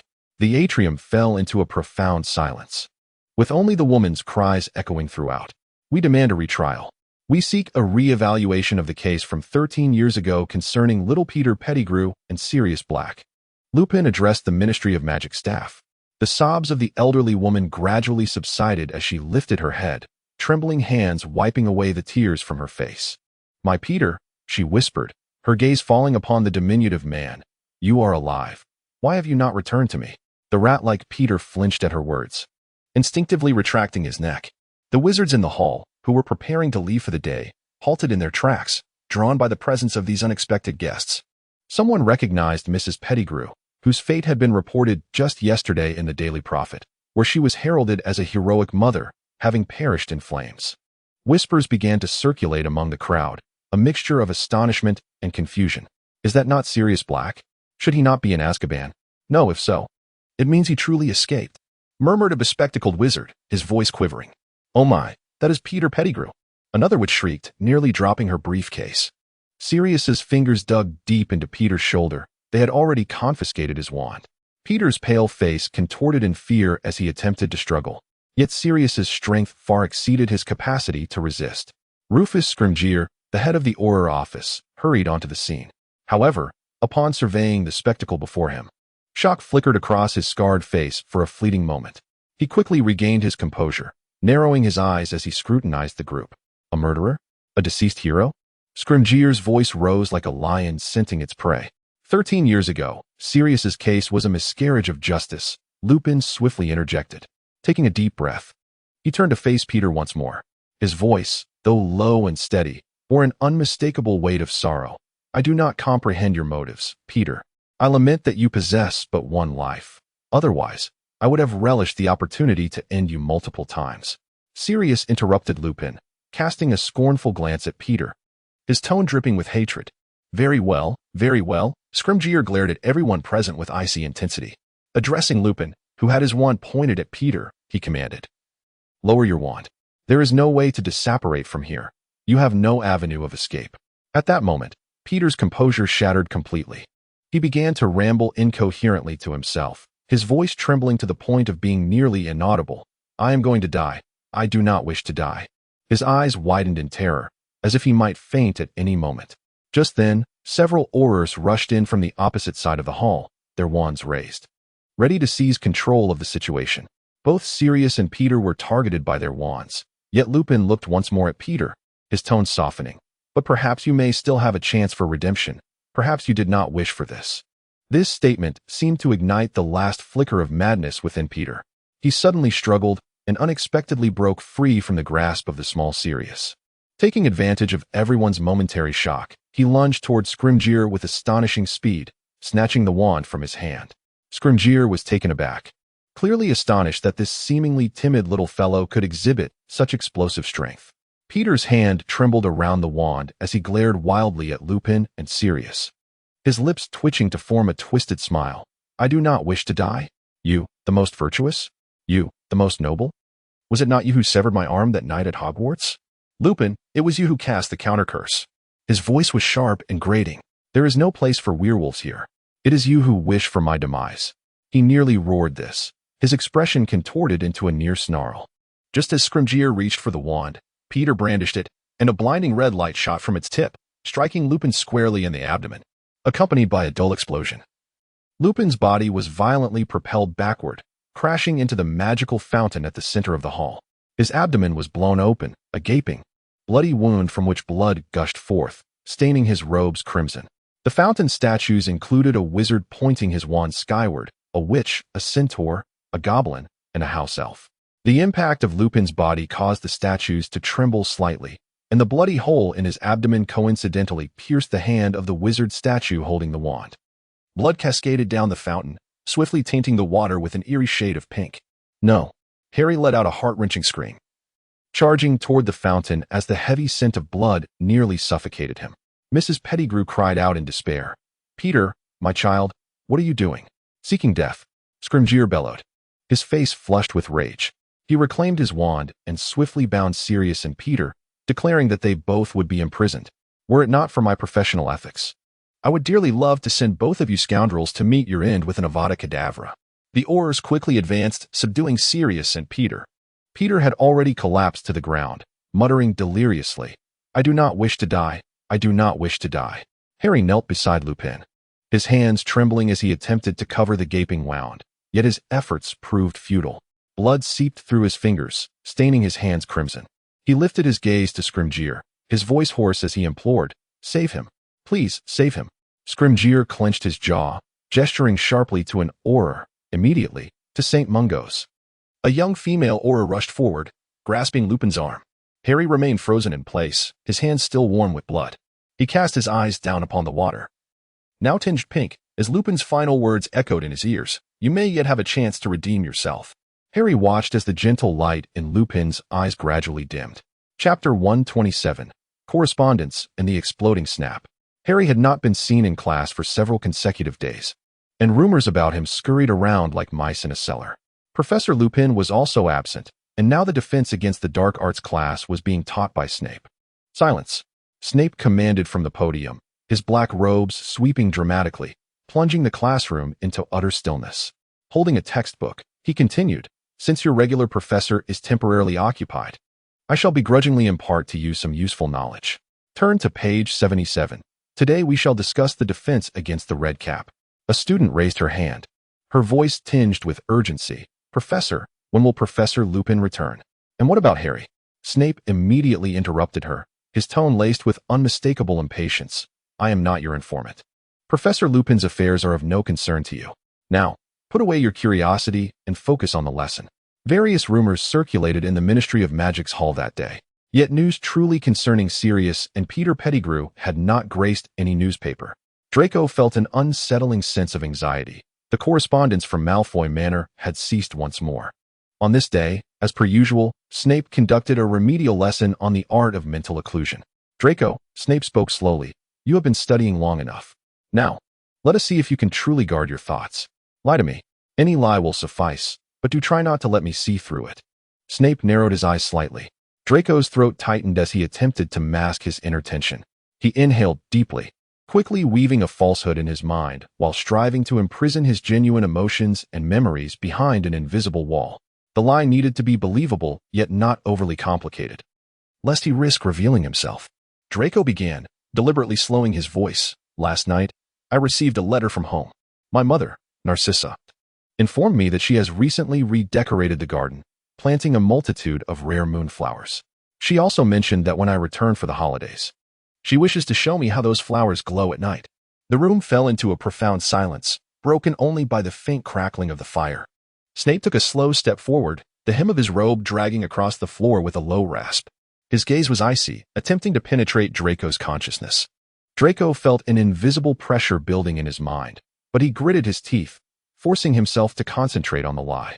He envisioned his mother, Narcissa, standing in the Malfoy Manor garden, draped in a silver gown, gently tapping the flower bed with her wand, as the moonflowers blossomed with an ethereal glow in the night. He imagined Narcissa seated in the study, gracefully wielding a quill to compose a letter, even conjuring the image of an owl flapping its wings as it approached. Everything felt so vivid and real. "Narcissa?" Snape circled Draco slowly, as if seeking a flaw in his facade, Would she personally tend to the flowers? I recall your mother preferred to have house elves manage such trifles rather than doing it herself. Draco's heart raced, yet he swiftly masked his emotions, a hint of disdain curling at the corners of his mouth. Professor, you misunderstand my mother entirely. She has recently developed a passion for gardening, claiming it alleviates her boredom. You know how she is, always seeking something to occupy her time. Snape halted, standing before Draco, his dark eyes locked onto him, as if searching for any sign of weakness. A bead of cold sweat trickled down Draco's forehead, yet he forced himself to remain composed, lifting his chin in a haughty manner to meet Snape's gaze. In his mind, the invisible wall remained unyielding, shielding him from the troubling thoughts of his mother's recent silence and his underlying unease about his family's circumstances. Seconds stretched into what felt like an eternity. Finally, Snape took a step back, nodding slightly, a trace of reluctant acknowledgement in his voice. Very well, I find no flaw. He paused, his tone reverting to its customary indifference. Your mental occlusion has improved. There is no need to seek me further. Snape lowered his wand, instructing Draco to focus on his own practice. Draco raised his head, a flicker of surprise crossing his eyes before he returned to his usual aloof demeanor. Understood, Professor. Outside Hagrid's hut, sunlight filtered through the treetops of the Forbidden Forest, casting dappled shadows as the care of magical creatures class unfolded. The air was heavy with the scent of charred flesh, and today's focus was on the blast-ended Scroots. Some had just hatched, resembling deshelled lobsters, pale and glistening. Others had developed armored exoskeletons, resembling a bizarre hybrid between large scorpions and elongated crabs, with numerous legs splayed in disarray, their backs adorned with hard shells, while their tails trailed a perilous appendage that threatened to explode at any moment. The Scroots scuttled about, emitting hissing sounds, occasionally whipping their tails to produce dazzling sparks, eliciting gasps from the students. Draco stood beside a cluster of Scroots, a bloody piece of raw meat in hand, his brow furrowed as he reluctantly tossed it to the writhing creatures. As the meat hit the ground, one Scroot lunged forward, its tail snapping violently and erupting in a small burst of flame that singed the nearby grass. Not far off, Hagrid's booming voice resonated across the clearing. All right, children. Don't be afraid. These little rascals are quite clever. As long as you feed them properly, they won't explode indiscriminately. Come, take some meat, approach slowly, not too quickly. Hagrid stood beside a stack of wooden crates, holding a wriggling Scroot, his face alight with excitement. The creature twisted in his grasp, its tail shooting out sparks that nearly singed his wild beard. Hagrid laughed heartily. Look how lively they are. A little meat will calm them down. Calm. Draco muttered under his breath. It seems they wish to blow us all to bits.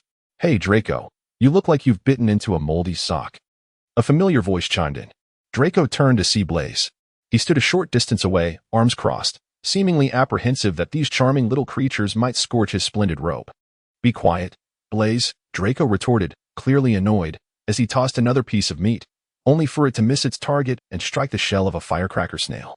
The creature promptly erupted into a larger burst of sparks, startling Neville Longbottom, who shrieked and leaped back, nearly tumbling into Hagrid's pumpkin patch. Blaise stifled a laugh, taking a few steps closer.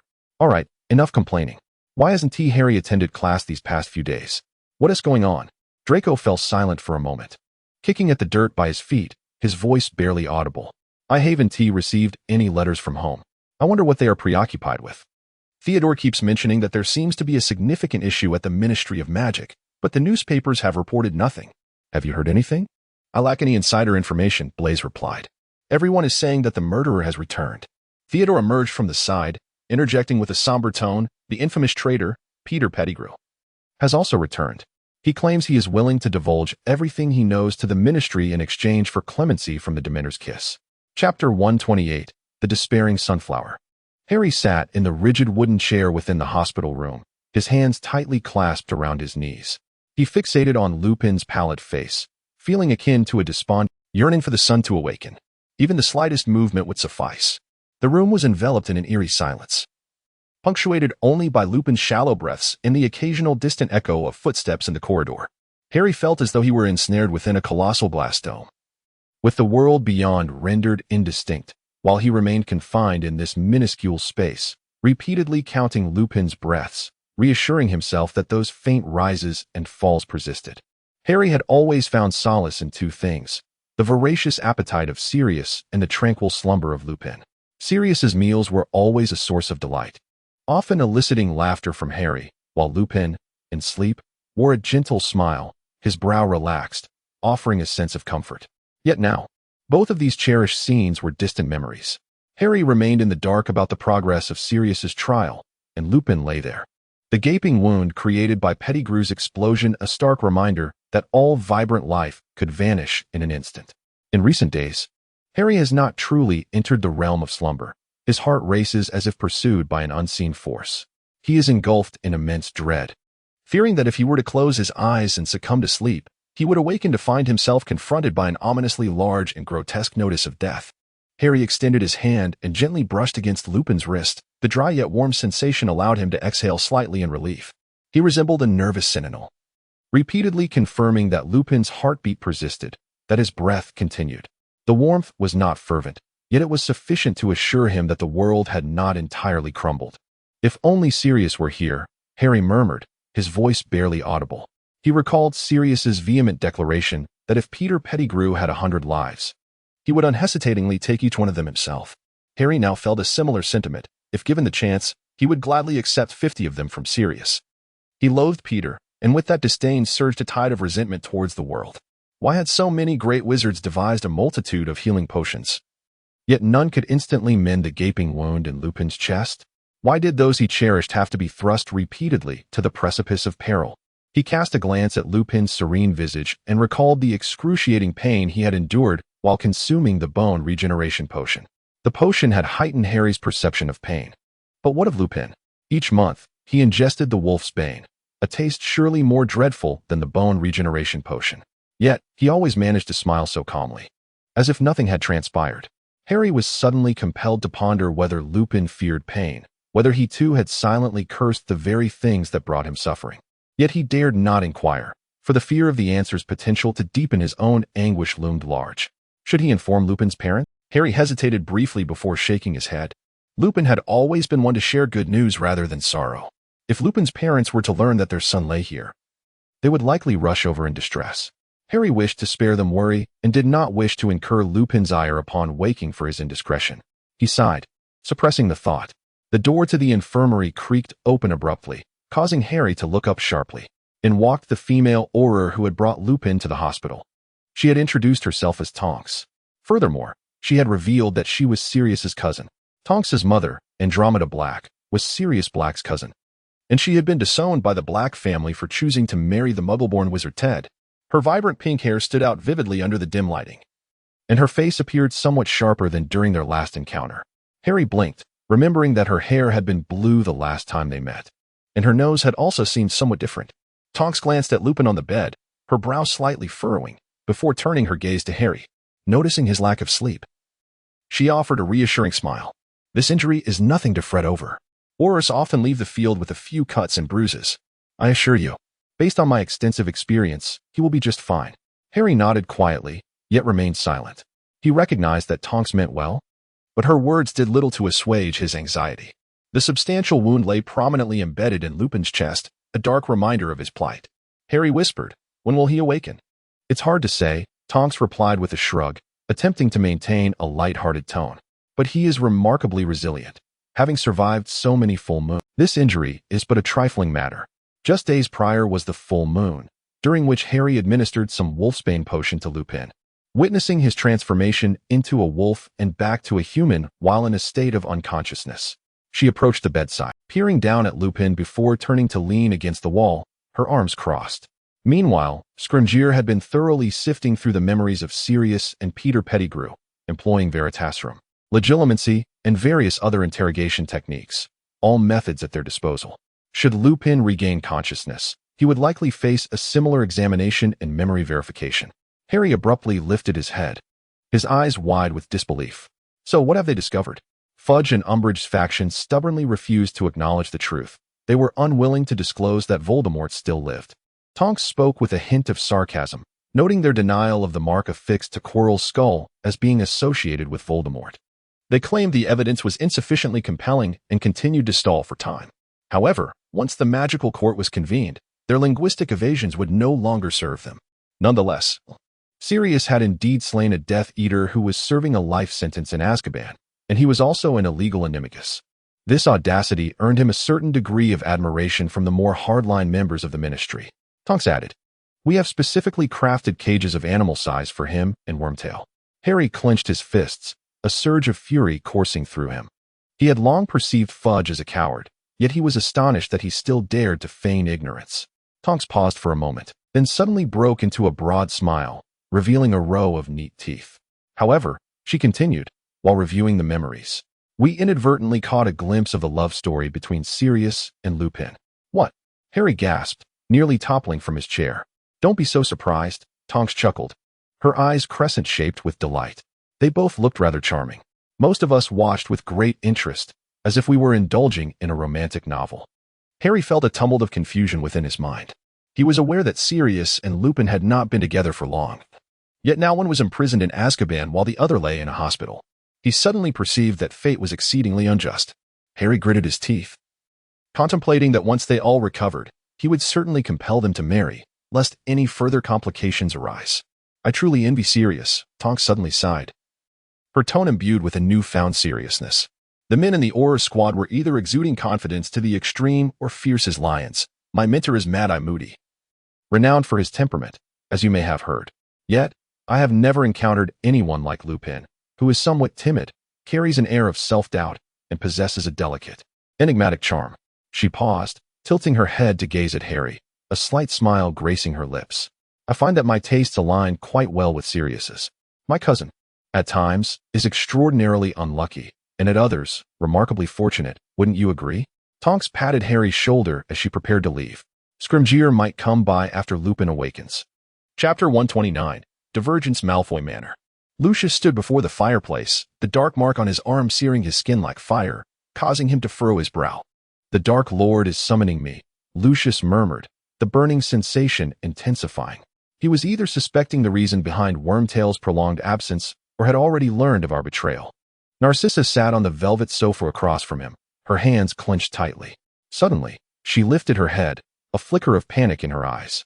"A friend from the ministry relayed a message this morning," she spoke softly. "The Auror Patrol is preparing to take action. Lucius, they may arrive today." Lucius turned, his countenance darkening under the candlelight. He approached Narcissa, leaning against the back of the sofa, gazing down at her. "That coward Wormtail has revealed everything. The Dark Lord is hiding in Albania, our funding of Quirrell. Even the flow of those galleons has been disclosed in detail. The ministry will not let this opportunity slip by. Do not go to Azkaban," Narcissa suddenly interjected, her voice trembling as if on the brink of shattering. "Lucius, you know what that place is like. Few who enter emerge with their sanity intact. We cannot take that risk." Lucius remained silent for a moment, his gaze drifting to the window. He inhaled deeply, then turned back to her. "We have little choice left, Narcissa. We can either seek refuge with the Dark Lord or, like Peter, betray our own once more and capitulate to the ministry." Narcissa rose, her tone tinged with bitterness. "Capitulate to the ministry? Will they accept us? After the First War, we publicly distanced ourselves from the Dark Lord. With Wormtail's testimony now exposed, the ministry will no longer trust us. The Aurors might even kill us in a fit of rage." Lucius scoffed, his fingers unconsciously tracing the serpent carving on his wand. "The Dark Lord requires men. Peter's treachery has cost him a servant, and he has yet to regain his strength. He will make use of us, at least for the time being. And the ministry?" Narcissa furrowed her brow and inquired why Fudge would not publicly acknowledge Voldemort's return. He feared inciting panic. However, he could apprehend us on other charges, perhaps for financing Quirrell or fabricating evidence. "Indeed," Lucius nodded. "Draco might remain unscathed, but your situation is different. I do not wish for you to join the Death Eaters." "Is there no alternative?" Narcissa asked. "My presence here would only result in the Aurors taking me away, or I would be left to hide in solitude. Perhaps you could consider that," Lucius softly suggested a notion. "They would not suspect a child if it proves effective. It is certainly preferable to confronting the Dark Lord or Azkaban." Narcissa was taken aback, her gaze fixed on Lucius as if attempting to comprehend his decision. "You mean to say you truly intend to leave? You wish to depart from both me and Draco?" Lucius stepped closer, gently placing his hands on her shoulders. "I have no other choice. If I remain here, the Aurors will capture us all. If I return to his side, at least I can buy some time with the Dark Lord, ensuring you and Draco are safe from their onslaught."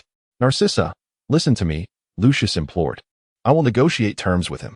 I will express my willingness to serve him, on the condition that he spares you and Draco. He requires loyal followers. And I can prove my worth. Several hours later, a squad of Aurors arrived at Malfoy Manor. To their astonishment, the doors of the manor stood wide open, and the protective charms had been lifted. The lead Auror surveyed the empty hall, furrowing his brow. Where is everyone? They could not have escaped so swiftly. Search, he commanded his subordinates, turning over every room, every corner. The Aurors swiftly dispersed, their footsteps echoing through the manor-esque corridors. They burst into the study, rifling through drawers, stormed into the bedroom, appending the bedding. Even the barrels in the cellar were not spared. Yet, the manor was deserted, devoid of even the house elves. Captain, there is no one here. A young Auror rushed back to the hall, panting, not even a speck of dust on the furniture, but it appears they departed long ago. The captain squinted, his wand glowing faintly in his hand. Impossible. Pettigrew's memories, validated under the Veritaserum, indicated they should have been unaware of our arrival. Just then, an Auror rushed in from outside the manor, breathlessly reporting, "Captain, we have discovered a small girl by the edge of the woods nearby. She is injured." A girl? The captain furrowed his brow. Lead me to her. By the edge of the woods outside the manor sat a girl of 5 or 6 years, perched upon a stone. She had long hair and a countenance that bore an air of pride beyond her years. A deep, bone-revealing wound marred her small leg, appearing quite severe, blood staining her dress, yet she clutched a wand tightly in her hand, softly reciting a healing spell. "Who are you?" The captain stepped forward, endeavoring to soften his voice. "Little one, why are you here all alone?" The young girl glanced up at him, yet offered no reply. Instead, she continued to murmur an incantation. Though her wound showed no signs of healing, the captain furrowed his brow, scrutinizing the girl closely. Her demeanor was peculiar, though he could not pinpoint what was amiss. Nevertheless, he dismissed his concerns. She was injured. He raised his wand and whispered, "Heal as before." A gentle light enveloped the girl's injury, but another Auror urged, "We have more pressing matters to attend to. Let us return and report to the department." The Aurors turned away, their footsteps gradually fading into the little girl rose, dragging her injured leg, limping away into the depths of the forest. Not a single Auror noticed that the healing spell had failed, nor did they recognize that a witch of such tender years should not possess a wand. She ought to have still been carrying her trace. Narcissa cleaned the blood from her skirt with her wand, but it was soon soaked again by the blood flowing from the wound. Meanwhile, in a shadowy corner of Albania, Lucius knelt before a cloud of darkness, murmuring, "Master, I have returned. Recently, I noticed friends participating in an interactive lottery for my book. Yet I cannot see who has signed up, so I decided to like all the comments and wish everyone good fortune." Chapter 130. The final message, yet another tedious lesson on the protection of magical creatures. The biting cold pierced through the air as Draco stood rigidly on the snowy edge of the forbidden forest, his fingertips nearly numb in the frigid atmosphere. He squinted, fixated on a nearby blast-ended scrut, which had grown considerably since the last lesson, wriggling its comical body while its tail occasionally emitted a dazzling shower of sparks. Christmas was but a day away, yet Draco felt no warmth of the season. Not a single reply had come in response to his letters sent back to Malfoy Manor. Just then, he sensed a pair of eyes watching him from deep within the woods. The gaze was both familiar and cautious, prompting him to furrow his brow. He turned to see a diminutive figure, Dobby, cowering beside a tree root, his large, lantern-like eyes wide open, his tattered pillowcase fluttering slightly in the breeze. "Dobby." Draco set down the raw meat in his hands, and, seizing an opportunity while his classmates and Hagrid were distracted, dashed into the woods. "Why have you come out again?" Dobby shook his body and replied in a hushed tone, "Dobby has been freed by the master, sir. Dobby has received clothing." He lifted his head, his voice trembling yet imbued with a strange joy. "Dobby is free." Draco was taken aback, his mind momentarily blank. Fired? His father had actually released a house elf? This is entirely uncharacteristic of Lucius Malfoy. House elves possess vast knowledge and formidable abilities.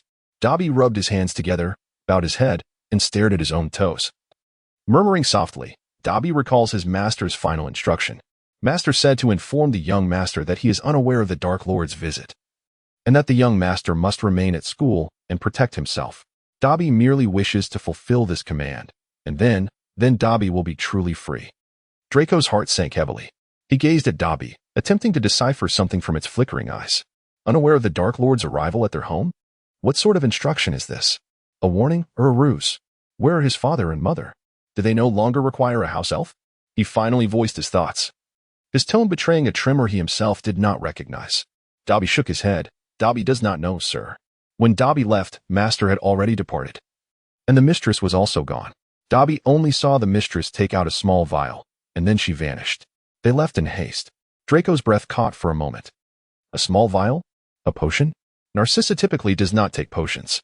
He wished to inquire further, but was interrupted by the sound of hurried footsteps approaching from behind. He turned sharply, spotting several shadowy figures advancing from a distance, their cloaks billowing in the wind. The Auror Patrol. He recognized the distinctive uniforms at once. Leading them was Delirious, the Auror who had once taught a class in his first year. We are looking for Draco Malfoy. Is this student in your class? Delirious addressed Hagrid, his tone indicating the need for a discussion. Draco cast a glance at Dobby and whispered, "Let us go. I understand." Dobby nodded. Stumbling into the depths of the woods, disappearing into the storm of wind and snow, Draco took a deep breath and swiftly emerged from the trees, blending into a crowd of classmates before following Delirious' stride. Delirious borrowed an empty office, and as the door closed, the room was enveloped in the dim glow of the fireplace and the howling winds outside. Draco stood at the threshold, hands tucked into his robes, calmly assessing the man before him. Delirious approached the desk, picked up a water jug, and leisurely poured 2 cups. With his back turned to Draco, he discreetly added a few drops of a transparent liquid from a small vial into one of the cups. The motion was so subtle it was nearly imperceptible, yet Draco's keen eyes caught it. "Have a seat, Draco." Delirious turned, offering the spiked cup. "Drink something to warm yourself." Draco accepted the cup, his gaze sweeping over the gently rippling liquid. He knew precisely what those few drops contained, likely a truth serum or something worse. In his mind, Draco rapidly devised a strategy while managing to force a polite smile. He feigned nonchalance, lifting the cup to his lips, lightly brushing them against the rim without swallowing. Seizing the moment when Delirious turned to retrieve some documents, he swiftly concealed his wand within his sleeve, whispering an incantation. The liquid in the cup vanished without a trace. He feigned taking a large sip, then placed the empty cup back on the table, a layer of cold sweat forming in his palm. Delirious turned around, his gaze fixated on the vacant cup, nodding with satisfaction. "Excellent. Now, let us address the matter at hand. You are aware of your parents' support for Quirrell, are you not? And their connection to the Dark Lord?" His tone was calm, yet direct. Draco leaned back in his chair, arms crossed, forcing himself to remain composed. "I have no idea what you are talking about," he replied slowly, his voice steady as if discussing the weather. "I am merely a student, preoccupied with dealing with blast-ended scripts and penning those inconsequential essays. I never inquire into my parents' affairs, nor do I possess any interest in them." Delirious narrowed his eyes, staring at Draco for several seconds, seemingly attempting to discern the veracity of his words. "Is that so?" He slowly strolled to the fireplace, then continued. "You may not be aware, but Peter Pettigrew has been captured. He has divulged a great deal, including how your father, Lucius, pledged his loyalty before Voldemort, and how he financed Quirrell's endeavors. Now, Malfoy Manor stands deserted." Draco's fingers tightened suddenly, nails digging into his palm, the pain forcing him to remain alert. "Father and mother have disappeared?" He suppressed the tumultuous emotions within, his voice still steady. "I told you, I know nothing. I have been at school. Have they left?" Delirious fixed his gaze squarely into Draco's eyes. "I shall ask once more. Do you know where your parents have gone? Have they recently aided Voldemort or Quirrell in any way?" He paused, infusing his tone with further menace. Pettigrew revealed much. "Lucius and Narcissa are likely to face imprisonment in Azkaban. Think carefully. If you know anything, it would be wise to disclose it now. Otherwise, when the truth comes to light, you may find yourself regretting your silence." Draco lifted his head, his expression icy. "I have nothing to say. If you wish to arrest me, then do so. However, I suspect you lack evidence. Otherwise, you would have already whisked me off to Azkaban rather than squander time here." Delirious remained silent for a moment, seemingly convincing himself of the Veritasrum's efficacy. After a while, he finally relinquished the line of questioning. "Very well. It appears you are not currently entangled in these matters." Delirious turned and walked towards the door, pausing momentarily. Without glancing back, he remarked, "Your parents have vanished. We are contemplating issuing a warrant, yet the evidence remains inconclusive, as it rests solely upon the testimony of the diminutive Peter Pettigrew." Chapter 131. Spider Alley. The night in Spider Alley was frigid and damp. Snape stood before a door, the hem of his dark robe gently swaying in the wind. Having not returned home for quite some time, a letter had summoned him to this place. He furrowed his brow, scrutinizing the small figure before him, taking several minutes to discern her identity from her half-yellow, half-black hair and her habitual haughty demeanor, Narcissa Malfoy. Though the girl appeared to be merely 5 or 6 years old, clad in a long dress, her eyes and slightly raised chin still bore the unmistakable mark of her inherent arrogance. Narcissa? Snape's voice held a note of confusion. He crouched down, attempting to examine her more closely. Is that you? The little girl raised her head, her gaze sharp and strikingly mature for her age. Do not use that skeptical tone, Severus. Her voice rang clear. It is I. Snape's brow knitted further. He was acutely aware of the circumstances. The news of Peter Pettigrew's capture had spread throughout the magical community in recent days. Under interrogation, he had divulged every secret he could, including the rumored support of Lucius and Narcissa for the Dark Lord. The Ministry's oars were diligently scouring every nook and cranny, hunting down anyone connected to the Dark Lord. He rose to his feet, creaking open the door, gesturing for Narcissa to enter. Let us speak inside. This is not a place for discussion. Narcissa stood on the old carpet, turning to face Snape. I have taken a potion, she stated bluntly. It was an unforeseen circumstance. Peter Pettigrew's betrayal merely expedited our plans. Snape inquired, do you intend to hide? Narcissa scoffed lightly. Hide? No, Severus. How many of those self-important officials in the Ministry did we grease the wheels for with substantial sums? Do you think they would allow us to stand trial so easily? They have no desire to relinquish the funds and gifts we provide. If we were to be imprisoned in Azkaban, they would lose all that. And they would have already warned us. Narcissa continued, Pettigrew's emergence is significant news, but merely news nonetheless. The public's attention will swiftly shift to something else. As long as we remain absent from any records, they will not find us. Snape remained silent for a moment. Are you suggesting we wait? Wait for the storm to pass. Indeed, Narcissa replied without hesitation. In a few months, everyone will gradually forget this matter. You are well aware of the Ministry's efficiency. As for Lucius and me, she said slowly, we shall return.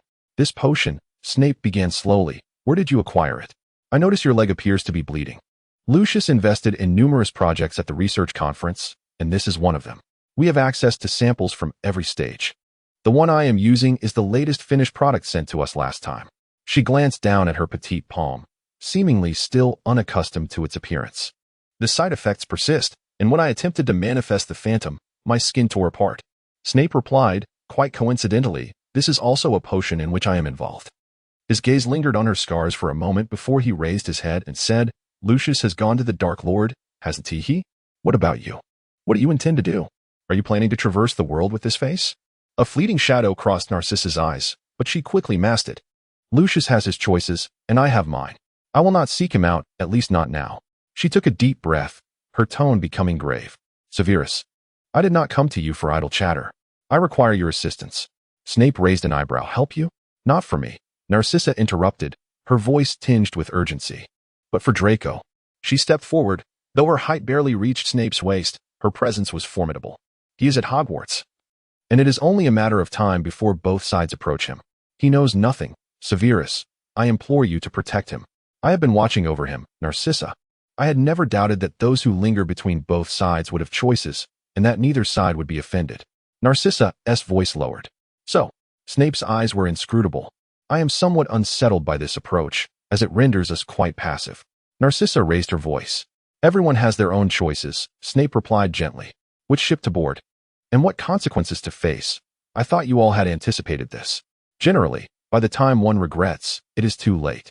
I will keep an eye on Draco until your return. Chapter 132.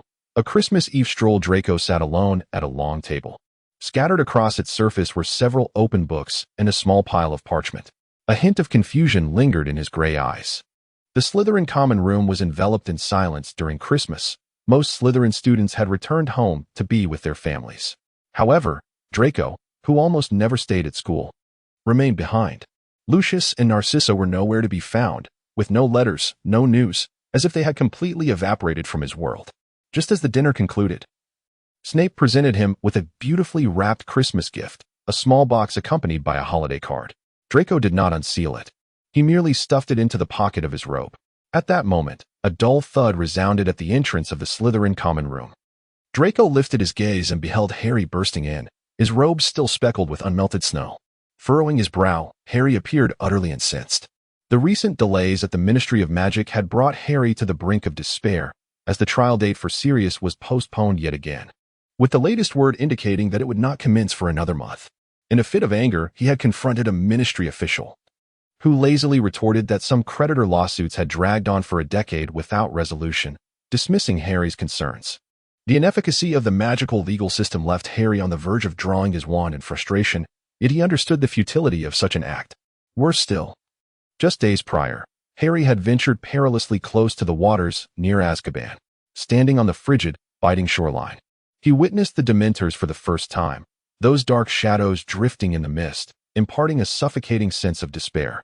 The sea was an unfathomable shade of deep gray, its tumultuous waves eerily silent, devoid of the cries of seagulls or the howling winds typically heard. Instead, a low, nearly imperceptible wail permeated the air. The ominous triangular fortress of Azkaban loomed, its black rocky spires piercing the sky like a forgotten dagger thrust into the heart of the ocean. The presence of the Dementors rendered the atmosphere oppressive, compelling Harry's thoughts to drift toward his darkest memories. Harry even fainted upon the rocks. When he awoke, he found it increasingly unbearable that Sirius had to endure such prolonged suffering after innocently languishing in prison for a decade. At St. Mungo's Hospital for Magical Maladies and Injuries, although Lupin's body was gradually recovering, he remained in a deep coma. The rotating Auror advised him, "Potter, you should return to school and get some proper rest. Lingering by the bedside every day is not a solution." However, Harry could not heed the advice. He felt an urgent need to take action, even if it was merely to vent his frustrations. Draco lifted his gaze, and their eyes met with an intensity that seemed to freeze the very air around them. Harry initially intended to traverse the common room directly to his dormitory, but midway through, he halted his steps and turned to approach Draco. In Harry's emerald eyes, it seemed as though flames were about to erupt. "You have returned?" Draco inquired softly. Harry snatched the book from Draco's hands.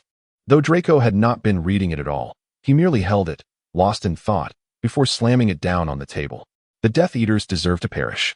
Harry's voice was low and venomous, as if he were gritting his teeth. "Those who choose a path of darkness must face their demise.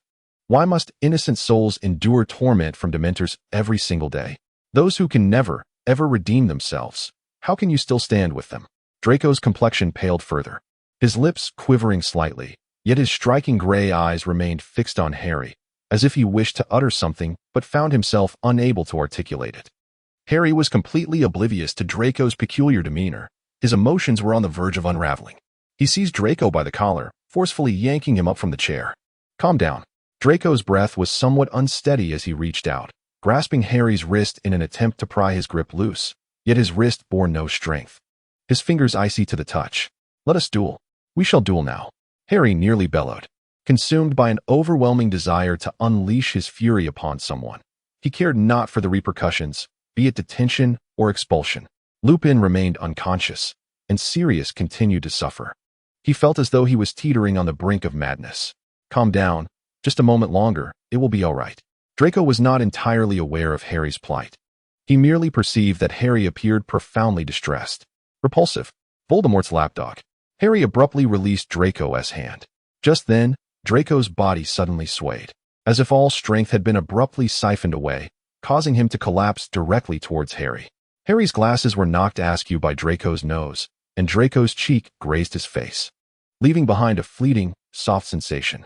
Harry paused for a moment, instinctively pushing him away. Draco collapsed weakly onto the ground, emitting a faint, muffled sound. His eyes were tightly shut, long eyelashes casting shadows upon his pale face, giving the appearance of slumber. "What's wrong?" "Hey!" A note of panic finally seeped into Harry's voice. He knelt down and reached out to touch Draco's hand, having just stepped in from the cold outdoor breeze. Harry's fingers still bore the chill of the air, yet Draco's skin felt even colder than his own. Harry lifted Draco's body, his head limply resting on Harry's shoulder, his breath faint to the point of being nearly inaudible. The common room was eerily silent as Harry gazed at Draco's unconscious face, sensing that something was amiss. "You had better wake up.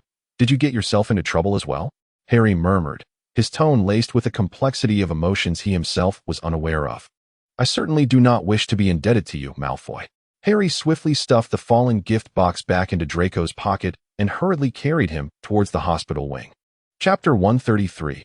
Traces of falling snow. He had gone too long without food, perhaps for several days.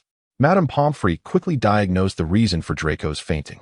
A few simple spells provided a glimmer of revival as Draco lay on the hospital bed. Harry exhaled deeply, collapsing onto the edge of the hospital bed. With a mixture of irritation and bewilderment, he gazed at Draco. The exertion of running in the snow had left Harry drenched in perspiration, and now, having come to a standstill, he began to feel the chill as his damp clothing clung to him.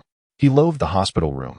After enduring so many days by Lupin's bedside, he found himself inexplicably transferred to yet another ward. Draco's eyelashes fluttered, and his tightly pressed lips involuntarily released a few breaths, lending a touch of life to his pale, haggard visage. Typically, a proper diet suffices for recovery. However, had you delayed bringing him for treatment any longer, it might have resulted in dire consequences. Pomfrey insisted on administering a generous cup of honey water before Draco had fully regained consciousness.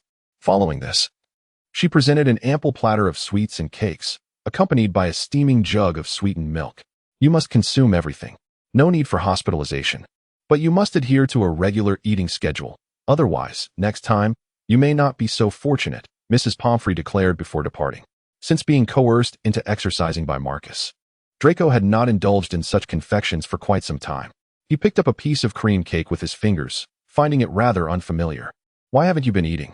Harry inquired, his tone sharp. I forgot, Draco muttered, his gaze lowered. You forgot for several days? Harry raised his voice, incredulity lacing his words. I shouldn't have returned today, Draco abruptly replied, continuing. If I had delayed a few more days, I could have been delivered directly to the afterlife, a rather unique demise. Perhaps I could even replace the Bloody Baron as Slytherin's new ghost. That wouldn't be so bad. Then I would never have to eat again. Draco, already lacking appetite, turned to look at Harry, his hands falling limply to his sides upon hearing him speak. Harry finally discerned Draco's visage. Upon his return, he was engulfed in a whirlwind of thoughts and seething anger, thus overlooking the melancholy concealed behind the seemingly calm and indifferent expression before him. Harry noted the deepening shadows beneath Draco's eyes. The once arrogant demeanor had entirely vanished. For a moment, silence enveloped the room. The steam from the warm milk swirled around Draco. The stillness, accompanied by the rising warmth, filled the hospital ward. Hurry and eat. Unless you truly wish to become a ghost. Even as a specter, you would be the sort tormented by Peeves, Harry urged, his impatience unabated, though it seemed somewhat inappropriate to vent his frustration at a patient. Yet, Draco remained motionless, merely gazing at Harry, his eyes a muted, somber gray. In recent days, he had dutifully appeared at the dining table, but no one had noticed that he hadn't consumed a single drop of water. The sight of food made him feel nauseous. Harry and he remained locked in a stalemate for several minutes before he spoke. If you refuse to listen, then I shall take my leave. Do as you wish. Just as he took a decisive step to depart, Draco suddenly reached out and grasped him. Draco's fingers were still cold, lacking any strength whatsoever. Harry lowered his head and glared fiercely at the son of the Death Eater. He observed as Draco finally began to eat. Draco awkwardly lifted the piece of cake to his lips, his movements slow as if played in slow motion. It was an excruciating struggle to chew. His jaw trembled slightly, imbued with a mechanical stiffness, as though the very act of swallowing demanded every ounce of his strength. Harry observed Draco as he devoured the cake with an intensity akin to that of a drug addict. In a swift motion, Harry thrust a cookie into his hand. I fail to comprehend what grievances you harbor. The scene before him struck Harry as a torment, both for the one consuming and for the one watching. Let us partake together. Draco, licking the cream from the corner of his mouth, selected the largest piece from the plate and offered it to Harry. This is your portion. Otherwise, I wouldn't have come here at all. Harry gently pushed his hand away, noticing that Draco still lacked an appetite. The slightly tormented expression on his face was surprisingly beautiful. A pang of sorrow struck Harry as he pondered. What is this awkward sensation I am experiencing? Harry stirred, prompting Draco to instinctively tighten his grip on Harry's hand. I cannot bear to remain in this infirmary. Please, save me. I've spent every day confined here, Harry lamented wearily. I have had enough. Surely, you must eat. Perhaps you could summon your parents to instruct you. If he truly wished to linger in the infirmary, he might as well return to keep vigil over Lupin until he awakened. Draco emitted a retching sound, his eyes reddening further. I shall finish my meal promptly. Let us depart together, Draco said softly. Harry fell silent, sitting down beside the steaming milk jug, watching the white vapor rise. The school hospital during the holidays was also quiet, the bubbling steam producing a gentle sound. Draco had painstakingly finished an entire plate of food, the ordeal akin to suffering a punishment. Not too bad. Finally, Harry poured Draco a glass of milk and observed him drink, adding, "Make sure to eat well. If you were to die for nothing, leaving behind a filthy Death Eater's soul, would you not care?"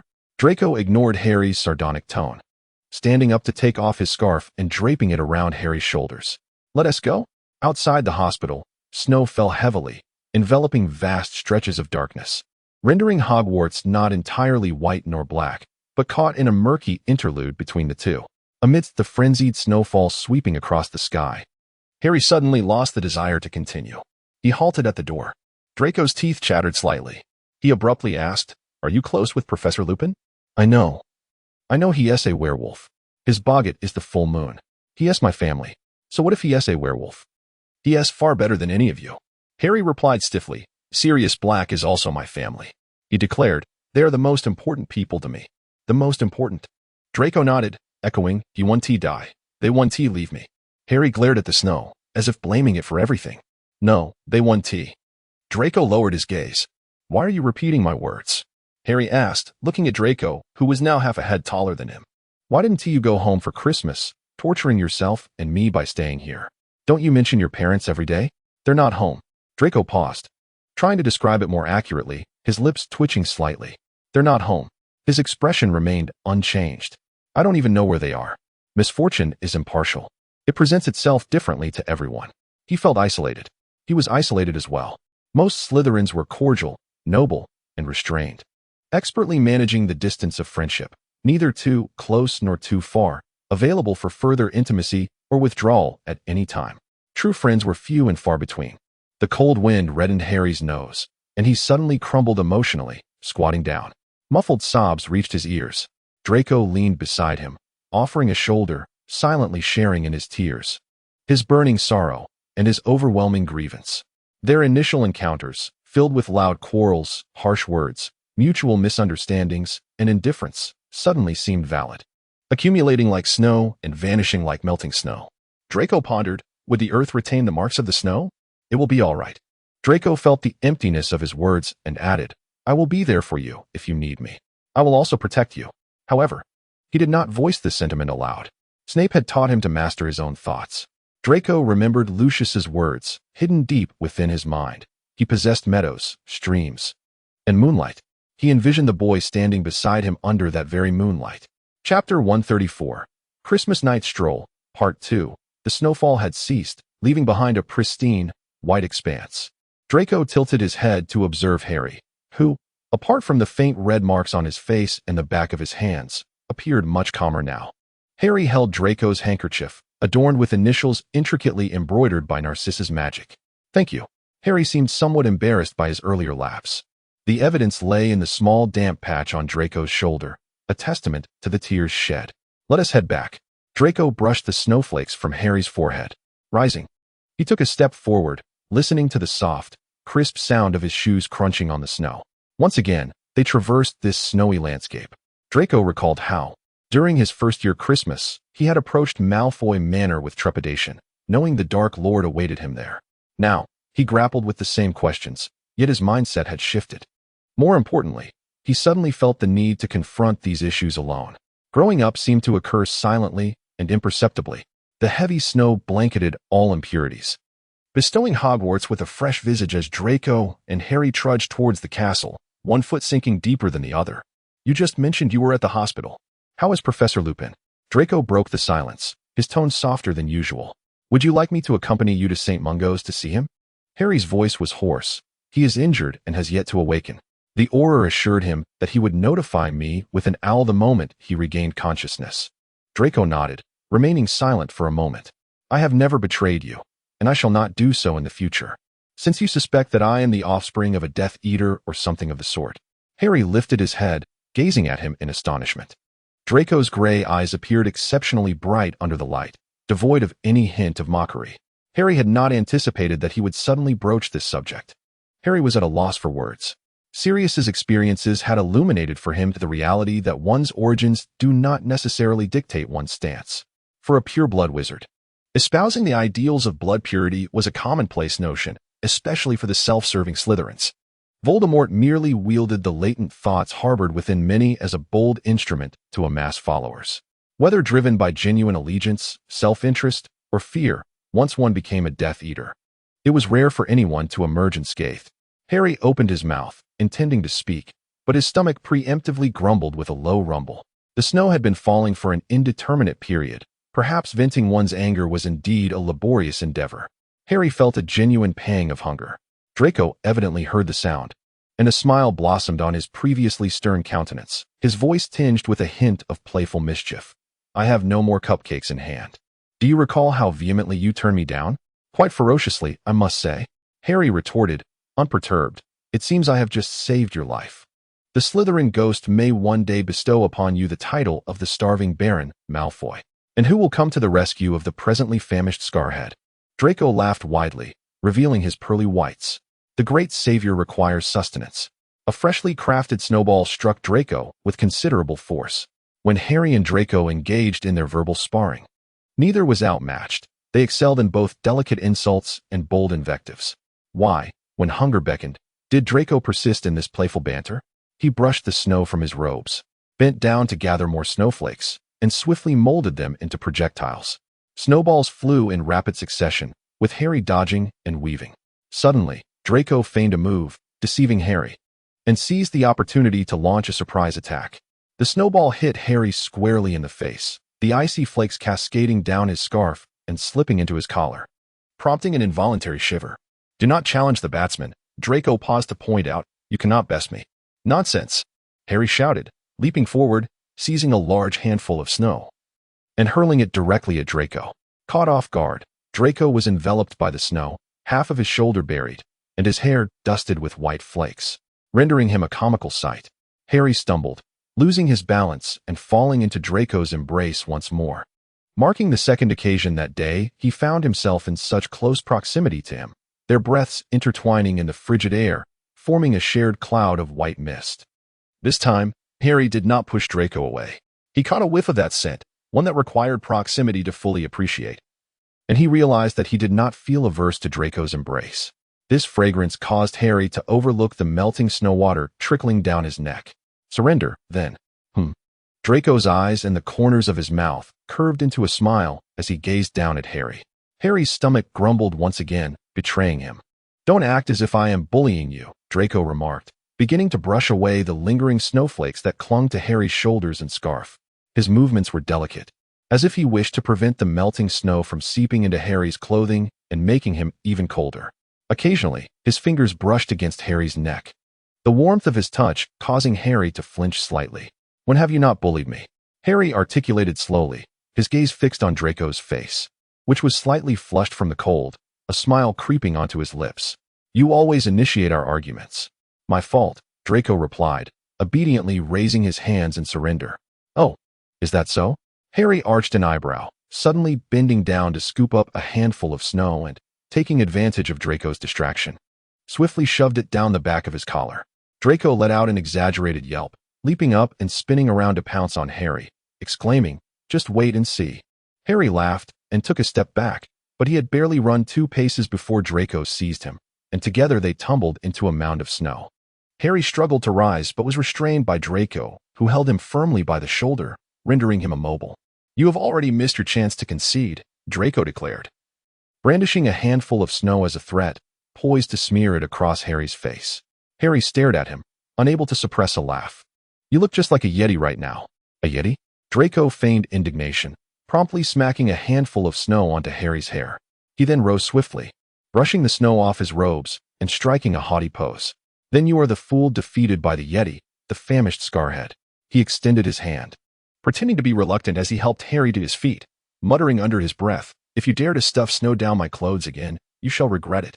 Harry grasped his hand and rose, shaking off the snow from his body, laughing breathlessly. That depends on your ability to catch me. The two stood in the snow, glaring at one another before bursting into laughter. Shall we find something to eat? Draco suggested, although I haven't indulged in snacks lately. I believe I know a place. Harry replied. Chapter 135, Christmas Night Out, Part 2. Where exactly are you taking me? Draco finally could not contain his curiosity and inquired. Quickening his pace to keep up with Harry, the hem of his robe brushing lightly against the cobblestones. He realized they were heading in the direction of the Slytherin dormitory. I need to retrieve a few things, Harry answered, before we go in search of sustenance. Upon entering the dormitory, Harry immediately dove into his trunk, pulling out a rolled piece of parchment and a shimmering silver cloak. Draco stood by, observing Harry, as this dormitory had once been his own. Harry unfurled the parchment and whispered, I solemnly swear that I am up to no good.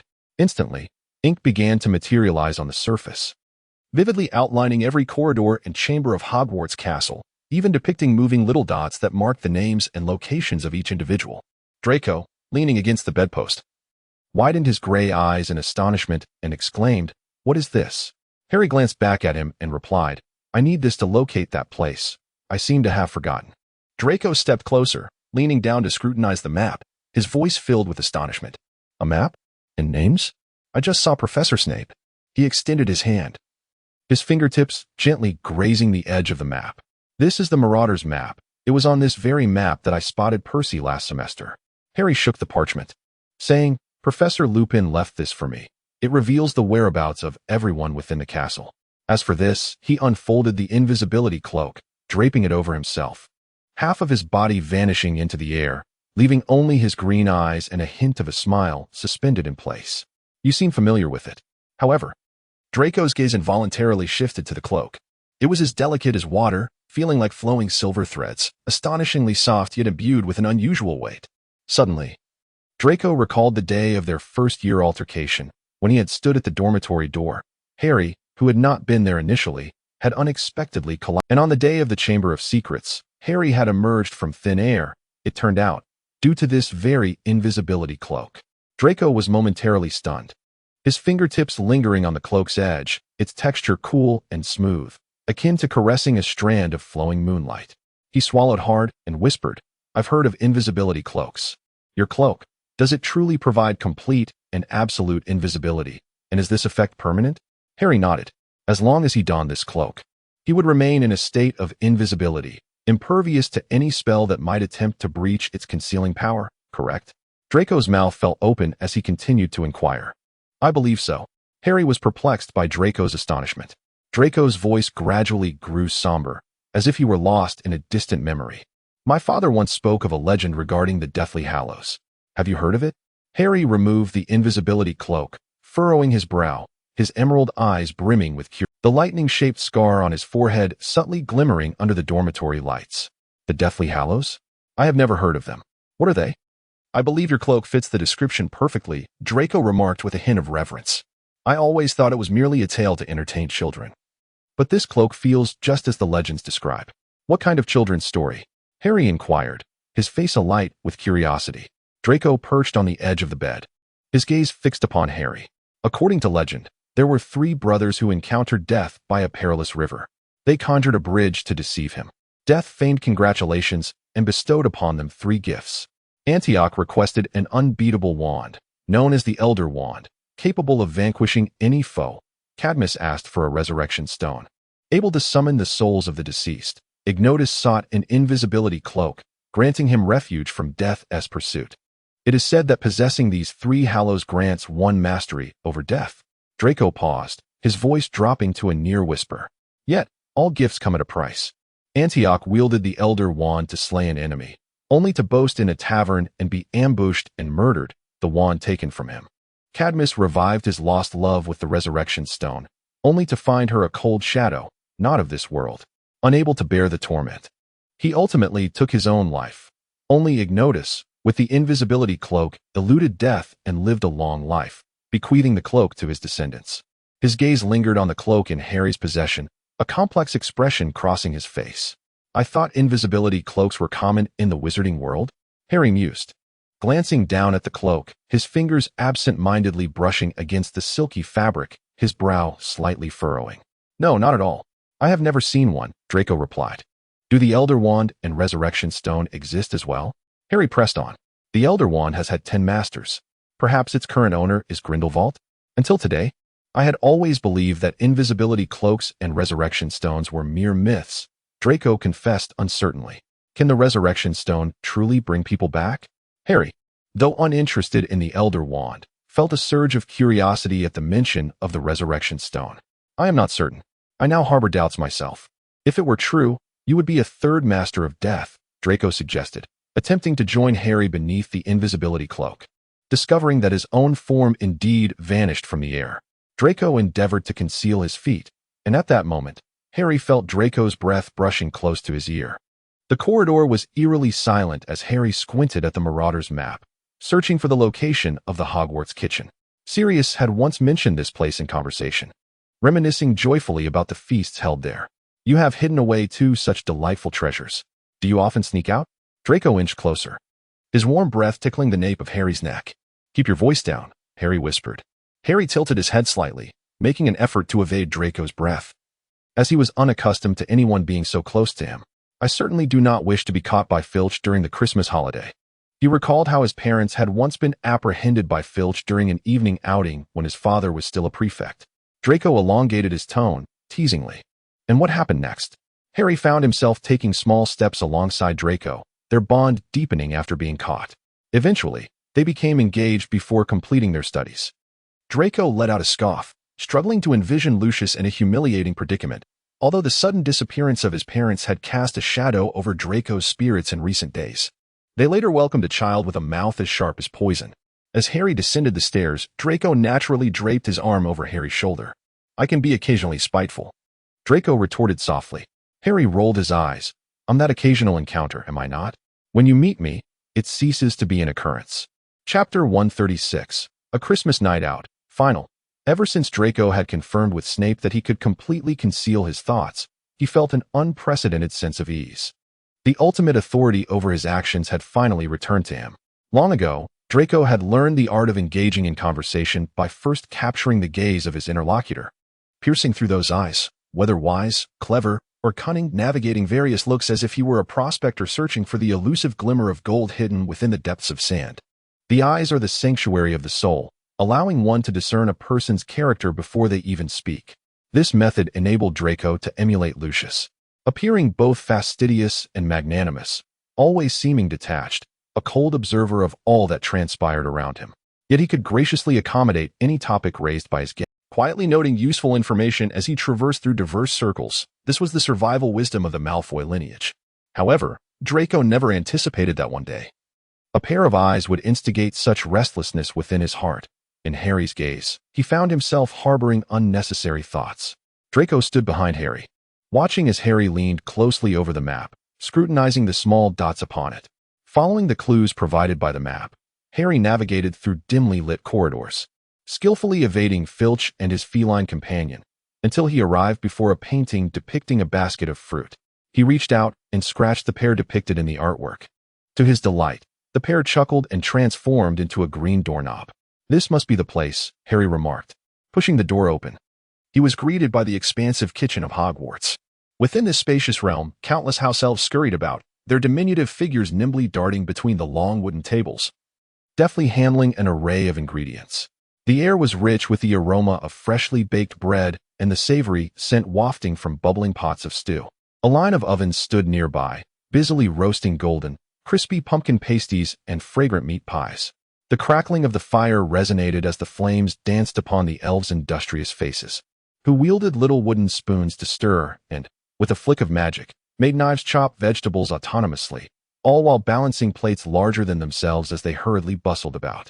Upon noticing the arrival at the door, a cluster of house elves immediately gathered around, eagerly presenting an assortment of dishes. What can we get for you, sir? We have freshly baked pumpkin pasties. Would you like some warm pumpkin juice? The elves chattered excitedly, creating a delightful cacophony. As Harry was about to speak, he heard a gasp from behind. Dobby? He turned to see Draco standing at the door, his gray eyes wide with astonishment. Draco opened his mouth to speak, but was interrupted by a familiar voice. Master Draco. Dobby hopped in front of him, his large eyes sparkling, holding a slice of bread smeared with cream. Dobby is working here. Professor Dumbledore gave Dobby a job, with pay 1 galleon a week. And holidays too. Draco stared at Dobby, taken aback for a moment before regaining his composure. How long has it been since my father dismissed you? And yet you've found work here." His tone was laced with disbelief. Dobby had even taught the house elves here to prepare the recipes from Malfoy Manor. His voice was melodious, brimming with joy. Finally, Draco understood why he had frequently seen dishes his parents favored on the Hogwarts dining table these past few days. Hogwarts had never offered such cuisine before. "I thought you didn't want to work. You seem to enjoy it now," Draco remarked dryly, looking down at Dobby's diminutive head. "Is Hogwarts much better than our home?" Dobby yearned for freedom, for wages, for holidays. Here, there were many fellow house elves, and the environment was delightful. Dobby twirled around, pointing to a wall piled high with freshly harvested vegetables and fruits, the vibrant ingredients glistening enticingly under the magical lights. Some house elves were shouting commands, while others hurriedly gathered fallen apples, inviting peals of cheerful laughter. The clatter of pots and pans, the sizzle of ingredients being sautéed, and the chatter of the elves intertwined, creating a lively atmosphere akin to a grand festival. "Are you no longer a house elf for your family?" Harry inquired, observing the scene. "Not anymore," Draco replied, accepting a cake handed to him by a group of house elves, which he promptly shoved into Harry's hands, having eaten enough for the day. "Why?" Harry asked, curiosity piqued. Draco shook his head, indicating he did not know.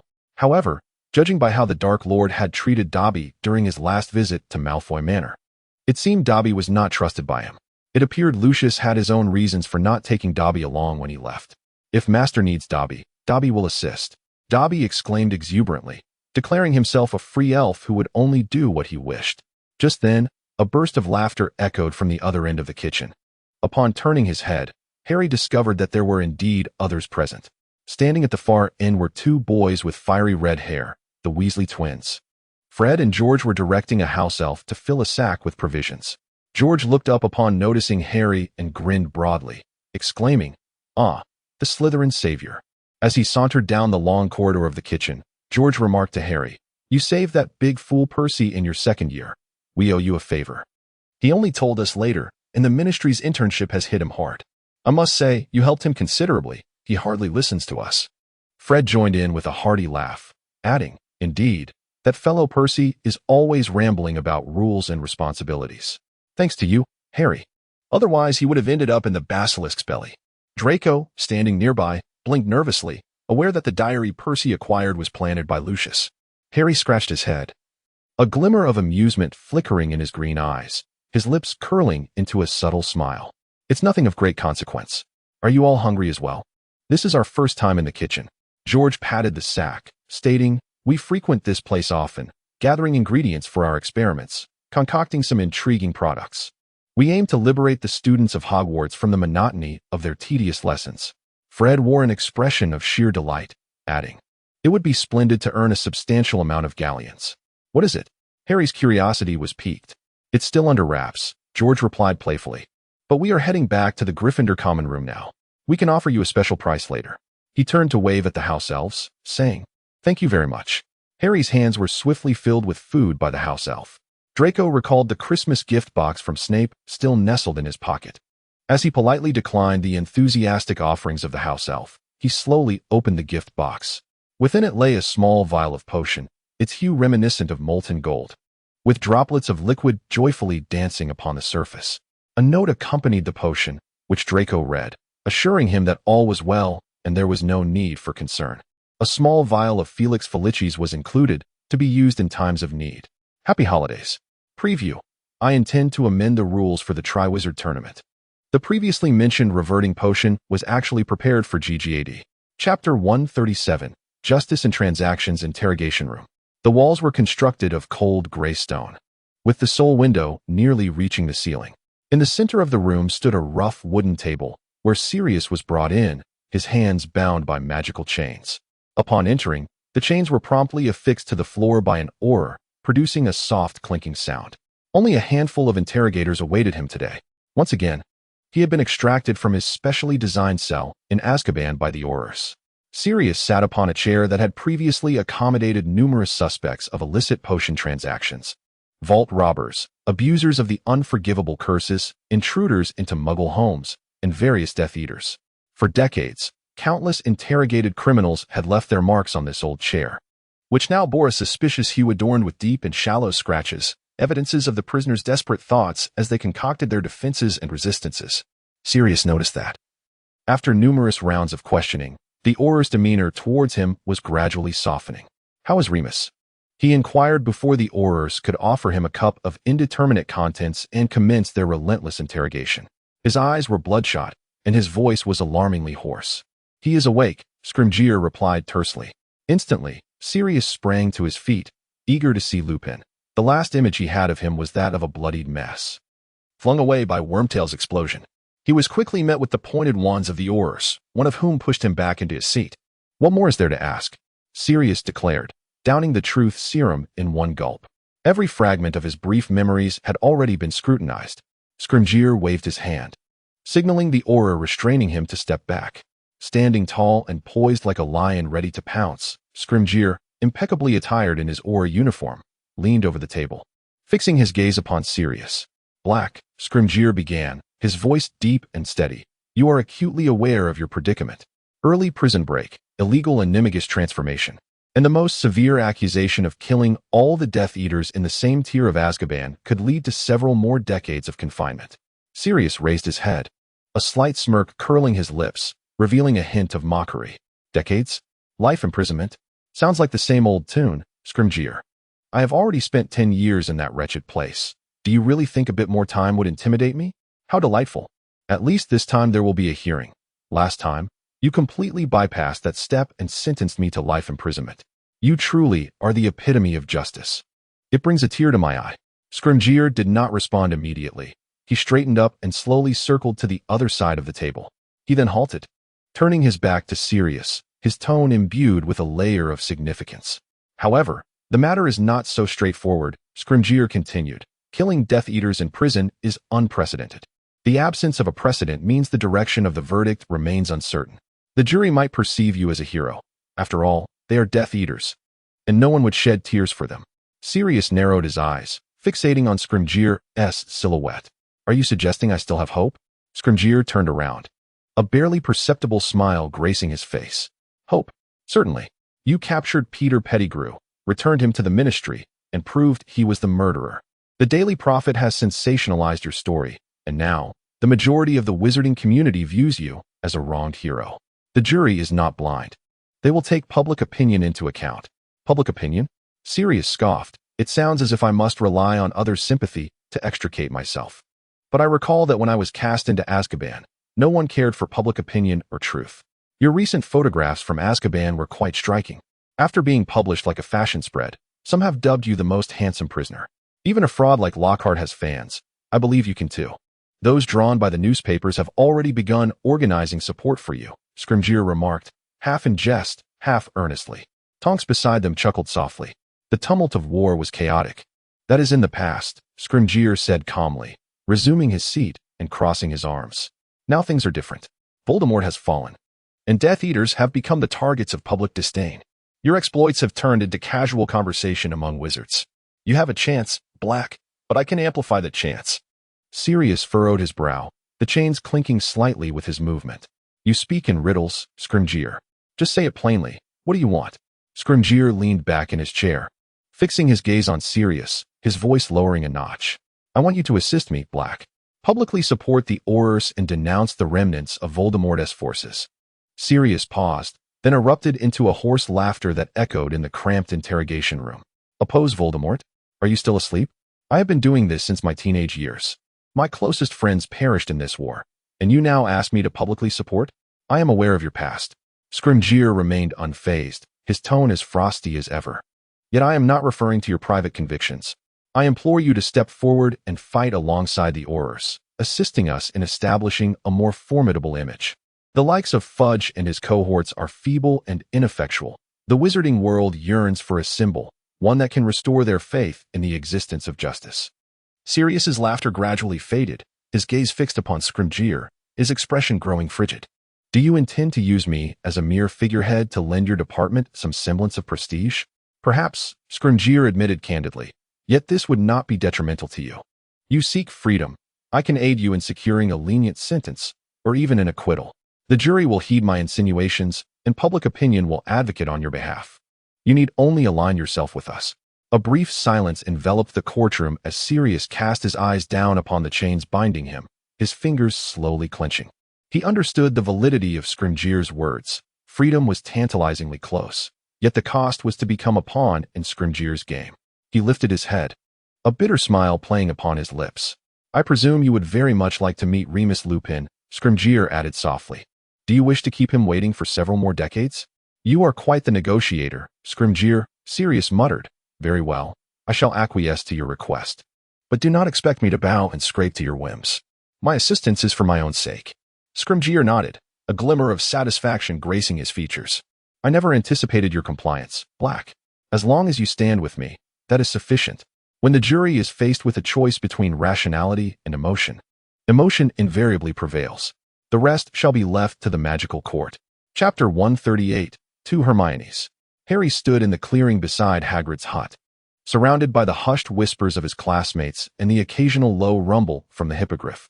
The majestic creature, with the body of a horse and the head of an eagle, stood upon the grass, its feathers glistening in the sunlight. With its eagle-like head held high, its keen eyes scanned the crowd. Every so often, it would shake its wings, stirring a gentle breeze that caused the blades of grass beneath to quiver slightly. Harry listened somewhat absent-mindedly to Hagrid's introduction.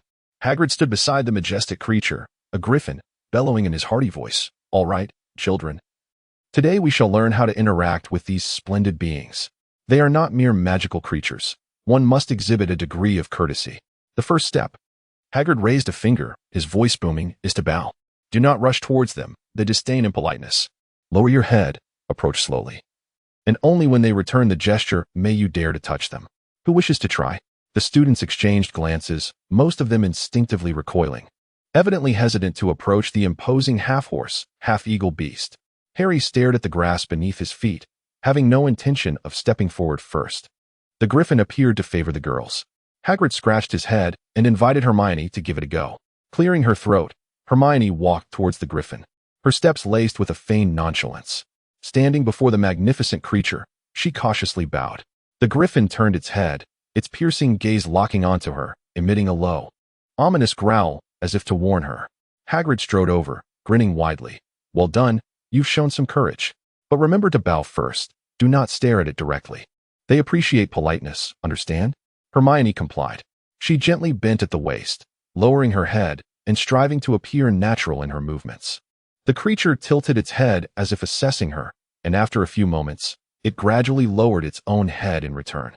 Hermione exhaled in relief, her face illuminating with joy as she straightened up. Hagrid erupted in hearty laughter, clapping his hands. "Splendid job, Hermione. You may now approach it for a closer look. Now, who else wishes to try? Do not be afraid. They are far more manageable than other creatures. Just remember, bow first, wait for their nod, and then you may draw near. Go on, do not be shy." Harry hesitated, uncertain whether to approach, when suddenly a gray owl swooped down from the sky, flapping its wings, with a letter tied to its claws. It circled around the crowd before gracefully landing on the grass before Harry, tilting its head as it fixed its gaze upon him. Harry crouched down, unfastened the envelope, and tore open the seal. The scrawled handwriting on the parchment caught his eye. "Harry, Lupin has awakened. News just arrived from St. Mungo's. His condition is stable. Tonks." Harry's hand trembled, nearly allowing the parchment to be whisked away by the wind. He abruptly lifted his gaze, his heart racing, with a singular thought occupying his mind. Lupin is safe. He turned to Hagrid, who was leading another hippogriff, his voice tinged with urgency. "Hagrid, I need to make a trip to St. Mungo's. Professor Lupin has awakened, and I must see him, if that is permissible." Hagrid turned around and nodded. "Go ahead, Harry, do not fret about the lessons here. Professor Lupin's well-being takes precedence over these creatures." Harry exhaled with relief and stood up, preparing to turn and depart, only to discover that Draco had returned to his side. Those gray eyes were fixed upon him, revealing a hint of concern. Harry felt a tightening in his chest. He bit his lower lip and hesitated for a moment before softly inquiring, "Would you like to join me?" Draco raised an eyebrow in apparent surprise. Yet he quickly nodded in agreement. "If you don't mind, I would very much like to see how Professor Lupin is faring." Harry gazed at him for 2 seconds, his heart racing in disarray.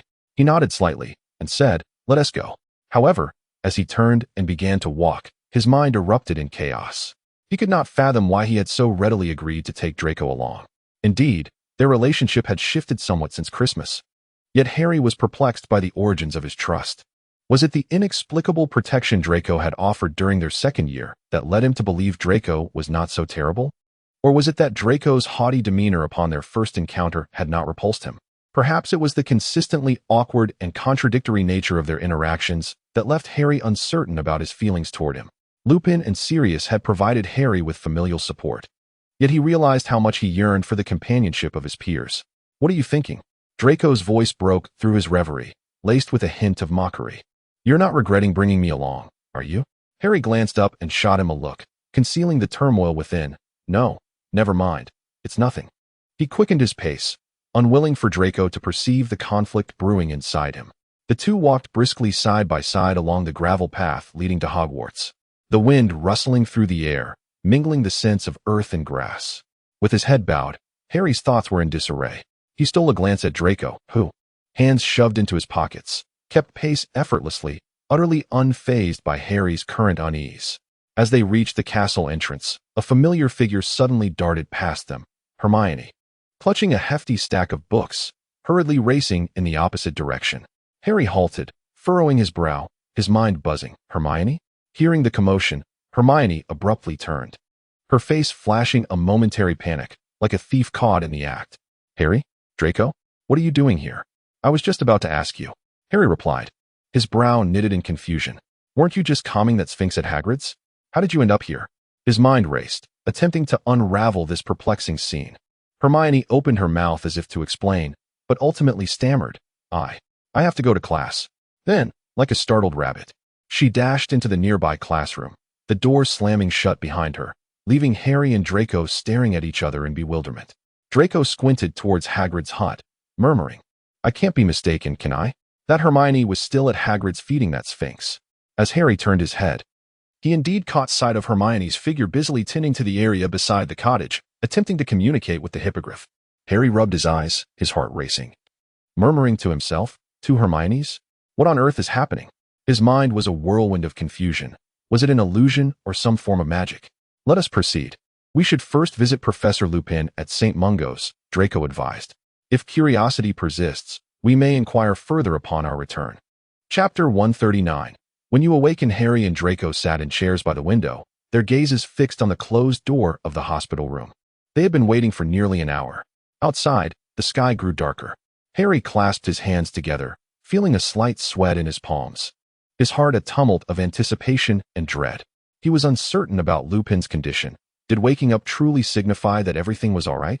The letter had stated that the situation was stable, yet those few words echoed incessantly in his mind, refusing to settle.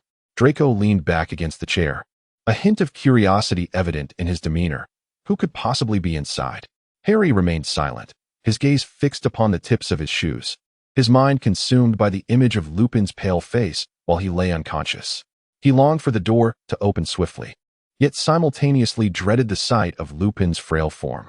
At last, the door swung open, and the head of the Auror office, Scrimgeour, emerged, ignoring them entirely as he strode away with purpose. Lupin leaned against the headboard, his complexion as white as parchment, but upon seeing Harry and Draco, a faint smile graced his lips. Harry hurried over, his voice laced with unmistakable concern. "You are finally awake. Does it hurt?" Lupin shook his head, his voice hoarse yet gentle. "Not at all, Harry, do not worry." He paused for a moment and smiled at Draco as well. "I am already quite happy that you both came to see me." Harry bit his lip and murmured, "When you were unconscious, I thought." Lupin reached out and gently patted Harry's hand. "I am not so easily defeated." A flicker of regret crossed his eyes. "I apologize for causing you worry. I promise, I shall exercise more caution next time." "Next time?" Harry widened his eyes. "You still wish for there to be a next time?" Lupin paused for a moment, then chuckled softly. "Thank you, Harry.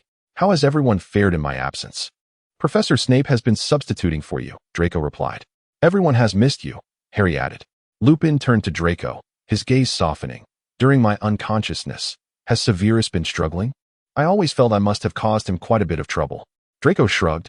"He has never complained." Harry pulled a chair and sat down, furrowing his brow as he inquired, "What did Scrimgeour just tell you?"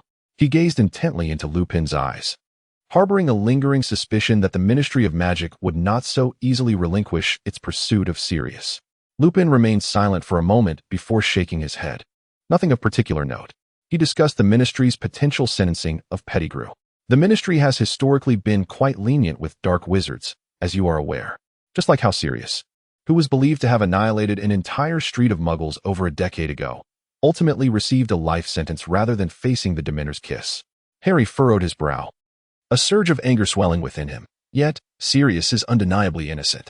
Indeed, at present, Wormtail is exceedingly cooperative with the Ministry of Magic's investigation, and it is quite probable that no punishment will be more severe than that faced by Sirius. Lupin sighed, acknowledging that the Ministry's rationale is not something we can easily alter. Draco leaned against the wall, his hands tucked into his pockets, murmuring, "It appears they are lenient towards everyone. They favor stability. The Ministry's objective is to avoid any unforeseen incidents." Lupin managed a wry smile. "So what shall we do? Sirius is tormented by Dementors every day. I cannot endure even a moment of that frigid sensation, that feeling of being enveloped by painful memories at every turn." Harry frowned and inquired. As long as there remains a glimmer of hope, he cannot bear the thought of Wormtail escaping once again through betrayal. "How could you possibly know what it feels like to face a Dementor?" Lupin's voice carried an unusual tone. Harry replied, "During those days when you were unconscious, I once ventured alone to the waters surrounding Azkaban, where I encountered them. Do you realize how perilous that was? How could you possibly undertake such a journey alone?" Lupin raised an eyebrow. "I wanted to see where Sirius was.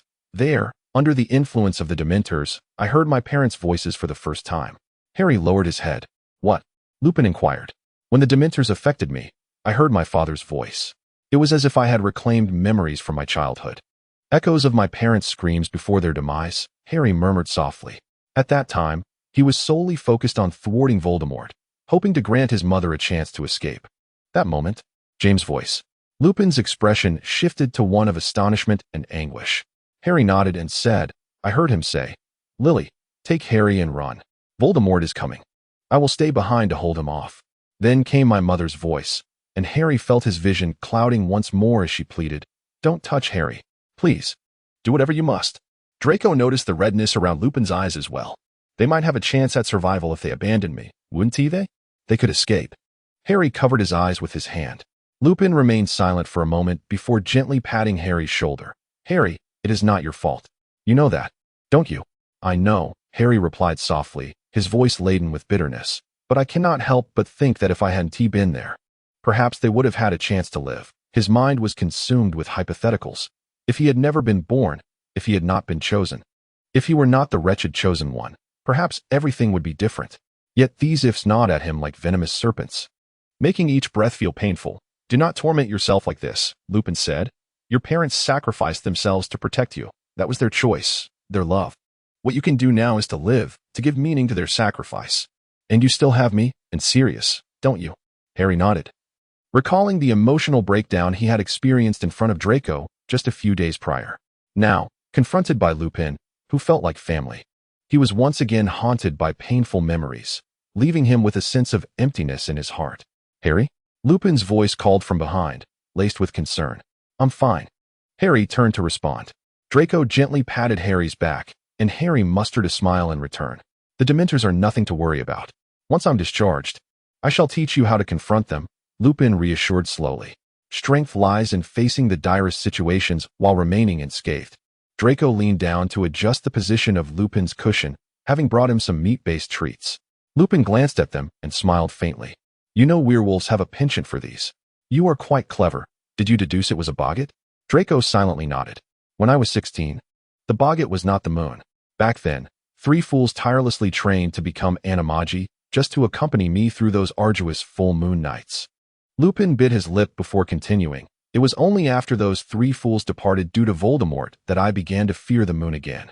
As he adjusted the cushion, Draco felt the faint, struggling heartbeat of Lupin, still in recovery, through the hospital gown. He thought, as fellow fragile beings, it must be a formidable heart that, after enduring such repeated blows, could still pump forth an abundance of kindness into the world. Chapter 140. The Young Genius and the Time Turner. "I don't want to miss any classes. I've chosen 7 electives. With this, I can ensure I don't fall behind in any subject." "I had promised Professor McGonagall to keep it a secret," Hermione stated earnestly. She pulled from her robe a delicate golden hourglass, its slender chain glimmering softly, with fine sand slowly trickling through. Hermione bit her lip, hesitating for several moments before whispering, "It's called a time turner." Harry held an apple in his hand, his mouth agape in astonishment. On their way back to Hogwarts, he and Draco encountered Hermione once more, who took the initiative to mention her simultaneous presence in 2 locations. Draco raised an eyebrow, curiosity lacing his tone.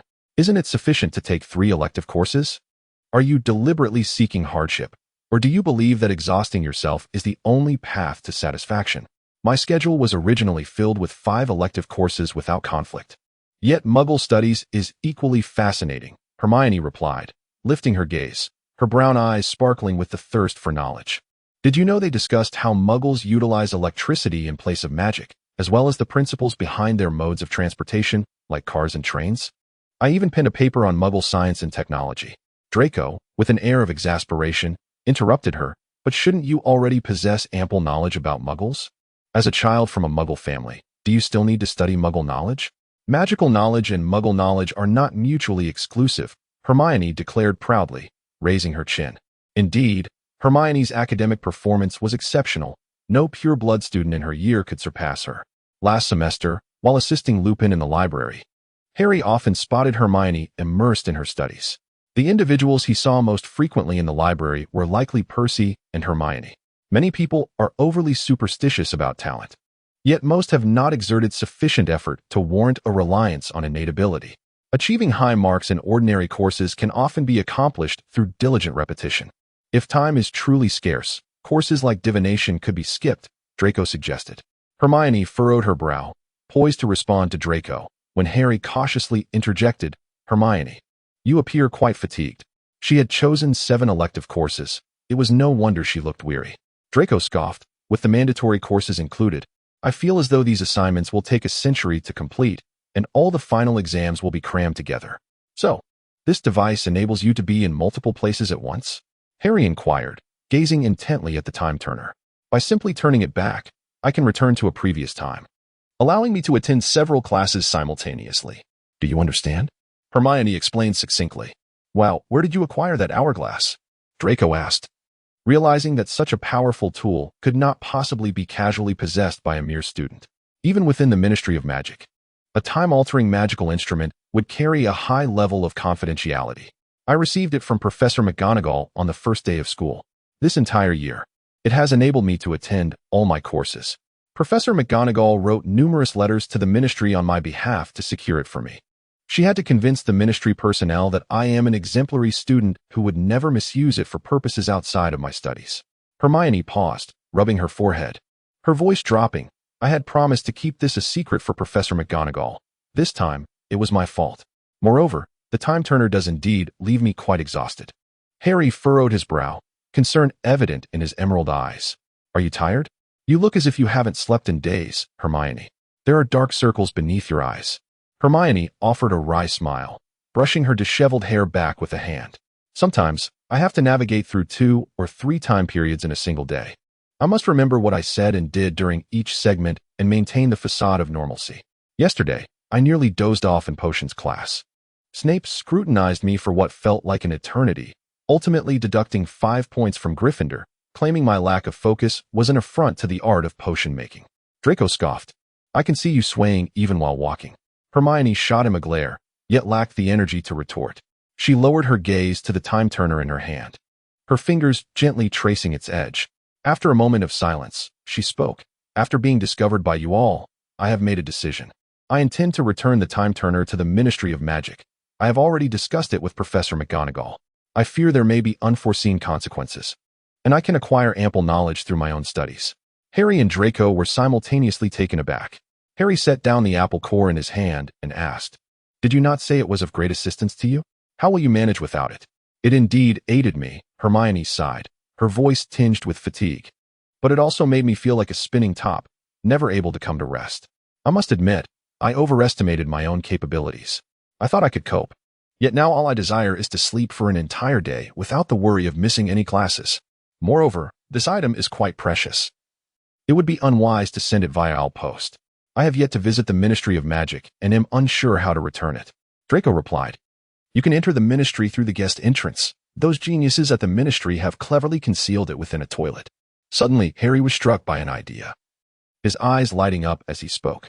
Next week, Professor Lupin and I will be going to the Ministry of Magic to testify on behalf of Sirius. Hermione, you can hand the time turner to Professor Lupin so he can take it with him. Hermione looked up sharply, a glimmer of surprise in her brown eyes. Really?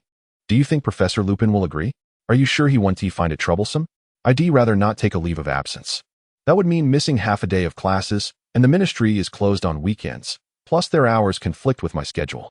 He definitely will. Harry replied with a smile, his tone filled with trust in Lupin. He has always been reliable. Besides, he should know how to navigate the ministry without wasting your time. Hermione exhaled in relief, gently placing the time turner back on the table. She leaned back in her chair, finally allowing a hint of a relaxed smile to grace her face. That is wonderful. I've always felt that Professor Lupin is very trustworthy. He has a way of making one feel at ease during his classes. This way, I won't have to deal with all that tedious paperwork myself. Thank you, Harry. I'll ask Professor Lupin about it later. Chapter 141. The ambitious Lupin had returned to the podium. He had been quite busy these past few days, often leaving as soon as class ended. Harry suspected that Lupin was preparing for the trial of Sirius and Peter Pettigrew. Throughout the week, Harry was anxiously praying for a favorable verdict for Sirius, even diligently following Trelawney's cryptic instructions during divination class to predict the outcome of the trial. The crystal ball, in its wisdom, assured Harry that a positive result awaited. As Harry and Draco made their way out of divination class, they encountered Percy. Harry, Draco, you won't believe this. Percy's voice brimmed with uncontainable excitement. I have just received my employment notification from the Department of International Magical Cooperation. Securing a position before graduation is truly astonishing. Harry lifted his head and smiled at Percy, saying, "Congratulations, Percy, that is truly impressive. I believe my internship has been of some assistance. I've become quite familiar with the place. Although I spent most of my time in the archives, I also served as a temporary court recorder, which kept me exceedingly busy, yet I learned a great deal." Percy replied, "Indeed, my transcript is commendable as well." A court recorder? Is that a position in the wizarding court? Harry seized upon the term, furrowing his brow. How does the wizarding court operate? I have always found it somewhat perplexing.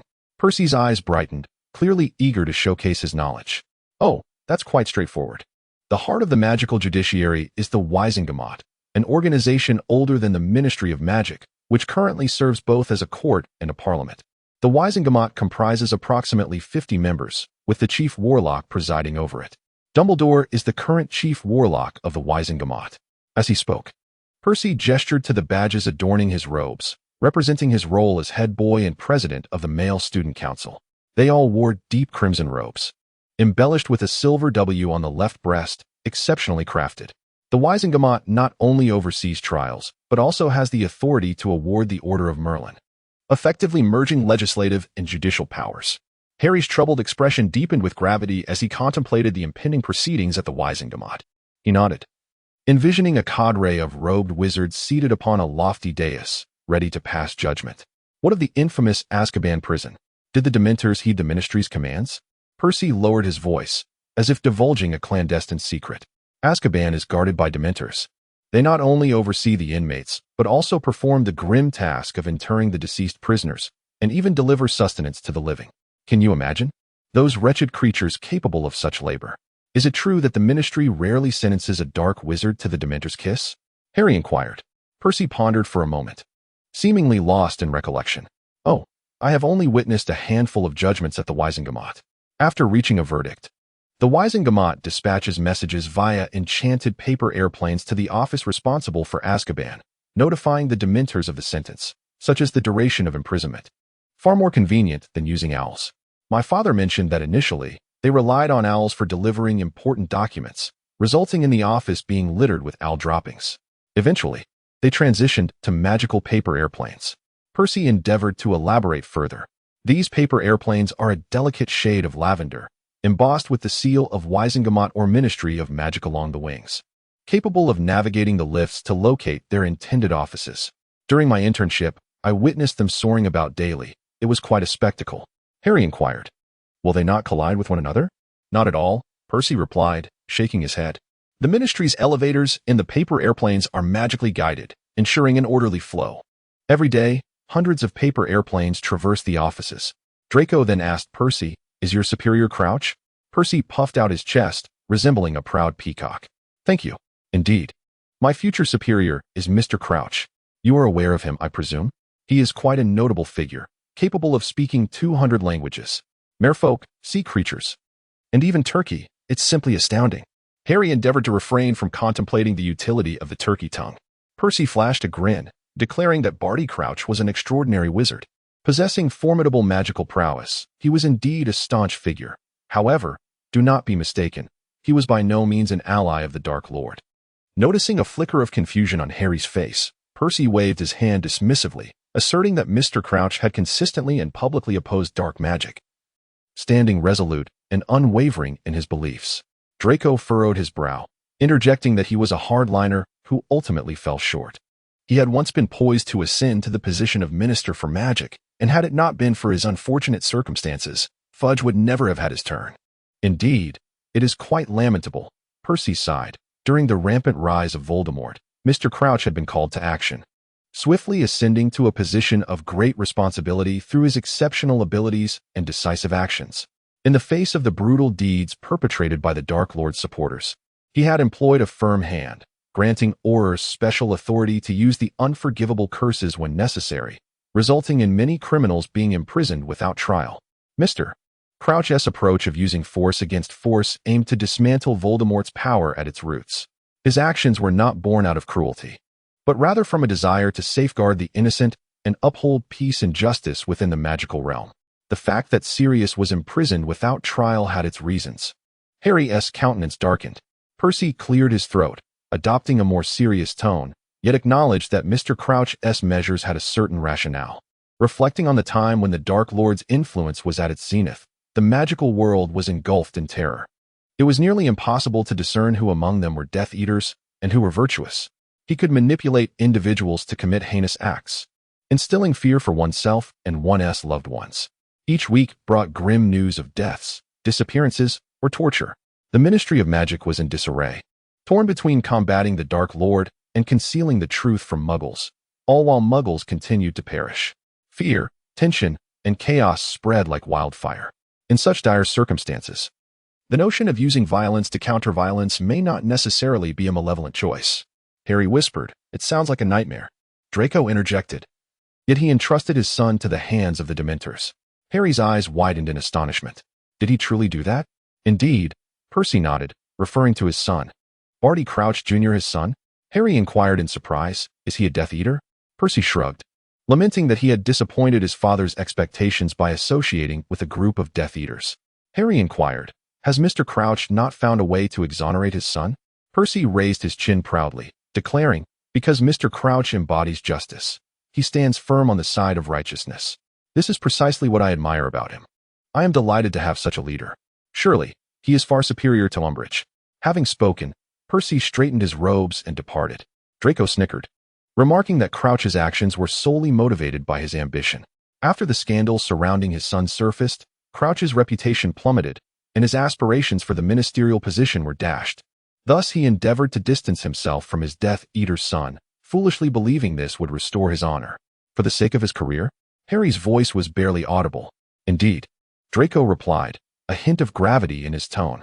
Perhaps Crouch considers the best course of action is to cast him aside entirely.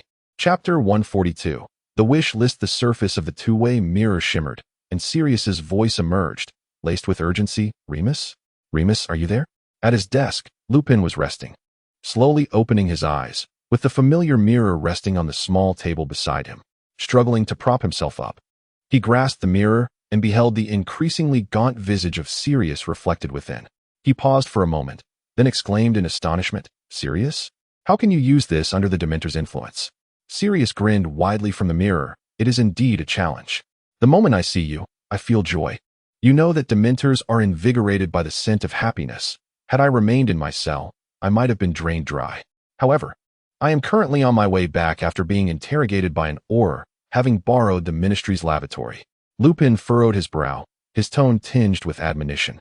"Do not be so carefree. That is not a place for jest." Sirius's gaze softened, and he murmured, "I miss you. Truly, I long for you." He adjusted the angle of the mirror to gain a clearer view of Lupin's face. I can make the aura wait, while this place is less than desirable. At least the mirror brings me a step closer to you. Lupin gazed into the mirror, softly stating, "We will see each other soon during the trial. Just hold on a little longer." Sirius's smile waned slightly. He fell silent for a moment before speaking slowly. "You know, Remus, your compassion for Peter Pettigrew has provided him with the opportunity to betray you. Had it not been for the fact that Scrimgeour's wand does not entirely obey him, the curse he attempted against you would have been fatal." His voice lowered, tinged with an almost imperceptible tremor. "I nearly lost you." Lupin lowered his eyes, remaining. He understood that Sirius spoke the truth, yet he also recognized the difficulty of relinquishing his feelings for friends, even if that trust had been shattered by betrayal. Remus tightened his grip on the mirror, ultimately whispering, "I am fine, do not worry. However, some students have already discovered my identity as a werewolf. To spare Dumbledore from potential repercussions, I believe it would be prudent for me to step down after this semester." Sirius sighed, fully aware of Remus's nature. A heart that always endeavored to embrace everything. "You are a werewolf, surpassing most of our colleagues," Sirius remarked. "Once you are out, I will devote my time to you." "That would be wonderful," Remus reassured him. Sirius knew he could not persuade Remus, so he paused and shifted his tone to lighten the mood. "Since you mentioned accompanying me, I actually have an extensive wish list yet to fulfill, Remus. You must join me in accomplishing it. Otherwise, I cannot bear to be trapped in this wretched place. Wasting all these years." Remus lifted his gaze, a slight smile curving his lips, seemingly amused by Sirius's tone. "Very well, what does it contain?" Sirius's eyes sparkled with delight. "Akin to a child presenting a cherished toy. I want to watch Harry play Quidditch at Hogwarts and see who flies better, him or James. I wager Harry has certainly inherited James's talent, soaring like a gust of wind." Remus nodded, his smile deepening. "Excellent." Sirius continued, his voice laced with anticipation. "Moreover, I wish to take Harry to the World Cup. It occurs every 4 years, and I missed several while imprisoned. Harry will undoubtedly enjoy it. I also want to wager with him to see if he supports the same team as I do." Remus replied, "All right." Sirius hastened his speech, "And we must experience those delightful Muggle games together, floating in hot air balloons, skydiving, flying in helicopters, skiing down slopes, and riding roller coasters. They must be just as thrilling as my motorcycle. I have heard that Muggles have invented something called bungee jumping down with a rope tied to them. Remus, would you dare to try?" Remus responded, "Sure." He paused, then added, "Your wish list resembles that of a child, filled with playfulness." Remus chuckled, feeling as if he were conversing with a 20-something child at heart. Sirius hesitated, lowering his voice as if contemplating deeply. "I just remembered I have another wish." Remus quietly awaited his words, the atmosphere in the mirror seeming to grow solemn for a moment. Sirius spoke, his tone becoming serious, tinged with a hint of embarrassment. "Recently, my relationship with Walburga has improved. She and Creature have shared much about the family, urging me not to bring shame upon the Black name." Remus softly replied, Sirius continued, his tone somewhat tentative. "You know, the Black family has always placed great importance on family. Those old traditions are exasperatingly tedious, yet she often speaks of them." Lupin responded with a soft HM. Sirius inhaled deeply, as if resolutely deciding, "Wolf surely hopes I settle down soon. He says I'm not getting any younger and ought to find a home." Lupin's fingers tightened slightly, his heart racing, a flicker of anxiety glimmering in his eyes. He remained silent, gazing quietly at Sirius' reflection in the mirror, awaiting his next words. Sirius looked up, his gaze piercing through the mirror, a slight smile gracing his lips. "I've been to Azkaban twice. My reputation is irreparably tarnished. I doubt anyone would want me now." Lupin unconsciously fidgeted with the mirror's frame. "Would you consider taking me in, granting me a status? Otherwise, the last wish on my list may remain unfulfilled." Lupin was momentarily taken aback, noticing the glimmering gray eyes of Sirius in the mirror, seemingly awaiting an answer.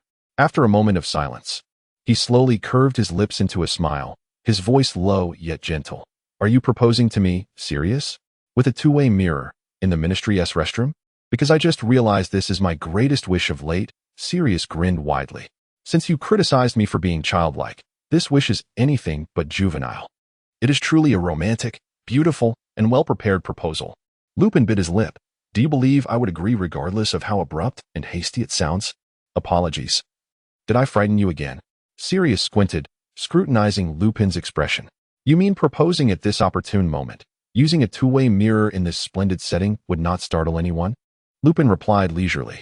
Sirius bit his finger. I thought I had become accustomed to the antics of charming lunatics. Lupin deftly interrupted him. Silence lingered on the other side of the mirror for half a minute. Remus, cast a forgetting charm on yourself, Sirius said, covering his face. After I'm released, I'll spend a year meticulously planning a grand proposal, while you must find a way to forget who your future partner is. Return to a state of not knowing who my future partner is? Lupin chuckled. That seems rather challenging. Grant me another chance. I shall perform splendidly. Sirius, sensing the Aurors urging him onward, pleaded pitifully. The person I envisioned spending my life with, since our school days, has always been you. I've never imagined anyone else. Lupin lamented. Where does one even begin with a forgetting charm? Lupin made a face at the stunned Sirius and abruptly severed the connection of the two-way mirror. Chapter 143. Where do paper airplanes fly? Part 1. On the day of the trial, outside the Ministry of Magic's courtroom, Harry stood beside Lupin, stretching his neck to gaze into the distance, where Sirius was being escorted by two Aurors, the clinking of his shackles echoing ominously. As they passed, Sirius lifted his head, his gaze piercing through the crowd and momentarily resting on Lupin. Lupin nodded in acknowledgement, and at the intersection of their eyes, a faint smile seemed to flicker at the corners of Sirius's mouth. Soon, Sirius was led into the courtroom by the Aurors. Let us wait a moment before we enter. They will summon the witnesses shortly, and the trial is about to commence, Lupin remarked, patting Harry on the shoulder. Do not be anxious, Harry. You need only speak the truth. I understand, Harry replied, taking a deep breath. In a hushed tone, Lupin confided in Harry. Hermione asked me to bring a sealed envelope and a letter back to the ministry, but the proceedings here begin early. We shall attend to her matters once our trial concludes. Harry, should I forget to visit the Department of Mysteries on the 9th floor after our trial, please remind me. Harry nodded, casting a fleeting glance at the bulging pockets of Lupin's robe, remaining silent. He was acutely aware of the glittering time-turner concealed within, and he resolved to safeguard Hermione's secret. According to the Charter of Rights of Wisengamot, the accused is entitled to summon witnesses to testify on their behalf. After a lengthy recitation, Harry found himself being ushered into the courtroom. Inside, the vast circular chamber was illuminated by magical lights, bright as day, while the torches on the walls cast flickering shadows. At the center stood the dock, where two cold black oak chairs loomed, occupied by Sirius and Peter Pettigrew, their iron chains glimmering with a chilling sheen in the light. Harry felt an overwhelming sense of oppression emanating from the room as he lowered his gaze, searching the crowd for familiar faces. On the elevated platform surrounding him, nearly 50 jury members murmured quietly. At first glance, Harry spotted Dumbledore, his white hair and beard rendering him conspicuous amidst the throng, seated at the very center of the jury. Directly ahead, Cornelius Fudge sat, his pudgy fingers tapping rhythmically on the table. To his left, Dolores Umbridge busily scratched away at parchment with a pink feather quill, her lips curled in a sickly sweet, artificial smile. To the right sat Bartemius Crouch, his gaze as cold as ice. Standing beside them was Scrimgeour, tall and proud, his lion-like mane swaying gently. Silence. Fudge rapped his knuckles against the table, his voice echoing throughout the hall, betraying an unmistakable tremor. The Ministry South Special Court was now in session to deliberate the case concerning Sirius Black and Peter Pettigrew. Clerk, please read the charges. A wizard, thin as a reed, rose, clutching a scroll of parchment, and recited in a deadpan manner. Sirius Black is accused of the unlawful murder of 13 muggles 13 years ago and of aiding the Dark Lord, followed by an escape from Azkaban where he allegedly killed fellow inmates, failing to register his animagus status, and violating the International Statute of Wizarding Secrecy, the Muggle Protection Act, and the Animagus Registration Act. Peter Pettigrew is charged with the murder of muggles 13 years ago and faking his own death, suspected of serving the Dark Lord, and violating the same laws. The purpose of the trial, to ascertain the truth and render a verdict. Very well, Fudge cleared his throat and straightened his posture. The first step is to verify the truth of the Muggle murders from 13 years ago. The Aurors would announce the findings of the investigation. Two Aurors strode forward, their black robes whispering against the stone floor. They waved their wands at Sirius and Peter, and silvery strands of memory floated from their foreheads, swirling like mist into a suspended vessel. The scene unfolded like a dream. On a Muggle street, Peter, cornered by Sirius, panicked and brandished his wand. With an earth-shattering bang, the buildings along the street exploded, followed by a cacophony of Muggle screams. Peter transformed into a dull gray rat and scurried swiftly into a sewer, while Sirius remained rooted in place, his face a mask of fury. Upon witnessing the corroborating memory evidence, murmurs began to ripple through the jury.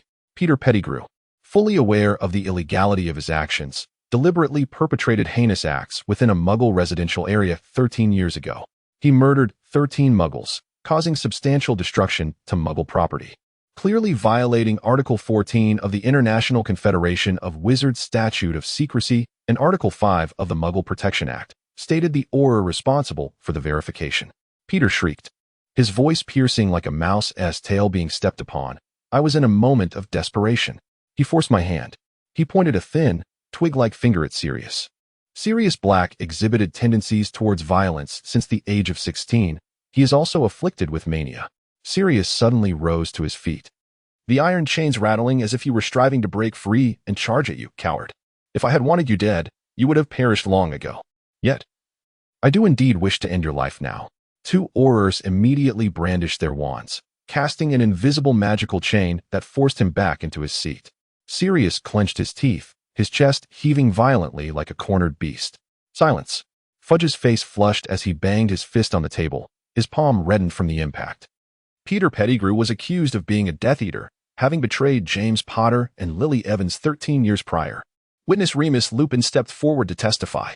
Lupin approached the witness stand and calmly stated, Peter once served as the secret keeper for James and Lily, revealing the precise location of the Potter family to Voldemort. During our time at Hogwarts, we were 5 close friends. It was Sirius's pursuit of Peter that led to the ensuing chaos. Peter is the true culprit. Can you trust a werewolf? He has no idea who the secret keeper is. Peter retorted sharply, addressing the jury. Consider how perilous a werewolf can be. He is undoubtedly biased towards Black. Ask Lupin. All werewolves have allied with the Dark Lord. Be silent, Peter. Sirius roared, his voice echoing through the hall. Do you still have the audacity to speak of trust? Who is it that betrayed James and Lily? Enough. How do we prove that Peter Pettigrew is a member of the Death Eaters? Bartemius Crouch coldly interrupted the altercation, his gaze slicing through Peter like a knife. We require more evidence. Harry raised his gaze towards the jury, inhaling deeply before speaking. After Peter fled, he lived as a pet with a wizarding family. On Halloween of his first year, Peter left behind an arm at Hogwarts, marked with the Dark Mark. That was indeed Peter's. At this moment, Dumbledore turned to address the jury, asserting, I was present, and I can attest to the truth of this matter. A stir ran through the jury. Fudge frowned, muttering, that is insufficient evidence to prove he is a Death Eater. Or, administer the Veritasrum. What? No, I do not require such a substance. Peter exclaimed, his voice laced with terror, yet an Auror had already presented a small vial of clear liquid and forced it into his mouth. Peter coughed several times, his expression becoming vacant, before he began to solemnly divulge the truth. Yes, I joined the Death Eaters. I served the Dark Lord. I murdered those Muggles. I also provided new leads to the Ministry of Magic. The Malfoy family continued to covertly support the Dark Lord post-war to aid in his resurgence, and there are others. I can negotiate a reduced sentence, correct? Malfoy, a member of the jury, evidently a friend of Lucius Malfoy, abruptly stood up, exclaiming, nonsense. The Dark Lord has long fallen. Everything is under Minister Fudge's leadership now. Where are these remnants of Death Eaters? Wormtail Peter continued in a low voice. The Malfoy family sheltered the Dark Lord who had escaped from Hogwarts. His memories reveal it was former Hogwarts Professor Quirrell. It was not the Dark Lord, stated one of the Aurors responsible for the trial. Precisely. Fudge eagerly nodded. Peter, your fabrications are transparent to all. Umbridge interjected sweetly. Peter, do not spin tales here to sway the hearts of the jury. The ministry is stable. These so-called leads are merely figments of your imagination, are they not? As the first phase concluded, before Wormtail Peter could utter another word, Fudge immediately announced, waving his hand dismissively, as if shooing away flies. Please express your opinions regarding the charges against Peter Pettigrew. Those in favor, please raise your hands, Fudge declared, raising his voice. Harry's heart suddenly tightened, and he instinctively lifted his head. He beheld a multitude of hands being raised continuously, the number impressively surpassing half. Harry felt his breath quicken, his chest heaving with intensity. He was eager to count the hands, yet before he could ascertain their exact number, Fudge's authoritative voice resonated once more. Now, Please express your views on the verdict of not guilty. Those in favor, please raise your hands. The jury recorded the conclusion. Peter Pettigrew was confirmed as the true culprit behind the Muggle murders of 13 years ago, affirming his identity as a Death Eater. Fudge cleared his throat and continued. We now proceed to the second phase, concerning Sirius Black's escape and the charges of murder. Scrimgeour, do you have something to say? Chapter 144, Where Do Paper Airplanes Fly? Part 2. Scrimgeour strode forward, his boots thudding against the floor, his voice resonating powerfully. Sirius was wrongfully imprisoned a decade ago. Had he not escaped, he might have languished in Azkaban, unjustly condemned for life. As for those Death Eaters, their crimes are innumerable: robbery, murder, and the torment of the innocent. At that time, Aurors had the right to deal with them using the unforgivable curses. He committed murder, cautioned Barty Crouch. Scrimgeour turned to Barty, his mane of hair shaking like a lion's ruffled coat. Did you not once order the execution of a Death Eater? Crouch nodded, a stiff smile flickering on his lips, acknowledging the truth. Those individuals deserve their fate. I personally adjudicated some of the Death Eater cases, but he killed an entire floor of prisoners. Umbridge interjected sharply, her bias glaringly apparent. Who knows if he would offend again? Living freely for 2 years as an illegal animagus after his escape, the Ministry can monitor him. Scrimgeour countered, his voice reverberating through the hall. As for Pettigrew, he could face the Dementor's kiss. But Sirius should not return to Azkaban. He has been wronged for 10 years. According to the operational regulations for Aurors back then, those Death Eaters should have been dead long ago. Such eloquence, Umbridge scoffed, her pink feather quill hovering midair. Having killed so many, is mere regulation sufficient? Minister Fudge, what is your perspective? Fudge rubbed his temples, murmuring, indeed, this is quite a dilemma. Sirius lifted his head, returning Umbridge's scornful gaze. I killed those Death Eaters because they deserved it. Arrogance. Umbridge's features contorted with disdain. Minister, his attitude, enough. Scrimgeour interrupted, glaring at her. Jury, you have heard. Sirius is not a danger. He is a victim. He has not harmed the innocent. The real threat to the magical world lies with those Death Eaters. One of them even blew off Mad-Eye Moody's leg, and several killed key members of the Aurors squad. We Aurors risked our lives to capture them. Fuji waved his hand, exuding a sense of impatience as he resolved to present the matter to the jury. Ladies and gentlemen of the jury, I implore you to deliberate and cast your votes in accordance with the case at hand. The representative from Wisengamer offered the final verdict. The jury then withdrew to a secluded area, engaged in a hushed and prolonged debate. Harry sat in the witness stand, silently awaiting the verdict. What would he do if Sirius were sentenced back to Azkaban? And what if Peter Pettigrew, that despicable traitor, was a life sentence truly sufficient? He had caused the deaths of his parents and condemned Sirius to a decade of wrongful imprisonment. Harry observed the taut profile of Sirius, then cast a glance at Peter's panicked visage. At last, the representative from the Wisengamot stood, his voice flat as if reciting from a textbook. We unanimously find Peter Pettigrew guilty of murder, sentencing him to life imprisonment in Azkaban.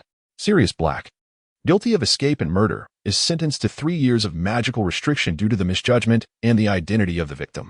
The restricted wizard may only employ basic, essential magic for daily living during this period.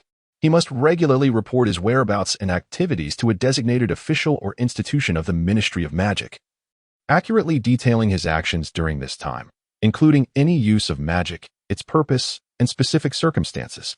Should he require to leave his designated area for any special reason, he must apply to the Ministry of Magic in advance, providing justification, and may only depart upon receiving approval.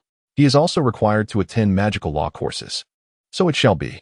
Fudge hastily signed the judgment, his hand trembling, nearly spilling ink as the parchment transformed into a crooked paper airplane, soaring toward the Azkaban. Court is adjourned. Scrimgeour scoffed, turning away, the first to exit the courtroom. Sirius glared at Peter, as if wishing to slay him with his gaze before departing. Harry clenched his fists, a heavy stone lodged in his chest, convinced that Peter should bear a greater burden. He fixed his gaze upon the loathsome visage of Wormtail, his mind haunted by visions of Peter's deceitful expressions during his justifications, the tremors that accompanied his confession under the truth serum, and the malevolent grin he wore when nearly taking Lupin's life. A life sentence in Azkaban merely allowed him to exist in squalor. Perhaps he was unworthy of such a fate. Harry's hand instinctively clenched as a sudden recollection of the time-turner nestled within Lupin's pocket surfaced, along with the method Hermione had taught him for its use. A bold idea gradually took shape in his mind. What if he could alter the verdict? Harry glanced down and caught sight of the corner of an envelope peeking out from Lupin's pocket. Harry's gaze fell upon Fudge's paper airplane, a vessel bearing the judgment that was slowly drifting out the door. His heart raced. He knew he had to take action. He feigned discomfort, murmuring to Lupin, "I feel a bit unwell. I need to visit the restroom." Lupin's expression reflected concern, yet he nodded in agreement. Harry hastily exited the courtroom, his mind already formulating a plan. He needed to obtain the time turner and return to the moment the judgment was announced. He must ensure that paper airplane landed in his hands. "Go ahead. I will await your return." Lupin's eyes flickered with worry, yet he refrained from pressing further. In the restroom, Harry retrieved the envelope containing the time turner, his hands trembling slightly. What if he could alter the outcome? What if he could ensure that Peter received his rightful retribution? Recalling Hermione's instructions, Harry grasped the hourglass and carefully began to rotate it. The sand within began to flow, and after several turns, time commenced its reverse course. He felt a disorienting whirl, and suddenly, the once quiet restroom was filled with voices. "The case for Sirius is about to commence," a nearby wizard announced. "We must act swiftly. We should enter the courtroom before the accused," another wizard added. Harry pressed his hand against his chest, fully aware that he had succeeded. Time rewound to a few hours prior, bringing him back to the moment when the trial had just commenced. He cautiously peered out from the restroom, observing his former self standing beside Lupin. This was purely an impulsive decision, born from Harry's observation of Fudge, who, as Percy had stated, had hastily issued the verdict through a paper airplane. Harry stood cautiously outside the courtroom, listening to Sirius vehemently arguing within. The jurors began to cast their votes. It was not until he spotted a paper airplane, stamped and flying out of the chamber, that he swiftly drew his wand and softly uttered the summoning charm. The paper airplane abruptly veered and landed in his hand. Trembling, Harry unfolded it to reveal a message from Wormtail, stating, "Life imprisonment, alongside an unchecked option, Dementor's immediate execution." At the bottom, Fudge's signature was already affixed. Harry hesitated, his fingers grazing the paper, while the sound of his heartbeat thundered in his ears. Who among us can proudly claim to be a friend of justice? Who possesses the audacity to unilaterally determine the fate of another's life? Harry felt his resolve wavering. He yearned to release the paper, now dampened by his anxious grip. The clamor of the court echoed around him as discussions of departure ensued. A moment of opportunity was swiftly transforming into one of misfortune. "Potter, what are you doing?" Scrimgeour's voice pierced through from behind. He was the first to exit the courtroom, striding towards Harry with purpose. Upon noticing the paper in Harry's hand, his eyes flickered with understanding, as though he had deciphered its significance within mere seconds. Harry swallowed hard, his throat parched. "I believe Peter should not merely serve time in prison. He must face a greater reckoning. Yet, I feel I should refrain from." Scrimgeour abruptly seized the paper, without a hint of hesitation, marking a decisive check next to the Dementor's immediate execution, his grip fierce enough to threaten its destruction. He then swiftly transformed the paper into a paper airplane, the motion as fluid as casting a spell. "Fudge is an irredeemable fool, isn't he?" he remarked, casting a glance over his shoulder before turning to leave, only to halt once more, his gaze fixed on Harry, sharp and penetrating like that of a hawk. Harry whispered, "Why?" Scrimgeour scoffed, a slight smirk playing on his lips, revealing a cold smile. "Because I have promised to assist your godfather. I have always been one to see things through. Justice is not something that can be bestowed by that rotund face of Fudge, Potter. Scum like Pettigrew only serves to taint the air we breathe. If you dare to obtain this," he gestured towards the paper airplane, "it signifies your understanding that some matters must be addressed personally. And what of Sirius?" Harry summoned his courage, his voice quivering. "Will you truly keep him in check?" Scrimgeour narrowed his eyes, falling into silence for a moment before softly replying, "Black is a tough nut to crack. I have a measure of respect for him. Regulation is the law, but as long as he does not cause me trouble, the ministry will not keep him on a leash. I suspect he would not relish being tethered either." Chapter 145, The Veil, Part 1. Harry staggered back through the heavy oak door of the courtroom, his heart racing in a tumult of confusion and urgency. He had just intercepted that crucial paper airplane with the time turner, the very one that would have sealed the fate of Peter Pettigrew, condemning him to a lifetime of imprisonment. The authoritative voice of Scrimgeour still echoed in Harry's ears. For he had become Harry's accomplice, altering the verdict for Pettigrew. The fate awaiting the diminutive traitor was no longer confinement in Azkaban. but rather the final execution by the Dementors. Harry hastily returned the time-turner to its envelope, his palm slick with cold sweat. In the courtroom, Peter Pettigrew, controlled by the Aurors, remained oblivious to the fate that awaited him. The judges present were unaware that the final decision they were about to render had been surreptitiously altered. Most of the individuals in the chamber had already dispersed, and Sirius leapt from the defendant's stand, striding purposefully towards Remus, his black robes billowing behind him. Harry observed an uncontainable joy illuminating Sirius's face. The impact of the Dementors had been profound. After nearly 3 years of painstaking recovery following his escape, Sirius's vitality had swiftly diminished once more upon his return to Azkaban. His cheeks were now gaunt, yet fortunately, his eyes retained their familiar spark. Most prisoners bore a haunting resemblance, their eyes vacant and lifeless, the light long extinguished within them. However, the flicker of longing and a glimmer of hope in Sirius's gaze ensured that his eyes still resonated with life. Amidst the chaos, Harry stealthily returned the envelope to Lupin's pocket.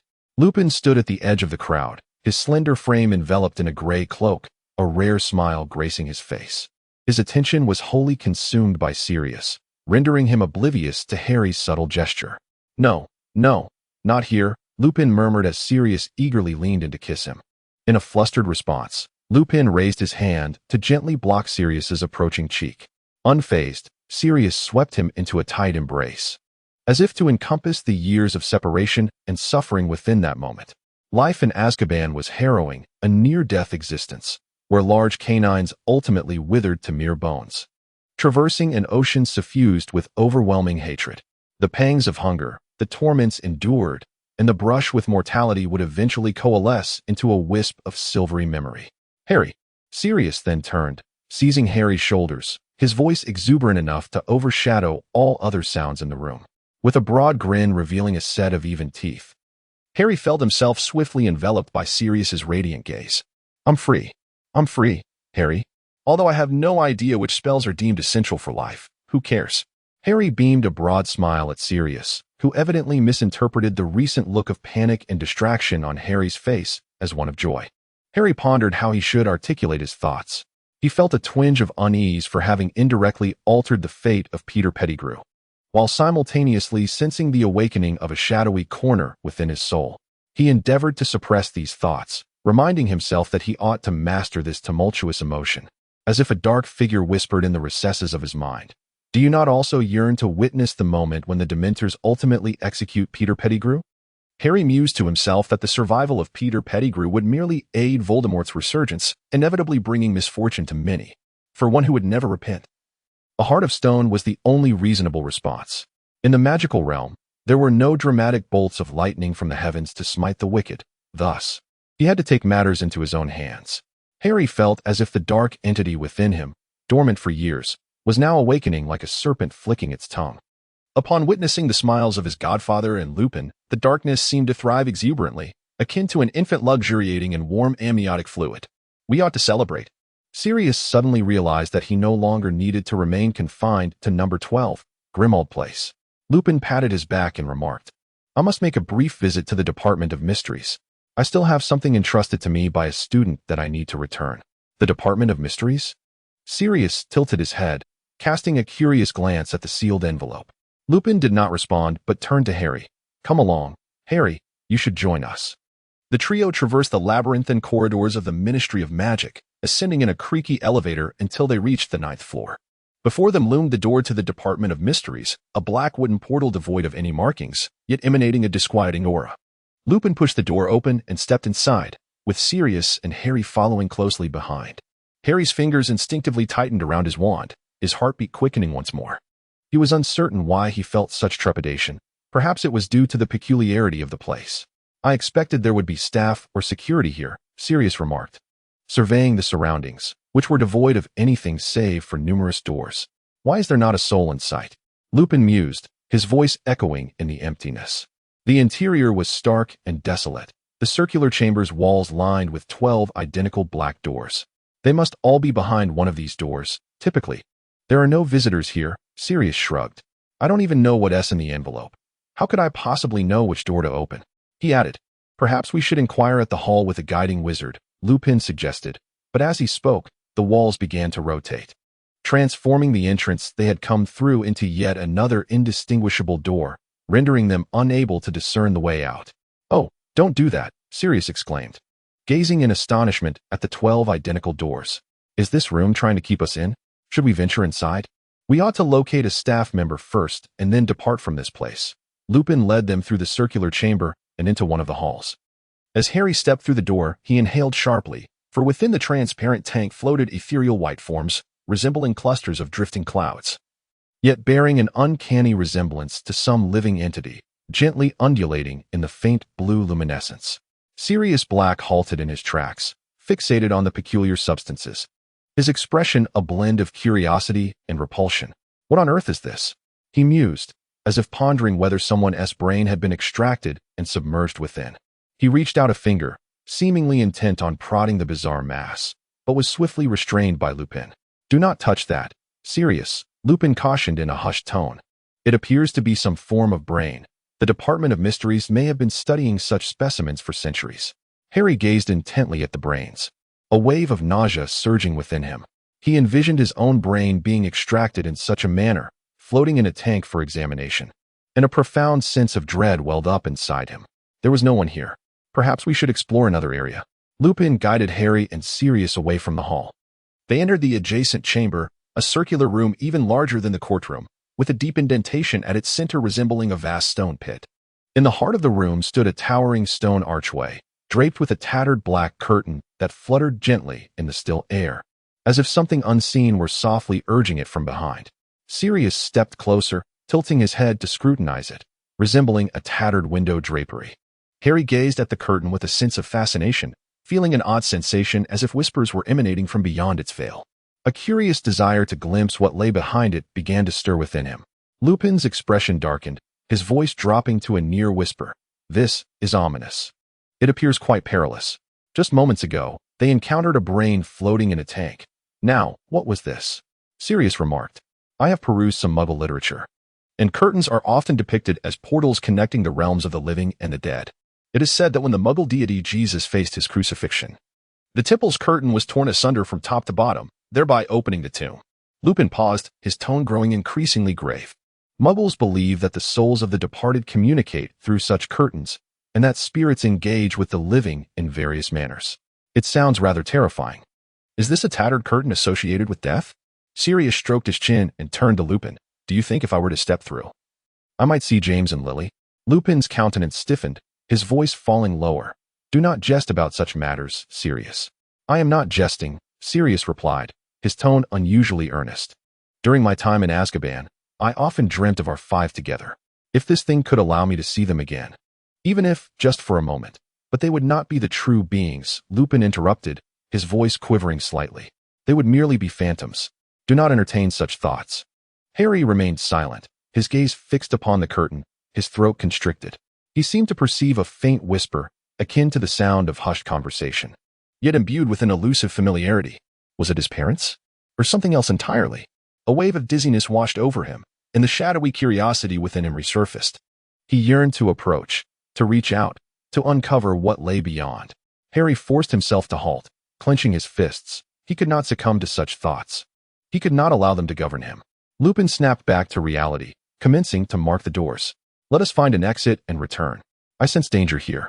They pressed onward, and through the crack of one door, a faint golden light emerged, revealing countless hourglasses and luminous clocks within, the air resonating with the rhythmic ticking and humming of timepieces. Harry gazed at the hourglasses, a vision of using the time-turner flashed through his mind. Perhaps Hermione's time-turner belonged here. They observed a glass dome, seemingly encasing an invisible current. "Time," Harry exclaimed, witnessing within the dome a hummingbird perpetually hatching from its egg only to return to it again. "Does your potion possess a similar effect?" Sirius inquired, eyeing the shattered eggshell. "It appears to encapsulate time within the dome," Harry replied. "As the current brushes past the hummingbird, it either enlarges or diminishes." "Let us move on," Lupin suggested. His curiosity piqued as he surveyed the surroundings, yet soon his brow furrowed in contemplation. He recognized that every door harbored forbidden magic. One door was locked, and despite their attempts with the spell Alohomora, it resisted their efforts. Just then, hurried footsteps echoed from within. A Ministry of Magic employee clad in a deep green robe emerged, wearing a thick mask. The moment the door swung open, Harry was enveloped by an intense aroma, a blend of many scents he cherished. Amortentia? Sirius inhaled deeply, spotting a grand pink fountain behind the door. Is the theme of this hall love? Lupin noticed the employee frowning behind the mask.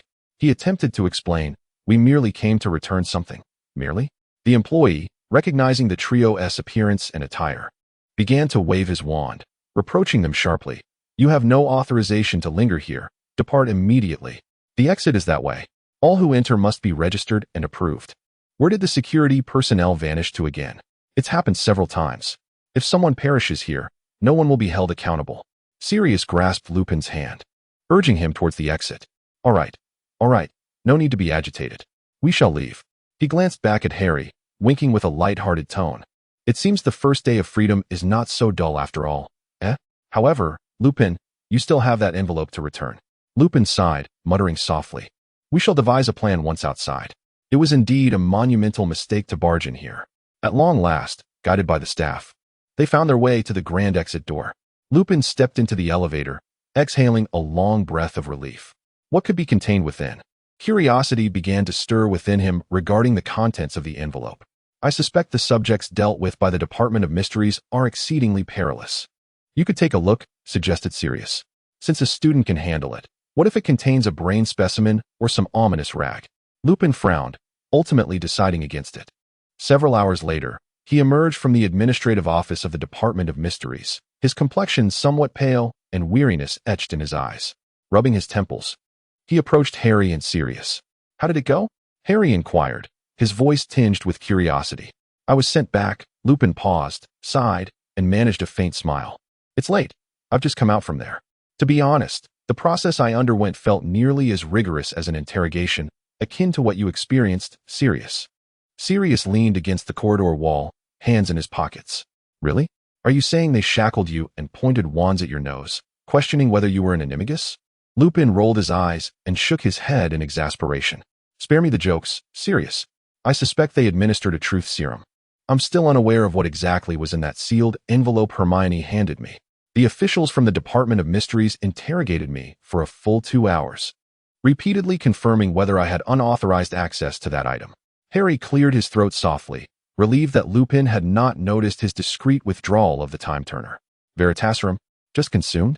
Sirius's eyes sparkled with mischief as he stepped closer to Lupin, a wicked grin spreading across his face. "I must hasten to inquire something then. Remus, do you love me?" Lupin paused momentarily, then chuckled resignedly. He gazed into Sirius's eyes, which glimmered with a playful light, and replied softly, "Of course, a question you already know the answer to." Harry stood aside, unable to suppress a slight grimace. "Well, I must return to Hogwarts for my lessons. I shall take my leave now." At that moment, a sudden commotion echoed down the corridor, the sound of hurried footsteps approaching. A staff member from the Ministry of Magic rushed past, muttering to himself. Lupin caught a few words, furrowing his brow as he turned to the individual. "What did you say? What happened to Pettigrew?" The staff member halted, turning back with a look of shock in his voice. "Peter Pettigrew is dead. Just now, he was claimed by the kiss of a Dementor." But Minister Fudge had clearly decreed a life sentence of imprisonment. Another staff member peered from an adjacent office, frowning as he inquired, "Are the Dementors out of control?" "Who knows? Logically, all Dementors should heed the Ministry's commands." The first staff member shrugged, his tone tinged with unease. A brief silence enveloped the corridor. Harry glanced at Lupin, noticing a shadow of sorrow darkening his gaze, as if a veil of grief had swept over him. Sirius let out a cold snort, withdrawing his hands from his pockets with an air of indifference. Wormtail should have known this day would come the moment he chose to ally with Voldemort. Whether he perishes by Voldemort's hand, at the hands of an Auror, or even by mine, or at the hands of a Dementor, it matters little. Choosing the wrong path, one must not expect to emerge unscathed. The news of his death seemed insubstantial, akin to the life of Peter Pettigrew, which echoed a resounding error. In an absurd age that strips flesh from bone, perhaps only a body tormented by belief would make the Grim Reaper hesitate, granting clemency, allowing a reprieve. Chapter 147. Connected minds. After Sirius finally regained his freedom, Harry cherished the remaining weeks of Lupin's teaching immensely, believing he was on the verge of experiencing the happiest moments of his time at school. Absent were Quirrell, the Chamber of Secrets, and the whispers of classmates. The Daily Prophet reported the execution of Peter Pettigrew by Dementors, and he could finally exhale in relief. Another divination class commenced. Harry found himself seated beside Draco once more. The classroom was suffused with an odd fragrance, the faint light reflected from the crystal balls glimmering throughout the room. Divination always possessed a peculiar enchantment that lulled one into a drowsy state. Harry languidly reclined against the back of his chair, idly scribbling a celestial chart with a quill upon the parchment. Beside him, Draco demonstrated a greater finesse, weaving an elaborate tale of the intertwining of Mars and Saturn, foretelling a calamity and fanciful nonsense. Their eyes met for a fleeting moment, and their lips curled upward in a shared, subtle smile, as if privy to a secret known only to them. "Trelawney will undoubtedly grant us full marks," Harry murmured, "for she relishes such sensational drivel." Draco merely huffed in response, not engaging further, but instead lowered his gaze to continue his chaotic illustration. Harry cast a furtive glance at him and noted that Draco had become markedly more subdued since his first and second years. The once confrontational and domineering edge seemed to have been softened by some unseen force, replaced instead by an enigmatic tranquility. Harry set down his quill and leaned closer to Draco, his nostrils suddenly catching a familiar scent reminiscent of that pink fountain by the Department of Mysteries. "Have you finished your story?" Draco finally looked up, a flicker of curiosity shimmering in his gray eyes, though his tone was softer than usual. "I am pondering what the movement of the Draconid's meteor shower signifies. What is your perspective on the constellation itself?" Harry still felt drowsy, knowing that the optimal time for observing Draco would not arrive for several months. Draco paid no heed to Harry's jest at his own name. As Harry was about to retort, a sudden and excruciating pain surged through his forehead. Instinctively, he pressed his hand against the lightning-shaped scar, the abrupt agony threatening to tear his mind asunder. This sensation was not unfamiliar to him. Ever since he had entered Hogwarts, the scar would occasionally spasm, as if reminding him of memories he preferred to forget. However, this time was different. The pain was akin to a blade stirring within his brain, accompanied by a strange and overwhelming fury that surged into his chest like a relentless tide. "Harry?" Draco's voice came from beside him, clearly startled by Harry's sudden movement. Harry remained silent, closing his eyes in an attempt to quell the tumultuous emotions swirling within him. Yet, his mind felt as though it had been invaded. A myriad of thoughts, foreign and unwelcome, surged forth. The Wormtail was dead. Wormtail had indeed perished, and he found himself consumed by anger for this coward. The Ministry of Magic, those imbeciles, had gone too far. The resurrection plan had been thwarted, and now he was left with nothing but a feeble mortal form. Fortunately, his most capable servant had recently made contact, his most loyal servant. He required a new scheme to eliminate that boy and reclaim his lost power. Harry abruptly opened his eyes, his vision a blur. The divination classroom did not materialize before him.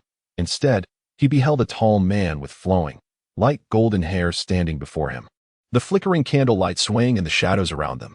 Harry sensed a chilling smile creeping upon his lips as he contemplated the role his servant could play in his new scheme. He required a flawless resurrection, a ritual that would enable him to reclaim everything. "Harry, what is wrong with you?" Draco's voice suddenly rose in pitch, laced with palpable alarm. Harry suddenly snapped back to reality, beads of cold sweat forming on his forehead, his clothes clinging uncomfortably to his back. He gasped for breath and turned to Draco, only to find him staring anxiously, his brow furrowed in concern. "What are you shouting for?" Harry croaked, attempting to conjure a smile, but his lips remained rigid and unyielding. "Perhaps you should take a look in the mirror. Your complexion is as pale as a ghost," Draco retorted, though his tone betrayed a tremor. "Do you need to go to the hospital wing, or are you planning to stubbornly play the hero again?" Harry rubbed his forehead, the faint golden shadow still dancing in his mind. He took a deep breath and murmured, "I am fine. It's just that I seem to have caught a glimpse of something." "Something?" Draco raised an eyebrow, his grip on the quill tightening unconsciously. "What sort of thing?" Harry hesitated for a moment, lifting his gaze to meet Draco's eyes. Those eyes inexplicably echoed the hair color of a vague figure etched in his memory. Harry felt a tightening in his throat and blurted out, "I believe I have seen your father." Harry had only encountered Lucius once in Diagon Alley. He vividly recalled the smooth, pale golden locks of hair that matched so perfectly with Draco's. It was impossible for him to be mistaken. Draco stood frozen, his quill clattering to the table, ink splattering in a small blot. He opened his mouth, seemingly poised to utter something. yet ultimately could only manage a dry retort. Are you hallucinating? Harry remained silent, simply gazing at him, attempting to discern something from that pallid visage. Draco, however, was the first to avert his gaze, bowing his head to tidy up the items on the table, his movements stiff and puppet-like. Draco's brow arched slightly, a fleeting glimmer of unease flashing in his eyes, yet he swiftly concealed it. In a hushed murmur, he uttered, "My father, I do not even know where he is." Harry rubbed his forehead, the scar still throbbing with a dull ache. Knitting his brows, he said, "I am not jesting, Draco. I saw him, his hair. A pale shade of gold, identical to yours. A vague silhouette, accompanied by an inexplicable sensation, as if I had transformed into another being." Harry paused for a moment, his voice dropping as he reflected that the anger he had just experienced did not belong to him. Draco's expression stiffened slightly, his fingers instinctively gripping the edge of the table. He cast a furtive glance at Trelawney, who was still droning on about crystal balls, and lowered his voice to inquire, "Are you certain it isn't the incense from divination class that has clouded your mind? That peculiar scent from Trelawney's realm might simply be making you drowsy." Harry shook his head, staring at the chaotic astrological chart sprawled across the table, murmuring, "No, this is not a mere illusion. I overheard him contemplating the resurrection plan, the servant, and even plotting my demise." He lifted his gaze, fixing it on Draco. "Does your father know something?" In a low voice, Draco replied, "If that were the case, why would I still be sitting here?" His Adam's apple bobbed, and he pressed his lips together, as if weighing his thoughts. After a moment, he scoffed, "If you truly suspect me, then perhaps you should refrain from sitting beside me and fabricating astrological charts." There was a hint of defiance in Draco's tone. Yet he added, "But if you happen to encounter my father, do me the courtesy of informing him to write to me sooner." Harry remained silent, merely gazing at him intently. Draco's face, which typically bore an air of arrogance, now exhibited an inexplicable fragility. In that moment, Harry realized that Draco's silence was far more unsettling than any defense he could have offered. Harry gazed at Draco, unable to suppress a chuckle. He whispered, "All right. The next time I encounter him, I shall certainly convey your message." He paused momentarily before adding, "However, you must first enlighten me as to why your eyes always reflect such trepidation when you regard me. Come on, let us proceed to the infirmary." Draco did not respond. He attempted to grasp Harry's arm. "Why is it that we are perpetually either in the infirmary or en route to it?" Harry rubbed his shoulders, urging Draco to release his grip, yet his heart was a tumultuous chaos. "You are trembling?" Draco suddenly spoke, his voice barely above a whisper. He reached out a hand, seemingly intending to touch Harry, but hesitated midway, retracting it to feign nonchalance while adjusting his robes. "Are you certain you do not wish to visit the hospital wing? Madame Pomfrey might provide you with a calming draught. It would be best not to frighten anyone during class." Harry offered a wry smile, remarking that it was of no consequence if he didn't visit the infirmary. He had grown accustomed to the pain from his scars, though this time it was particularly pronounced. He paused for a moment, gazing into Draco's concerned eyes. "I believe I am feeling somewhat better now." In the classroom, Trelawney continued to ramble on about the influences of Mercury and Mars, yet between Harry and Draco lingered a silence that neither was willing to shatter. Harry rubbed his forehead, while Draco clutched the parchment, both of them falling into a heavy silence. Chapter 148, The Loyal Servant in Flight. Lucius stood in the shadows, surprised to find himself once again gazing upon young Barty Crouch. Barty should have perished within Azkaban's confines. Lucius observed the younger Barty Crouch, 8 years his junior, standing before the Dark Lord with an almost pathological fervor. The candlelight flickered across his pallid face, revealing a barely concealed disdain in his eyes. As Barty passed by Lucius, he paused, a smirk curling at his lips as he muttered, "Weathercock." After a brief pause, he added with a mocking tone, "Yet you still dare to stand by your master. It seems this old fox has not yet been rendered completely useless." Lucius's fingers tightened imperceptibly around his wand, yet his expression remained utterly impassive. He understood that any unnecessary argument within this room would only invite trouble. Instead, he coldly regarded Barty as he turned towards Voldemort, his demeanor shifting abruptly to one of urgency and reverence. "Master," Barty inclined slightly, his voice laced with an uncontainable excitement, "I have escaped. You see, my father, that hypocritical old fool attempted to bind me with the Imperius curse, but he failed. I am stronger than he ever imagined." Voldemort sat upon his high-backed chair, his form still frail, his silhouette beneath the dark robes resembling an abyss that devoured all. His crimson eyes narrowed slightly as he addressed his loyal servant. "Tell me, how did you accomplish this?" Barty flashed a grin, revealing a row of fine teeth. "Will, master. Pure will." He paused, his tone becoming laced with a bitter hatred. "You know what I endured. My father cast me into Azkaban like a discarded wreck. At that time, I was merely a teenager, filled with the fervent belief of loyalty to you. Yet that sanctimonious bastard cared only for his reputation and status. He personally signed the documents that condemned me to that hell, all the while feigning the role of a benevolent father in public." Lucius furrowed his brow slightly at this revelation. He was aware of Barty's past, but had never heard him recount it in such detail. Voldemort, however, seemed intrigued, gently drumming his fingers on the armrest of his chair as he urged, "Continue." Barty's expression darkened, as if ensnared by some distorted memory. "In Azkaban, I was imprisoned in the deepest depths, surrounded by dementors. I could feel them draining every ounce of joy from me, yet I did not succumb to madness. I thought of you repeatedly, master, of your return, of my continued usefulness. That was my reason for survival. Later, my mother, that feeble woman, fell gravely ill. She wept, pleading with my father to release me, offering to take my place. He merely scoffed, full of derision. Of course, he would not miss such an opportunity to save face while playing the role of a devoted husband. He used Polyjuice Potion to transform my mother into my likeness. She perished in Azkaban, and I was brought back home. Yet he remains unconvinced of my loyalty." Young Barty's voice suddenly escalated, infused with a near-hysterical rage. "My father fears I might escape, that I might ruin his career. Thus, he employed the imperious curse to confine me within our home, entrusting that wretched house elf, Winky, to guard me. I despise him, master. I loathe his insincere calls of son, and the way his duplicitous eyes scrutinize me. I swear, one day I shall personally bring about his ruin."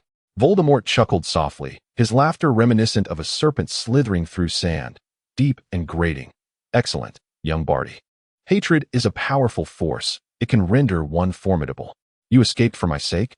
"Indeed, master," Barty promptly nodded, fervor igniting in his eyes. "I spent months mastering the art of resisting the Imperius curse. I feigned obedience, pretending to be under his control, until I was capable of completely thwarting his enchantment. Today, while he ventured to the Ministry of Magic, I incapacitated Winky and made my escape. I yearn to return to your side. I have vital information to share, master." Voldemort fell silent for a moment, then rose slowly, his silhouette casting a distorted shadow in the candlelight. "What other discoveries have you brought me?" Barty's eyes sparkled with excitement as he stepped forward, his tone urgent. "I have news, master. My father's colleagues visited our home, and I overheard their conversation. Next term, Hogwarts will host the Triwizard Tournament. Mad-Eye Moody, that old lunatic, has been invited by Dumbledore to teach defense against the dark arts. Furthermore, Scrimgeour will be present. They mentioned that many outsiders will be entering the school for the tournament." "The Triwizard Tournament?" Voldemort's voice dripped with mockery. "A foolish game." However, he paused, a glint flickering in his crimson eyes. "This could be an opportunity. We must seize Harry Potter and put an end to him." Barty immediately seized the moment. "I have a plan, master. We can exploit Mad-Eye Moody. He is an old friend of Dumbledore's and will surely be responsible for the tournament's security. If I can impersonate him using Polyjuice Potion and infiltrate Hogwarts, I can get close to Harry Potter. I can lead him directly to you." Lucius, unable to contain himself any longer, interjected with a calm yet icy tone. "Impersonating Mad-Eye Moody? Barty, are you certain you can deceive Dumbledore? He is not easily fooled." Barty turned his gaze towards Lucius, a smirk gracing his lips. "Lucius, are you concerned I might overshadow you? Fear not, I do not require your guidance. Mad-Eye Moody is a madman with countless quirks, yet I find him remarkably easy to imitate. No matter how clever Dumbledore may be, he would never suspect that his old friend has been replaced." Voldemort's gaze flickered between the two, murmuring, "Lucius makes a valid point. Dumbledore is no fool. However, Barty, your plan is intriguing. Elaborate further." Barty's enthusiasm surged. "We can first subdue Moody and conceal him. I transformed into his likeness using a compound potion and went to teach at Hogwarts.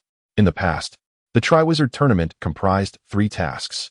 My father is the director of the Department of International Magical Cooperation, from whom I can obtain the complete procedures and rules for the tournament.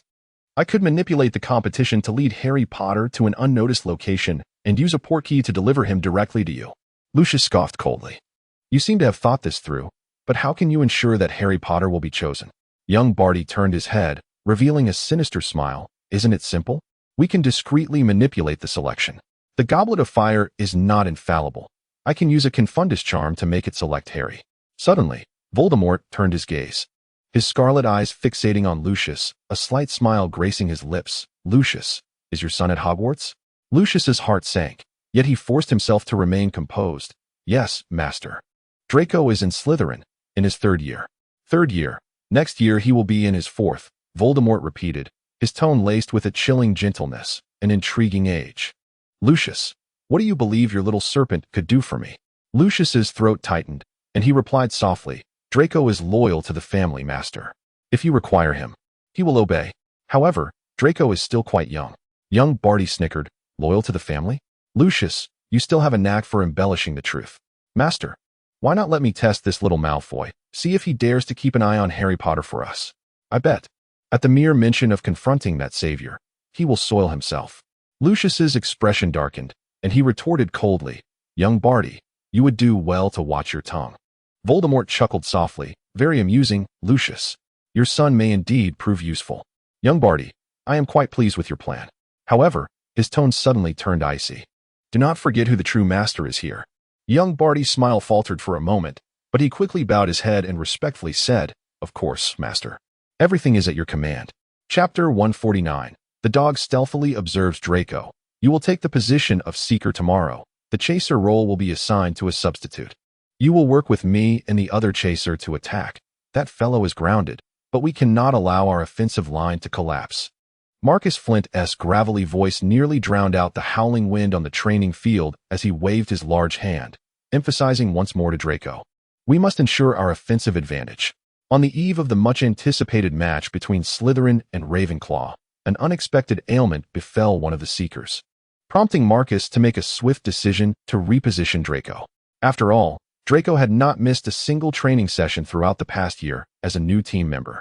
Upon hearing the news, Draco nodded, his lips pressed into a thin line, clearly uncertain about this sudden change. Such alterations in position were a rarity within the team. Yet the stakes were high. A defeat in this match would eliminate their chances of securing the Quidditch Cup for the term. You have likely practiced team coordination and offensive strategies. Our substitute players have scarcely seen any action, so I believe your presence on the field is the most prudent choice. Marcus thought with a heavy heart about the fallen player, unwilling to see Slytherin's winning streak come to an end in his final year before graduation. Moreover, in the previous encounter against Ravenclaw, Harry had succumbed to the dominance of Cho Chang, resulting in a loss. Thus, Marcus was understandably hesitant to place all his hopes on Harry alone. Harry, if Cho Chang attempts to interfere with you again, do not feel compelled to be overly chivalrous. Should you fail to shake her off, I shall assist you in dispelling her, Marcus stated earnestly. It is she who ought to be cast aside, Draco remarked leisurely. Harry shot a venomous glare at Draco, who was standing beside Marcus. In response, Draco stuck out his tongue and swiftly departed. The day of the match soon arrived. The Quidditch pitch was a cacophony of excitement, with green and blue banners intertwining in a chaotic yet vibrant spectacle. Meanwhile, in the last row of the stands, a large dog with glossy black fur lay quietly in the shadows, its moist nose twitching slightly as it fixed its gaze firmly on the center of the field. Sirius had stealthily infiltrated Hogwarts in his animagus form, and upon spotting Lupin's presence, he licked his paw and transformed back into human form in the rear row. He murmured, I have always maintained, Remus, that watching Harry play is one of the driving forces of my existence. No one shall impede me. Sitting beside him, Lupin rolled his eyes in an exaggerated manner, holding a crumpled copy of the Daily Prophet. He shoved the newspaper into Sirius's hands to shield his face and replied in a hushed tone, The ministry's regulations state that you may only use magic for essential needs. How does this qualify as essential? Don't tell me you intend to rely on watching Quidditch to heal the psychological scars left by Azkaban. Sirius grinned widely. Wrapping his arm around Lupin's, emotional necessity is also a form of essential need. They're about to start, Lupin remarked as he observed the pitch. Ah, isn't that my little relative? His hair color is unmistakable. Sirius's gaze quickly landed on Draco's shimmering golden locks in the sunlight. On the field, the whistle pierced the air, and Draco dashed forward, clutching the quaffle tightly, his movements as swift as a silver-green flash of lightning. The broom carved a sharp arc, heading straight for the Ravenclaw goal.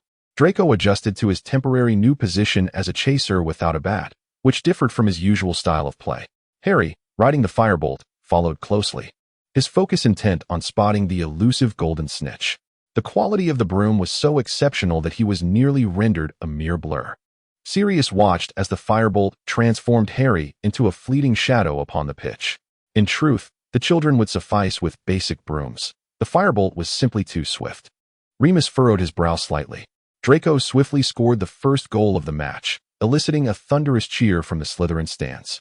Deep down, Draco understood that the golden snitch was worth 150 points, and should Harry falter again under Autumn Zhang's scrutiny, the hard-won lead would be perilously tenuous. He must press forward with all his might, coordinating with his team to widen the gap as swiftly as possible. As Harry soared through the air, he passed by Draco, who, after completing his throw, murmured to him, "Keep your eyes on what truly matters, and do not become lost in distractions." Harry suddenly snapped back to reality, frowning as he shot Draco a piercing glance. "Then you should swiftly score that 150 points. That way, regardless of whether I catch the golden snitch, you'll still emerge victorious, wouldn't you agree?"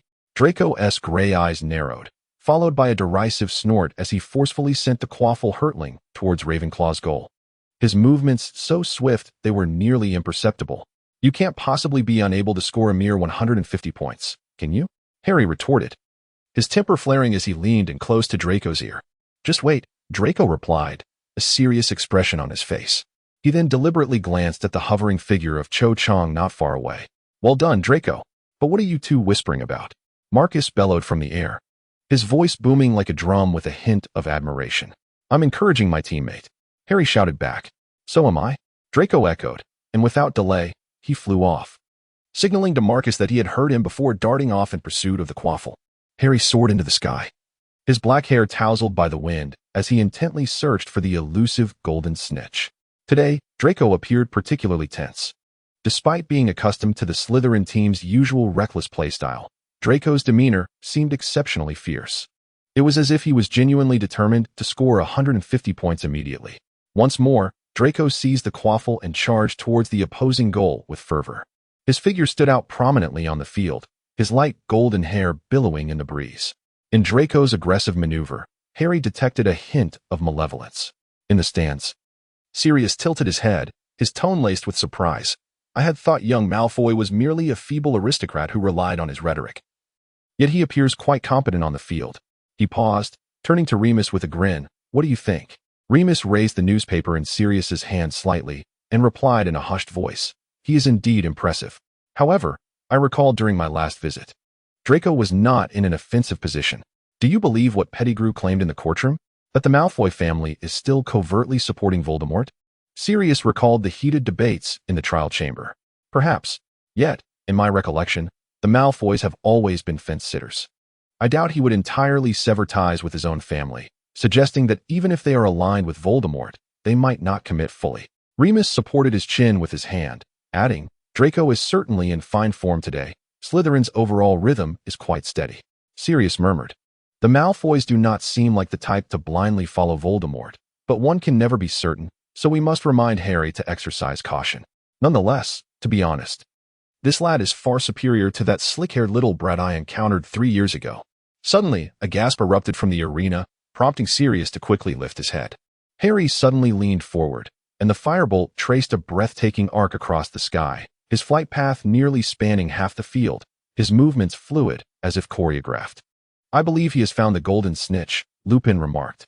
"He has indeed," Sirius exclaimed, cupping his cheeks in delight. "He flies just as well as James." The students in the stands held their breath. In the next moment, Harry extended his hand and skillfully grasped the glimmering snitch. The arena erupted in jubilation as Slytherin claimed victory by a considerable margin. Sirius sprang to his feet, letting out a loud cheer, his excitement nearly causing him to forget that he had sneaked in. Lupin quickly restrained him, whispering urgently, "Transform back. Don't give us away. Do you wish for Snape to come and catch you himself?" "Yes, right down there." "Am I afraid of him?" "The bat," Sirius retorted, casting a glance at Snape's dark, thinning hair. Snape, seated in the front row, shifted slightly, perhaps having sensed someone in the back speaking ill of him. "Transform back." Lupin insisted, gripping the nape of Sirius's neck. "You've only just returned. Do not let pride cloud your judgment." Reluctantly, the large black dog shook his fur and curled back up at Lupin's feet, emitting a few soft barks, yet unable to hide the pride in his eyes. Lupin patted the dog's head, then, amidst the cheers, covered Sirius's wagging tail with a newspaper. Chapter 150. Homecoming all right. Today marks the final lesson of this term. Lupin addressed the students, his voice resonating with both cheerfulness and a hint of reluctance. "Thanks to Professor Snape's diligent instruction, we have kept to our schedule, and I have covered all the essential content for this semester. As long as you diligently review the sections I've highlighted, you should encounter no significant difficulties in the defense against the dark arts exam."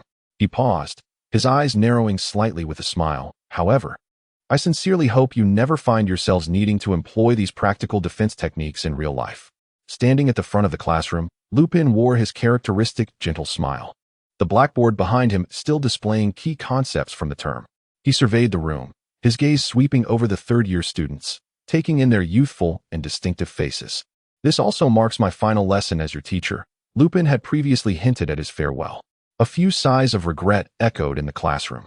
"Nevertheless, as it is our last class, I would like to share some special insights," Lupin continued, his tone brimming with excitement, as if about to unveil a secret. "This knowledge does not belong to the textbooks and exceeds your current curriculum, but I believe it is something you should be eager to learn. For instance, the Patronus charm is the primary means of fending off Dementors. Indeed, I find this spell quite fascinating." Harry abruptly lifted his head, his heart fluttering as if gently squeezed. The term Dementor stirred a chill within him, recalling the terrifying creatures he had first encountered outside Azkaban.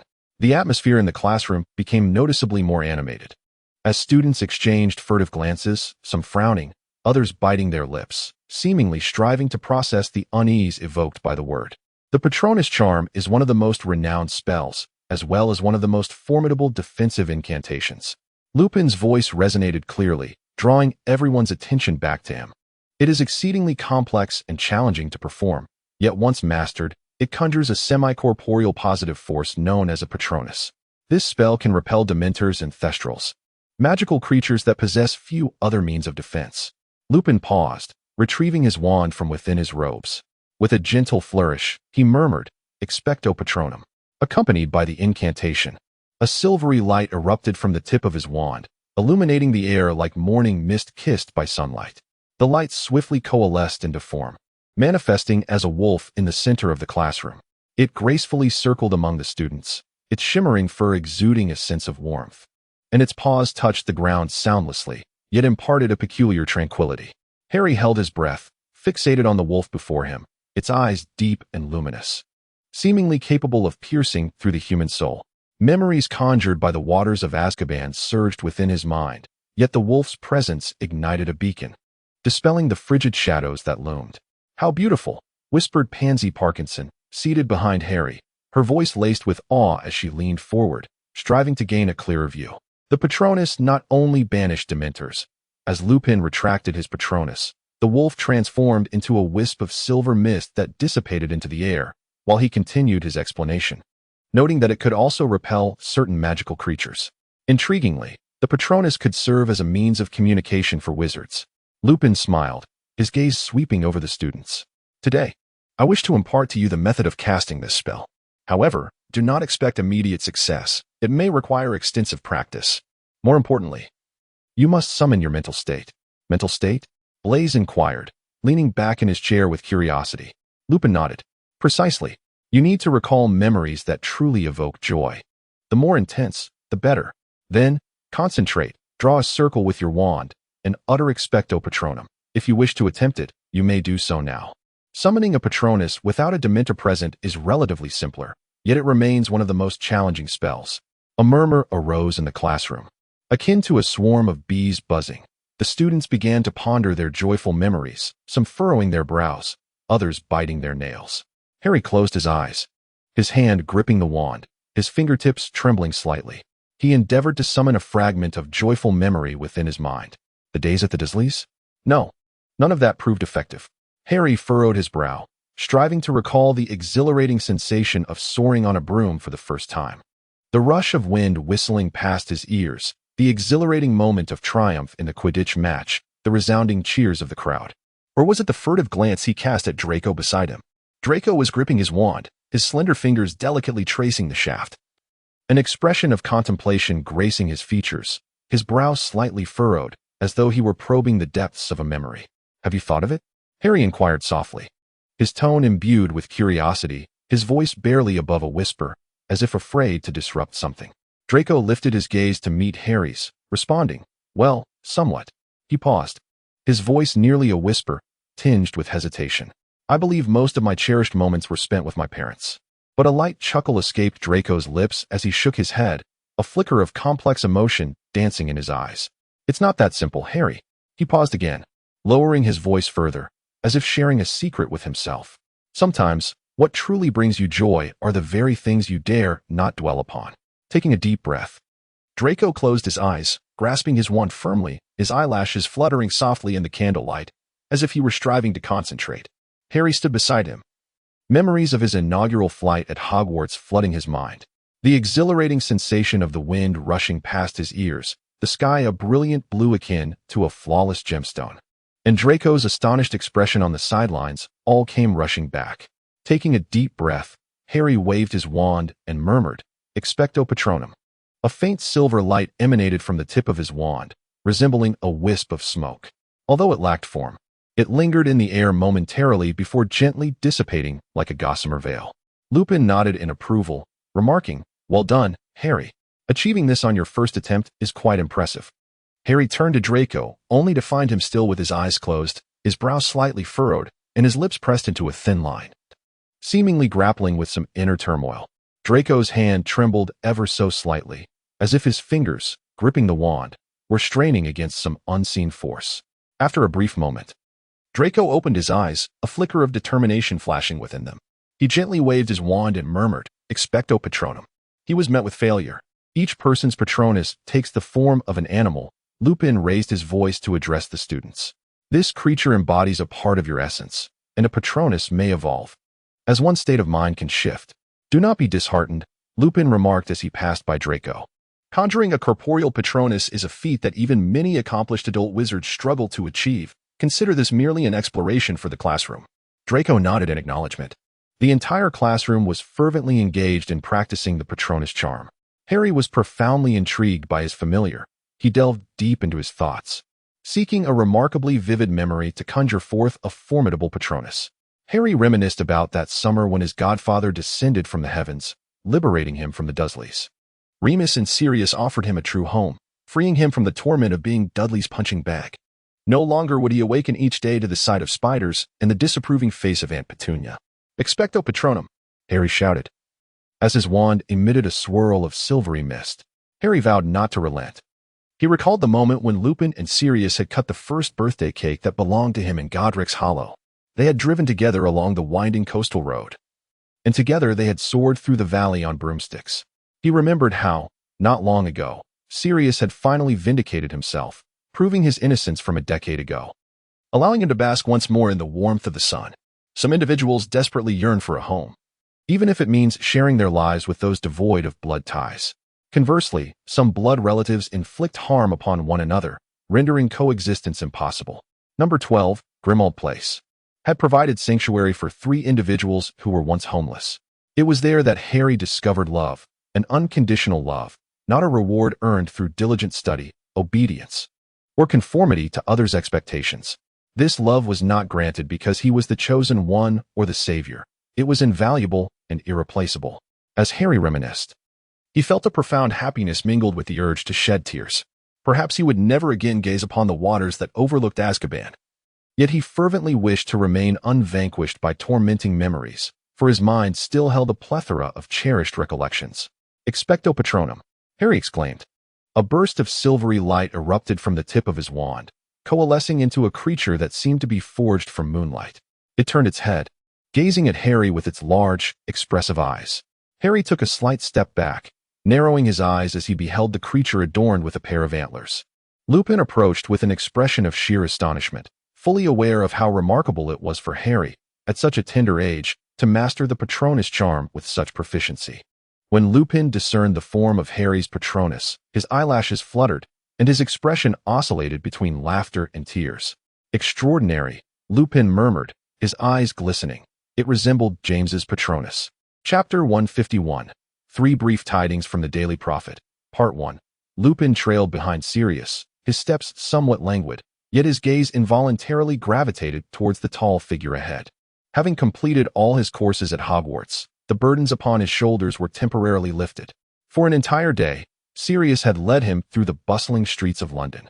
From the cacophonous market to the tranquil bookstore, and finally, to that corner restaurant teeming with muggles. Lupin's hand, clasped in Sirius's, felt somewhat feverish. Yet he did not relinquish their intertwined fingers. Sirius had just emerged from the shadows of Azkaban, and he sought every means to delay his return home. Although number 12, Grimmauld Place had undergone a complete renovation, he still felt that the fresh air outside was far more invigorating. Every so often, Sirius would glance back, grinning widely, his familiar and exuberant demeanor shining through. "Hurry up, Remus. Once Harry returns home, we shall assume the roles of responsible parents." Lupin could only manage a resigned smile. How long had it been since he had seen this version of Sirius? Free-spirited, unrestrained, like a beast that had broken its chains. As night deepened, Sirius's enthusiasm showed no signs of waning. He tugged Lupin into a midnight cinema, where the neon lights flickered, illuminating the film's title. Lupin rubbed his brow, fatigue crashing over him like a tidal wave. He had intended to voice something, but Sirius, brimming with excitement, had already purchased tickets and pulled him into the dimly lit screening room. "You will enjoy this, Remus," Sirius whispered, his tone imbued with a childlike pride as he described it as a romantic tale. Lupin let out a profound yawn, yet obediently followed Sirius into the cinema. As the romantic story began, his eyelids grew heavy and soon succumbed to slumber against Sirius's shoulder, the soft score gently enveloping him. While the dialogues faded into a distant hum, he was utterly exhausted. The day's exertions had drained him entirely. When he awoke, darkness enveloped the world. Lupin jolted upright, his consciousness still hazy, only to realize that something soft, fabric-like, obscured his vision, carrying a faint scent. He attempted to move, but found his hands bound behind him. A surge of panic quickened his heartbeat, and a parched dread welled in his throat. He opened his mouth, yet the sound was trapped within, unable to escape. "Awake. Are we?" Sirius's voice floated to his ear. "I surmise that the languid film may not have suited your tastes, so I opted for a different program." Lupin froze as a finger gently brushed against his nose, sliding down to rest upon his lips. He instinctively recoiled, yet found himself with no place to escape. His vision obscured, leaving him exposed and defenseless in the enveloping darkness. "What are you doing?" Lupin finally managed to utter, his voice hoarse and unfamiliar even to himself. He attempted to reach out, to grasp something to steady himself, but only felt a slight tug at his wrist from a rope or perhaps a strip of fabric. He could not discern which. "Does Little Wolf sniff things like a puppy too?" Sirius's voice was laced with laughter, so close that he could almost feel the warmth of his breath against his face. Lupin struggled to maintain his composure, yet that familiar sensation surged within him once more. He recognized that Sirius was teasing him. He yearned to retort, to break free, yet his body remained involuntarily stiffened. "Don't do this, Sirius." His voice was barely audible, trembling with uncertainty. Sirius said nothing, but his fingers glided away from Lupin's lips, replaced by a warm palm that cupped his cheek. In the darkness, that touch became acutely vivid, almost suffocatingly hot.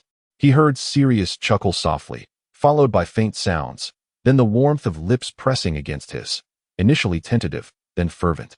Lupin's heartbeat faltered in its rhythm. He wished to resist, yet the darkness amplified every sensation, every breath, pulling him into an inescapable whirlpool. Sirius's breath enveloped him, whispering his name, while Lupin's hands were bound tighter, the ropes digging into his skin. He felt the mingling of numbness and sharp pain at his wrists, yet could not break free from that confinement. "Sirius, let me go." Lupin's voice quivered. He endeavored to sound resolute, but the faintness betrayed his unease. Sirius's fingers glided gently along his jaw, pausing at his Adam's apple, the pads of his fingers slowly caressing. Lupin's throat tightened, and his heart raced uncontrollably. "Let you go? I think after a nap, you should be quite invigorated." Sirius's voice was a whisper near his ear, warm breath brushing against his earlobe. His fingers traced down Lupin's neck, resting lightly on his collarbone, pressing gently, causing Lupin to shudder involuntarily and emit a sound. He immediately bit down on his lip. Yet Sirius clearly heard him, letting out a satisfied chuckle. "Don't," Lupin protested softly. He sensed Sirius's fingers gliding toward his shirt, deftly unfastening the first button, then the second. A chill seeped through the open collar, starkly contrasting with the warmth of the palm resting against him. His heart threatened to burst from his ribcage. "Why not?" Sirius's tone was tinged with mockery, his fingers lingering on the slightly rising skin of Lupin's chest. "Don't you like it?" Lupin gasped, a sound escaping his throat. He attempted to turn his head, but Sirius's other hand grasped his chin, compelling him to remain in place. In the next moment, Sirius's lips pressed against his once more, teeth grazing Lupin's lower lip, delivering a jolt of pain. Lupin's consciousness wavered in the darkness, the cold air brushing against his skin contrasting sharply with Sirius's searing touch. His back collided with a soft surface, the couch, whereupon he vaguely discerned the cool, slick texture of leather. "Sirius," he gasped, calling out that name. "Do not sound so pitiful." Sirius leaned down, his teeth gently tugging at his earlobe. "You clearly desire more." Chapter 152. Brief news from the Daily Prophet. Part 2. Sports section. The Quidditch World Cup is set to be an unprecedented spectacle, with tickets sold out indicating fierce competition ahead. The Wizarding World's grand event, the Quidditch World Cup, will officially commence at the end of this month at the Northern Forest venue in England. According to the organizing committee, all tickets were snatched up within a mere 10 minutes of going on sale, setting a record for the fastest sellout in history. A testament to the fervor of wizards for this sport. The Bulgarian national team undoubtedly stands out as one of the highlights, with their seeker Victor Krum renowned for his lightning-fast aerial skills and tactical precision. Many young fans have even camped overnight outside the ticket booth just to catch a glimpse of this prodigious seeker.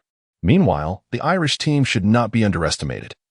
With a core trio comprising batsman Connolly, chaser Troy, and keeper Ryan, their seamless teamwork and aggressive playing style position them as formidable contenders for this year's championship. Furthermore, according to a mysterious announcement from the organizing committee, this year's World Cup mascot will be a magical creature endowed with both agility and a penchant for mischief. Rumored to be linked to local British folklore, making a grand appearance at the opening ceremony. Which team will ultimately lift the coveted trophy? The Daily Prophet will keep you updated with the latest reports. Political section. The Department of Magical Law Enforcement finds itself embroiled in a crisis of trust, as the Sirius Black case stirs controversy. The recent retrial of Sirius Black, who was wrongfully condemned as a traitor, has finally cleared his name, granting him freedom once more. The wizarding community's reaction has been polarized. On one hand, the public rejoices at the triumph of justice.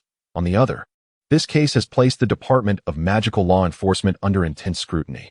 Reflecting on the past, the trial, spearheaded by Bartemius Crouch, was notorious for its heavy-handed approach but ultimately overlooked the integrity of the evidence chain, resulting in Sirius's wrongful imprisonment for over a decade, while the true culprit, Peter Pettigrew, remained at large until recently when he was finally brought to justice.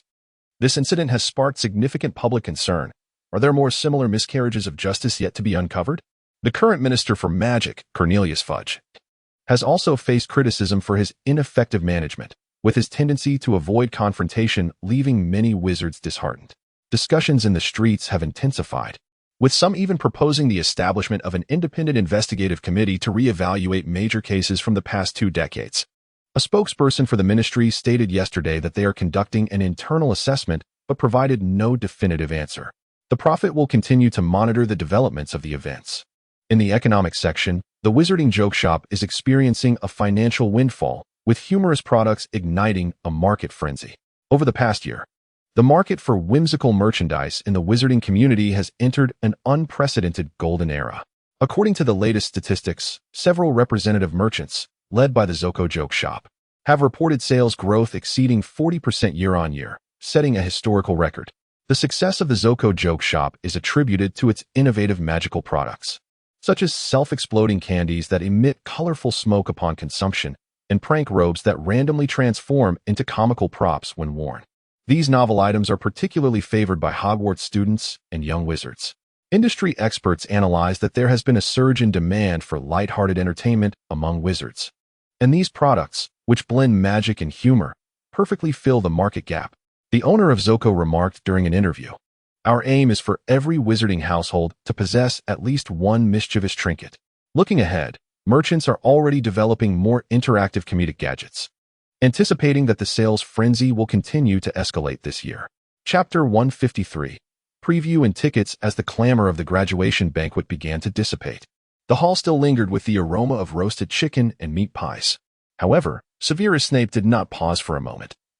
He strode purposefully through the empty corridors and staircases, heading directly to Dumbledore's office. The door was lightly knocked before being thrust open, revealing Dumbledore standing by the window, gazing at the lake. The Death Eaters may have new plans at the Quidditch World Cup, Snape stated bluntly upon entering. Dumbledore turned, the light in his blue eyes dimming slightly as his expression grew serious. What specifically, Severus? What have you heard? Snape stepped to the center of the room, pausing with his arms crossed over his chest. It remains uncertain. However, from the fragments of information I have gathered, they seem to be scheming something. I suspect that the death of Wormtail has enraged the Dark Lord, who has lost a loyal servant. Perhaps this is more of a demonstration, a reminder to all that he has not completely vanished. Dumbledore furrowed his brow, slowly pacing beside Snape, the firelight reflecting off his silver beard, casting flickering shadows that deepened his expression. A demonstration, he murmured, then lifted his gaze to Snape. What do you think they will do at the World Cup? Create chaos, or pursue a more specific objective? Snape remained silent for a while. It could be a combination of both. The Quidditch World Cup, with its multitude of spectators, is the perfect venue for them to instill panic. If the Dark Lord seeks to regain his influence, this is an opportune moment. I have also heard rumors that they might target the defenseless audience or Muggle officials. Muggles, Dumbledore echoed softly, his fingers gently tapping the edge of the fireplace. If that is the case, the Ministry will be in disarray. Fudge despises such troubles. He paused. However, he also never believes that trouble will truly manifest. Snape let out a cold scoff. If he continues to feign ignorance, trouble will inevitably come crashing down upon him. Dumbledore smiled faintly and then inquired about the Malfoy family. Snape replied that they were likely waiting for everyone to completely forget about Wormtail before making their reappearance. The demise of Wormtail had relieved them, had he remained alive. Imprisoned in Azkaban, he could have unearthed old grievances during routine inspections, exposing them to public knowledge. Lucius was most fearful of such an eventuality. Lucius had always been adept at self-preservation, Dumbledore remarked softly, a complex glimmer flickering in his eyes, yet he should be aware that one can evade for a time, but not indefinitely. Snape nodded and straightened up. Do you have any directives regarding the World Cup? Dumbledore approached his desk, his fingers gently tapping the surface. Severus, you must safeguard your undercover identity. This is perilous, and I do not wish for you to incur unnecessary risks. You are already treading on thin ice among them. Snape's gaze swept across the room, landing on an unassuming box that quietly housed Ravenclaw's diadem. He furrowed his brow as he regarded the diadem, recalling that he had never encountered it during his time at Hogwarts. Dumbledore followed his line of sight and spoke slowly. This is also a Horcrux. Not all Horcruxes have been destroyed. As long as one exists, Voldemort will never truly vanish. Remus entrusted this to me. Perhaps he was reluctant to destroy such a beautiful object with his own hands. Is it simply left here? Snape asked.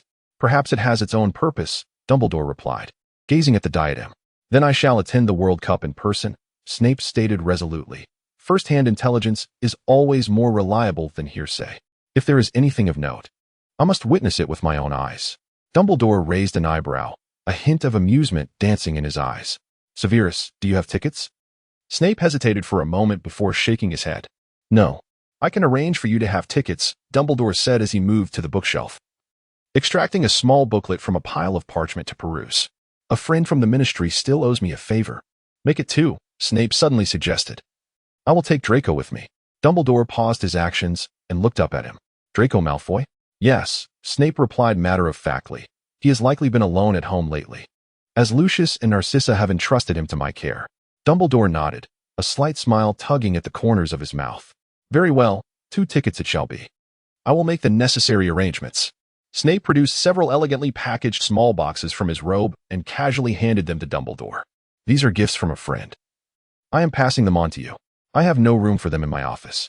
Dumbledore accepted the boxes and opened one to reveal a finely crafted silver goblet, adorned with deep red gemstones. His eyes sparkled with delight as he chuckled. Severus, have you made new friends? Snape rolled his eyes, his tone dripping with disdain. Friends? He is a shopaholic. This fellow insists on purchasing an array of eclectic items each week, burdening me with them. I have no space for these ostentatious trinkets. Chapter 154, A Narrow Path for Rivals, Part 1. Draco never anticipated that he would attend the Quidditch World Cup this year, during the summer break following his third year. When everything in his life descended into chaos, it was Severus Snape who extended the invitation. Although Draco had more interactions with Snape than the average student, he still felt a sense of astonishment at the gesture. In the eyes of most, Snape was perpetually clad in black robes, his gaze steely, and his tongue sharp enough to reduce one to tears. Snape concealed his true emotions and thoughts beneath a thick veneer. Yet prolonged exposure allowed Draco to sense that Snape was not as unapproachable as he appeared. Reclining in an exquisite armchair in the drawing room of Malfoy Manor, Draco gazed out at the lawn swaying gently in the summer breeze, the distant shadows of trees dancing, and the occasional chirp of birds breaking the tranquility. At that moment, he found himself alone in the manor, which seemed serene yet felt utterly empty. He held in his hand a letter just retrieved from the owl's leg. The envelope crafted from sturdy parchment, its contents succinctly penned in elegant ink, signed with Severus Snape's distinctive flourish. Snape informed Draco that he would visit Malfoy Manor before the match to escort him. Draco silently rejoiced that Peter Pettigrew had not set foot in Malfoy Manor for years. He sometimes imagined what would have transpired had Pettigrew actually visited, leaving behind traces that would lead the Aurors to uncover his family's secrets, likely resulting in their transport to the cold cells of Azkaban.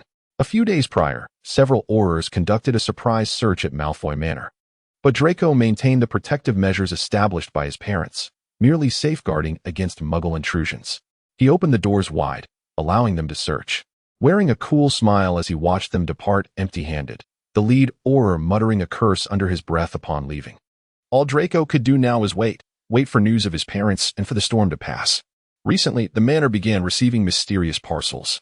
The first contained exquisite Muggle clothing in his size, annotated with instructions to wear Muggle attire for the Quidditch World Cup, as the venue was managed by Muggles, and the organizers sought to avoid raising any suspicions. The second package included several books on basic household magic, evidently sent by someone aware of his lack of a house elf. Another delivery comprised boxes brimming with snacks. Draco attempted to respond via owl to inquire about the sender, but received no reply. He tossed the letter onto the table, exhaling a long sigh, leaning back against the chair, and stared at the ornate chandelier that adorned the ceiling. He understood that his parents would return to find him when they deemed it safe. Until then, he could only guard the desolate manor in solitude. In stark contrast, the Snape residence on Spinner's Inn presented a lively tableau. Severus stood by the window of his dilapidated cottage, his dark robes appearing even more ominous under the dim light. Frowning, he peered inside, the veins on his forehead pulsing, his headache so intense he felt as though he might crush the wand in his grasp. The combination of a vampire who had lived for over a century and a noblewoman transformed into a child was nothing short of a calamity. This summer was meant to be a rare period of tranquility for him, a time to hide away in the basement to study potion recipes or peruse the yellowing tomes. Unfortunately, ever since the vampire Hugo began sending those chaotic parcels to this abode, his life had been completely upended. Hugo had initially dispatched packages to Hogwarts every few days, slipping in his blood samples alongside an assortment of items filled with exquisite trinkets from the Muggle world, ranging from sapphire tie clips to pointed leather shoes. At the onset of summer, Hugo had shifted his postal battleground to Spinner's End, and Severus' living room was now cluttered with boxes. Hugo had learned to exchange wizarding currency at Gringotts and then embark on his grand shopping sprees at wizarding stores. For instance, the Snape household now boasted a Muggle typewriter, a shiny new set of potion cauldrons, several flashy Muggle magazines, and even a bag of cat food that exuded a minty aroma, despite Severus not owning a cat. What troubled Severus even more was that Narcissa Malfoy had somehow become involved as well. She occasionally visited, and on one occasion, Severus introduced her to Hugo due to a potion-related matter. To his dismay, she found herself engaging in delightful conversation with Hugo, their topics forever revolving around newly purchased robes, jewels, or some Muggle brand of perfume, their camaraderie proving more boisterous than that of Hogwarts students. Today, Narcissa had returned, both of them clutching an abundance of shopping bags. Severus was preparing to retreat to the basement for some peace when Hugo suddenly turned, brandishing a set of brand new Muggle attire, grinning as he said, "Severus, you can't possibly attend the World Cup in that black robe. Mrs. Malfoy and I have picked out a new outfit just for you." Severus glanced down to see a deep gray muggle suit, its fabric smooth and its cut impeccable, accompanied by a pair of polished black shoes and a deep blue tie. He furrowed his brow, his tone laced with disdain. How did you ascertain my size? Because you obstinately refused to provide your measurements. I purchased this based on estimation. I specifically chose gray to complement your demeanor. It's bound to be a success. Hugo shrugged innocently, his sharp teeth glinting in the light. Beside him, Narcissa, now resembling a golden-haired little girl, clapped her hands and added, "Fear not, Severus, we are quite professional. It is our way of thanking you for accompanying Draco to the match." Snape rubbed his temples and remarked, "Who attends a match in formal attire?" Like a magician, Hugo produced a casual outfit, prompting us to purchase it. We also acquired a set for young Draco from the same shop. Snape inhaled deeply, at a loss for words. There was also a hat, along with a rather antiquated cane. These new shoes are quite fine as well. Hugo continued to unveil new shopping bags. Would you like to try them on? If they don't fit, you can always adjust them with your magic. I will make a quick trip to the basement. Snape chose to sidestep the matter. Halfway through, he recalled something and addressed Narcissa. You haven't been getting injured easily lately, have you? Since the potion was improved. Indeed.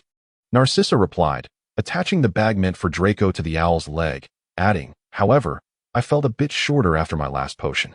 Any news from Lucius? None, Snape answered. A sense of unease creeping in, as he pondered whether Lucius would partake in the Death Eater activities at the World Cup. Chapter 155. Enemies Cross Paths, Part 2. The early morning at number 12, Grimmauld Place was enveloped in tranquility, with the morning light filtering through the heavy, dark curtains, casting dappled shadows. Lupin gently opened Harry's bedroom door and lightly tapped on the doorframe. Harry, it's time to rise. We must set off early today. The Quidditch World Cup will not wait for us. Harry turned over, groggily peeking out from beneath the covers. Rubbing his eyes, he murmured, I'll get up soon. What time is it? It was just past 5 o'clock. Lupin leaned against the doorframe, clad in a light gray muggle shirt, the sleeves casually rolled up to his elbows. A cup of coffee in hand. Hurry and get dressed, he urged. Remember to wear muggle clothing, don't get it wrong. The Quidditch camp is managed by muggles. We must keep a low profile and not startle them. Harry stifled a yawn and sluggishly rose from his slumber, rummaging through his wardrobe to retrieve a t-shirt and a pair of trousers. Has the World Cup commenced this early? Lupin chuckled softly, explaining that the match was expected to draw an audience of around 100,000 from across the globe. To prevent an overwhelming influx of spectators into the camp, the organizers had no choice but to stagger their entry. Downstairs, the tantalizing aroma of steaming, hearty soup mingled with the scent of freshly baked bread wafting through the air. Cleese shuffled along, bearing a tray that held a pot of soup and a basket of sliced bread. As Harry settled into his seat, he caught sight of Sirius reclining in a chair, cradling a steaming cup of black coffee, much like Lupin. Harry was left to ponder where Sirius had acquired the peculiar habit of adorning himself with muggle ear piercings. Harry gazed at Sirius and Lupin for a few moments, pondering how their muggle attire appeared utterly harmonious on them. It was as if Sirius could seamlessly blend into a muggle band, or Lupin could effortlessly mingle among office workers, without anyone raising an eyebrow. What are you staring at? Did I wear something incorrectly? Sirius set down his coffee cup, arching an eyebrow with a cheerful grin that was captivating to behold. Harry seized a piece of bread and stuffed it into his mouth. I've always been this way, he remarked, prompting a satisfied smile from Sirius, the narcissist. Lupin chuckled as he pulled out a chair and sat down. How are we getting there? Harry suddenly inquired. A portkey, Sirius replied. A portkey? Harry had encountered flue powder and broomsticks before, but this was his first time hearing about a portkey. It can transport you from one location to another, allowing multiple individuals to travel simultaneously, provided they share the same destination. This method does not require a fireplace, thereby enabling even those untrained in magic to arrive safely, Lupin elucidated. What does a portkey typically look like? Harry swallowed his soup, his eyes sparkling with curiosity. It is usually something that muggles would not casually pick up, resembling mere trash, Sirius gestured.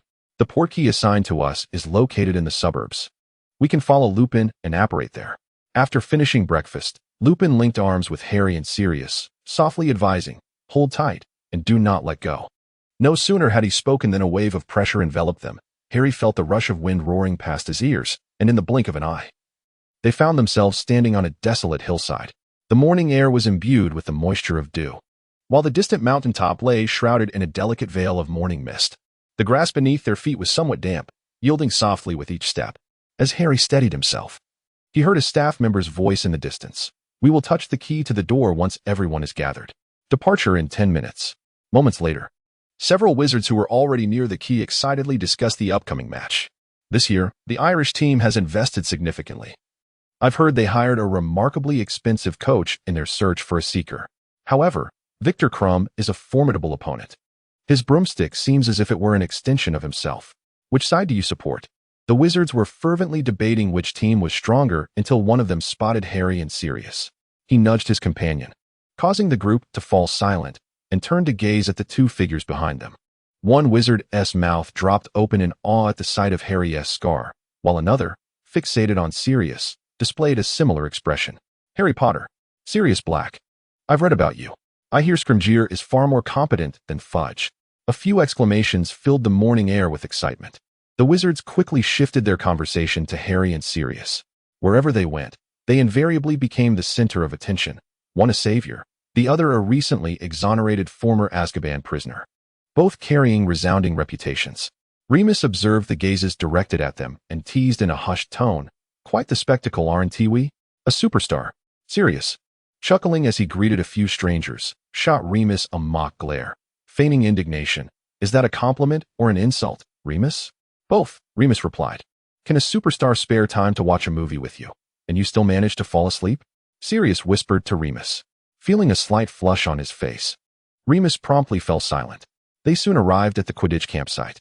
The expansive meadow was dotted with vibrant tents, and wizards clustered together, reveling in comparisons that rendered the area uncharacteristic of a Muggle campsite.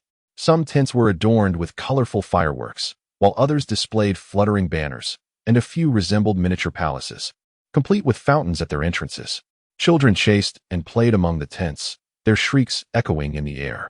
Harry soon recognized several familiar faces.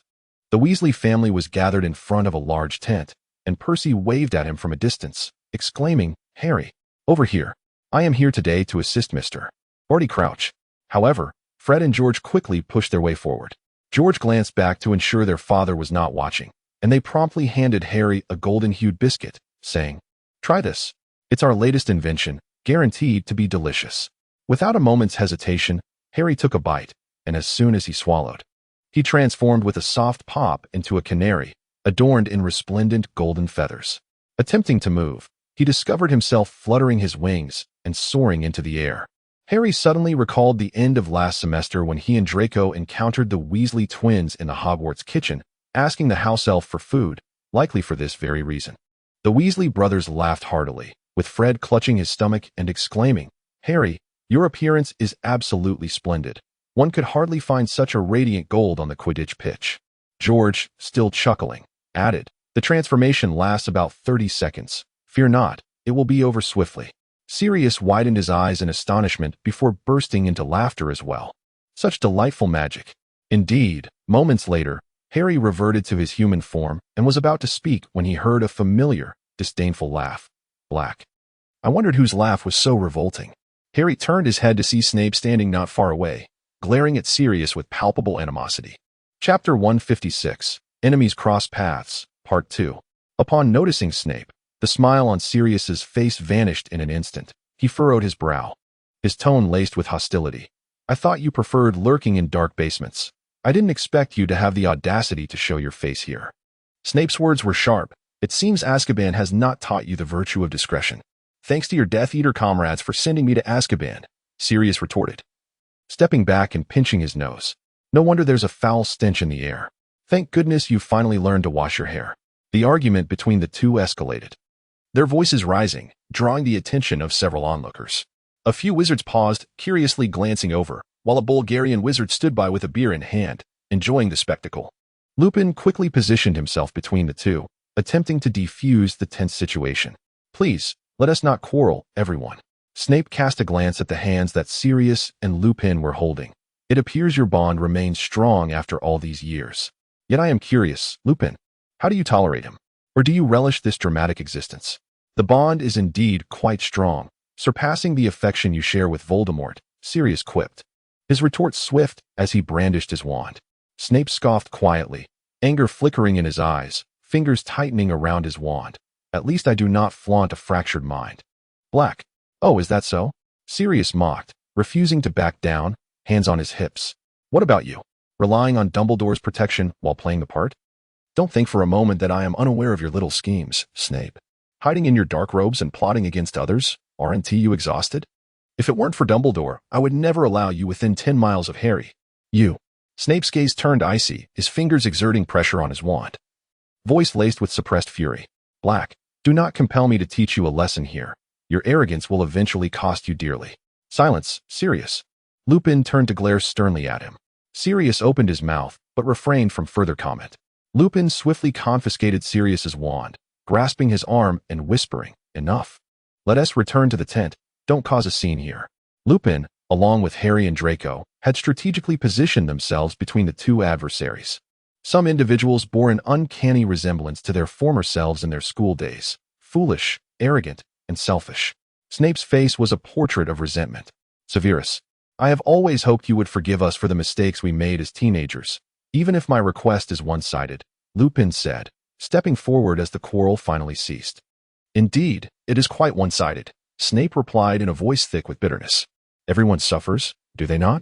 Everyone has lost what they cherished, each paying their price. Lupin continued slowly. In the past, I lacked the resolve to halt this tide, yet I believe we need not allow mistakes to perpetuate. It is as if you believe there is still something to salvage, mere words of futility that anyone can utter. After a moment, Snape finally spoke. If nothing can be salvaged, then let us strive to avoid losing more. Severus, old grievances are endless. After all, no one can alter the actions and choices made in their teenage years, Lupin replied earnestly. Snape slightly lowered his wand, yet remained frowning, glaring at Sirius. Sirius struggled to restrain himself from interjecting, instead twisting Lupin's arm behind him. It sounds as if I am the one lacking in generosity, Snape remarked. We do not expect you to genuinely forgive anything. This is merely our current stance, Severus. Thank you for brewing the potion for me at Hogwarts. I know you possess a certain grace. Snape narrowed his eyes. You are not the one to judge whether I am a good teacher, Potter, he shot back. Glaring at Harry, I have other matters to attend to and will not waste time conversing with the dim-witted. Snape shoved his wand back into his pocket, expressionless, preparing to turn away. I hope you can forgive the teenager we once were, as well as the teenager you once were. Upon hearing Lupin's words, Snape abruptly halted. No one is without error, Severus. To confine oneself to the past is a harsh endeavor. We trust you, just as we trusted Dumbledore. Believing you now stand against the darkness, Lupin spoke to Snape's retreating figure. Snape lowered his head, contemplating that perhaps Lupin had once visited his office and seen the photograph resting in the corner of his desk. Mistakes are mistakes. What matters now is to do right. I doubt any Quidditch player can win a match while constantly looking back. Let us all look forward. Even if this is a wishful request on my part, Lupin reiterated. If Lily were still here, she would surely hope for the same. Let us all look ahead. Draco watched Snape with concern, though Snape was often harsh in class. His animosity towards Sirius seemed genuinely rooted. We should disperse. Let us prevent any further encounters between them, Draco whispered discreetly in Harry's ear. Harry nodded. This was originally a day filled with the joy of watching the World Cup, yet from the intensity of the argument between the Godfather and Snape, it seemed that any encounter between them would be anything but pleasant. However, Harry cast a glance at the ticket in Draco's hand, noting that the seat numbers indicated all 5 of them would be situated in the same private box on the upper tier. As Harry was about to make a point, Draco had already whisked Snape away at a brisk pace. Chapter 157, The Muggle Administrator. After separating the irritable Sirius from Snape, Harry and Draco instinctively chose to head in the opposite direction. Harry trailed behind Sirius and Lupin, once again weaving through the vibrant tapestry of tents. Throughout their journey, the three remained silent. Previously unaware of Snape's allegiance to the Death Eaters, Harry had merely regarded him as a rather ill-tempered professor. The revelation of Snape's true nature suddenly illuminated Sirius's volatile demeanor. Could Snape betray friends just as Peter Pettigrew had? Harry refrained from inquiring with Lupin about the reasons necessitating their apology to Snape. Harry, come and have something to eat. Normal food. George called out from the entrance of their large tent, waving enthusiastically. The table inside was laden with an array of refreshments, golden biscuits, steaming apple pie, and a pot of sweet pumpkin juice. Harry's eyes sparkled as he tugged Sirius and Lupin towards the spread. Clearly, the Weasley family had witnessed the altercation between Snape and Sirius, yet they tactfully chose not to mention it. Mr. Weasley, with a warm smile, handed Harry a generous cup of pumpkin juice. "Thank you, Mr. Weasley," Harry said as he settled down, accepting the offered juice and inhaling the delightful aroma of the biscuits, his hunger intensifying. "Eat more, Harry," Fred chuckled, adding 2 more biscuits to his plate. "The canary biscuits work quite well, don't they?" "Fred, George," Mr. Weasley suddenly frowned, turning to glare at the twins. "You two need to put away those special biscuits. Don't cause any more trouble. I swear I'll tell your mother."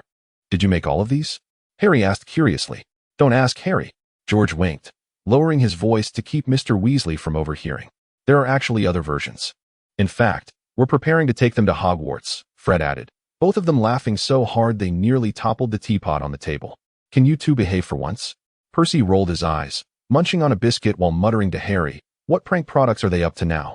"Last week, they almost made me bring the wrong wand to the ministry and embarrass myself." "Enough. You've graduated. You can't control us anymore," George pointed out loudly. "Mr. Crouch had me verify a document. If it weren't for that, I wouldn't let you stuff biscuits into Harry's hands." Percy scolded angrily. "Percy, have you started working already?" Harry asked with a smile. "Indeed." Percy straightened up, his tone brimming with uncontainable pride. "Next semester, Hogwarts will host an international event of great significance. I'm sure you'll enjoy it. My department is responsible for a substantial part of the preparations." "Oh, come on." "Percy." Fred rolled his eyes, lazily reclining in his chair. "An international event? At Hogwarts? Is it the International Cauldron Thickness Conference?" "Indeed. Or perhaps the Global Wizarding Broom Polishing Championship," George chimed in, both of them laughing heartily, causing a few drops of pumpkin juice to spill. Percy's face flushed crimson as he adjusted his glasses, saying, "You two have no idea. This is genuine. I've signed a confidentiality agreement and cannot disclose more." After a brief pause, he added, "I must accompany Mr. Crouch to maintain order. I shall take my leave now." Ron turned to Harry and said, "Harry, I didn't expect you to be associated with Sirius and Professor Lupin. I saw the report about his unjust imprisonment for a decade. It's truly astonishing. Sirius is my godfather." Harry felt elated that he could finally proclaim this fact to others. "Professor Lupin was a friend of my father," he continued. Suddenly, Ron lowered his voice, leaning closer to Harry with a somewhat complicated tone. "Do you remember my old pet rat, Scabbers?" Harry nodded thoughtfully, while Ron swallowed hard, his voice dropping to a whisper. "I only learned through the news that his name is Peter, a traitor who caused the death of your parents. Ever since I witnessed a pet transform into a person, I have refrained from keeping pets since my first year. It was a gift from Percy. I never imagined that we had been accompanying a murderer for so long." A moment of silence enveloped the tent as everyone turned to look at Ron. Harry tightened his grip on the cup, feeling a dryness in his throat. "Indeed, Ron," Sirius suddenly interjected, his voice deep yet steady. "Peter has already paid the price. Let us not allow him to tarnish our spirits any further." Harry cast a grateful glance at Sirius and nodded. After finishing their refreshments, Harry assisted Sirius and Lupin in erecting their own tent. With a flick of his wand, Lupin caused the ropes to entwine around the stakes, and the tent was swiftly raised, adorned at the entrance with a floating star-shaped lantern. Harry also observed numerous Slytherin classmates at the camp. Pansy Parkinson, clutching her mother's hand, shrieked in discontent about the mosquitoes. "This dreadful place has left my legs covered in bites." Theodore Knott stood in front of an opulent green tent, furrowing his brow as he watched a wizard's failed attempt at conjuring magical fireworks. Sirius, on the other hand, eagerly spent his money on souvenirs from every vendor selling trinkets. Harry soon acquired an impressive collection of Irish Team Shamrock hats, t-shirts, a magnificent telescope, and a miniature statue of Crumb. The last time Harry beheld Crumb was during his first year, in Draco's Quidditch magazine. Crumb's diminutive statue ambled about the tent, devoid of his broom, appearing somewhat diminished in charisma. As Harry leaned in for a closer look, he discerned that Crumb possessed a rather sullen demeanor, starkly contrasting with individuals of a similar age as the Weasley brothers. "Harry, look over there. That must be the Muggle manager mentioned in the notice. Wizards lack a suitable space to accommodate such a multitude, thus they are confined to the Muggle campsite. Yet, wizards struggle to conceal their true identities. I dare say this Muggle is on the verge of madness, tormented by the peculiar company surrounding him." Lupin suddenly pointed at a Muggle man standing at the entrance of the campsite office, clutching a bundle of crumpled maps, his face a portrait of bewilderment. Harry beheld the Muggle known as Mr. Roberts on his name tag, the Muggle caretaker of the Quidditch camp. Beside him, a wizard was deftly wielding his wand, murmuring the incantation for the Obliviate charm, and in an instant, Mr. Roberts's gaze turned vacant. "Here it comes again," Harry whispered, observing as Mr. Roberts shook his head and walked away, seemingly devoid of any recollection of the previous events. How pitiable to have one's memory erased so many times. "There's nothing to be done," Lupin sighed, frowning at the wizard. Some individuals wield magic with reckless abandon, relying solely on the Obliviate charm as a remedy. Are they not concerned about damaging his mind? Harry furrowed his brow, a hint of sympathy in his voice.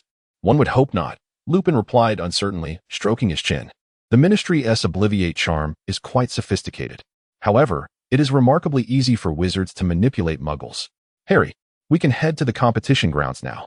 Sirius suddenly called out from ahead, waving his hand at Harry with exuberance. Harry nodded, grasping a multitude of souvenirs, and proceeded to follow the throng. After approximately 20 minutes of traversing a small grove, the magnificent Quidditch Stadium finally came into view. It was an enormous arena, encircled by a radiant golden wall that shimmered with brilliance. Harry felt his heart quicken, unable to restrain the upward curve of his lips as he prepared to witness the most formidable Quidditch players in the wizarding world. Chapter 158, The Puppet, Part 1. Harry and Draco sat side by side on the plush chairs of the Quidditch World Cup box, deliberately drawing near to one another, as if constructing an invisible barrier to separate the palpable tension on either side. Sirius and Snape had just engaged in a heated argument at the campsite, their faces flushed and voices raised. Yet now they wore stern expressions, choosing silence over confrontation.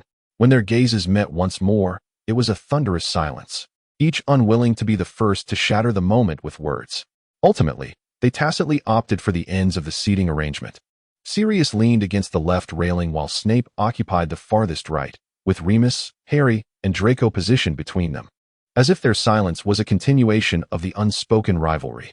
Inside the stadium, athletes from Bulgaria and Ireland had soared into the arena on their flying broomsticks, and the roar of the 100,000 spectators surged forth like a mighty wave, causing the seats in the box to tremble slightly. Harry sat at the heart of the tumult, immersed in the fervor that surrounded him. His heartbeat quickened in sync with the rhythm of the crowd, as if he were swept away by this joyous torrent. For the first time, he felt both insignificantly small and vibrantly alive. A cacophony of voices intertwined, laughter, song, and screams, giving him the sensation of merging into this vast ocean, both exhilarated and slightly dizzy. Yet, within this thrill, there lingered an undercurrent of something peculiar. Harry furrowed his brow as a sudden twinge of pain radiated from the scar on his forehead, akin to a delicate needle pricking at him. He endeavored to focus on the unfolding events within the arena, eagerly anticipating the exhilarating commencement of the World Cup. Yet, that sharp sensation lingered like an unwelcome guest, refusing to dissipate. Strangely, his anticipation was intertwined with an emotion that felt foreign, an icy, cunning thrill laced with malice, as if someone were whispering dark secrets deep within his mind. The servants spoke of preparing a grand surprise for him. They would reveal to those foolish enough to doubt who the true champion was. They would deliver a formidable warning to the Ministry of Magic. Harry gasped for breath, his headache intensifying abruptly, as if it were determined to cleave his skull in two. Instinctively, he raised his hand to cover the scar on his forehead, his fingertips pressing against his skin in an attempt to quell the piercing pain. He was at a loss as to the origin of his turmoil. Beside him, Draco's gray eyes flickered intermittently over Harry's face.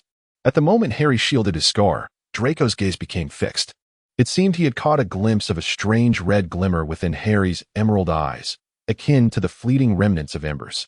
Draco's nostrils flared slightly, as if he had detected a whiff of impending danger. Almost instinctively, he reached out and pressed his hand against Harry's scar. His fingers were cool, gently resting upon Harry's feverish skin. "Does it still hurt here? Is it the same as last time?" Draco's voice was low and soft, laced with a barely perceptible concern. Harry paused momentarily, the pain seemingly alleviated by a hint of coolness. He forced a smile and shook his head, assuring, "I am fine." Sirius, seated on Harry's other side, caught a glimpse of this scene from the corner of his eye, his expression reflecting profound perplexity, as if he had witnessed a giant troll delivering newspapers to him. "What are you two up to?" He couldn't help but inquire, his tone laden with curiosity. Harry quickly regained his composure, fearing that Sirius might worry. He hastily concocted an excuse. Something foul had drifted in with the wind, and he had helped me clean it up. As he spoke, he gently moved Draco's hand aside, his fingers inadvertently brushing against Draco's palm, the touch cool and fleeting. Draco said nothing, merely withdrawing his hand. Sirius raised an eyebrow, but chose not to press further, though a hint of curiosity lingered in his gaze. In an effort to dispel the subtle awkwardness, Harry cleared his throat and initiated a conversation with Draco. This is my first time witnessing a Quidditch match outside of Hogwarts. It is entirely different from watching the games at school. Draco looked up, a slight smile curving his lips, revealing his signature blend of arrogance and charm. Indeed, the matches at Hogwarts pale in comparison to this scale. The vibrant atmosphere makes it all the more enjoyable, wouldn't you agree? I used to relish watching live matches, but the venues within England are nowhere near as grand as this. Harry nodded, his gaze shifting to the arena where the scoreboard continued to display pre-match advertisements. He endeavored to immerse himself in the vibrant atmosphere of the competition, yet Draco's eyes remained fixated upon him. It seemed as if Draco's gaze was searching for something, attempting to once again uncover that fleeting glimmer of red within Harry's depths. Alas, this time, Harry's eyes were as clear as ever, a verdant hue reminiscent of a spring lake, devoid of any anomaly. Sirius, turning his head, noticed Draco's unwavering stare at Harry, his confusion deepening, as if questioning, what on earth is this fellow up to? Meanwhile, Snape remained detached from their exchange, his attention directed towards the other spectators, his hawk-like gaze sweeping over the crowd in search of any potential threat. At that moment, Bulgaria's mascot, a troop of enchanting Vila, gracefully made their entrance. The atmosphere within the arena ignited instantaneously, and the audience erupted into an even more fervent cheer. The Vila, with their flowing hair and skin shimmering like pearls under the sunlight, were breathtaking enough to render one breathless. At that moment, Harry's scar throbbed once more, as if something sinister lurked in the shadows, stirring restlessly. He suppressed the urge to cover it, feigning nonchalance as he fixed his gaze upon the arena. He wished to avoid alarming anyone nearby, particularly Sirius and Lupin. The entrancing dance of the Vila set the audience into a fervor. Some male spectators began to engage in peculiar antics. Harry noticed a wizard in the back row seemingly poised to leap from the stands, as if preparing to perform a dive. Lupin turned his head to glance at Harry, offering a gentle smile. It is quite remarkable that you remain unaffected by the Vila's allure. Harry was taken aback, asking in bewilderment, they are called Maiwa? What influence could Maiwa possibly have? He had to concede that these Maiwa were indeed the most exquisite individuals he had ever encountered, their beauty so breathtaking that it almost seemed unreal. However, he was plagued by a severe headache and had no inclination to gaze upon them any longer. Lupin's tone resembled that of a teacher lecturing in class. They possessed the ability to ensnare men in obsession, particularly those with wavering willpower, who may completely lose their sanity. Harry curiously glanced back at the 5 individuals surrounding him: Sirius, Lupin, Snape, Draco, and himself. Not a single one exhibited even a hint of infatuation. Why is that? Harry inquired of Lupin, subtly gesturing towards the others. Upon hearing Lupin's explanation to Harry, Sirius shrugged nonchalantly and remarked, I have grown older. I am no longer an innocent young man captivated solely by appearances. I believe that many aspects outweigh mere physical beauty. Moreover, if you had witnessed the bird's beak and wings of a furious Vila, you would not find them quite so enchanting. Harry turned to Draco once more. Draco cast a sidelong glance at Harry and remarked, I was anticipating your amusing reaction, yet you seem as inert as a piece of timber. Harry helplessly curled his lips. You are the one who is wooden. You are quite unusual today. How could you remain unmoved by Mua? Draco calmly analyzed. Harry rolled his eyes and chose to ignore him. The leprechaun mascot of the Irish team began showering the audience with golden galleons, plunging them into yet another frenzy of excitement. As the spectators scrambled eagerly to catch the falling coins, Harry quickly rubbed his forehead, attempting to mask the sudden surge of pain. The skin beneath his scar remained feverishly warm, yet he compelled himself to redirect his focus back to the field. Fake, Sirius remarked with interest, picking up one of the galleons to examine it closely before discarding it, noting the incorrect numbering on its side. A rather exquisite piece of magic. Lupin commented, we could keep one as a memento. Harry gazed down at the arena, observing Bagman exuberantly declaring the commencement of the match. Chapter 159, The Puppet, Part 2. Players from the Irish and Bulgarian teams traced indistinct trajectories through the air. Harry watched intently, his heartbeat quickening in rhythm with the match. Having served as a seeker for 3 years, he understood that every maneuver in Quidditch required countless hours of practice and a profound synergy cultivated through collaboration. The coordination of the Irish team left him in awe. Their passing was impeccable, and the interplay between the chasers and the beaters was seamless, as if the entire team functioned as a singular entity. Harry's gaze swiftly fixed upon Bulgaria's seeker, Victor Krum. Krum soared on his firebolt, maneuvering through the air with the grace of a falcon. Each of his dives and sharp turns exhibited a breathtaking mastery that left onlookers in awe. Harry gazed intently at Krum, a surge of excitement coursing through him, mingled with a hint of envy. He recalled his cherished miniature sculpture of Krum, clad in competition robes, a diminutive version of the player striding upon the ground.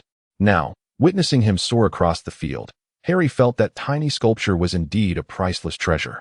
"Look over there." Draco's voice interrupted Harry's reverie as he pointed to the Irish chasers on the field. Their triangular formation, with 3 chasers shielding one another, allowed the quaffle to dart through the gaps, leaving the Bulgarian keeper utterly unprepared. Draco's eyes sparkled with enthusiasm. It appeared they referred to this maneuver as the Trident Charge, emphasizing speed and angle. Ireland had undoubtedly practiced this countless times. The Bulgarian beaters had attempted to disrupt their rhythm moments ago, but their efforts were entirely in vain. Harry followed Draco's gaze and indeed saw the Irish seekers piercing through the Bulgarian defense like arrows. The quaffle flowed seamlessly between them before being accurately slammed into the goal. "Is this something you've gleaned from magazines?" Harry inquired. Draco let out a huff, yet the corners of his mouth lifted slightly. "Partially, yes. Marcus once handed me a stack of books on Quidditch strategies, claiming that mere brute strength would not suffice if I aspired to be an excellent beater." He paused, a note of pride in his tone. "However, I have also devised a considerable amount on my own. Thus I can comprehend many of the tactics employed on the pitch." Harry chuckled as he nudged his shoulder. "Are you preparing to take over Captain Marcus's position?" Draco replied earnestly. "I had always aspired to be a seeker before I enrolled. I have admired Krum since my first year." Harry smiled broadly. "Then come challenge me." Draco waved his hand dismissively. "I am quite content as a batsman at present. Protecting you, the seeker, from receiving too severe a beating, brings me a sense of accomplishment." He cast a sidelong glance at Harry, adding, "Moreover, I performed rather well in the last match, did I not? Perhaps next semester I might even switch positions. Who knows? You could simultaneously contend with the bludgers while capturing the golden snitch," Harry suggested. Draco muttered about dreaming, yet secretly recalled how adeptly Harry assumed the role of seeker, which was rather impressive. Each time Harry soared through the air in pursuit of the golden snitch, his expression was one of utmost seriousness, rather than usurp Harry's position. Witnessing him excel in his element was far more gratifying. As the score gap widened, with the Irish team leading by a remarkable margin exceeding 150 points over the golden snitch, Draco reclined in his chair, letting out a sigh. "Well, it's true now. Whether or not we catch the snitch, we've lost." No sooner had he spoken than Krum executed a sharp turn, employing a splendid feint to elude the Irish seeker. His figure darted like a black bolt of lightning towards a specific direction.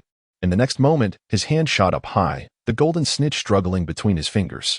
The arena erupted with thunderous applause, and Harry could not help but rise, his fists clenched in exhilaration. "He caught it!" Harry shouted. "But we lost," Draco lamented. Delaying further serves no purpose. Concluding now might preserve some semblance of dignity. Harry replied. Yet at that moment, the air above the pitch seemed to freeze. A few scattered screams of terror erupted from the stands. Something was amiss. A figure had abruptly materialized in midair. Harry squinted, his heart plummeting. A wave of nausea washed over him as he recognized the figure, Mr. Roberts, the Muggle campsite manager, suspended like a marionette, his limbs contorted at unnatural angles, unconscious, as if manipulated by some cruel magic. The entire Quidditch field fell silent. The players remained suspended in the air, entranced by the spectacle. "Why is there a Muggle here?" Sirius sprang to his feet, his voice laced with anger. "Aren't there protective measures in magical places?" Lupin furrowed his brow, his expression darkening. He is unconscious. Perhaps that explains why he wasn't expelled by the banishing charm. He might not have entered of his own accord. He paused, his tone dripping with disdain. Who could have done this? Such depravity. The crowd began to stir, whispers escalating into a cacophony of panic. Harry's gaze remained fixed on Mr. Roberts. his mind swirling in confusion. He recalled Mr. Roberts' friendly smile, remembered his diligent presence around the campsite. Why would this innocent muggle be treated so cruelly? It was utterly wrong. At that moment, Crumb released the golden snitch, soaring towards Roberts, seemingly intent on rescuing him. Harry held his breath, his heartbeat racing. Before Crumb could approach, a blinding green light suddenly erupted in the sky, and a colossal, chilling mark gradually emerged, the Dark Mark. Hovering ominously above the stadium, it dominated half of the sky, emanating a foreboding green glow. The radiance was not bright, yet it possessed an eerie intensity, akin to the glimmer of a serpent's fangs. The focal point of the mark was a massive skull, with jagged, grotesque bone lines. Its hollow eye sockets and gaping mouth appeared to silently mock everything below. Each contour of the skull exuded a distorted vitality, as if it were poised to break free from the heavens and descend upon the crowd. Harry's stomach tightened suddenly. He gazed at the skull and serpent emblem, his heart racing. A cacophony of screams erupted from the audience, panic spreading like wildfire. The British wizards were all too familiar with this mark, which often heralded death. People began to jostle towards the exits. The box was no exception. Barty Crouch's voice resonated through the amplification charm, attempting to calm the crowd. It's all right, everyone. There's no need to panic. The Ministry will swiftly ascertain the culprit and ensure your safety. Please remain in your positions. As if in response to his words, Mr. Roberts' body, suspended in the air, suddenly moved, manipulated by an invisible force to circle the arena, allowing all spectators to observe his bizarre form. He even paused for several seconds before Crouch. Roberts' body hung in the air, like a trophy on display, before it began to plummet without warning. No, Harry cried out, instinctively stepping forward. Crumb reacted swiftly, diving down, his broom carving an arc through the air. He reached out his arm, striving to catch the falling Mr. Roberts. The crowd held its breath, and Harry's heart lodged in his throat. Crumb's broom nearly spiraled out of control, but he pushed himself to the limit, racing to Roberts at the last moment, narrowly catching him, and the two plummeted to the ground. A brief silence enveloped the venue, soon shattered by a more intense uproar.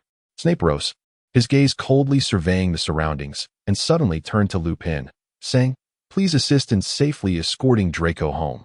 I have matters to attend to." Without waiting for Lupin's response, Snape pivoted and strode out of the box, his robe flickering among the crowd. The lights in the center of the arena dimmed abruptly, and the audience erupted in a chorus of gasps.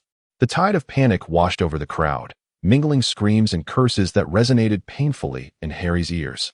Draco's gaze remained fixed on the Dark Mark, his lips trembling slightly. "Draco, come with us," Harry urged softly, reaching out to touch his arm. Draco blinked as if awakening from a trance and nodded at Harry. Sirius leaned against his seat, arms crossed, his eyes following Snape's retreating figure, a flash of unmistakable disdain in his gaze. His lips twitched slightly, but he ultimately merely scoffed. Sirius abruptly turned his attention to the ominous dark mark in the sky. Muttering through clenched teeth, "These damned tricks again, they revel in this." Lupin, frowning, interjected, "Sirius, Snape was just beside us. It couldn't have been him." "I know," Sirius snapped, waving his hand dismissively, his tone laced with irritation. He rose to his feet and leaned forward to gaze down at the arena, his brow furrowing deeper with concern. The officials from the Ministry of Magic were in a state of utter disarray. Arthur Weasley, his face flushed, was frantically waving his wand in an attempt to direct the crowd, imploring them to remain calm and exit in an orderly fashion. The figure of Amos Diggory also flickered into view nearby, his voice struggling to penetrate the tumultuous throng, yet he persevered in soothing the audience. Even Ludo Bagman, whose usually jovial countenance was now drenched in sweat, was hoarsely shouting for everyone to remain calm, assuring them that the Ministry would handle the situation. On the field, several medical personnel had rushed to the side of Crumb and Mr. Roberts. Crumb lay on the ground, blood seeping from his forehead. The medics waved their wands beside him, a soft blue glow emanating from the tips. They had yet to announce the results of the World Cup match. It was a contest without a conclusion. Mr. Roberts's limbs were still convulsing involuntarily. Nearby, Bartemius Crouch stood at the edge of the field, his usual meticulous demeanor completely vanished.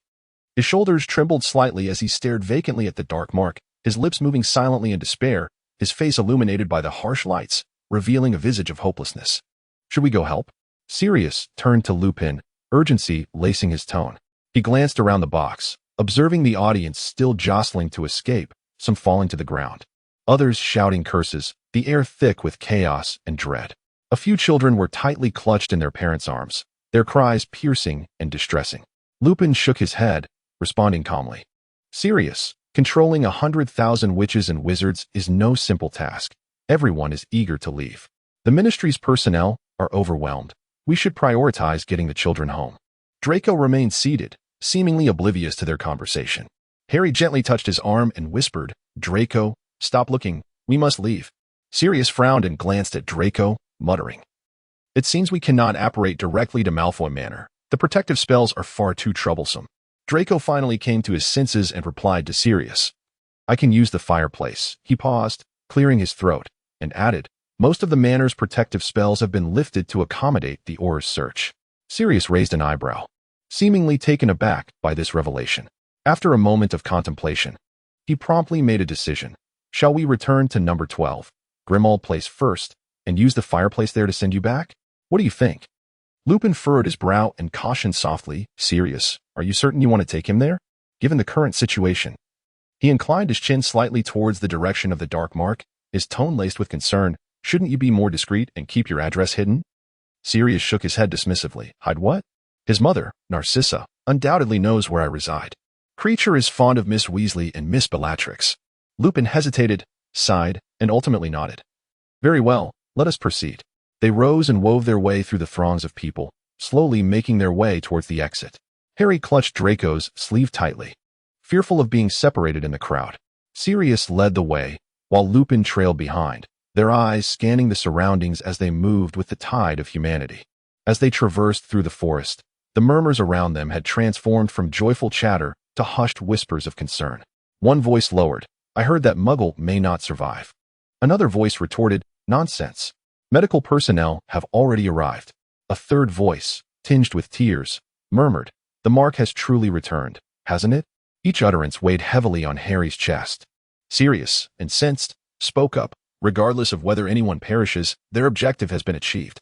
On a day when everyone had hoped for joy, on a night that should have been beautiful, they have ruined everything. It is as if some individuals are intent on affixing their loathsome souls to the most cherished legacies of Hogwarts, dragging the finest things down with them into the abyss. Let us hope it is merely a bluff. Nonetheless, it is a profound disgrace for the ministry, Lupin responded. At long last, they arrived at number 12, Grimmauld Place. The moment the doors swung open, Draco was taken aback. This place bore no resemblance to the dilapidated house he had envisioned. It appeared to have been meticulously refurbished. Draco blinked, recalling that Dobby had mentioned Harry lived with a werewolf and a rather fierce individual. It must be this very place. Sirius casually placed the trinkets into a cabinet and declared, since we are here, let us have a meal before we depart. The fireplace is over there. He turned to Creature and said, Creature, this is the child of your beloved Miss Weasley. The young master of Miss Weasley. Creature's voice was high-pitched, almost melodic. Under the influence of medication, his skin appeared significantly smoother, and his eyes sparkled with vitality, making him seem nearly the same age as Dobby. Cleesh. Go prepare the bitter almond pudding and the warm pumpkin soup. He joyfully dashed towards the kitchen, his steps light and sprightly like a child, humming an off-key tune. Draco nodded, forcing a smile, yet his mind was consumed by the chaos of the arena. Would Lucius and Narcissa be lost among the crowd of 100,000? Were they safe now? He bit his lip, realizing that he felt no appetite whatsoever. As he entered the dining room, Draco's steps abruptly halted. Sitting at the table was a figure, spine straight as a statue. Just as he intended to greet them, he noticed the person's skin bore an unnatural pallor, the candlelight casting shadows that revealed hollow eyes devoid of life. Draco's throat constricted, and he nearly took a step back, his heart racing uncontrollably. Harry followed his gaze and spoke calmly. This is Regulus, Sirius's brother, who is a wraith.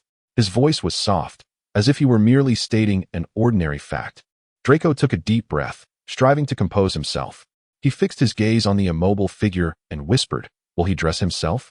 Harry shook his head, a faint smile playing on his lips, as if he found the question somewhat amusing. It was Creature who dressed him. Each morning, the house elf would assist him in donning a fresh outfit, insisting that this was the way to embody a true member of the Black family. In truth, he would speak once adorned with the diadem, as Lupin suddenly recalled, much like how Madame Pettigrew regained her cognitive faculties upon wearing it. The wisdom of Ravenclaw. Yet I am not mentally prepared to hear him call me brother each day, Sirius remarked with a hint of bitter amusement. Furthermore, we must ultimately destroy the diadem. Even if we were to consider it, we cannot claim it for ourselves. Sirius glanced past Draco, silently adjusting Regulus's collar. Chapter 161, The Black Family Feast, Part 2. Draco sensed a trace of homeliness at number 12, Grimmauld Place. Since Lucius and Narcissa's departure, he had been living alone for some time. He lingered before the tapestry of the Black family tree, discovering his name among those inscribed upon the vast fabric, marred by several charred spots, with some names having vanished altogether. Have you always resided here? Draco inquired of Harry.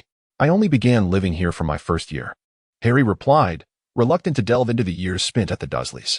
Harry pushed open the door to his room, with Draco trailing behind, curiously surveying the disheveled little space that belonged to Harry. Several well-worn spell books lay piled at the head of the bed, while a layer of fine dust covered the broom care tools nestled in the corner. Suddenly, Draco's gaze fell upon a small ghost figurine perched on the desk. It was the gift he had presented to Harry during their first year. You still keep this? Draco inquired as he approached the nightstand, gazing at the little ghost. Harry picked up the ornament and turned it around. Of course, could I possibly discard something you gifted me? However, Harry deliberately paused, casting a sidelong glance at Draco. Didn't you claim you would serenade me with this for my birthday? Yet, throughout our entire second year, we were embroiled in arguments. When did you ever sing? Draco scoffed, turning away. Don't start. It's not my fault you always oppose me. He hesitated, lowering his voice slightly, and added awkwardly, besides, my birthday has only just passed, and you didn't mention anything either. Harry paused, leaning against the table. Your birthday? When is it? June 5th. Draco cast him a sidelong glance. That's a month before yours. You're July 31st, and I'm June 5th. Harry scratched the back of his head, a flicker of regret passing through his green eyes. Suddenly, he recalled Draco's mention of his parents being away recently, leaving him without anyone to celebrate his birthday. Just wait, Harry exclaimed, hastily descending the stairs, startling Lupin, who was engrossed in a book in the living room. Sirius leaned against the fireplace, searching for the remaining flu powder in the house. Harry, why the rush? Sirius inquired, taken aback by Harry's urgency, causing him to spill some of the powder he was holding. Where's Creature? Harry panted. I need his help to make a birthday cake. A cake? Sirius asked, bewildered. Lupin closed his book and said, Creature is in the kitchen. Shall I help you tell him what you want? Whose birthday is it? Sirius followed him into the kitchen. Draco? Lupin speculated. How did you know? A hint of surprise crossed Sirius's face. Process of elimination, Lupin replied. I remember both your birthdays well. If it's not you and not Harry, it must be our little guest. In the kitchen, upon hearing that Sirius wanted a cake, Creature's ears perked up. Though he muttered under his breath at receiving this impromptu task, he quickly busied himself with preparations. Is there any news from the Ministry regarding the World Cup? Who was caught? Sirius asked Lupin, watching Creature deftly assemble the cake ingredients. We might have to wait for the newspapers, Lupin answered, looking somewhat anxious. Before long, a simple yet aromatic cake emerged. What should we write on it? Creature inquired of Harry. Write happy birthday, Draco, I suppose? Harry replied uncertainly. Lupin rolled up his sleeves, stating, That's 3 words in total. We can each write one, pretending that everyone participated in the cake making. Harry carefully cradled the cake as he returned to the room, followed closely by Lupin and Sirius, both adorned with smiles. Draco stood by the window, his back turned to the door. Upon hearing the commotion, he turned around and was met with the sight of the cake, his gray eyes widening slightly in surprise, momentarily frozen in place. The cream frosting bore a crooked inscription, Happy Birthday, Draco. This cake was undoubtedly the most unsightly he had ever encountered in his lifetime. Its ugliness was its most defining characteristic and essence. He felt certain that this cake would remain etched in his memory forever. A belated birthday cake is still a birthday cake, isn't it? Thus, you have no reason to refrain from singing. Harry chuckled softly, placing the cake on the table. Now, make a wish and blow out the candles. Draco stared at the cake, observing the 3 different styles of writing that proclaimed his name and well wishes. The candlelight cast a warm glow on his cheeks, illuminating his previously shadowed eyes, which sparkled with delight, apprehension, and even a hint of incredulity. In the past, his parents always orchestrated grand celebrations for him, yet now Malfoy Manor felt as desolate as an empty shell. Their absence rendered his birthday a day of neglect. You. Draco's voice was slightly hoarse as he looked up at Harry, casting a glance at Lupin and Sirius. Why have you done this? Friends celebrate each other's birthdays. Harry replied with a shrug, his green eyes shimmering. Though the time has passed, well wishes have no expiration date. Sirius leaned against the doorframe, interjecting with a grin, yes. Stop dawdling, or I shall blow them out for you. Lupin gently patted Sirius on the shoulder, addressing Draco with a soft tone. We are quite eager to indulge in some cake ourselves. Romance is a subtle thing, often teetering on the edge of awkwardness, excessive force, and artifice. Yet, in a certain light, this unattractive cake struck a chord within Draco. Such rudimentary and unrefined things would never grace Malfoy manner. He had merely wished for Harry to remember his birthday or perhaps to attract Harry's attention, much like a child lamenting their parents for not bestowing enough affection. Clearly, he had achieved both aims. Draco discreetly lowered his gaze, fixating on the flickering candlelight atop the cake. The flames danced upon his face as he leaned closer, glancing up at Harry with a twinkle in his eyes. From this angle, Draco's features appeared even more refined, revealing a cunningness reminiscent of a young fox. Harry found himself reflected in the shimmering gray of Draco's eyes, illuminated by the candlelight. He observed Draco's long lashes flutter, revealing a smile far more appealing than an unsightly cake. Draco closed his eyes, pausing in silence for a few seconds, as if earnestly making a wish. Before gently extinguishing the candle, the room fell into silence. The flickering light danced a few times before finally fading. Have you made your wish? Harry leaned in. Unable to suppress his curiosity, Draco picked up a knife, cut a piece of cake, and handed it to Harry. I have made a long wish. Chapter 162. A dilemma. Draco crossed the hearth and pushed open the door to the Malfoy Manor study. He paused, his heart inexplicably racing. The manor remained unchanged, cold and desolate, yet the air was thick with an unfamiliar scent. He furrowed his brow, reminding himself that it was merely an illusion created by the absence of his parents. The emptiness of the manor often led to unfounded thoughts. However, his grip on his wand tightened involuntarily, a thin layer of sweat forming in his palm. Before long, Draco indeed spotted a stranger standing in the room. A man stood by the window, his back to him, draped in a dark cloak. When the man turned around, Draco's breath caught in his throat. He was gaunt, resembling a walking skeleton, with sunken cheeks as if carved by a knife, skin so pale it was nearly translucent, and cracked lips that revealed a few decayed teeth. His sparse yellow hair clung to his scalp like a greasy rag, but most terrifying of all were the mad glimmers dancing in his murky brown eyes. What kind of son did Lucius raise, one who cannot even safeguard his own home? Sneered the voice of little Barty. Draco forced himself to stand tall, concealing the rising tide of fear within. Who are you? How did you get in here? He demanded, his mind a whirlpool of confusion, yet he managed to speak coldly. You certainly do not appear to be an Auror. How dare you intrude on someone else's home without a search warrant? Draco hoped his voice sounded sufficiently resolute. Little Barty grinned, a smile twisted like a gaping wound. I just saw you with the boy the master wishes to capture. So, I assume you have also witnessed our handiwork. Draco bit his lip, the image of the dark mark from the Quidditch World Cup flashing through his mind, clearly indicating that this deranged man had taken responsibility for it. Was it you? The dark mark? You killed someone? He fought against the nausea, striving to maintain a steady tone, but his heart raced, pounding like a drum against his ribs. Little Barty's laughter was sharp enough to send chills down one's spine. I thought that muggle would fall to his death. What a splendid mark, wouldn't you agree? I've loathed my father, Barty Crouch, for quite some time, and today, I finally brought him disgrace again. He paused, his gaze growing more sinister as if savoring some twisted pleasure. Oh, and I also used the Cruciatus curse to control him. Watching him obey like a dog was truly delightful. The chilling laughter echoed through the study as Draco instinctively tightened his resolve. Attempting to shield his mind as Snape had taught him, he could not allow this madman to perceive his fear, nor let him discover the fleeting image of Harry's face and the glint of those green eyes that had danced with mirth in the box. Why had he mentioned Harry? Draco compelled himself to remain composed and coldly inquired, I fail to see how this concerns me. Little Barty leaned in closer, nearly lunging at Draco's face, his breath hissing like a serpent, splattering upon Draco's skin. Because your dear father is on our side, Draco. Thus, I am here today to deliver some splendid news. You have a new task. Father? What was he implying? Lucius had departed. The manor was desolate. It was impossible. He forced himself to meet little Barty's frenzied gaze, though his throat felt parched as if he had swallowed sand. Task. Next semester. You must ensure that the boy seated beside you today, Little Barty paused deliberately, fixating on Draco's eyes as if attempting to unearth his very soul. Is delivered to our master. The name resurfaced in Draco's mind once more. No, it was impossible. He recalled how Harry had tilted his head to look at him in the box, the trust concealed within those eyes. How could he?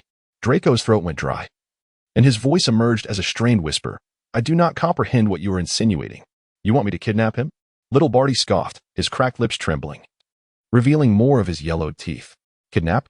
How terribly crude, and I do not possess such trust in you. You merely need to act as a competent performer during the match and, at a crucial moment, give him a slight push. What match? Draco furrowed his brow, his mind a tumult of confusion. He sought to grasp something to clarify his thoughts, yet the fear within him coiled like vines, constricting his breath. A match? Harry? Little Barty's smile twisted further. You shall learn upon the commencement of the term. We aim to mitigate the uncontrollable factors in the match. You are an excellent candidate, and I can influence my father to amend the rules. Little Barty paused, his voice lowering, laced with a chilling threat. But I must caution you, Draco. Do not attempt any tricks. You are well aware of how much the Dark Lord despises treachery. He leaned closer, his voice a venomous whisper in Draco's ear. I exerted considerable effort to persuade him to spare your family for the time being. The Malfoy family, your mother's exquisite visage, your father's meager pride. How easily could they be obliterated, don't you think? I have always deemed your family highly unreliable. You now have an opportunity to demonstrate your loyalty, do you not? The madness in Little Barty's eyes tightened Draco's throat.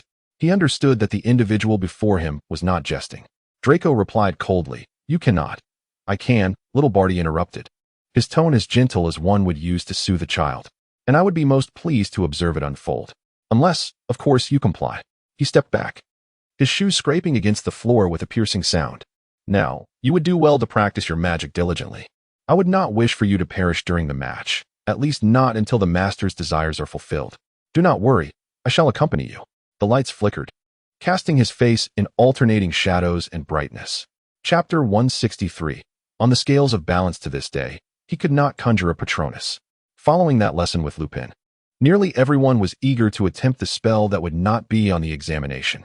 The corridors of Hogwarts echoed with the excited whispers of students, the soft sounds of wands being waved rising and falling like a melody. Lupin had stated that the Patronus charm was one of the most complex spells, requiring pure and profound joyful memories as its foundation. Draco observed his classmates. Aside from Harry's astonishingly swift mastery, others managed to produce wisps of silver mist from the tips of their wands to varying degrees, while he had made no progress at all.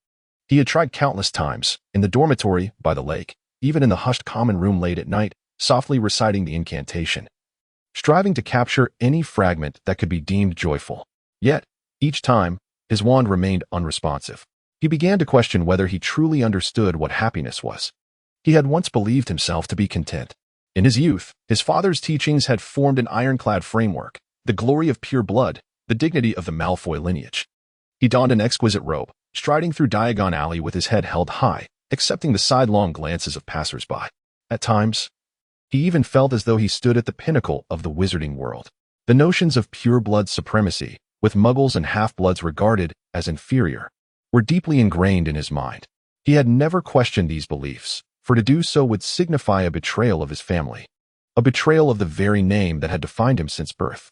Yet, this sense of superiority, akin to a fortress built of sand, proved vulnerable to the erosion of time. As he matured, he increasingly perceived that framework as a cage, constricting him, making it difficult to breathe.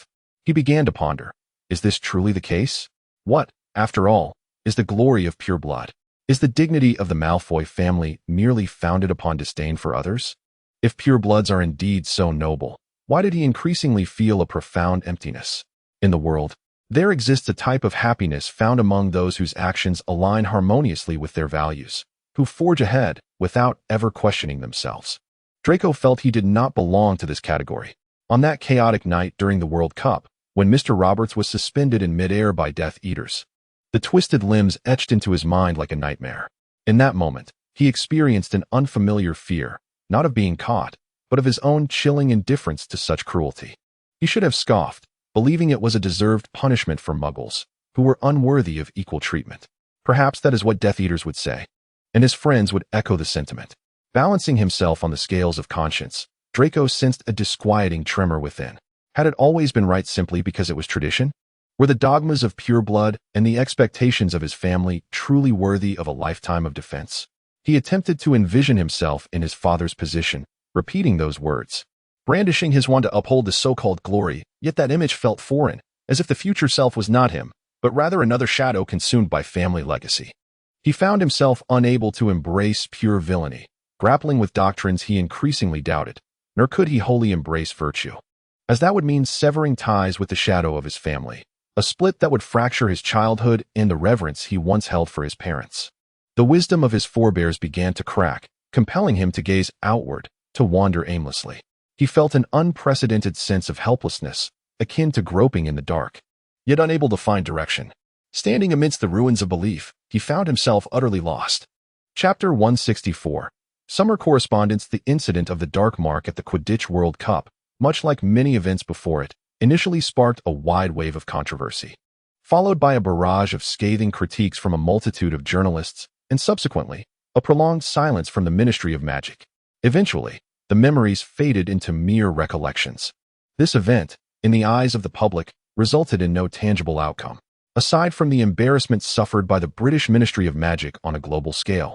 Fans of both the Irish and Bulgarian teams became embroiled in a protracted dispute, each believing their supported team was the rightful champion of the World Cup. One side perceived the score gap as a foregone conclusion, while the other insisted that Crumb's act of saving a muggle warranted an additional 200 points for Bulgaria. Harry was initially waiting for Draco to serenade him with a birthday song in the voice of a sea monster, but to his surprise, he first received a letter from Draco. Overjoyed, Harry promptly replied, and soon, Draco's letters began to multiply. Harry sat at the desk in his room, holding a freshly unsealed letter in his hands. Draco's handwriting was, as always, exquisite. The summer's correspondence seemed to carry the warmth of the season within its pages. As Harry lowered his gaze to read, an involuntary smile crept across his lips, as if he were amused by the familiar yet subtle tone woven throughout the letter. Draco's letters always resembled an unfinished novel. Seemingly scattered thoughts on the surface belied the deeper sentiments lurking between the lines. Just a few days prior, he had passionately expounded on the significance of magical theory, vowing to dissect advanced spells with Harry before the start of term. Accompanying the letter was a meticulously handwritten reading schedule, densely packed with chapters, dates, and even the precise number of pages to be read each day. Upon unfolding that sheet, Harry nearly burst into laughter, envisioning Draco seated at the grand desk in Malfoy Manor, furrowing his brow and biting the quill, seriously plotting this ambitious blueprint. However, just a few days later, the tone of Draco's letter shifted dramatically. He began to inquire whether Harry had ever considered leaving Hogwarts for Beauxbatons in France or Ilvermorny in America. He eloquently penned 2 pages, enumerating the advantages of those institutions, Beauxbatons etiquette courses, which could bestow a more aristocratic demeanor, and Ilvermorny's spell experimentation classes, which were said to offer greater freedom than those at Hogwarts, along with mentions of international wizarding exchanges that could broaden one's horizons. As Harry perused these words, he pondered whether Draco had once again been swayed by outdated rhetoric at some gathering. When he replied, he did so with little thought, hastily scribbling, "Hogwarts is splendid.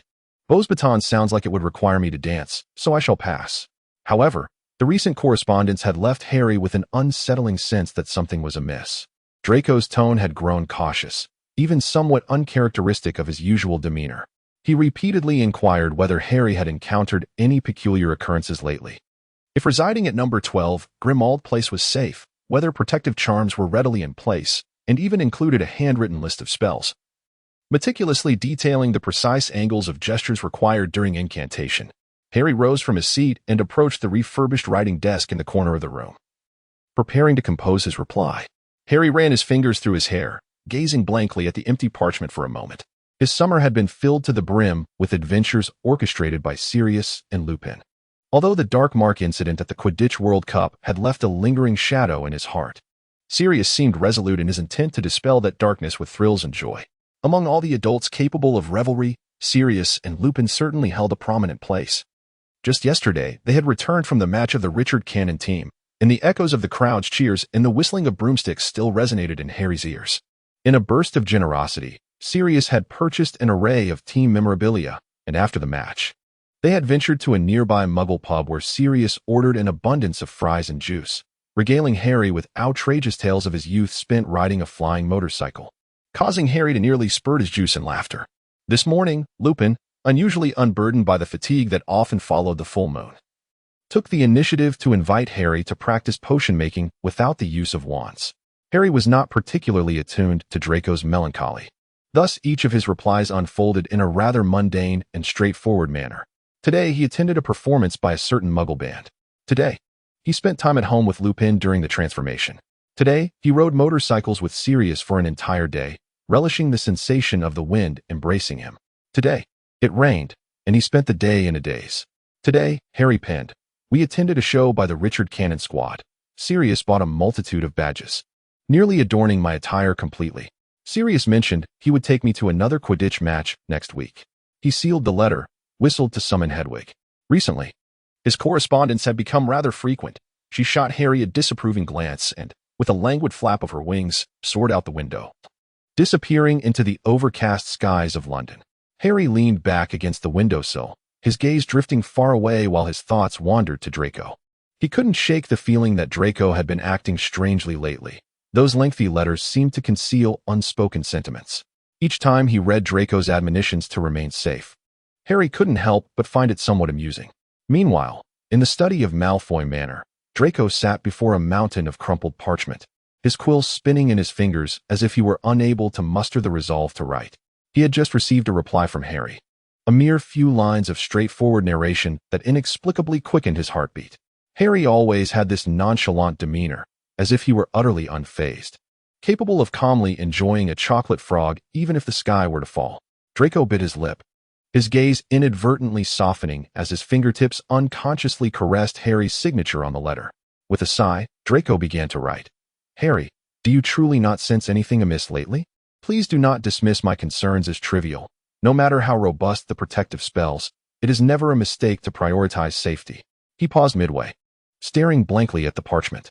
The candlelight cast a gentle shadow across his face, making his gray eyes appear shrouded in mist. The words left unspoken churned in his throat.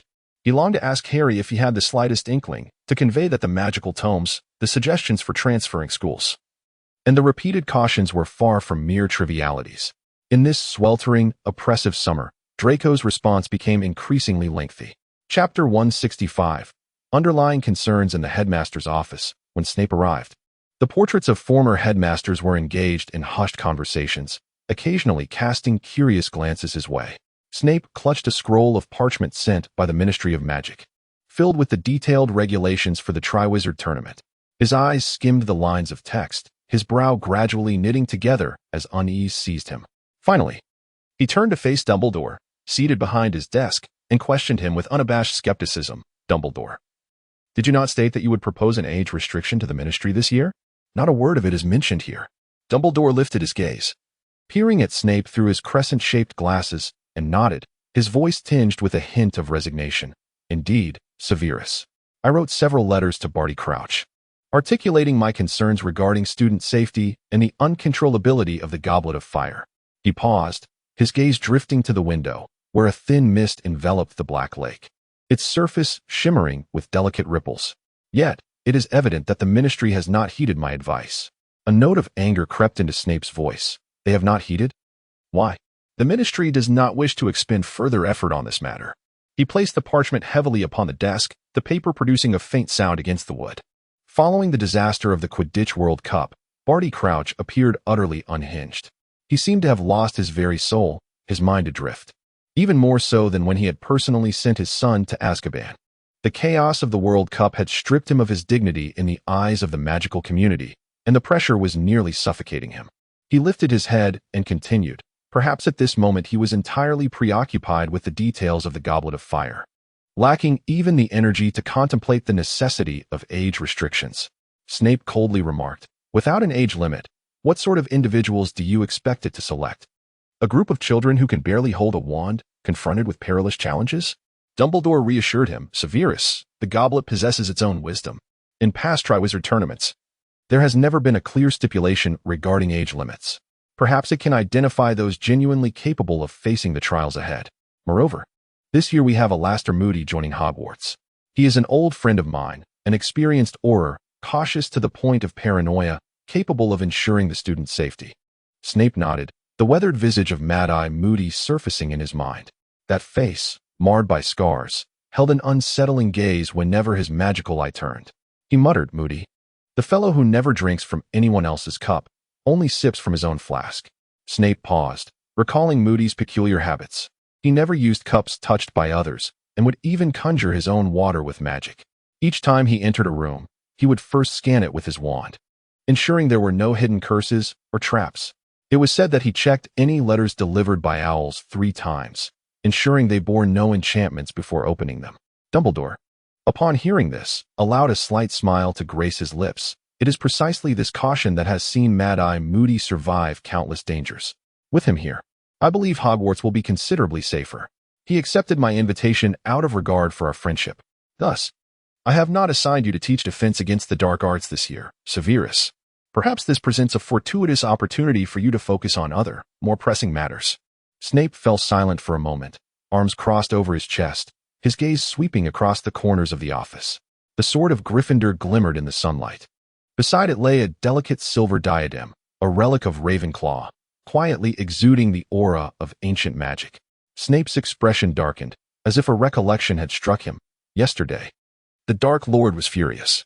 He sent word to me, commanding that I visit the room of requirement to confirm whether Ravenclaw's diadem remained intact. Dumbledore abruptly lifted his head. A flicker of alertness in his eyes, his fingers freezing on the desk. Did he sense something? Snape replied. I informed him that Ravenclaw's diadem had been unearthed by some reckless student and was now securely stored in the headmaster's office, alongside the sword of Gryffindor. Upon hearing this, he seemed to breathe a sigh of relief, at least temporarily refraining from further inquiries. Dumbledore murmured, our decision not to destroy the diadem immediately may have been prudent. Voldemort can sense the presence of Horcruxes. If he discovers that Slytherin's locket has vanished, he may grow suspicious, potentially even connecting it to Regulus Black. Regulus Black had vanished, leaving him with no one else to blame. Snape remarked, we do not even know how many Horcruxes he has created. He paused, his tone growing heavier. Such a secret is nearly impossible to uncover unless he reveals it himself. Dumbledore nodded, contemplating that perhaps the only solution lay in coaxing him to divulge the information. Chapter 166. A warning to the weasel. From the day young Barty burst into their home, Draco had scarcely enjoyed a peaceful night's sleep. He huddled in the manor's study, perusing one heavy tome after another. The pages of advanced spell analysis were frayed at the edges, for he understood that if Barty were to act, he must possess sufficient power to protect certain individuals. September arrived, and with it, the Hogwarts opening ceremony unfolded as anticipated. The Great Hall was aglow with flickering candlelight. Floating candles cast a warm aura, while the sounds of laughter and conversation echoed among the students. Yet, Draco found himself unable to immerse in the jovial atmosphere. He stood outside the hall, his gaze slowly scanning each face. Familiar visages from Gryffindor, Hufflepuff, and Ravenclaw appeared one after another, devoid of any anomalies.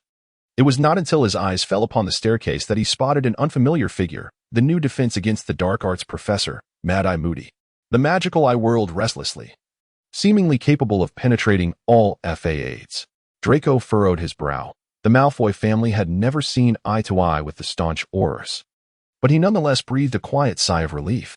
The shadow of Barty Crouch was absent, at least for tonight. He could temporarily set aside his worries. Then, he caught sight of Harry. Harry was hastily making his way over, conversing with Pansy Parkinson. Draco instinctively tightened his grip on the hefty tome of advanced spell analysis in his hand, approached them, and feigned nonchalance as he inquired, have you studied this book? Harry lifted his head, and, upon seeing Draco, broke into a radiant smile. You're really carrying that brick around everywhere, aren't you? He jested, his tone light and carefree, entirely oblivious to the complex emotions swirling in Draco's eyes. Draco furrowed his brow, his gaze sweeping over Harry's face, noticing that his skin had darkened considerably since the summer break, suggesting that this fellow had spent the entire summer frolicking and had hardly touched a book at all. A weight settled in Draco's heart as he recalled the countless late nights he had spent penning lengthy letters, filled with worries and subtle hints, all of which seemed to have vanished into the void. Truly hopeless.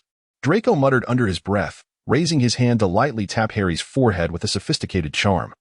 The gesture lacking force but imbued with a hint of petulance. He had written so many letters, cautioning Harry and imparting some veiled clues, yet this imbecile appeared utterly indifferent, treating it all as trivial. Sneak attack. How disgraceful. A voice suddenly boomed from behind, causing Draco to freeze in place. Harry turned his head, and Draco followed his gaze to see Mad-Eye Moody striding toward them, his wooden leg thudding heavily against the stone floor. The magical eye was fixed intently upon them, and the expression on Moody's face was exceedingly fierce.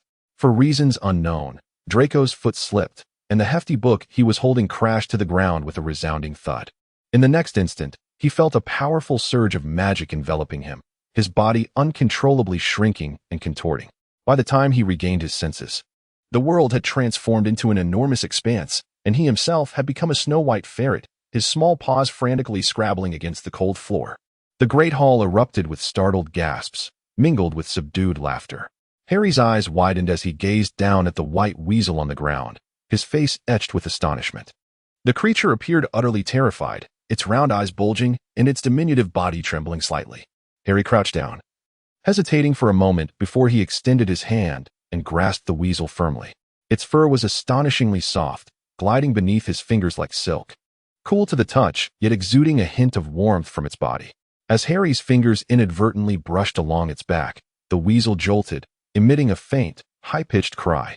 Momentarily taken aback, Harry found the exquisite texture of the weasel's fur difficult to relinquish, but he quickly realized that this was Draco in his transformed state.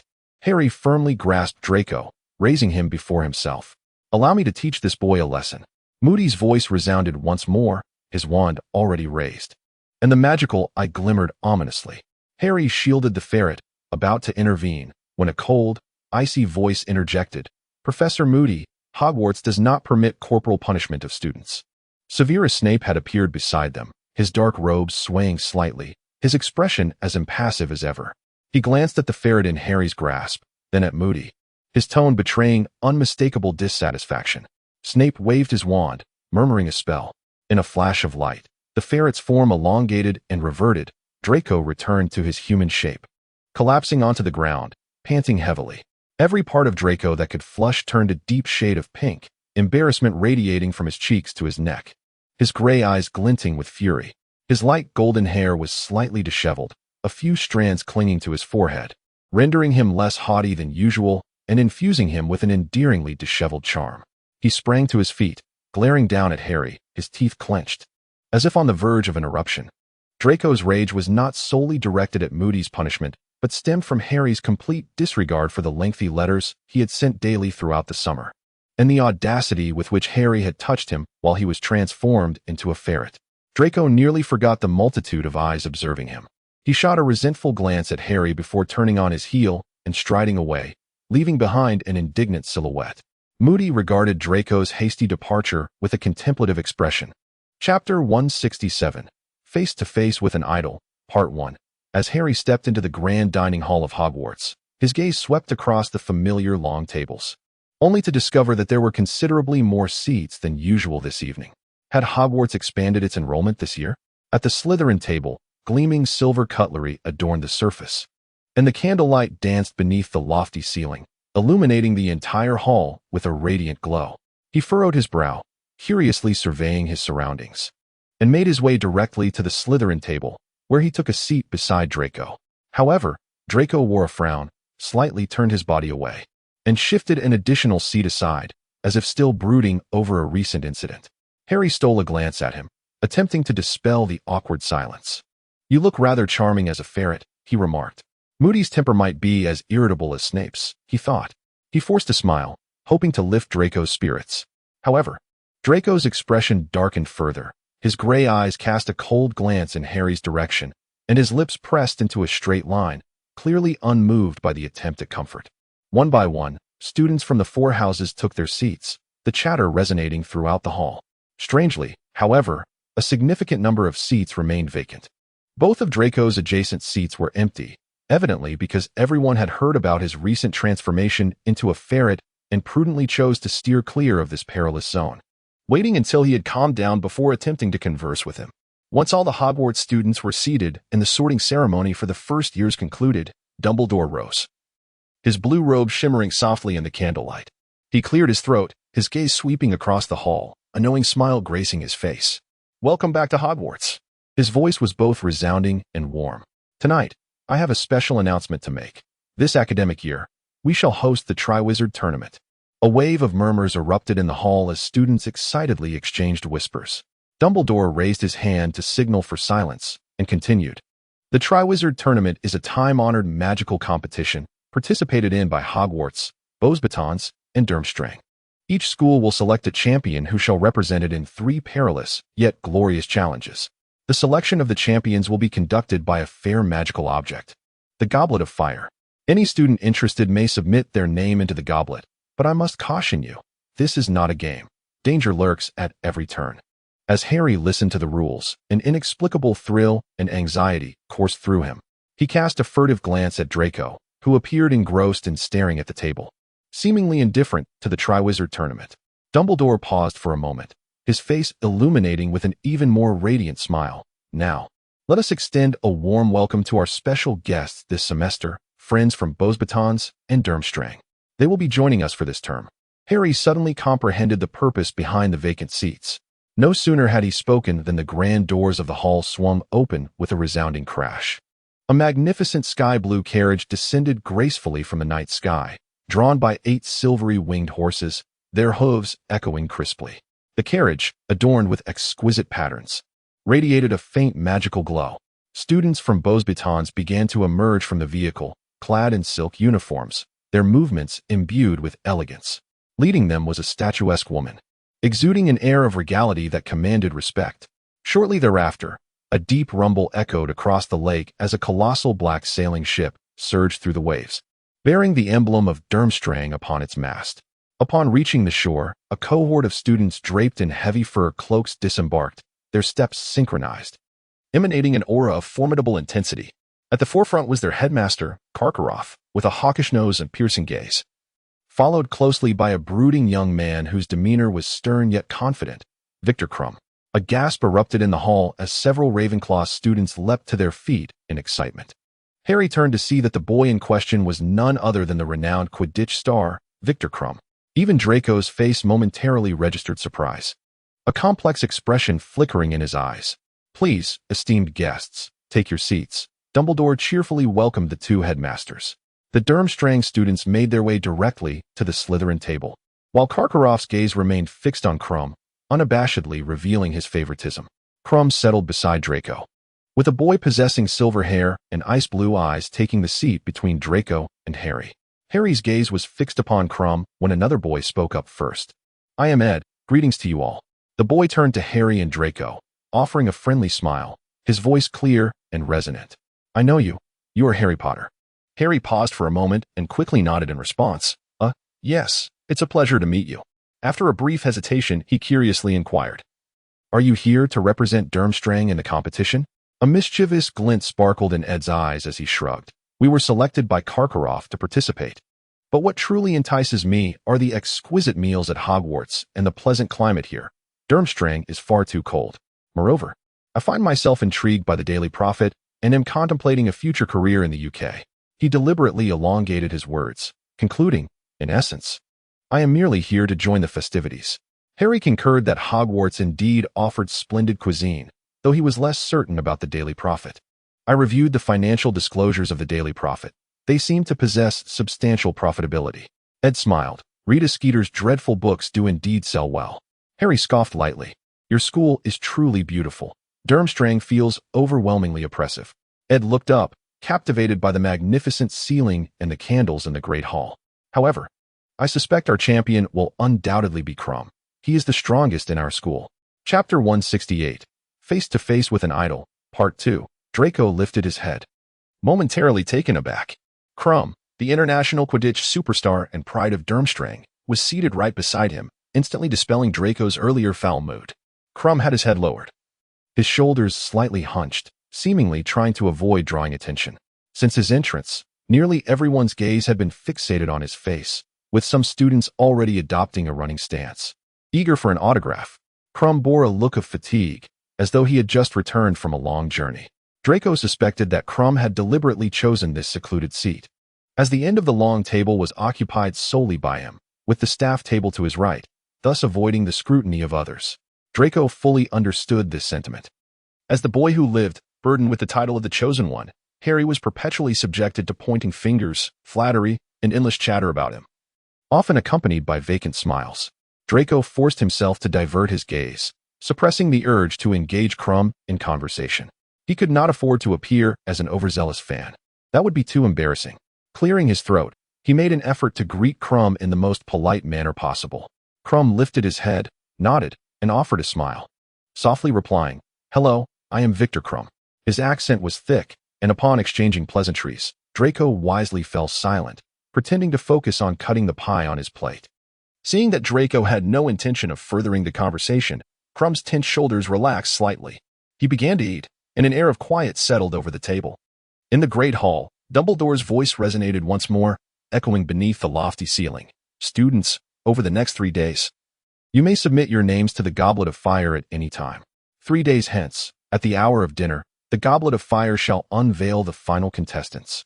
While I personally advise against younger students signing up, as you may find yourselves grappling with formidable challenges, it will inevitably devolve into a fierce contest among the strongest magical beings." Laughter erupted in the hall. Under Madame Maxime's guidance, the students of Beauxbatons began to queue, inscribing their names upon parchment. Krum breathed a sigh of relief upon discerning that Draco was not an ardent Quidditch enthusiast, and he took the initiative to engage in conversation. "Your headmaster, Dumbledore, is quite amiable. It appears that the rapport between your teachers and students is also quite close," Krum remarked suddenly. Draco, taken aback by Krum's willingness to converse, swiftly adjusted his expression and nodded. "Indeed, Dumbledore even conducts us in singing the school song. However, Karkaroff seems to take a particular interest in you." When Karkaroff entered, he had only ushered Krum to the forefront of the line, leaving the other Durmstrang students trailing far behind. Krum's gaze darkened, as if recalling some unpleasant memories. In a low voice, he confessed, "Karkaroff only began to pay attention to me after I gained notoriety. In my early years, he was not so affable at Durmstrang, or rather, he was indifferent to most students. During that time, the older students frequently bullied me." He paused, reflecting on the leniency Durmstrang exhibited towards the dark arts. Draco felt a twinge of sympathy. He was well aware of Durmstrang's reputation and had heard tales of its harsh environment. He softly replied, "I am sorry to hear that." Krum waved his hand dismissively, as if accustomed to such discussions. "It is of no consequence. Fame alters many things and attracts individuals with ulterior motives, not merely fans." He hesitated, his gaze drifting towards the other Durmstrang students nearby, and his tone softened. "The friends I trust most now are those I met during my humble beginnings. For instance, Ed." He gestured to a boy seated a seat away, the aforementioned Ed, who was engrossed in a bowl of French fish stew, utterly oblivious to the Beauxbatons students placing their names into the Goblet of Fire, while the majority of the hall's occupants watched intently, eager to see how the goblet would ensnare these names. Draco followed Krum's gaze to his friend, who happened to be looking down, while Harry glanced over the intervening individuals towards him.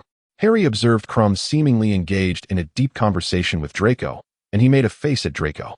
Across the Great Hall, students from Beauxbatons began casting their votes one by one, while Dumbledore stood beside the Goblet of Fire, smiling as he maintained order and occasionally shared jokes with the students. Krum's gaze fell upon Dumbledore, his tone imbued with reverence. "He is a remarkable wizard. The one who vanquished Grindelwald, a consequence of the dark magic that Durmstrang had once indulged. Given the chance, I would never wish to be associated with such a person." Draco looked at Krum in astonishment. "I heard that Grindelwald did not graduate from Durmstrang?" Krum's expression grew somber, the muscles in his cheeks twitching as though he were chewing on bitter memories. He spoke softly. "He took the lives of many innocents, my grandfather being one of them. Grindelwald holds no power in Britain. They say he feared Dumbledore." Krum scoffed. Clearly the rumors were not unfounded. Grindelwald's ultimate fate spoke volumes. Yet the legacy he left behind at Durmstrang continues to influence many. Draco held his breath, for the first time realizing the weight of Grindelwald's shadow on someone like Krum. He cautiously inquired, "What did Grindelwald leave behind at Durmstrang?" Krum's gaze turned icy, his knuckles cracking as he clenched his fists. He etched his mark upon a wall. "That is Durmstrang's disgrace. Some foolish students found it amusing, drawing that symbol on their textbooks and clothing, thinking it would instill fear, believing themselves grand." He cast a fierce glare at a nearby blond boy, who was whispering to friends, utterly oblivious to Krumm's intense scrutiny. Later, we who lost loved ones due to Grindelwald taught those fools a lesson. Draco asked, "Is that truly his mark?" "I would not mistake it." Krumm's voice was as cold as ice. "For years, I passed that mark almost daily at school. Of course I know to whom it belongs." Draco wished to inquire further, but he was interrupted by Karkaroff's voice. The headmaster had already positioned himself by the Slytherin table, gesturing for students to approach the goblet of fire to register. Reluctantly, Ed placed down a piece of almond-crusted steak, rising to pat Krumm on the shoulder, signaling him to join. Krumm stood, nodding to Draco. "See you later." Chapter 169. 2 vs 2 vs 2. The final day for registration arrived, and discussions regarding the Triwizard Tournament swept through the school, with students eagerly speculating about the final candidates. Harry and Draco reclined upon the verdant grass, savoring a fleeting moment of tranquility. Following the commencement feast, Harry had expended considerable effort to assure Draco that he had indeed completed the reading schedule Draco had devised, thus regaining the privilege of normal discourse with him. "Draco, have you signed up?" Harry inquired, his fingers gently massaging the lightning-shaped scar upon his forehead, which appeared particularly pronounced under the sun's radiant glow. "Me? I have not. I believe being an observer suits me well." Draco, of course, had not forgotten the ominous threat posed by young Barty Crouch, yet he chose to remain silent. With his gaze lowered, Draco regarded Harry and asked, "What about you?" Harry turned over, gazing at the sky, a flicker of yearning flashing in his eyes. "I, too, had not enrolled in any classes over the past few years, except for Lupin's.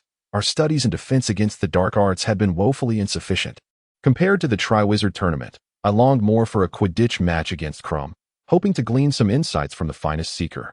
Yet, I harbored doubts about his willingness to accept the challenge. One could arrange for the team club to pay the appearance fee for the Bulgarian team's promotional activities, compelling him to come. Just as Draco was about to continue his mockery, he suddenly caught sight of a fleeting red glimmer in Harry's eyes. Yet another flash of red. Draco had witnessed it more than once. The brilliance was brief, yet blinding, reminiscent of something alien stirring within Harry. Furrowing his brow, an unsettling feeling surged within Draco. He leaned closer to Harry, feigning curiosity as he examined those emerald eyes, genuinely wishing to discern the nature of that red light. The dappled sunlight danced within Harry's green pupils, refracting and leaping, while Harry squinted slightly against the harsh glare, shrouding his gaze in a veil of mist. His long, thick eyelashes fluttered gently. Draco involuntarily softened his breath. He had fantasized countless times about staring into Harry's eyes from such proximity, yet never imagined it would occur in this moment. "What's wrong?" Harry inquired, feeling somewhat uncomfortable under Draco's scrutiny, though he remained still, his gaze inadvertently drifting toward Draco's lips. They were thin and well-defined, curling slightly upwards with an innate arrogance that was difficult to look away from.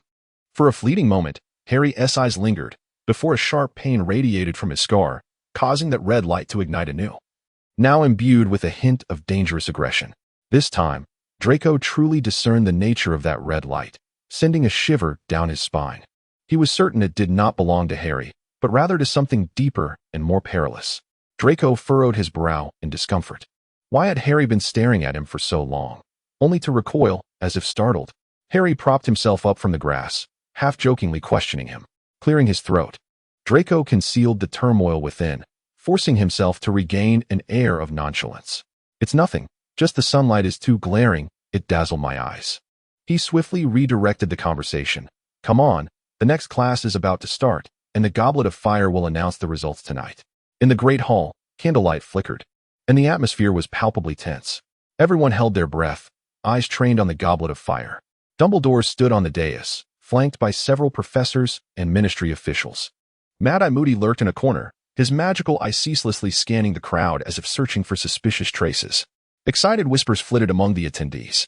The lights in the hall were extinguished, leaving only the Goblet of Fire illuminating the space with its radiant flames.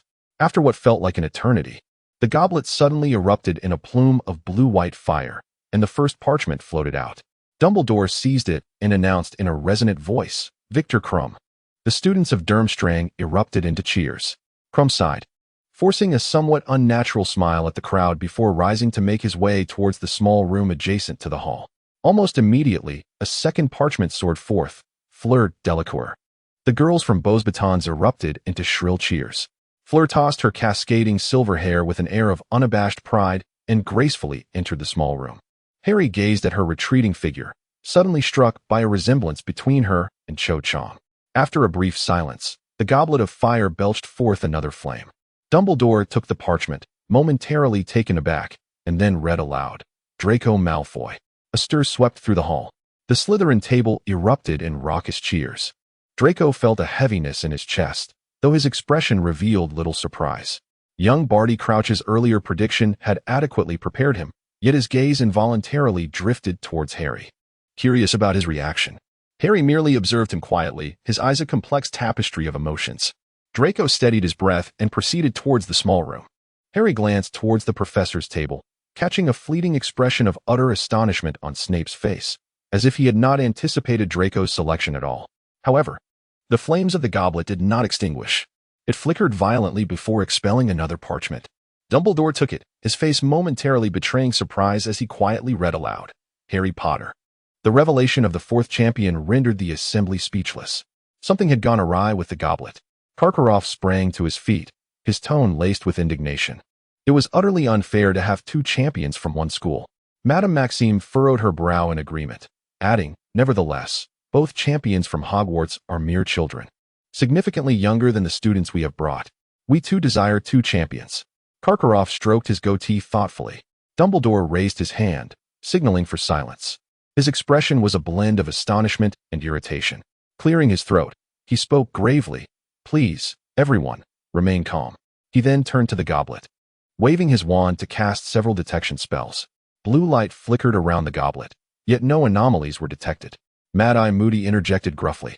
It wouldn't be amiss for each school to send forth two competitors. This way, the champions would face a significantly lesser risk alone.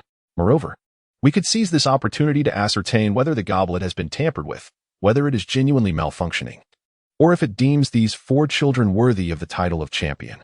The officials from the Ministry of Magic appeared hesitant, as they were not in a position to alter the rules. Karkaroff's eyes lit up, clearly supportive of this suggestion. Madame Maxime paused momentarily, refraining from dissent. For who would not wish to secure honor and rewards for their school?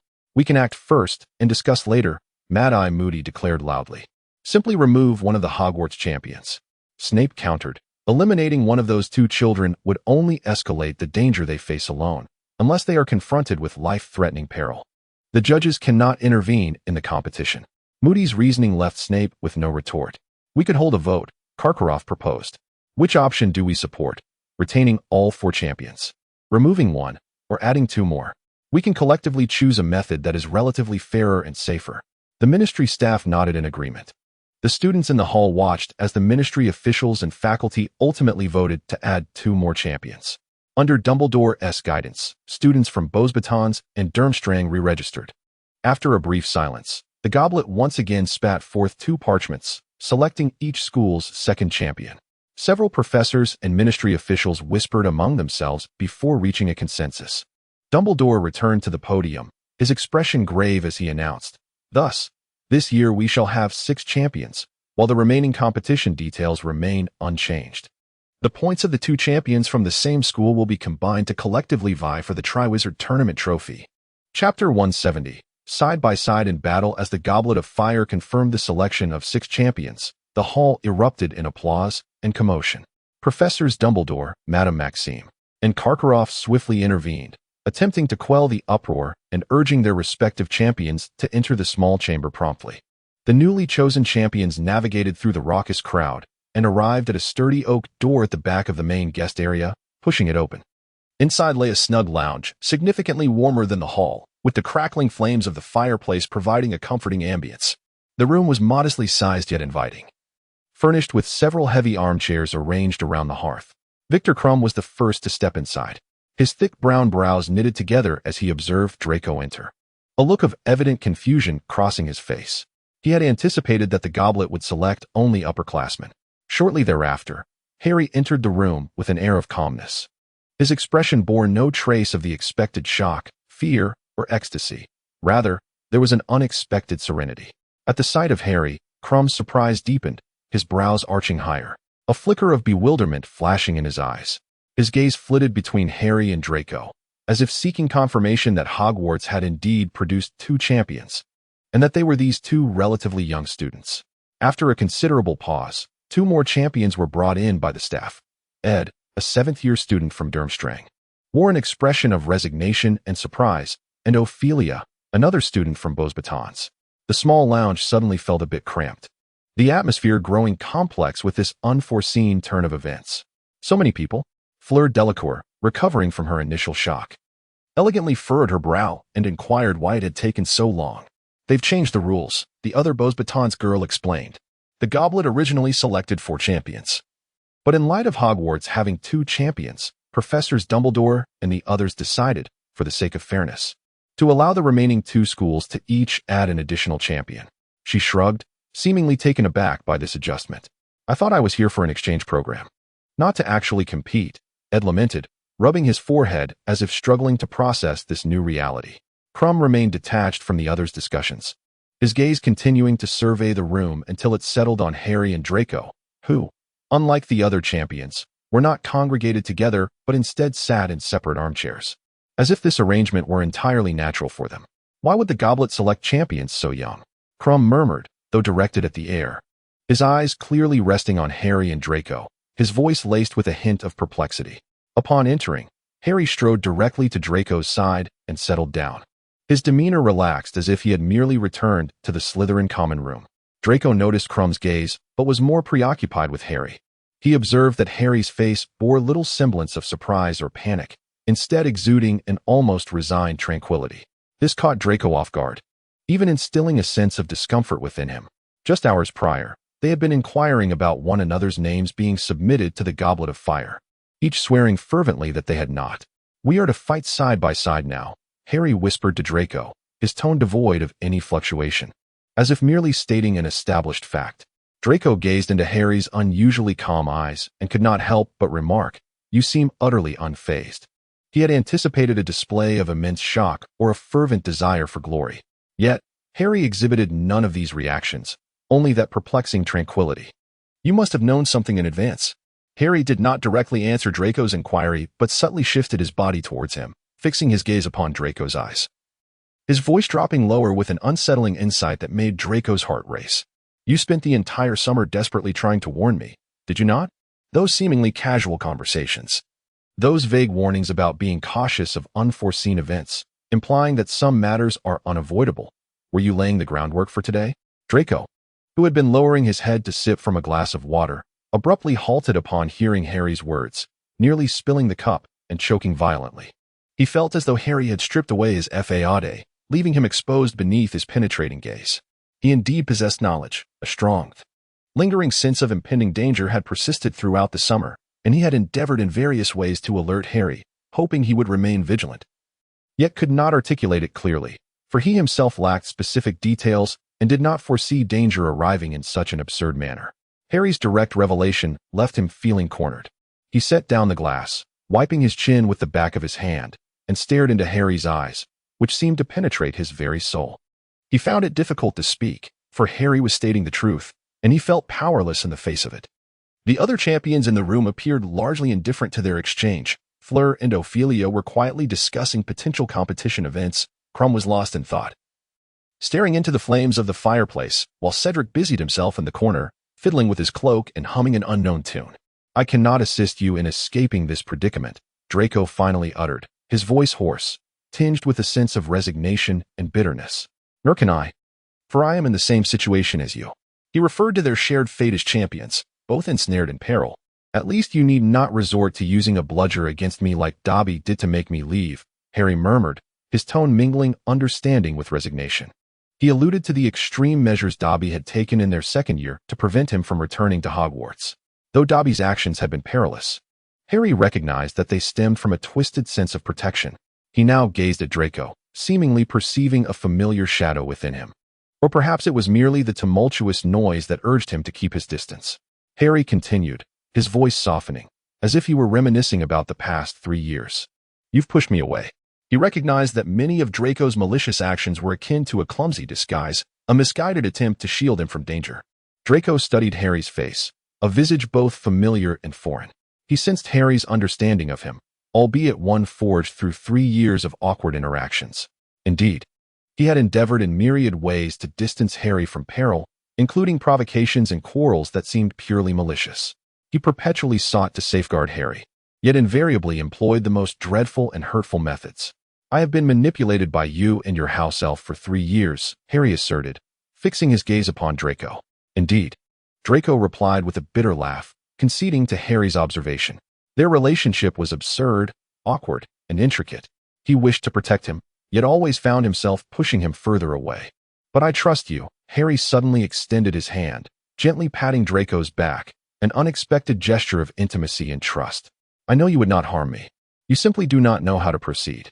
Harry paused momentarily, a resolute glimmer shining in his green eyes. "I will not flee, Draco. Only Voldemort would scurry away like a coward to hide in the remote reaches of Albania, or resort to petty intimidation of Muggles during the World Cup." Draco abruptly lifted his head, glaring at Harry as if seeking a hint of jest upon his face. Yet, Harry merely smiled, his gaze bright and unwavering, as if to convey, "No matter what lies ahead, I am prepared." Chapter 171. The dual luminescent medals as the youngest champions among the three schools. Harry and Draco instantly became the focal point of everyone's attention. Following the initial shock, a wave of encouragement and curiosity surged forth, particularly from the students of Slytherin, who felt a swell of pride in having two champions at once. "Draco, Harry, you are magnificent. Let them witness our prowess." On that day, amidst the throng outside the Great Hall, a familiar figure bounded forward, waving something enthusiastically. It was Colin Creevey, one of Harry's ardent admirers. He appeared to generously share his admiration for Harry with Draco, as they were now the dual champions of Hogwarts. "Look," Colin exclaimed, excitedly brandishing two circular metallic badges. One offered to Harry and the other to Draco. "These are made by my brother Dennis and me. A badge of support for you both." Draco furrowed his brow as he accepted the hefty badge, upon which crude magical lettering proclaimed, "Support Hogwarts Champions DH."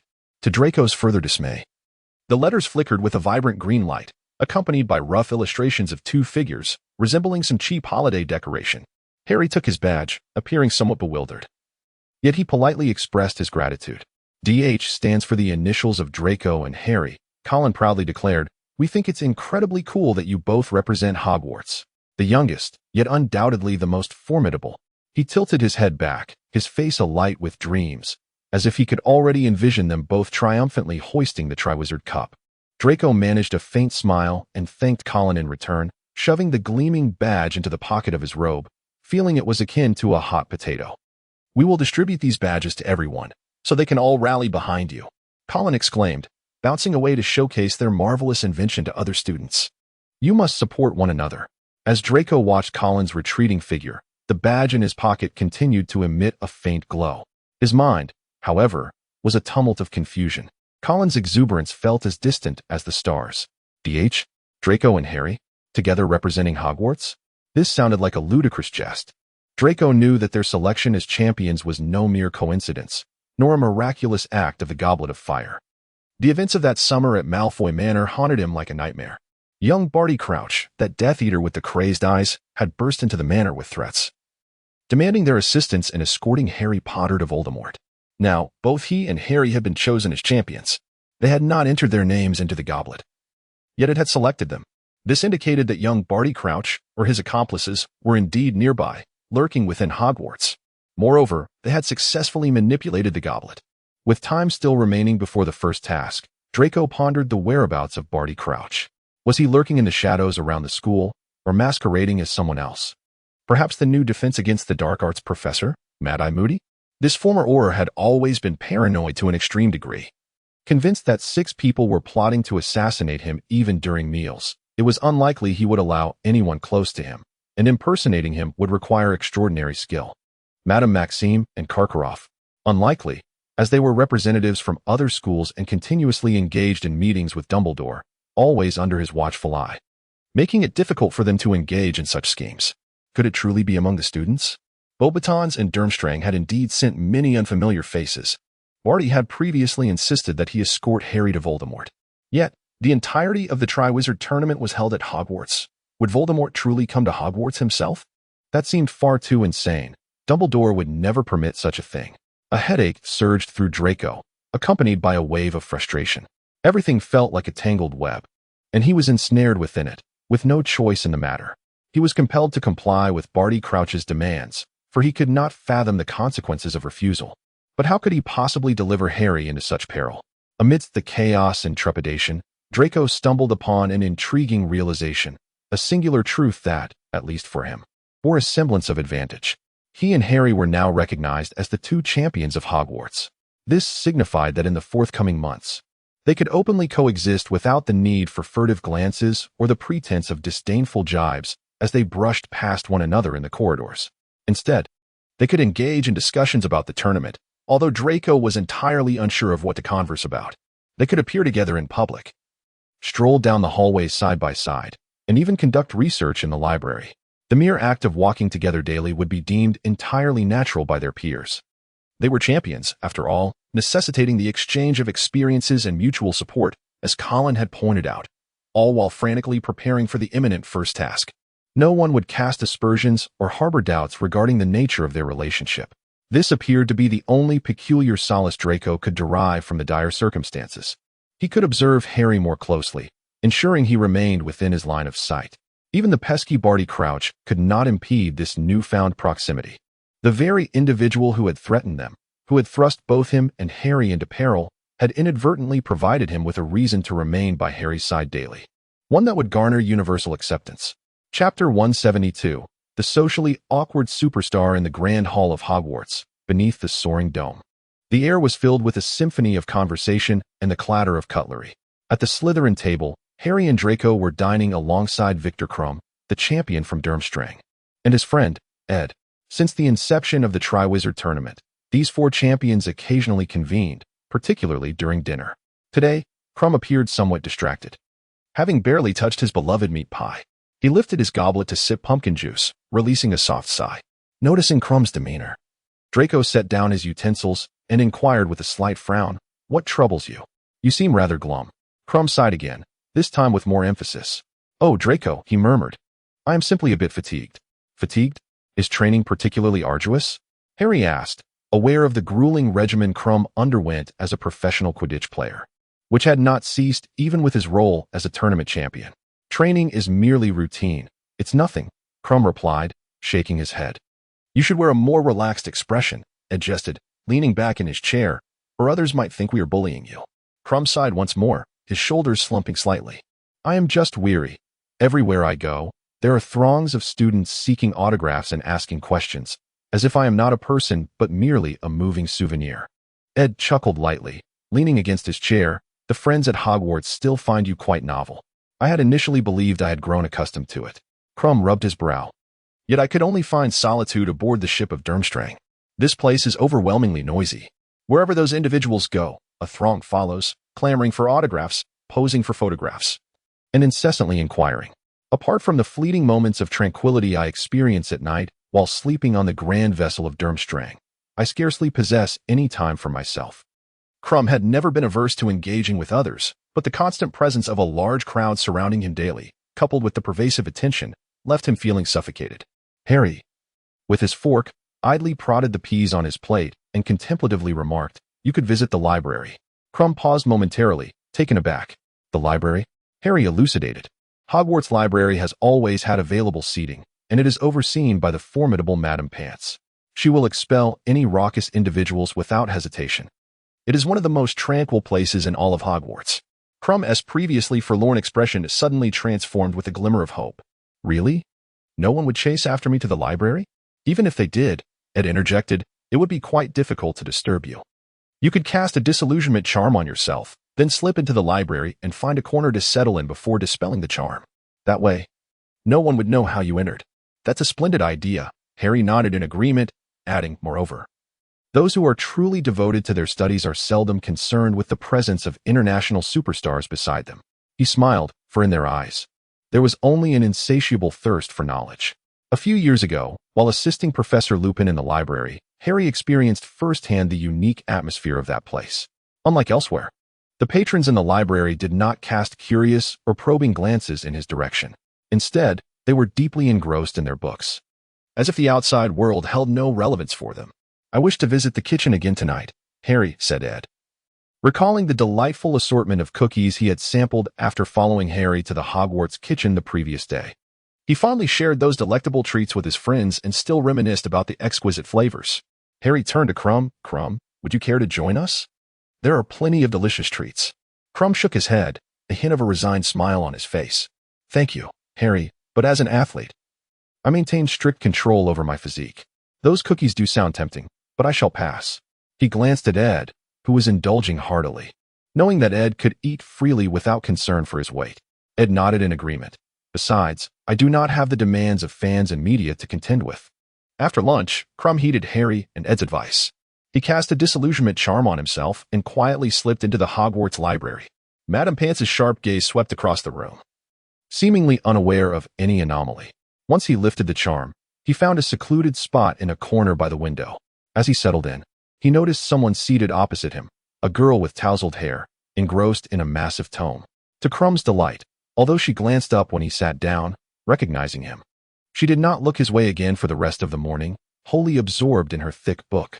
As the morning wore on, Crumb flipped through a few pages, occasionally daydreaming or attempting to concentrate. He found himself stealing glances at the girl, who was completely immersed in the lengthy and challenging texts on magical theory.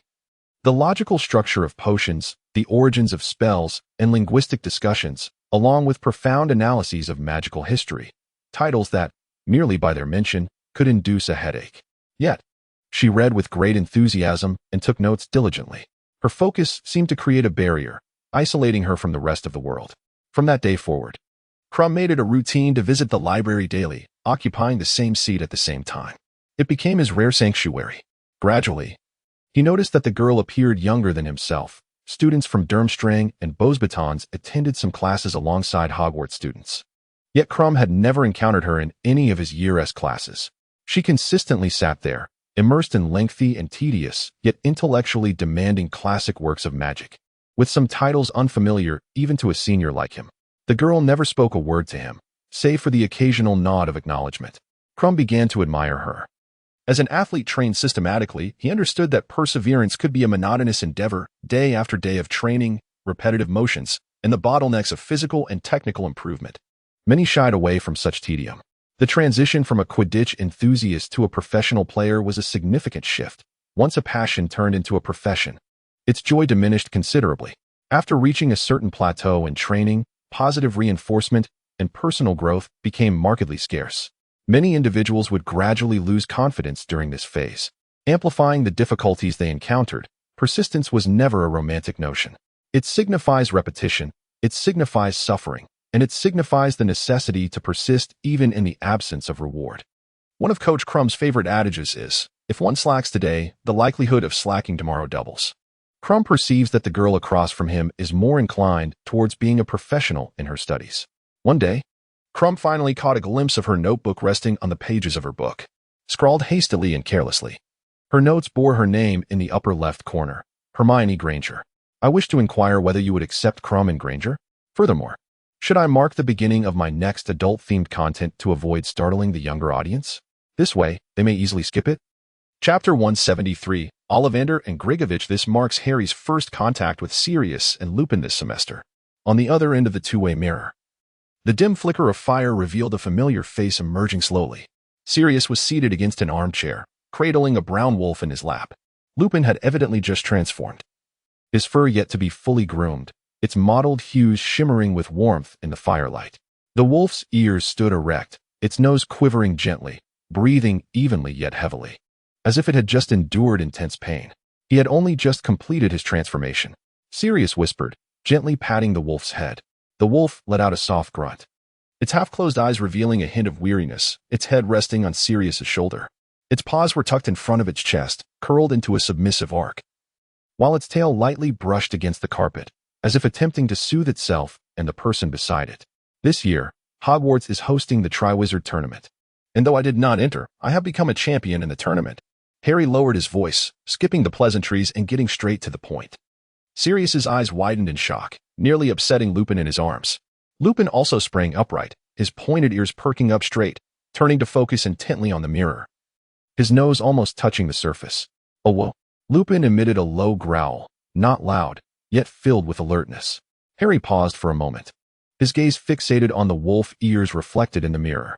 Sirius let out a soft chuckle and translated, "I believe he is concerned for your safety.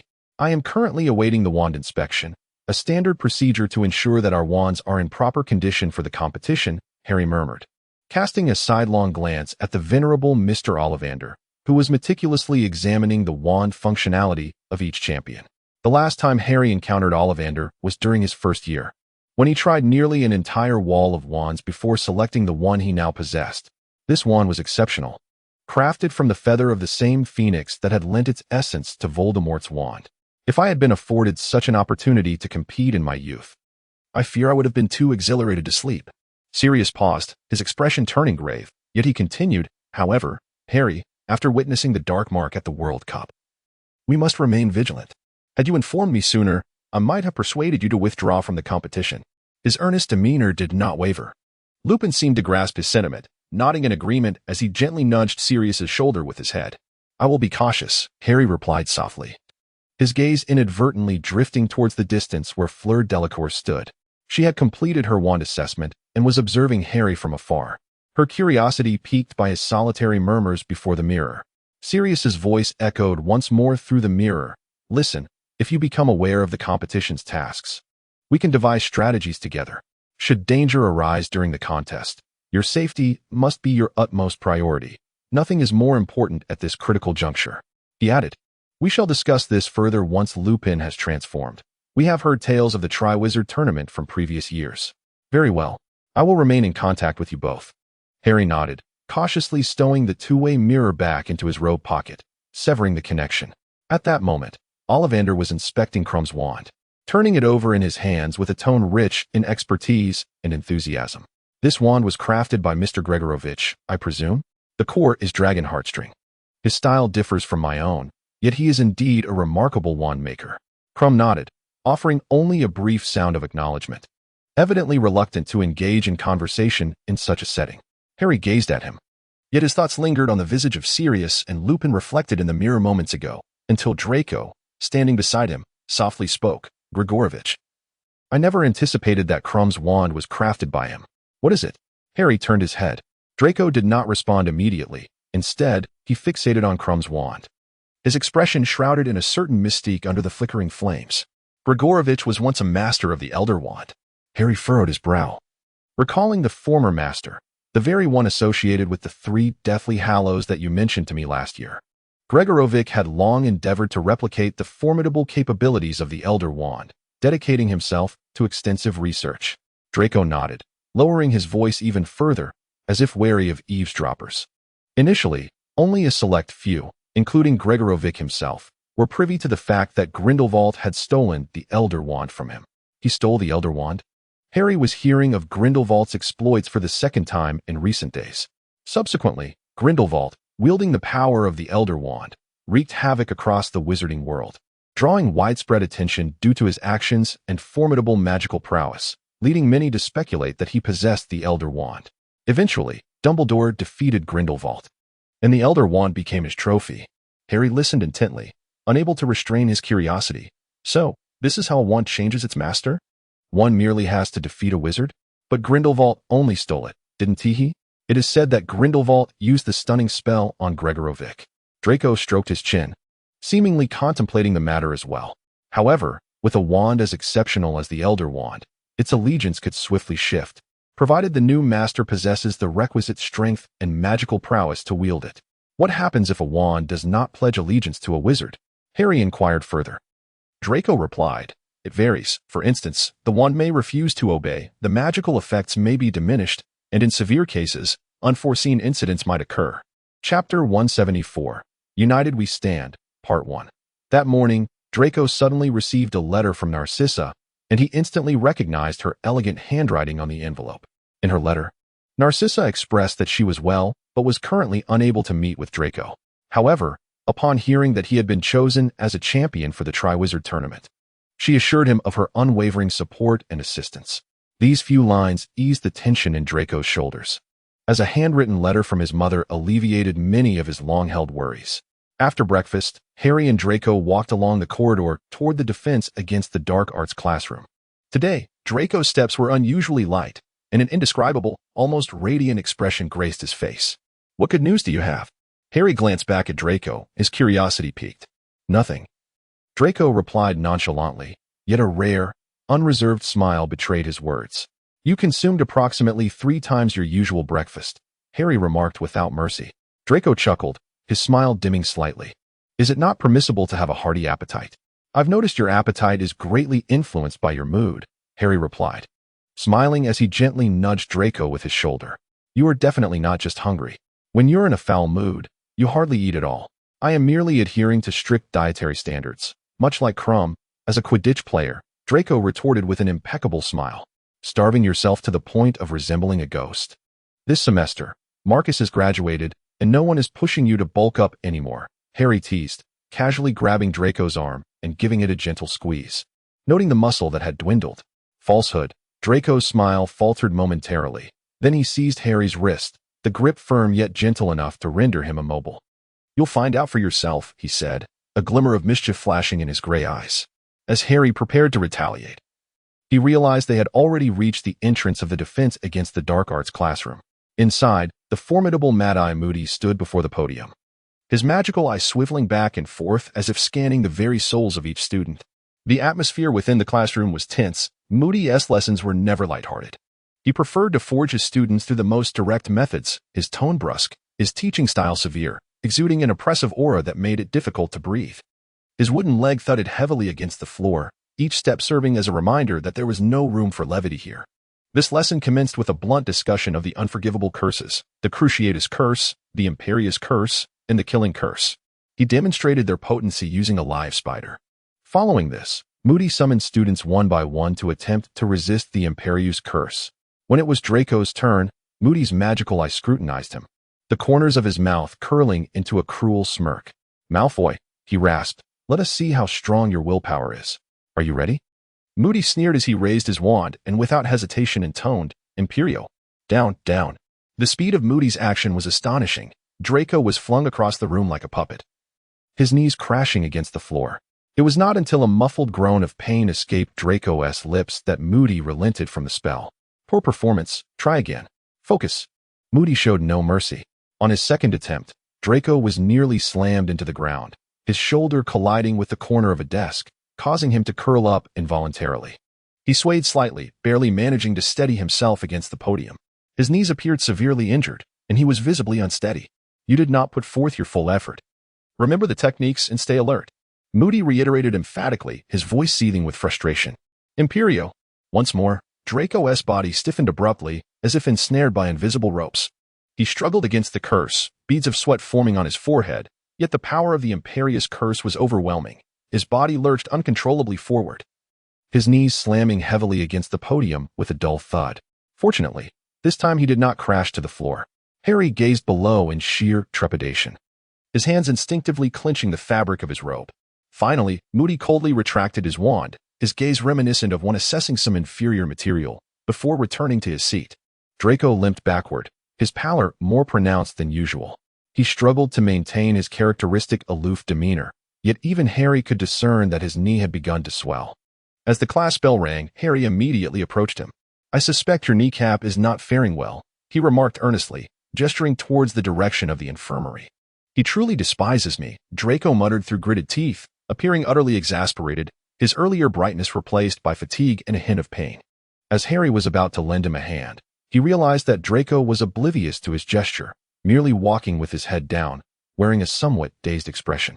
After a moment, Draco suddenly halted and turned his gaze towards Harry. Harry tilted his head to observe Draco's expression, in which a complex and scrutinizing gleam flickered in his gray eyes. "I say," Draco suddenly interjected, as if struck by a fresh inspiration. "You mentioned that you had thoroughly examined that advanced spell analysis book?" Harry nodded, feeling somewhat perplexed by Draco's sudden inquiry. "Let's practice," Draco said, turning to face him, his expression revealing the incantation for mending minor bone injuries. A look of speechless shock flashed across Harry's face. "Are you not afraid that I might extract your bones?" he inquired. "Moreover, if I were to shatter my leg during the competition, you must find a way to rescue me," Draco said rapidly. "Consider this as an intensified training session. Shall we seek an empty classroom? You can practice at your own pace." Harry watched as Draco limped forward, unable to stifle a chuckle before quickening his pace to catch up. I must caution you, I do not take responsibility for any side effects of my spells. The extracted bones are rather generous, aren't they? Draco glanced back at Harry, draping his arm over his shoulder. Chapter 175, United in Adversity, Part 2. The door to the room of requirement closed silently behind Harry and Draco, enveloping the space in a faint aroma of antiseptic and herbs.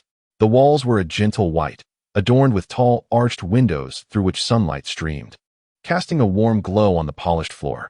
In the center of the room stood several neatly arranged hospital beds, accompanied by a table cluttered with various items, while a tall cabinet in the corner brimming with jars and vials bore an uncanny resemblance to the infirmary. The sole distinction lay in the presence of a substantial tome on spell analysis that had materialized on a table in one corner. "Where is this?" Draco inquired, his voice tinged with curiosity. He was being supported by Harry, his gray eyes scanning the surroundings. "The room of requirement," Harry explained, guiding him toward one of the beds. "If you walk 3 times around the door while focusing on what you need, the room will transform into your desired setting." I wished for a medical ward. Draco cautiously settled onto the bed, leaning back against the pillow as he surveyed the room. His movements were deliberate, evidently hindered by the injury to his knee. Harry glanced down to see large bruises forming on Draco's skin, the area around his kneecap swollen alarmingly, as though it had been struck by a heavy object. His pant leg was rolled up to the thigh, exposing his elongated leg, where the contrast of the bruises and crimson against his pale skin was particularly jarring. Harry sat on the edge of his bed, cradling an advanced spell analysis tome, its weight heavy in his hands. He opened the pages, attempting to review the incantation for mending bone injuries, yet his fingers seemed to betray him, moving with a mind of their own. Harry felt a slight heat rising in his cheeks, though he was uncertain whether it stemmed from his gaze upon Draco's injured leg, his own awkward attempt to appear knowledgeable while holding a hefty tome, or the way Draco was looking down at him. Draco seemed to sense Harry's unease. He cast a fleeting glance at the unfortunate state of his knee and then at his trousers, which were rolled up to the thigh. Propping himself on the bed with one elbow, he spoke in a languid tone. "What is there to be embarrassed about? You saw me change clothes last time. That was just without a shirt." Harry retorted anxiously, his voice unintentionally rising, the heat in his cheeks intensifying. "And it was a rainy day accident." Draco flashed a grin, revealing a row of perfectly aligned, beautiful teeth, his smile radiant enough to nearly dazzle. Then this time would conveniently complete the remaining part. He paused, a glint of mischief flickering in his eyes. "Do you want me to change again to confirm whether my training results have diminished?" Harry paused for a moment, only to quickly realize that Draco was once again teasing him. He shot Draco a glare, pondering how this fellow, with such a grievous injury to his knee, could possibly muster the energy for jest. Yet, he could not deny that Draco's spirits were undeniably high today. Harry desperately suppressed the urge to deliver a forceful kick to Draco's unblemished skin, lowering his gaze to continue flipping through the pages, attempting to conceal his embarrassment. Harry found himself, while leafing through the pages of a book, once again drawn to Draco's face. "When will you ever learn to avert your gaze?" Draco's voice rang out, suddenly devoid of its usual mirth, his expression transforming into one of earnestness. "I am beginning to feel rather embarrassed." Draco gazed deeply into the depths of Harry's eyes. As Harry was about to offer a feeble excuse, Draco interjected. He extended his hand, gently covering Harry's mouth with his cool fingers. Then, using his other hand, he pointed to his knee, his tone unexpectedly coaxing. "It hurts terribly. Please find a way to remedy it, I beg you." Chapter 176, The Night of the Great Ship, Part 1. Today, Karkaroff mysteriously summoned Crumb to meet him in the evening. Ed, while stuffing a piece of honey cake into his mouth, mumbled that Crumb had been frequenting the library whenever he had the chance. Indeed, that place was remarkably quiet. Harry nodded, diverting his gaze from his fork to look across the table. I have never seen him so fervently engrossed in reading. Ed cast a significant glance at Harry, the corners of his mouth slightly curling upwards. After all these years of being roommates, he is quite intelligent. He doesn't really need to study to achieve good grades. Yet he still dedicates so much time to training. However, he is constantly under scrutiny, isn't he? Draco leaned back in his chair, his long fingers absent-mindedly twirling a quill. His tone languid, yet tinged with contemplation. The last time I saw him, he was sighing in the corridor, as if he were about to be devoured by his fans. In truth, our Durmstrang ship can accommodate thousands of people, Ed remarked, lifting his chin, his eyes sparkling. Karkaroff has assigned Crumb the largest room, if Crumb desired. He could easily fit a small library within it. It seems he simply adores spending time in that library. Perhaps he is searching for a strategy to tackle the first task. Harry murmured, his gaze unconsciously drifting towards the window, where the lake shimmered under the moonlight. We are all unaware of what the first task entails. Ed shrugged. No matter how much he investigates, he could only speculate. All right. Harry pondered thoughtfully as he regarded him. Suddenly, Ed leaned in closer, lowering his voice conspiratorially. Karkaroff will not be on our ship today. Do you wish to take a look around? Harry paused for a moment, his gaze flitting between Draco and Ed. He was aware that he ought to remain in the castle to practice spells, yet Ed's words piqued his curiosity. I can pilot that grand vessel, Ed proclaimed proudly. Hands on his hips, resembling a student who had just acquired a magical transport license. How did you arrive here? Draco finally inquired, as if recalling something significant. I had thought that the Black Lake adjacent to Hogwarts did not connect to the sea. It can traverse unconnected bodies of water, Ed replied with a mysterious smile, and, in fact, it can fly as well. Come and join me. I have been secretly delivering delicacies from Hogwarts kitchens to my Durmstrang friends these past few days, and they would be delighted to welcome you. The house elves of Durmstrang might be accustomed to an unending diet of sauerkraut and crispy pork knuckles from Germany. We grew weary of it during our time at school. Won't you get in trouble with Karkaroff for stealthily piloting the ship? Draco raised an eyebrow, his tone lacking genuine reproach and instead imbued with a hint of excitement. Not to worry, we will be discreet, and the grand vessel is capable of becoming invisible. I have Crumb to distract Karkaroff for a while, Ed winked, as if sharing a clandestine secret. To be honest, I have longed to operate it for quite some time. Harry's gaze shifted toward Draco, filled with a hint of hesitation and anticipation. Draco returned the look, a glimmer of light flashing in his gray eyes, the corners of his mouth lifting slightly. You go first, Draco said softly, his eyes fixed on Harry. Harry inhaled gently, then smiled. All right. Let's go see that magnificent flying ship. Draco's smile broadened, as if this were precisely the answer he had been yearning to hear. Splendid, Ed exclaimed, clapping his hands in excitement as he rose to his feet. I'll come to fetch you at 9 this evening. Chapter 177, The Night of the Great Ship, Part 2. As night descended, the surface of the Black Lake shimmered with a silvery glow under the moonlight. The great ship of Durmstrang lay moored by the lakeside, its massive hull resembling a slumbering behemoth. Seizing the opportunity while Karkaroff met with Crumb under the cover of darkness, Ed stealthily led Harry and Draco aboard the ship. Harry stepped onto the deck with exhilaration, tightening his Slytherin green scarf, unable to resist glancing up at the colossal structure floating before him. Though the exterior of Durmstrang's ship appeared akin to a sunken wreck or perhaps a gigantic skeletal frame, the interior was astonishingly spacious, capable of accommodating over 1,000 individuals without exaggeration. A grand crystal chandelier hung in the central hall, its floor adorned with dark walnut wood. The interior featured a soaring space, approximately 7 levels high. By Merlin's beard, this place is more magnificent than the Hogwarts Great Hall, Harry whispered in awe, his eyes sweeping over the corner of the hall where fur blankets and intricately carved wooden chairs were stacked, allowing him to vaguely envision the scene of Durmstrang's students gathered together. This place must be infused with a multitude of spatial enchantments, Draco observed, realizing the number of rooms was utterly incalculable. We still rely on the train to reach Hogwarts. Ed led the way, turning back with a broad grin. This way. We still have some distance to the helm. Our school is located in the Nordic regions, so it's no surprise to find such grand vessels here. As they passed a bar laden with food, the tantalizing aroma drew Harry to a halt. The counter was adorned with golden brown loaves of bread, steaming stews, and the large pig knuckles that Ed had previously criticized.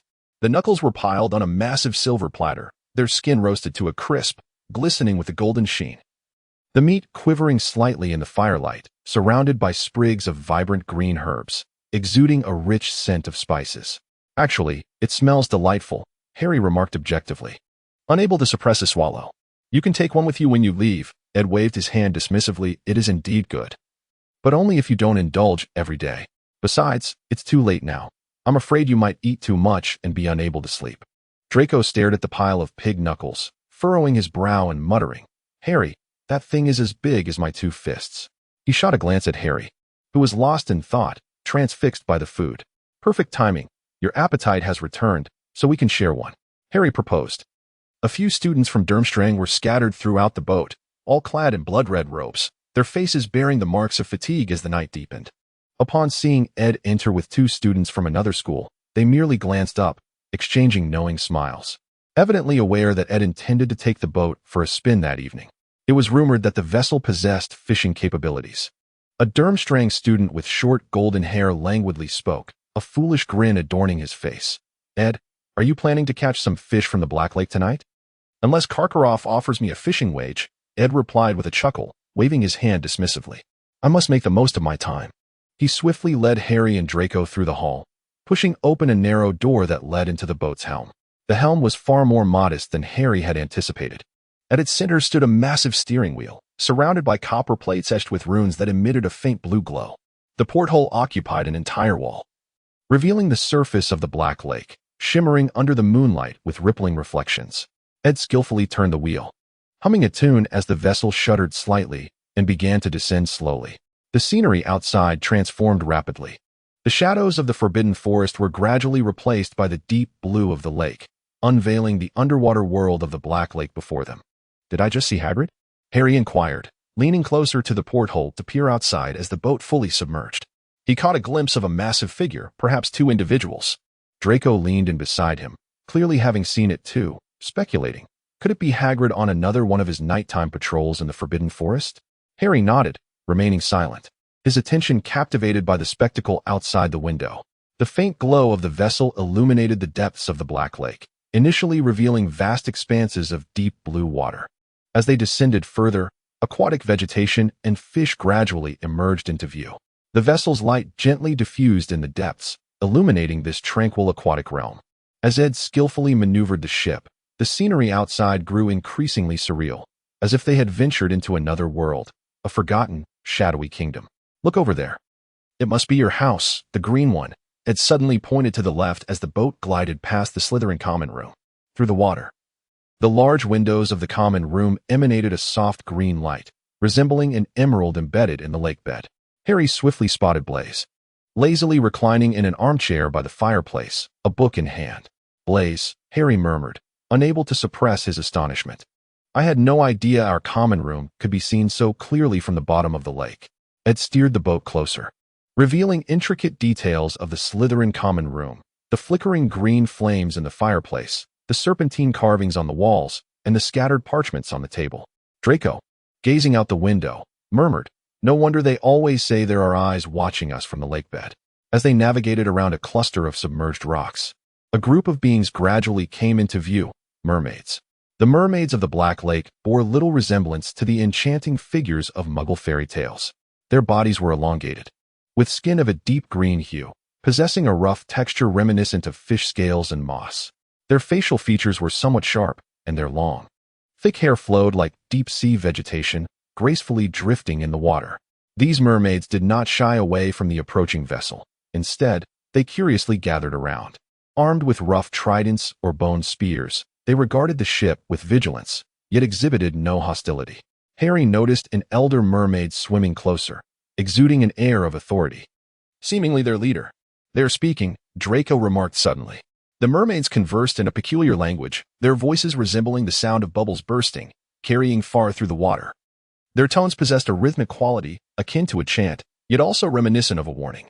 Our lessons at school once mentioned that mermaid language can only be truly understood underwater, Ed whispered. Above the surface, it merely sounds like a cacophony of sharp cries. Harry observed them intently and noticed several young merfolk frolicking beneath the waves, their movements graceful and agile, their tails tracing elegant arcs in the water, reminiscent of dancers at the lake's bottom. Suddenly, darkness enveloped the scene outside. A thick, inky substance rapidly spread, obscuring all sight.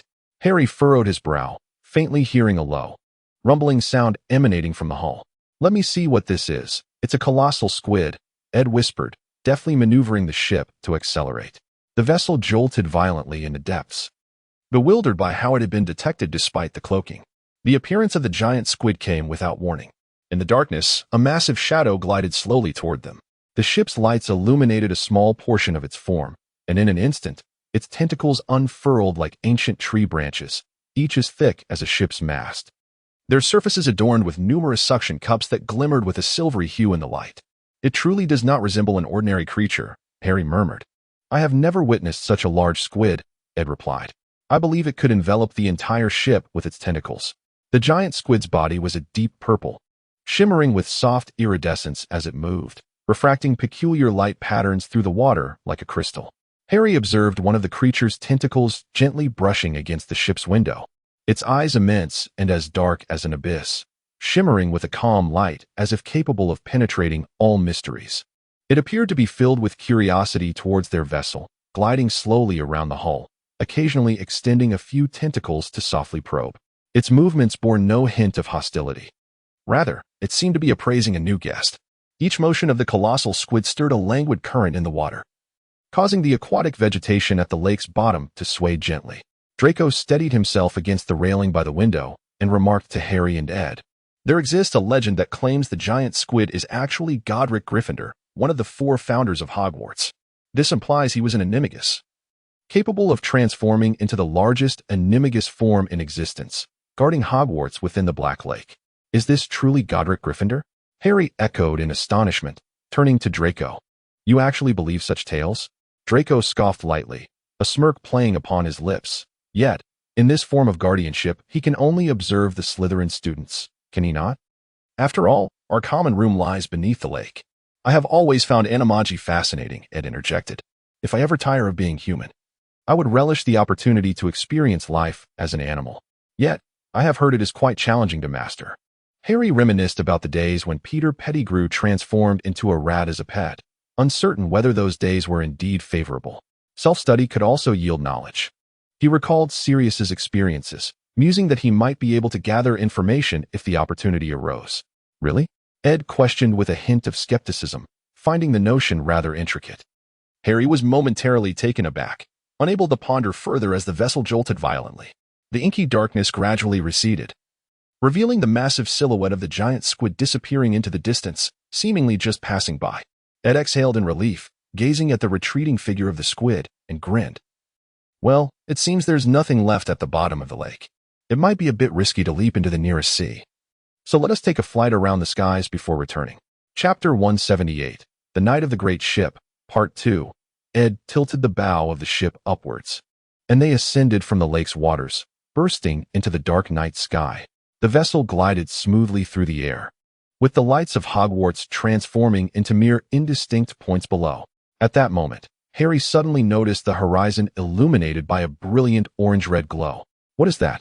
he exclaimed, leaning forward with such urgency that he nearly collided with the control panel. The light flickered and danced, clearly not an ordinary illumination. "Is someone setting fire in the Forbidden Forest?" Harry's voice trembled with unease. Draco followed Harry's gaze, and the sight of the flames indeed appeared extraordinary. A spark of curiosity ignited in his eyes. "Let us investigate." Ed hesitated briefly, but soon succumbed to the curiosity of his companions.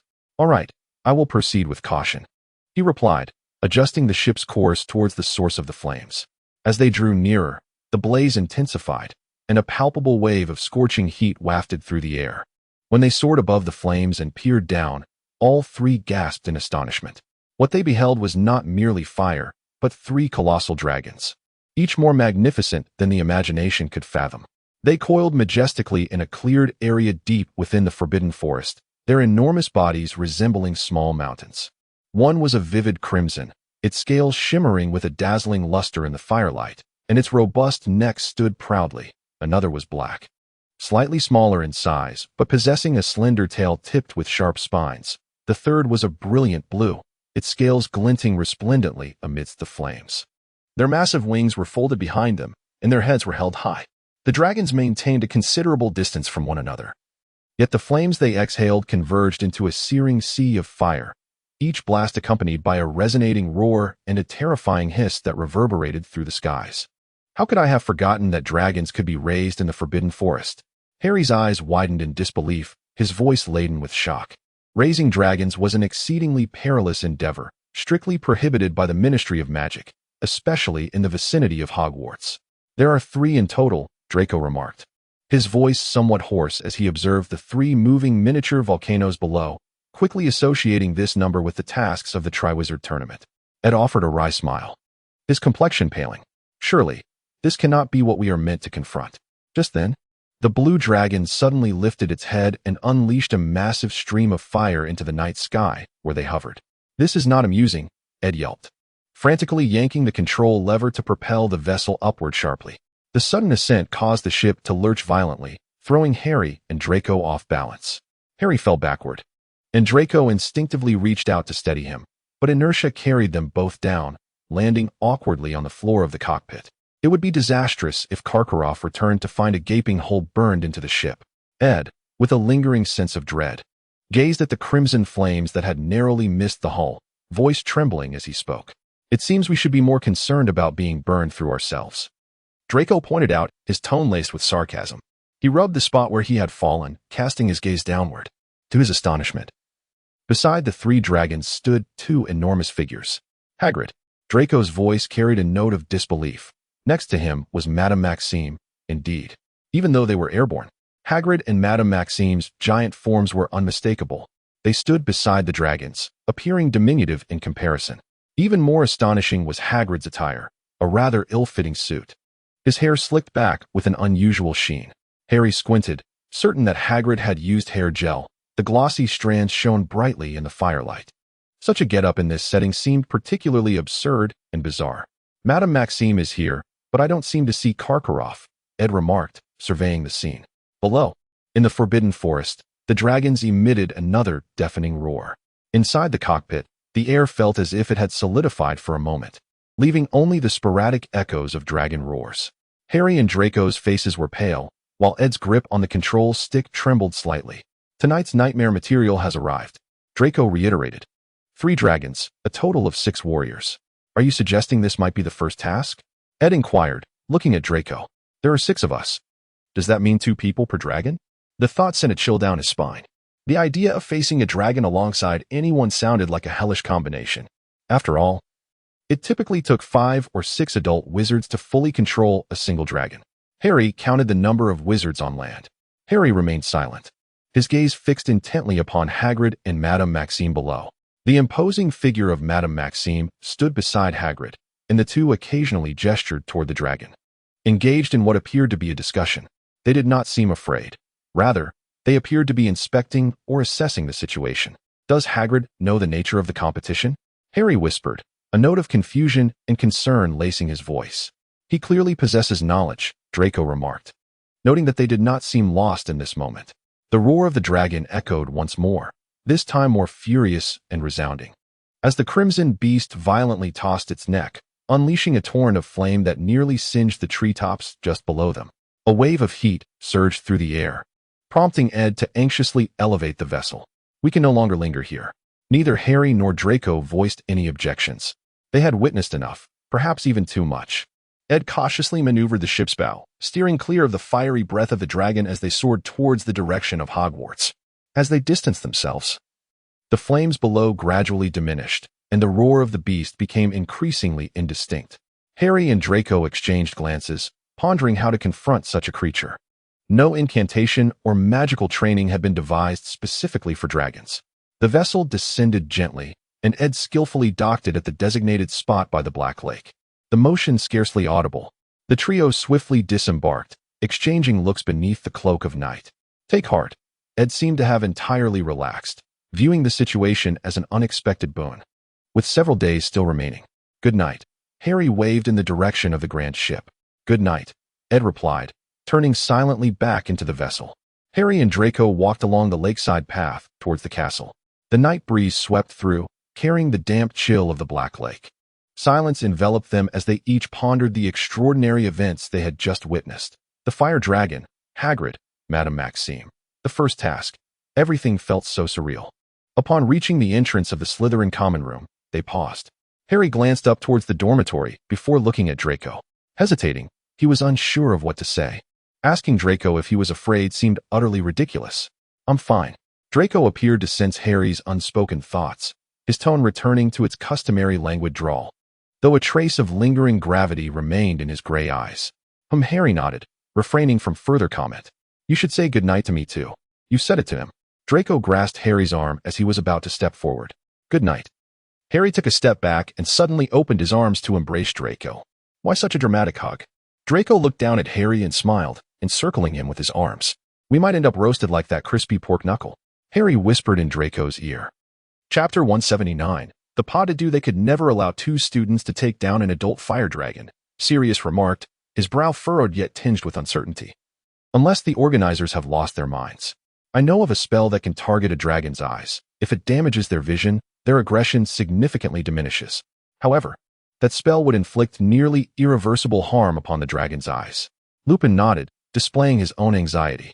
But using the stunning spell would be even less feasible. The power of your spells would hardly be effective, Sirius replied. I actually considered my potion. Severus sent me the latest improved sample. If we could somehow transform an adult dragon into a juvenile one. Lupin felt his idea was rather fanciful. It wouldn't he drink it, Harry interjected. Or I could fly close and pour it down its throat. Pouring tons of potion might be effective. I can't possibly carry that much potion, Harry continued. Sirius perked up. If you don't need to defeat it, you could simply bypass it with a broomstick. Some suggested we could use other means to divert the dragoness' attention. Draco cautiously appeared at the edge of the two-way mirror. Using summoning or transfiguration spells might result in even more uncontrollable creatures, Sirius stated. Let us think it over. Harry pondered. They needed to leverage their strengths. On the day of the competition, in the center of the arena, the Hungarian horntail emitted a deafening roar, its massive shadow casting over the ground. Harry and Draco stood at the entrance, as their names were called, a cacophony of cheers, applause, and even some boos erupted from the arena. Good luck to us, Draco whispered to Harry. They had just learned that their task was not to vanquish the dragon, but rather to retrieve a golden egg hidden among a pile of dragon eggs. Let us fly together. We shall leave the task of securing the golden egg to them. Shall we? Draco proposed. They had already spent considerable time contemplating various strategies. Harry turned back, offering him a brief glance imbued with a mutual understanding. The signal sounded. Almost simultaneously, both raised their wands. Two indistinct black shapes shot through the air like arrows, soaring above the audience and landing precisely in their master's hands. The two of them leapt onto their brooms, propelling themselves off the ground like two streaks of green lightning racing toward the center of the arena. Their figures appeared swift and striking against the vast expanse of the arena. Harry and Draco did not act independently. Instead, their movements were synchronized with an astonishing level of harmony, their brooms weaving an intricate tapestry of dazzling trajectories in the sky. The dragon, enraged by the sudden appearance of the two small figures, let out a deafening roar, exposing its jagged teeth and unleashing a torrent of searing flames. They darted provocatively around the dragon, capturing the attention of all. The dragon's fiery breath surged forth, the scorching wave nearly toppling Harry. Harry, be careful. A voice filled with concern pierced through the howling wind. It was Draco. He brandished his wand, conjuring a silver barrier that shielded Harry from the dragon's flames, buying him precious time. Get closer to the spot where the dragon egg is, Harry shouted. Draco's forehead glistened with beads of sweat, yet he kept pace with Harry, flying even lower and closer to the dragon's flank to provoke it further. He could feel the immense airflow generated by the dragon's wings and the intense heat washing over him. Nevertheless, his eyes remained fixed on Harry, ensuring their positions and rhythm were perfectly aligned. Suddenly, Harry yanked on his broom, altering their flight path to soar behind the dragon. Draco immediately grasped Harry's intent and followed suit, shifting direction. After a daring dive, they successfully maneuvered to the dragon's rear. The dragon's view was obstructed by its own body, presenting them with an opportune moment. Are you ready? Harry's voice came again, tinged with barely detectable excitement. Of course, Draco replied, almost in unison. Beams of light erupted from their wands, and immediately, countless serpents poured forth from the tips of their wands, black, green, and intricately patterned, instantly filling the arena. They writhed, hissing, slithering beneath the dragon's feet. The dragon abruptly turned, its spiked tail dangerously sweeping across Harry's arm. The audience erupted into chaos, screams echoing as they failed to comprehend what had emerged from Harry and Draco's wands. Now, Draco shouted. The two once again soared beyond the dragon's line of sight, simultaneously extending their wands toward the ground below. Grow larger. Grow larger. The spectators glimpsed the flickering tips of their wands, but due to the distance and angle, no one could discern what was emerging from the ends of their wands. They beheld a vacant patch of ground, nestled within the blind spot of the colossal dragon's gaze, whereupon an array of writhing shadows materialized from thin air. As soon as these shadows emerged, they swiftly expanded, transforming in the blink of an eye into robust, glistening serpents. Their scales shimmered with a metallic luster as they slithered across the earth, their numbers incessantly multiplying, as if the very ground had come to life. Harry swiftly glided over the serpentine mass, lowering his head to murmur something to them. This sudden emergence of snakes was devoid of sound. They appeared silently, and then swiftly swam towards the direction of the golden egg. Harry swiftly soared back before the dragon's gaze. In the sky, he and Draco continued their performance, ascending higher and exhibiting audacity as they circled above the dragon's head or skimmed past the tip of its tail, drawing the creature's ire entirely upon themselves. The dragon writhed in fury, attempting to seize these two vexatious specks, utterly oblivious to the unfolding events below. On the ground, colossal serpents had quietly encircled the golden egg. They coiled around it, gradually yet resolutely dragging it out of reach of the dragon's claws, concealing it beneath their sinuous bodies.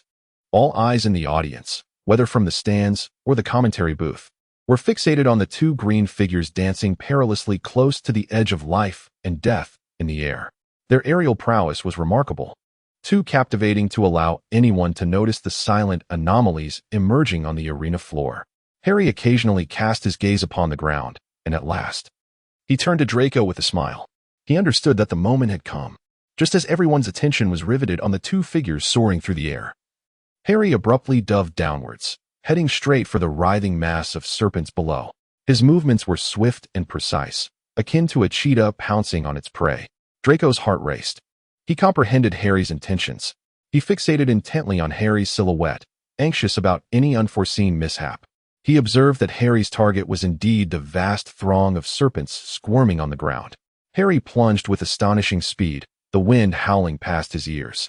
He deftly controlled his broom, leveling off just a few feet above the ground, gracefully descending into the midst of the serpents.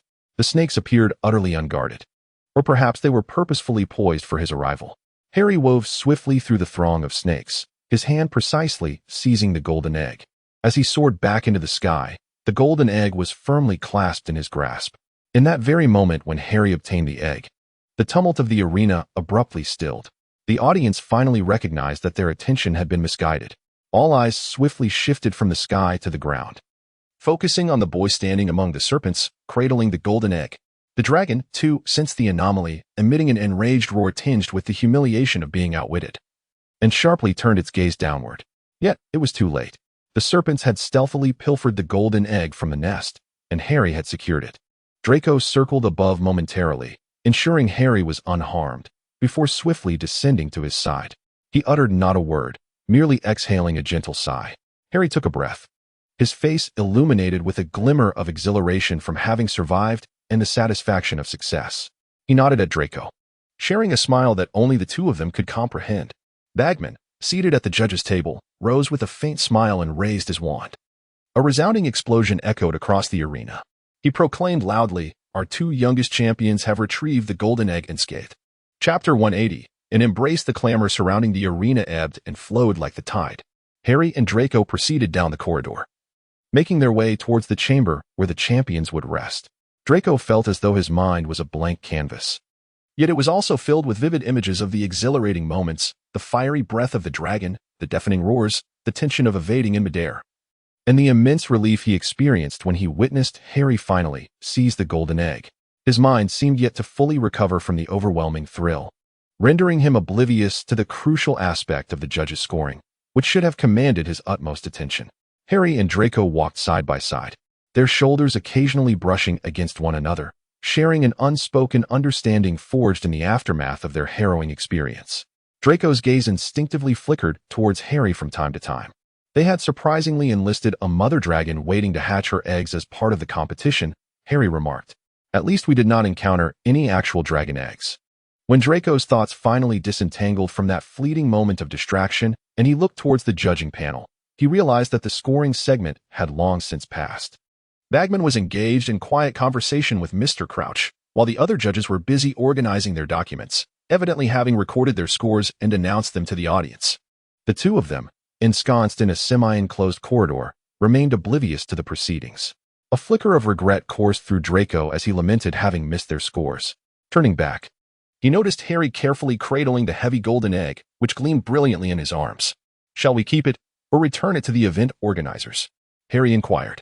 With his head bowed and long lashes cast down, Harry gazed intently at the egg in his hands, seemingly overwhelmed by the precious prize he had acquired, uncertain whether to return it or how to proceed. "Keep it, Potter, Malfoy," a familiar voice suddenly resonated nearby.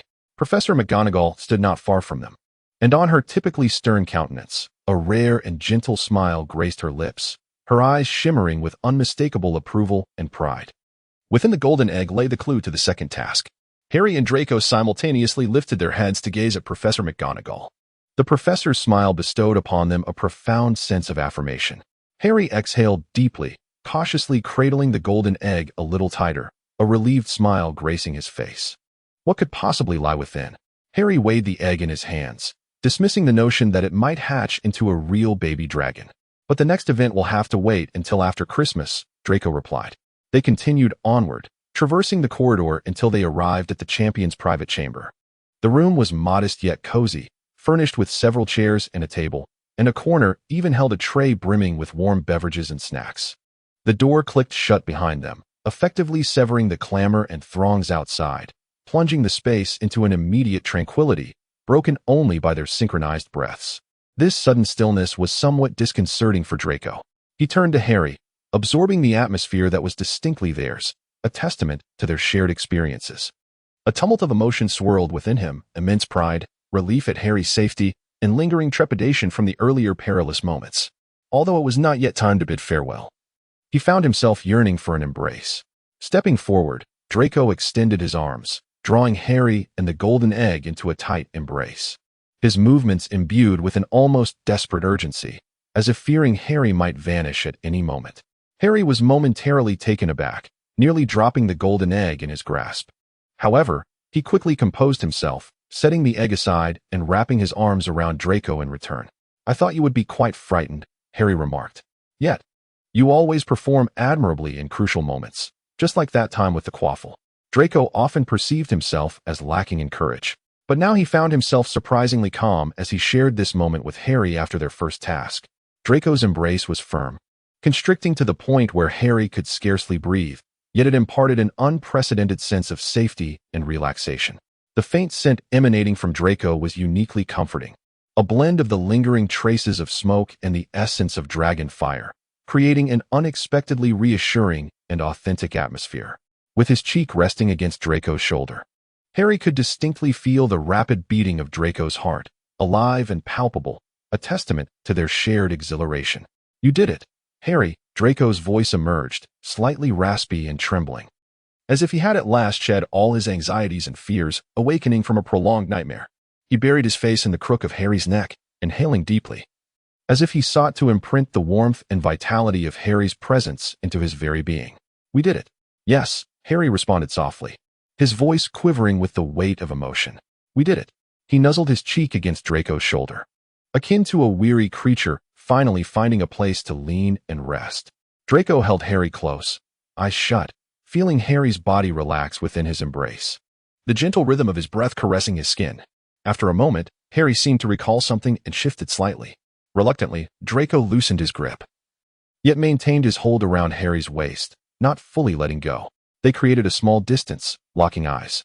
Their proximity was so intimate that they could feel each other's warm breaths upon their faces, close enough that Draco only needed to lean down slightly to capture those lips he had long yearned for. Draco's fingers brushed against Harry's sweat-dampened forehead, gently sweeping aside a few stray strands of dark hair, his fingertips gliding down along Harry's brow and lingering at his cheek. Harry did not flinch, merely gazing at him with quiet intensity. "I believe there's supposed to be a post-match interview or something," Harry said softly, shattering the almost suffocating tension that enveloped them. He touched the golden egg, as though jolted back to reality. Draco's fingers lingered at Harry's cheek, the overwhelming impulse nearly shattering his restraint. He gazed at Harry's profile, clutching the golden egg, a wave of subtle disappointment washing over him. Indeed, this was not the time for such thoughts. They were champions, with another task awaiting them. "Yes," Draco murmured, his voice subdued, suppressing a myriad of unspoken emotions. He compelled himself to divert his attention from Harry and gaze at the golden egg, striving to calm the tumultuous heartbeat that had surged from the embrace and the proximity of their touch. We are the first to complete the draw. Harry flashed a smile. Perhaps we might witness the performances of the remaining two schools. I am indeed curious about their methods. They surely would not create a chaos of serpents in the room of requirement merely for this task. Chapter 181. Reunion within the arena. Krum and Cedric struck the dragon's eye with their spells, causing the fire-breathing beast to writhe in pain, unleashing flames across the grounds. Dust swirled in the air. The methods employed by the Durmstrang students were considerably harsher.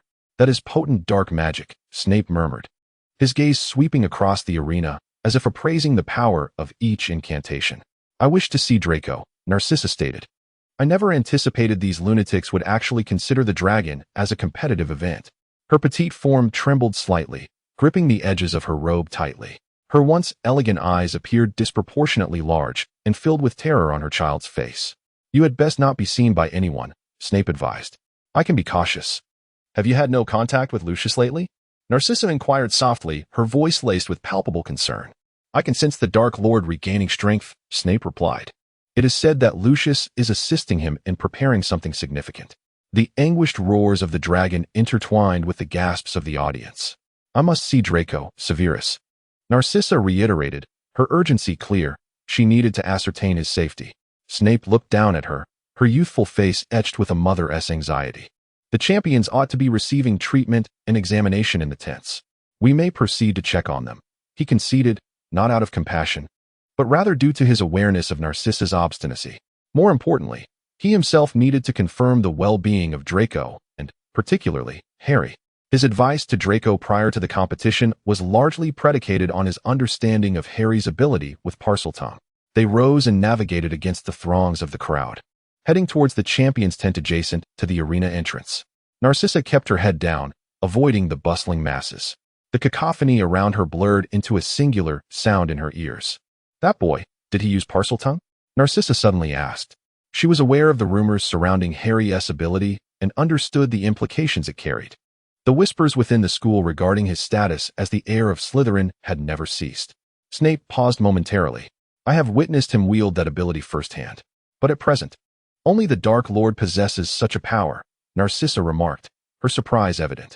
Finally, they arrived near the champion's tent, where it was relatively quieter. A few healers were bustling about. The atmosphere tense yet orderly. Snape quickly spotted Draco standing at the entrance. He bore some dust, with singed edges on his robe, but he appeared to be largely unharmed. As Harry spoke, Snape stepped forward and drew Draco into the small chamber of the warriors. Draco, Narcissa exclaimed. Upon hearing the voice, Draco turned in surprise. He saw Snape, and then caught sight of a small figure racing towards him. He was momentarily taken aback, confusion etched across his features. It wasn't until the little figure leapt into his embrace, clutching his leg tightly and gazing up at him with those familiar eyes that he suddenly comprehended. Mother! Draco's voice trembled with shock as he stared incredulously at the small girl, appearing no older than 7 or 8. Her visage, her voice, and the way she held him, all reminiscent of his mother, save for her age. Narcissa clung to Draco's leg, her cheek pressed against his robes. It's me, Draco, it's me. You're safe, you're truly safe, she babbled, her eyes glistening with unshed tears. Draco bent down stiffly, cautiously lifting the small figure into his arms. A wave of dizziness washed over him, his mind a tumult of confusion. How could his mother, always so elegant and dignified, have transformed into this? He tightened his grip around her, finally grasping that this was no mere illusion. At that moment, Snape approached slowly, standing beside Draco. Observing Draco's astonishment, he spoke calmly. She has consumed a potion. However, I am currently unable to restore her to her original age. As Draco listened to Snape's explanation, he comforted Narcissa. Mother, do not fear. I am here. I am well. Narcissa lifted her head from his embrace, cupping Draco's face with her small hands, scrutinizing him closely. You have lost some weight, but you appear well. I see it. You are doing splendidly, Draco, she whispered, her eyes brimming with pride and affection.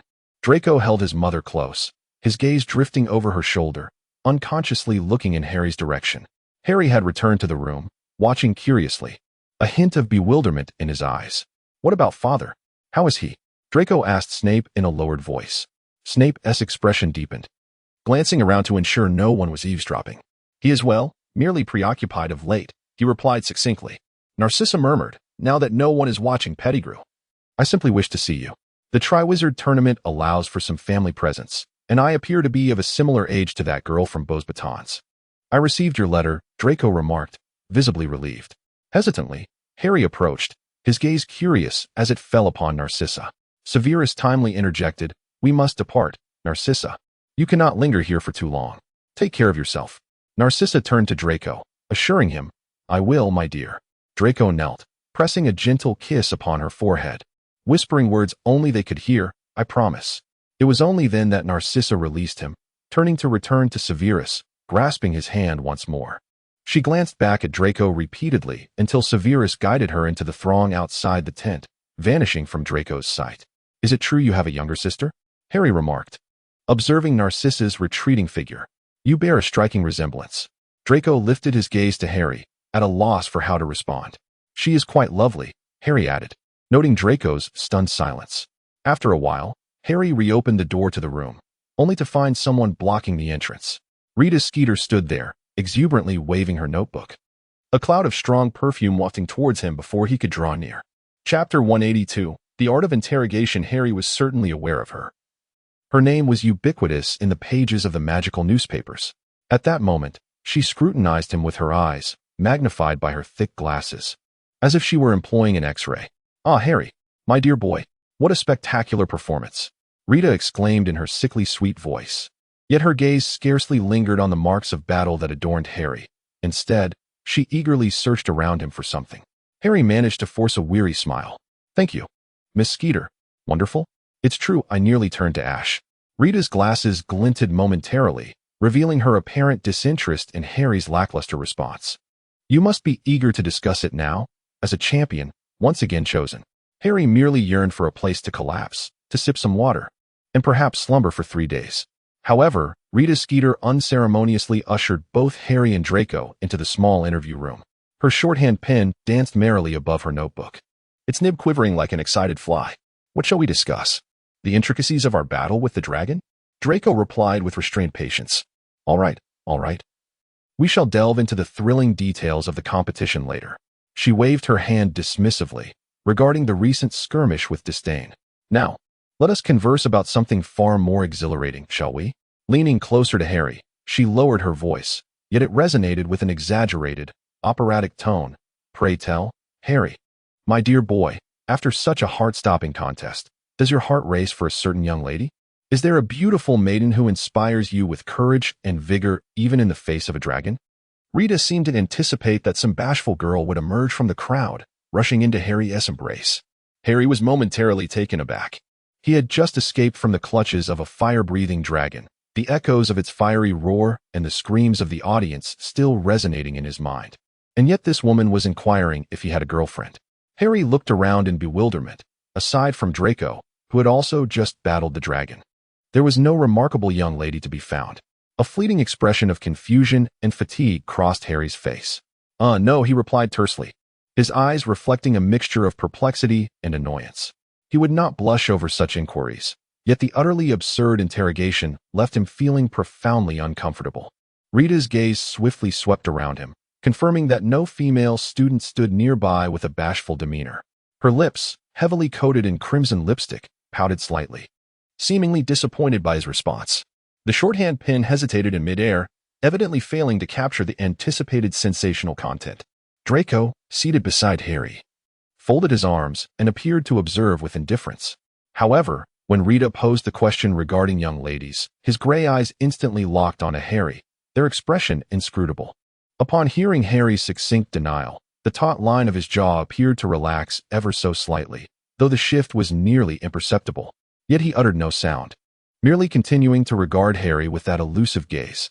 "Oh, really not at all," Rita persisted, her voice becoming increasingly sultry, tinged with a hint of seduction. "Harry, don't be shy. A young wizard as striking as you surely must have some romantic intrigue. Do tell me, is there a particular girl at Hogwarts who piques your interest? Or perhaps one from another school? The girls from Beaux Batons are notoriously beautiful." As she spoke, her eyes roved over Harry's face, as if seeking to decipher hidden secrets from every subtle expression. Harry's brows furrowed in frustration. He found the woman utterly unreasonable. "Miss Skeeter, I was nearly incinerated by a dragon moments ago. My entire focus is devoted to the competition. I have neither the time nor the inclination to ponder such matters. His tone began to take on a more rigid edge. Time can always be found, dear, Rita replied with a dismissive laugh, her shorthand pen picking up speed once more. Perhaps not a formal romance, but merely special moments? A glance? An inadvertent touch? Is there any girl who lingers in your thoughts before or during the competition, inspiring you to deliver your utmost performance? Rita Skeeter pressed on relentlessly. A surge of heat rose from Harry's stomach, not due to the lingering warmth of dragon fire, but from sheer exasperation. He had been weary and on edge for days, yet this woman clung to him like a leech with her insipid inquiries. Enough, Miss Skeeter. Harry raised his voice, laden with unmistakable fatigue and impatience. I have stated it clearly, no? There is no young lady, no special moment. My mind is solely occupied with survival and fulfilling my task. Please refrain from posing such tedious questions. Rita's smile froze upon her face, taken aback by Harry's forthright refusal and the firmness of his tone. Her shorthand pen hovered in the air, emitting a discontented buzz. She peered at Harry through her thick lenses, as if attempting to penetrate his very soul. Quickly, she recalibrated her strategy. With no breakthrough in the realm of romance, she swiftly pivoted to another equally contentious topic, one even more sensitive for the Slytherin students. Well, it appears Harry is a child singularly focused on the competition. Rita's tone bore a hint of feigned sympathy, yet her eyes sparkled with excitement, as if she had already locked on to new prey. So let us discuss other matters, shall we? After all, you are not merely a champion of the Triwizard Tournament, Harry. You are also the child who instigated a tremendous panic during your second year. Harry's heart sank abruptly. He was acutely aware of the question she was about to pose. The irritation he had felt moments before was instantaneously supplanted by a deeper sense of aversion and vigilance. The heir of Slytherin, Rita stated bluntly, her tone suddenly turning grave and piercing, as if intending to penetrate the very depths of Harry's soul. Rumors had circulated that you were the one who opened the Chamber of Secrets. You can speak Parseltongue, and you're sorting into Slytherin. All these factors point towards Salazar Slytherin himself. Tell me, Harry, are these rumors true? Are you indeed the heir of Slytherin? This inquiry was particularly jarring for a student of Slytherin. The sentiments surrounding the notion of an heir within Slytherin were complex, encompassing both the pride of pureblood families and the dread of Voldemort. Moreover, Harry bore the identity of the boy who lived, yet possessed the ability to speak the serpent's tongue and had been sorted into Slytherin. Such accusations thrust him into the eye of the storm. Harry's countenance darkened, the weariness in his eyes replaced by a tempest of anger and disdain. Miss Skeeter, he replied coldly, my mother was born into a Muggle family, as you are well aware. Oh, indeed, your mother is of Muggle descent. That is certainly true. Rita interrupted dismissively. However, bloodlines do not define everything, do they? Salazar Slytherin might very well have passed down abilities or certain traits to non-pureblood descendants. And you speak Parseltongue. Harry, that is a hallmark of Salazar Slytherin. She offered him no respite. Let us be more forthright. What is your opinion on pureblood wizarding families? How do you regard those who believe that only purebloods are true wizards? Do you concur with Salazar Slytherin's philosophy of admitting only pureblood students? Harry abhors Voldemort and the Death Eater's ideology of blood purity, yet he is aware that not all pureblood families endorse Voldemort's beliefs. Harry inhaled deeply, compelling himself to remain composed. He cast a glance at Draco beside him. Draco's expression remained inscrutable, his arms now uncrossed, his hands tightly clenched into fists. He merely wished for Harry to navigate this interrogation safely. I slowly conveyed to the pureblood wizarding family, weighing each word carefully, that I believe capability holds greater significance. Oh? Merely capability? Rita's tone dripped with intrigue, her glasses glinting once more as if she had seized upon a thread ripe for sensationalism. This is quite a contemporary perspective, especially considering the house you belong to. Most students from Slytherin, particularly those hailing from ancient pure-blood lineages, do not share this view. They regard blood purity as the foundation of power and honor. Do you believe they are somewhat entrenched in their beliefs? Or perhaps, they are so fixated on their lineage that they overlook other, more paramount aspects? Rita adroitly positioned Harry in opposition to the majority of Slytherins, attempting to lure him into uttering disparaging remarks about pureblood traditions. Draco's countenance subtly shifted. He recognized Rita's intentions and understood that Harry was teetering on a precarious edge. I feel this query bears no relevance to the Triwizard Tournament, Draco interjected, seeking to halt the unfolding dialogue. Harry sensed the trap embedded within Rita's words. He recognized that many pureblood families indeed placed great importance on lineage, yet he was reluctant to generalize and, even more so, to offend the entirety of Slytherin house, particularly those families that did not support the Death Eaters. He opted for a different expression. Everyone has their own perspective, Miss Skeeter. I believe that merit is of greater significance. This is merely my opinion. I cannot speak for all. Harry refrained from directly criticizing pureblood families. Instead, he reiterated his stance, framing it as a personal viewpoint. But your perspective is not without basis, is it? Rita pressed on, her voice dripping with feigned understanding. You have witnessed powerful wizards, whether of pure or non-pure descent. Have you not observed that those who overly emphasize bloodlines often appear rather narrow-minded? Or that their prejudices hinder them from truly knowing a person and uncovering their potential? She endeavored to connect Harry's personal experiences with a critique of pureblood prejudice. Narrow-minded? Prejudice? A myriad of images flashed through Harry's mind. The derision from certain Slytherins towards students of Muggle heritage, the occasional disdainful remarks heard in the Slytherin common room. He was aware that Rita spoke the truth, yet he hesitated to acknowledge it so bluntly, lest she exploit it. Taking a deep breath, he replied, Prejudice exists, Miss Skeeter, regardless of its form. It certainly impedes individuals. This is not inherently related to bloodlines, but rather to those who harbor such biases.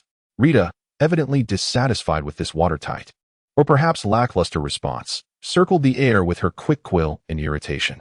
Draco recognized that he had once been among those who held such prejudices. Gazing at Harry's weary yet resolute profile, he was overcome with a complex array of emotions, relief that Harry did not wholly dismiss pureblood sentiment. An introspection spurred by Harry's critique of prejudice. Well said, it pertains to those who possess the biases. Rita's eyes sparkled with a newfound vigor, as if she had discovered a fresh angle. So, do you believe that those who uphold the doctrine of pureblood supremacy are mistaken? Are they impeding the advancement of the magical world, fostering unnecessary divisions and hatred? She finally posed the most direct and perilous question, attempting to corner Harry into taking a stance against the pureblood ideology. Harry did not respond immediately. This was the pivotal question. If he were to affirm it directly, he would incite the ire of numerous pureblood families, including some innocents, and would find himself in a precarious position within Slytherin house. Conversely, if he were to deny it, he would contradict his innermost beliefs. He paused for a moment, mentally weighing his options. A glance at Draco revealed him watching intently, his expression tinged with an almost pleading anxiety. Harry understood that although Draco hailed from a traditional pureblood lineage, he was not an ardent follower of Voldemort. At least not at this moment. Furthermore, he did not wish to ensnare Draco in deeper troubles due to his own response. Among the powerful wizards, there existed both purebloods and those of mixed lineage. Harry's voice rose slightly, laced with evident irritation, stating that Dumbledore was also of mixed blood, emphasizing that lineage held no significance. Rather, it was personal choice and effort that mattered. He declared emphatically, seeking to conclude this absurd interrogation. What I know is that I am currently a student of Slytherin, and I fight for Hogwarts. That is sufficient. Do you believe blood status is utterly meaningless? Rita Skeeter's smile widened. I believe the magical world requires unity, not division, Harry articulated slowly, his voice soft yet strikingly clear. The practice of categorizing individuals based on bloodlines to ascertain their worth is detrimental to unity. He refrained from directly condemning her perspective, choosing instead to express his repudiation of the pureblood supremacy ideology in his own manner. Every individual ought to have the opportunity to prove themselves, regardless of their birthplace or parental lineage. Draco's body relaxed slightly, though the tension did not entirely dissipate. Harry's response afforded him a measure of solace. At least Harry did not vehemently reject everything as he had feared. Simultaneously, Harry's stance unmistakably indicated that he and the world he represented stood in stark contrast to the beliefs Draco had been indoctrinated with since childhood. This realization brought Draco a palpable sting of discomfort and helplessness. Rita intended to press further, but Harry had already turned away, striding toward another exit of the tent. He was utterly exhausted and lacked the energy to engage in further discourse with her. He had provided her with ample responses. Harry, you have yet to answer. Rita's sharp voice echoed behind him, but Harry did not look back. He merely wished to distance himself from this woman, from her foolish inquiries, and from all that left him feeling drained and irritable. Rita watched Harry depart, muttering in frustration, before redirecting her attention to Draco Malfoy, another Slytherin warrior. Perhaps she could unearth some insider information regarding Potter from him, or at the very least, glean insights into his own views on pureblood theory. She turned her focus toward Draco, donning once more that disconcerting, artificial smile. Feeling Rita's gaze upon him, Draco swiftly masked his emotions, adopting a facade of cold indifference. "I have matters to attend to. I must take my leave," he said, hastily moving in the direction Harry had gone. Chapter 183. The Invitation. Harry cast a fleeting glance at the latest edition of the Daily Prophet before dismissively tossing it aside. The front page boldly proclaimed, "Harry Potter, the Chosen One? Heir of Slytherin? Astonishing pureblood perspectives unveiled. You did the right thing, were I in your position." "I would not have deigned to glance at such drivel," Draco remarked, casting a sidelong look at Harry. "I shouldn't have engaged with that old hag," Harry seethed. Struggling to contain his ire, Ed sat in the adjacent chair, shrugging with an expression of exasperation. "She was similarly persistent when she interviewed me and Crumb, relentlessly probing him about any romantic entanglements or flirtations." With a stern expression, Harry remarked that she had been persistently nagging him with that question. The incessant inquiries from Rita Skeeter flooded his mind, leaving him feeling quite nauseated. "Ha ha, Potter, do you have a girl who makes your heart flutter?" Ed imitated Rita's probing tone, directing the question at Harry. "Of course not," Harry retorted, his annoyance palpable. He barely had the energy to cope with the competition, let alone entertain such trivial matters. Crumb, on the other hand, is undoubtedly still in a state of infatuation, Ed chuckled, his voice laced with a hint of gossip. "He told me quite directly. I don't think he was trying to hide it from anyone, except perhaps from Rita Skeeter." Draco looked at Ed with curiosity, his gaze flitting between him and Harry. He understood that when Harry said "of course not," he truly meant it. Yet Crumb had not been associated with any rumors in the ongoing interviews or news. "Crumb is currently quite troubled about how to express his feelings," Ed continued.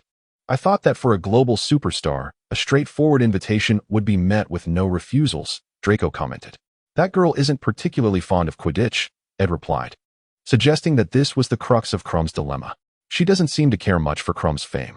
However, I believe the upcoming Christmas ball presents a splendid opportunity." "What ball?"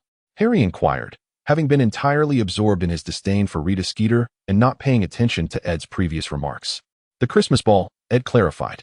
Observing Harry's puzzled expression, he added, "It's a traditional ball held for the champions during the Triwizard Tournament, where students from all 3 schools will attend. And the champions must lead the dance." Upon hearing this, a flicker of anger on Harry's face was swiftly supplanted by surprise, followed by evident disquiet. He parted his lips, seemingly poised to articulate a response, yet the words eluded him. A ball? To serve as the lead dancer? This was entirely unforeseen. Why would he need to take the lead? He had yet to devise a strategy for the upcoming competition. Leading a dance? With others? Harry furrowed his brow, as though he had just swallowed a live rodent. "Of course, you will require a partner." Ed nodded, his tone light, adding that it would be prudent to find one soon, especially for someone of your stature. "Undoubtedly, countless individuals would wish to share the first dance with you." "Splendid," Harry muttered gloomily, reclining against the back of his chair, arms crossed as if bracing himself for impending calamity. Draco edged closer, remarking, "Don't tell me you can't dance at all." "Of course I can't," Harry retorted almost immediately, his voice tinged with irritation. He cast another glance at the discarded Daily Prophet, as if every word printed on its pages mocked him. Draco observed Harry intently. When Ed mentioned the necessity of a partner, he keenly detected the fleeting panic and discomfort that flickered across Harry's visage. Maintaining an air of nonchalance, Draco spoke with a hint of schadenfreude. "That's marvelous. I hadn't heard of this, but I truly can't dance," Harry repeated incredulously, seemingly attempting to comprehend the situation through repetition. His gaze was somewhat vacant, clearly disoriented by this unexpected revelation. "You could pay me to teach you." "Guaranteed results," Draco interjected, his tone laced with a subtle allure. "This is a significant social event. Everyone will be watching the champions. You cannot simply flee from it. That would be utterly embarrassing." Harry irritably ran his fingers through his hair. "Shouldn't we be focusing on preparing for the competition?" he mumbled, a faint, unnatural blush creeping onto his cheeks, leaving him uncertain whether it stemmed from anger or the very subject at hand. His mind drifted to the golden egg he had set aside after the competition and the current need to find a dance partner, which only served to make him feel dizzy. Ed observed the dynamic between the two with a mix of amusement and confusion. He was perplexed by the taut and peculiar atmosphere that enveloped them. Typically, warriors would secure their dance partners well in advance. "I imagine those who receive invitations would be more than happy to accept," he kindly suggested. There is still ample time. I am contemplating some ideas for Crumb. Popular candidates? Draco's gaze returned to Harry. He spoke softly, as if merely throwing out a casual remark. Who do you think are the popular choices? Harry furrowed his brow, expressing his indifference. Oh, you might want to care a little, Draco replied, a playful smirk gracing his lips. After all, this pertains to Slytherin's reputation. You surely wouldn't want others to think our house as champions are incapable of securing a suitable dance partner, would you? Harry fell into a momentary silence, seemingly contemplating Draco's words. He truly wished to avoid humiliation in such a manner, especially in front of Draco. However, finding a dance partner proved to be even more daunting than facing a dragon. All right, Draco cleared his throat, adopting his usual tone tinged with a hint of arrogance. Stop fretting like a fool. You have ample time. There will always be someone willing to accompany you to the ball. He paused, his gaze piercing as he looked at Harry, and added in a voice lowered to a conspiratorial whisper, as if they were the only two present. If you desire my guidance in dancing, you must schedule an appointment in advance. Whom do you intend to invite? Harry suddenly inquired of Draco. Shouldn't you first concern yourself with your own matters before focusing on mine? You had better start practicing. Draco chuckled lightly, a hint of something unnameable in his tone. Otherwise, it would be quite embarrassing to step on someone else's toes, especially in front of the entire school and our international guests. You speak as if you're an expert in dance, Harry retorted, his tone laced with a touch of defiance. Of course I am, Draco replied, raising an eyebrow as he leaned casually against the table, exuding a relaxed and graceful demeanor. The Malfoy family has always been well-versed in dance. I could even teach you the intricacies of etiquette, steps, and rhythm. Harry was momentarily at a loss for words, gazing at Draco's face for 2 seconds before regaining his composure. What a ridiculous joke, he murmured, a subtle flush creeping up his ears. It is no jest, Draco replied with a smile, though a hint of seriousness lingered within it. I do not, Harry interrupted, his words spilling forth rapidly, as if fearful that any hint of emotion might be discerned. Draco fell into silence, merely observing him intently. I am simply offering a suggestion, he finally spoke, his voice lowered significantly. It is not a bad idea. Ed, watching them from the side, raised an eyebrow, seemingly sensing something amiss, yet he refrained from interjecting, instead smiling knowingly. You two appear, shall we say, somewhat like a prelude to a boxing match, Ed remarked. However, I am quite eager to see how you will dazzle everyone at the Christmas ball. I refuse to wear such ludicrous little garments, Harry muttered. You had best reconsider. Lest Professor McGonagall personally selects an outfit for you, Draco retorted, a glint of amusement in his eye. Moreover, if you wish to avoid a most undignified tumble on the dance floor, my suggestion remains valid. I shall ponder it, Harry mumbled. Chapter 184. Count me in as a champion from Durmstrang. Crumb found the enthusiasm of the Hogwarts students to be quite overwhelming. His status as an international sports star meant he trailed behind him a comet of excited screams and curious gazes wherever he went. While he sought solace in the library, he found himself distracted by something even more compelling. Hermione always occupied the large wooden table by the window, wholly engrossed in her books. Her thick, unruly hair fell over her face as she lowered her head. Her fingers, stained with ink from prolonged writing, held the quill with meticulous precision. Crumb had never encountered anyone with such unwavering focus on their studies. Recently, Crumb made a habit of visiting the library daily, quietly taking a seat across from her. He would surreptitiously observe her from above the pages, watching her frown, noting the way she occasionally tapped her chin with the quill, and marveling at her swift page-turning. Many times, he longed to utter a few words, even something as simple as "Do you mind if I sit here?" But each time he found himself swallowing the words before they could escape his lips. Crumb feared that she might discern his distracted state, worried that she would perceive him as a simpleton lost in daydreams, thus worsening her opinion of him. He simply sat quietly, allowing his thoughts to wander between the pages of the book and the girl across from him. That day, Crumb had just attended a lecture on ancient runes alongside the upperclassmen of Hogwarts, finding it somewhat challenging, yet at least experiencing a course that Durmstrang had never offered. Upon exiting the classroom, he was met with a scene in the corridor. Hermione Granger, the girl from the library, stood there holding a substantial collection of knitted goods, scarves, hats, socks, and badges, each inscribed with large letters, S, P, E, W. She was attempting to sell these items to the passing students, or more precisely, to promote the ideology behind them. The students of Hogwarts seemed to be well aware of what S, P, E represented. Their reactions were uniform. Their gazes quickly swept over Hermione and her wares before diverting immediately, their footsteps quickening as if she were a harbinger of some contagious affliction. They whispered amongst themselves, their expressions tinged with a hint of awkwardness and indifference. A small vacuum of space formed around Hermione. Despite the lack of any lingering interest, or even a single person stopping to engage, Hermione appeared undeterred. Her back was straight, clutching the pile of knitted products. As she steadfastly regarded each passerby with unwavering resolve, softly she repeated something, her voice imbued with an undeniable fervor and tenacity. Krum paused, intrigued by what thoughts resided within Hermione's frizzy head. Her passion for learning was so earnest, yet it seemed her enthusiasm extended beyond mere academics. He stepped forward, entering the territory that the Hogwarts students had conspicuously avoided.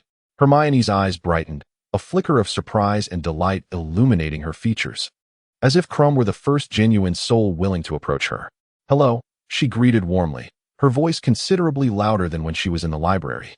"Would you care to pause and listen to the Society for the Promotion of Elfish Welfare, abbreviated as S.P.E.W.? We are dedicated to improving the appalling living and working conditions of house elves, advocating for their rightful rights and freedoms." She launched into an impassioned discourse, recounting the history of house elf enslavement, the injustices they endured, and the mission and objectives of S.P.E.W. So engrossed was she that her cheeks flushed slightly, her eyes shimmering with enthusiasm. She brandished the knitted socks in her hands, emphasizing that she had crafted them herself, with proceeds earmarked for S.P.E.W.'s activities. S.P.E.W.? Vomit? Krum inquired with curiosity. "Society for the Promotion of Elfish Welfare," she explained. Hermione earnestly corrected him.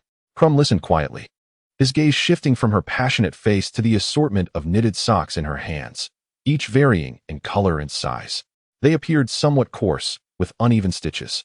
"These are souvenirs," Hermione explained, withdrawing a small green sock from her pocket and handing it to Krum. The sock bore 4 letters stitched in crooked yellow thread. Krum carefully accepted the sock, feeling its fuzzy texture spread across his palm. He looked at Hermione, hesitating for a moment before speaking, his voice carrying a hint of his usual somberness, yet infused with sincerity. "How is your progress?" Hermione sighed softly, a fleeting look of helplessness crossing her face, quickly replaced by determination. "I am still forming alliances. You know, many people do not understand this, and even deem it unnecessary." Krum nodded. Aware of the wizarding family's attitudes toward house elves, they were the beneficiaries of the elves' labor. Convincing them to relinquish such convenience would undoubtedly be challenging. Hermione's expression turned grave. She found it difficult to counter this viewpoint, as it struck at the very heart of the issue. Indeed, wizards benefited from the free labor of house elves, becoming accustomed to such a lifestyle, thus resisting any change. Yet, she genuinely cared for those bound beings. Their suffering and injustices haunted her sleepless nights.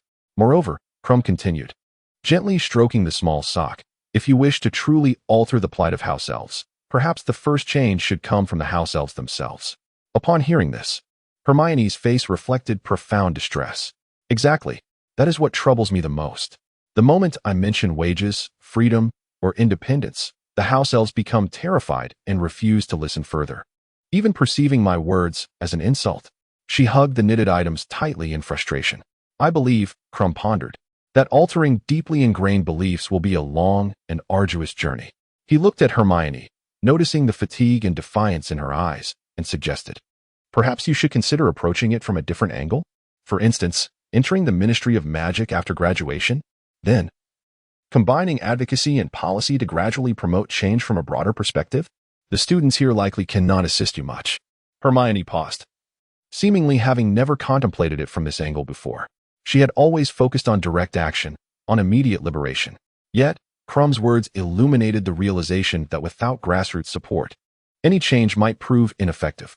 She contemplated this possibility earnestly, her expression revealing a degree of persuasion. Observing that Hermione seemed to take his advice to heart, Krum felt a surge of joy. He cherished seeing her vibrant and wise demeanor, and even more so, appreciated the thoughtful expression that his words inspired in her. He cautiously tucked the green, fuzzy sock into his backpack, as if it were a precious treasure. "Your thoughts are quite unique. I have encountered some mistreated house elves," Krum added, If you are in need of new members, you may count me in. I would certainly welcome that. I see you at the library every day, Hermione responded, clearly in agreement with her current endeavors, noting that recruiting at Hogwarts was not as successful as she had imagined. I will reflect seriously on what you have said.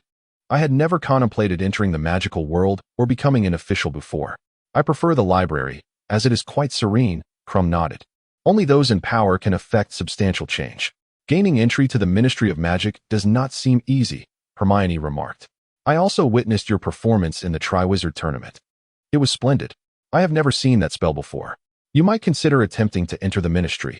Such endeavors are far more meaningful than playing a game. Did you not watch the World Cup? Krum inquired with a smile. That match was his moment to shine on a global stage. No, I did not. But I occasionally attend the House Cup matches, Hermione replied, cheering for Gryffindor. Her tone lightened somewhat. Oh? Krum raised an eyebrow. You do not enjoy Quidditch? It's all right. Hermione shrugged, mainly to support my friends. I know you are a renowned player. Krum's gaze dimmed for a moment, but he quickly regained his composure. If I had the chance to invite you to watch me play, he asked, mustering courage, his voice tinged with subtle nervousness, would you come? Hermione hesitated. She rarely accepted such invitations and was aware of the attention Krum's matches attracted. To show support for a new member? Krum raised the S.P.E.W. badge he held. Hermione reconsidered. Krum was the only one today, and in recent days, who had genuinely listened to her entire discourse on the rights of house elves. He had not mocked her, nor avoided her, and even offered what seemed like serious advice. This elicited a nuanced feeling of gratitude within her.